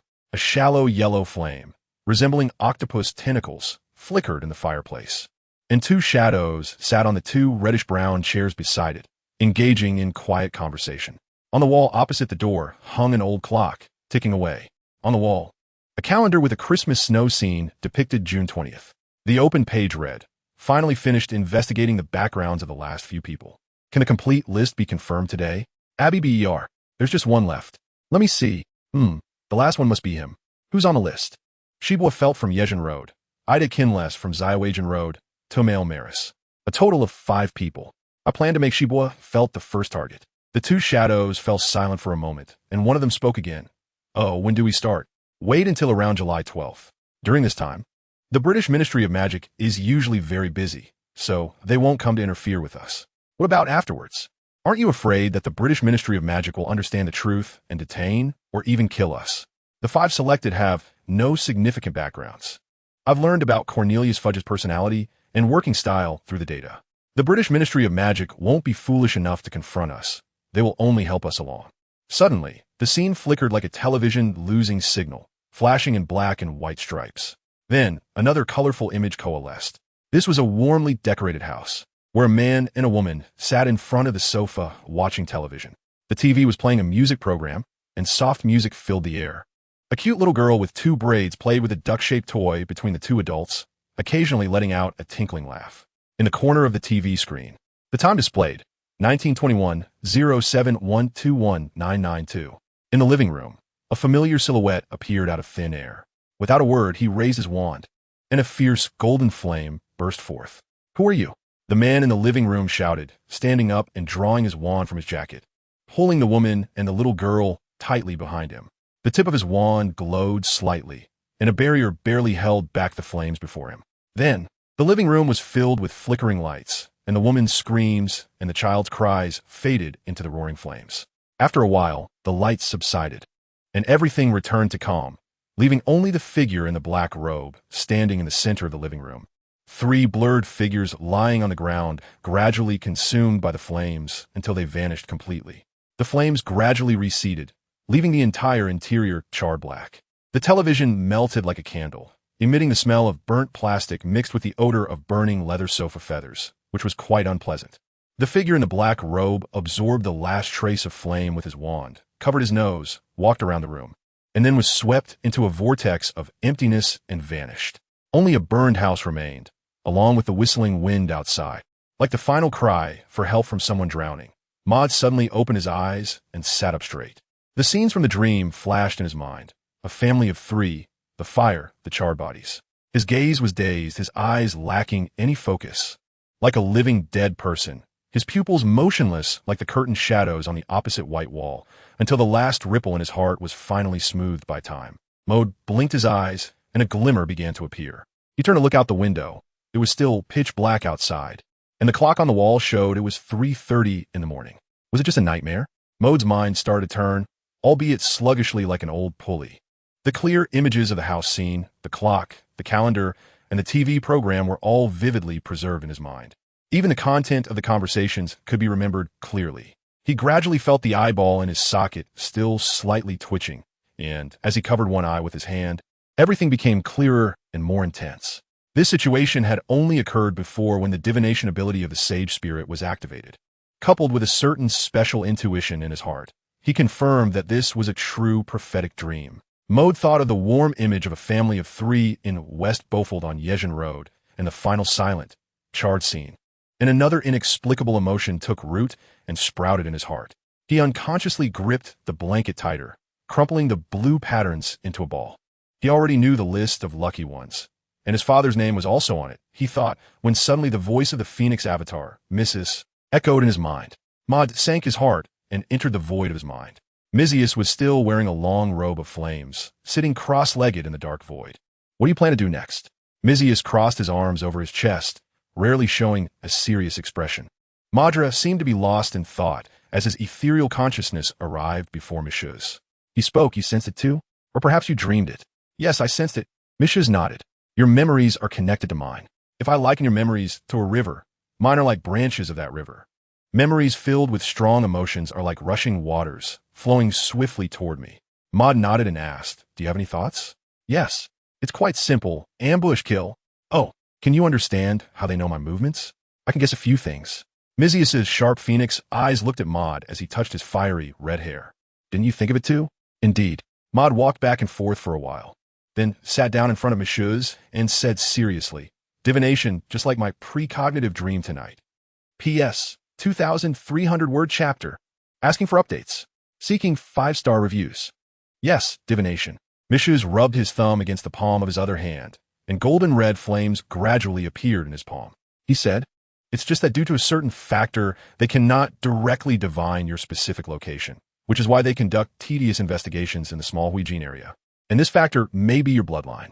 Listening to this, Maud couldn't help but recall a scene from Hogwarts. And he spoke up, just like when Professor Dumbledore had Professor Trelawney divine for me.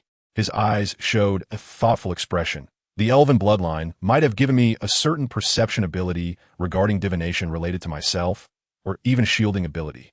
Yes, exactly, Micheuse said, his hands turning a bright red, flames swirling above, and his eyes also taking on a fiery hue. He enjoyed playing with fire in his daily life, as it further enhanced his control over flames. He examined his fiery hands and continued, in such a situation, if you do not perceive the other party's divination scene, then the other party may not be able to divine you at all. Just like Trelawney said, your fate is shrouded in a layer of mist. Then, he switched to another method of divination, such as divining other people or a certain object. He looked at Maud and said, but there's a problem here. What exactly did he divine to know your approximate location? Maud lowered his head and began to brainstorm, recalling all possibilities. After searching around, he realized that the greatest possibility was that the other party had divined the death location of Star Reguff, and then made deductions from there. However, the logic seemed somewhat flawed. The two fell silent, both lost in thought. After a while, Maud's eyes brightened.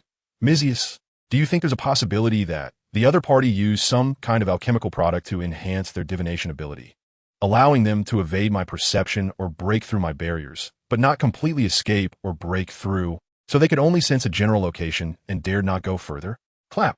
Mizius slapped his other palm hard with the back of his right hand, his tone a bit excited.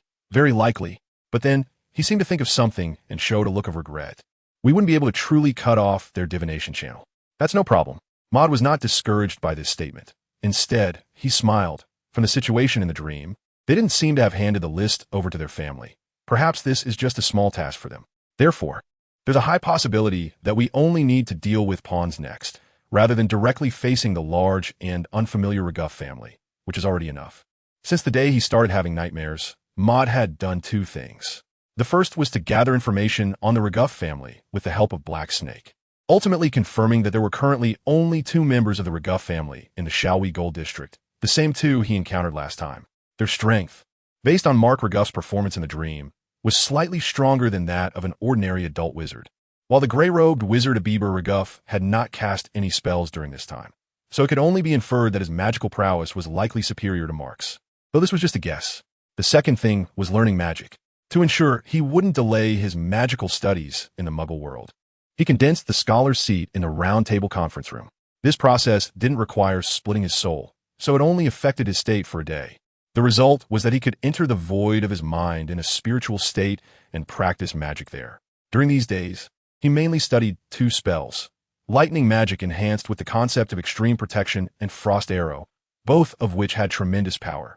To further increase the power of his magic, he also observed the star chart regularly. Time quickly reached July 11th, and in the star chart, on a quiet night, a golden full moon hung in the turquoise sky, surrounded by swirling stars, with countless currents clustering to form 12 massive nebulae. Beneath the night sky stood a towering cypress tree, its flame-like brown branches stretching out as if fiercely striking the high altitude. A golden-haired little gentleman sat upright in the massive crown of the cypress tree, looking up at the oppressive starry sky, with 3 radiant starlights swirling around him, making him shine brightly in the starlight. Feeling the cold wind blowing into his nose from the high sky, Maud rubbed his nose and entered the observation state once more. It had been several days since he obtained the 3rd starlight, and today he might be able to take a further step. The flowing nebula was reflected in his eyes as he began to think rapidly, understanding the last bit of knowledge of 1 starlight, and imagining drawing a dotted line for the trajectory of this starlight's movement, memorizing the last segment of the journey as the starlight fell into the center of the nebula. This process was tedious and placed a heavy load on his brain, so he needed to take breaks after observing for a while. Time passed slowly. After the shape of the nebula changed countless times in Maud's eyes, he, sitting cross-legged in the tree crown, gradually had ripples appear in his golden pupils, and soon, golden light flickered within his body, shining through and illuminating the air in front of him, forming a light screen. Through the light screen, one could vaguely see a crystal-like light sphere, as radiant as a pearl, gradually forming, with its light growing stronger. Before long, crack, crack. The first crack appeared on the light sphere, followed by more cracks sprouting like bamboo shoots after rain, covering the entire light sphere. Finally, the light sphere shattered like an eggshell, and a brilliant starlight, like a tiny sprite the size of a fingertip, playfully darted around Maud's body. Maud extended his hand, guiding the starlight to his palm. Good. Looking at the newborn starlight in his palm, a joyful smile appeared on his face as he had obtained another starlight. This also meant that the speed of his magic would reach a new level. He exited the star chart, focusing his spirit in his mind, and soon found himself in the pitch-black void of his mind. Here again, flapping his fiery wings, Mizius raised his sharp golden phoenix eyes and greeted him. Then, he grinned and looked up. A stream of crimson flames shot out from his throat, transforming into scorching fireballs in the void.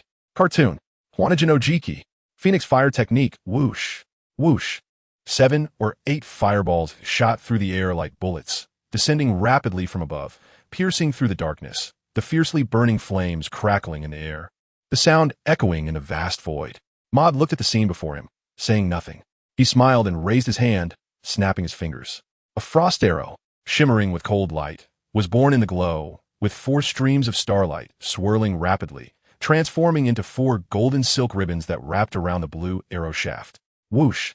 The frost arrow transformed into a magnificent golden blue stream of light, darting away. The air burst like a water-filled balloon suddenly exploding, and in the next moment, the golden blue long arrow seemed to vanish from sight. Looking up, the golden blue stream of light pierced through 7 or 8 fireballs in an instant.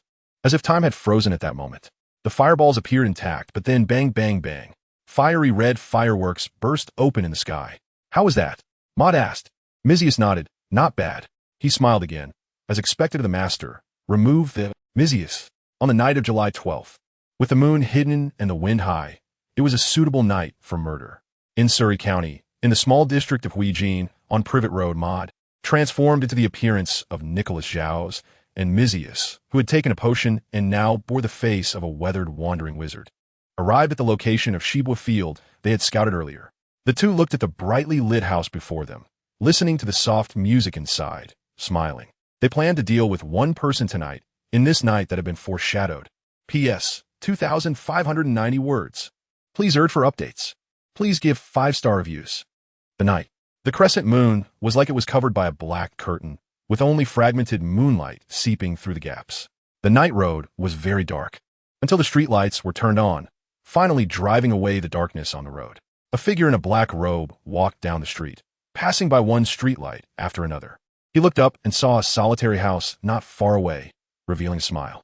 He exhaled white smoke from his mouth, threw the nearly burnt-out cigarette onto the concrete road, and stomped on it hard, as if crushing an ant, extinguishing the fire on the cigarette, but, while saying, "This stuff isn't bad," he took out a gray wand from under his black robe, raised it, and was about to use apparition to arrive at that house, sending the poor Shebwa Field to heaven for bliss.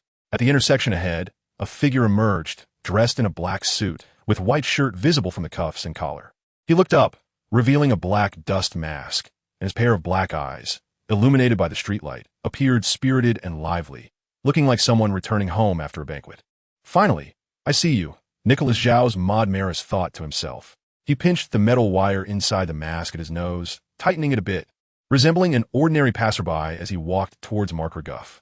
He speculated that Mark would first observe the situation inside the house from nearby, before entering, rather than recklessly barging in with apparition like a fool.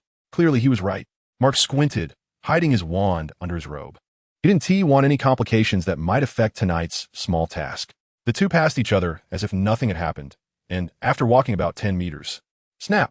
Maud snapped his fingers seemingly unintentionally. Mark felt something was off about the person in front of him.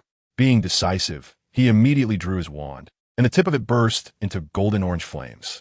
You. He paused for a moment because he saw the man in front of him, dressed in a tuxedo, with arched eyebrows and a hint of a smile in his eyes. What does this mean? This person knows he is a wizard and isn't afraid of dying?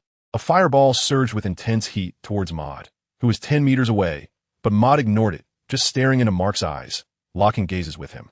As a hazy white light blossomed in his eyes. Buzz! Mark felt like he had been hit by a muggle car, dizzy and disoriented. But he quickly regained his bearings and saw the scene before him again. The man in front of him transformed into white light and dispersed, as if merging with the light of the street lamps, and then swiftly moved out of the area engulfed in flames. Mark watched this unfamiliar magic, as if realizing something. He turned to look. In the vast night, clusters of blue light flickered, and a barrage of frost arrows, sharp as ice, shot through the air, exuding a faint chill, accompanied by a piercing whistle. Whoosh, whoosh, whoosh. Armor protection. Mark struck the air with his wand, and a heavy transparent wall expanded before him. But he didn't stop there.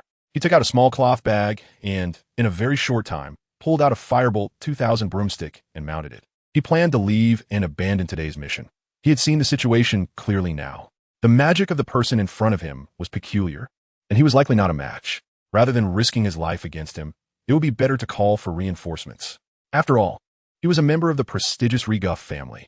How could he die here? Hee. A deep yet playful voice came from behind. Mark turned to look, but his movements did not stop. However, when he turned around, a figure unexpectedly emerged from nowhere, cloaked in black just like him. This person lifted the hood, revealing a face like molten lava, extremely red, with flames swirling above and tongues of fire flickering. Whoosh! Mark mounted the flying broom and soared upward, but unfortunately, zzz. A pair of gigantic fiery wings suddenly spread open, blocking Mark's path with their intense heat. Then, a shadow obscured the light in front of him, and he instinctively looked up. Beneath a crimson face, a stream of intense flame gathered in the throat, instantly spitting out. The fire filled Mark's entire field of vision. And next, his face caught fire. Just as he was about to scream in pain, a flaming arm burst out from the black robe, the sleeve burned away, and that flaming arm pierced through his chest in an instant. Everything was over. How did I do in this fight? Mishiz looked into the distance as a man in a black tuxedo walked over, smiling, his figure appearing tall under the streetlight, but even more striking were his eyes, which emitted a faint golden light, indicating the use of long-range magic. A professional ambush, Maud exclaimed, snapping his fingers, causing the frost arrows in the sky to dissipate into light points. However, this dreamlike scene went unnoticed, as few people walked this street at night. TCH, aren't you ambushing too? Mishiz pouted, then gave himself a thumbs up. As expected of me. Lord Mishiz Mellis. Yeah, Maud chuckled. The phrase sounded familiar, as if he had said it to himself more than once. And next, Mishiz pointed to Mark Reguff, who was burning in the flames. This scene was exactly like how Mark had attacked an innocent family in a dream. Directly go for Abibal Reguff? Maud touched his chin and pulled up the black mask from his ear, covering his face. There's a better way. What do you mean? Let the light illusion take on Mark's appearance. Oh, you really are crafty. Even dogs aren't as crafty as you. Really? We're both the same. Finally, he asked seriously, have you prepared an escape route for yourself? Of course. If I can't win, you know I have the means of the Unicorn King on me. If you can escape, then escape. If you can't, then you'll have to be reborn from the ashes. As for my parents, they can't find our identities for a while. So we are still safe. At least we have a few days. TCH. Saying that, you Haven T prepared an escape route for yourself at all. In a residential area of Shaowei Jinlu Creek, the slightly yellowed white wooden door opened, and Mark walked in. As usual, he took off his robe and held it in his hand, revealing a tired and lazy look.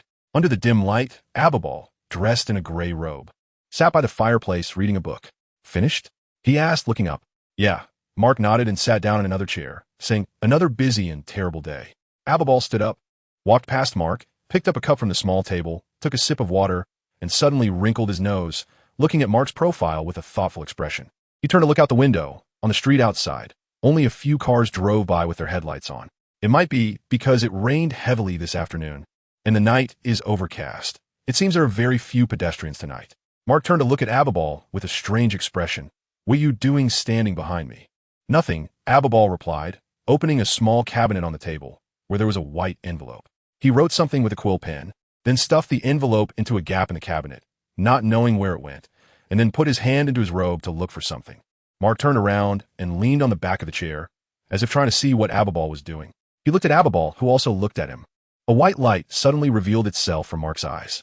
Abibal turned his head sharply, pulling out his wand, but it was too late. He felt his sense of direction fading and his mind becoming a bit hazy. In a brief moment, a man wearing a black mask had already stood where Mark originally was. He snapped his fingers, and a gray circle emerged, kicking Abibal in the butt, sending him into the circle, and then he walked in himself. Inside the circle, it seemed that flames were bursting forth. Under the table, an envelope was glowing, fluttering out from the gap, transforming into a flying butterfly, and flew out of the open window, disappearing into the vast night. P.S. 2,500 words. Please urge for updates. Please give a 5-star review. London, near the M25 highway. This is a desolate slope of a low mountain, where few people venture, overgrown with weeds. Dim moonlight falls, illuminating a patch of greenery, and the air is filled with the scent of earth. A hazy circle suddenly appears, and a gray-robed wizard stumbles out, followed closely by a man in a black suit and top hat, and then the circle disappears. Almost simultaneously, boom, boom, behind a nearby poplar tree, flames suddenly ignite, transforming into burning fireballs that shoot toward the face of the gray-robed wizard. Abibal Reguff, the gray-robed wizard, already reflected the firelight on his face. The earlier days had faded away. He showed no signs of panic, but calmly raised his wand and cast a simple spell for protection. A gray mist instantly enveloped his entire body. Behind him, Maud was nurturing a blue long arrow in his hand. Seeing this scene, he was momentarily stunned. He recognized this protective spell, but its manifestation was completely different from what he remembered. The original protective spell summoned a transparent wall and could not completely shield all around, but Abibol violated this logic. His protective spell was a gray mist that could envelop the whole body. So, is this emotional magic or artistic magic? Be careful, little red. Mul pointed at Ibibo, and the frost arrow shot through the air, attacking from behind Ibibo. Behind him, a ball of light mist flew out of the fireball's range, transforming into a phantom of light, instantly swapping positions with his own body. Then, the light phantom dispersed, drifting into the poplar grove. He continued, "This person understands that kind of thing, got it?" Liwa, Mrs. shouted, thinking to himself, Maud's choice of name is really damn lame. He raised his hand, and a stream of flame poured out from his palm, igniting the weeds around Ibibo, burning towards the gray mist surrounding Ibibo's body. However, neither the frost arrow, nor the fireball, nor the flames on the ground could advance an inch against the resistance of the gray mist. Fireballs exploded against the gray mist, scattering into clusters of flames that fell to the ground, causing the surrounding weeds to burn even more fiercely. The frost arrow struck with a bang. As if it had pierced into stone, blue light surged like rolling waves, cold air dispersed, and a layer of ice formed on the gray mist, but did not harm Ibibo in the slightest. Very thick, very hard. This was the impression that the mutated armor spell left on Maud. In the gray mist, a calm voice echoed, "Petrify them all." Two beams of white light shot through the gray mist towards the direction of Mrs. and Maud. Would the petrification spell also change in his hands? Maud thought. He then said to Mrs., "Try to accumulate numbers and find out his magical flaw first." "Okay," Mrs. replied. He dropped a blue eyeball and snapped his fingers, once again swapping places with the light phantom among the poplar grove. In the poplar grove, two golden thunder sparrows fluttered up, magical spirits possessing them, followed by four slightly illusory starlights, swirling above the thunder sparrows' heads, transforming into a brilliant golden crown. Cheep cheep. The eyes of the two thunder sparrows sparkled with vibrant golden light, and in an instant, they soared up, transforming into two beams of lightning that pierced through the pitch-black night. Maud looked at the two thunderbirds flying away, while behind him, a wave of blue light was brewing. Whoosh! Mrs. unleashed a larger fireball from his mouth, about the size of a small water tank, and a sizzling sound of burning filled the air. A white petrification spell intertwined with the dissipating illusion of light, landing on the ground and forming a small layer of lime-colored soil, as if a layer of cement had been laid down. Another petrification spell collided with Miss Shuz's fireball, instantly covering the surface of the fireball with a layer of soil. But soon the crackling heat broke through the obstruction, and the soil layer disintegrated. The fireball shot forward, and when it encountered the gray mist, the flames transformed into a fiery flow, completely enveloping the gray mist and the figure of Ebby Br within it. This fireball had two layers of effects. One was to create a furnace together with the blazing flames on the ground, giving Ebby Br a sauna. The other was Mishuz's sudden inspiration to burn off the oxygen in the gray mist, effectively suffocating Ebby Br. But whether it would succeed remained uncertain. Maud looked carefully at the scene through the blue-eyed ball. Indeed, Abib was always a wizard who had entered the realm of illusion magic and was not so fragile. The gray mist under the firelight had indeed exhausted its energy and was gradually dimming, but at the same time, Abib lightly tapped the void with his wand, and another complete gray mist rose up, replacing the now illusory armor spell. He cautiously walked out of the flames under the gray mist, feeling the scorching heat that hit his face. His gaze pierced through the mist, seeing Mizius and the illusion of light, as well as the petrification effect beneath the illusion of light's feet, which made him pensive. A chirping sound came from above, and he looked up again, seeing two purple lightning flashes reflected in his brown eyes, gradually taking on the shape of a bird. Petrify them all. He tried to predict the route of the lightning sparrow, raised his hand, and the tip of his wand shot out another petrification spell rapidly. "You killed Mark, didn't you?" Abib's voice came from beneath the mist. "Oh, I mean the one you disguised as, that guy who likes to wear a black robe." "Yeah." Mizius grinned and laughed. "So what? It seems we misjudged something about him." After a pause, he continued, "We're just reckless. What can you do about it? Come over here." He beckoned to Abib, trying to provoke his anger. "Ha ha ha." Abib's laughter echoed under the night sky. "Dark wizard, huh? No matter if you are or not, we have no significant conflict. No need to make the situation so tense. He was just a waste, dead is dead, and in our Reguff family, we have plenty of such wastes. But I'm scared." Mizius responded, and another fireball the size of a human head spewed out from his throat. Abib raised his hand and cast 2 petrification spells, completely turning the fireball into a dirt ball, which thudded to the ground.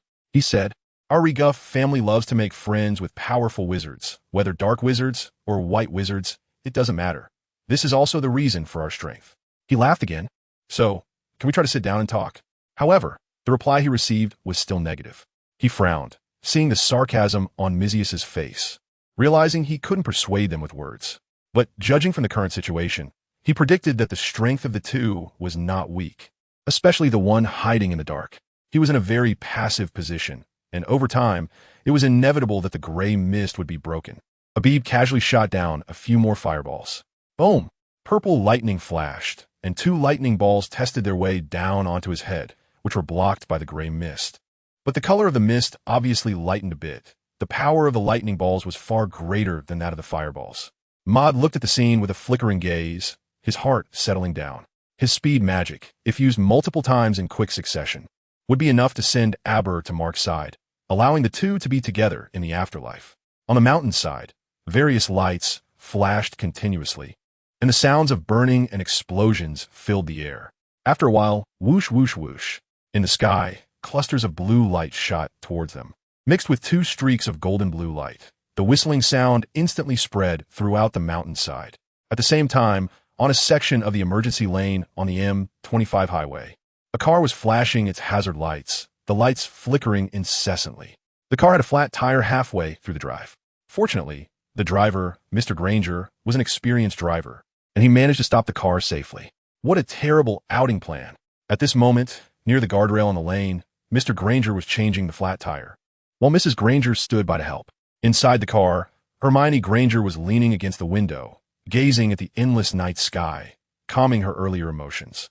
Suddenly, a stream of dreamy blue light cut through the darkness, catching her eye. A wizard. She widened her eyes, murmuring, "What spectacular magic. This magic seems like Maud's. I can't remember the name of that spell, but it might just be similar." She climbed over to the other seat and rolled down the window. "Dad, Mom, can we hurry up? This scene should involve wizards in a conflict, and the ones who love to fight the most are undoubtedly dark wizards. So the fighting party should be dark wizards. It's very dangerous right now," Hermione thought. As if responding to her speculation, the dense blue light suddenly changed direction, and a figure riding a flying broom shot through the air towards them. Under the night sky, a robed wizard was zooming in on a flying broom, with streams of blue light following closely behind, the magical glow illuminating the entire sky. This scene truly depicted the colors of the magical world. But as Hermione watched the approaching figure and the streams of light, it was clear that they were heading this way. She turned to look at her parents, Mr. and Mrs. Granger, and could not help but show a panicked expression. What should I do? At this speed, I might not be able to escape with my poor broom flying skills, let alone my parents who know nothing about magic. In the distance, on the desolate hillside, seeing Aber riding the broom soaring into the sky, Misha stared wide-eyed in shock. He hadn't expected that Aber, who had just been angered after failing to persuade him, would suddenly fly away on a broom after casting a petrification spell. What a rogue. How unethical. Whoosh. Misha's knew Maud couldn't fly, and he reacted quickly, unfurling a pair of fiery red wings behind him, his entire body beginning to glow crimson as flames surged. He tore off the last piece of cloth on him, wrapping himself in a flaming robe, and then, like a giant phoenix, he soared into the sky. Just as he took off, upon seeing the scene in the distance, the sharp eyes that were keen as an eagle reflected the lonely lights of the vehicles far away. Liwa. Misha's hadn't forgotten to conceal Maud's name. He shouted loudly. In the direction Aber is flying, there are Muggle vehicles, and there should be a few Muggles nearby. Maud, hidden among the poplar trees, heard this and furrowed his brows tightly. He instantly retracted his blue eye, poking it to shoot the transformed blue light, which was caught by a Thunderbird. And then the Thunderbird shot away like lightning. The Thunderbird's speed was incredibly fast. It quickly approached Aber's figure, and the blue eye also sent back an image. On the emergency lane, a car was flashing its lights, a man and a woman were busy changing a tire, and from one of the car windows, a familiar face appeared. Hermione? Maud couldn't help but curse under his breath, wondering how he could encounter those 3 little ones everywhere. He ran a few steps, distancing himself from Mizius, and after avoiding the nearby magical fluctuations, he snapped his fingers. A golden light circle appeared out of nowhere as he adjusted his hat and hurriedly stepped into the circle. The light phantom followed him in. Mizius had already flapped his wings and was chasing after them. Oh, let me think. It seems I heard the conversation between the two and saw Mizius suddenly in a state of anxiety. A smile appeared on Aber's face as he continued to fly swiftly. He turned to glance at the fiery figure behind him and said, "You seem to care a lot about muggles. In that case, we can sit down and talk." His gaze was directed at the little girl in the carriage not far away. Hermione hurriedly took her wand out of her backpack in the carriage. She thought that even if it might be futile, she had to pick up her wand for one last desperate effort. Perhaps it was due to fear or worry for her parents, but her brown eyes were slightly moist. Nevertheless, she raised her trembling hand and stepped out of the carriage. She turned to look at her parents one last time. They were crouched on the other side of the car, blocked from view and unaware of the impending danger. Hermione took a deep breath through her nose, her gaze firming up. She looked up at the approaching figure and raised her wand. This scene made Aber blink, then smile again. Flames roared. Whoosh! A fire spell manifested in the air, the flames obscured by the car's headlights, making it inconspicuous. Then, the fireball formed by the spell shot away. Hee. Aber chuckled as he raised his wand. He knew that those behind him, whether they were people or magic, would soon catch up, so he had to seize this moment to grab one or two valuable hostages. A white light appeared at the tip of his wand, heading toward the flames. This weak flame would be extinguished instantly under his petrification curse, and then it would directly turn the little girl below into a stone statue. Of course, she wouldn't die because she would be a bargaining chip, but the high probability was that her fate would still be death, as, in the Reguff family tradition, all living bargaining chips ultimately end in death. Sure enough, as he expected, the moment the white light made contact with the fire, the flames receded, not even forming stones, directly scattering the magic. Then, the white light continued to race forward, arriving right in front of Hermione in an instant. Hermione couldn't tell from the silent spell that this was a petrification curse. She only thought it was a fatal spell after all, coming from someone who looked like a dark wizard and might actually be one. She reflexively closed her eyes, waiting for death to come. Images flashed through her mind. Warm scenes at home, the wrinkles appearing at the corners of her father's furrowed brow, her mother's comforting hand on her back. Bickering with Ron at Hogwarts, going on adventures with Harry, studying with Maud. Am I going to die? Yes, she answered herself inwardly. But what would happen to Mom and Dad? Would they die under magic like herself? Would they suffer? At that moment, she finally sobbed like a 12-year-old girl, her nose and tears flowing down. She felt like a turkey ready for slaughter in the kitchen. She had seen that bloody scene before, but after a while, she seemed to still be able to think. Hermione wondered if this was a normal phenomenon at the time of death, but the books had never recorded this, and she hadn't seen it. Excuse me, a gentle voice intruded into the dark world of her closed eyes. Hermione instinctively lifted her head and saw a face obscured by a mask, with deep, black eyes like a still pond, deeply imprinted in her mind. She felt a light shining on her profile and turned her head, where two golden blue lights flickered. They were two long arrows made of frost, seemingly crafted with careful artistry.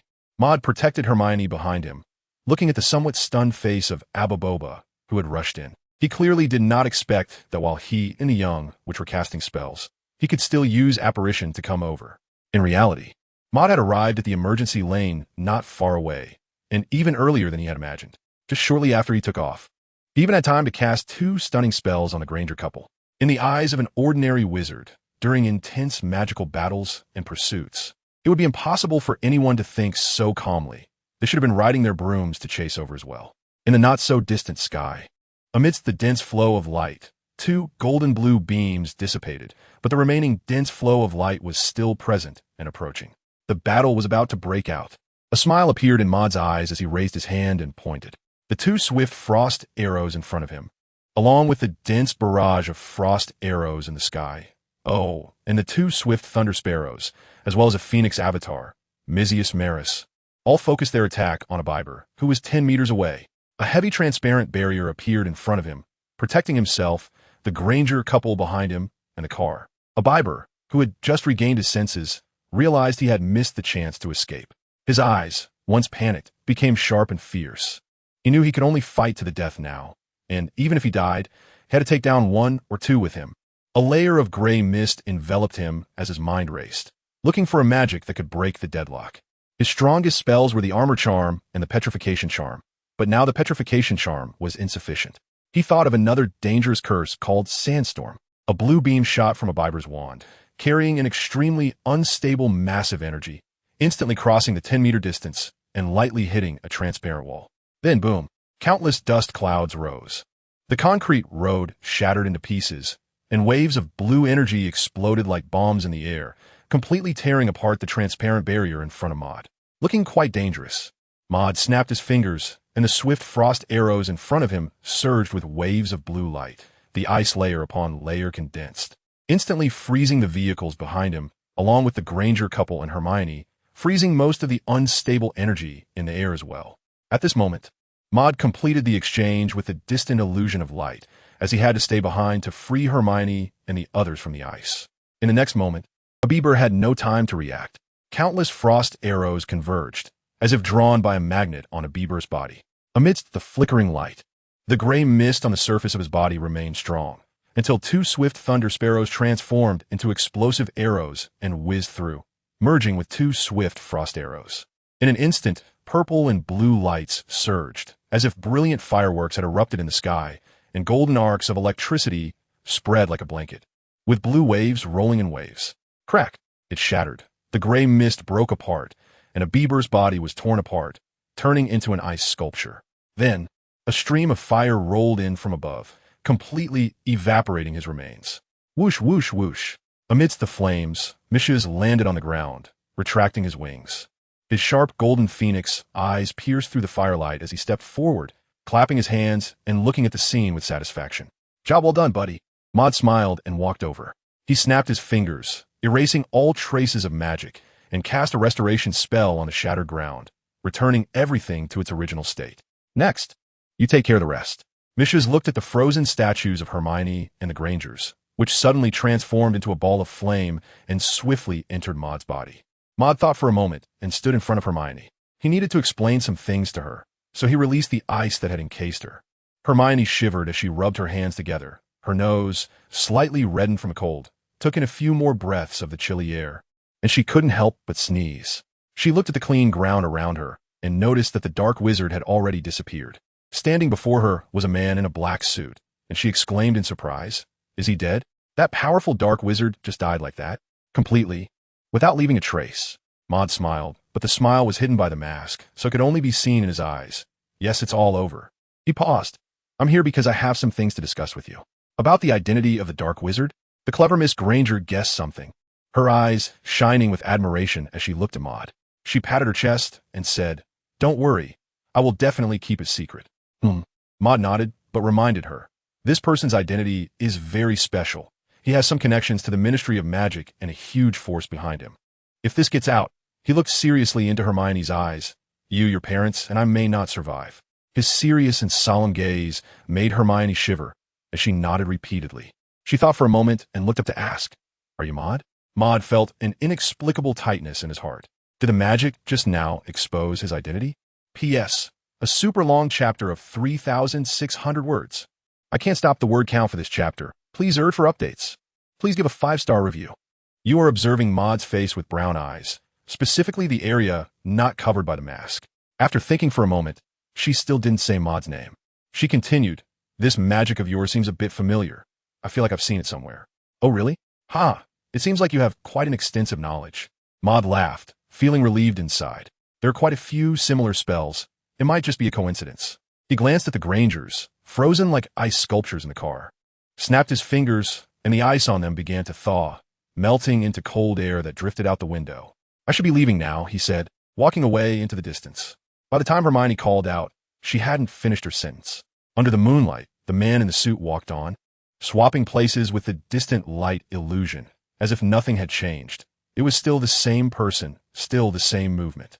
Then, the light illusion transformed into light mist, scattering and rising into the sky, the figure having vanished into the darkness. So amazing. Hermione watched this scene, blinking as she thought, "I still think he might be Maud's teacher in magic. Otherwise, how could their spells be so similar?" She decided to find a time to ask Maud through letters. In the nearby wilderness. Snap! Maud snapped his fingers and opened a portal. "Oh, the way you just left was really flashy," Mizius's voice echoed in his mind. "But I like it, my lord." Maud nodded, wiping with gauze. I'm gonna show off my skills. He adjusted his black top hat and walked gracefully into the spotlight. Creak. Maud opened the door and walked in. Inside, a comedy movie was playing on the television, and Tumail and Danny were laughing heartily. What movie are they watching? Maud was infected by their laughter and walked in smiling, taking off his coat to reveal a white shirt underneath. Tumail didn't answer his question. He turned to look at him and said, "Where did you go so late?" "I went to a classmate's house. You know, that chubby glaze who visited us before." "Oh, look at your words. Remember not to randomly give people nicknames. And don't talk about their shortcomings," Tumail said sternly, showing the furrow on his forehead. "All right." Danny clapped Tumail's hand, stood up from the sofa, walked over to the coffee table, and looked at Maud, saying, "Dear, do you need a late-night snack? I think after going out, you might be hungry now." "Huh?" Maud glanced at the clock on the wall by the TV. 8:34 p.m. It had probably been less than 2 hours since dinner. "So, the late-night snack time is at 8 o'clock? He shook his head with a smile. "No need, Mom. I'm still full. I just got to my classmate's house, and they killed 2 turkeys. There are quite a few people in their family, but I still managed to snag a few pieces of meat." Speaking of the 2 turkeys, Maud remembered Mark and Abby, yes, 2 as well, sitting on the sofa chatting with his parents. Maud felt much of the pressure from the past few days dissipate. The family sat on the sofa, watching the comedy, laughing and chatting together. This life was very ordinary yet warm. After half an hour, Maud prepared to go upstairs. Gurgling, he brewed a cup of black coffee in the kitchen. How to put it? It tasted very bitter, but the aroma of the coffee was rich, just like its bitterness. He hadn't been used to it before, but later on, he suddenly started to like it a bit. Clattering upstairs, Maud placed the coffee on the desk by the window and sat down. He thought about the scene in Abby's house. There were only some clothes and some ordinary snacks for wizards, but nothing else, including letters. He remembered there had been many owls before, which also meant there would be plenty of letters. Were they burned, or just left on him? Or perhaps? Maud's first thought was that perhaps their family did not have the habit of keeping letters, so they casually burned them. But despite his constant efforts to convince himself of this answer, the word letters still made him uneasy. It was as if something bad might happen next. And the cause of these events could be the letters? He entered a void in his mind and began discussing this matter with Messieurs. After all, 2 heads are better than 1. The absence of letters was not particularly suspicious. Messieurs listened to Maud's words, thought for a moment, and said, "You should know that such letters should be kept on you, or better yet, destroyed directly. Perhaps you should pay more attention to whether this thing is truly effective." Maud nodded, blinking his golden eyes as he pondered something. "I've considered this, but there's always a bad feeling in my heart reminding me that something went wrong here." He furrowed his brow and continued, "In the magical world, feelings are hard to articulate. But I believe that feeling a certain way about a word could also be influenced by some kind of divination talent. So let's choose to trust our feelings. This is our first time dealing with this kind of garbage cleaning event, and perhaps we've really overlooked some details." Messieurs paused and said, "A letter that was sent early." The 2 fell silent for a moment, contemplating how to solve this problem, but ultimately arrived at no answers. The best method is still to improve one's own magic. When one is strong enough, the so-called danger is just a little speck bouncing in the palm, easily squashed. The next day, London, Surrey, Runnymede. This is a suburban area far from the town, lush with greenery. Next to a small grove of vibrant poplar trees stands a small wooden cabin, built who knows when. Inside, Agel Reguff lay on a wooden chair, gazing out at the scenery. The wind rose, clouds billowed, and the trees swayed, creating a very pleasant atmosphere. He was sent here by his brother Abibur Reguff, serving as a messenger responsible for helping Abibur and their family members stationed at the British Ministry of Magic. It sounded a bit strange, but perhaps Abibur had more selfish motives for bringing him here, wanting his closest family member to leave a contentious place. As Abibur had once said, "Where there is conflict, there is danger." And Agel is the younger brother he has watched grow up. Agel hummed an unknown tune from the wizarding world when a small figure suddenly flew in through the window. Flapping, it was a paper butterfly, flapping its wings as it landed in front of Agel and then transformed into a white envelope, drifting down. As usual, Agel opened the letter. This was part of his job, so he was not surprised. However, the last letter seemed to be 2 months ago. He tore open the envelope and took out the letter inside. This time, the handwriting was very messy, and he read aloud. On the night of July 12th, Mark did not carry that peculiar chicken cigarette smell, and his sitting posture was somewhat off. I suspect he is already dead. Upon reading this, Agel's eyes widened. Sitting up straight, he continued reading. Tonight, I originally planned to kill the first person on the selected list, Sibbo felt. There may be a problem here, but it could also be related to the other names on the list, so I will inform you of the other 4 names as well. If I survive tonight, I will send an additional letter in 2 to 3 hours. If not, I probably died. And you just need to report it to Fibosi Reguff still at the British Ministry of Magic and leave the rest to them. No need to worry. 4 hours later, the sky darkened and no letter came through the window. Instead, an owl flew out of the house with a letter destination. The British Ministry of Magic recipient, Fibosi Reguff. P.S. 2,400-word chapter. Please urge for updates. Please give 5-star reviews. On a cloudy day, the sky was gray. The wind was strong, carrying a damp chill as it rushed through the streets and alleys, making a constant whistling sound. By the streetlight, a plastic bag marked with a store logo and some paper scraps were blown around the streetlight pole by the wind. Top, top, top. Mode walked along the privet road, the soles of his leather boots making crisp sounds against the cement ground. He took a sip from the bottle of soda in his hand, then tightened the cap. The sound of fizzing bubbles crackling inside the bottle. He had just passed the blue eye, observing the vicinity of Shibwa house, confirming that his family was safe and there were no suspicious individuals around. If the Reguff family had obtained any intelligence and came looking for them, the first place they would likely go would be Shibwa home and the house where Abibbo Reguff lived. Abibbo's house was being watched by Black Snake, while Shibwa house could only be checked by him. These days seemed unusually quiet. Mode pondered this phenomenon. If the matter of the letter was indeed a manifestation of his divination abilities, then someone would surely come knocking soon. Yet, it had been unexpectedly calm lately.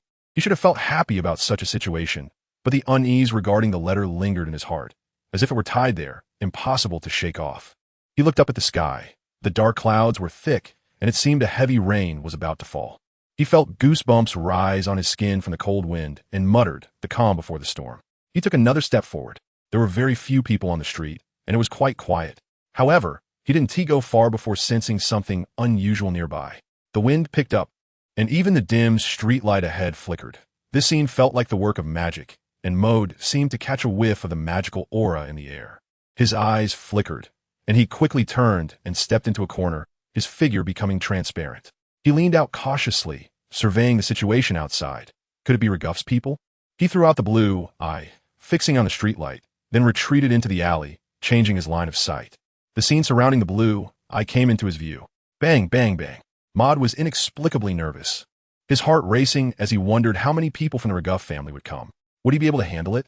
If his abilities were insufficient and he had to flee, his magic would make it easy. But what about the other innocent people? Could they escape? The frequency of the streetlights flickered faster, and with the darkening sky, the atmosphere became ominously heavy. But suddenly cut. Maude slapped his own head, relaxing his expression, because it wasn't a member of the Reguff family that appeared, but a little sprite. It had a bony body, wrinkled, dark red skin, and a pair of tennis ball-sized eyes that blinked incessantly, full of curiosity, as if it were searching for something. Maude observed it and blinked. Dobby? He knew what Dobby was there for, so he had no intention of continuing to watch. The moment the little elf turned around, he retracted his blue eye and opened a light circle in the alley, stepping inside. Immediately, the light circle disappeared. A few more days passed. His mind was blank. Mode stood in a corner, carefully observing the scene before him. In recent days, both he and Mizius had been diligently practicing. However, his magic and magical power had temporarily hit a bottleneck, while Mizius had not. Now he was starting to advance. Chant! Chant! In the black void, flames suddenly surged forth, blooming in the darkness.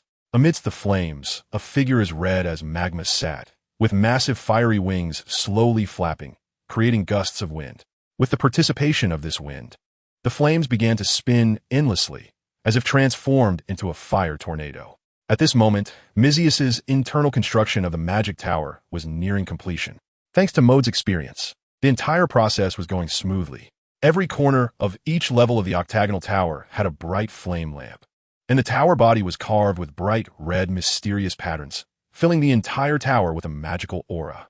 The first level of this tower was also nearly polished, but it differed significantly from Mode's first level of the magic tower. Mizius had not just created a massive magic pool like Mode.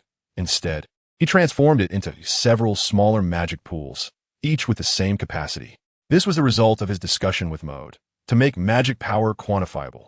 Different spells consumed different amounts of magic power, and knowing the value of magic power would allow for a clearer understanding of each spell's consumption, facilitating better allocation of magic power during battles. Soon, in several magic pools, fiery red magic power began to swell. This was the special magic power of Mizius's body, infused with a fiery aura. Mizius felt the magic power in his body being purified by the magic pool, feeling refreshed as if he had taken a hot bath, washing away the grime and fatigue. Next, he sensed the feeling of fullness as his magic power continued to grow, which was the benefit of breaking through a major realm. In the first level, there were a total of 64 magic pools. Now 4 of the pools have been filled, while the magic power continued to rise until 10 of the magic pools were filled with fiery red magic power. This increase in realm had directly doubled his magic power. Satisfied, Mizius emerged from a mysterious space within his body and opened his eyes to see Mode across from him. "I did it," he said. "Was it smooth?" Mode had no confidence regarding the modifications to the magic tower. After all, this was a wizard's classic, passed down for countless years. "Yes," Mizius nodded. "The little white mouse feels great right now," which indicates that there are no issues with this modification of the magic tower's appearance. Mole smiled. "This little mouse isn't something you wanted to be yourself. You even have half the credit for the way it was modified. I'll try it out later." As he spoke, he brought up the matter of the letters. "It's already August, and the Reguff family hasn't come knocking yet. What do you think the situation is?" "Oh, there could be many reasons," Mishra said seriously. "Maybe they're like Ron, squatting in the bathroom eating flour? Or perhaps they're having a passionate romance like Professor Dumbledore did when he was young." "Crazy." Maud listened, somewhat amused and exasperated. "Be serious." "I'm being serious." "I'm serious too." "Okay." Mishra shrugged, his sharp phoenix eyes flashing with contemplation. He said, "It's quite normal for the Reguff people to hold a meeting or something. Plus, their decisions might need to be voted on, gathering some people, so it could take longer. Or maybe they think this matter isn't as important as other things, so they're prioritizing other more important matters." Maud continued his thought. Mishra nodded. The next afternoon, in Maud's mind, there was a sound of cooing, and the voice was quite anxious. Soon, a scene appeared in his eyes. 2 wizards, one fat and one thin, entered Abib's house. The lights were off, and the curtains were drawn, making the room very dark. They were walking back and forth in the darkness, holding their wands, very alert, as if searching for someone. On the robes of the 2 wizards, there were 2 symbols that vaguely spelled out the 3 words Reguff. "Finally, they have arrived." Maud unconsciously squinted his eyes. "Are there only 2 people?" P.S. 2,380-word chapter. Seeking updates. Seeking 5-star reviews. Do you think they would only come with 2 people? A lazy voice of Mizius echoed in Maud's mind. Maud thought for a moment and replied, "It's possible, but if only 2 people came, their strength would definitely not be weak." He watched the scene for a while longer and sent a message to Black Snake. "Go outside and see if there are any of their accomplices." Black Snake used his illusion talent to slip out of the house, flying around it in the air, gradually climbing higher. Not far away, he indeed saw several conspicuous figures. 2 figures in black robes were standing on the 3rd-floor balcony of a house to the northwest of Abib's residence, gazing over from a distance. In the dark alley between 2 houses, there was a person wearing a pointed hat who also peeked out from time to time. Then, Black Snake expanded his circle and flew around a few more times, but did not see any other people dressed in wizard robes or behaving strangely. Instead, he clearly saw the Reguff family emblem under the sleeves of these 3 individuals. 3 people outside and 2 inside. Maud confirmed the number of people from the Reguff family this time. "What do you think we should do?" While pondering, he asked the voice of Mizius in his mind. "What can we do?" Mizius replied, "We can only launch a sneak attack. We don't know their strength, only their numbers. It's very risky, but they might have learned about that list that includes your father." "It's also my father," Maud corrected. "Oh, right, it's also your father." Mizius nodded. "If they know about this list, we can't wait. Who knows if they'll go house to house, while we just sit here and wait to be crushed." So Maud blinked. "We might have to act now. Do you think there are others nearby?" "I don't know, but that strange feeling of mine hasn't kicked in. So maybe there aren't any, but just to be safe, let's check again." The 2 discussed and set a simple plan. In the Shalwe Gold District. At 3 Shalwe Gold Road, Sahi Reguff, who liked to wear light-colored robes, was waiting in the dark alley, occasionally peeking to see Abib's house. "Hey, this feeling is really terrible." He covered his nose but still smelled the odor of dog feces in the alley. He waved his sleeve, trying to disperse the unpleasant smell in the air. Who was the idiot that suggested this? Damn, why do we have to choose to stay here? He thought for a moment and realized that it was himself who chose to stay here. Having drunk a bit of whiskey, he reasoned that this location was better for observation and support, so he hid in this corner. But now, with the cold wind blowing, he was sobering up. Sai shook his head and tapped his forehead. "You're really confused. Why show off your cleverness?" He raised his wand, trying to forget his awareness of the surroundings and focus on this task, which he considered just a small task compared to the recent conflicts with the Ross family in North America. This was child's play, right? Clop, clop, clop. From the depths of the alley, the sound of boots grew nearer and fainter. Huh? Sahi turned his head in confusion, and then his eyes shifted to vigilance. Although he underestimated the task, he did not underestimate his own life. He raised his black ebony wand and slightly covered it with his sleeve to conceal himself and surprise the enemy. Clop, clop, clop. The sound grew louder, and Sahi knew the footsteps were approaching. Soon, he saw a figure in a black suit walking toward him in the darkness. Who are you? Sahi tensed his hand, ready to act at any moment. But the man in the black suit did not respond. Instead, he spoke to himself in a somewhat hoarse voice. Oh, what does that smell? It's really strong, he complained, pinching his nose despite wearing a mask. There. The man in the black suit seemed to have stepped on something. He lifted his right foot, trying to see what was stuck to it, cursing, "Fucksk. If I find out which dog was here, I'll definitely kill it." This hit Sahi's heart. He wanted to kill that dog too. After observing for a while, he found that this person was just dressed in ordinary formal attire. Although wearing a mask, he didn't have a wand. Therefore, he judged that the likelihood of this person being a wizard was very low. He smiled and said, "Hey, brother, that's a really good idea." He still held his wand, but his muscles relaxed considerably. "Of course," the man in the black suit said, stamping his foot hard against the wall, trying to scrape something off, even though nothing came out from the sole of his shoe. He looked up at Sahi. "Do you live nearby too? Just call me Sahi." Sahi did not hide his name, but he did not mention the Reguff surname. "I do live nearby, just ahead." He recalled the name of the street mentioned during the meeting with Fibosi Reguff. "Ahead, at 5, Shaway Gold Road." "Oh, what a coincidence. I live there too." The man in the black suit showed a surprised expression in his eyes, walked over, and extended his hand as if wanting to shake hands with Sahi. But halfway there, he noticed Sahi's disgusted expression and paused. "Mr. Sahi, you don't mind the smell of my feet, do you?" Sahi frowned, forcing a stiff smile. "Of course I don't mind." He thought, "If your foot touches me, I'll smash you against the wall with my wand." "That's good." The man in the black suit patted his chest, as if relieved. "I must wash myself extra times when I get back to get rid of this awful smell. Today has really been a hell of a day." Finally, he stepped forward and shook hands with Sahi. "Nice to meet you, Sahi Reguff." The last 3 words made him burst into laughter. Sahi's eyes widened. He instantly realized something was wrong. The other hand holding the wand, which was behind him, was about to extend out, but slap. Another solid hand grabbed his hand behind him, making it impossible for him to use magic. "Nice to say goodbye to you, sir." A deep voice came from behind, and then a faint glow flickered, dispersing the darkness in the corner. Sahi felt a sharp pain. He looked down and saw charred flesh and blood at his chest, as well as a hand glowing with fire passing through him. Then, smelling the scent of roasted meat, he lost his life. In his last moment, he finally escaped that damn smell. "You're acting." A disheveled-looking Missius gave a thumbs up. "I almost thought you really stepped in dog poop." "Really? I just happened to smell it, so I put on another act." Nicholas Zhao C. Maud Maris, dressed in a black suit, smiled, then quickly reined in his smile. "But I did step in it. Look at those still living smells. They might be worse than this." Missius nodded. "Yeah, a little cub born from a family with a smell." He looked at Maud seriously. "Shall we continue now?" "Of course."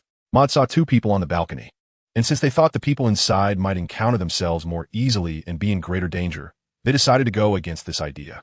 However, these 2 might not be as easy to kill as the heavily intoxicated Sahi Reguff. P.S. 2,400-word chapter. Please urge for updates. Please give 5-star reviews. The afternoon sunlight fell onto the balcony of a small villa. In one corner of the balcony, potted plants were growing fiery red roses, looking particularly eye-catching. Next to the wall, a faucet was quietly dripping water, making a rhythmic dripping sound. 2 wizards stood by the railing, holding onto the cold iron bars, looking out towards the southeast as if admiring the sunset scenery that was about to unfold. "Hey!" Quidditch Reguff had small eyes that resembled those of a mouse. He whistled softly and said somewhat frivolously, "I say, that guy who killed the Bibbo, is he too scared to show up?" This remark made Aegir Reguff frown, and he shot a glare at Quidditch. "Quidditch, do not casually mention my brother's name." The death of a Bibbo had impacted him greatly. He had been raised by a Bibbo since childhood, while their parents only cared about money and power, having no time for their own children. Fibosi had said that based on the time and place chosen by that person, it was very likely to save Shibwa Fjord. He touched the bracelet that a Bibbo had given him and continued, In that case, he won't leave easily because Shibwa Fjord is still in Eugen Road. Oh, and the addresses of the other 4 spots, Bert and Huilumi, will go over. In any case, that person's outcome can only be death. When he said the last sentence, a glint of hatred flashed in his eyes. Haha, Kigus laughed, his laughter sounding strange and combined with his sharp voice, giving off a chilling feeling. Bert is good. He can kill. He opened his mouth, revealing a long tongue that licked the corner of his mouth, looking like a snake flicking its tongue. But he is probably still at some chicken bar. He is not the kind to follow rules. Aegir had no expression on his face, still cold. That doesn't matter. If that person doesn't show up here, it just satisfies my wish to personally kill my enemy. He touched his wand, confident in his magic because he had great talent. Although he was 7 years younger than Abibbo, his magic was almost on par with Abibbo's. Combined with Kigus by his side, killing someone who relied on ambush or sneak attacks to kill his brother would be no problem. The two did not speak again. Kigus began licking his wand, while Aegir observed the distance. Suddenly, the door to the balcony opened with a creak, and the two instinctively turned around. Hey, who are you? A young man stared wide-eyed at Aegir and Kigus, wearing a jacket printed with a skull design, his hair dyed a grandma gray.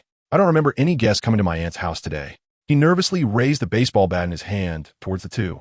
I advise you to leave here quickly. Or, unfortunately, Kigus ignored the young man, smiling as he exchanged glances with Aegir and licking his tongue again. Looks like we have to kill one more person tonight. Aegir nodded, simply replying with a HM, his tone very calm, as if what was about to be killed was not a person, but a turkey. Kigus's wand lightly tapped the air, a glow appearing at its tip. What do you want me swallowed by? He laughed, ignoring the fear of the unknown in the young man's eyes, chanting, Transfiguration spell. The light fell onto the white-painted wooden door, which morphed like clay into the shape of a giant dog. It opened its huge mouth, drooling and revealing its bloody teeth, ready to swallow the young man whole. Whoosh! A flash of fiery red light suddenly erupted. The baseball bat in the young man's hand was engulfed in flames, transforming into a long knife. The flaming knife swept down, slicing through the giant dog's open mouth as if cutting a cake, cleaving in two, with blood and flesh spilling out and white smoke rising. With a pop, the giant dog disappeared, and the wooden door shattered in two, lying on the ground. Aegir and Kigus were momentarily stunned by the dramatic change in front of them and exchanged glances. Then, Aegir raised his wand and began to cast a spell. Everyone turned to stone. His incantation was not finished when a white light fell in front of him. The light transformed into a masked gentleman in formal attire, his eyes flashing white light, which reflected into Aegir's eyes, making him feel dizzy, as if everything was upside down. Who are you? Kigus stepped back cautiously, retracting his tongue as his wand flickered with fire at that moment. But unfortunately, behind him, a small snake emerged in the air, its scales crackling with electricity. Suddenly, a purple light exploded, and a small bolt of lightning struck directly at Kigus's head, causing his nerves to be disrupted, and his body froze instantly. I'll kill you first. The alternative-style youth, Messieurs, laughed and stepped forward, flames extending from the flaming long knife to engulf his arms. With a twist of his waist, the blade came down sharply. Thud! A slight sound followed, and a spray of fresh blood shot up, then was severed by the blade. Most of it burned away, and the remainder scattered on the ground like a blooming red rose. A head with wide eyes fell to the ground, blood and flesh in disarray, the edges appearing charred as if they had been roasted. Seeing such a scene for the first time, Mishu suppressed the nausea in his stomach and did not linger. He raised his flaming long knife again and swung it toward Aegir. Bang! A sound like a drum echoed as a transparent barrier firmly blocked Mishu's flaming knife, causing ripples of flame to spread in the air. Mishu sighed as expected. The flaming knife can only be used for sneak attacks now. Saying this, he retracted the flaming knife, and flames spewed from his mouth, swelling into several fireball-sized orbs in the air. At that moment, a flame also erupted from Aegir's wand, but unexpectedly for Mishu's, Aegir did not aim at him. Instead, he suddenly raised his wand, directing the flames to shoot rapidly towards the house in the southeastern corner. His face lit by the fire, he laughed, a smile of delight on his face, as if he were witnessing his enemy's impending death. Soon, the flames reflected red on the windows of the house, and the firelight spilled through the curtains into the room. Before it landed, the flames disappeared. Agil knew that if he ignited the house, it would attract the attention of muggles, and then the Ministry of Magic in Britain would intervene, or worse, some just wizards would come and hinder his revenge. Before long, Two figures emerged from the swirling air on the balcony. The two wizards who were inside as bait, the fat and the thin ones. The three raised their wands, and amidst the flickering lights, they knocked down several fireballs, then aimed their wands at Messieurs, the figure of light, and a snake in the corner. Meanwhile, at number 6, Xiaowagen Road. The glow of the setting sun spilled over the street, creating a warm atmosphere. At this time, most people would return home to prepare for a sumptuous dinner, so the pedestrians on the road had become sparse. Two wizards stood at a corner of the spacious street, watching the house in the distance. The tall wizard lifted his head, revealing a face full of flesh. He smiled and picked up the paper in his hand, checking it over, saying, "This one, right? Melis? Let's kill this one first." However, the other wizard spoke up. "Shouldn't we capture them instead? That way, they can serve as bait. Moreover, our first target should be Shibwa Feart, shouldn't it?"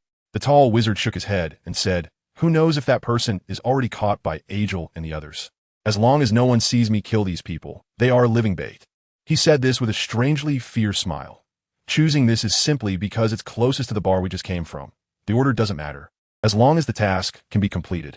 The two walked away into the distance. A figure in a large black robe, resembling a bat, suddenly emerged from a nearby alley. "Melis?" His indifferent gaze fell on the two departing wizards. P.S. 2,450 words chapter. Please urge for updates. 5-star reviews requested. In the evening, the dim yellow light cascaded down, wrapping a few red roses in the corner of the balcony in a veil, making them look even more delicate. The faucet on the wall continued to drip water. A few people stood on the balcony, casting long shadows, with the air filled with the fragrance of roses and a hint of gunpowder. "Is this such a big deal?" Messieurs laughed as he looked at the fat and thin wizards who had come here. They wore wide-brimmed wizard hats that blocked most of the light on their faces, making it hard to see their features. He pointed at Agel and said, "3 against 2, isn't this a bit unfair?" Suddenly, he turned and ran into the balcony door, which had been broken down, with the figure of light and the black snake following closely behind. After exchanging a cautious glance, Agel Reguff and the fat and thin wizards, Floga Reguff and Jolly Reguff, quickly followed. Agel suddenly stopped on the stairs because on the 6th step down, there was a grayish light circle, and his enemy Messieurs seemed to have disappeared inside. "Stop!" he shouted, but behind him came a great shove as the thin wizard Jolly pushed the fat wizard Flogu. Flogu collided with Agel, and the group entered the light circle, disappearing from stairs. Immediately, the light circle dissipated into light dust. "Mom, is there some noise upstairs?" A little boy who had just returned home asked his mother in the living room on the 1st floor. "Maybe it's a mouse," the mother replied. "At the old place, near the M25 highway, on the slope of a low hill." A light circle floated in the air, and several figures rushed out from inside. Agel looked around, momentarily stunned. They had just passed through the light circle and arrived at another place? The fat and thin wizards were also carefully inspecting their surroundings. The area was overgrown with wild grass, rustling in the gentle breeze. Ahead was a small grove of lush poplar trees, and when he looked up, he seemed to see lights flickering in the distance. This should be on the slope of a mountain. Flogu frowned, raising his wand towards the poplar grove, having heard faint sounds coming from within. Those two should be hiding behind these poplars. The thin wizard Jolly seemed to have a more reclusive personality. He said nothing, merely imitating the fat wizard by raising his wand, although his movements hesitated for a moment, as if he were in a drunken stupor. "Jolly, you shouldn't have gone out drinking with Sahi last night," Flogu remarked, his face, hidden by the brim of his hat, showing displeasure. That unreliable Sahi had not shown up since, likely restrained by someone, but more likely dead, probably due to drinking too much. Jolly nodded, not arguing, his face still deep in the shadow of the wizard hat. Suddenly, a blue light flickered in the poplar grove. Agel reacted quickly. He gently tapped the air, and a barrage of spells was unleashed, with stones around them floating up and shooting out instantly. Bang, bang, bang. A poplar tree was struck, its bark peeling off, dust flying around, but no screams were heard. "Be careful," Floga warned. "I have a bad feeling." Agel nodded.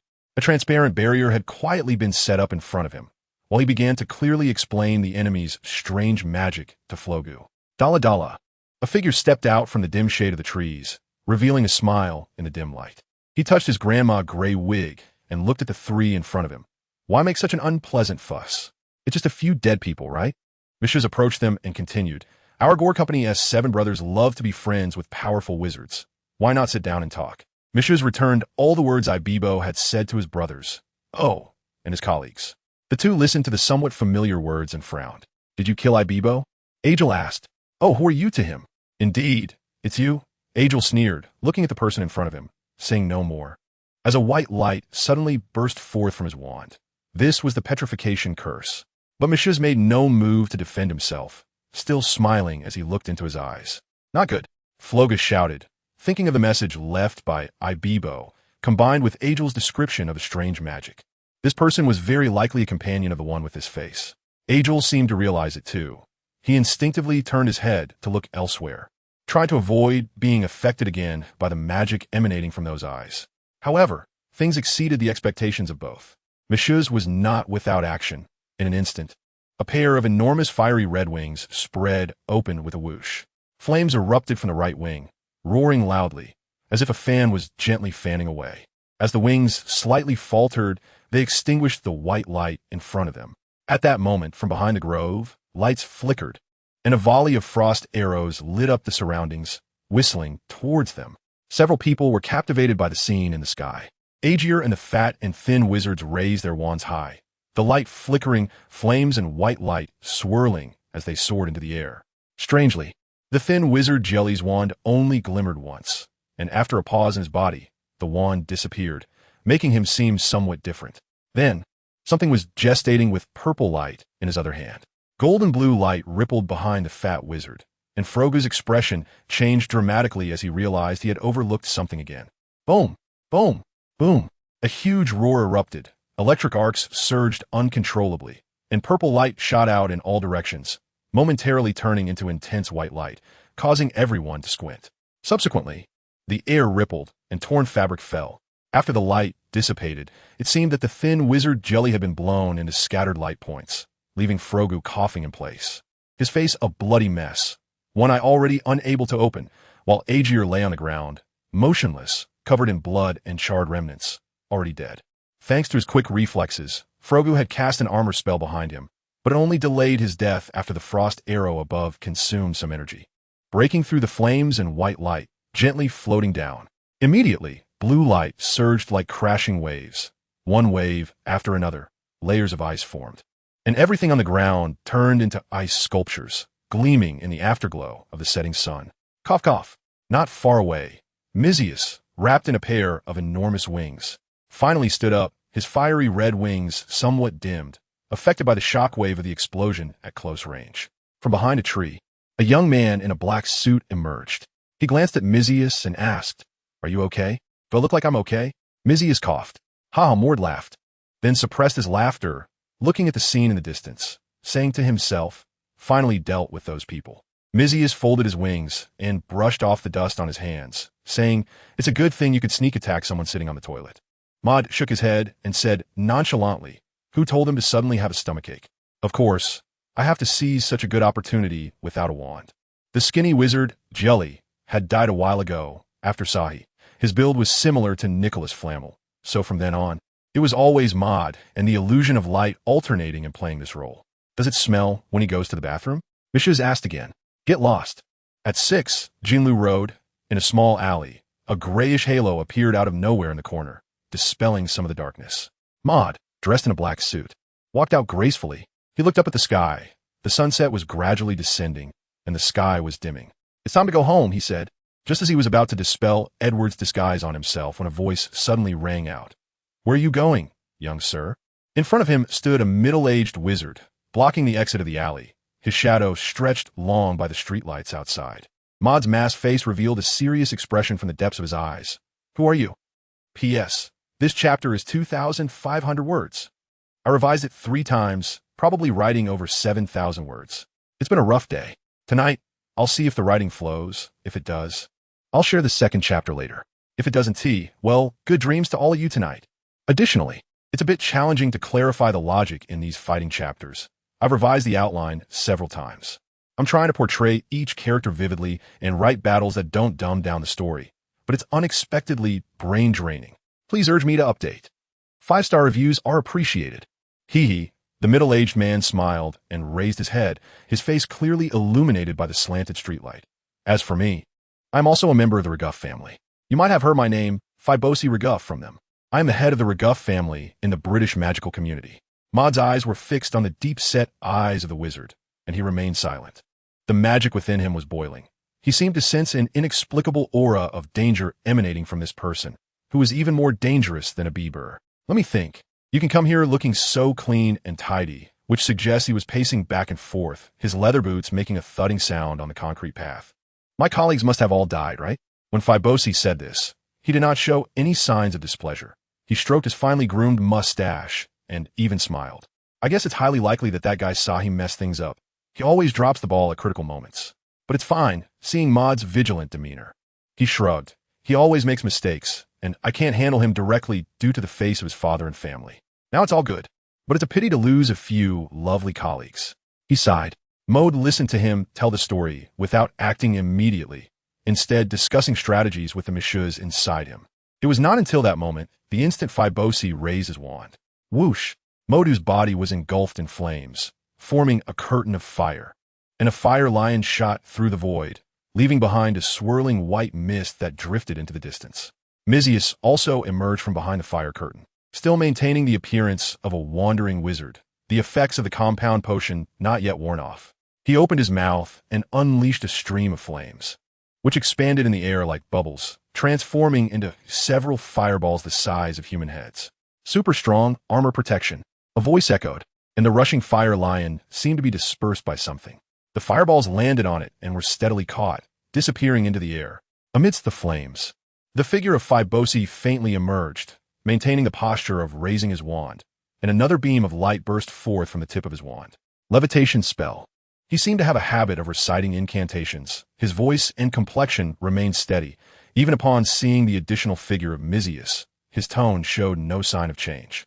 A white light appeared in Maud's right hand, and the radiant Dragonheart wand was tightly gripped in his palm. He struck the void, and as purple light flickered, a Thunderbird crowned with gold was birthed. With a flap, the Thunderbird transformed into a stream of golden blue light, colliding with the floating spell's brilliance. After a brief pause, the floating spell's light turned into glowing dots and drifted away with the wind, while the Thunderbird continued to shoot forward, its body erupting with purple light. Seemingly on the verge of self-destruction, Fibosi watched this scene, furrowing his brow. Emotion? He felt the increasingly intense light and raised his wand again. Floating spell, go! Compared to just now, the light flickered even more dazzlingly. This time, the floating spell seemed to have undergone some change. As two Thunderbirds were caught in the vortex and flew back, their urgent chirps echoing in the air. Maud's eyes widened in surprise. A floating spell that can control magic? He shook his wand and quickly retracted the lightning sparrow that was flying back and about to explode. He gently tapped the wand twice more, and two more lightning sparrows chirped and flapped away. Mizius had disappeared at some point. Whoosh! A flame flickered up behind Fibosi, and several fiery red wings slowly fell. Mizius was already engulfed in flames, raising a flaming long knife and striking down directly at Fibosi's head, with flames dancing on the blade. The lightning sparrows also approached. Using their incredible speed, their sharp beaks transformed into deadly weapons, arcs of electricity flickering continuously. This time, they did not intend to self-destruct, which could also kill Mizius. The sharp lightning light was right in front of him, and the flaming knife above his head was about to fall, but Fibosi showed no signs of panic. He was used to keeping his heart calm in urgent situations. Floating spell. His wand extended from under his arm, and he recited the spell once more. A cold white light flickered, and Mizius seemed to be lifted by invisible hands. Fibosi's wand moved slightly again, and Mizius was quickly pulled in front of him, ready to confront the two lightning sparrows flying towards him. This was the magic he was best at. It looked unimpressive, but was actually very practical. Mizius felt the force he could not use, and his expression changed. His body erupted with red light, flames instantly covering him, rolling backward and affecting Fibosi behind him. Fibosi hurriedly retreated, and his wand lost its aim. Mizius broke free from the floating spell thanks to the strength of his body.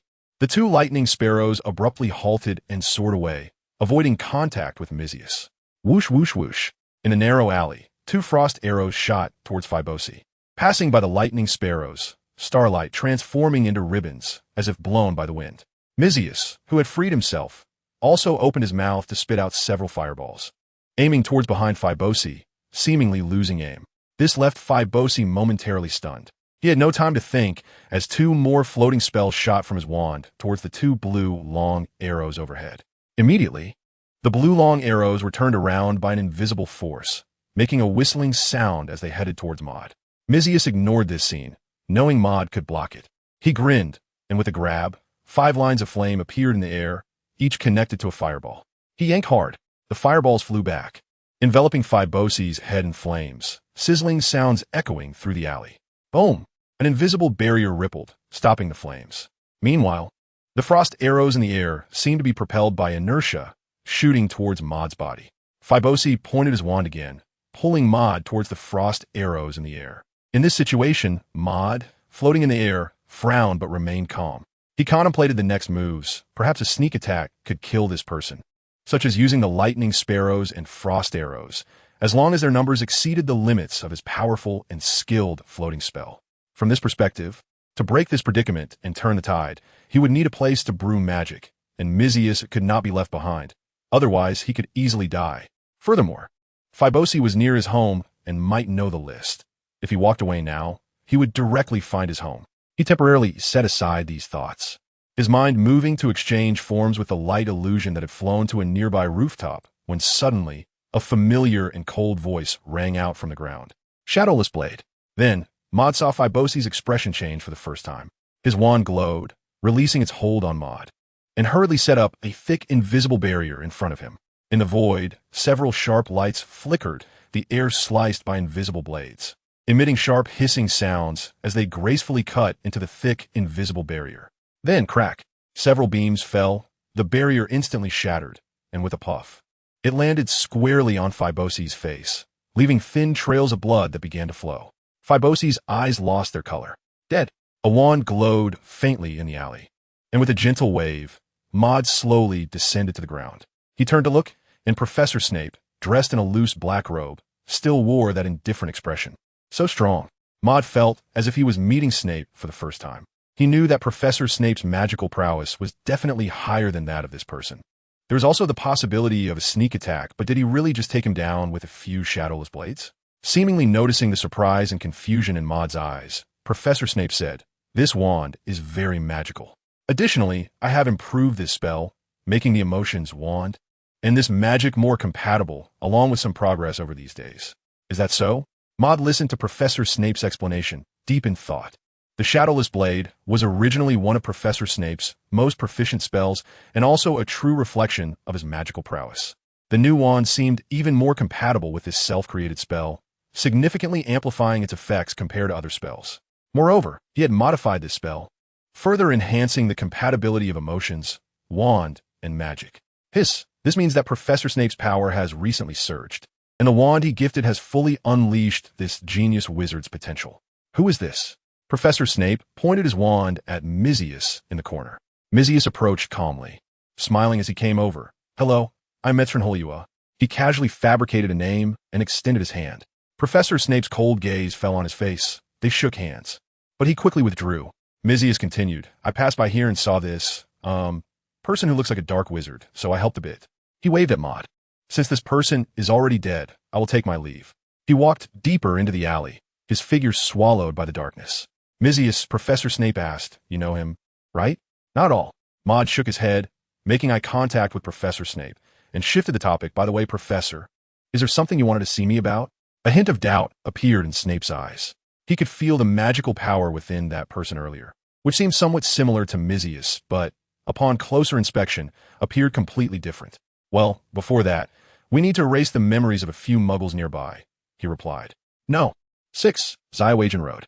The sky had completely darkened, and the streetlights mixed with moonlight spilled onto the concrete path. A large and a small figure sat on a bench beside the lawn, surrounded by the fresh scent of grass and the exhaust of vehicles. Beep, whoosh, cars with their lights on sped by on the driveway behind the lawn, the sounds of honking driving away the tranquility of the night. Suddenly, Maud stared blankly. 2 people arrived at my doorstep early? This was something he hadn't anticipated at all. Before leaving, he had checked with Mrs., and his peculiar feeling hadn't signaled anything. But perhaps this feeling had predicted Professor Snape's arrival in advance? Professor Snape nodded, still responding in his cold tone. "Yes." But they didn't survive. Maud clenched his teeth at the mention of the Regulus family, but showed no expression. He ran his fingers through his hair, thought for a moment, and finally simply uttered the most straightforward words of gratitude. "Thank you, Professor." The two fell silent for a while. "What is your connection to the Regulus family?"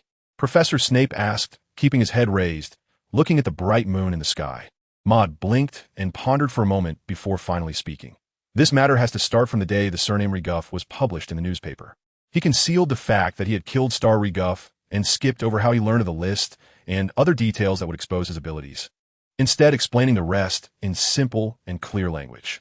Professor Snape turned his head, looked into Maud's eyes, and paused for a moment. "I will inform Professor Dumbledore about this matter. He will help you with some arrangements," he said, pulling out a quill and paper from somewhere to jot down notes. Then put them away again. Moon nodded. This is good, he thought. If Professor Dumbledore could help, it might be possible to pressure the Ministry of Magic to stop the reckless behavior of the Riddle family. After that, his life could be a bit more peaceful, at least on the surface.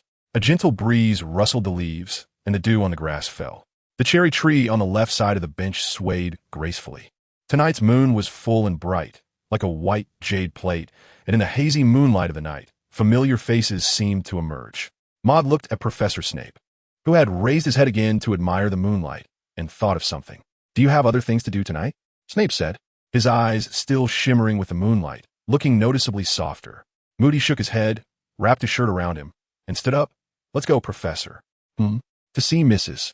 Lily Potter and complete tonight's task." Professor Snape paused for a moment, revealing a stiff smile he hadn't shown in a long time, and took out his wand from his pocket. At that moment, there was no one around, and a faint voice echoed in the night sky. "Apparate." Immediately, a whirlpool appeared in the air, the streetlights flickered, and a cool breeze swept by.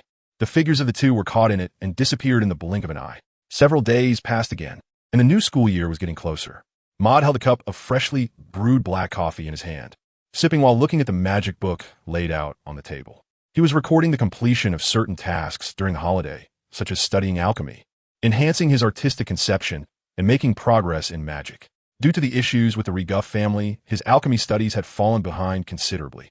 Currently, he had only managed to create a talking paper, which looked somewhat like a howling letter, and he was still far from achieving the rest. He was quite satisfied with his progress in artistic conception, perhaps due to the intense study and continuous practical combat recently, which had accelerated his mastery of artistic conception magic. When he entered the starry map again these days, he found that observing the next starlight had become much easier, and the number of his starlights had increased from 4 to 5. As for magic, he had exchanged with Kunlun again and obtained a spell called Flame Ring, which could amplify fire magic, essentially a nesting doll in the world of magic. After casting this spell, Mizius would wear 2 flame bracelets on his wrists, and based on this, the fireballs he released reached a height of a person, truly deserving to be called a grand fireball, which excited him for quite some time. In his words, he was one step closer to the grand fire-extinguishing dance of Madara. Mizius had developed a clear idea for building his magic system, which also prompted Maud to rethink his own magical system. The application of character immersion might allow him to explore the uses and power of his magic more deeply and systematically. Knock, knock. The door was knocked, waking Maud from his thoughts. He placed the magic book upside down on the desk. Immediately, the voice of Tomail came from outside. "Maud, can I come in?" "Of course." "Father," Maud replied. With a click, the door opened. Tomail, dressed in a black and white spotted suit, walked in, the furrow on his forehead very noticeable. He seriously surveyed Maud, who was sitting at the desk, and casually closed the door behind him. "I have something I want to discuss with you," Tomail smiled, seemingly trying to reduce the serious atmosphere on his face. He sat on Maud's bed, patting the mattress and looking at the neatly arranged pillows and bedding. "Not bad. You kept your bed very clean, good living habits," he praised. "It's okay," Maud shrugged, turning his chair to face Tomail, as he had already guessed the topic of their conversation. Tomail pondered for a moment before speaking. "I suspect that something significant has happened these days, either to you or to our family." Though he said suspect, his tone was quite certain, as if he had witnessed the events himself. Seeing the worry in his father's eyes, Maud thought for a moment and nodded. "How did you figure that out?" he asked, puzzled. Could it be that his father had a hidden identity as Sherlock Holmes? Or perhaps a middle-aged version of a washing machine? Tomail showed a knowing expression and continued. "You don't seem to have had a pleasant holiday. Your expression has given you away." "Oh, is it that obvious?" Maud was taken aback. Was his expression really so serious at home? It didn't seem like it. He only occasionally frowned. "Of course, I've watched you grow up. There's no little act you can hide from me. Tomail smiled, then quickly restrained his smile. So how are things now? Pretty good. The problems have been temporarily resolved. Mole replied. Tomail relaxed for a moment, nodded, and then said, Maud, my child. He looked seriously at Maud. Some things can be overwhelming, but if someone helps you share the load, even if they can't help much, at least it allows you to catch your breath. He paused and continued. Remember, your mother and I will always stand behind you, just like woolen socks, always accompanying you. After chatting a bit more about school life, Tomail stood up, patted Maud on the head, and left the room. In the British magical world, in a room of a certain manner. It looked very luxurious, with a glass lamp hanging from the ceiling, emitting a golden light that illuminated the marble floor, making it shine brightly. On the wall hung a gilded mirror, and to the right of the mirror stood a table carved with vintage patterns, now piled high with various items, including jewelry, rings, and books. Lucius Malfoy, with light, golden long hair, sat in a chair at the table, sorting through these items. He had received news that the Ministry of Magic would search for dark magical items in his manor this summer. And as a henchman of Voldemort and a former great Death Eater, it was natural for him to have some dark magical items in his collection. In recent days, he had found all the dark magical items in the manor and planned to move them out. Lucius's gaze landed on a black-covered book, or rather, a diary, on the table, revealing a smile he had worn many times these days. The key to the Chamber of Secrets at Hogwarts. This book would enter Hogwarts under unexpected circumstances, opening the Chamber of Secrets that had been sealed for over 50 years and releasing some kind of terrible thing once again. And that fool Arthur Weasley would receive a dismissal from the Ministry of Magic. No longer able to be a stumbling block on his path to power. P.S. Arthur is Ron's father. He was very satisfied with his plan. P.S. 2,680-word chapter. Please urge for updates. 5-star reviews. In the early morning, the sun was just right. Maud sat in his chair, immersed in his own body, completing the final steps of modifying the magic tower. After a long while, Maud looked at the completed magic pool and stretched lazily. It was finally finished. The originally huge pool had disappeared, replaced by 64 small, bowl-shaped magic pools, of which 48 were already full, rippling with purple magic. This meant that he only needed to fill 16 more magic pools to meet his magical needs for advancing to daylight. When the goal can be clearly seen, the motivation to achieve it increases significantly. He then entered the void of his mind and saw Mizius practicing magic, dressed in a flame robe.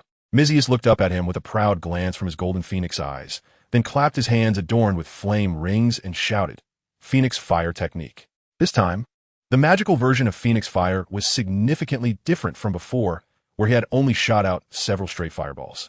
Now, he unleashed sharp, bullet-shaped fireballs, doubling their number. In an instant, 10 fireballs whistled out, faster than before. Under Maud's perception, almost invisible strands of magical energy were pulled by his hands, with the tail ends connecting to the 10 fireballs. With Mizius's slight tug, all the fireballs soared and shifted in the void, flying around flexibly, as if 10 individuals were coordinating their magical attacks in different directions, moving back and forth. Then, all the fireballs converged from all sides to a single point in the void, erupting with a loud bang, flames swirling up. The entire scene looked visually stunning, and this magic truly embodied the agile and elusive spirit of the Phoenix Fire technique. Mizius was very excited about this magic.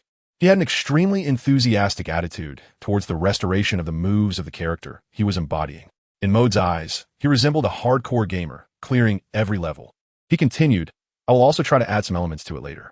Carrying physical objects is too troublesome, so I'll replace them with magic. In the end, it might become a magic that wraps other magic. This was another magic he was currently perfecting, the Phoenix Flower Claw Red.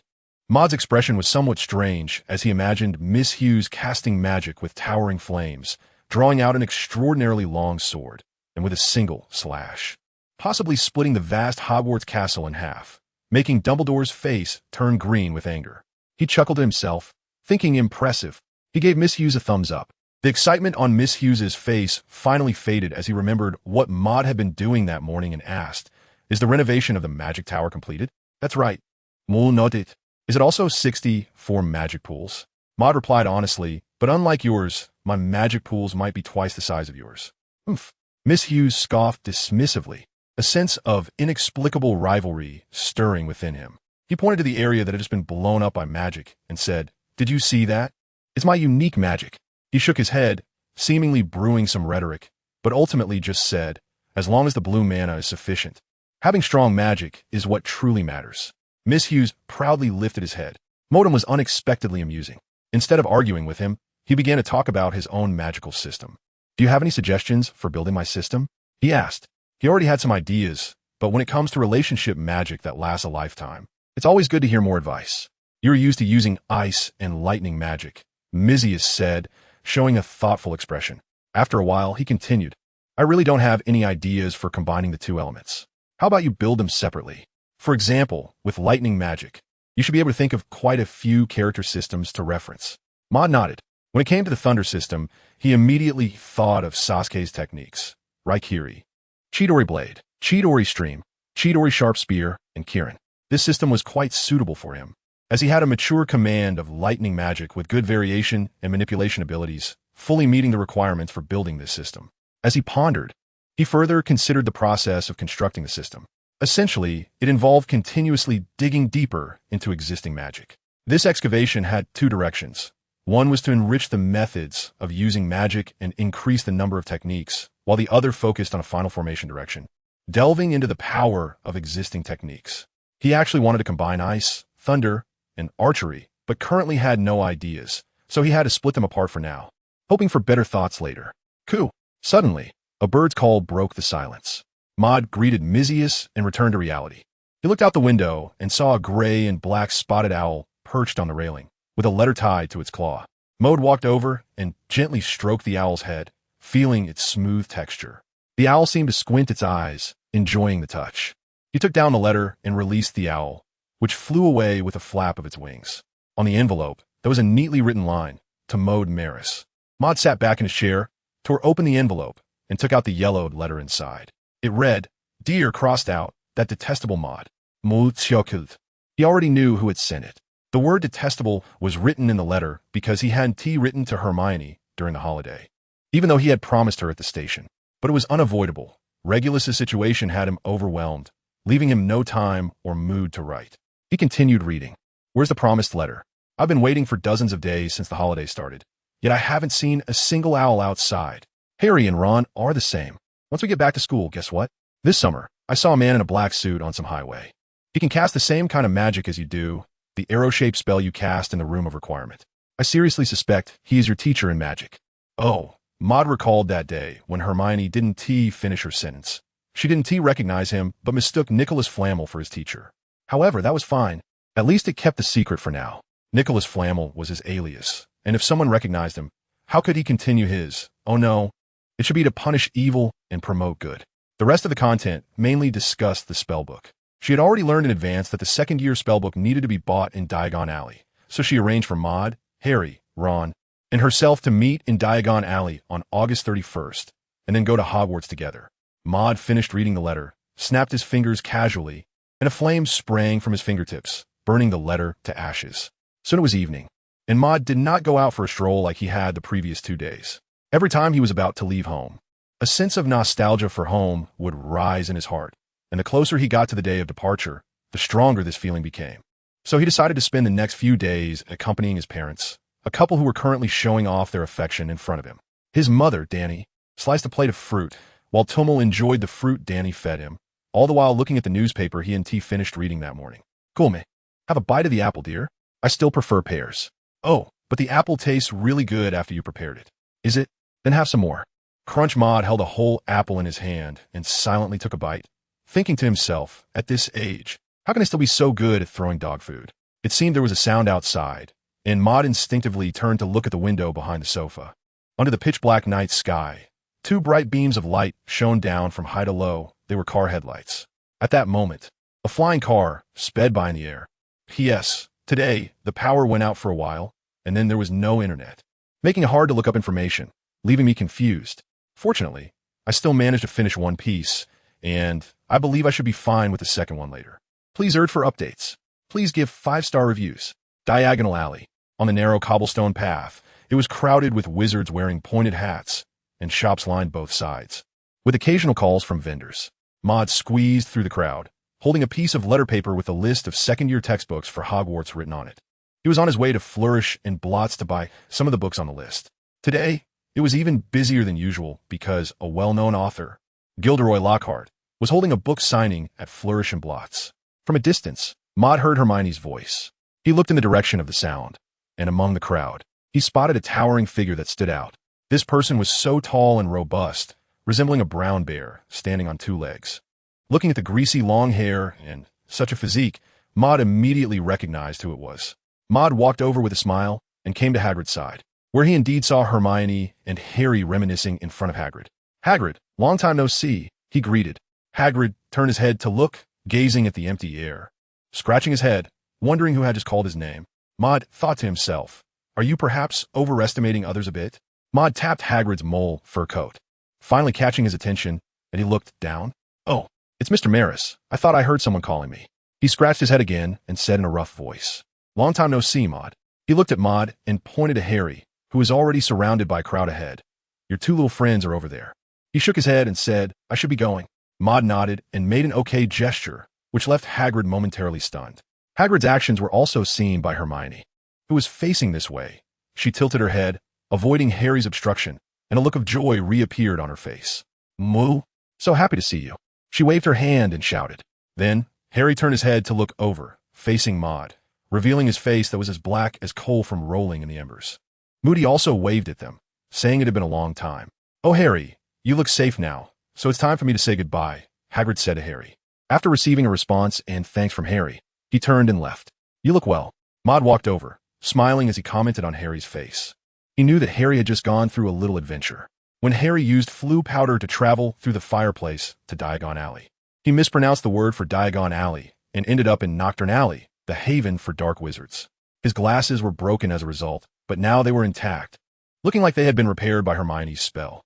Harry awkwardly wiped his hand across his face, but only succeeded in smudging the soot more evenly. Maud put his hand under his robe, and under the cloak-esque cover, a white light flickered slightly as the radiant Dragonheart wand was already in his grasp. "Let me do it," he said, gently shaking the wand, and a clear light glowed at its tip, with clear water springing forth. The spell was cast. A handful of clear water splashed onto Harry's face, just enough to clean the soot off. Hermione squinted her narrow eyes, her academic crisis awareness kicking in. She seemed to foresee that soon, Maud's practical scores in the charms class would far exceed hers. How can this be? She decisively took out her own spellbook and began her early semester competitive behavior. Maud and Harry were stunned for a moment, and then Maud burst into laughter. He tapped Hermione's spellbook with his wand and said, "Don't rush into studying. Have you forgotten why you are here?" "Huh? Oh no, I haven't forgotten," Hermione said, her face turning red. "Come on." She grabbed Harry and Maud's sleeves and ran towards Flourish and Blots. The bookstore was almost packed to the brim. At the very back of the store, there was a long table and a chair set up for the author Gilderoy Lockhart. At that moment, Mr. Lockhart's fans were enthusiastically lining up, ready to buy a copy of Lockhart's new book and asking him to sign it. How many girls dream of such a thing? Maud's first impression of Lockhart was his smiling face, specifically his seemingly reflective teeth. This reminded him of a certain bushy-browed man who liked to wear green clothes and would often say, "Ha." He thought to himself, almost laughing out loud, "Oh, could this be Harry Potter?" When Lockhart was being interviewed, he immediately spotted Harry in the crowd, having eyes that were good at picking out focus news. Harry was taken aback. The book signing event had finally ended. As the crowd dispersed, Mr. and Mrs. Weasley saw Maud standing with Harry and the others. Mrs. Weasley blinked. She always felt that this blonde-haired boy looked somewhat familiar, but she couldn't recall where she had seen him.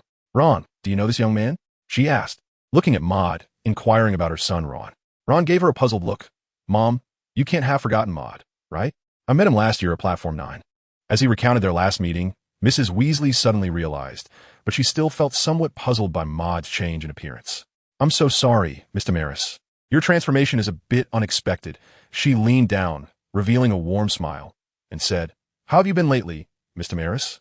Maud wasn't surprised at all. He smiled and responded, "My father said the same thing, Mrs. Weasley. He's been doing quite well recently, especially the other day when he was eating apples in front of Danny." As he spoke, he looked over at Mr. Arthur Weasley and the blonde little girl, Ginny Weasley, whom he was holding by the hand. This was his first time meeting both of them. Mrs. Weasley quickly introduced him to her husband and daughter, and they greeted each other warmly, getting acquainted. Through their conversation, Maud got a preliminary understanding of Arthur Weasley. This man, who appeared somewhat simple-minded, was humorous and witty. He was a rather strange pure-blood wizard, not only not disliking muggles, but also being very interested in things made by them. Ginny, on the other hand, was completely captivated by Harry's fame, quietly observing him and only managing to say a quick hello to Maud. The group was about to exit Flourish and Blots when Draco Malfoy descended the stairs from the left side of the entrance. He was referring to the recent interview Harry had with Lockhart. He continued, famous Harry Potter, even going to the bookstore, makes the front page of the newspaper. He enjoyed basking in the spotlight, and naturally felt uncomfortable when someone else stole the show. Maud smiled to himself. He didn't use this tone when talking to Harry at the end of last semester. He turned to look behind Draco, at the entrance of the bookstore. Before long, Lucius Malfoy walked in, still wearing his perfectly tailored black robe, with a head of light blonde hair cascading down his shoulders. With a crack, Lucius tapped Draco's shoulder with his cane and said, "Don't be like that, Draco, be a bit more friendly."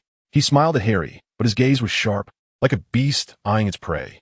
"Harry Potter, we finally meet." He extended his gloved hand and shook hands with the bewildered Harry. "I'm Lucius Malfoy. Nice to meet you." In fact, he had seen Harry from a distance the last time he was at Hogwarts. Suddenly, he pulled Harry close and lifted his bangs, revealing the lightning scar on Harry's forehead, the symbol of Harry's survival. This is a mark left by a certain wizard. He observed the lightning mark with the eyes of an art connoisseur, but this gaze made Harry uncomfortable. Harry pushed Lucius's hand away and said, "Voldemort killed my parents. He's just a murderer, nothing special." As Harry spoke, a certain light flickered in his eyes, expressing his determination, as well as a hint of nostalgia. To dare to mention that name is either incredibly bold or incredibly foolish. Lucius's face broke into a smile again, but this smile carried a hint of mockery. Not daring to speak his name will only deepen your fear. Hermione picked up on Lucius's words and looked up at him. She had no good feelings towards this man, not just because he was Draco's father. In this brief exchange, she saw many unpleasant things in Lucius's expression. Oh, Lucius turned to look down at her, locking eyes with Hermione. "You must be Miss Granger? Draco has mentioned you and your parents," he said, glancing towards the bookstore where the Granger couple was standing. He paused and added, "They're all muggles, aren't they?" He deliberately emphasized the word muggle, seemingly highlighting Hermione's humble origins. Hermione frowned slightly, her brown eyes reflecting her displeasure. "And this Mr. Maris?" Maud blinked, thinking it was finally his turn. Lucius's comments were quite comprehensive. It seemed no one would be overlooked. He looked at Maud's face and said, "I really couldn't think of which pure blood family is in this situation. Perhaps it's just some rundown mixed blood family from some corner." His haughty gaze was uncomfortable, yet Maud blinked back at him without showing any change in emotion. After all, the creator of the game that left a lasting impression on Lucius was named Maris. With that in mind, what was there to be angry about? Let me think. Red hair, a face full of foolishness, his gaze shifted to Ron, casually grabbing an old book that Ginny had left in her bag. "And these dirty textbooks? You must be the Weasley family, right? Kids, let's head out first." Arthur Weasley stepped forward. Lucius and old Weasley locked eyes, and it seemed sparks flew between them. They both worked at the Ministry of Magic, and while they could be considered colleagues, their obviously differing values led to their conflicts. They often did not get along. "Must be very busy at the Ministry, with so many surprise inspections," Lucius said. "I hope they're paying you overtime, though it looks like they probably aren't." He sighed. Why insult the reputation of wizards? He changed his tone and smiled as he placed the old book back into Ginny's bag. This gesture seemed natural, but Maud clearly saw that underneath the old book, another black-covered book was hidden. Lucius's move had the flair of a magician. This must be Tom Riddle's diary, Maud thought, narrowing his eyes. Just looking at the cover of the diary, he felt as if he could smell something that was of the same origin as the killing curse. As he thought this, he seemed to see the intense aura of death swirling around the diary. P.S. 3,480-word chapter. Please urge for updates. Please give 5-star reviews. Hurry up. The Weasley couple hurried with a group of children into King's Cross Station in London. It was 10:58, and the train was about to depart. Mr. Arthur Weasley checked the clock in the station and urged Maud and the others to quickly enter Platform 9. Except for Maud. The others were all pushing carts of luggage. When asked why he didn't bring any luggage, Maud explained that he was carrying a little tool that had been cast with the undetectable extension charm. He was also urged to jog, but there was no look of urgency on his face. Even if the train left, he could just use a space portal to get there, saving time and effort. Ron's twin brothers, George and Fred, with their long legs, sped into Platform 9, disappearing through the wall. Maud had truly met these two. They were two little inventors filled with wild ideas, dreaming of opening a shop in Diagon Alley. Their personalities were particularly mischievous before arriving at the train station.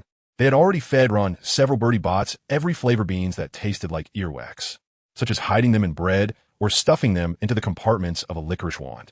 They also tried to offer one to Maud and Harry, but were unsuccessful. Soon, Ginny, with the help of the Weasley couple, pushed a cart of luggage and also disappeared at the station. Maud closely followed behind, and, out of curiosity, he planted a blue eye on Harry's hair before entering the platform. Beep beep. The vintage train tilted, releasing a plume of steam, signaling that the train to Hogwarts School of Witchcraft and Wizardry was about to depart. Standing in front of Platform 9, Maud turned around to look behind him and reached out to touch the stone wall, feeling its uneven texture. He realized that the entrance to Platform 9 had been magically sealed.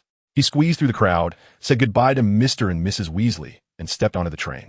Meanwhile, a blue light flickered in his right eye, and his vision changed. At King's Cross Station, at the entrance of Platform 9, Harry and Ron were frowning, pondering how to catch the train or how to get to Hogwarts. Maybe we should go back to that flying car? Harry suggested. Ron seemed to think of something, his eyes lighting up. Good idea. Unbeknownst to them, a blurry, almost transparent figure was hiding behind a pillar at Platform 8, watching the two. Its body was quite small, almost skeletal, and even in its blurred form, one could still see a pair of long ears and eyes the size of tennis balls. Dobby wasn't doing it on purpose. He was banging his claw-like hands against his head, as if punishing himself. Perhaps that way, Mr. Potter could be saved, he said, under his watchful gaze. Harry and Ron left the station. The adventure of the two in the flying car was about to unfold. The train had been on its way for some time. In one compartment, only Hermione and Maud occupied the seats meant for four. Ginny was not there. She had been entrusted to the care of George and Fred by Mr. and Mrs. Weasley. Oh, Hermione said, looking out the window with a worried expression. Harry and Ron, they really wouldn't miss the train, would they? Maud nodded. It should be like this. He explained the situation on the way. The two were behind him, but after he passed through the wall, he didn't wait for Harry and Ron. They probably encountered something like the platform being magically sealed off. Maud said, could it be some wizard playing a prank? That would get Harry and Ron in trouble. On the train, a small cart filled with various snacks rattled over, and the witch selling the snacks came to the two of them. Maud ordered a pack of chocolate frogs and a cup of pumpkin juice. The chocolate flavor of the chocolate frog was indeed nice, and the pumpkin juice was just ordinary pumpkin juice. But it went well with the chocolate and didn't tea-choke him. Hermione, however, had no appetite at all.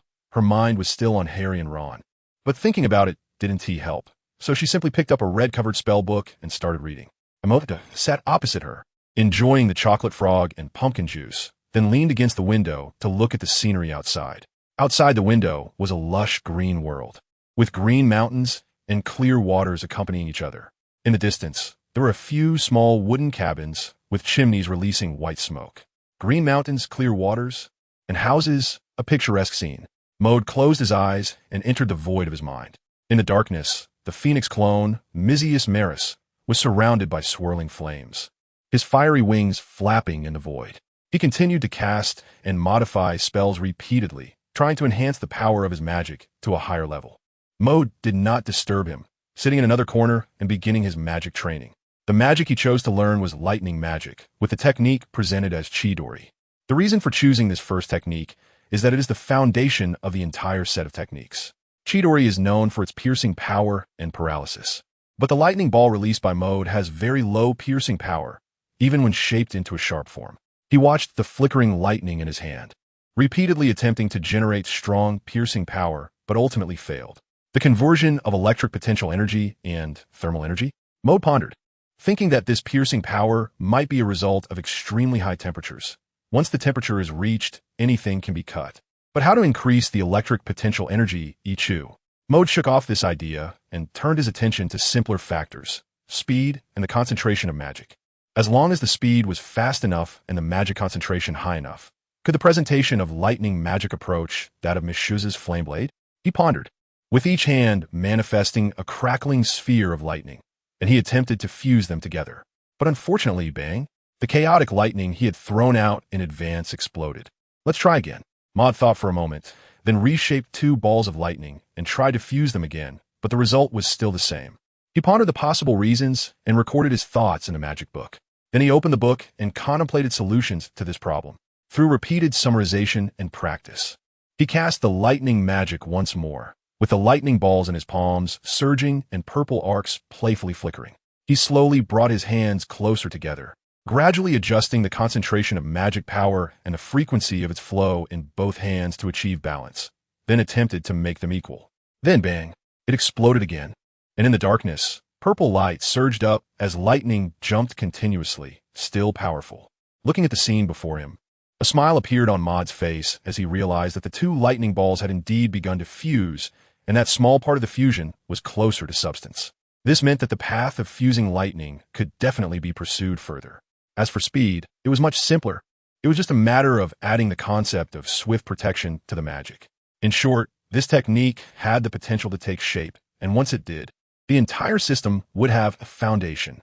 After practicing magic for quite a long time, there hadn't been much progress, but as the saying goes, the beginning is always the hardest. He believed that after mastering this technique, the rest would be much easier. Moreover, with this experience, he could review it, find patterns, and establish a reference standard for similar systems. This was almost a blessing for all the subsequent clones.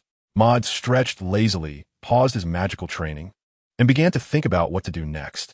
He chose not to get involved in the flying car incident because it affected whether the plot would proceed smoothly. If he forced a change, the consequences could be significant, as this was the butterfly that would flap its wings and affect all subsequent events. As for Tom Riddle's diary, Maud recalled that this book had the ability to absorb life, seemingly from a distance. So is this a form of magic?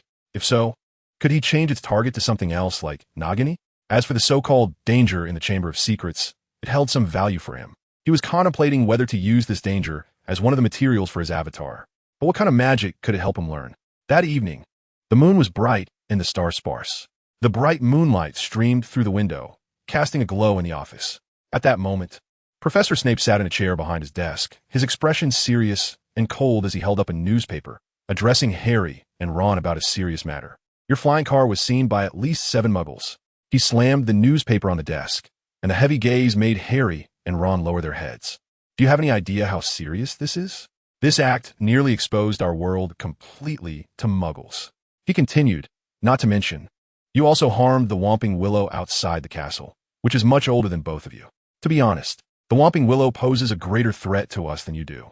Ron finally lifted his head, a frown on his face as he tried to salvage the situation. Shut up, Snape barked, startling Harry and Ron.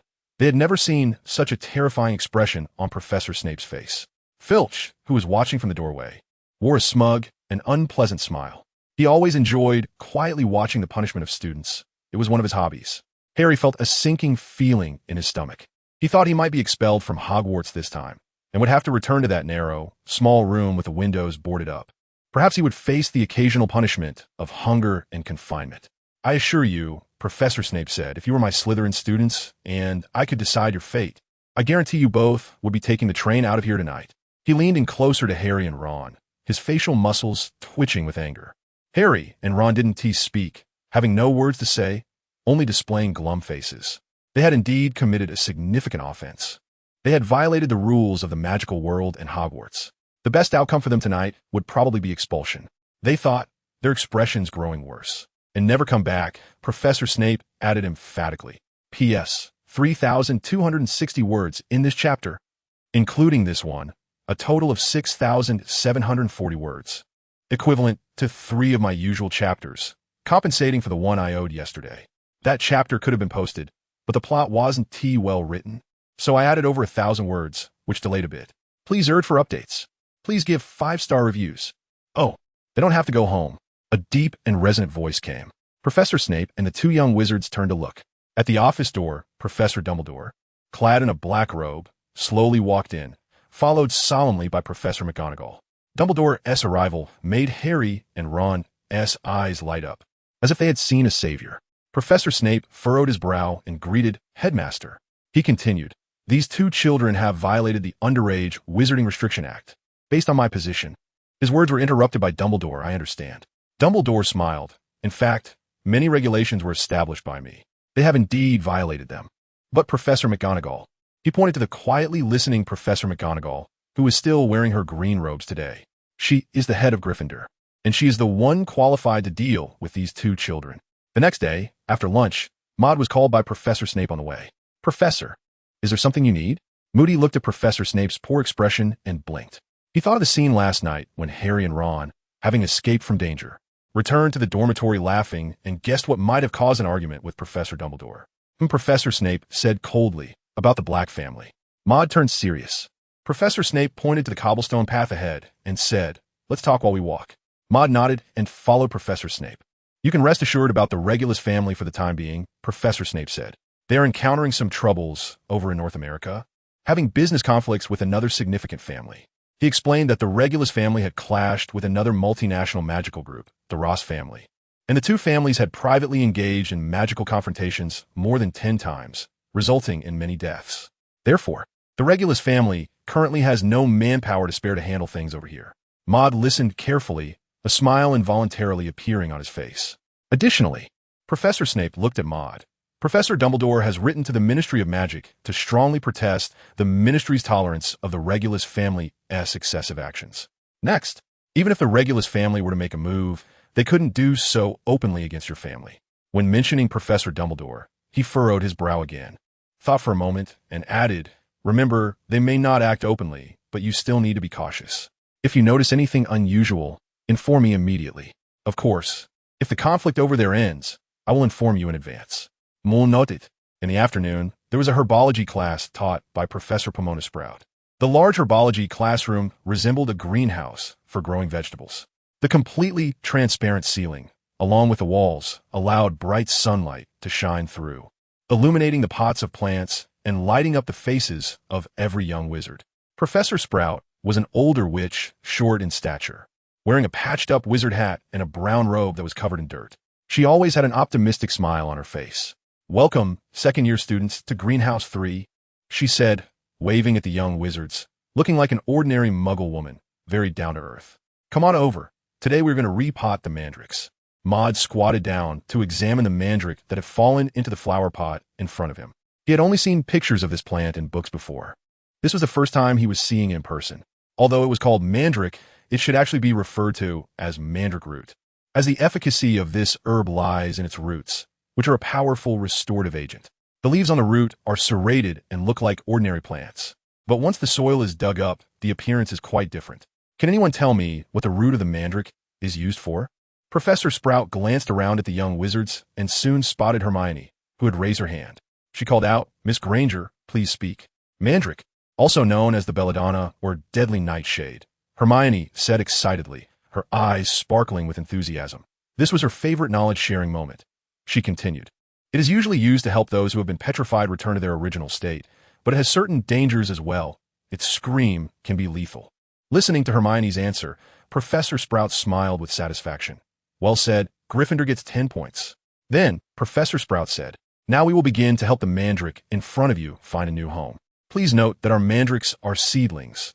Their cries, while not deadly, can cause you to faint for several hours, which is why I distributed these earmuffs to you. Remember to wear them properly." The young wizards quickly put on their earmuffs. As Professor Sprout demonstrated how to repot the mandrake, a piercing sound erupted in everyone's ears, which could not be muffled even with the earmuffs on. Thud!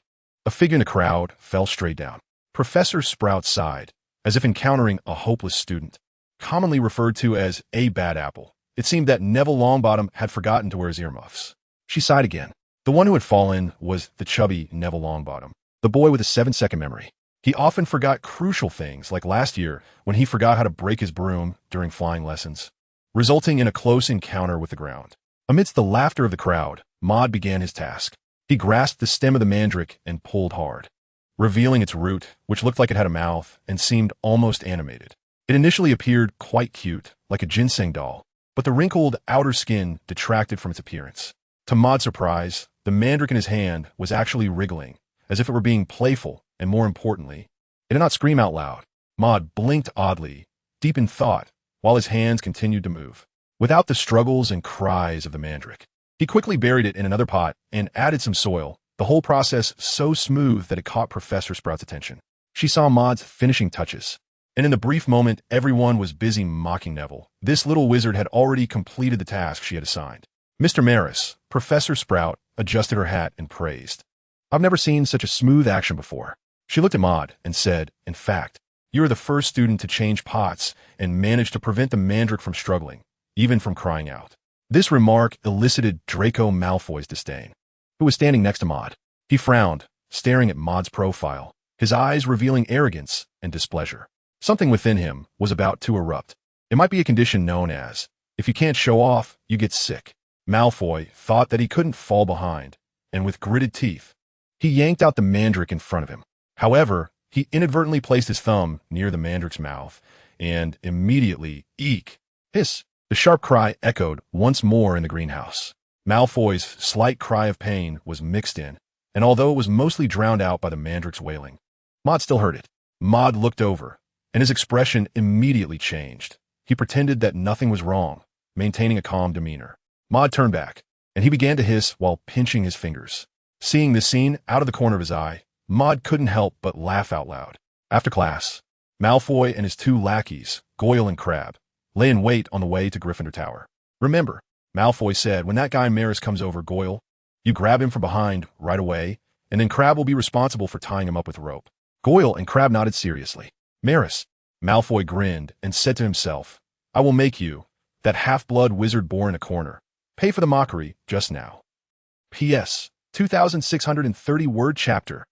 Please urge for updates. Please give 5-star reviews. Just now it was. M.O. Thought about the situation with the mandrakes in class. Not crying or making a fuss, but also acting a bit spoiled, which was strange. After pondering for a while, he reasoned that the only factor about himself that could attract the mandrakes seemed to be his elven bloodline.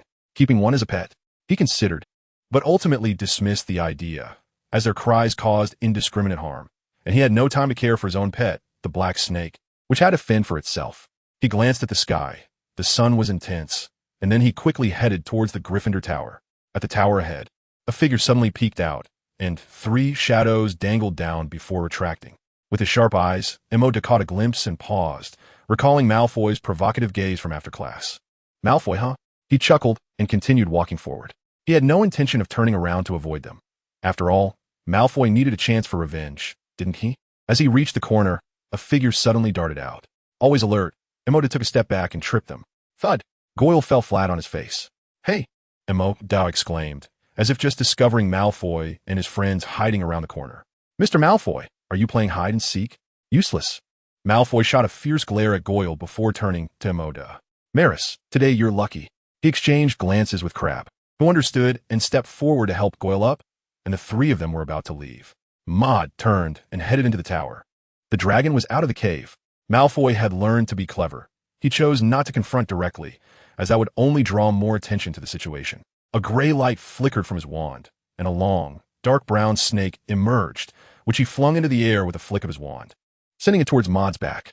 He was very measured, knowing he couldn't go too far, or he might get expelled from Hogwarts. Being bitten by this snake would only mean a trip to the hospital wing. If someone was timid, they might just be too scared to move for a few days. He had already grinned, his eyes showing a smug expression. This time, Maris would either beg him to let him go or have to run to the hospital looking miserable. But unfortunately, zap, a bolt of lightning came from nowhere, suddenly wrapping around the snake's body. With the sound of electricity, the snake thrashed on the ground, bouncing and jumping as if it were dancing. Maud turned his head with a smile, thinking, this ambush is too profound. How could you, Draco, grasp it? Bring it on. He revealed a look of surprise. Professor Dumbledore? As he shouted, Malfoy and the others, who were stunned by the long snake, instinctively turned to look. Snap! With a flick of his fingers, electric beams shot up from Maud's palm, transforming into 3 purple butterflies that fluttered down to land on the trio's pant legs. Soon, under the Gryffindor Tower, there were 3 people and a snake dancing the old disco. Inside the Gryffindor girls' dormitory. Tick-tock, tick-tock. The bright moonlight streamed in through the long window, casting reflections on the curtains. The room was already dark and quiet. Only the second hand of the clock gently moved, making a crisp sound. The little girl with reddish-brown hair stretched lazily, putting down her homework and quill. Ginny had not yet adapted to this novel and strange Hogwarts life. She felt that her experiences over the past few days had not been very pleasant. Time felt tight for her, and her classmates looked at her strangely. Perhaps it was because she was wearing an old robe, she thought, picking up a black-covered diary from her bedside, which she had unexpectedly found in her luggage. Not knowing who had slipped it to her, but she had already taken this diary as her new friend. This diary was magical. It was as if it were a talking person, able to chat with her, help her alleviate boredom, and even answer questions she didn't understand in class. Ginny looked at the familiar name Tom Riddle on the cover, blinked her bright brown eyes, then opened a page, picked up the quill from her bed, and began to write. Are you there? Golden words appeared on the diary, then fell onto the paper, turning into ink. Yes. Ginny laughed, continuing to write. I haven't been happy these past few days. Can you chat with me? The little girl's writing was simple and naive. At your service. Would you like to share your troubles? I don't like my robe, and I don't like my books. They look very old. I don't understand why my parents wanted to buy me new ones. Oh, I think your worries are reasonable. Adults always have strange ideas. But they never understand what their children need, the diary empathetically wrote. The girl and the diary chatted for a long time until soft snoring could be heard in the room. Ginny's roommates had all fallen asleep. Ginny rubbed her eyes, wrote the last sentence, good night, closed the diary, placed it beside her pillow, and then peacefully fell into a deep sleep. The night grew heavier, and the moonlight in the room suddenly dimmed, as if covered by dark clouds. In the corner of the diary, a sudden burst of golden light leaked from the paper seam, illuminating a corner of Ginny's pillow and her flowing hair. On the page where Ginny had just written, several large characters appeared. Open the Chamber of Secrets. Then the text disappeared, replaced by a new line. Control her. These words seemed like someone was uncontrollably talking to themselves while thinking. Subsequently, it seemed that a ray of light seeped into Ginny's hair, drilling into her mind, disappearing without a trace. Meanwhile, in another dormitory on a different staircase of Gryffindor, sitting cross-legged on the bed, Maud hugged a pillow, leaning against the wall, his soul entering the void of his mind. He watched as Mrs. was casting spells, with gold and orange flames slowly unfurling in the darkness, roaring and creating a spectacular visual effect. After practicing the Phoenix Fire technique for a full 6 hours, Mrs. stopped and turned to practice the fireball. His face, as red as molten lava, slowly opened his mouth. White smoke rose from his throat, and a stream of fiery red flame shot forward like a flamethrower, transforming into a fireball as tall as a person in midair. Its brilliant light illuminating the surroundings. Impressive, Maud exclaimed from the side. No matter how many times he saw this scene, it always stirred his blood, as if he too was ignited by the flames. The fireball's tongues danced wildly, the flames burning intensely, as if wanting to boil the void, but after a while, it finally extinguished, white smoke rising, and the firelight faded. Mrs. also frowned as the flames dimmed, contemplating the potential advancements of the fireball. The ultimate advanced version of the fireball had been tentatively chosen as fire extinguishing and fire loss, but to achieve such powerful magic, he estimated he still had a long way to go, which meant he was stuck at a bottleneck. The fireball lacked intermediate transitional spells, and his magical power accumulation could not happen so quickly. Maud smiled, as if he had seen through his worries. He walked to Mizius's side and said, Have you tried practicing the fiery flame spell? Mizius suddenly lifted his head, revealing his sharp phoenix eyes. He murmured the fiery flame spell, then suddenly slapped his thigh, causing the flames on his thigh to boil. Yes, how did I not think of that? He laughed heartily. Maud was also infected by his smile, and his smile became even brighter. He said again, the fire-making spell can automatically spread flames, although I don't know if there are any limits to this spread. That's enough. Mizius said, the feature of this spell allows my fireball to grow several meters high, or even larger. He squinted, pondering something. Perhaps there is also the possibility of restoring Amaterasu. The two began to discuss the potential development of this fire-making spell. P.S. 2,540-word chapter. Please urge for updates. Please give 5-star reviews. In the hall, the floating candlelight and braziers emitted a dim yellow glow, reflecting the starlit ceiling. The sound of chewing mixed with the laughter of the young wizards. However, Harry wore a frown, and the dark circles under his round eyes made him look like a panda. It was pitiful. He hadn't had a good night's sleep in days. What's wrong, Harry? Hermione asked, lifting a piece of tender steamed beef with her fork, looking at the dazed Harry in surprise. I've been helping Professor Lockhart write replies lately. Harry rubbed his forehead. You haven't seen the piles of letters waiting for replies? It's really exhausting. Professor Lockhart.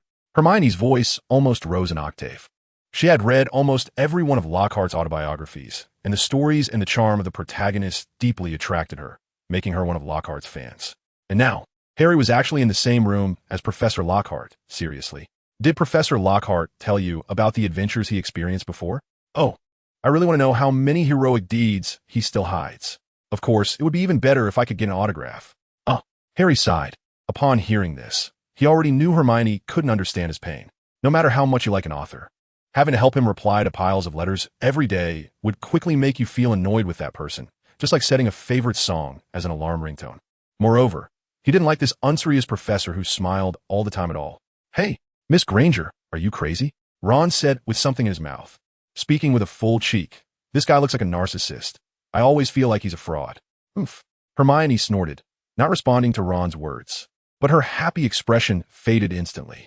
She looked back at Harry and said, "Shouldn't you be helping Ron polish trophies for Filch? How did you end up with Professor Lockhart?" Harry shrugged, helplessly. "I wish I had a choice. I asked Professor McGonagall. She said Professor Lockhart specifically sought her out, so I could only be borrowed to be a letter writer."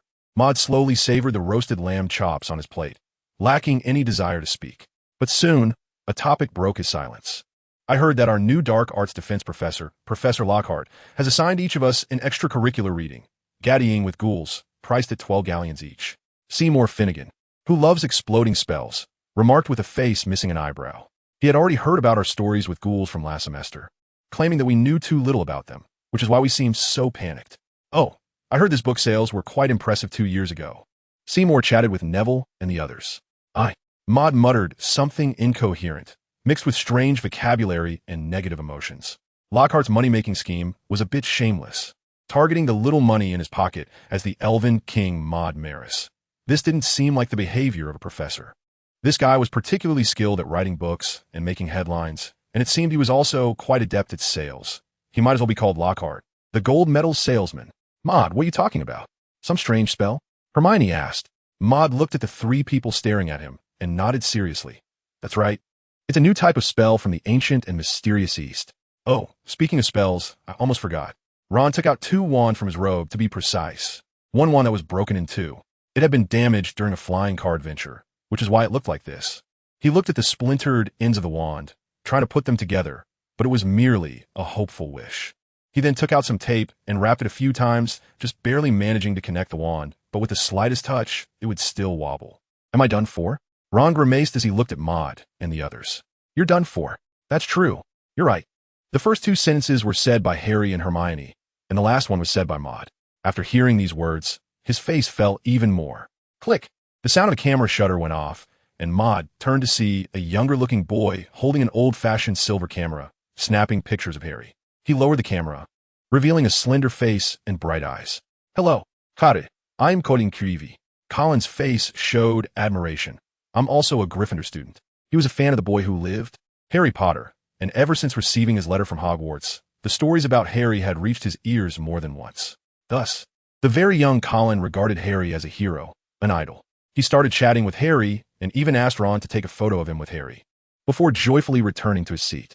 Not long after Colin left, an owl delivering a howler letter swooped in, nearly knocking over the plate in front of Maud.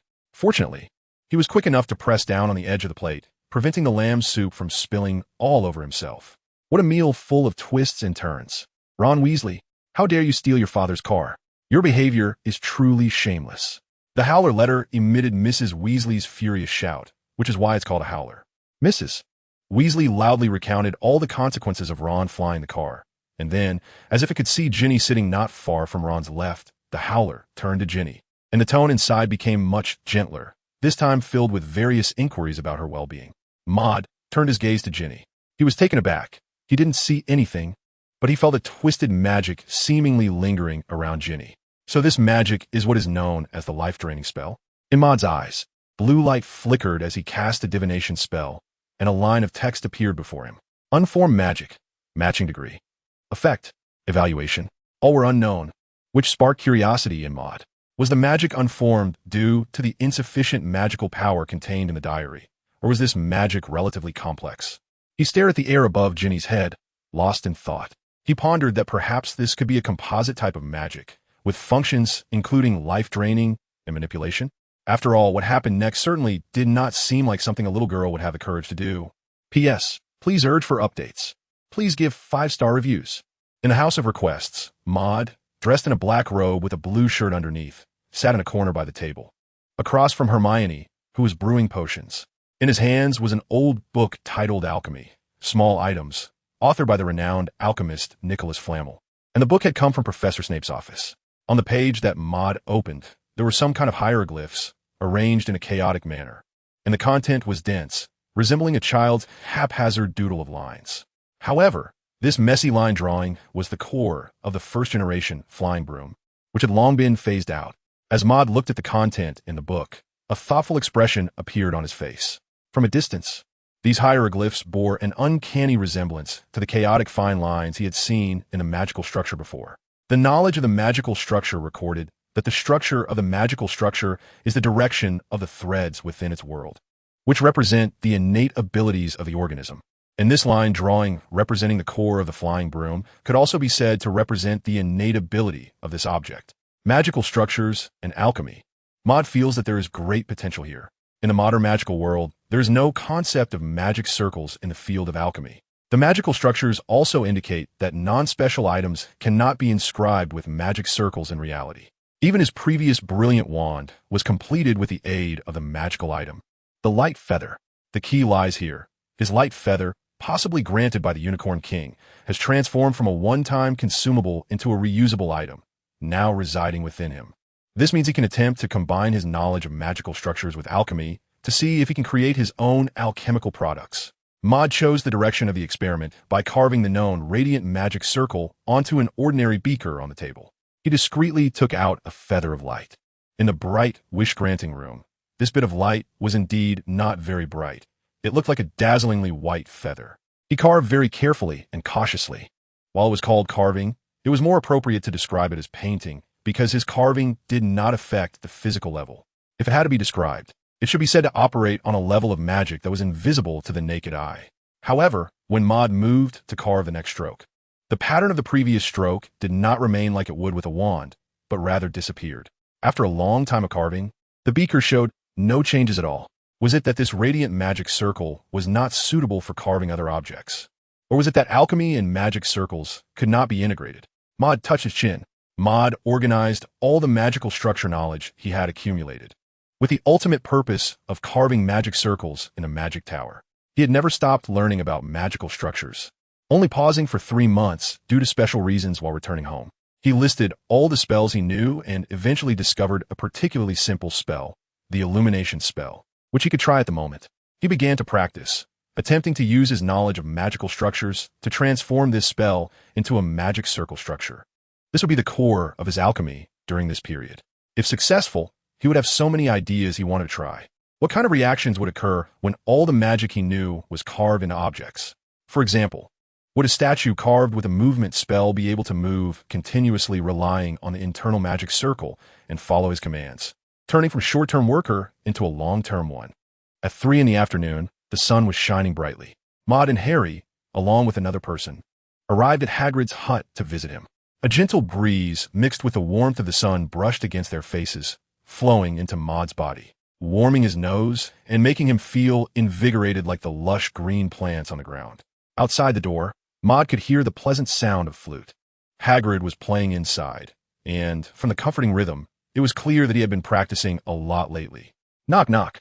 Harry tapped on the door, and the flute music stopped, replaced by the clear sound of water boiling in a kettle. The door opened, revealing Hagrid's tall figure and his bearded face. "Hey, it's you guys," Hagrid said cheerfully, looking in a good mood today. He welcomed them into the hut, walked over to a corner, and took out 4 large rock cakes, a few pumpkin pasties, and a small plate of cream fudge from a wooden basket. He also found 4 transparent cups, filled them with pumpkin juice, and placed everything on a small table. The group gathered around the small table, enjoying the snacks along with the pumpkin juice. To be honest, aside from the rock cakes that were as hard as leather, the other flavors were quite nice, Maud thought, sipping the pumpkin juice and savoring the blend of pumpkin and cream flavors on his tongue. He stretched lazily, relaxing his tired body from sitting and studying for a long time, letting out a comfortable ah sound, like he had just taken a sip of ice-cold soda. The melodious flute music started again, as the rugged Hagrid indulged in his artistic side. Tomorrow is the defense against the dark arts class, Ron sighed. Both the stuttering Quirrell from before and the narcissistic Lockhart today had made this originally heavy course even more burdensome. I really don't like it. Indeed, I'm already weary of tomorrow's class, Harry echoed. He had to spend a long time with Lockhart every night and was truly tired of that face. But upon hearing this, Hermione's eyes lit up, and a look of admiration, like that of a little girl for her idol, appeared on her face. "I'm actually looking forward to it," she said. "Oh no, Miss Know-It-All, I really don't know what you like about that guy," Ron replied. "Though you might not want to hear this, Hermione, I think the same." Maud added, What about you, Maud? Oh, Maud said, if you exclude the gold galleons I have to pay, I don't really dislike him. But I don't particularly like him either. The group treated Hagrid's hut as a good place to relax and vent. It truly was, as Hagrid was very kind and friendly to them, like a big friend. Although the place was small, the natural breeze blowing in through the window carried the fragrance of the wide lawn outside, making it very comfortable. As Ron and Hermione chatted, the atmosphere grew a bit awkward and stiff. Ron's stubborn words made Hermione blush, as no one likes to hear their idol being belittled. Moore and Harry were quietly drinking pumpkin juice and watching the show, occasionally mediating their conflicts. The flutes suddenly fell silent. Hagrid turned his head and smiled. Let me tell you about a story I've had recently. It's quite interesting. All right. He moved closer and sat on the small stool beside Moore, causing it to creak. That day, I was at the Leaky Cauldron and met a wizard in a black robe. Oh no, Hagrid, you didn't run into that person who tricked you into revealing the three-headed dog's weakness again, did you? He's not a good person. No, just listen to me. Hagrid began to recount a story he had heard at the Leaky Cauldron, also sharing some of his own tales. The last story took place in this little wooden cabin. 2 days ago, or maybe 3, when I was about to fall asleep at night, I heard faint footsteps coming from the pumpkin field outside. This sound kept me awake. It got closer and clearer, and I had a bad feeling like some terrifying thing was about to come. The rooster crowed, seemingly startled. So I bravely took my crossbow and went outside in the dark. Of course, I also brought an umbrella. But in the end, when I stepped outside, I found nothing. The rooster was fine, and nothing was missing. I thought it was just my imagination, and the rooster's crowing was just a coincidence. But the vague footprints on the ground caught my attention. I looked up and saw a black shadow at the edge of the Forbidden Forest, a very small one. Based on its shadowy shape, I couldn't think of any magical creature that fit. So I guessed it was a new magical creature. P.S. Please urge me to update. Please give me a 5-star review. Ding, ding, ding. The bell rang as Moore stepped into the Defense Against the Dark Arts classroom in his boots, followed closely by Harry and Ron. Upon entering and looking up, they could see a dragon skeleton hanging at the entrance of the classroom and above the podium, looking like an exhibit from some dinosaur museum. Perhaps to facilitate some magical tests, this classroom was more spacious than others, with a higher ceiling. Watching as the little wizards took their seats, Professor Lockhart, dressed in a light brown robe, stood on the stairs behind the podium, resting his hands on the railing, revealing his signature smile. I'm pleased to introduce your new Defense Against the Dark Arts teacher. He walked down the stone steps, saying, I believe many of you already know that this year, I, Gilderoy Lockhart, will be responsible for imparting the knowledge of defense against the dark arts. Most of you probably recognize me, but let me repeat a few things. I am a 3rd-level wizard with the Order of Merlin, a distinguished honorary member of the Dark Arts Defense Association, and a 5-time winner of the Witch Weekly's Most Charming Smile Award. He stood at one corner of the podium, resting one hand on his life-size portrait, glanced at the version of himself in the painting, then flicked his hair back with satisfaction and moved to the center of the podium. In the front row, Moore ignored the writer's bragging and picked up the nearby book Traveling with Ghouls to read. The story in this book is adapted from real-life experiences, clearly depicting the appearance and habits of ghouls. Aside from the self-indulgent text, this book can be considered a popular and interesting textbook for defense against the dark arts. After spending quite some time introducing his accomplishments, Professor Lockhart took out a stack of test papers and distributed them to the little wizards. But the test papers were not serious. What is Gilderoy Lockhart's favorite color? What is Gilderoy Lockhart's greatest achievement? What is the most favorite Christmas gift Gilderoy Lockhart has received? Maud silently jotted down some answers, which might be the first time he was surpassed by Hermione in an exam since becoming an elf. In the first half of the class, the little wizards were immersed in Lockhart's achievements, but that finally came to an end. Bang! Professor Lockhart placed a cage covered with a deep red curtain on the podium. Next, I will teach you how to deal with the most disgusting monster in the world, and you will face your greatest fears in this classroom. His expression turned serious, and his words seemed to make the little wizards think of some monster, causing them to shiver inexplicably and glance at each other. He shifted his tone and said earnestly, of course, as long as I am here, you are all safe. Please remain calm and do not scream, as that will anger them. The last few words were shouted loudly enough by Professor Lockhart that it stirred the creature in the cage. He suddenly lifted the curtain from the cage, revealing the so-called monster inside. A Cornish pixie? Seamus was momentarily stunned before bursting into laughter. He recognized this creature. These beings were entirely violet, with pointed faces and ears, and a pair of antennae on their heads. They were mischievous by nature and loved to play pranks, but they were far from being terrifying monsters. Laughter erupted in the classroom, as many little wizards had either heard of or seen the Cornish pixies, which could hardly be called monsters, being no larger than 2 hands. How could they be brought to defense against the dark arts class alongside werewolves and trolls? Professor Lockhart laughed along, but his face revealed dissatisfaction with the little wizard's reactions. Indeed, it was a freshly caught Cornish pixie. Seamus's clear laughter reached Lockhart's ears again. Professor Lockhart looked at him displeased. Laugh all you want, Seamus. These pixies are little devils. Let me see how you deal with them. He suddenly opened the small iron door on the cage. How will you handle them? Squeak. About 20 pixies sprang up with wings as thin as cicada wings, screaming as they darted into the little wizard's seats, scattering everywhere and causing chaos.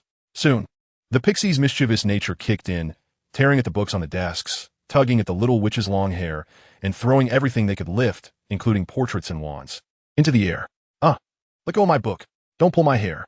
Papers fluttered down from the air, desks and chairs were overturned, and the classroom was in utter disarray. Professor Lockhart, who had been enjoying himself, also suffered.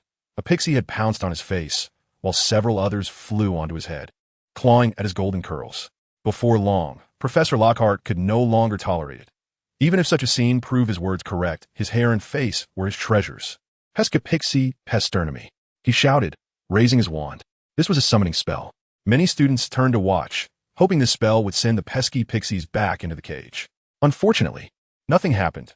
The tip of his wand didn't even emit a glimmer of light.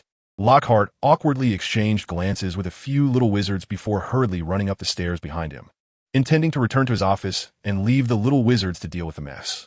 Before leaving, he left behind a cool remark. I'll give you the chance to catch the remaining pixies back into the cage. Smack! Hiding in a corner, Maud casually swatted a pixie with the book in his hand, hitting a home run. He glanced around. Up on the ceiling, the chubby Neville was being pulled by the ears and hung in the air, screaming in agony.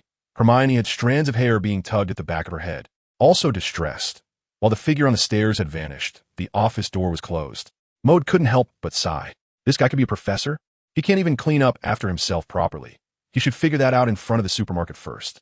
One little sprite after another kept running to be a baseball, and Maud was getting a bit annoyed. He thought for a moment and raised his hand. Snap! This time it was the sound of fingers snapping, and a purple arc of electricity jumped into the void, instantly incapacitating a little sprite, which fell to the ground. Maud blinked and suddenly thought of his recent achievements. He spread his hands, with purple light flickering on each, giving rise to 2 purple arcs of electricity. Then, as he brought his hands closer together, the 2 arcs began to intertwine, slowly merging into a more dazzling purple lightning. A starlight spark entered the mix, and the arcs transformed into a purple-golden hue. With a wave of Maud's hand, crackling sounds erupted. The purple-golden electric light surged upward, flickering in and out of visibility in the air. Suddenly, a splash of blood appeared, and in the blink of an eye, several small fairies that had flown over all fell to the ground. One fairy was pierced through the paw, while the others that had flown over were pierced through their wings. As the purple-golden current coursed through their bodies, they instantly fainted on the ground, unable to let out a scream. Looking again at the arc of electricity, its edges seemed to flicker with the light of blades. Maud looked at the scene, and a magic book appeared in his hand, beginning to record the effects of this spell. He was very satisfied with the effect. In fact, as long as he wanted, he could instantly pierce the bodies of all the house elves in this classroom, putting them into eternal slumber. Just then, a voice rang out in the classroom. Nobody move. Hermione's angry voice echoed. She raised her wand, and a halo formed at the tip of it, flowing into the air. It seemed that a hemispherical bubble appeared on the ceiling, and an inexplicable force suddenly enveloped the entire classroom. All the house elves were immobilized. The little elves could only blink their large eyes, their bodies swaying like feathers drifting in the void. The classroom was silent. A body-binding curse? A variant of a levitation charm? The air was filled with a magical aura similar to the levitation charm, and Maud could feel that this magic had considerable potential. He looked at the unstable emotions on Hermione's face, lost in thought. P.S. Please urge updates. Please give 5-star reviews. The potions class for 7th year had ended. Students in uniform black robes poured out of the classroom, looking like a flowing stream of black water from a distance. Marcus Flint, the captain of the Slytherin Quidditch team, was conversing with Draco Malfoy, a 2nd-year student, in a corner of the corridor. Draco, did you want something from me? Marcus asked, surprised at being stopped by Malfoy. The two rarely interacted, as they belonged to different year groups. But today Malfoy seemed to have specifically waited for him to finish class. Of course, Malfoy smiled and said, "My father wants to donate some money for a batch of flying brooms to our Slytherin Quidditch team." "Oh." Marcus raised his eyebrows, puzzled. "I'm glad, but why is that?" "My father heard about last year's Quidditch match, where Gryffindor won the championship that rightfully belonged to Slytherin with the latest broom of a certain brat. So he came up with this idea. What do you need us to do?" Marcus knew that to receive a prize, some effort had to be made. Malfoy nodded and extended 2 fingers. "Just help me with 2 things, and my father will donate a Nimbus 2001 to our Quidditch team, 1 for each player." The Nimbus 2001 was the latest flying broom, just released, with performance even better than Harry's Nimbus 2000, including speed and stability. However, the newest and best things also came with extremely high prices. Marcus's eyes lit up. "What do you need?" "First, I want to join your team as a seeker." "That's not a problem." "And the second?" "Second, I need you to help me teach someone a lesson," another second-year student. Maud had just finished his studies and experiments in alchemy and stretched his body as he walked out of the room of requirement. He looked up at the sky outside the corridor, where the sun was shining brightly, and the sky was as clear as washed. Savoring the scent of grass and trees carried by the gentle breeze, he went downstairs and arrived at the stone path outside. You should go check what other books Professor Snape has in store." Maud thought about heading towards Professor Snape's office. As he passed by the Black Lake and the entrance to the Slytherin common room, 2 figures suddenly blocked his path. "What a coincidence. I was just saying this morning that I wanted to find you," said Malfoy, who had slicked back hair and was wearing a brand new Quidditch team uniform. He was accompanied by Marcus Flint, a guy with somewhat protruding teeth. The 2 seemed to be on their way to the Quidditch pitch to practice in preparation for the upcoming Quidditch match. Maud looked at Malfoy's triumphant expression, as if he had finally caught him, and smiled. "Yes, what a coincidence, Mr. Malfoy. Do you need something from me?" Marcus assessed Maud's face and said to Malfoy, "So, the second thing is done for you now? All right." Malfoy nodded, taking 2 steps back, glancing up at Maud with a look of arrogance in his eyes. "Marcus, you must teach him a good lesson and make him pay for his actions." "Oh." Maud looked at Marcus's face and suddenly remembered this person's identity. He then turned back to Malfoy. "Malfoy, don't you think fighting here is a bit inappropriate? Are you scared?" Maud shook his head, looking as if he was concerned for you. "Look, this is the entrance to the Slytherin common room, in public. If someone else sees us, detention is the least of our worries. I'm more afraid of being expelled from Hogwarts." "There's no need to be nervous," Marcus said. "There are very few people around at this time. If someone really does see us, I'll talk to them.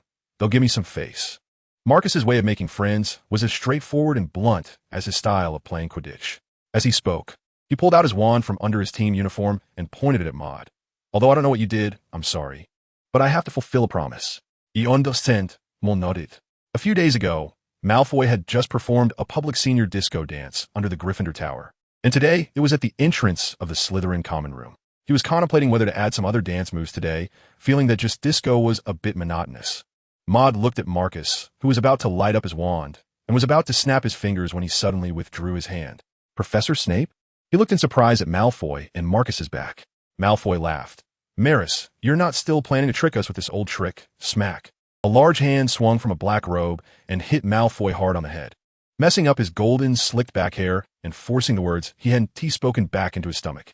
Malfoy looked up in disbelief, and a cold, indifferent face came into view, the pressure hitting him. "Professor Snape?" Professor Snape replied coldly.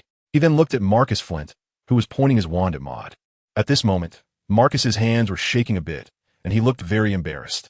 Professor Snape Asternus had been with Marcus for a full 7 years, leaving him no choice but to be afraid. "What are you doing?"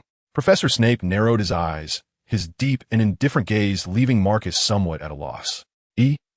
Put down the wand you're holding." Snape raised his voice a few degrees, and Marcus instantly tucked the wand into his robe, hiding it tightly. "Draco Marcus, due to your two's misbehavior, Slytherin House loses 20 points, and you two come to my office tonight." Maud is on the side as a bystander, watching with great interest. In Snape's office, Professor Snape is sitting in a chair behind his desk, while Maud is sitting in front of the desk. Both are reading books and occasionally chatting. "Maris, do you have any conflicts with Draco?" "Who knows? Maybe it's a conflict caused by bloodlines." "What about Marcus?" "Haven't seen him. Like this." Maud held his own spellbook in his hands, but he wasn't here just to change his reading spot. After surveying the office, he suddenly spoke up. "Professor, may I take a look at the books on your shelf?" There were a few new books with fresh covers on the shelf, apparently just added. Snape glanced up at the bookshelf by the wall and said, "Except for the third shelf." The third shelf was where a few new books were placed. Mol noted, closed the spell book, and stood up to approach the bookshelf. He casually picked a book from the second shelf and stacked it on top of the spell book, pretending to read it. Soon, a corner of the spell book brushed against the books on the third shelf, and the cover flickered with a faint glow, blocked by Maud's figure, but still caught Professor Snape's suspicious gaze. After copying the contents of 2 books, Maud did not continue, as Professor Snape clearly sensed something was amiss. He took his spell book and another book on the history of potions that he had just retrieved, sat down again, and opened his spell book. New text appeared on the spell book. It was a notebook, and the first page was titled Severus's Musings. In front of Professor Snape, he began to read this book. June 25th. There has been some progress in magic. The frequency of magical fluctuations is increasing. July 17th. The weather is nice today. I thought of the girl under the willow tree from that year. July 21st. I discovered that the effect of the wand on the disillusionment charm is quite remarkable. August 2nd. I attempted to modify the disillusionment charm. Here are the spells before and after modification. Disillusionment charm? Emoda blinked. This magic might be useful for him. P.S. Please urge for updates. Please give 5-star reviews. This spell suddenly Mizius spoke in his mind. In the blink of an eye, Maud's soul entered a black void. Mizius was holding his deep red spell book, his eyes shining with light, a sign that the identification magic was in effect. What's wrong? Maud asked. Mizius looked up. This spell has an effect that should be useful for your magical system according to the introduction of the identification magic. Take a look. Oh. Maud's eyes also flashed with blue light as he raised his hand, revealing an old yellow-covered spellbook. The shadowless blade spell he had just seen appeared on it, and a string of characters suddenly appeared before his eyes. Shadowless blade. Compatibility with you. 110 effect. Sharpness increased 20. Maud glanced over and saw. Its principle seems to draw from other magic, thereby enhancing the resilience and sharpness of spells. Did you see that? Misha seemed a bit excited, his voice rising a few notches. I saw it.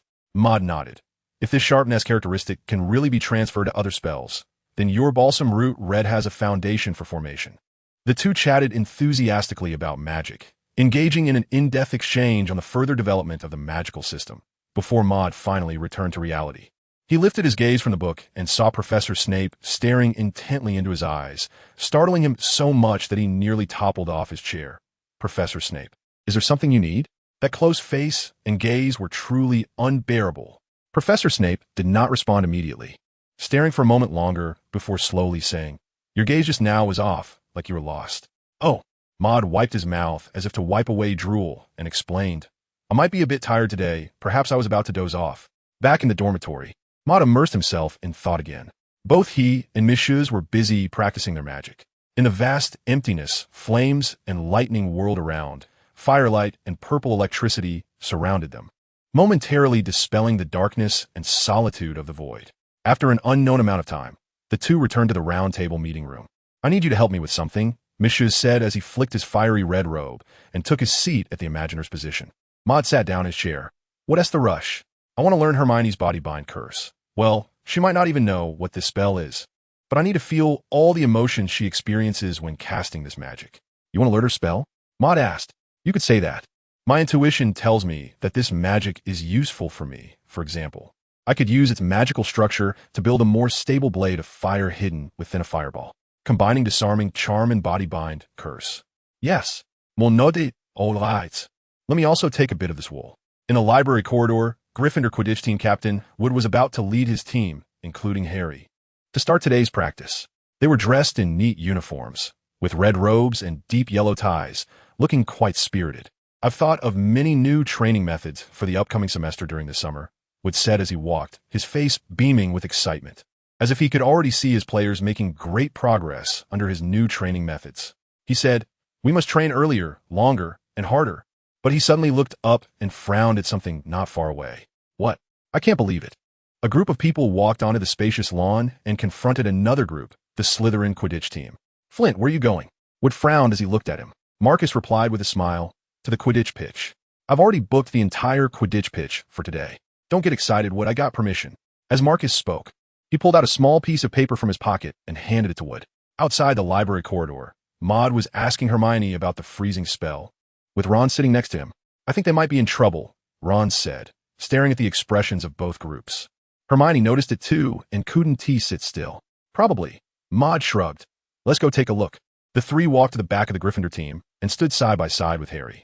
What's going on, Harry? Ron asked. I'm not sure either. Harry shook his head. Let us wait and see. Wood took the paper Marcus handed him and began to read the contents. I, Professor Snape, specially allow the Slytherin team to use the Quidditch pitch today to train their new seeker. After he finished reading, he looked up displeased at Marcus. Do you have a new seeker? Who is it? A boy with light, golden, slick-back hair stepped out from behind the Slytherin team, grinning as if mocking the opposing Gryffindor team. Malfoy? Harry looked at him in surprise. That's right, Malfoy said with a smile. And I'm not the newest member. This is the Nimbus 2001. Ron exclaimed loudly. It was then he noticed that the Slytherin players were all holding the same exquisite flying brooms. And he recognized this luxury item as the latest broom just released in Diagon Alley. This shout drew everyone's attention to the shiny black broom. Wood had already imagined the unfavorable situation in the upcoming match. Most of their players had ordinary brooms, the best being Harry's Nimbus 2000. Such a huge difference in equipment would cause their players to lose their speed advantage and even their confidence. Where did you get these? Ron asked. Marcus patted Draco's shoulder. Draco's father gifted them to us. Even though they couldn't teach Maris a lesson and ended up in detention, Malfoy still had his father send over the Nimbus 2001, so he could truly defeat Harry and gain everyone's attention. Weasley. Malfoy looked down at him from above. This is just a small amount of money for our family. Small money? Maud's gaze instinctively shifted to his robe pocket. Anyway, it's ill-gotten wealth. Why not lend it to invest in my Elf King's future? At least the Gryffindor players rely on their true abilities. Hermione, unable to tolerate Malfoy's attitude, stepped forward to block his gaze towards Ron. Not a team that got in by money. She raised her head and glared back. Malfoy frowned, walked up to her, and slowly leaned down, his proud gaze pressing down. No one asked for your opinion, you filthy mudblood. Hermione seemed to think of something, and her expression turned very ugly. You need to take responsibility for your words. Malfoy. Ron pulled out the wand that was taped under his robe. The green light flowing in front of him, and he was about to aim at Malfoy, but his hand was stopped by Maud. Let me handle it, Ron. Maud stepped forward, smiling at Malfoy, which made Malfoy take a half step back. Come on, Mr. Malfoy. What show do you want to perform today? You. Malfoy sneered, retreating behind Marcus. It's you again. Marcus stared into Maud's eyes. As he spoke, he also pulled out his wand. Maud nodded and turned to look at his face. Yes, Mr. Flint. Do you want to dance too? Dance? Marcus laughed, revealing his prominent front teeth. And a glow was already flickering on his wand. Wood also took out his wand, warning, Marcus, do you want to break the school rules? Marcus ignored him, and with a gentle tap of his wand in the air, flocks of birds appeared. Chirp, chirp, chirp. Birds with sharp, long beaks materialized in the sky, flapping their wings and whistling as they flew towards Maud. The tips of their brown-yellow beaks suddenly glimmered with a sharp light. Maud looked at the scene, blinking as he compared this magic to the spell of 1,000 bullets. The two spells were very similar. Even the method of attack was the same, just with a different medium. He didn't know how a willow-wood wand appeared in his hand, but he raised it and pointed, a flash of light erupting. It seemed he was murmuring something, and then a transparent barrier surrounded him, effectively protecting both Ron and Hermione behind him. Next, two bolts of lightning shot out from the wand, hitting Marcus and Malfoy, disappearing without a trace, leaving both of them stunned. Birds fluttered down. Bang, bang, bang. Ripples spread through the air as the birds let out wails before vanishing into smoke. This barrier was very solid and thick enough that nearly 10 birds, like bullets, came flying but couldn't pierce it. Wood and the others were taken aback by this scene. They truly hadn't expected that a second-year wizard could use the shield charm to withstand the flock of birds from 7th-year Marcus. After all, Marcus was almost a graduating wizard, nearing adulthood, and at this stage, his magic should be much stronger than Maud's. Let's go. Maud seems to have no intention of punishing Marcus and Malfoy. You. Ron suddenly vomited. He had just cast half of the spell, and still got backfired by the broken wand. The effect of this spell was to make someone grow a slug in their mouth, a very disgusting, slimy creature. Wood, Harry, and Hermione supported him as they planned to go to Hagrid's. Wood also glanced at the still-dazed Marcus and Malfoy, leading the team away. Outside the library corridor, two students dressed in Slytherin team uniforms began to perform an enthusiastic yet strange dance. It just lacked music, making it feel a bit off. Unbeknownst to them, under the robe-style uniforms, two purple butterflies were tightly clinging to their ankles. Inside Hagrid's hut, Hagrid brought over a wooden bucket and handed it to Ron. Ron finally relieved the pressure in his mouth, leaning over the bucket and rhythmically vomiting slimy slugs crawling out of his mouth and falling into the bucket. Maud smelled the stench from the sewer and couldn't stand it, so he had to quietly walk away. "What happened to you?" Hagrid asked, looking at Ron's pained expression in surprise. Harry and Hermione exchanged a glance, and Harry said, "We had a bit of conflict with Malfoy, and Ron cast a spell, but his wand isn't very cooperative. Is there any way to help him, Hagrid?" Hagrid shook his head. "We can only wait for him to stop on his own. This strange curse has no counter-curse, and there's no potion to cure it." He picked up a bottle of brandy from the table and took a small sip. "How did you get into a conflict with Malfoy?" Harry glanced at him. Maud shrugged, indicating that he didn't want to share. This was a path that Hermione had to walk on her own. The stumbling blocks along the way hurt, but stepping on them would turn them into stepping stones. Harry then looked at Hermione and blinked. Hermione stood up, her brow furrowed, arms crossed over her chest. Pacing back and forth, she wore a hesitant and uncomfortable expression, and after a long while, she finally spoke. "He said I'm a mudblood." Hagrid's mouth fell open in surprise, and he set down the bottle of liquor. "Did he really say that? What does mudblood mean?" Harry asked. "Sure." Maud, standing next to Hagrid, winked at him and made a quiet gesture. But Hermione continued, "It's the most disrespectful term for someone from a Muggle family, meaning blood as dirty as mud." The lines on her forehead deepened as Hermione thought about it. She couldn't control her background, and she loved her family very much. How could Malfoy say that about her and her family? "Oh, poor girl, don't listen to his nonsense," Hagrid said, his rugged face softening as he spoke. "Most people today are at least somewhat mixed blood, and besides, who can invent magic that we Hermione can't learn?" Hagrid talked a lot with Hermione. He repeatedly used examples to prove that the so-called mudblood was just a nickname made up by a bunch of fools, and he told Hermione that with her intelligence, which so-called pure blood wizard could compare with her in magical studies. Listening to Hagrid's comforting words, the insecure little girl finally couldn't suppress her feelings of grievance, and her eyes grew moist. "Come here," Hagrid beckoned to Hermione. She took his rough hand, and the two exchanged a smile like father and daughter. Ron finally managed to get through this difficult time. He had thrown up so much stomach acid that even the lunch he had eaten earlier couldn't stay in his stomach. Maud handed him a tissue. He looked at the full bucket of moving, sour substance and immediately felt that this mucus worm summoning spell was no simple matter. At least in terms of pranking people, it could take the lead. Merlin's beard. Ron wiped his mouth, looking as if he had just crawled out of the abyss, his face noticeably pale. He pulled out his wand, which had accompanied him for a long time, and his expression was complex. After this incident, he really wanted to replace this wand, but his thin wallet wouldn't allow it. "Ron, how about I let Harry take a look at your wand?" he said. He wanted to buy Ron a new wand, but Ron shook his head. "No, I'll buy one myself when I save up enough money." Ron wanted to earn galleons on his own to buy a wand that belonged to him, rather than receiving one as a prize through Harry's support. His pride wouldn't let him do that. "Wand repair." Maud thought for a moment and decided to help this prideful young man. He extended his palm in front of Ron. Ron looked at him in confusion. "Give me your wand. I should be able to help you fix it." "What?" Ron was taken aback, pointing at Maud. "You can fix my wand? What's wrong?" "No, you, this guy, have been studying magic from morning till night. When did you learn this?" "Family secret technique," Maud replied. "Don't ask. It's a family tradition." "Sure enough," Ron nodded, as if affirming what he was about to say. "Weird people, no matter in what aspect, are always so weird." Maud plans to use the Radiant Magic Circle to repair the wand. This is a small additional function discovered a few days ago through identification magic. After engraving the magic circle, it will provide a chance for repair. He took Ron's wand, looking at the breakage on it, contemplating how to temporarily fix it so he could engrave the circle. "Can it be repaired?" Ron asked worriedly as he watched Maud examine his wand seriously. If it can be fixed, he wouldn't have to worry about the pesky galleons anymore. Their family had exhausted countless ideas over this matter. "We'll note it. It should be settled in the next couple of days."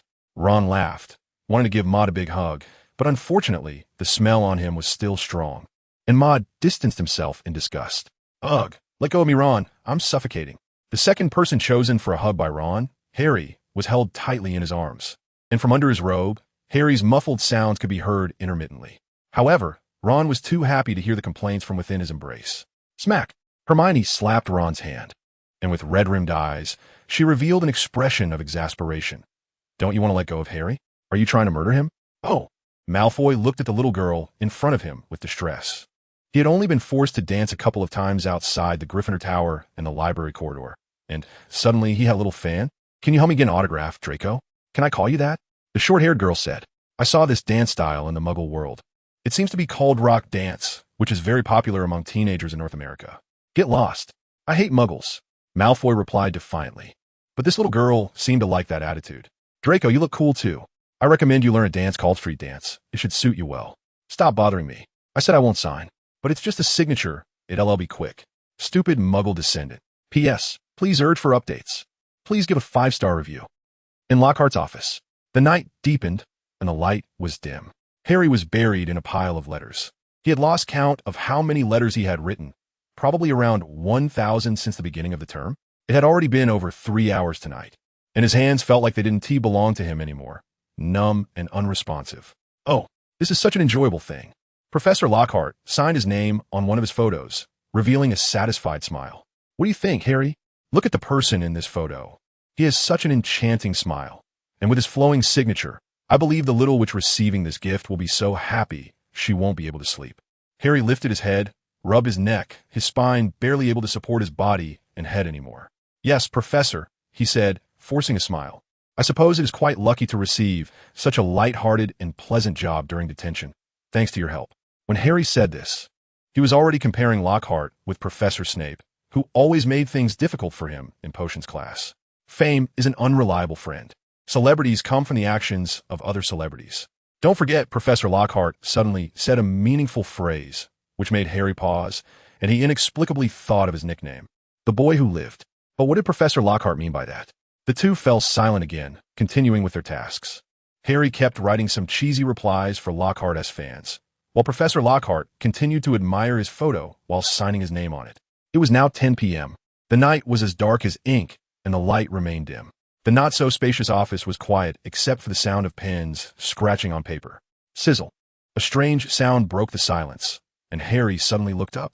What was that sound? He listened carefully, but the sound seemed to have stopped. He instinctively glanced at Professor Lockhart.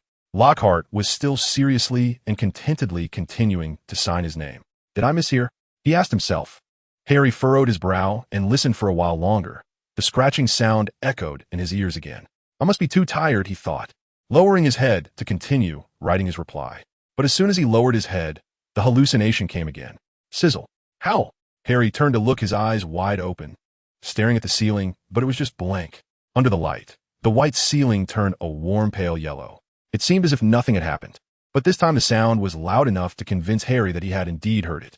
The owner of the sound seemed to be calling someone. Or perhaps it was him, beckoning him to come.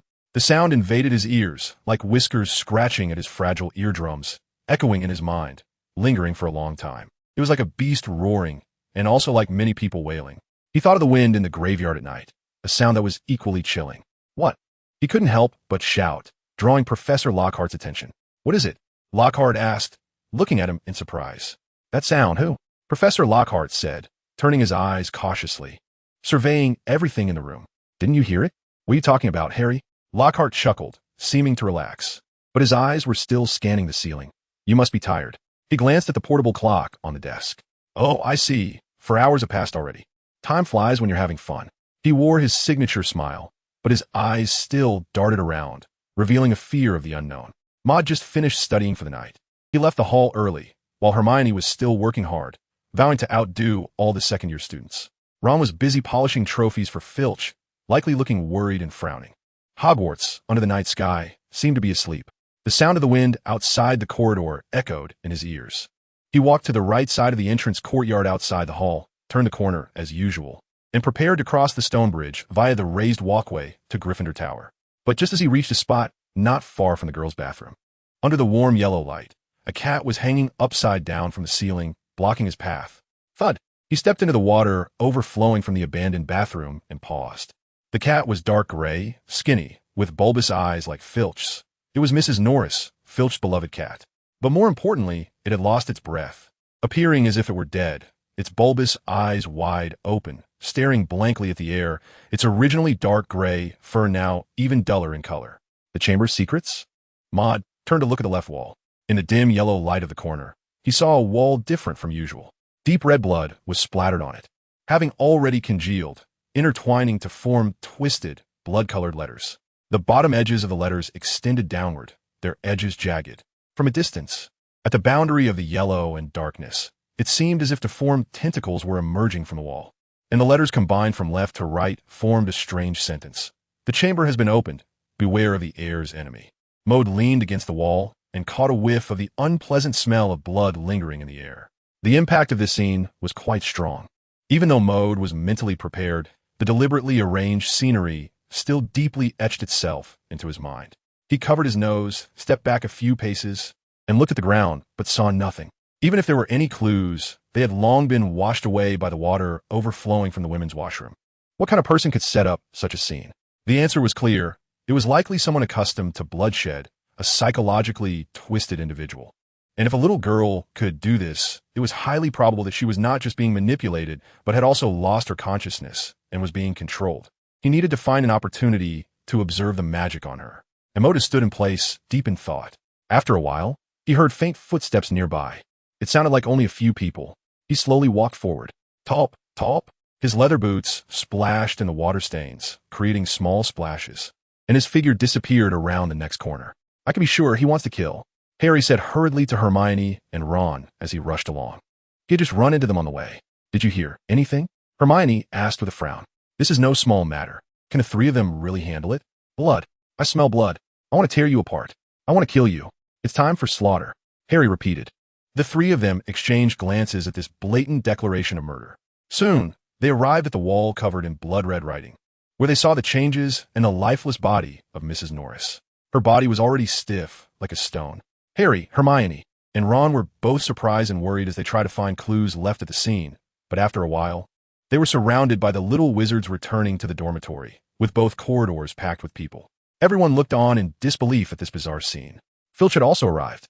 You killed Mrs. Norris? He said, staring with his bulging eyes, hatred appearing on his originally twisted features. I want to kill you, Harry Potter. I want to avenge Mrs. Norris, he said, ignoring Harry's explanation, stepping in front of Harry and reaching out a claw-like hand to grab his collar. Wanted to choke him. Filch, don't be impulsive. A voice clearly came from the crowd. P.S. Please urge me to update. Please give 5-star reviews.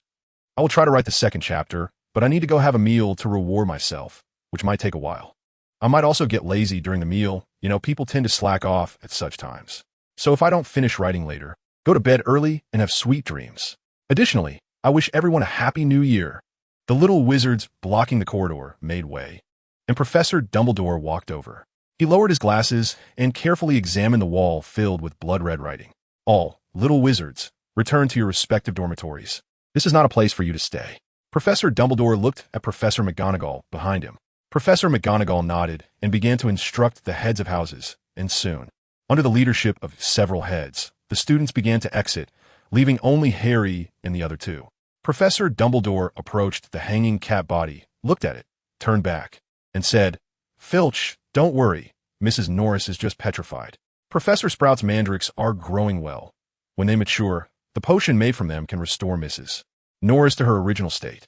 Filch's expression finally calmed a bit, and he relaxed his tightly clenched hands. But I don't know how she was petrified, Professor Dumbledore said. Filch instinctively pointed at Harry. Harry Potter, I believe he knows. I didn't, Harry retorted. It's not me, Professor. I swear I didn't touch Mrs. Norris. Professor Dumbledore raised his hand to signal for silence. We need some time to clarify the events of this matter. During this time, I hope everyone will act cautiously. After calming Filch's agitated emotions and sending off Harry and the other two, Professor Dumbledore looked at Professors Snape and McGonagall. What do you think about this matter? He walked to the word chamber on the wall, lost in thought. Does the chamber really exist? Professor Snape asked. Professor McGonagall shook her head. No one knows, Severus. But someone died 50 years ago. Dumbledore nodded.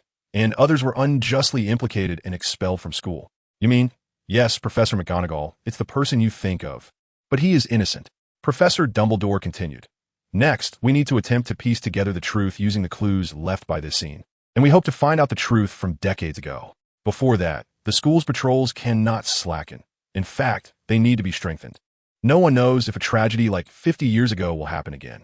In Gryffindor's dormitory, Harry sat on his bed, frustrated, burying his face in a pillow. Everything today seems to point to him. In the eyes of others, he truly feels like the attempted murderer of Mrs. Norris, and that wall has become his masterpiece. This feeling of being wronged is really unpleasant. What do you think? He lifted the pillow from his face. What exactly was that sound? And why could only I hear it while others? Ron stuffed the cookie in his mouth, shaking his head.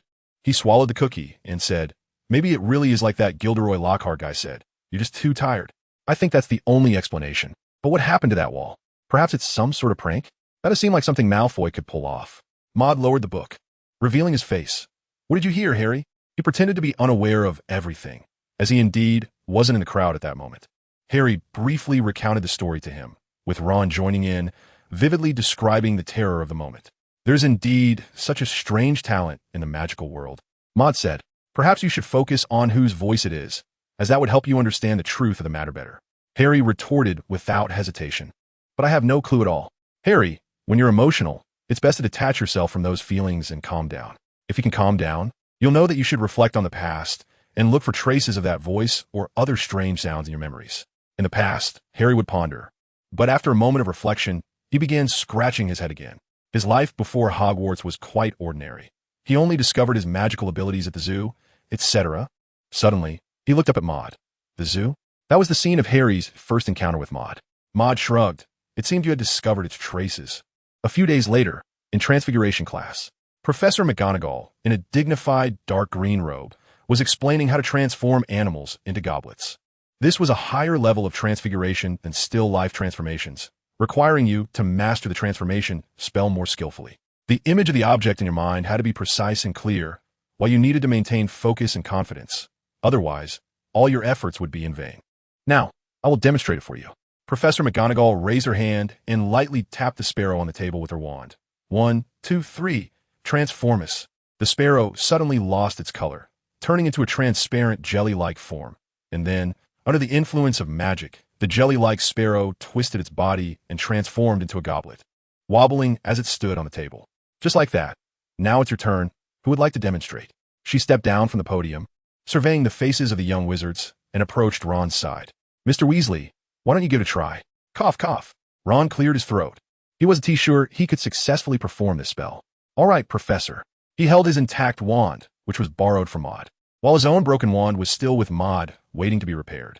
1, 2, 3, Transformus. He pointed at the little mouse, Scabbers, and green light burst from his wand. Under the glow, Scabbers' body wobbled, twisting into a furry goblet with a mouse tail. Harry and the others around burst into laughter. Ron awkwardly picked up the Scabbers' goblet and glanced up at Professor McGonagall. McGonagall's expression was unreadable. Did you change your wand? It seems your wand doesn't suit you very well, and you pronounced the spell incorrectly. Knowing Ron's struggles all too well, Professor McGonagall didn't have high expectations. She was simply trying to gauge the class's grasp of the lesson from his performance. After all, if the bottom student could manage it, the others probably could as well. She glanced at Maud behind Ron and smiled. He was probably the most talented young wizard she had ever seen. Mr. Maris, could you show Mr. Weasley this spell? She asked. Of course. Maud turned sideways and saw the goblet on Ron's desk from his left side. With a flourish of his shining Dragonheart wand, he pointed 1, 2, 3, boiling bubble. In a moment of distraction, the originally furry goblet lost its fur, its color faded, and its shape reshaped, reflecting a transparent, smooth luster. However, unlike Professor McGonagall's goblet, this one had a gold-edged design depicting a simple drawing of a mouse, resembling the speckled form. Clap, clap, clap. Professor McGonagall applauded, her smile even brighter. This goblet represented a combination of 2 transfiguration spells. One was the goblet itself, and the other was the mouse design, which made the entire spell more challenging. Yet in Maud's hands, it was still executed effortlessly. Very good. Mr. Maris has mastered the transfiguration spell well. Gryffindor 10 points. Professor McGonagall then had a few little wizards try casting the spell. The results were decent, although the shape of the cup wasn't very smooth. Overall, it was much better than Ron's, and they had barely grasped this living creature transfiguration spell. Satisfied, Professor McGonagall turned to head back to the podium. But a brown-haired little witch in the front row suddenly raised her hand. Oh, do you have something to say, Miss Granger? Professor McGonagall paused. Professor, I was wondering if you could tell us about the Chamber of Secrets? Hermione said nervously, worried that this topic might anger Professor McGonagall. The professor stared at her for a moment without speaking, then turned to look around. Almost all the little wizards were eagerly watching her, equally interested in the topic. All right, she finally spoke. The matter of the Chamber of Secrets involves the so-called conflict between purebloods and half-bloods, which should not be known by young wizards. But now, Some events related to the Chamber of Secrets have occurred. The legend of the Chamber of Secrets actually dates back over 1,000 years. P.S. Please urge for updates. Please give 5-star reviews. Null, the new fireball incorporating the Fiend Fire spell, has initially taken shape. Maud and Mizzy has communicated about the difficulties of shaping this magic and the possibilities for further development. The so-called infinite proliferation characteristic of the fire spell has not been fully incorporated into this fireball magic, as Mizius's physical condition and control over magic are insufficient to handle the complete version of the fire spell. If he attempted to cast an infinitely proliferating fireball, Mizius might be overwhelmed by the flames within him. Furthermore, once expelled, the enormous and dispersed magical power would be uncontrollable, preventing the fireball from gaining forward momentum. In other words, the expelled fireball would fall to the ground as soon as it left his throat like saliva. Therefore, Mizius revised the plan, attempting to analyze the characteristics of this magic, and incorporated a simplified version of its features into the fireball, resulting in the current second-generation version of the fireball, referred to as Fireball 2.0. After sharing his feelings, Mizius continued to familiarize himself with this magic, while Maud took out his spellbook and began to make a new plan for his upcoming tasks. To-do list. 1. Complete the prototype of the Chidori. 2. Transform the illumination spell into a magic circle structure through alchemy. Completed, crossed off. 3. Continue the structural transformation of the levitation spell, armor spell, and unlocking spell in alchemy, summarizing the patterns and difficulties within them. 4. Analyze the magic on Ginny. 5. Continue accumulating knowledge of potions and unlock the fairy's bloodline. After Maud looked through it, he added a note in parentheses after the 4th point, analyzing the magic on Ginny, indicating that it was in progress. Since the Chamber of Secrets had been opened and such a bloody scene was laid out, the magic on Ginny should have fully formed. It was time to see if he could learn some spell-casting techniques from the inside. This was a strange magic set by the most dangerous dark wizard in the magical world, capable of affecting a person through a book. Of course, he also tried to shift the target of this magic. If his butterfly effect inadvertently caused the death of an innocent person, that would be a great sin. As for the fusion of the 2 lightning balls in magic, it had already entered the final stage. Next, Maud was deep in thought, and a lightning ball formed in his hand. As the 2 lightning balls drew closer together, they continuously merged into each other, with the originally purple lightning ball becoming a deeper shade. However, at the final moment, they got stuck. He could feel that something was missing, like some kind of insight that would allow the 2 lightning balls to completely fuse. What could this missing element be? The fusion of the lightning balls required a guide, something that could lead to the merging of magic. Maud really couldn't think of anything. He brainstormed for a while, listing sharp characteristics, emotions, fierce fire, lightning magic, magic circles, and other random things.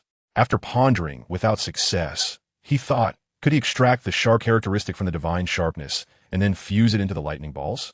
Perhaps the fusion of the lightning balls was just missing that final touch of integration? Wait a minute.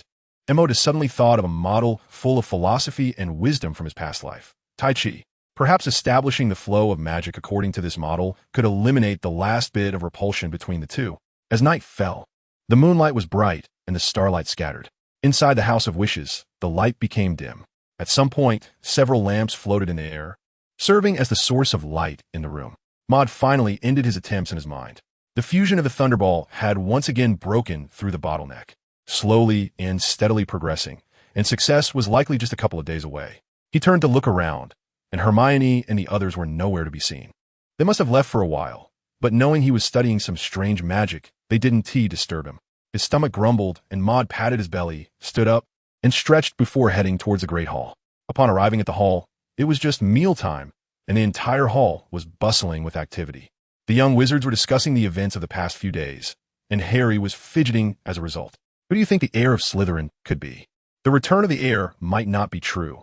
Perhaps it was just a play put on by Harry Potter? I wanted to agree with this viewpoint, but when Professor McGonagall spoke about it, her expression was not good. If it were true, then Harry Potter just happened to be there that day. He was the first to see that scene, and it was highly likely that he was the one who set it up. Many people believed he was the heir. Maud glanced at the few young wizards who were speaking. They were senior students from Ravenclaw. He said nothing and sat down directly opposite Harry. Tonight's dinner consisted of ham, roasted potato wedges, beef soup, and baguette, looking quite appetizing, which made his stomach growl again. I thought you were going to miss dinner, Ron said. Of course. If you did miss it, no worries. I would wrap some ham for you with a newspaper and bring it over. Really? Thank you so much. Hey, No need. You fix my wand, so from now on, you're my best buddy.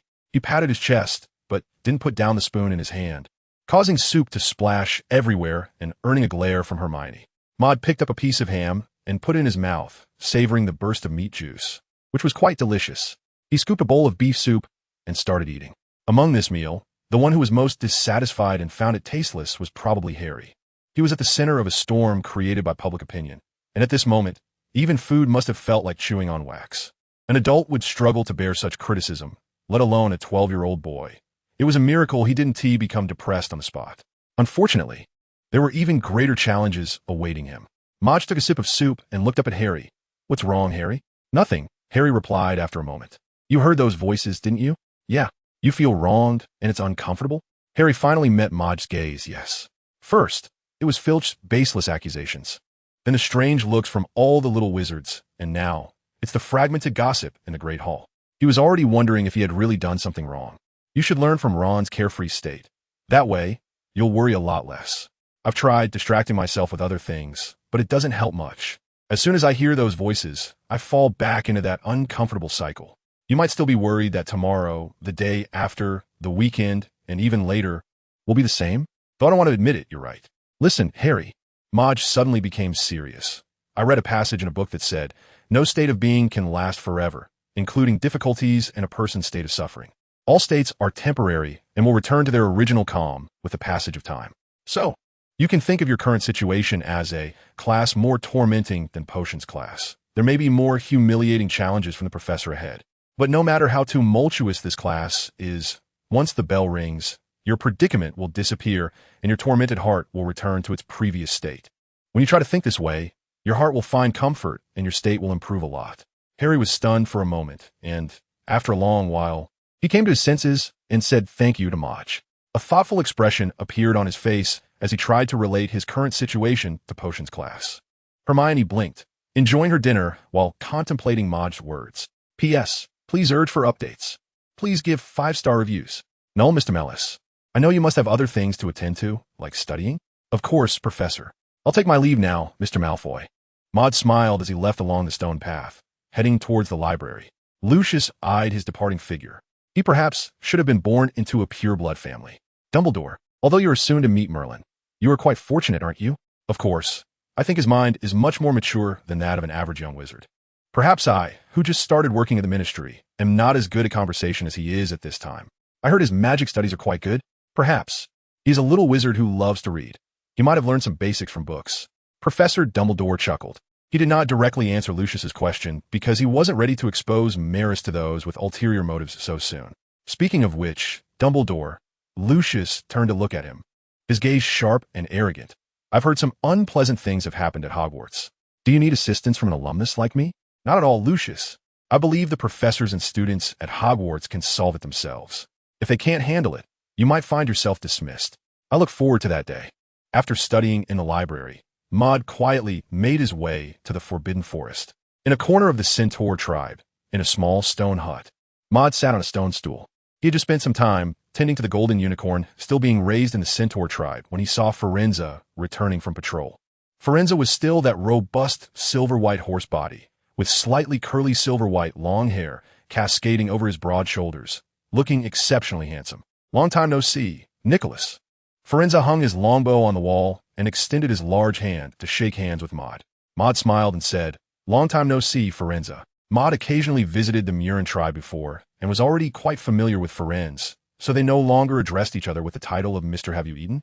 Firenze lifted a black, spiky spider leg in his hand. Huh, can this thing be eaten?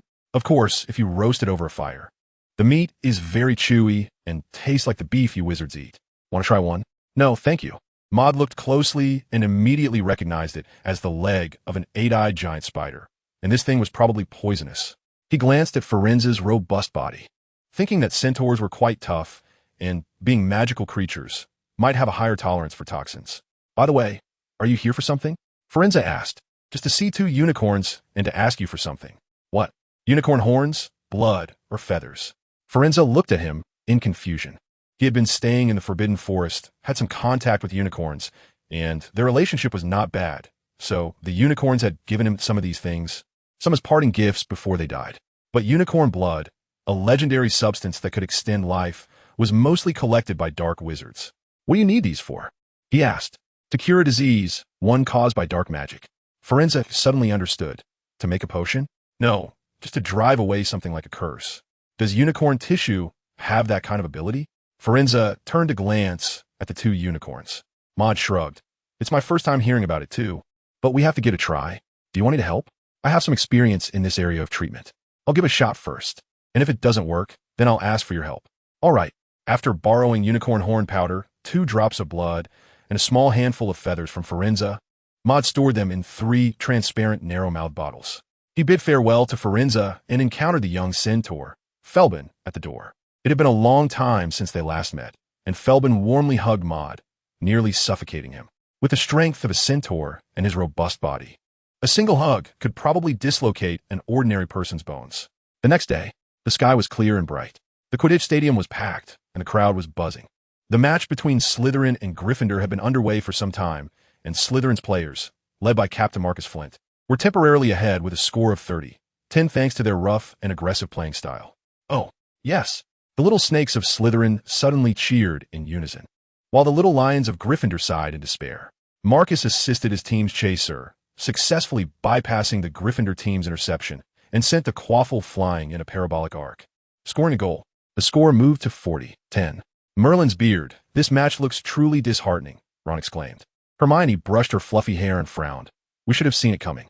The Slytherins each have a Nimbus 2001, making it hard for the Gryffindor players to catch up with their chasers. Do you think Gryffindor will lose the match this year?" Ron's comment earned him a lot of eye rolls from the surrounding little wizards, and Hermione shot him a glare. "Don't say that.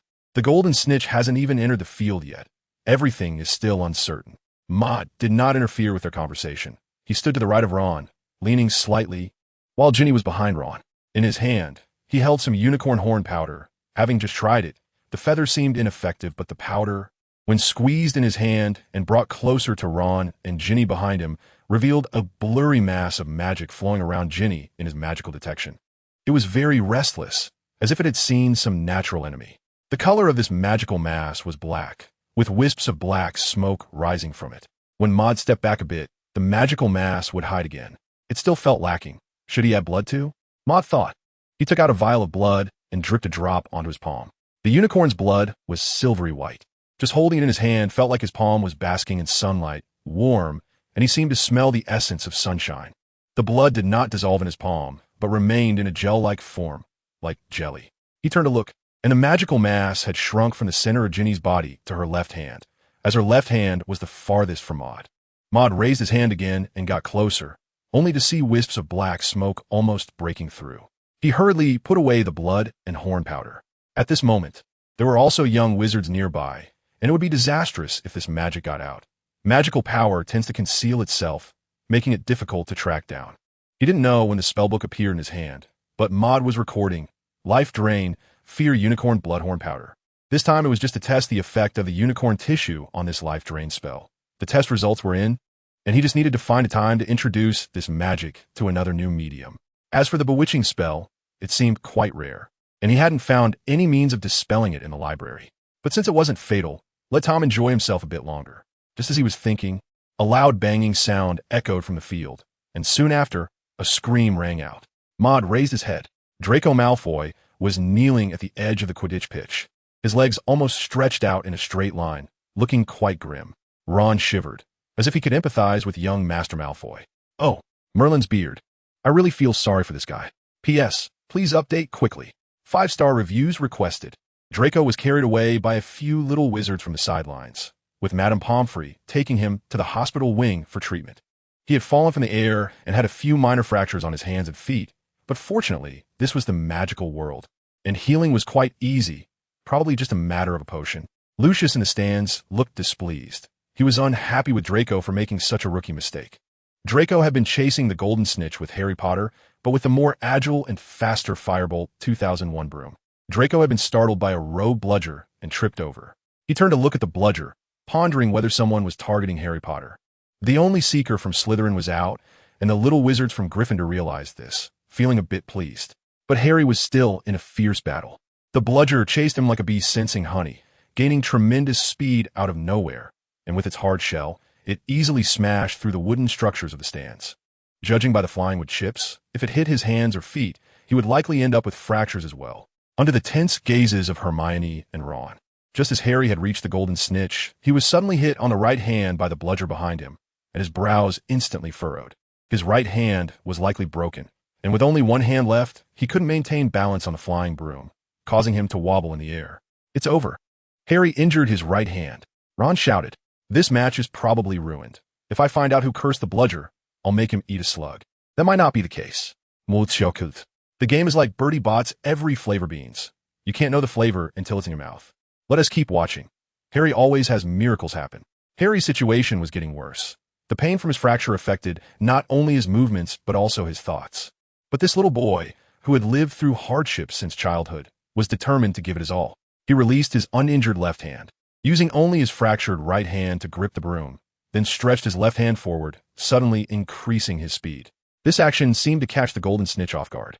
In an instant, Harry's palm was only a centimeter away from the golden snitch, but that centimeter was difficult to cross again. The people in the stands were more nervous than Harry. The whole place fell silent, all holding their breath, waiting for the final result. Thud! The angle of his body was ultimately too steep, and Harry fell heavily onto the soft mud at the edge of the grass. Where's the golden snitch? It might have flown away.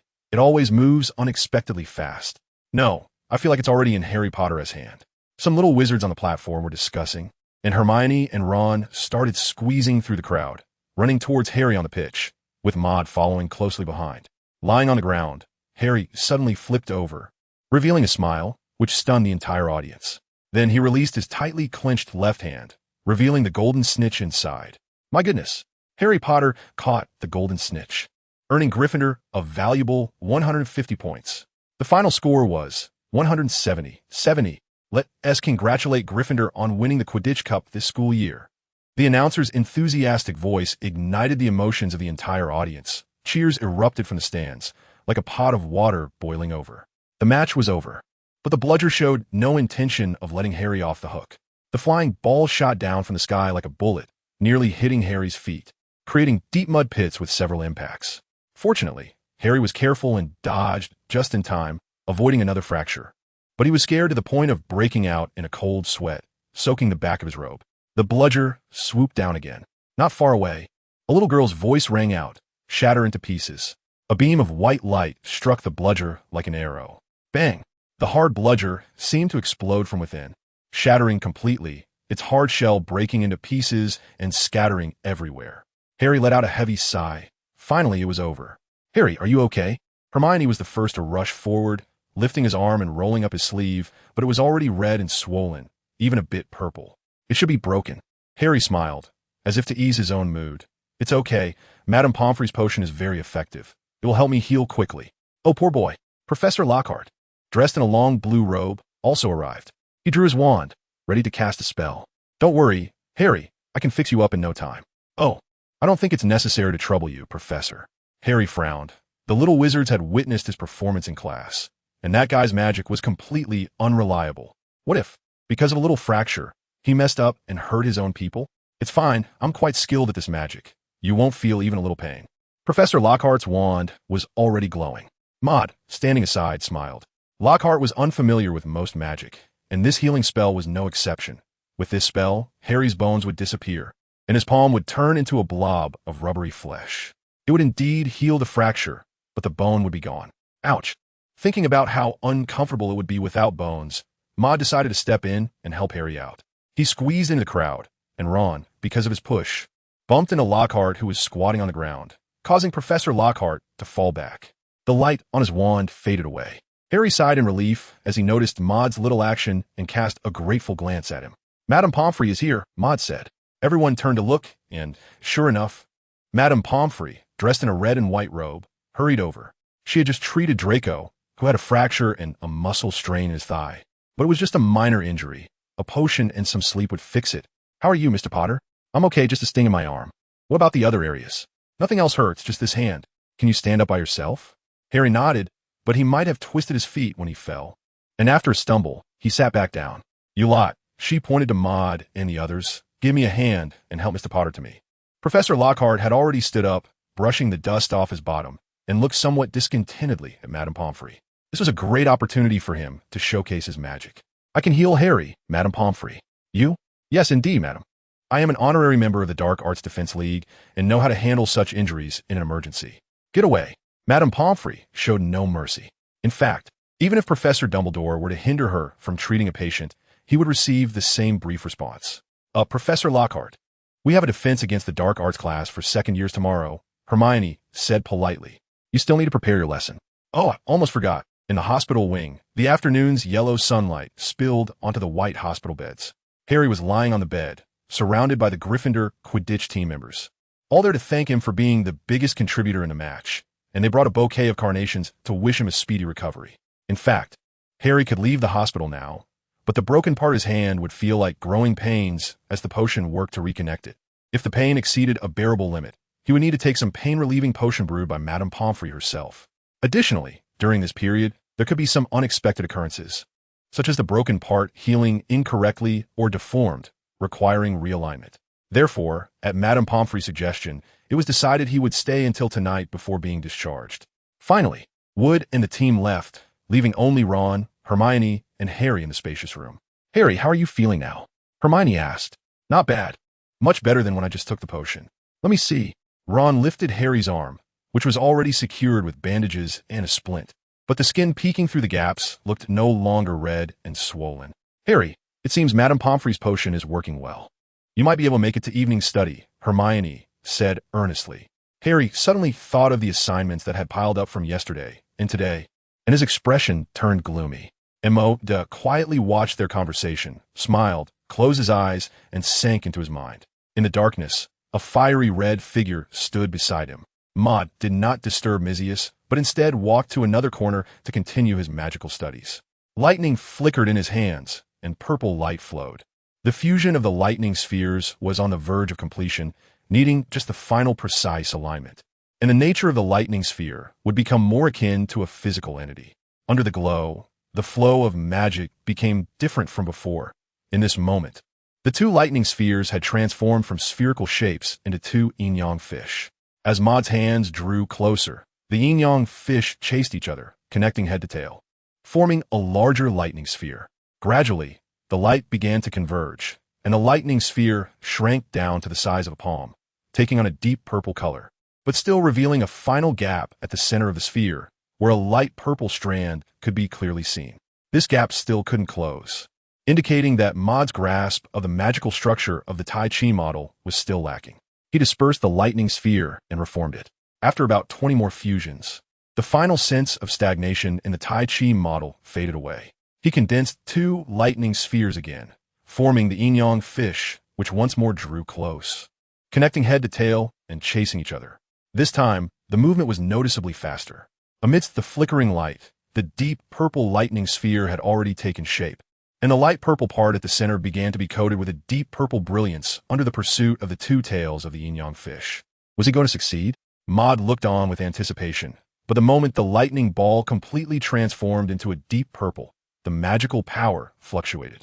The once light ball that he held in his palm became heavy, making it difficult for him to adapt. He threw the lightning ball, which turned into a dazzling current and disappeared into the void. The 36th attempt.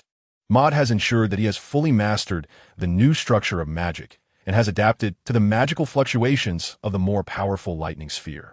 He once again pinched two yin-yang fish. The pulsating magic, under the circulation and influence of the yin-yang fish, is in a state of dynamic balance. And the overall deep purple lightning sphere is completed in an instant, with a heavy feeling once again transmitted from his palm. The lightning sphere is overall crystal clear, but electric arcs dart across its surface, making it look like a hedgehog. Maud thought for a moment and initially joined the Guardian Realm. With the support of the so-called extreme realm known for its incredible speed, the sense of weight increased again. However, this time the heaviness did not bring about more complex and uncontrollable magical fluctuations. Everything was calm as before. 5 beams of starlight danced, which was a recent new achievement. The golden starlight originally only danced incessantly on the surface of the thunder sphere, but seemed to be influenced by some kind of attraction, suddenly merging into the thunder sphere, which left Maud stunned. He had not anticipated this situation at all. In the past, the starlight merely floated on the surface, enhancing the speed of the magic. But this time, the golden and deep purple colors blended together, not changing the color of the thunder sphere, but altering the way the electric arcs appeared on it. The originally well-behaved strands of electric arcs suddenly squeaked and howled, blinking countless times in the blink of an eye. This was the effect of the speed enhancement from the realm. The electric arcs on the thunder sphere also seemed to become extremely long, wrapping around the arm like a layer of lightning gauntlet. Maud also felt the difference in his body. It seemed to become much lighter. Perhaps it was the illusion of the thousand birds image he had fantasized about. After Maud tried it, indeed his body only felt comfortable, like having taken a hot bath. But there was no change in physical quality. However, this fusion exceeded his expectations. The integration of the artistic conception succeeded in just one attempt. He raised his right hand. Lightning surrounded his right arm, purple light swirling, and the long, spike-like arcs of electricity flickered, truly resembling the chirping of 1,000 birds, the sound echoing in the void, dispelling the silence. And his face was illuminated by the light, as if a piece of purple mist had fallen on him. Did it succeed? Mickey's had unknowingly walked to his right arm, curiously leaning down to look. It succeeded for the first time. How powerful is it?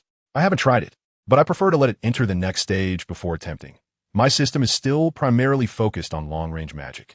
Oh, Mickey's looked up at Maud's face. Is it 1,000 birds, 1,000 blades, or 1,000 birds, sharp gun? Let's go with 1,000 birds, sharp gun, Maud replied. Having completed the creation of the 1,000 birds prototype, Maud planned to accomplish another task next, to drive away the life drained within Ginny's body. The new carrier for this magic was also chosen. It was a small black mouse. The original carrier was supposed to be the gray mouse named Banban, but considering that Banban had a human mouth and was entangled with Voldemort, it was easy to expose his information. Maud is holding a scented pouch containing a drop of jelly-like unicorn blood and a small pinch of unicorn horn powder. The horn powder itself carries a refreshing fragrance, making it a true scented pouch. In his other hand, he is carrying a small cage covered with a black cloth, which holds an ordinary little mouse captured from the Forbidden Forest. Top, top, top. Maud stepped up the stairs and arrived at the door of the Charms classroom, waiting for the first-year class to end. Soon, the bell rang, and with a creak, the large door at the entrance of the classroom opened, and the little wizards began to come out one by one. Maud saw a small figure with reddish-brown hair and waved. Ginny paused for a moment. You are M.O.D. Maris, a classmate of Ron's in the same dormitory. Oh, I remember now. I saw you in Diagon Alley last time. Maud smiled, with such an iconic face. It's surprising that you only remembered now. It seems Harry has truly captivated this little girl's eyes. Are you looking for me for something? Ginny asked, puzzled. Yes, this is the charm Ron gave you. He said it was a gift for you. He had something to attend to, and it just so happened that I was coming over, Maud said as he took the charm out of his robe pocket and handed it to Ginny. Is this a compensation for last Christmas? Well, I'll accept it. It smells really nice. Oh, and there's this cage. This is a pet I just had someone buy for me. He pointed to Professor Flitwick in the classroom. I have a few questions about spells to ask the professor. Can I trouble you to take care of it for a while? A little girl with reddish-brown hair stood outside the door, placing the cage containing a little mouse on the railing of the corridor, resting her hands on top. She didn't hear any sounds from inside and guessed that the little pet might be sleeping. Inside the spell classroom, only a few people remained. Maud stopped Professor Flitwick, who was about to leave the podium, holding an old yellow book. Who are you? The short-statured Professor Flitwick looked up at him. He found the little wizard in front of him somewhat familiar, but couldn't recall where he had seen him, as he taught wizard from 7 different grades. Professor Flitwick. I am Maud Maris, a second-year student. Oh, now that you mention it, I remember. What can I do for you, Mr. Maris? Yes. Maud opened the magic book, which had the title questions related to spell classes written on it, with dense text below. Professor, I am very interested in the process of how each spell was created. Could you explain to me how magic and spells are invented? Of course, but this question seems a bit unsuitable for you. In fact, if you were a 7th-year student, I would be happy to explain the answer to you. No, Professor, I believe that one's grade level shouldn't hinder their desire for knowledge. However, Mr. Maris, this question is quite complex and might even make you lose interest in learning magic. Maud smiled and said, Professor, I don't think anything can diminish my love for magic, let alone a question. The reason I asked such a question is simply to understand its roots. If I can comprehend the principles of each magic and organize a set of rules from them, my approach to learning magic might become more systematic and efficient. Of course, that is a long-term goal. Also, you need not worry about my grades falling behind. I performed quite well on my final test last year. Maud finally convinced Professor Flitwick, and the two began a discussion on how to invent spell. After waiting for about 10 minutes, Ginny Weasley finally saw Maud and waved to him while leaning against the wall. "You have quite a few questions, Maud. Can I call you that?" "Of course." "Well, here's your pet back. It was just too quiet. I suspect it's a little sleepyhead. You may not know, but it was restless all night last night." Maud replied, while observing the changes in Ginny. The originally lengthy descriptions of 2 spells now contained only the text for the bewitching charm. He shook the creature in the cage, but it still made no sound, so he lifted a corner of the curtain and saw the little mouse inside, anesthetized. In his eyes, lines of text were forming on the little mouse's furry body, indicating that the magic had indeed transferred its medium. Ginny, not far away, on the stone steps, a girl with golden hair was holding her hand high, her ethereal silver eyes fixed in this direction. Her voice, like her eyes, easily reminded one of the unicorns in the Forbidden Forest. "Hey, Luna." Ginny waved back at her. "I'm sorry, my friend is still looking for me. I have to go. It seems I've interrupted your extracurricular time," she added. Maud waved goodbye to Ginny with a smile, then turned his gaze back to the black cloth, observing the changes in the little mouse for a moment before turning to descend the stone steps on the other side. However, the moment he lowered the curtain, his expression suddenly became somewhat serious. Back in the dormitory, Maud sat by the desk by the window, bright light rippling around the desk with the sound of flowing water. The quill pen spun between his fingertips, but his eyes never left the black-haired mouse in the wooden cage before him. How could this be? The mouse, which had only been anesthetized, now had its swollen body suddenly seeming to collapse in on itself, its dark fur losing its luster. It looked as emaciated as a little sprite, and even worse. It was going to die. This was Maud's premonition. The mouse, Ginny, the vessel. Maud tried to explain this change, and a hypothesis emerged in his mind. He took out the remaining unicorn blood and horn powder in his hands. These substances began to drive the life-draining magic within the little mouse. Under the vision of identifying magic, a ball of light burst forth from the mouse's body, like a giant beast trapped in a cage, about to break free and regain its freedom. The text in Maud's eyes gradually changed. "Life drain, compatibility with you, 80. Evaluation. It is not satisfied with the current host, or rather, the vitality of this host is too weak, making it seem like a meager dinner to it. It needs a host with more robust life." More robust? Maud confirmed the correctness of the conjecture and began to think of a new vessel.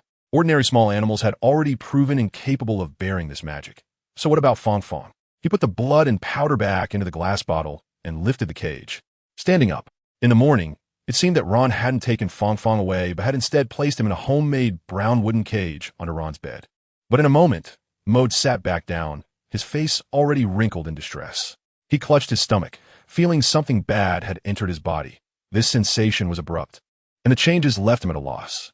A wave of inexplicable emptiness had spread from his stomach, growing stronger, and his mind felt as if it had been struck hard, a mess of confusion. Maud struggled to lift its head and look at the little black mouse on the table. It had turned into a mud-like mass of flesh, flattened into a layer, resembling a hamburger that had forgotten to include the meat patty. There was no breath left. Maud understood the current situation. The little mouse was dead, and, as the closest living creature to it, he naturally became the new host of the next generation. Additionally, his actions might have triggered some kind of stress response from the magic. He pulled the wooden cork from the glass bottle on the table, and a unique fragrance of unicorn horn powder wafted into his nostrils. This scent seemed to suppress the special magical power that was wildly expanding within him. Huff! It was as if a drowning person had finally surfaced, gasping for their first breath of air. Maud breathed heavily, the sound echoing in the silent dormitory. After a while, he finally stood up and approached Ron's bedside.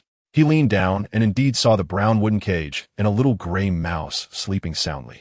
It seemed to sense something, wrinkling its black nose, and a few long whiskers near its nose twitched slightly. It appeared to be asleep, Maud thought. The reason he did not choose to use the anesthetized speckled mouse as a vessel was that he was concerned Voldemort might possess such a strange ability to read a person's memories and sensations while they were dreaming, and to restore the truth of his magic having once inhabited that person through those memories and sensations. But perhaps he was worrying too much. Maud gently grabbed a corner of the cage and pulled out the spotted creature along with its cage from under the bed.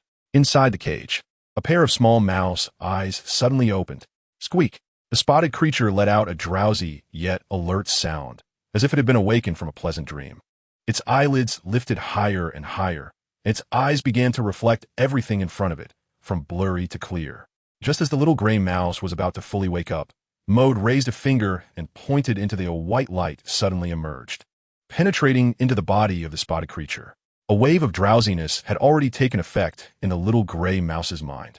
The spotted creature's hazy, sleepy eyes closed once again, falling into a state of slumber. Quite clever. But the spotted creature had originally transformed into this form to avoid disaster. So its vigilance was also normal. Maud thought to himself, lifted the wooden cage that exuded the fragrance of willow wood, and hurried back to his desk. It felt as if something was penetrating deep within his body, like someone was chiseling something into him with a hammer and chisel. With sharp pain surging deep in his soul, Maud guessed that the magic was completely merging with his body, and he even had a premonition that if he didn't hurry, the transfer of the magic would likely become much more difficult. He looked at the limp, gray mouse in the cage in front of him, his palm already filled with unicorn horn powder and a drop of jelly-like silver blood. The special magic core within him seemed to have encountered a natural enemy, thrashing around in his body, and as he poured more and more silver powder from the transparent, narrow-necked bottle, its speed gradually increased. However, it seemed that something was still missing. Maud could see the black smoke emanating from his body, yet it was always obscured by a layer of non-existent membrane. He contemplated this and took out all the remaining items related to unicorns from his body, including those unicorn feathers that had previously been nearly useless. The unicorn feathers seemed to be the last straw that broke the camel's back, and the uncomfortable magic core finally broke through that layer of obstruction, flowing out from the middle finger of his right hand. This anxious, smoke-like magic, after swaying in the air for a moment, precisely darted into the willow cage and seeped into the body of the mouse, Banban. After Banban's body trembled unconsciously, everything returned to calm. The black magic left the source of stimulation, found a new host, and returned to its previous leisurely state, like a fish swimming inside the mouse's body. Maud was comfortably panting, finally free of any discomfort in his body. This feeling was fantastic, like suddenly drinking a glass of iced milk tea on a hot summer day, bringing joy to his whole being. He put away the chaotic pile of things in his hands, silver feathers mixed with powder that resembled fine sand, beneath which lay a silver, jelly-like substance of blood. As these items were placed into a narrow-mouthed bottle, the magic within the spots quickly faded in color, becoming invisible. Maud returned the spots, along with the willow cage, to the bottom of Ron's bed, which was closest to the dormitory door. He now had an old yellow notebook in his hand, and he crossed out the items related to the spell for transferring Ginny's body one by one. This feeling of completing and deleting tasks was quite pleasant. He sensed his internal state. Aside from a bit of fatigue, everything was normal.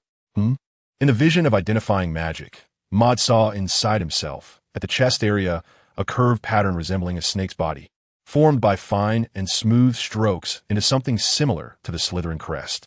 It looked like it was carved, but the color was not deep, almost transparent, just slightly distinguishing itself from the surrounding colors. Was this the trace left by Life Drain? Modi casually recorded this discovery in the spellbook. Late at night, in the Gryffindor dormitory, the bright moonlight seeped through the uneven glass window, casting a silvery veil on the gray stone floor. In the darkness, 3 small wizards could be vaguely seen under the white curtains, their breathing rising and falling. Harry, with half of his face covered by a white blanket, slowly furrowed his brow. He seemed to be experiencing a bad dream. In his ears, a sound was gradually becoming clearer, not the sound of breathing or talking, but a kind of scream resembling that of a person encountering tragedy. Before long, amidst the screams, coherent phrases emerged, clearly falling into Harry's ears, received by his brain, transforming into familiar words. Murder, murder, murder. A gentle breeze blew in from outside, causing the white curtains to flutter like waves. Harry felt as if his ears were completely filled with the strange phrases, scratching at the fragile membrane inside his ear, his body restless. And vague images began to roll in his mind, as if a radio had lost its signal, while he also seemed to smell a nauseating odor of rotten fat. The veins in his neck bulged, and he suddenly opened his eyes, sitting up straight. The only sounds in the room were the rustling wind and the calm breathing. Everything that had just happened seemed to exist only in a dream. Taking a deep breath, Harry inhaled the humid scent of the black lake outside, mixed with the smell of grass and trees, and with this moist air entering his nose and throat, his racing heartbeat finally calmed down. He looked out the window. The bright moonlight fell on the water's surface like a bright wall lamp. Another gust of cool wind swept into the room. The curtains rippled again, seemingly bringing something else. At that moment, a blond boy in a dream suddenly opened his eyes and blinked. In front of Harry, A small voice emerged from the void, its transparent form gradually becoming clear, revealing skin that appeared dark purple in the dim light. A pair of bulb-like eyes suddenly met Harry's gaze through the white curtains. You. Harry was almost frightened. The predominance of white in those eyes, combined with the dark purple skin and the white curtains, struck him as intensely as encountering that violent and strange whomping willow in the pitch-black forbidden forest. Dobby? Oh, Harry Potter remembers Dobby's name. Dobby is so happy. The house elf Dobby joyfully hopped on the chilly floor with bare feet for a moment, its voice very low. But it continued. Harry Potter should listen to Dobby's advice and stay in the Muggle world, instead of coming to Hogwarts. It has become a terrible place. Harry frowned, not understanding Dobby's clouded words. When Harry Potter missed the train, he should have gone back home. You mean the platform 9 is blocked, and it was your doing? Harry's face suddenly darkened. Anyone would feel an indescribable anger when faced with someone trying to harm them, to have them expelled from school and end their magical journey. Yes, at least it would get you away from here. In fact, Dobby tried to use the bludgers to get Harry Potter away from this place, but Dobby still failed. Dobby lifted the curtain, jumped onto Harry's bed, stepping on the clean white blanket. Dobby is truly a useless creature. Was that bludger your idea too? Yes, but it was a terrible idea, as terrible as Dobby himself. Do you want to kill me? Dobby. Harry looked at the small elf in disbelief. Recalling vividly the wooden railings of the audience stands shattered by the bludger, the flying splinters capable of taking his life. He threw off the white blanket and grabbed Dobby by the tattered gray vest, his voice sharp and angry. Do you want to kill me? Dobby, I even burned my hand with an iron for this. If you can't provide a convincing reason, I might just choke you. Harry's eyes widened, as if to intimidate Dobby, hoping to elicit an explanation for those nonsensical pranks. Throwing a big piece of cake on Uncle Vernon's important business guest's head, blocking the only source of light in his tiny room, sealing off the platform leading to platform 9, which almost got him expelled from Hogwarts. And now, trying to control a bludger to kill him? Dobby broke free from Harry's grasp, jumping off the bed, shaking off the curtains like escaping a spider's web, shaking its head, its wrinkled face showing an embarrassed and ugly expression, like a rag covered in dust. I've heard enough of such threats. In fact, I hear at least 3 or 4 times a day. As it spoke, seemingly recalling something, it grabbed the collar of its sack-like clothing to cover its light purple mouth. Sobbing a few times, then blew its nose violently, continuing to describe its feelings in the face of such things. Dobby's self-talk and sad appearance left Harry somewhat at a loss, an awkward expression gradually appearing on his face. He held onto the curtain, feeling the rough texture above. Changing the subject. Why are you wearing that, Dobby? He pointed at Dobby's vest full of holes and patches. This is the slave mark of a house elf. I am a servant in a pure-blood family. No, I'm just a slave. Dobby then talked about its life as a slave in a certain pure-blood family, describing how it felt it was even less than a sewer rat there. But it had to stay in that household because a signed contract meant that a house elf could not leave without permission from its master. Only when it received clothing from its master could it regain its freedom. Finally, it explained the reasons behind its mischievous actions. I just want Harry Potter to survive. Staying here will lead to death. History is repeating itself at Hogwarts. Harry paused, his emerald eyes seemingly rippling with emotion. History is repeating itself? You mean this has happened before? Oh, I shouldn't have said that. I'm such a fool. Seeing a classical lamp with a black grid on the bedside table, Dobby grabbed it and knocked it against its own head. Dobby is a fool. Bad Dobby. Harry was startled again, hurriedly trying to stop the elf's strange self-harm. Calm down. Dobby. Bad Dobby. Bad Dobby. Dobby is indeed a fool. It's not your fault. Bad Dobby. Tulp, tulp, tulp. The sound of floating boots meeting the stone slab outside caught the attention of a person and a house elf, who momentarily paused their actions. Harry suddenly felt the grip on the lamp in his hand vanish, and with a thud, it was about to fall, seemingly about to repeat what had happened last school year in the restricted section of the library. He reacted quickly and caught it, letting out a sigh of relief. But when he turned his head, Dobby, who had been standing at the desk, had vanished without a trace. Harry carefully placed the lamp on the edge of the table, but he lost his grip, and the lamp wobbled dangerously as it threatened to fall again. He felt inexplicably tense, his heart racing as if it had jumped into his throat. If he woke Maud and Ron in the dormitory, they would probably forgive him, but if he disturbed the patrolling professor outside, especially if it was Professor Snape on duty today. As his thoughts raced, a halo of light slowly floated around the lamp, enveloping it like a bubble. The lamp gently rose and fell in the air before steadily drifting back to the bedside table and landing softly. Harry instinctively looked up at Maud's bed, where a pair of golden eyes shone brightly under the moonlight from beneath the white canopy. "Maud?" he whispered. "It's me," Maud replied. "Did you hear everything?" "Of course." The footsteps faded away, and silence returned to the dark dormitory. Harry was trying to fall asleep on his bed, the soft duvet gently touching his cheek, warm and comfortable, but he tossed and turned, unable to doze off, his mind replaying the earlier scene, unwilling to let it go. Was the killing truly the reason the Chamber of Secrets was opened again, causing strange sounds that only he could hear? What consequences would it ultimately bring? Would someone pay the price with their life? Additionally, when Dobby said history was repeating itself, did that mean the chamber had been opened before? But his thoughts at night were like a ball of yarn, with no way to find the loose end or answer the tangled questions. Moments later, he suddenly sat up, as if he had just had a nightmare. "What's wrong?" Maud's voice came from the adjacent bed. "I heard it again." "The murmuring?" "Yes." Harry rubbed his face with both hands, feeling the heat on his skin, his heart inexplicably racing. This time, the sound was the strongest I've ever heard. "My heart is racing. I feel like something bad is about to happen. Are you planning to go check?" The calm sound of Ron's snoring reached his ears, but Harry didn't answer. His heart was wavering, but he finally made up his mind, jumped out of bed, and felt the cold floor under his bare feet again. "I think so. I want to go check." "Hey," Maud sighed, pulling back the canopy and leaving the warmth of the duvet to get out of bed. He grabbed the black linen robe draped over the bedpost and put it on. "I'm curious too. I'll go with you." The two of them got dressed, donned the large invisibility cloak, blending into the darkness of the night, their footsteps disappearing with their careful movements. "Can you hear where it's coming from?" Maud asked under the dark and narrow invisibility cloak. Harry thought for a moment, tilted his head to listen, then pointed in the direction of the Great Hall. "It's still there, the place where Lady Loris met her end." "Oh, sorry, I mean the place where she was petrified." Less than a few hundred meters from Hogwarts' Great Hall, beside the abandoned girls' lavatory, Maud and Harry stepped through water spilling out from the lavatory, arriving in front of the wall that had previously been covered in blood-red writing. The wall, made of reddish-brown bricks, had been cleaned by Filch, with only a small spot of blood left unwashed in the corner. "Can you hear anything?" Maud scanned the silent surroundings, but there was nothing left, only the intertwined darkness and moonlight. Harry frowned.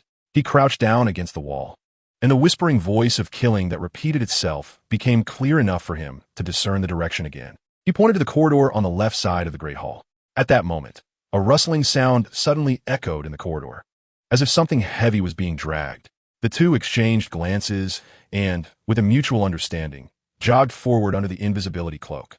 At the corner, the left archway was pitch black, but with the faint night light, they saw a small, vaguely floating shadow on the wall. Immediately, the sound of dragging something heavy quickly faded away, and the shadow vanished, everything instantly merging into the night. The two hurried to catch up, but this time they came up empty-handed, seeing nothing. "We can't catch up." Maud shrugged at Harry. "Can you still hear it?" "No, that sound suddenly stopped." Harry lowered his head, feeling a bit dejected. He had thought they would at least see the true culprit who harmed Lady Loris tonight. The two returned to the stone bridge beneath Gryffindor Tower, where two ancient wall lamps flanked the archway connecting the stone bridge and the Gryffindor Tower, flickering with a dim yellow light that dispelled some of the darkness. As the invisible Maud and Harry were about to enter the archway, they suddenly stopped in front of the wall lamp. "Be careful, don't bump into this child. He can't withstand any collisions in his current state." Madame Pomfrey's gentle yet worried voice broke the silence of the night once again. The two stood on tiptoe at the left railing, looking down. In the moonlight, a body with a pale, chalky sheen, resembling a stone statue, floated in the air, swaying with Professor Dumbledore's wand.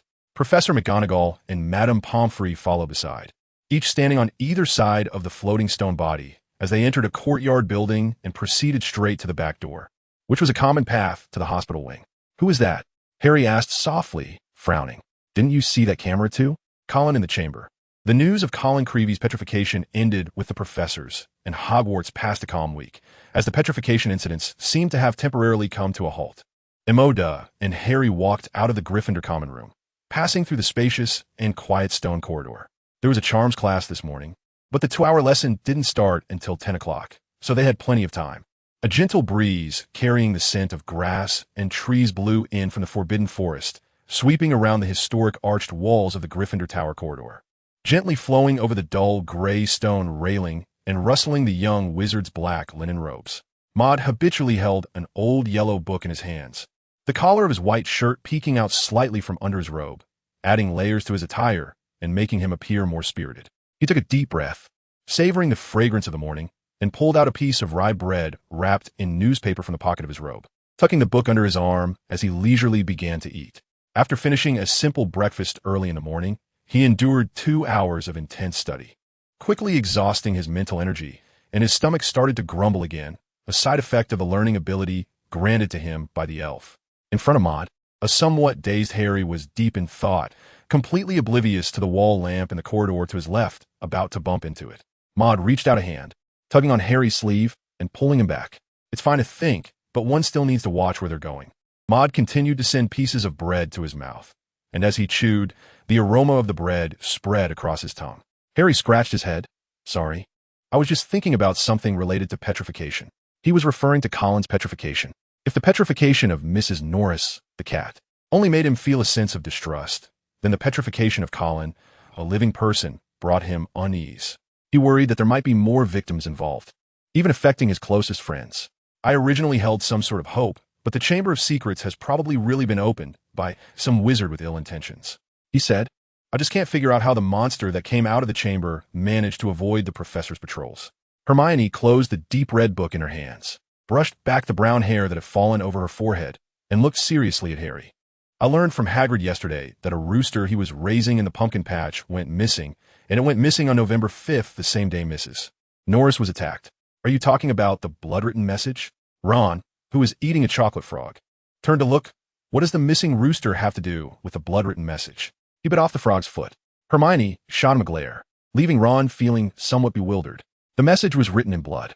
When I heard about the missing rooster, I secretly took a bit of blood from Hagrid's other rooster, and after comparing it with the bloodstains I scraped off the wall last time, I concluded that the blood on the wall was likely chicken blood. This means that on that day, it's very likely that no one was injured. And why specifically chicken blood? Could just be a coincidence? Harry replied, No, I have a feeling there is something more to this, but I can't figure out the connection between the chicken blood and this whole incident from the clues. She looked at Maud, then turned her gaze back to Harry's face. Last time you mentioned that the Chamber of Secrets being opened ISNT the first time it has happened.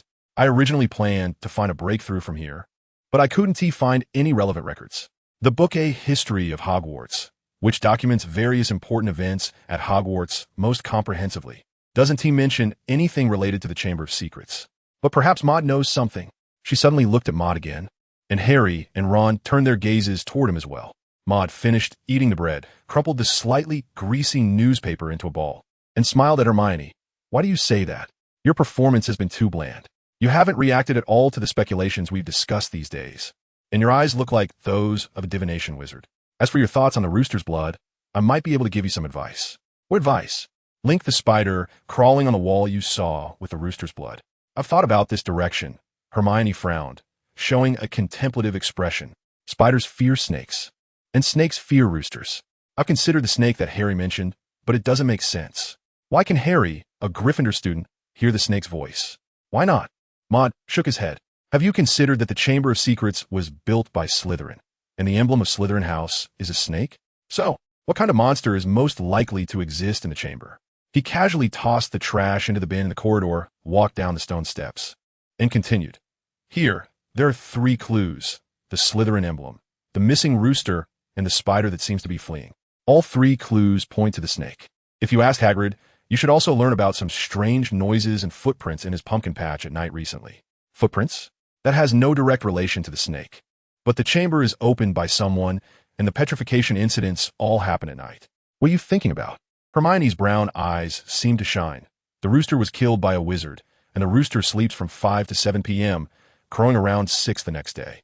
The basilisk hides from the rooster. But then she looked at Harry. Could Harry also have the qualifications to inherit Slytherin's knowledge in magic? Harry's face suddenly turned very ugly, as if he had eaten a Bertie Bott's every flavor bean that tasted like earwax. I have nothing to do with Slytherin. Sorry, I'm just expressing my speculation. Hermione hurriedly apologized, realizing she had said something she shouldn't have. Clack, Miss Know-It-All, your mouth. Ron was about to retort Hermione, but was interrupted by Maud. It's normal for Hermione to have such speculation. Slytherin had the ability to communicate with snakes, a skill later known as Parseltongue. But don't be anxious, Harry. Slytherin was also an ordinary wizard as he grew up. This talent is not exclusive to him. You might have accidentally gained this ability to communicate with snakes under some special circumstances. Maud tapped Harry on the shoulder. We all believe in you. Harry let out a deep sigh of relief. Maud continued. But this ability, you must hide it well, otherwise it will attract the questioning eyes of others. In the curse class, Professor Flitwick walked up 2 steps and arrived at the long podium, with the curved rows of seats facing the platform, leaving a passage in the middle. The young wizards sat up straight in their seats, showing no signs of drowsiness as seen in other classes. Maud sat in the front row on the right side, near the aisle, holding a quill in his hand and writing something on the paper. The words flowed smoothly onto the page as he wrote, but no one noticed that the speed at which the words appeared was much faster than his writing speed. In this lesson, we're going to talk about something different, the petrification curse. I apologize for mentioning the word petrification at this time, but perhaps this lesson can teach you how to guard against such magic. Therefore, for your safety, I plan to go beyond the curriculum of the spell class and explain the petrification curse to you. Maud heard the words petrification curse and looked up from his desk, somewhat surprised as he glanced at Professor Flitwick. The petrification curse, strictly speaking, falls under the category of defense against the dark arts. But it seems Professor Flitwick has also seen through Lockhart's true nature, so he intends to provide them with some information related to petrification. The purpose is probably to help them understand the Loris incident, so they won't be inexplicably fearful of the unknown, which could affect their normal lives and studies. Is this where he changes the course of events? Maud lowered his head, dismissing these thoughts and focusing on the content of the magic book in front of him. Professor Flitwick, looking small in stature, was dressed today in a robe resembling a suit, with a white shirt underneath and a brownish-red bow tie that looked somewhat amusing. He held a standard-level spell book, creatively authored by the wizard Miranda Goshawk, who made significant contributions to the dissemination and inheritance of modern spells in the magical world. In fact, all the standard spell series textbooks used in Hogwarts Charms class were written by her. In this class, we will analyze this spell from 3 perspectives: casting methods, uses, and defensive measures. As Professor Flitwick spoke, he took out a 2-segment, thumb-sized cylindrical object from the right pocket of his robe, which looked like a small toy.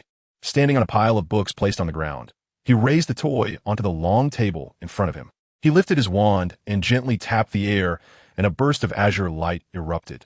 The small toy, like a bubble, was suddenly blown up to a height of 1 foot.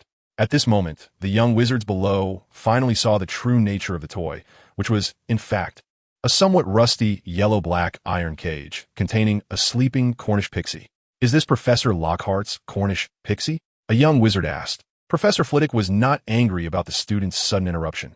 Instead, he enjoyed the relaxed and free atmosphere of classroom interaction. No, he said, a smile appearing on his bearded face as he pointed his wand at the iron cage, or rather, the Cornish pixie inside. I got this from Diagon Alley, of course. It is only presented as a teaching aid to demonstrate the spell's effects. I won't harm it. The purple pixie in the cage had opened its light bulb-like eyes and began to chatter. Next, we will start learning about the Petrificus Totalis spell. This spell is very short and easy to pronounce. In my opinion, it is even easier to learn than the levitation charm. Petrificus Totalis. Professor Flitwick casually pointed his wand, and white light flowed from it, precisely hitting the Cornish pixie, which had been flapping its wings. It instantly stopped moving as if bound, its purple skin covered in a layer of chalky color. This is the incantation for the Petrificus Totalis spell. Petrificus Totalis. When reciting the incantation, remember to follow the basic principles of spellcasting. Focus and visualize the result. The young wizards watched the pixie in the cage, frozen in the act of grasping the bars with its claws.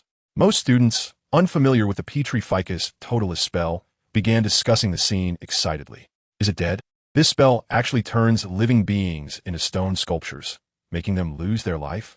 It looks just like Mrs. Norris. She must be dead? Don't be ridiculous. Professor Flitwick just said he wouldn't harm this little life. Flitwick nodded his head, which appeared somewhat large due to his small stature. The gentleman is correct. The primary purpose of the Petrificus Totalis spell is to bind your enemies, not to kill them. Its binding effect also has a time limit, which depends on one's proficiency in magic and magical capacity. But remember, not all magic that can turn someone into this state is harmless.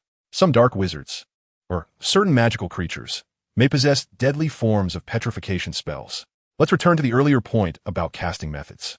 At the end of the class, the practical results of the Petrificus Totalis spell showed that only Maud and Hermione successfully cast the spell fluently, while the other young wizards were still in the learning phase. Even if they could cast it, they did not achieve the normal effects of the spell. However, they at least learned 3 defensive methods against this spell. The brown-black door creaked open, and the young wizards, discussing topics unrelated to the class, flowed out of the classroom. Maud shoved the quill into the pocket of his robe and squeezed into the crowd with the spellbook. At the entrance, he ran into Harry and the others. They walked down the stone corridor, down the stairs, and headed straight towards the Great Hall. Do you think Professor Flitwick's defensive methods against the petrification curse will help with the recent petrification incidents involving Mrs. Norris and Colin? Harry asked, adjusting his wizard hat, which had been blown askew by a gust of wind, his expression a mix of anticipation and worry. Professor Flitwick is not a fraud like Lockhart, Ron said, patting his flat stomach. I believe what we learn in this class will definitely help us avoid consequences like that cat, Filch. However, Hermione disagreed with him, shaking her head. We have no way of determining whether Mrs. Norris's petrification was caused by the petrification curse. Even if it was, there must have been some unknown variation that could be deadly. We don't even know if it was a person or a magical creature who cast this. Let's call it the petrification curse. The 3 of them then discussed more ways to gather clues, hoping to make some progress in understanding the truth of the matter in the coming days. Maud quietly walked alongside, organizing the knowledge from his spellbook. Just in the recent charms class, he had written down a chaotic yet rich array of new potion-making knowledge in his spellbook, and the fruits of his learning were about to fall into his hands. Mizius had told him that a golden aurora was spreading from the top of Kunlun Mountain, and the golden dot hidden in the snow seemed to have undergone some changes. This meant that the second layer of the Elven bloodline was about to be unlocked. Upon catching the rich and full aroma wafting from the hall, as soon as Maud stepped into the Great Hall, he heard a slight crackling sound in his mind. The knowledge of the Elven bloodline flowed out with the golden aurora pouring into his brain. Elven bloodline's second layer. Howling Moon Elf. Elves dancing in the moonlight are magical beings from the wizarding world. They can blend moonlight and magical power to produce special and wondrous effects. Auxiliary potion, Moon Dew, with the following materials and methods. 5 grams of spider fluff, 1 mature crescent grass, 3 grams of bat wings, and a drop of any magical creature's blood. Usage method of the auxiliary magic. Place the Moon Dew under the moonlight and let it bathe for a certain period until the solution is filled with the luster of moonlight before it can be consumed. Note that taking it is the moment the bloodline is unsealed and merges into the body, so it is best to choose a place without disturbances. The sound of metal utensils clashing with porcelain echoed in the hall. The food on the long table was abundant, with turkey rolls, rich mashed potatoes, and brightly colored roasted steak. However, Maud found this meal a bit tasteless, as all his thoughts were focused on organizing the knowledge related to the Elven bloodline in his mind. The formula and preparation method for the auxiliary potion Moon Dew had been provided.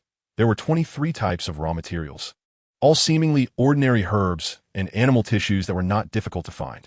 The only challenge was the refining process, which was slightly complex, involving 7 steps: distillation, extraction, and separation, among others.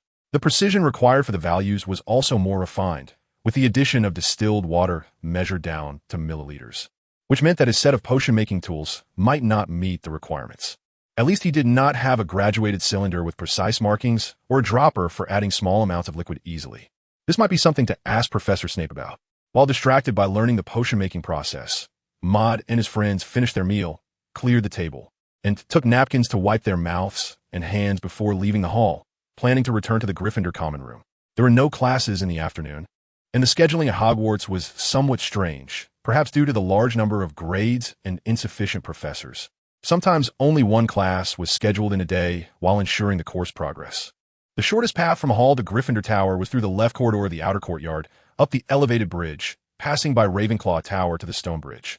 However, perhaps due to the recent concerns about the Chamber of Secrets, they subconsciously walked along the right side of the courtyard, where there was the abandoned girls' restroom. This route was the same as the one intended to return to the hidden Slytherin common room beneath the Black Lake. And Maud's group thus received Malfoy's provocative gaze as they passed by each other without any conflict. "Hey, Ron," looking at Malfoy's arrogant back as he walked away. Couldn't help but spit a few times. "Look at that smug look of his. I seriously suspect he is the heir of Slytherin.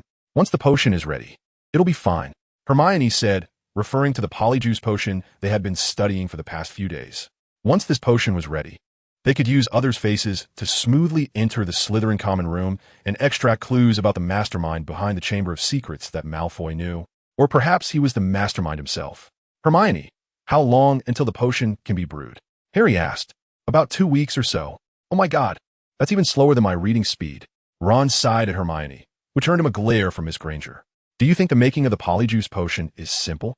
The materials we got from Professor Snape are all unprocessed, and the requirement for processing the materials are very strict. Just the step takes about half a month. Just as they turned the corner, with a few splashes, their boots stepped into a puddle that had overflowed from the restroom sink, carrying a somewhat complex and strange odor. Damn it, there's water here 8 out of 10 times. Ron complained about the stains on his pant legs. It should be the restroom's pipes that are old and damaged, Hermione explained to Harry. No, this is probably Moaning Myrtle releasing her emotions. She often does this. Moaning Myrtle? Yeah, the girl who died in the restroom and later became a ghost. This sounded a bit creepy. How did she die? Hermione shook her head. She was also quite curious about Moaning Myrtle's story, but this strange ghost had never talked to her about anything regarding herself. Ouch. Hermione suddenly bumped into Maud's back, feeling her nose turn red and sore immediately. She looked up and saw Maud's surprised expression, following his gaze. She spotted a thumb-sized dark red spot hidden in the broken stone slab at the restroom door, and her words got stuck in her throat. What is this? Harry squatted down, examining the jagged edge of the stone slab, missing a corner. If not looked at closely, one would hardly notice the brownish-red bloodstains. Blood? Ron also came over. Yeah, bloodstains. Maud replied that due to his habit of looking down to think, he happened to notice the color difference here, which made him stop. He didn't expect to see blood here. So, the rooster that Hagrid lost should have been bled out in the bathroom? Previously, we mentioned that the rooster Hagrid lost was already in Hermione's hand, who had a small knife used for chopping potion ingredients. She scraped at the edge of the blood, revealing a bit of dry blood mixed with walled dust. It was likely processed here. In that case, Moaning Myrtle should know something, right? Hermione said as she put away the knife and walked into the girls' bathroom, with Maud and the others following her. Harry, is it really okay for us to come in here? I mean, we're boys.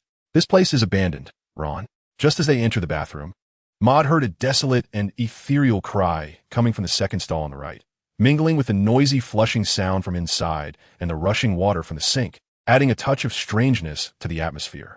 Moaning Myrtle, Hermione called out. The gurgling, flushing sound abruptly stopped, and an almost transparent figure floated out from the tightly closed stall, drifting around the empty bathroom's white ceiling before landing on the edge of a window in midair. Who is it? Who's calling me? Is it you? A somewhat sharp voice emerged from the brown-haired ghost with round glasses as she looked at Harry, then at Maud, and finally fixed her gaze on Hermione's brown hair. Oh, I remember you. The transparent figure floated down like a feather, gently descending in front of Hermione, then passed through her body and came to rest behind her. Moaning Myrtle. Hermione swayed her body, feeling an indescribable foreign sensation as the ghost passed through her. It's me, Hermione Granger. I came to see you last month. Do you need something? She suddenly turned to make eye contact with Ron, making him shiver, and then she inexplicably began to sob, her voice resembling that of an abandoned cat. I wanted to ask if you saw anyone enter this bathroom earlier and brought, a rooster? Moaning Myrtle floated without touching the ground, weaving through the group, suddenly getting close to Maud's face and making a ghostly face, though she was already a ghost. But Maud, having been prepared, remained expressionless, causing her scare tactic to fall flat. She floated over to Harry's side, examining him back and forth, as if sniffing his scent, leaving Harry feeling somewhat at a loss. After a while, she turned to answer Hermione's question. I don't know. No, one understands death, and I'm thinking about it. Saying these inexplicable words, Moaning Myrtle slightly raised her palm, and the stall door seemed to creak as if blown by a gust of wind. Her body transformed into a rolled-up white curtain. In an instant, she slipped through the door crack, returning to her residence, a toilet. Gurgle. The flushing sound echoed again, and Moaning Myrtle fell silent. Ron frowned as he looked at the water flowing out from under the stall. He raised his head to look at Maud and the others. What now? She seems unwilling to answer our questions. Hermione looked regretfully at the wooden door of the stall. We'll have to find clues ourselves. Harry sighed as well. Maud listened to the sounds in the compartment, contemplating that ghosts seemed to have the ability to affect the external world. He didn't delve deeply into this question and instead immersed himself in the knowledge of auxiliary potions. Just as a few of them returned to the Gryffindor common room, they heard the voices of George and Fred, who were discussing the new notice posted on the bulletin board at the entrance of the Great Hall. The dueling club. That sounded like a nice course. Fred, the person who set up the club, is Lockhart. Can't you see his true colors? Goodness. I can imagine him standing there pointing and gesturing, but in reality, he's just a clueless idiot. What if he's pretending? George said, he asked like a hermit from a story, suddenly revealing powerful magic. Blimey. Fred, has your brain been kicked by a sphinx? George, are you looking down on your twin brother? The two of them wrestled on the red couch, and Maud and the others exchanged glances as they came down the stairs at the entrance. I say, Ron, your brothers are quite lively, Maud remarked. I don't think so. They were a nightmare from my childhood. What is this dueling club they're talking about? Harry asked. Hermione, having caught on to George and Fred's conversation, revealed an unhappy expression. Professor Lockhart's descriptions in his autobiography were precise and detailed. How could he possibly be the idiot George described? The raw materials for auxiliary potions had already begun to be prepared, and Maud organized a list, crossing out and revising it until 11 names remained on the paper, including moonlit grass, bone-soothing needle, and a corner of bat wing, which were not in his own stock of potion materials. After a trip to Professor Snape's office, only 4 types of herbs were missing, and fortunately, potion tools like measuring cylinders and dropper pipettes were found on Professor Snape's bookshelf. Maud planned to ask Hagrid about the remaining herbs. This Hogwarts keeper of keys had always dealt with the Forbidden Forest and might have obtained these herbs before. In the afternoon, Maud left Hogwarts Castle and went to Hagrid's hut. As Christmas approached, the winter air was already hinting at its presence on the grass near the Forbidden Forest. The melodious sound of a flute danced in the chilly breeze, the grass rustled, and white smoke rose from the chimney of the little wooden house. Maud wrapped his linen robe around him, even with a thick sweater underneath. He could still feel the damp chill. He knocked on Hagrid's door. Oh, it's you, Maud. Come in and take a seat, Hagrid said, putting away the crossbow in his hands. He turned and went to the small table by the fireplace, picked up a clean cup, and poured himself a glass of slightly warm brandy, taking a sip and savoring the fiery taste in his throat. The fire in the fireplace crackled and burned, radiating a warm, red glow. Beside the table, a kettle with a charred exterior was bubbling away. Maud casually closed the door, pulled over a small stool, and sat down opposite Hagrid. Hagrid got up, patted his hands with a wet towel, and picked up a metal kettle to pour a steaming cup of milk for Maud, the rising steam carrying the fresh scent of the milk. This is the rock cake and sausages I just made recently. Hagrid pushed over a white porcelain plate, which held 2 pale yellow cakes and 6 greasy, charred sausages. This combination is quite good. He picked up a rock cake, wrapped 2 sausages in it, and took a big bite. Really? From the sound, Maud judged that this rock cake was tougher than the last one, but he wasn't there to test his teeth. He picked up a fork from the plate, speared a sausage, and took a bite. Instantly, the meaty flavor mixed with the crispy charred taste spread across his tongue. This crispy flavor really suits my taste. Hee, I also think my skills have improved. You could try this rock cake. It's chewier than last time. Knock, knock. The door sounded again. This time it was Harry and the others. Hagrid was busy preparing some snacks for them. This rugged half-giant had always taken good care of these little wizards, almost treating them like his own children. This sausage doesn't look great, but it's really tasty, Ron said, chewing with his cheeks puffed out. This cookie is also good. Hagrid, who was pouring milk, turned his head and showed a surprised expression. He remembered he hadn't prepared any cookies. Just then, Fong, the giant hound lounging on the blanket-covered little bed, suddenly barked a few times, and Hagrid realized he had also placed Fong's dog biscuit box on the table. Maud also saw the puppy logo on the cookie box. He smiled and showed a regretful expression to Ron. If I'm not mistaken, the cookies must be Yaya's dinner. Huh, woof woof. Harry and Hermione burst into laughter. The warmth from the fireplace and the steam rising from the milk on the table made the cold wind blowing through the window feel comfortable. A few of them huddled together at the small table, chatting, while Hagrid looked at them with a big smile, occasionally chiming in. By the way, Hagrid, have there been any strange occurrences in the pumpkin patch lately, like those footprints or sounds? Hermione looked up at the tall Hagrid. There have been, but it's been much quieter since I lost a rooster last time. In fact, I had a magical creature friend help me out a bit. A friend? Harry looked at him in confusion. Yes, a thestral. I had it hang around the pumpkin patch a bit longer at night, and it worked well. The other animals in the patch, including my pumpkins, were also protected. Hermione blinked her brown eyes, showing a thoughtful expression. As evening approached, the bright sunlight outside had turned a dim yellow. Hagrid, can you do me a favor? Maud didn't forget his purpose. Hagrid nodded. Of course. I want to find these herbs. Maud handed over his magic book, where he had sketched the names and appearances of the remaining herbs. Oh, Moonwort, I have that here. The wood betony tuber should be in my little wooden box in the back room, but the other 2. Hagrid bent down, pointing at the illustrations of the other 2 herbs, firefly grass and greenbark. You'll probably have to run over to Diagon Alley or Noctur Alley for those. They're quite rare, probably because they're not used much. Alright, I should make a trip to Diagon Alley next week. I need to buy some teaching supplies for Hogwarts. If you need them urgently, I can go early tomorrow. After entrusting the herb matter to Hagrid, they sat for a while longer before heading back to Hogwarts Great Hall for dinner. After leaving the dining hall, Maud went to the room of requirement on the 8th floor of Hogwarts, familiarizing himself with various new potion tools. Although these tools looked similar to chemistry lab equipment from the Muggle world and the usage instructions appeared simple, he found that after trying them, they didn't feel very intuitive, and there were many special precautions to consider. After 2 hours of study, Maud put down the measuring cylinder, intending to relax his stiff and sore hands, when he heard the excited call of his Phoenix Patronus, Mizius. Just then, a vague silhouette projected from the black void, which quickly transformed into Maud's likeness. What is up? So excited, did you complete the Phoenix Fire technique? Mizius, flapping his wings in the void, turned to look at him, his golden, elongated phoenix eyes glimmering. He opened his mouth, and a fiery red burst extended from his throat, forming a round bullet shape. It seemed similar to the previous Phoenix Fire, but Maud quickly noticed the difference. Beneath the fiery red exterior, a golden brilliance was concealed. The fire bullet shot towards him, and Maud snapped his fingers casually, causing 2 ice arrows to weave past in front of him, countering the fire bullet. Then with a loud explosion, white smoke filled the air, and the fire erupted upon contact with the ice arrows, revealing the blade-like golden flames inside.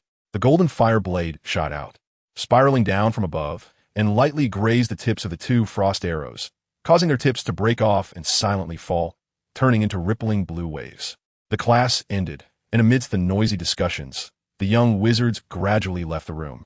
Draco Malfoy, having disrupted the class twice, received a week in Filch Trophy Room and a reward of spending time alone with 2 professors. As Harry exited the classroom, Maud clearly saw the anxious and bewildered expression on his face. Ron supported Hermione, who had just stumbled to the ground after being startled by a snake. "Hey, Harry," Hermione said, swaying as she walked. She looked up at Harry.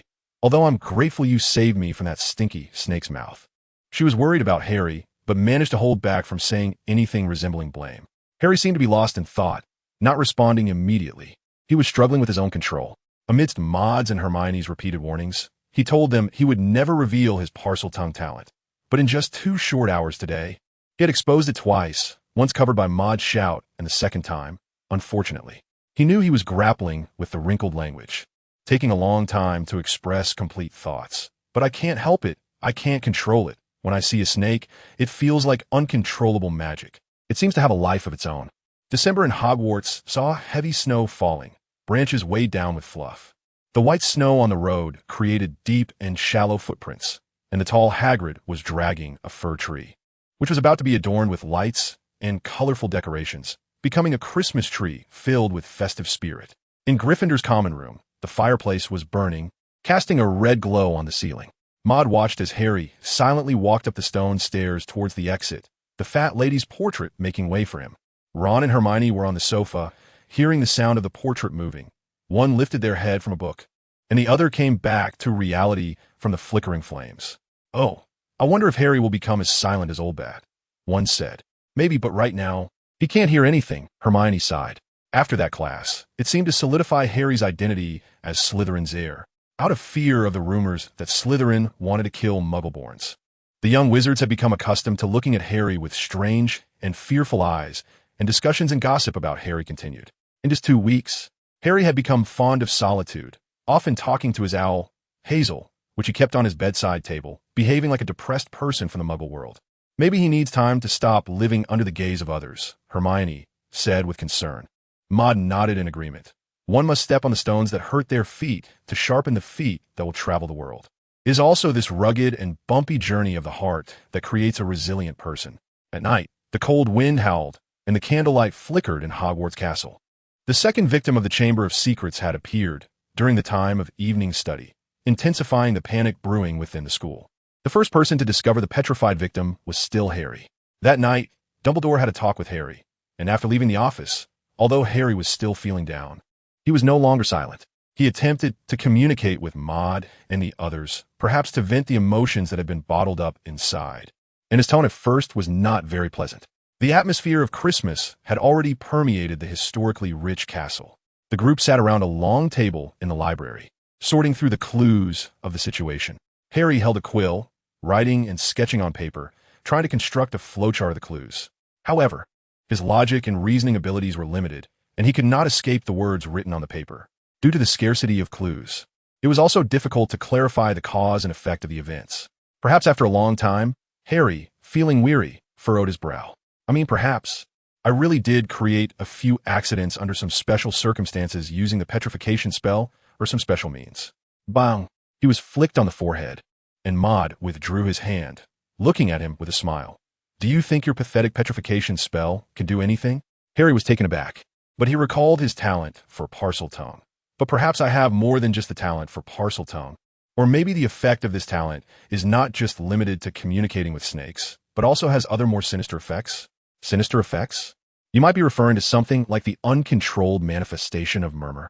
But even the most famous cases of the murmur phenomenon have appeared only a dozen times in the recent history of the magical world.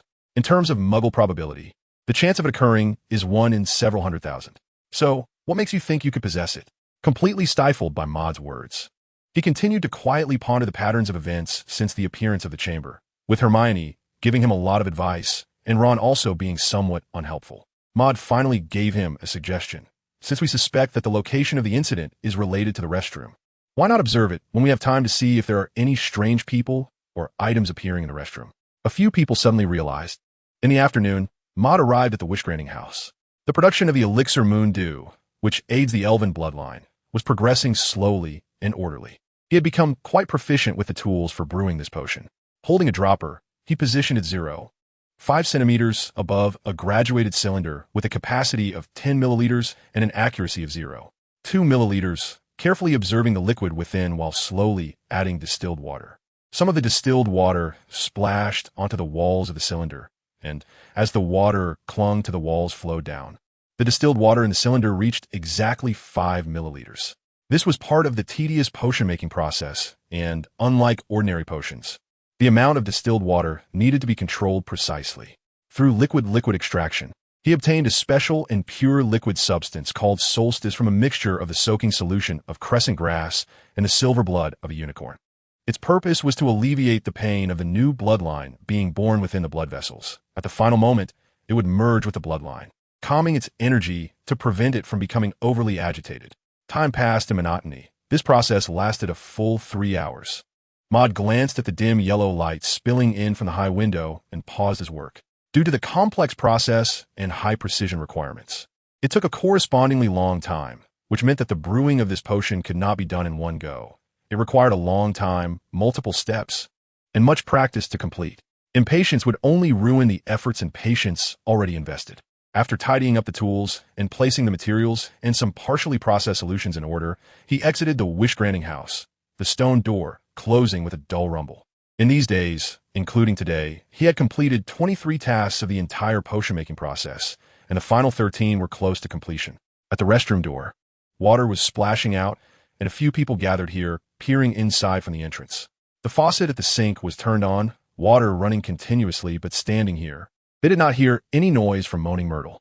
Harry and Maud exchanged a glance. Where is Myrtle? Who knows? Perhaps she is hiding in the toilet, wiping her tears. Moaning Myrtle pointed to the left side of the sink, deeper inside the washroom, where murky water was swirling on the tile floor. The outlet was not just from the sink. There must be a toilet overflowing in the stall. Hearing this, Ron frowned. He certainly didn't want to wade through that water. I suggested, why not just not go in? Maybe Moaning Myrtle is just upset. Perhaps she didn't have a good dinner, or was disturbed while playing wizard chess. No one paid any attention, and Moaning Myrtle and Harry squatted down to roll up their pant legs, holding onto the corner of their robes as they stepped into the washroom. And Ron had no choice but to follow suit. Just as they reached the sink and turned off the faucet, a faint sound of sobbing seemed to come from beneath the ground. The light, drifting sound of sobbing echoed softly beneath the sound of water, while the wooden door of the stall creaked as a breeze passed through, occasionally bumping against the wooden boards that formed the stall. Myrtle! Harry shouted, a cold wind brushing against his face, making him shiver. A transparent figure slipped through the crack of the door and lightly landed on the edge of the protruding window. Moaning Myrtle wiped her eyes and nose with her hands and looked at him. Are you here to throw things at me too? She asked in a strange and inexplicable manner, her voice taking on a cold quality amidst the water and the chilly breeze. Why would I throw things at you? Harry asked in confusion. I don't know, but someone threw things at me while I was lost in my thoughts. Moaning Myrtle seemed to float down from the protruding window as if gliding on a transparent slide, but her words puzzled Ron. How could a ghost be hit by something? She didn't have the ability to touch objects. What does that matter? I mean, those things can't affect you. If you can't hit me, just throw things at me with all your might. Moaning Myrtle's ethereal face twisted in anger, looking quite furious. If you imagine me as the Quidditch goalposts. If you think 10 points, I'll pass through his body. If you think 50 points, I'll pass through his head. She extended her fist, suddenly penetrating Ron's head, then pulling back, but the strange sensation made Ron stumble backward, splashing dirty water onto his pants. The three of them and Moaning Myrtle chatted about this topic in the dark washroom for a while. Her expression changed rapidly, sometimes calm, sometimes gritting her teeth, and sometimes scowling. So, you didn't see the person's face, not even their figure? Harry said. Yes, I was contemplating life and death on the toilet. But that person interrupted my thoughts. Her eyes momentarily turned a dull gray, and Moaning Myrtle noticed this fleeting change. Do you know what that person threw at you? No, I didn't pay attention. I was already frustrated enough. That thing passed through my head. Do you know what that feels like? It's like having a worm burrowing into your brain. Good grief. The word worm triggered Ron's imagination, conjuring up images of black, hairy spiders in his mind. As they talked, Moaning Myrtle's eyes were observed by Mo, who then turned to examine the tiled floor of the washroom, asking a somewhat strange question. Did anything change in your body after someone threw something at you? You mean Harry and Ron both paused, but Moaning Myrtle excitedly replied, Yes, when I get angry. A strange substance flows out of my brain. She described that substance, which was likely similar to white brain matter, speaking with a consistently excited tone. Maud was deep in thought as he stepped in his leather boots and opened the wooden door of the second stall. Next to the toilet, a damp black notebook lay quietly on the ground, its presence mingling with an indescribable aura and the smell of the flushing toilet. He frowned, and soon a glimmer of light flashed in his eyes. What was that? Ron also saw the notebook, and Harry leaned in closer. The three of them crouched down. The cover of a notebook had no writing, just pure black, and the pages on the side had become more yellowed due to being wet. Harry picked up the notebook, his hands dripping with dirty water, while Ron stepped back in disgust. Maud kept staring at it, as if assessing a dark wizard. Did you find anything? He asked. I mean, any discoveries? Ron yawned, feeling a bit bored and drowsy. Harry was still flipping through the black notebook, and he shrugged. No discoveries at all.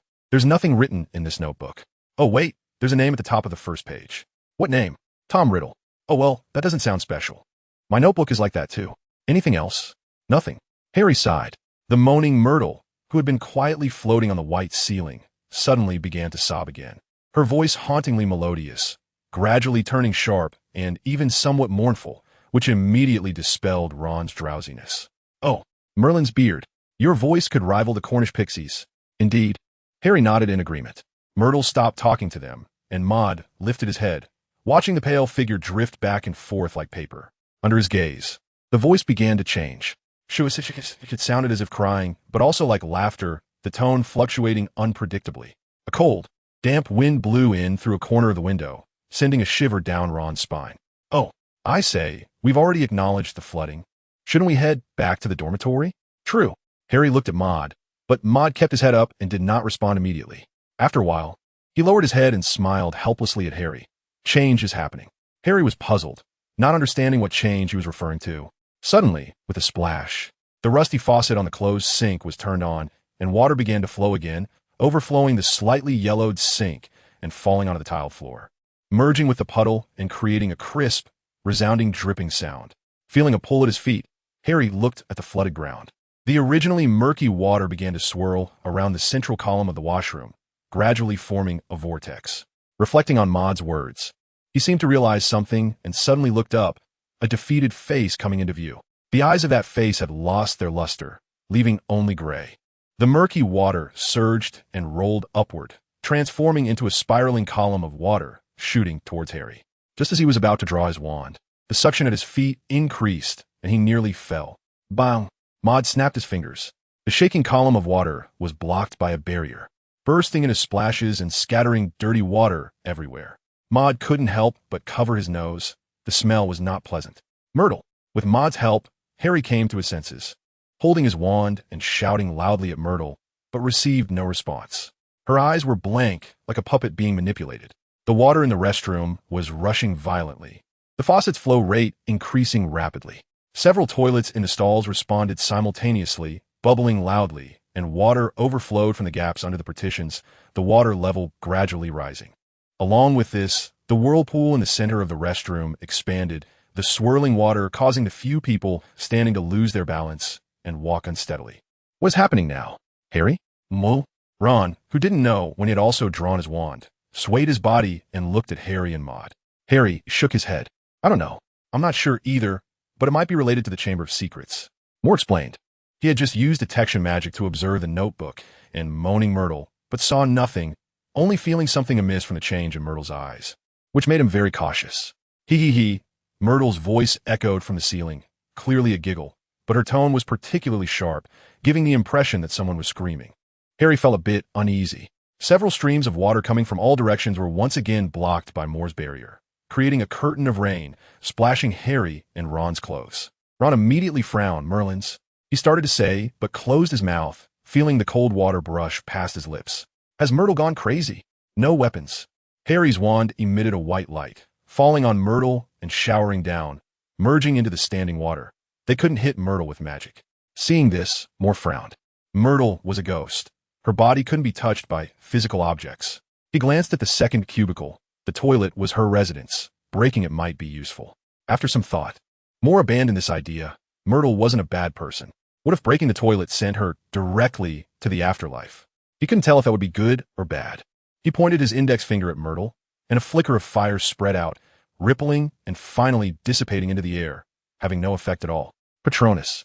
After thinking for a moment, he released a cloud of steam. Silver-white particles scattered in the darkness. Myrtle instinctively recoiled, her body floating backward, fearful of this magic. What is this? The Patronus charm. Responding to Harry's question, Moore pointed at the air, silver light splashing forth. This time he aimed very accurately. Two streams of steam light moving, one in front and one behind, one to the left and one to the right, catching Myrtle off guard. Her illusory black and white form flickered under the silver light, like a black and white TV losing signal. But only for an instant. The effect vanished, and Myrtle remained unscathed. Electric shock. Change the spell name. The previous one was too glitch. As Ron's voice fell, Moore felt something was wrong. He quickly jumped up from the standing water and set up a barrier, but the purple electric light flowed along the water, landing at his feet, causing everyone to nearly kneel in the water. Harry felt a bit helpless. Ron, what are you doing? Ah. I just wanted to help a bit. You. Maude gave him a silent look, and he refocused his attention on Moaning Myrtle. He cast another guardian charm, and the light mist behind him mixed in, silently slipping out of the bathroom. The wand flickered again, and Harry realized that his magic didn't even qualify to elicit a response from Myrtle. He shrugged and looked at Maude.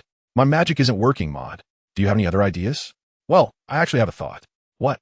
Her only means is playing with water. We just need to prevent her from accessing the water source. Harry and Ron were taken aback. You mean, it might get a bit cold, so bear with it. As soon as he finished speaking, blue light points gathered, forming a curtain of light in the darkness, giving birth to a reflective blue arrow. A cold breath rushed toward them, making the few people in the water shiver. OMG, are you going to? The blue wave surged. Ron's scream was interrupted, and cracking sounds echoed in the bathroom as water pool turned blue, transforming into layers of spreading ice, climbing up the tiled wall. The coldness spread everywhere. At the same time, Maude had already used the light mist to swap places, standing outside the bathroom door, admiring the formation of the ice cellar. The ice surface, combined with the snowy scenery outside the bulging window, resembled ice flowers blooming in the snow, creating a bit of artistic atmosphere. Not bad, he commented, watching as Ron and Harry turned into ice sculptures, lifelike, especially Ron, who posed dramatically on one leg, still shouting something. Moments latte. The entire bathroom was devoid of flowing water, all frozen into somewhat murky ice. Even the sink's faucet was frozen solid. The stalls were not spared, and the sound of the toilet flushing was gone. Hee. Moaning Myrtle still appeared oblivious. She continued to giggle, but the movements of her hands could no longer summon the water flow, meaning she had lost her weapon. Walking back in the bathroom, Maude observed Myrtle for a while, and seeing that she couldn't break through the ice, he felt relieved.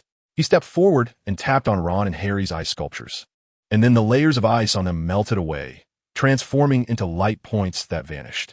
Ashu. Hiss. The two shivered. vigorously rubbing their arms and shoulders to drive away the cold, with Ron's sneeze particularly long, sounding somewhat rhythmic. "How are you guys?" Harry asked as he regained his composure. Mo pointed to the white ceiling. "It's done." She looked like she hadn't recovered. "Well, I can't do anything for now, but she can't leave the toilet, can't go out, and can't affect the water flow. It's not a big deal. I'll ask the professor tomorrow to see if there's a solution. That's all we can do." Achoo! Ron sneezed again. "Let's go. I can't stand it anymore." Back in the Gryffindor common room, Harry held the black notebook in his hands. He hadn't forgotten to bring it out. The flames in the fireplace flickered, their warmth driving away the damp chill. The group sat on the nearby couch, discussing the recent events. "Do you think, Mo, why did Myrtle suddenly change like this? Maybe she's been stuck in the toilet too long and went crazy? Be serious, Ron." "Okay." The two looked at Mo, who was staring at the notebook in Harry's hands, lost in thought, and after a moment replied, "Do you remember the rooster that died at Hagrid's?" "Of course. Who killed the rooster? A snake or some wizard?" "Oh, you mentioned last time that it was probably someone." But did you notice? The person who killed the chicken didn't use magic." Harry nodded, while Ron was adjusting his damp pant legs. He looked up and replied, "I remember the rooster's wound was on its neck. It was slit, but what does that have to do with this?" "Wait." Harry seems to have thought of something. Slytherin likes pure blood. If he chose heir, that heir would likely come from a pure blood family, which means he would learn magic quickly. Yes, so if it was this heir doing it, he would probably use magic, but based on the current performance. It seems that someone else did it. You mean he controlled others? Harry and Ron thought of Myrtle's behavior tonight, pausing for a moment. Things seem to be getting more complicated. He can even control ghosts. That sounds a bit horrifying. What if he controlled me and made me eat earwax-flavored Bertie Bott's every flavor beans? Ron made a very cold joke, but only received 2 eye rolls. The group climbed the right staircase back to their dormitory. It was late, the lights were off, and only a little moonlight came in through the window. In the dark, they each sat at their desks by their beds. "I need to take a shower first. This smell is really unbearable," Ron said as he went to tidy up his clothes. Harry continued talking to Mo. "What about this notebook? Could it be related to the Chamber of Secrets?" Hee. Harry's words were interrupted as a familiar voice echoed again. Ron, standing by the bed, froze. "Damn, am I dozing off? Am I dreaming?" "No, you're still awake," Harry said, looking at the dormitory's bay window. Tap, tap, tap. The sound of leather boots echoed crisply on the stone floor at night. Myrtle no longer made any noise. She floated in the air, swaying like a bubble, never touching the ground. "I wonder if Myrtle is too tired to shout?" Ron asked in surprise. "No, she just isn't allowed to speak," Mo said, his eyes reflecting another scene. He could see Myrtle already wrapped in flames. The ropes formed by the flames binding her in the air, unable to move, her mouth covered by a smooth flame mask, preventing her from laughing out loud. "Who is coming?" Harry asked. "Probably Professor Dumbledore. But he hasn't come in yet?" Ron said, puzzled. "Montag Schulget." He wasn't sure how Dumbledore learned about the situation from such a distance, and casually sent a spell over. "He's here," he said. In the moonlight at the door, a tall figure approached, walking at an unhurried pace, perfectly in sync with their heartbeats. The group almost simultaneously greeted him. "Professor Dumbledore." Hello, you all." Dumbledore responded as he came to Myrtle's side, looking up and examining the girl, or rather, the ghost. "Myrtle Elizabeth Warren. I remember. She's a poor little girl." "Professor, do you know Myrtle?" It seemed he didn't hear Harry's question. The professor waved his robe, and the floating Myrtle was drawn down by an invisible force, landing before the elderly man with white hair and beard. He observed Myrtle's eyes and wrinkled his nose as if he smelled something. A terrible smell. "You all." Professor Dumbledore lowered his head, blinked, and looked at Mo and the others. "Oh, Professor, I promise this has nothing to do with us." Ron stepped forward and patted his chest. He had tidied up his clothes, but even so, traces of crawling on the ground were still visible on his robe. Harry also said, "Yes, Professor Dumbledore, we found something wrong at the entrance of the washroom. We don't know what happened to her, and she lost the ability to communicate, but she can control the water flow, especially that nasty sewage that got my pants wet again." Ron added, "In short, we're just as confused as you are."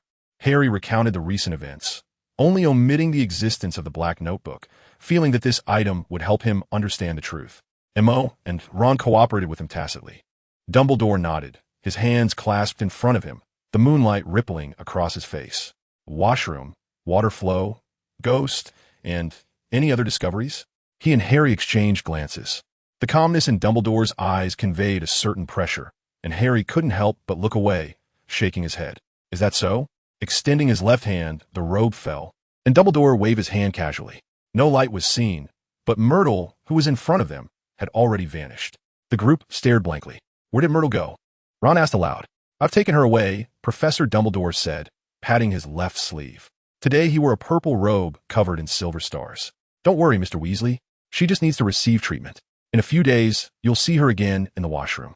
Oh, actually, I don't really care about that, Ron muttered softly. It's very late. Gentlemen, you should go to bed. Looking out at the scenery, the old man lowered his glasses and playfully winked at them like a child. Mo and the others nodded. Dumbledore pulled back his robe, tightened his clothing, walked to the dormitory door, and turned back to glance. Almost forgot. His gaze stopped at the bay window, where glass was shattered all over, and the window was being blown by the cold wind, as if nothing had happened. The sound of footsteps echoed again as the professor had already left the dormitory, disappearing from view. Ron looked at Harry in confusion and then at the bay window. Harry, does the professor mean for us to tidy up this broken window before we sleep? No, Ron. I don't think that's what the professor meant. Then what? The professor has already cleaned it up. Ron, you should go take a shower. Maud pointed to the light gray shirt on the ground, which belonged to Ron. As soon as he spoke, the scattered glass on the floor floated back to the convex window, as if time was reversing. Many glass shards also rose from the water's surface, droplets sliding off the fragments. In the moonlight, they watched as the glass gathered, forming the original pattern on the convex window. Why didn't he do anything, Harry? My eyes are still on my face, right? The professor's magic is truly amazing. Mon nodded. We still have a long way to go. Ron looked at him and muttered something incomprehensible under his breath, his voice so low that Maud couldn't hear what he said. How should we handle the notebook? Harry took out a black notebook from the inside of his robe. Just leave it for now. Keep it with you. It might be closer to you. What does that mean? A few days later, the busy potion brewing finally came to an end. Maud examined a narrow bottle placed in front of the convex window, filled with a solution as soft as moonlight. He opened the spellbook and compared the characteristics of the potion with the knowledge of auxiliary potions. Golden, soft, like moonlight, with a floral scent reminiscent of daffodils. He sniffed the bottle's mouth, but didn't catch any scent. With a pop, the cork opened slightly, and this time, a strong scent of daffodils wafted out. He corked it again. It worked. He concluded. After several days of brewing and a period of resting under the moonlight, the potion had fully taken shape, which also meant he would begin a new journey of bloodlines. He looked out the convex window. Outside, it was dim. It was just past evening. The moonlight was rising. Harry and the others were still in the hospital wing, visiting Hermione, chatting with her about recent events. No one would disturb him. It was just the right moment. Thinking about the process of the first bloodline awakening, Maud felt a surge of excitement. He tightened his grip on the potion named Moondew, feeling the chill from the bottle seep into his palm due to the cold weather. He took a few deep breaths to calm the excitement within him. Then, he removed the cork again, lifted the glass bottle, and poured it down. The soft, golden solution flowed smoothly into his mouth, through his throat, and into his stomach, warming him up as if a small furnace was roasting inside. Warm, comfortable, intoxicated. These were all the feelings he experienced after drinking this potion. Soon, he felt as if he had drifted into a dream, returning to a hazy world. Here, he had no physical form, just a handful of moonlight, shining in this vague space, the only source of light. Do you know how to walk your path? A voice broke the silence. Path? His consciousness was still hazy, half dreaming and half awake. Maud repeated this word, as if realizing something, this voice. Yes, your future path. In a misty haze, a vague figure slowly approached. As he took each step, the mist parted to make a way, and he walked over to stand before the handful of moonlight. He extended his finger and gently touched the moonlight. The moonlight began to change at his fingertip, expanding like a bubble. Slowly, the moonlight grew a human body. The soft, golden surface faded away, revealing somewhat bewildered features. It was at this moment that Maud's consciousness became clear again, and he found that he had regained his sight. Who are you? Maud saw a figure he wasn't sure was human, as the silhouette was very vague, both in appearance and limbs. The only thing he could confirm was that the person was tall, probably only slightly shorter than Hagrid. You should recognize my voice, the figure said with a smile. Nicholas Galliff? Yes. The figure paced back and forth, and wherever he walked, the gray mist naturally receded, as if the particles forming the mist could not approach his body. He lifted his head and surveyed the surroundings. Maud vaguely saw him frown, and the next moment, a beam of white light penetrated the hazy world. Crack! Maud was sure he heard the sound of breaking glass, and just as he instinctively looked for the source of the sound, the world changed. The mist scattered at a speed difficult to discern with the naked eye, as if it had encountered a natural enemy. The white light gathered into a sphere, suspended above, radiating an astonishing brightness. Tears streamed from the corners of Maud's eyes as he felt he was seeing his son. He lowered his head, squinting to ease the irritation in his eyes. His hand felt a bit prickly, so he absent-mindedly scratched it, only to grasp a delicate red rose. The entire space had transformed into a lush green meadow, vibrant with life. Indeed, the figure nodded, evaluating something. A towering willow tree hung its branches down, covering the heads of the two, with fragments of white light filtering through the gaps in the branches. Their world had become bright and clear. What is this? The oppressive environment. I don't quite like it. The figure had already seated himself in a wooden vine chair, with a table in front of him. He gestured for Maud to sit down. Now, let's return to the topic we were just discussing. Without speaking further, he waited for Maud to calm down from his earlier astonishment. After a long while, Maud sat opposite the figure, redirecting his gaze to him. I remember I just drank that potion. Yes, in this state, your consciousness will retract, curling up within your body. And you? I merely came to visit the world of your consciousness. That sounds quite wonderful. What is your intention? To help you find your direction for the future. Hearing this, Maud felt somewhat puzzled. Nicholas was unexpectedly kind to him, but even when helping his heir, it shouldn't be this caring. May I ask, why are you so concerned about me? Hee, the figure chuckled. His laughter wasn't as grand as the last time in the magical space. Yet it still expressed a sense of grandeur. From his voice, Maud guessed he was maintaining the state of a middle-aged man. Do you want to know? Of course. I paused, I won't tell you. This scene broke the serious atmosphere of the conversation, but Maud didn't feel too surprised. He had seen quite a bit of this Elven King's dark humor in the Soul Secret realm. All right, the figure waved his hand. Now tell me about your plans for the future. Magic? After thinking for a moment, Maud shook his head and spoke his mind. In the long run, I only have plans for the use of magic. Everything else is just following behind you. Following behind me? No, you're not following behind me. Emoda was taken aback. What do you mean? I have jumped out of the original framework of the elves. You should have noticed that in the inheritance of knowledge. The second layer of bloodline was written about the fire elves, but I abandoned it and made some modifications. Is that so? Maud was taken aback. He remembered the description of the fire spirit, but later it turned into a howling moon.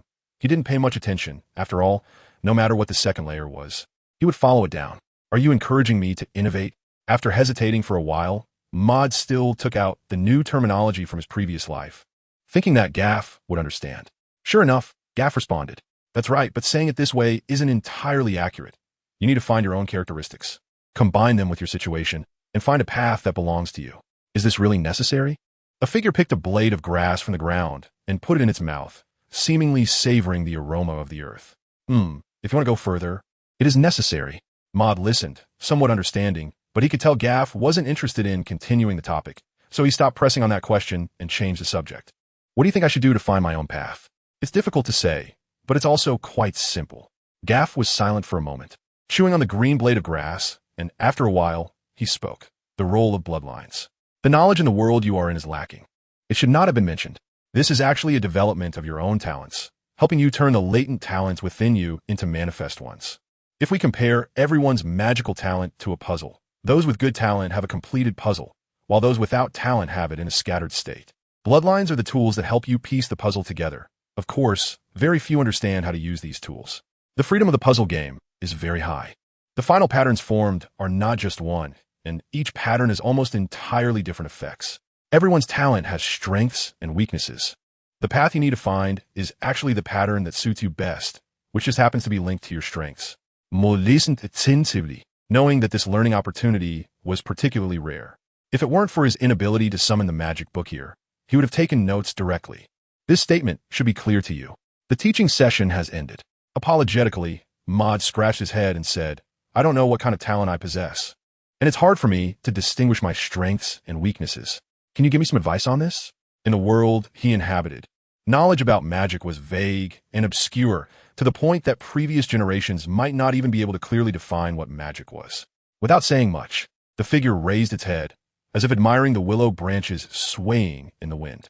Then it waved its right hand, and on the arm, whose skin color was too blurred to discern, white light flowed. At that moment, a huge black hole appeared in the sky, seemingly ready to engulf everything. The light faded, and grass, soil, roses, Everything was drawn into the black point hovering above, plunging the world into darkness, rendering everything invisible. The figures of the two also transformed into points of light and scattered away. Mod only felt that the colors in front of him had faded.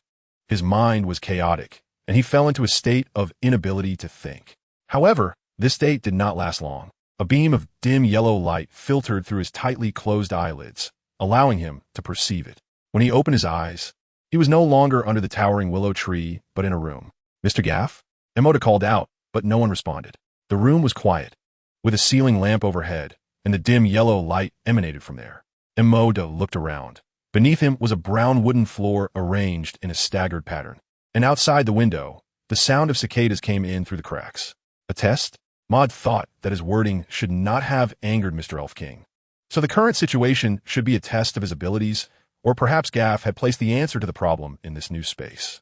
The furniture in the room was very simple: a bed, a lamp, and nothing else. Mod searched for a while, but found no information inside.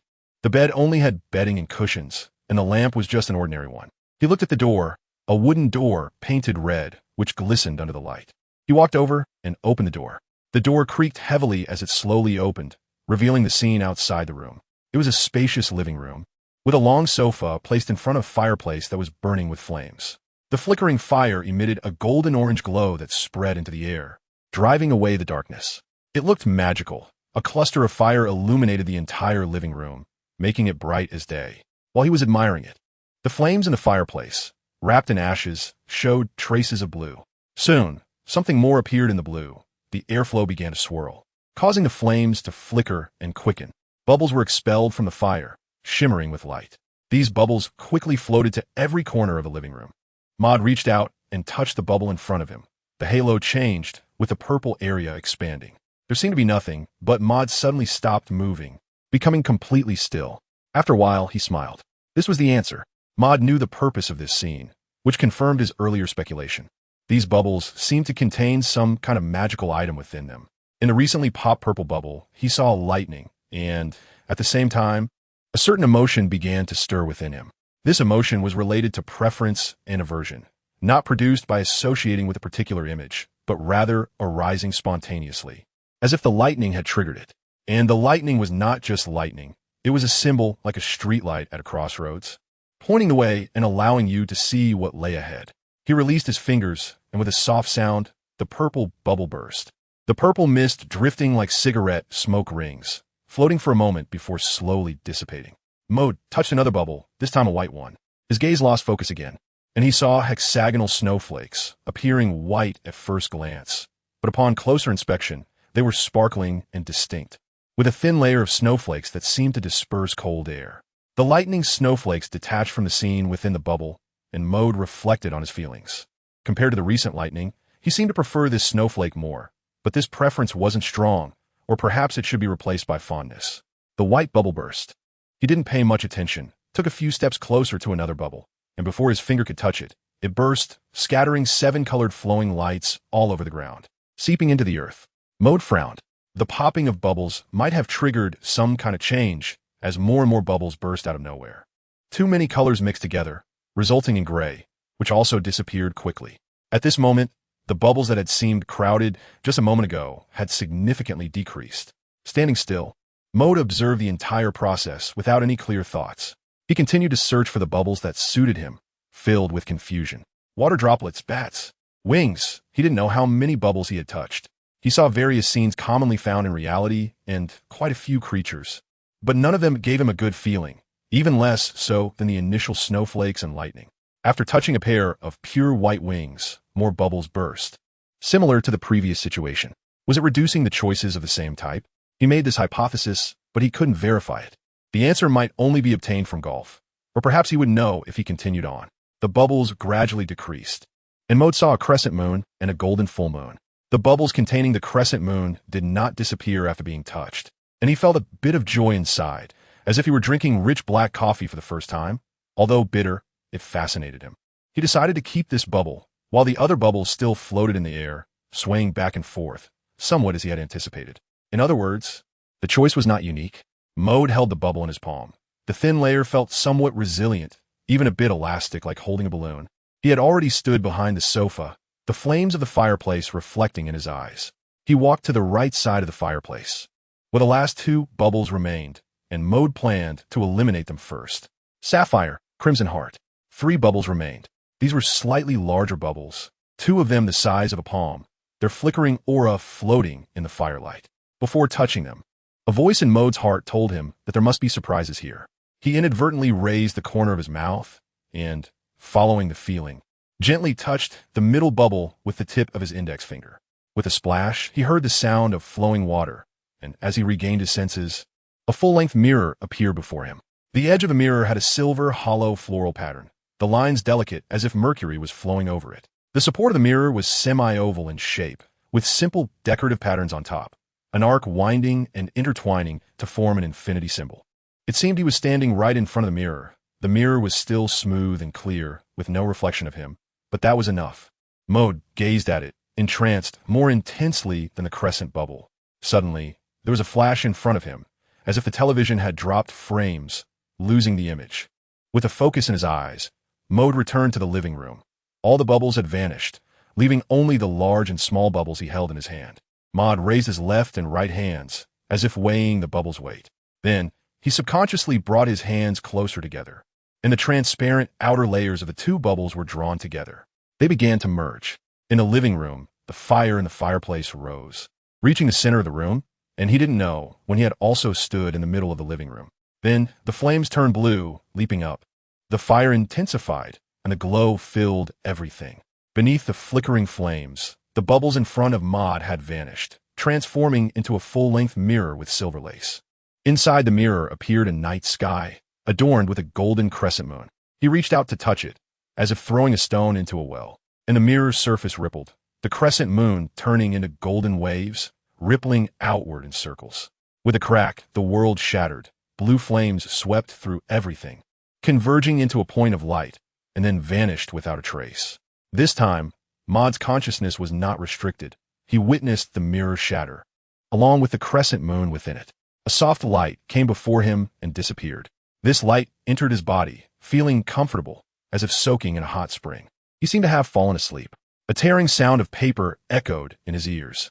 Mode woke up, lifting his head to see the shimmering light outside the bulging window. He held a narrow-mouthed bottle in his hand, having just drunk a potion. The wind blew through the window, making a whistling sound as it entered the dormitory. Mode wrapped his linen robe around him, feeling a bit dazed, as if he had just escaped from a dream world. But was it just a dream? No, it wasn't he. He was certain that those experiences were real, albeit happening in elusive space, perhaps one that Galv had taken him into, allowing him to experience it. Finally sensing something, Mode raised his hands and looked down at them, then lifted his gaze. On the glass of the bulging window, a crescent moon appeared, shaped like a pike, glowing with golden light. He took 2 steps forward and gently touched it.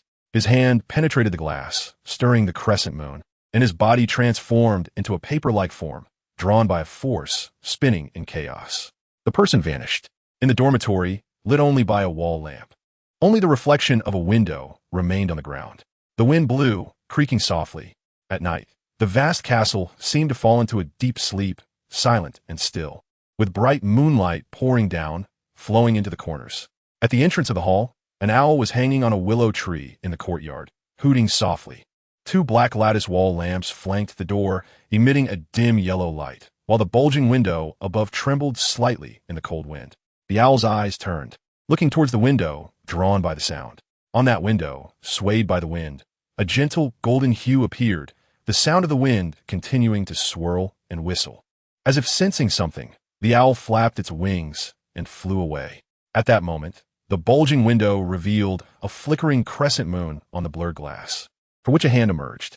Then, a shadowy figure slipped out of the glass, transforming into a paper-like form, swaying down from above. With a thud, a figure staggered onto the threshold in front of the hall. What happened? Covering his left arm with his hand, Mode felt the pull he had just experienced, like being caught in an underwater whirlpool, unable to escape, giving him a sense of being at the mercy of forces beyond his control. He suppressed the pounding of his heart and surveyed his surroundings, the familiar scene pulling him back from the unknown. The hall was still a Hogwarts. It hadn't gone to some strange corner, but what had just happened? Mode clenched his fists. The change this time didn't seem significant, if there was a difference. There was a sense of familiarity with the air. It was wonderful and also reassuring. He seemed to have gained a cat-like ability, although he didn't have a cat's whiskers. He seemed to have a grasp of the space around him. He glanced at the willow tree on the right side of the courtyard, and the distance data was already bouncing in his mind. But is that all? Not just that. Maud raised his hand, pinching the air with his palm. He didn't grasp anything, but instinctively stepped out, landing in mid-air. With a thud, he indeed felt as if he had stepped on a solid brick, stable and unyielding. He rolled his toes a bit, and there was no sign of wobbling or disappearance, but the magic power within him was slowly dissipating. This was a spell related to space. Evaluating this ability, Maud lifted his other foot and stepped into another spot in midair. With another thud, he stood in the air, looking down at the ground a foot away. He could detach from the ground and enter the air. Under the moonlight, Maud stepped through the air, reaching the height of the protruding window. The cold air up high rushed into his nostrils, making him cough slightly, and his nose itched a bit. He paid no mind to it, focusing on his internal condition. The consumption of magic power was slightly more than when he had just used one foot. Maintaining it for a while was not a problem, but stepping onto it wasn't very advantageous for casting other spells. It was akin to trying to cast two spells at the same time, which might be possible, but would be quite strenuous. Maud thought as he looked down from a height. His heart raced even faster, and looking down, there was nothing beneath his feet. He felt as if he might fall into thin air at any moment. He carefully made his way down, and only when his feet touched the ground did he feel a sense of stability. It's truly amazing. Looking up at the height of the bulging window, Maud sighed. The effects of this bloodline can't just be like this, he thought, feeling a little eager to rush back to his dorm to try some more experiments. He stretched out his hand to snap his fingers, but stopped. Forget it. Let's take a walk. It's also a good way to clear his head after drinking the moon dew. Waking up felt like coming out of a great dream, and perhaps something was being consumed within him, leaving him a bit dazed, so it was just right to adjust with the cold wind. Indeed, the winter wind was refreshing. Maud rubbed his palms together. His palms and the backs of his hands felt a bit cold. He looked up, and with just ordinary breathing, he exhaled a puff of white mist, but his eyes appeared much more spirited. The road wasn't far, and Maud walked a bit slower. It wasn't that he wanted to endure the bone-chilling wind, but he was basking in the moonlight, feeling very comfortable. His skin was reddened by the cold wind, yet his body felt warm and cozy.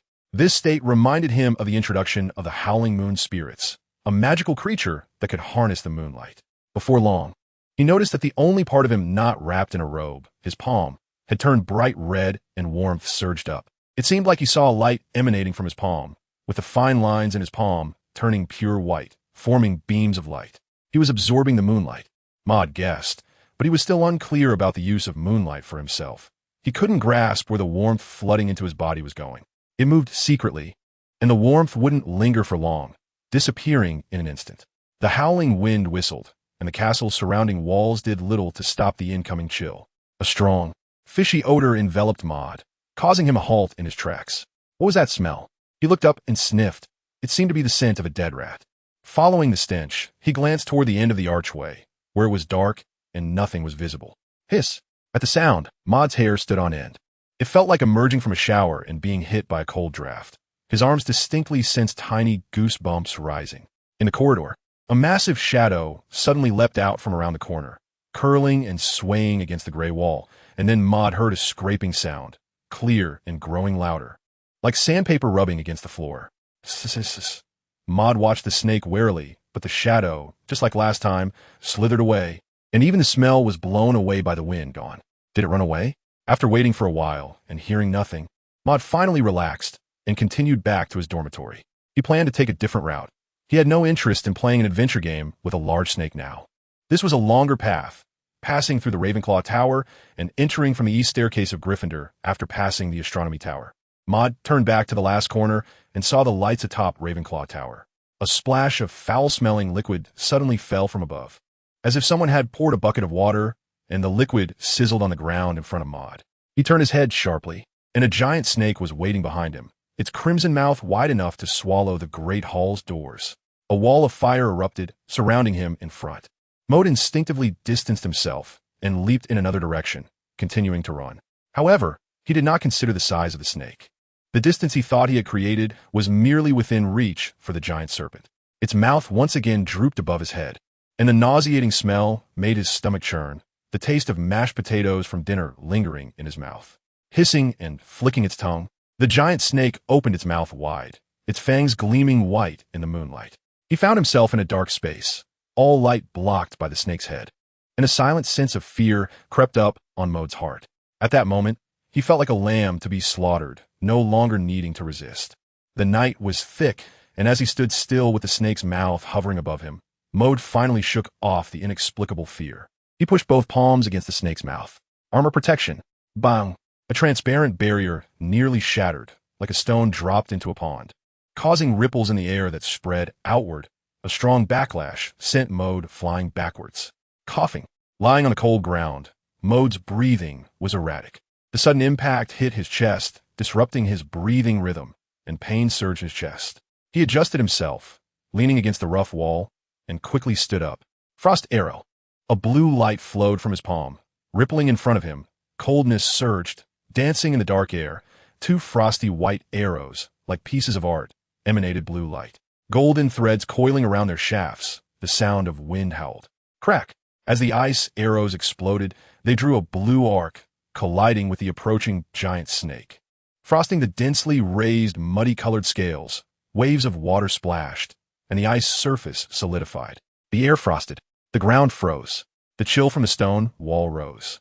The giant snake's head was completely frozen, but its massive body was too large. A swing of its tail cracked both the stone slab and the ice surface open. Shaking its head, heavy ice blocks fell off, hitting the ground with a loud thud. Without much hesitation, Maud extended his right hand as if grasping a long sword. Thousand bird sharp spear. Purple energy spread, lightning swirling in an oval in his palm, gradually splitting to the sides. Blue and purple light instantly illuminated the entire archway. The stone slabs, stone walls, and ice surface seemed to be streaked by lightning. A purple longsword was held in his hand. Whoosh! The purple energy extended. The longsword transformed into a spear, stretching out over 10 feet long, thrusting towards the giant snake's crown.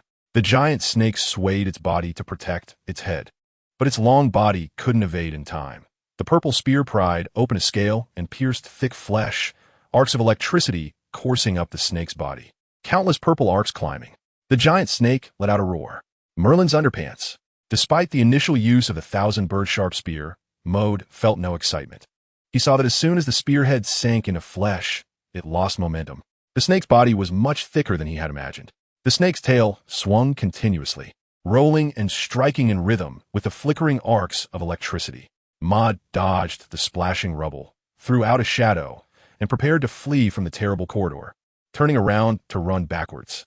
The massive object moved with a hissing sound, and the stone floor rumbled. Suddenly, dust and smoke rolled in, surging towards Maud, who covered his mouth and nose and coughed a few times.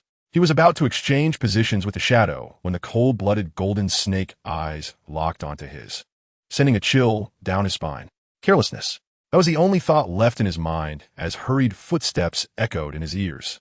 At that moment, he found himself unable to move. His feet no longer obeyed him, as if bound by a heavy weight, too heavy to budge.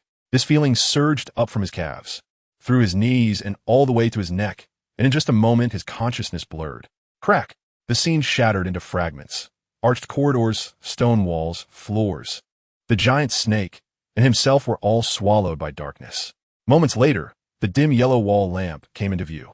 This scene was highly spectacular, more captivating than any drama or musical. Ron tried to find a suitable word to describe the sight before him, pondering for a long time, and finally settling on a simple word: monster. Hermione looked at Maud seriously, as if trying to see the difference between him and a normal person on his face. Ignoring her, Maud retracted his hand that had been frozen in front of his chest, burying it in his wide sleeves. Are you satisfied, Harry? Oh, of course. Harry glanced at a corner of the dormitory and nodded again. The papers in the trash can had all been cleared out. He saw with his own eyes that the 2 pages of homework he had torn apart a couple of days ago, which had been done poorly, had returned to their original state and were rebound to his notebook. Who do you think is playing this prank, and what could their purpose be? Hermione posed this question. If someone hates or dislikes someone in this dormitory, then that person might do something like this. It's also possible that they're searching for something and trying to steal it. If it's a prank, then that's fine, but if there are other intentions, it's hard not to think of that notebook or the recent Chamber of Secrets incident. Could it be the person who left the notebook in the bathroom? Harry pondered for a moment and said. Ron shook his head, denying his speculation. Then why did he discard the notebook? If it was just for a prank to annoy someone, I think it's more likely to be Malfoy. Personally, I tend to think that the author of this scene is related to the Chamber of Secrets. After listening for a while, Hermione, sitting in the chair at the table, began to share her thoughts. Night. Back in the dormitory, Maud sat at a table facing a protruding window, flipping through the black notebook. Under the moonlight, the pages of this notebook had become even more yellowed. Looking again at the corner of the curled paper, the inner side had clear tear marks, and the back cover was obviously discolored from friction. No matter how you looked at it, this was an ordinary notebook. Maud thought for a moment, then opened the right drawer of the desk. Inside, a white feather quill lay quietly, along with several brand new notebooks. He took out the quill and smoothed the feathers at the tip. He wrote on the old yellow paper, "Hello, I am Harry's classmate, Ron Weasley." Hello. The paper glowed faintly, like candlelight, but after a moment, the light faded, leaving behind a simple word. There was a response, but would it know I was deceiving it? Just like Dumbledore knew, sometimes he liked to say nonsensical things to him. Or is it possible that it had some form of communication and information sharing with another fragment of soul that escaped from Hogwarts, and that it could sense its presence and see itself writing at the desk? Maud continued to write with a quill. Do you really know the truth of the Chamber of Secrets from 50 years ago? Of course. On the paper, the recently written words seemed to have settled deep into the notebook, dissolving without a trace. After a brief flash of light, another short sentence reemerged. Are you Tom Riddle? Yes. How old are you? I forgot. Why are you in the notebook? The notebook may have lost some kind of signal, failing to reorganize its language while swallowing the words Maud had just written, restoring the blank page. Since you don't like this topic, let's change it. Good.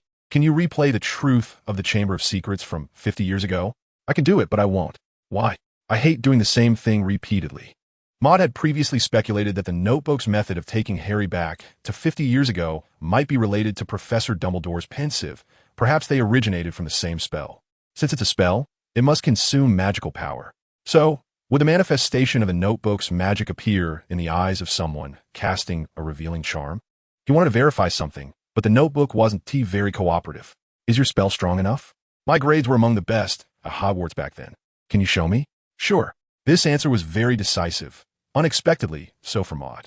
Before Maud could prepare himself, countless fluorescents appeared on the pages of the notebook, establishing a curtain of light between him and the notebook. Then, like a whirlwind, Maud's eyes only saw scenes rushing by him, so fast that it was almost impossible to understand and remember these images. The final still image was of a familiar, yet strange classroom for defense against the dark arts. The old, yellowed stone walls, the white dragon skeleton hanging from the ceiling, and the portraits of past defense against the dark arts professors displayed on either side. This was the classroom from 50 years ago. A black-haired boy with deep-set eyes and another boy with curly brown hair stood in the middle of the empty classroom, holding wands. Tom Riddle, Josephine Stock. The two introduced themselves, then walked away from the center until they were about 30 feet apart before turning to face each other. No professor. Looking around, Maud noticed this issue. In Hogwarts, dueling in defense against the dark arts usually involved a professor present to explain the rules and serve as a safety guide to prevent students from getting hurt during the contest. Were these two fighting privately? On your marks. Armored protection. Two beams of light flowed from their wands, followed by a clash between smooth, thick transparent armor and sharp beams resembling long swords. They tugged back and forth in the air, and, at the point of contact, large splashes of light erupted, like the glow of a bonfire. The incantations were monotonous, and the magic was still at the level of Hogwarts students. He was hiding himself. Although it seemed somewhat dull to watch as a guest, Maud still patiently observed the entire magical duel from beginning to end. Both were geniuses, one unrecognized, and the other still a genius after hiding. The images flickered like losing a radio signal. In a daze, Maud found himself back in his dormitory, sitting on a wooden chair, facing the protruding window, with a black notebook on the table, moonlight leaving traces on the pale yellow paper. His eyes sparkled as he looked at the notebook. Delicate, gray threads extended from the ordinary paper into the air, probing into a certain place, like a straw held in someone's mouth, trying hard to draw something in. He had seen the changes in the notebook through the recent projection. Squeak. The mouse under Ron's bed emitted a restless dream murmur. Suddenly, a new line of text appeared in the diary. Two choices: let me free to save your friend, or abandon her and stay here with me as a prisoner. This was Tom Riddle's advice to Maud. The gray light quickly wove into a massive birdcage, with the handle of the cage carved into a bloody snake's mouth, and trapped inside the cage was a person and a notebook. Maud was taken aback. What does it mean? He touched the cage. A resilient and burning sensation transmitted from his fingertips to his mind, not particularly strong, but he needed time to craft a powerful key to open it. The notebook continued. You wouldn't think that a monster facing a frail little girl could only turn her to stone, would you? That brown-haired little girl. Luck won't protect everyone. Is it brown-haired Hermione? Is it true what it says? Or is it a lie made up to escape itself? Maud did not immediately pick up the quill to respond, but instead extended his index finger again to touch the grayness in the air. The moment the two made contact, a purple light enveloped his finger. Zizi. There were flickering sparks at the point of contact, and the gray cage rippled like a stone thrown into water, creating subtle waves. Soon after, it returned to calm. He was testing the specific resilience of this cage. I can see your movements. You are attempting a third option, but unfortunately, I did not leave that option available. The black notebook emitted a thin beam of white light, like a rose blooming, and a strange yet familiar face appeared on the yellow paper. The same face as one of the protagonists from the recently shown magical duel. With slightly curled, medium-length black hair, deep-set eyes, and a youthful appearance, he said, Now, it will be more convenient for us to communicate. Aren't you afraid I will destroy you now? Mo lowered his head in confusion, speaking to the notebook on the table. In his thoughts, he should have 4 options. The first 2 had already been given to him by Tom Riddle. The third was to break free from the cage and take the notebook to find Hermione. The fourth was to destroy the notebook, and in it all, a smile appeared on Tom Riddle's calm face, yet could not conceal his lonely and composed demeanor. You can't do it, at least not now. Oh, are you so sure? Of course. Then I'll give it a try. You shouldn't mind, right? A burst of brilliant flames ignited in his palm, shining like a striking jewel in the night. Maud raised his hand, moving it from high to low, as if stroking a child's head. The flames grew hotter, changing from fiery red to golden orange, and now to gold. Its current name, to be precise, is Fierce Fire. The golden flames tilted at an angle, like raindrops of fire falling down, passing through the face drawn on the notebook and precisely landing in the middle of the yellow paper. Ding-dong. It sounded as crisp as the dripping of a faucet. The gray cage flickered for a moment, and then a layer of light gray curtains spread over the surface of the notebook, catching the falling flames, which vanished silently as if they had fallen into water. Maud didn't stop moving. The flame was just a small part of the fire, with his palm pressing down compared to the immobile notebook on the table. This hand could be considered a moving disaster. It's just a pity that when someone is prepared to do something, it's hard to easily defeat them. The dazzling firelight touched the pages of the notebook, silently turning into smoke and intertwining with the moonlight. Squeak! The little mouse under the bed let out a painful cry again. It was trapped in a dream. Maud looked at the bottom of the bed along the thread in the air. The notebook was draining the energy, or rather the life, of the mouse. This time, do you believe it? I believe it. Let me out, and I'll give you freedom. With a sigh, Maud pointed to the door of the dormitory. You need to move quickly. If someone dies, I'll have to tear up the ticket as well. Haha. In Tom Riddle's young and indifferent laughter, a small door of the birdcage opened, just enough for Maud to squeeze out sideways. You can go now, Tom Riddle said. All right, I'm leaving now. After M.O. squeezed through what seemed to be a thin layer of the birdcage closed again. He stood outside, watching the face on the notebook that was still lit, pondering for a moment. Tom Riddle also looked at him quietly and said, You have dangerous thoughts of breaking the contract. Contract? Is that some kind of snack similar to Bertie Bott's every flavor beans? A beam of purple light rippled through the room. Maud stood with his hand raised, facing Tom Riddle, or rather that black diary, and recited, The gun of the judge. The flowing purple light wove into a 7-foot-long sword in the air, with 7 stars of light surrounding the hilt. It stood in the air, aimed at the notebook in the gray cage. Then, the light flickered, and the spine of the long sword grew like bamboo shoots, suddenly thrusting towards the little mouse hiding under the bed. Tom Riddle was momentarily stunned, seemingly not anticipating this dramatic scene. Thump! Thump! The purple spear of judgment dispelled the darkness, stretching momentarily closer to a hairless mouse missing a toe, colliding with its smaller gray cage, creating a considerable gust of wind. Zzz. The slender electric light scattered upon impact, slanting into the air and regaining tranquility amidst the dazzling flicker. The gray cage only shattered at one corner, and the mouse remained unharmed. However, it was very tired, deep in sleep. The vitality that Tom Riddle could draw upon had been significantly depleted. Maud looked back at the face one last time and walked out the dormitory door. "This is the gift I leave for you, Mr. Tom Riddle." The library?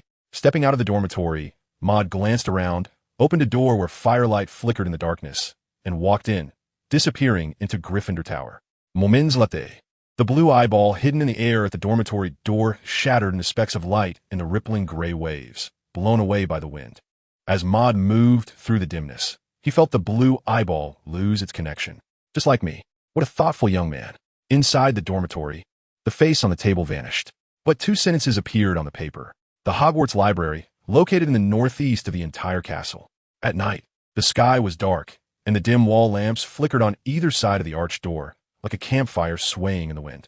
Maud stood under the closed, somewhat rusty gate, surveying the surrounding darkness. He saw no signs of a struggle or any large creatures having crawled through. Was it all over? Cleaned up by someone? No. A certain feeling told him that it shouldn't be that way. It also didn't seem right. Creak. The rusty iron gate suddenly swung open, startling Maud, who was crouched down observing. He stood up, and from the slightly ajar gate, a little girl with fluffy brown hair poked her head out. Thud! Ouch! She was also startled by the dark figure squatting at the door, hitting her head against the iron gate, producing a crisp sound. Maud couldn't help but smile. Good things, anything can still happen. Or perhaps the whole thing is just Tom Riddle's lie. "What are you doing?" "Maud, you startled me," Miss Granger complained, rubbing her head. "It's so late. The professors in the library have all left. What are you still doing here?" "I was going to ask you the same thing," Maud said, "but right now, we should head back to the dormitory. The evening study session in the hall should be over. And you probably don't want to lose 10 points for running around at this time." Then let's hurry." The two of them quietly closed the iron door of the library and left the place. "Are you here to find me?" Hermione tried to tread lightly. Many windows of Gryffindor Tower could see lights. Some briefly turned on and then went dark again. After Hogwarts' evening study session, there wasn't much time left for students to prepare before resting. Maud nodded and began to recount the facts, of course, mixed with a bit of artistic creation. "I had a dream. I dreamed that you were eaten by a big snake tonight." Hermione rolled her eyes and huffed. "Nonsense. I'm perfectly fine. How could I be eaten by a snake?" "Wait." Her tone suddenly rose quite a bit, and she seemed very happy. "Do you also know the truth about the matter? I mean, about the monster in the Chamber of Secrets?" "I know a little." Emoda shrugged and nodded, signaling Hermione to continue. "Tonight, I thought of some key things. So I ran to the library to look up relevant information, and as a result, it was confirmed. The monster in the Chamber of Secrets is not a spider. It's a snake, a very large snake." Maud and Hermione walked side by side, quietly listening to Hermione's narration, their eyes moving, vigilantly scanning the dark corners. As they approached Gryffindor Tower, everything was as quiet as before, and the stone floor under the dim yellow light felt very ancient as they walked. He thought to himself, tonight shouldn't be the time for a petrification incident. In other words, he had fallen into the trap of the Black Notebook's lies. Unfortunately, he had let a dangerous source slip away. The two climbed the stairs leading to Gryffindor Tower. Top. Hermione continued to talk about what she had found in books. Its scientific name was basilisk, a magical creature that had been prohibited from research and domestication since the Middle Ages. It liked to roam in the dark. So past basilisk clearing activities covered the city's dark corners, including the sewers. Hermione stopped speaking, as if she had been speaking too hurriedly and suddenly choked on her words. Maud turned his head to look at Hermione. Hermione, however, didn't move. She reached behind her, tugging at the hem of her robe that seemed to be stuck in the gap of the stairs. But her expression was very anxious, like a person facing death, panicked but helpless. Instinctively, Maud looked back. Under the night sky, the moonlight illuminated the descending stone steps, bringing a bit of brightness. In the moonlight, one could see some crumbling gray walls, the packaging of Bertie Bott's every flavor beans on the third step, and the circular archway at the entrance of the staircase. Nothing more. His mood calmed a bit, his gaze falling on the hem of Hermione's robe, which was caught on the rough stones of the staircase. Was that all? Panic? Fear? This was not something easily performed. "What is wrong?" he asked. Hermione tugged at her robe forcefully, nearly tripping, and Maud caught her by the arm. I, she spoke with long breaths, as if her mouth were frozen and shaking. Her eyes not moving much, appearing somewhat dazed. Maud grabbed her arm, leaning sideways to help her up the stairs, keeping a vigilant eye on the back. "Run, let's run." Hermione seemed to awaken from a dream. Her voice went from weak to sharp. She turned and grabbed Maud's arm, anxiously rushing forward, stumbling a bit as she walked. Maud also quickened his pace and hurriedly followed up. What do you see? Maud asked. Hermione was panting heavily, white mist forming at her lips. She shook her head, saying nothing, perhaps unable to speak, just pulling Maud behind her as they ran. A snake? Is it a snake? It could be a snake, but where is the snake? His senses were sharper than normal. Suddenly, Maud, who was following Hermione, caught sight of a corner behind her robe, where there was a smooth hole with a hint of green at the edge. Smooth, like it had been burned smooth. It was also oozing a green viscous liquid. In his mind, a vivid picture naturally wove itself together. Just at the 8th step, Hermione must have been right beneath the snake's mouth. She saw the snake behind her. Although the snake's body blocked the moonlight, at a glance, he could see that huge figure, carrying a tremendous sense of oppression. Fear was normal, fear of the giant, fear of death. The two intertwined could leave one gasping for breath. It was like rowing a small fishing boat in the ocean, only to see a whale, vast and boundless, suddenly rise from the depths, inhaling and engulfing the surrounding fish and shrimp. And the boat was also among the fish and shrimp. The place the snake had passed through would carry a muddy smell, like the scent of earth after rain. The snake's mouth also had a very fishy odor. Strangely, Maud didn't smell anything unusual or detect any anomalies. Wait, he thought of something, his eyes flashing around, noticing an abnormality at the tip of his nose. Gray. Tom Riddle's masterpiece. He was somewhat taken aback, but quickly regained his composure. At this moment, it was not the time to dwell on how he could be cursed by that foul black notebook. Last time, he had struggled to deal with the snake alone, and this time he was with a little girl. Run, he shouted, racing ahead to lead Hermione to leave this place quickly. But just as he reached the end of the stairs, he stopped in his tracks, and Hermione, who had been tugging at his sleeve, nearly lost her balance. Don't look up. Maud looked into the darkness as a massive creature emerged from an unknown corner, slithering silently through the hall of the tower. The drainage system. In a castle like Hogwarts, there must be plenty of drainage pipes, likely with a complex and intricate structure that would seem complicated just from looking at the blueprints. These pipes are a natural snake den. Is it coming again? Hermione, with her head down, whispered, her tone noticeably lighter, as if she was gradually recovering from the recent shock. You can't stare at it. If you see its eyes, you're sure to die. I know, but right now, we need to run back. The two of them ran down the stairs in unison, their footsteps echoing crisply in the narrow corridor as they communicated. Which way should we run, Maud? The headmaster's office. Will Professor Dumbledore be there? I mean, he might have stepped out of the office. He might be there. Either way, we need to find a way out of here, don't we? Dumbledore's office is in the building next to the hospital wing. Maud had only been there once, but left a deep impression. Under the moonlight, in the quiet, long archway, two tiny figures were running, followed closely by a long snake body, silently trailing behind like a mouse sensing the smell of cheese. Oh my God, I can hardly breathe. Can we escape? As prey targeted by a cold-blooded creature, all we need to remember is to run. Maud's condition was quite good, and the stamina granted by the spirit was sufficient. The distance between the snake and the person was getting closer, and a pale yellow light flowed from Maud's palm as he ran. To Hermione's astonished gaze, it floated far away and condensed into an oval door. In the next moment, with a crack, the door shattered like glass into countless pieces. The basilisk's body was surrounded by an unstable magical aura, quietly spreading around as its eyes swayed. And the portal was very sensitive to this magical aura. This also cut off Maud's thoughts of an easy escape. What is this? Hermione asked. Maud did not answer. He looked around and suddenly sighed, slowing his pace and turning to look at Hermione. You go first. It might be looking for me. I need to greet it. How can that be? Hermione retorted, a breath of cold air choking her, causing her to cough repeatedly. Maud stopped, and Hermione ran up to him, tugging at the sleeve of his long robe. It's here, let's go. But, no buts. I can escape, but you have to get away first. Right now, you're still a burden. Maud looked seriously into Hermione's eyes and said. Hermione was stunned for a moment, listening to the somewhat sarcastic words. She simply nodded and left. Turning around, looking at the snake form slithering in the darkness, Maud smiled. An old friend, although it might not recognize him. He raised his hand, reciting in his heart, Frost Arrow. A blue light flowed from him, weaving into a curtain of light in the air, nurturing sharp arrows. Soon, blue arrows exuding a frosty aura floated up and down in the air like bubbles, their sharp edges slowly pointing towards the darkness. Maud raised another hand. A blue eyeball, resembling a gem, fell into his palm. He closed his eyes, and the eyeball floated and sank into his forehead, disappearing. But the world within the blue eye appeared in his mind. Go! It was as if he released a young eagle, softly calling out. The frost arrow streaked through a brilliant trajectory, whistling out and colliding with the serpent monster that was diving down in a hurry. Bang!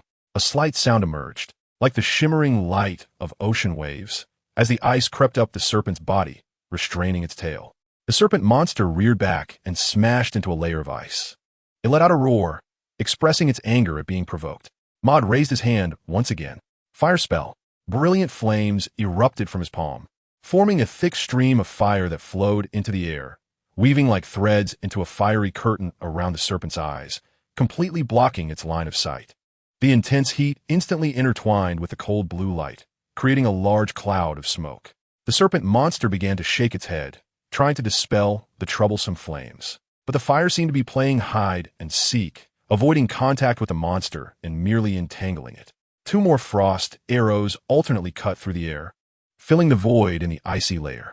Maud waved his hand, dispersing the blue light curtain in the air, then lifted his foot and stepped onto the air. Ripples spread out in circles through the air as Maud began to run, and compared to last time, he had made good progress with this new ability. However, he was still distracted by controlling the flames in the air, so sometimes it was a bit difficult to step firmly. When he was 6 feet away from the giant head of the snake monster, he made a diving motion, pushing off with his feet, and his whole body soared down like a falcon aiming to catch a snake on the ground. Judgment's gun, he almost shouted, as it was his first time doing something so thrilling. With a whoosh, a purple lightning flashed from his raised hand. A large amount of electric current began to emerge from this newly formed lightning, gathering and flowing. In a very short time, he was holding a magnificent and sharp purple longsword, held upside down as if to stab a rat in the fields, with 8 beams of golden starlight embellishing the hilt. The surging electric light danced like a disturbed beehive, performing a frenzied and anxious dance in the air of the long, dark corridor. Maud felt the magic within him continuously draining, and he held the judgment spear in his hand. Oh no, now it was still the judgment sword. Are you scared? A little. Is it exciting? Exciting. Nevertheless, his heart was surprisingly calm at that moment, like a street awaiting the storm. He exerted all his strength, as if trying to fill himself with more chances of victory. I see it, he said. He saw the snake's eyes with his blue eyes. The crystalline and bloodthirsty red embedded with narrow and cold black, sending shivers down his spine. The blue eyes only made contact for an instant before shattering into light points. But that was enough. The blade extended, and the sword became a spear. Maud shouted out, his voice somewhat hoarse, but the emotions in his heart were transforming into power. With a crackle, under the night sky, a brilliant purple beam of light suddenly pierced through the darkness, scattering the fiery curtain. The serpent monster roared and violently slammed against the hard, cold stone pathway as fragments and dust flew into the moonlight. Maud stood on the smooth and massive head of the snake, his hands trembling like worms, as the sharp judgment spear plunged directly from his palm into the snake's eye. It pierced through the head. In his ears, he heard the snake's roar and the screams of a mouse, as large plumes of gray mist emanated from the snake's eye, intertwining with thick blood. It hurt a lot, but it was still alive. Some kind of gray magic was healing its wounds. The sounds made by the snake monster echoed through the dark corridor, waking many people in the cold air. More slid down from the snake's head. He gasped heavily in the air, and as he landed, he kicked off the air and landed steadily on the ground. He began to retreat, preparing to leave. Hiss, hiss, hiss. The snake monster's head swung wildly, smashing one side of the railing. It seemed to still see its prey escaping below with its other eye, so it charged at the prey with its head. The sound of wind whistled past his ears, and he instinctively flipped over, getting a mouthful of dust, his robe turning a dusty gray. He smiled, reflecting on his impulsive actions just moments ago. He snapped his fingers. His body changed slightly. However, another familiar voice caused a momentary freeze in his expression. Run more. Flocks of birds. A flock of white birds had appeared in the corridor, flapping their wings and pecking at the snake monster's other eye. He looked towards the other side of the corridor, where Miss Granger, who had left, had returned to save him, but he had already managed to escape. On the ground, Moore was knocked into a cloud of white, glowing smoke by the snake monster. At the end of the corridor, Moore watched the tragic scene from a distance.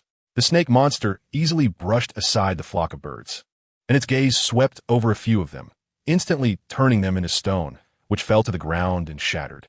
It saw that its prey had disappeared and noticed more prey taunting it. Therefore, the snake monster ignored the bleeding hollow in its body, coiling its massive form, stretching and preparing to swallow another prey whole. On the other side, a little girl with fluffy brown hair was somewhat stunned. She saw that Moore hadn't escaped and was already dead, yet his body dissipated into smoke, making it hard for her to comprehend this spell. Then, the snake monster charged at her. She instinctively looked up at the snake's head, then lowered her gaze to the snake's body, trying to suppress her instincts. This is bad. In the distance, Moore sighed, feeling that everything he had done today was fed to that despicable dog, Tom Riddle. Hermione might not escape this time. Even if she avoided petrification, she couldn't escape the snake's jaws, and all his spells couldn't possibly traverse the long corridor in such a brief moment. Could he blame her for coming back? Yes, but she did it to save her friend. She was just a 12-year-old, ordinary and kind little girl. Unless he thought, if Dumbledore could make it in time, he should be able to save her. It must have drawn the attention of others at Hogwarts. But who had such luck to have this renowned white wizard rescue them in time every single time? Not necessarily. She had once been the protagonist in a book. In a movie, hadn't she? Thud, thud, thud. Clearly, there were no visible people around, nor any lamps or wands emitting faint light. But the clear sound of footsteps reached Hermione and Moore on the other side, gradually becoming clearer as they approached. It was the sound of leather boots colliding with the floor. Maud suddenly felt his body wrapped in some kind of magic. It was very warm. Soon, the snake monster let out one last roar, turned, coiled into the darkness, and disappeared from view, as if it had caught the scent of a beast at the top of the food chain and hurriedly fled. Hermione was stunned.